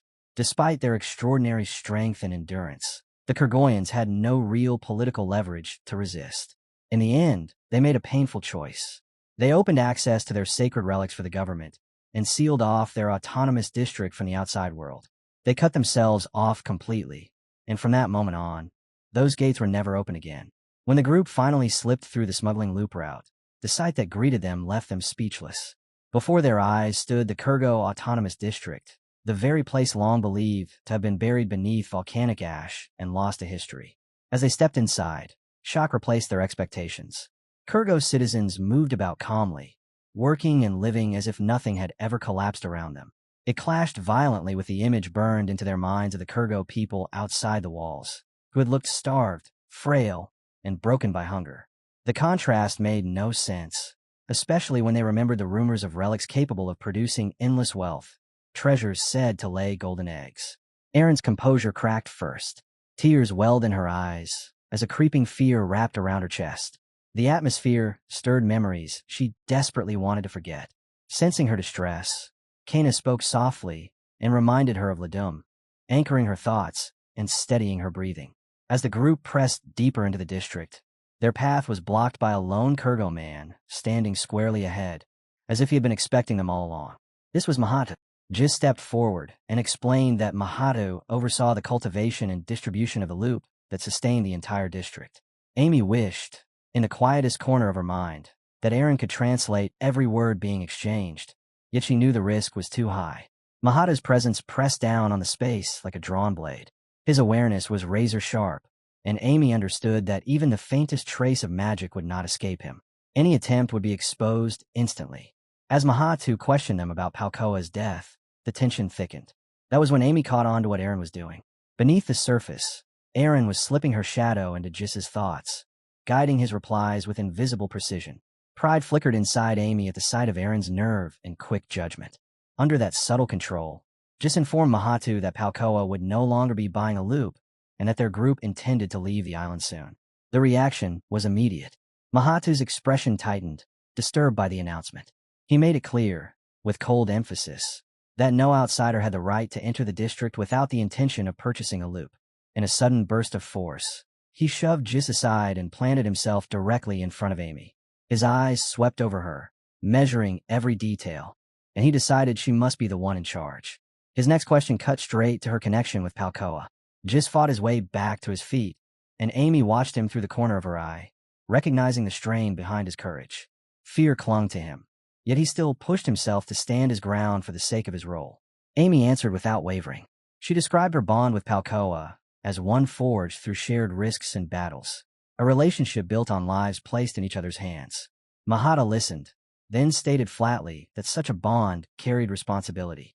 If their ties were truly that deep, she should be able to settle the debt Palkoa had left behind. Amy asked for the exact terms.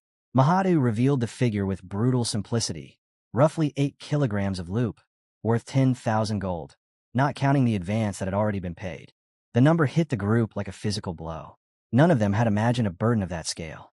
Amy's thoughts raced as she replayed the scene she had witnessed earlier in the district. The value of that single debt alone could have sustained every worker she had seen for an entire year. The contradiction gnawed at her. If the Kurgo people had been selling loops in such quantities for years, why did hardship still cling to their lives? While that question lingered unspoken, Jiss stepped in and assured Mahata that he would deliver a full report to their headquarters. He promised the organization would repay what was owed, either by returning the loop itself or by covering the cost through other means. Then he asked for permission for the group to stay within the district for the time being. Mahata's patience snapped, and suspicion bled openly into his voice as he demanded to know why they had stepped inside the district at all.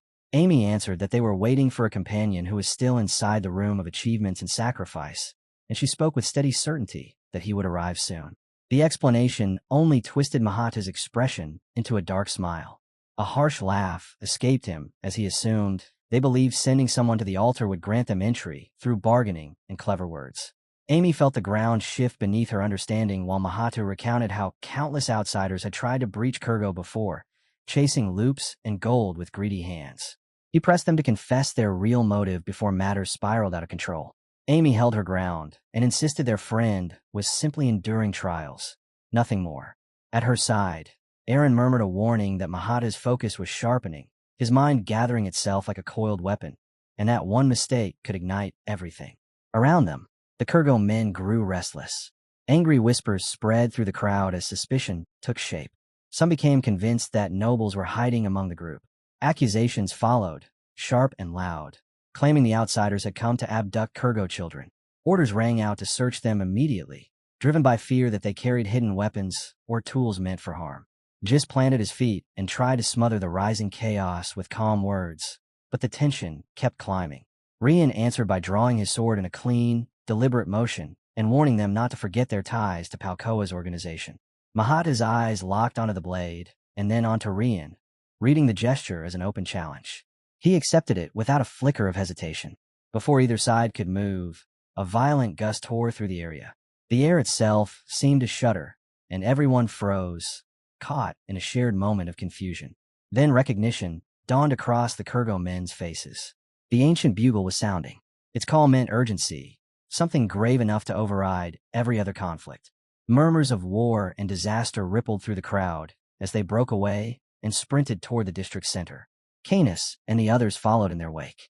When they reached the open square, the sight waiting for them stole their breath. Kurgo's citizens were dropping to their knees in waves, bowing again and again while shouting for others to do the same. Voices rose in trembling excitement as they proclaimed the arrival of their god's Messiah, the one destined to deliver them. Amy and her companions stood at the edge of the spectacle, silent witnesses to the fervor consuming the plaza. Then recognition struck like lightning. The figure at the heart of the worship was Shyron. From across the distance, he called out to Amy, his face tight with distress and confusion, silently pleading for her help. He stood trapped at the center of the crowd, turning his head from side to side as the Kurgo people pressed in around him. Their voices overlapped in a flood of words he couldn't understand, each phrase slipping past him like noise without meaning. The gap between him and the crowd felt enormous. He tried to read their faces, searching for intent, but the intensity of their attention only deepened his confusion. Every gesture, every shout, only reinforced how completely cut off he was from what they were saying. From where she stood, Amy felt the weight of the moment settle heavily in her chest. The scene unfolding in front of her was spiraling far beyond anything she had prepared for. Fear crept in as she watched the crowd close around him, their energy swelling with devotion and expectation. The unpredictability of it all tightened her thoughts, leaving her just as lost as he was, staring into a situation that felt ready to tip into chaos at any second. According to the ancient Kurogen legend, the one who awakens the 8 eyes of the angel within the room of achievements and sacrifice is marked as the angel's descendant. Such a figure is never to be provoked, and absolute submission must always be shown to the angels, because Kurgo itself once met destruction after its people dared to offend them. Bound by that fear, Mahata immediately dropped to his knees before Shyron and his companions, bowing so deeply it was as if he wished to bury himself in the ground. In a trembling voice, he begged to be executed, confessing that his earlier rudeness came only from ignorance. He had not known that Shyron's party stood beside the god's Messiah. At that moment, Shyron realized with quiet astonishment that every word spoken around him was perfectly clear. Amy noticed his reaction and calmly revealed the reason. Aaron's ability was bridging the gap between their languages. Before Shyron could respond, another man stepped forward from the crowd. With cautious respect, he asked whether Shyron had witnessed Miro's vision. The question pulled Shyron back to the instant he activated the immortal function, when a strange sensation had brushed against his senses. He held that memory for a second, then turned his attention to the speaker and asked who he was. The man lowered his head in a formal bow and introduced himself as Kadum, the chief of Kurgo. In a steady voice, he vowed to personally take responsibility for Shyron and his group from that moment on. Sensing the tension thickening in the air, Shyron told Jis that he would take control of the situation because danger was approaching. Jis accepted without argument. He admitted that this version of Kurgo felt nothing like the one he remembered. With an easy grin, he added that once Shyron finished his business, he should come visit and share a proper meal. Shyron gave a sincere nod of thanks for the help with translation. As they advanced deeper into the settlement, the atmosphere shifted. Villagers flooded the path, surrounding them with thunderous cheers. They hailed Shyron as the god's Messiah of Kurgo and celebrated his arrival as a blessing. But the celebration quickly turned into pleading. People reached out with desperate hands, begging for their children to be healed and for food to fill their empty homes. Their voices cracked as they spoke of starvation and their yearning for eternal life. Every cry funneled straight into Aaron's mind. The crushing weight of their emotions twisted across her face, because she could not possibly answer them all. Canis urgently warned her to sever the connection before their feelings drowned her completely. Through it all, Shyron held firm to a single belief. If the people trusted their chief and followed his lead, their wishes would find a path to fulfillment. Beneath the noise and desperation, the hidden truth of Kurgo's God's Messiah and Miro quietly waited to reveal itself. When Shyron stepped into the Kurgo Palace banquet hall, the promised reward was already waiting. A massive chest sat open before him, overflowing with gold coins and glittering treasures. Tess stared at it in open shock, but Shyron's expression did not change. There was no trace of excitement in his eyes. The chief quickly sensed that wealth alone failed to impress him. With a sharp command, he summoned several young women into the hall, proudly presenting them as the most beautiful priestesses and insisting they be enjoyed as entertainment. The moment Rian and the others looked at the women, the emptiness in their eyes was impossible to miss. Amy felt a chill crawl up her spine and stated bluntly that the women had been fed with the loop. Shyron's gaze turned cold and piercing as it locked onto the chief. The man stiffened, instantly aware that he had crossed a line. A strained laugh escaped him as he hurried to justify himself, claiming he believed such offerings would be welcomed. He confessed that this was his first encounter with the God's Messiah, and that he was merely following what he thought were sacred customs. Shyron fell silent, his thoughts drifting to the unlockers who had come before. For such cruelty to be called tradition, they must have abused their authority without restraint. The immortal function Shyron had activated belonged to a stage that marked the beginning of a journey toward nirvana. It was not enlightenment itself, only the road leading to it. Even so, earlier unlockers who had reached this same threshold had cleared the altar's trial in exchange for riches and women, and the people of Kurgo had mirrored their choices. Shyron questioned what any of them were truly chasing. Before him lay wealth that could have sustained the entire tribe, and women sacrificed despite being the very future of their people. Breaking the silence, Shyron asked what accepting these offerings would demand from him. The chief straightened and explained that the Kurgoyans saw themselves as children of the Great Era, and that the angels' descendants served as the bridge between them and their god. He wanted Shyron to carry their faith and deliver it to that divine being. Tess frowned, unable to grasp how anyone could fulfill such a role. Shyron then mentioned the strange words the Kurgo people kept repeating and demanded their meaning. The chief corrected the pronunciation to Ankh-Ra and spoke the name with reverence.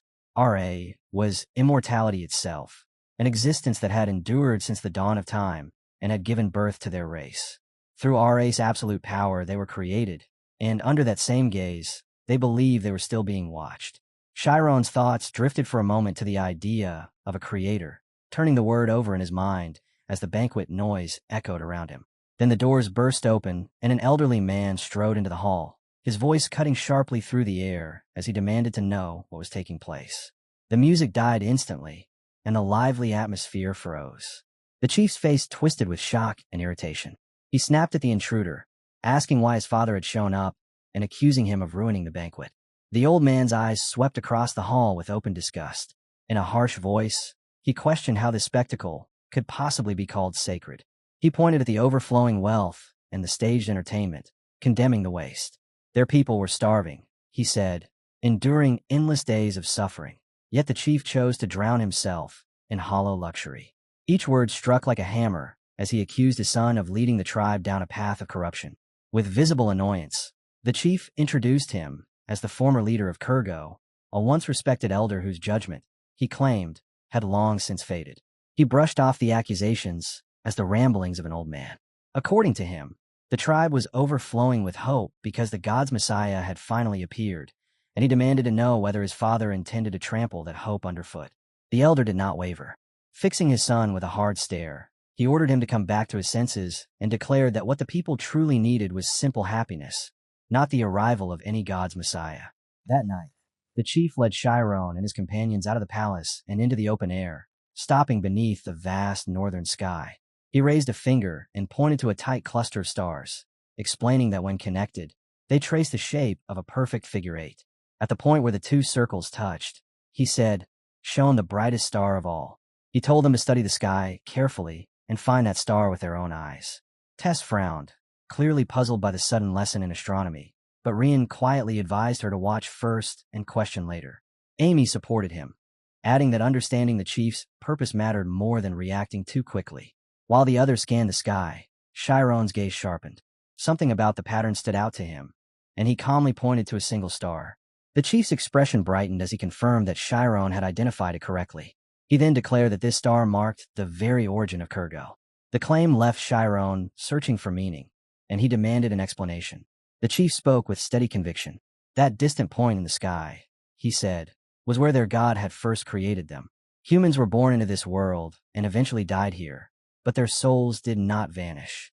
They rose to that celestial place, a realm the Kurgo people called the country of the skies, their version of heaven. Shyron found the explanation difficult to accept, and the chief quickly sensed his skepticism. He remarked that Shyron appeared to doubt the existence of any god. Within his own mind, Shyron refused to either accept or reject the claim.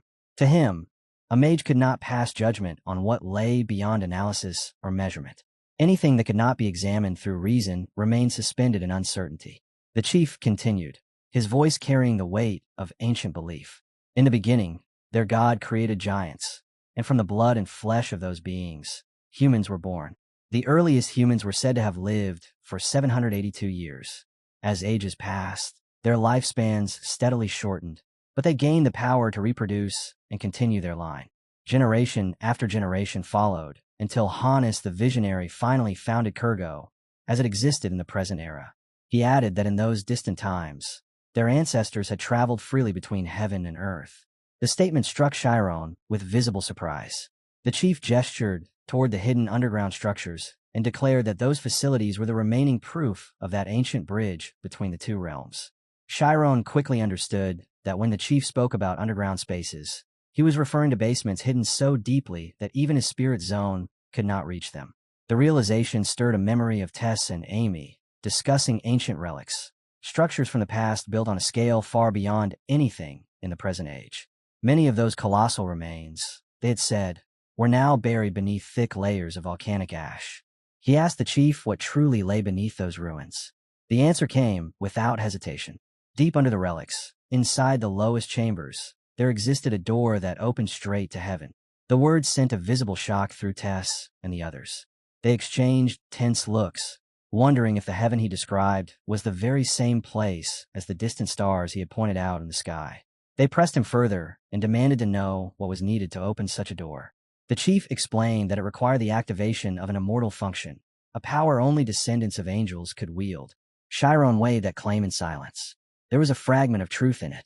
He himself had once returned through an immortal function, though that journey had carried him to another planet, not to any divine realm ruled by a god. He then questioned what Kurgo hoped to gain by sending them through that passage. The chief's expression grew solemn as he spoke of ancient times when angels served as the bridge between humanity and God. Unlockers, he said, were heirs to that angelic power. He wanted Shyron to stand in their place, to meet God directly, and reclaim the lost glory of Kurgo. The request only deepened Shyron's unease. They were not asking for aid or negotiation. They were asking him to confront the very existence of God. The chief's voice turned desperate as he begged them to rescue Kurgo from extinction. He insisted that only Shyron, whom he believed to be an angel's descendant, could achieve it. Amy's patience snapped. She rebuked him sharply, arguing that instead of entrusting the tribe's survival to an outsider, he should use the loop to secure food and stability for his starving people. The chief answered with grim certainty. Even if they sold every reserve of loop, he said, Kurgo's collapse would not be halted. He described a history of relentless disasters, volcanic eruptions that scarred the land, internal conflicts that tore the tribe apart, and mounting pressure from a Gallian government. Each blow had drained their strength, and it was only a matter of time before outside forces swallowed them entirely. He declared that he would never accept such an end, and that he intended to restore Kurgo by any means necessary, even if it demanded sacrifice. Shyron fixed his gaze on the chief and pressed him with one last question. He wanted to know if anyone who had unlocked Heaven's Gate had ever managed to come back alive. The chief paused, then admitted that such a miracle had happened once. 2 centuries earlier, the god's messiah had assembled a party and returned carrying the will of Ra. The records claimed that, after coming back, the messiah demanded a staggering payment of 100 million gold. Amy couldn't hide her shock and asked how they had possibly survived that journey, but Shyron could already see that the details were lost to time. The chief confessed that even the messiah had called the expedition a failure in terms of profit. Hearing that, Shyron understood the truth immediately. Not even a mountain of gold like that could balance the scale against the danger they were discussing. He also realized that Canis had been aware of this from the start, which explained his earlier remarks about survival rates. With a solemn bow, The chief swore that everything he had said was the unvarnished truth. He acknowledged the mission's deadly nature and promised to grant Shyron any reward he desired. Shyron didn't answer right away. He asked for time to think and told the chief to wait until he reached a decision. That night, the chief stood alone on a quiet balcony, staring into the darkness, when footsteps approached from behind. His son confronted him and demanded to know if he truly meant to send those people to heaven. The relationship between them was twisted by time. The frail old man the chief called father was not his parent at all, but his own biological son. With a tight voice, the son warned that anyone who stepped onto that path was walking straight toward death. He reminded the chief that all of this was supposedly for Kurgo, yet the only gift the Messiah had granted 200 years earlier was an extra 300 years of life. Since then, countless unlockers had set out, and none had ever returned. The son went further, warning that the pursuit of eternal life stripped a person of their humanity, echoing the ancient caution left behind by Morose. The chief cut him off sharply and accused him of being the one destroying Kurgo. He ordered his son to stop meddling and declared that only he could restore their homeland, because he himself embodied Kurgo. The son's face tightened with frustration, but he had no power to oppose him and could only swallow his anger. Elsewhere, Shyron and the others tried to rest. The tension of the conversation still lingered in the air when Shyron turned to Canis and demanded the full truth. Canis's expression darkened, clearly irritated by the interrogation. Shyron didn't back down. He reminded him that Canis had guided him through the altar of judgment, and now it was his turn to speak plainly and reveal everything he knew. Canis shifted his gaze to Aaron, hesitating, until she quietly reminded him that Shyron had shared his snacks with her earlier. That small gesture seemed to break his resistance, and he finally gave in, deciding to reveal what he knew about heaven. Drawing a slow breath, Canis began to explain that most people understood heaven as a religious symbol, a sacred realm where souls were thought to return after death. That idea, he said, was only a fragment of the truth. For the people of Kurgo, heaven carried an entirely different meaning. It was not a distant promise built on faith, but a real, physical planet hidden somewhere in the vast universe. According to their belief, that world was the origin of humanity itself. It was the dwelling place of the being who had shaped humankind, the eternal and indestructible creator known as Ankh-Ra. The moment Shyron finished explaining what he had witnessed at the altar of judgment, the air in the room tightened. What he saw wasn't some fleeting illusion or a dream twisted by magic. It was a real location, a place that actually existed. Canis listened without interrupting, then answered in a low voice that he had already suspected as much. In his eyes, there was only one conclusion. The place Shyron reached had to be the heavens. But Shyron didn't rush to accept that claim. Before anything else, he said there was something he needed clarified. His gaze sharpened as he questioned Canis about how much he truly understood about that mysterious realm. Canis hesitated for only a second before revealing the truth. His master, Arcane, had once reached heaven and somehow returned alive. The confession landed like thunder. Everyone present froze, their expressions collapsing into pure disbelief. Recovering from the shock, Shyron immediately pressed further and asked whether Arcane had also explored the Kurgo ruins. Canis shook his head and explained that it was unlikely. Instead, he shared his theory that heaven wasn't an isolated domain, but a central point connected to ancient ruins scattered across the world. Amy stepped in, her curiosity cutting through the tension as she demanded to know what actually existed in a place called heaven. Canis could only admit that he didn't know. The vague answer irritated her. She narrowed her eyes and asked the question that truly mattered. If Harvest resided inside Canis, then did Harvest carry Arcane's memories? Canis's expression darkened as he delivered the disappointing truth. Harvest did not possess those memories. Arcane himself had erased everything related to heaven. Amy stared at him in stunned silence, struggling to accept that someone would willingly carve away his own past. Then Harvest spoke and confirmed it directly. Arcane had erased those memories on purpose, most likely to prevent the knowledge of heaven from spreading into the world. That revelation pulled Shyron inward. His thoughts spiraled as he remembered that Arcane was a Class 3 archmage recognized across the entire world.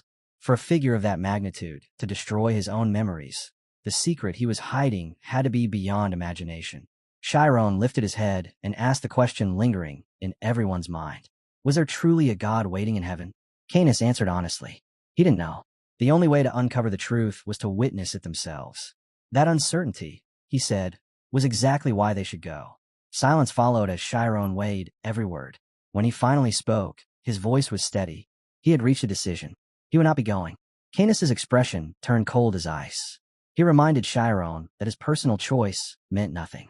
According to their agreement, Shyron was obligated to send both him and Aaron to that place. Shyron met his stare without wavering and answered with quiet honesty. He had no intention of sending them either. Shyron spoke carefully, laying out the danger in plain terms. According to what he had learned, anyone who stepped into that place could never return through the original gate. He reminded them that even Canis had admitted earlier how perilous it was. This wasn't somewhere people wandered into to satisfy simple curiosity.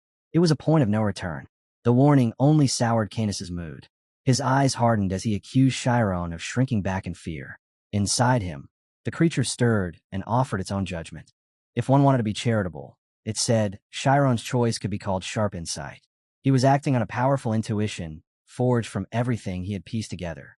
The creature continued in a calm tone, pointing out a harsher truth. If Shyron refused to go, then it too would lose any chance of reaching heaven. With that, it ordered Canis to retrieve a certain item. Canis clicked his tongue and asked whether Shyron had conveniently forgotten the conditions of their deal.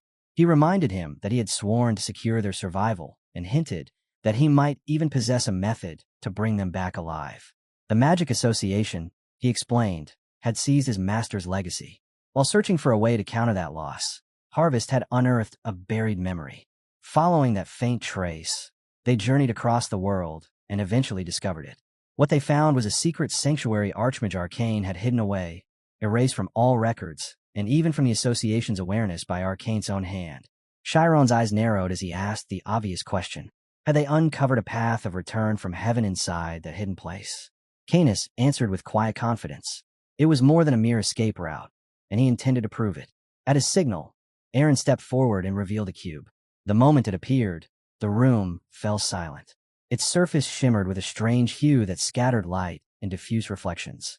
Forged from an unknown metallic substance, and etched with patterns no craftsman could replicate, it radiated the unmistakable presence of an ancient relic. A wave of shock swept through everyone as Canis added another revelation. The seal restraining the relic had already been released. It was ready for immediate use. Excitement tangled with unease in their chests. They all understood what stood before them. An artifact powerful enough to ignite war simply by being unsealed was now resting within arm's reach. Shyron accepted the cube with cautious hands, studying its alien texture and wondering what purpose it served. Then, without warning, the relic twitched. In his grasp, the cube began to move on its own. Canis reacted at once and told Shyron to hand the cube back so Aaron could show its function correctly. Tess frowned and quietly asked Amy how a child could possibly understand the workings of something so overwhelming. Amy answered without hesitation.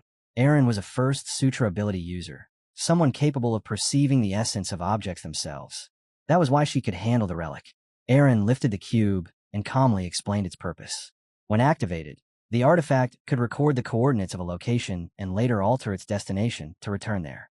Amy felt a chill crawl up her spine as she watched such a reckless act unfold right in front of her. The instant Aaron triggered the relic, space folded open and a portal bloomed into existence. The sight froze everyone in place. A memory flashed through Shyron's mind, and recognition struck him. This was a gateway that pierced both space and time. Canis spoke with quiet pride and revealed the artifact's name. It was called the Metagate, and Harvest would now display its true capability.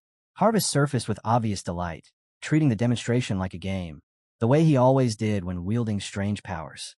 Aaron sharply warned him to be careful. The portal would only remain stable for 1 minute. Canis then laid out the strategy with precision. They would record their current position, travel to heaven, and activate the metagate again from there. That sequence would guarantee a path back at any moment. To him, it was the perfect trump card. He turned his gaze to Shyron and demanded his judgment. Tess and the others stood in awe, struggling to process how extraordinary the relic was. Amy, however, drifted into a different line of thought and muttered about how much wealth such an item could fetch. The group stared at her, as if she had lost her senses. They reminded her that price was irrelevant. The relic's existence alone carried the power to destabilize the entire world. Only a supranational force on the level of the ivory tower could hope to contain something like it. Through the tension, Shyron spoke again. One doubt still gnawed at him. He asked Canis why he was so obsessed with reaching heaven, and whether Arcane's single journey was truly enough justification. What reason could push him to gamble his life on this? Canis answered in a steady voice. Before his ascent, Arcane had not been an archmage. Only after returning from heaven had his class transformed. The implication hung heavily in the air. The realization struck Shyron like lightning. Arcane must have attained an extraordinary enlightenment there. Canis confirmed it without hesitation. That revelation was the turning point that elevated his master into an archmage. Amy could only stare, stunned by the magnitude of what they had just learned. Canis swept his gaze across their faces and asked if they finally understood. For any mage, the path to becoming an archmage was the ultimate pursuit. Knowing what awaited in heaven and still choosing to turn away, he said, was beyond reason. He wasn't finished. His voice lowered as he revealed another piece of Arcane's legacy. The archmage's records were encrypted from beginning to end, sealed in a language no outsider could decipher. Only one sentence had been left in plain form, written to be recognized without doubt. It declared that the destination was the origin of all things, the birthplace of Schema, and the wellspring of forgotten ancient magic. The words drained the room of sound. No one could immediately respond. Then Canis added the final spark. Those same notes spoke of ancient weapons hidden there. Tessa's eyes lit up at once, excitement surging through her. Canis concluded by explaining Arcane's last message. He had left the metagate behind and departed for that place himself. The weight of those revelations tipped the balance. Amy and the others turned to Shyron and pressed him to reconsider. They argued that the chance was too great to abandon. With the metagate, they could return whenever they wished. Throwing away such an opportunity, they insisted, would be pure foolishness. Watching the group rally to his side, Canis allowed himself a thin, satisfied smile. His persuasion had taken root. He began to declare that it was time to move forward with the plan. A sharp knock suddenly cut through the air and echoed from the door. Shyron stepped forward and pulled the door open. A Kurgo man stood waiting on the other side. The moment their eyes met, the man bowed slightly and addressed Shyron as a messiah. In a calm, unwavering tone, he declared that they must not go to heaven. The words snapped the tension in the room. Canis's expression twisted with irritation, his thoughts churning as he tried to grasp what new obstacle had appeared. The Kurgo man politely asked for their indulgence. Without another word, he released his aura. A violent gust exploded outward, tearing through the room and rattling everything in its path. For an instant, everyone was stunned by the sheer pressure. Shyron forced his focus back and fixed the man with a steady look, demanding to know what he intended to communicate with such a display. The Kurgo man answered plainly. He could not accompany them to heaven because he had failed to prove himself in the room of achievements and sacrifice. Understanding flickered across Shyron's face. He asked if the man was warning them out of concern. The Kurgo warrior nodded and spoke with grave certainty. If someone lacked the existence required to pass the room of achievements and sacrifice, it was better not to go at all. Since the restoration of Heaven's Door, countless people had set out chasing that distant realm. Almost none had returned. Heaven was not a destination for those driven by personal ambition or shallow desire. Shyron responded quietly that his purpose was not to seize power or profit. He had come seeking answers about a person named Moreau. The reaction was immediate. The Kurgo man's composure cracked, shock flashing across his face. He confessed that he had suspected as much the moment Shyron refused their gold. Taking a slow breath, he began recounting a buried history. When the door to heaven was discovered, the Kurgo tribe fractured. At the same time, relentless human hunts pushed them toward extinction. In that darkest hour, Moreau appeared and established the room of achievements and sacrifice. That single creation ended their meaningless infighting and gave the tribe a path to survival. The Kurgo escaped annihilation because of her. After securing their future, Moreau vanished through Gerfin's door. She left only a brief message, saying she was going to meet Gerfin. Shyron and the others pressed for an explanation. The Kurgo man revealed the name in full. Gerfin was Macline Gerfin, the one who had first opened the doors to heaven, and it was in his honor that the entrance came to be known as Gerfin's Door. Amy froze as the explanation settled in, her thoughts racing while she tried to piece it together. People had begun ascending to heaven more than 2 centuries ago. If that was true, then Gerfin had to be older than that era itself, and the gap in time only deepened the mystery of how Moreau could have ever crossed paths with him. She searched for an answer in the Kurgo man's face, but he admitted he was just as lost on that question. Shyron withdrew into silence, his mind turning over every possibility. For a meeting like that to exist, Gerfin could not be an ordinary being. He had to be an unlocker, or perhaps a mage who manipulated time in the same way Armin did. Only then would it make sense that Moreau, an unlocker in her own right, could vanish through Gerfin's door and stand before someone from another age. The Kurgo man watched their resolve and felt a quiet respect grow inside him. They were not people who could be bent by rewards or threats. To him, their arrival carried a purpose larger than any bargain he could offer. Accepting that, he stepped back, deciding he had no authority to steer their choice, and left them with full faith that they would walk the path meant for them. The weight of it all pressed down on Shyron at once. The legacy of the Unlockers as descendants of angels, Miro's ascent to meet Gerfin, and the reason the principal had sent him, another Unlocker, into a place this perilous. By the following day, the group stood in the deepest chamber of the Kurgo ruins, facing Gerfin's door. The chief greeted them there and placed a letter into Shyron's hands, asking him to deliver it to the library of the Angel Ingress. Shyron's thoughts drifted back to the night before, when he had measured the narrow set of choices before him. The principal had clearly expected him to decide and continue toward heaven, and everyone around him had shared that assumption. Canis pointed out that meeting the Kurgo man had introduced an unforeseen turn in Shyron's journey. With that lingering in his mind, Shyron looked at his companions and asked if they were truly certain about moving ahead. As they readied themselves, they spotted a familiar face from earlier. He started to mention the presence of a mega gate, but his friends instantly pinched him into silence. Amy fixed Shyron with a curious stare and demanded to know why he had brought her to a place like this. She reminded him of his earlier confession that her presence made him feel more secure, then teased that maybe he had invited her along for something as simple as a double date. Tess followed without hesitation, pressing him with the same question and asking what reason he had for bringing her into this dangerous venture as well. She spoke calmly, reminding him that even if he was the one opening the door, the decision to cross it had always been hers alone. Rian stepped forward without hesitation and stated with absolute certainty that wherever Shyron chose to go, he would follow, even if that road led straight into the depths of hell. Their loyalty tightened something in Shyron's chest. Hearing them only made the weight of the moment heavier, yet there was no turning back now. They had all chosen this path together, and the only thing he could do was trust that they would return from it alive. Facing the towering door, Shyron drew a steady breath and activated his immortal function. The instant Gerfin's door began to open, the chief's face lit up with pure joy.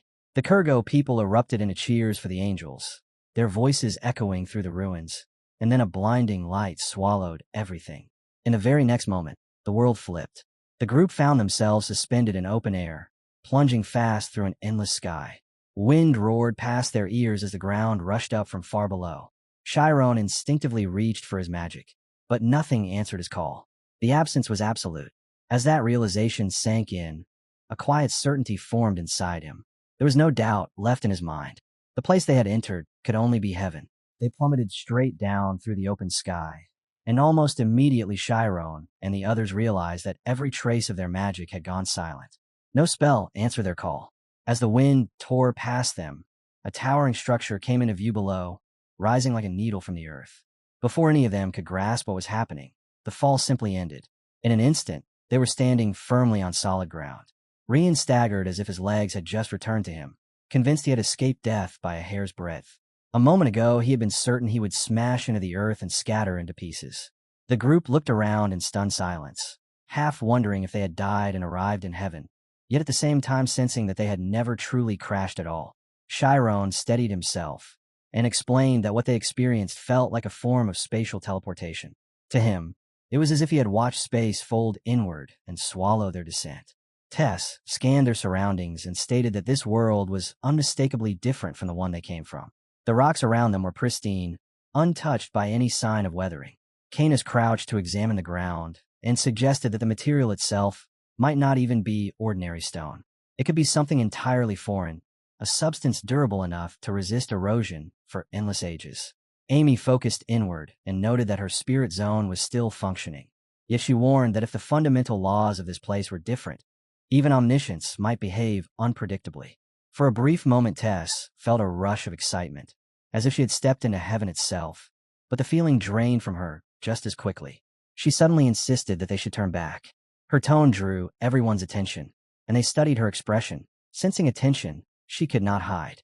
When pressed, she said they had already seen enough, and that leaving now would be wiser.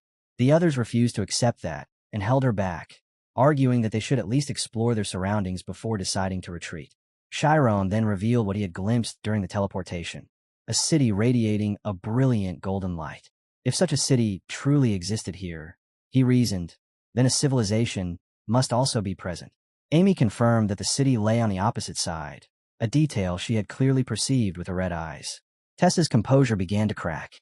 She demanded to know why no one else seemed as frightened as she was, confessing that the atmosphere around her felt profoundly wrong, heavy with an unsettling presence. Her fear spread. Rian felt a chill creep into his chest as he listened. Tess explained that she had been hearing the faint sounds of birds and insects for some time, yet there was not a single visible creature anywhere. To her, it felt unnatural, like a hollow imitation of life. This was not the rhythm of a true ecosystem, and that absence disturbed her more than the fall from the sky ever had. Tess suddenly went rigid, her eyes locking onto something in the distance. The shock on her face was so sharp that Shyron immediately followed her gaze. She spoke in a strained voice, saying that something was coming toward them. Amy pressed her, asking if she was sure, but Tess cut her off and urgently told Rian that they needed to pull back. At that instant, a colossal hand reached forward and wrapped around a nearby tree to support its weight. The ground seemed to tremble as the owner of that hand revealed itself. A monstrous figure rose into view, towering like a living pillar, its sheer scale unlike anything they had ever seen. A deep voice rolled out from the creature, sounding like a proclamation directed at intruders who had entered an inferno and those who rejected the gods. The words were completely foreign. Amy turned to Aaron and asked if she understood the language, but Aaron shook her head. Canis was equally lost, and Aaron added that she could not even read the creature's emotions. Anger, amusement, and sorrow felt tangled together inside it, impossible to separate. Something within Canis stirred violently. The harvest reacted as if struck, insisting that the scene was wrong. Before the first sutra, all phase states were supposed to stand on equal ground. Aaron demanded to know if the monster was hostile. Canis hesitated and admitted that he thought it probably was. That was enough. Aaron spun around and bolted, shouting for everyone to run. Behind them, the creature declared its intent to execute them and ripped a tree apart as if it were nothing. Shyron and the others sprinted after Aaron, cursing the fact that she had not warned them sooner. As they fled, Aaron's voice broke into sobs. She kept apologizing, saying she had never imagined it would end like this. Tess yelled at Shyron to open a teleportation gate and get them out. Shyron refused without slowing down. He argued that they knew nothing about this world, and a blind teleport could drop them into a place even worse than the one chasing them. Amy fired back that they were already surrounded by unknown dangers and could not run endlessly without a plan. The argument snapped into focus inside Shyron's mind. He made his decision and ordered them to stop. If escape was uncertain, then their only option was to confront the threat in front of them. Their first objective was simple: bring down the giant. Rian answered by drawing his sword and lunging at the creature's ankle. His blade flashed and struck, but the monster reacted instantly.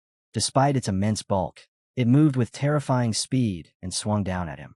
Rian barely registered the attack in time, his eyes widening in disbelief at how something so enormous could be so fast. Tess moved the moment Rian created an opening.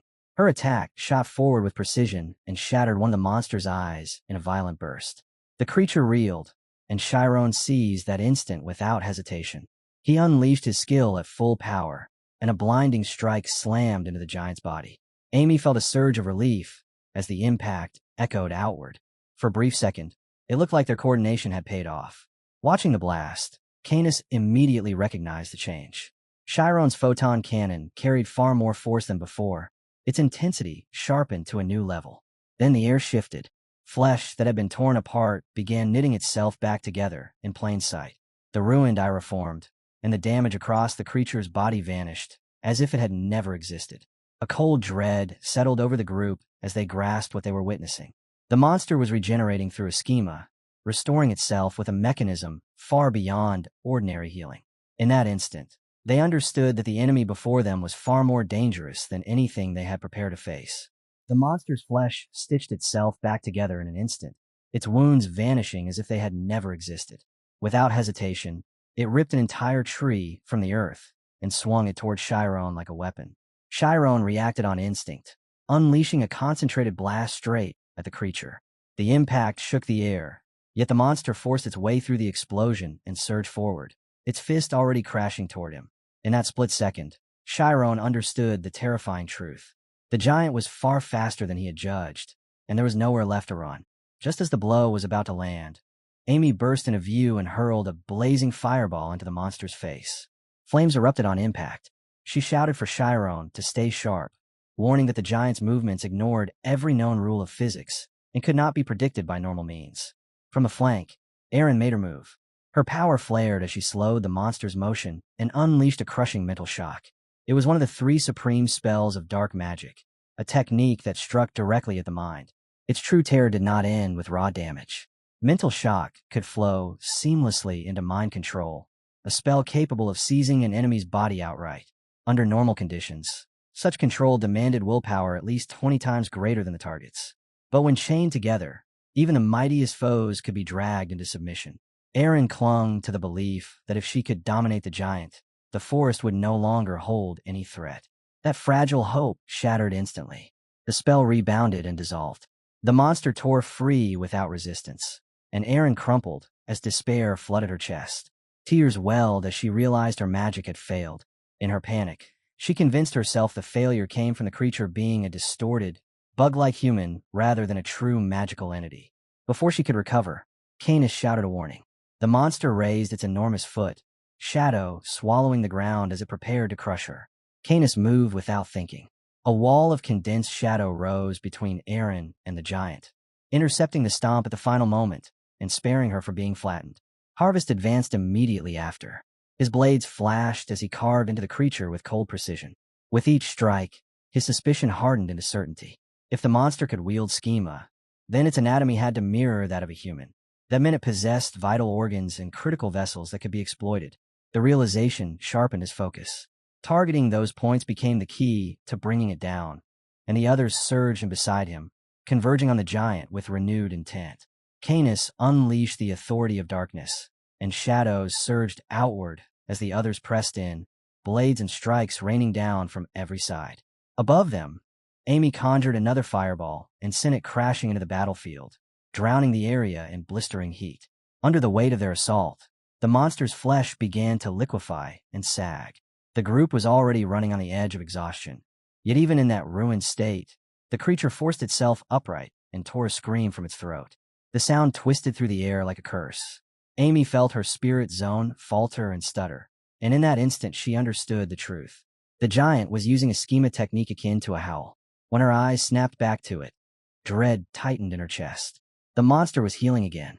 Burned skin sealed over, shredded tissue rebuilt itself, and every damaged cell regenerated at terrifying speed. Mental magic still slid off it without leaving a mark. Shock rippled through the group. None of them could grasp how such a being could exist. Canis drove his power forward once more, shadows tightening as he tried to pin the creature in place. Nearby, Erin broke down, her voice shaking as she insisted she was useless in a battle like this. Canis shouted that he was reaching his limit, that holding the monster, even this long, was draining everything he had.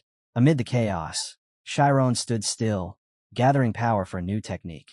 Canis caught sight of him and barked for him to hurry, but Erin suddenly realized Shyron's focus was elsewhere. He was bending the very form of photons, forcing light itself into a sharpened edge. Canis stared in stunned silence.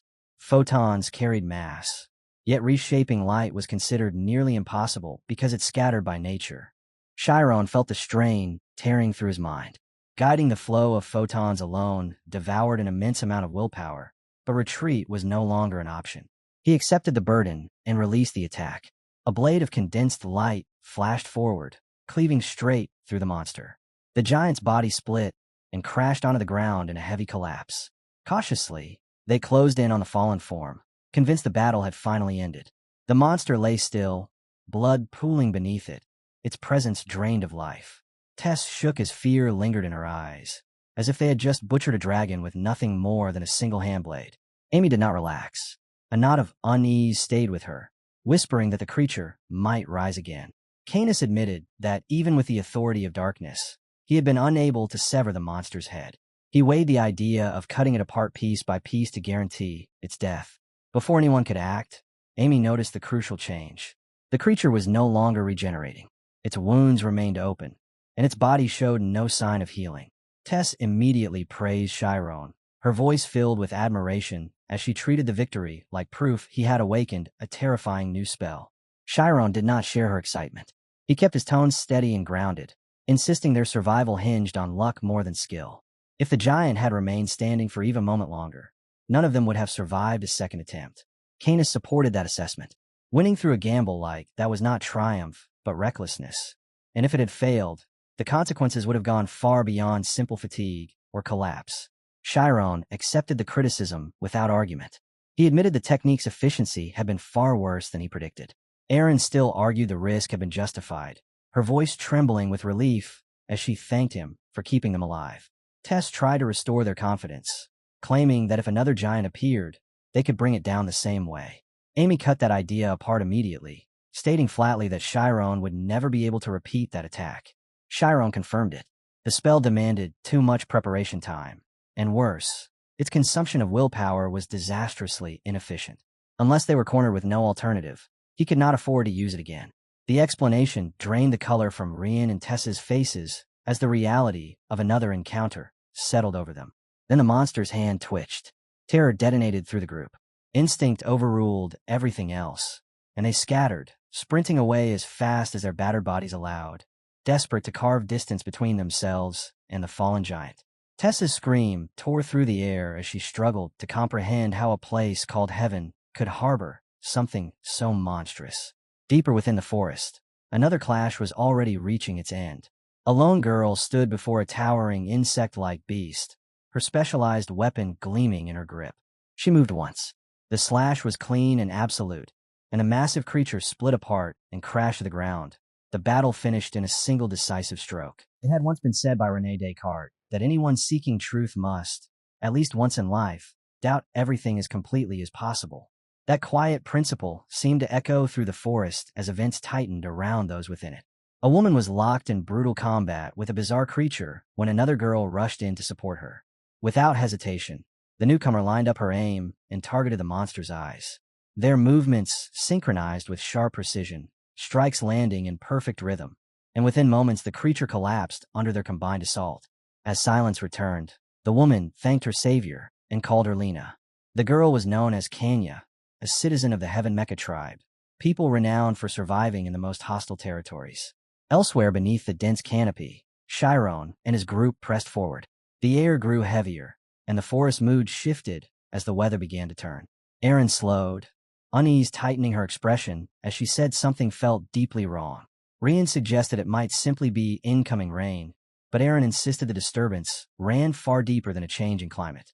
Then Tess froze, claiming she heard a distant voice praising someone named Lena. She relayed the sound to the others. Amy questioned whether the voice could be trusted, and Canis warned it might be bait meant to lure them. Shyron weighed the risk and decided even the faintest lead was worth pursuing, steering the group toward the source of the sound. At the same time, Lena and Kanya stood over the corpse of their fallen enemy, watching the sky darken above them. While searching the body, Lena uncovered a red elixir and offered a quiet thanks, even expressing gratitude to the one-legged demon for the unexpected prize. Kanya remarked on her fortune, but urged her to move quickly. The sight of a one-legged demon outside its natural range unsettled her. A creeping sense of danger pressed against her instincts. Lena's gaze suddenly sharpened. She pointed past Kanya, her voice catching as she spotted movement behind her. A cluster of identical monsters emerged from the shadows, the same kind they had just slain. Kanya reacted instantly, dragging Lena behind her while scolding her for failing to check the drone earlier. The number of creatures was absurd. One-legged demons were never supposed to travel in packs. Yet the proof stood before them. The forest laws had shifted. The monsters surged forward in a coordinated rush. Lena planted herself in front and raised her shield, bracing to guard them both. Kanya fired without hesitation, her shot obliterating one creature's head in a violent burst. More demons flooded in from every side, and Lena held her ground, her shield absorbing the crashing assault as the swarm closed around them. The swarm pressed in without mercy, and the sheer weight of their assault splintered Lena's shield layer by layer. Cracks spread like fractures in glass until the barrier finally gave way.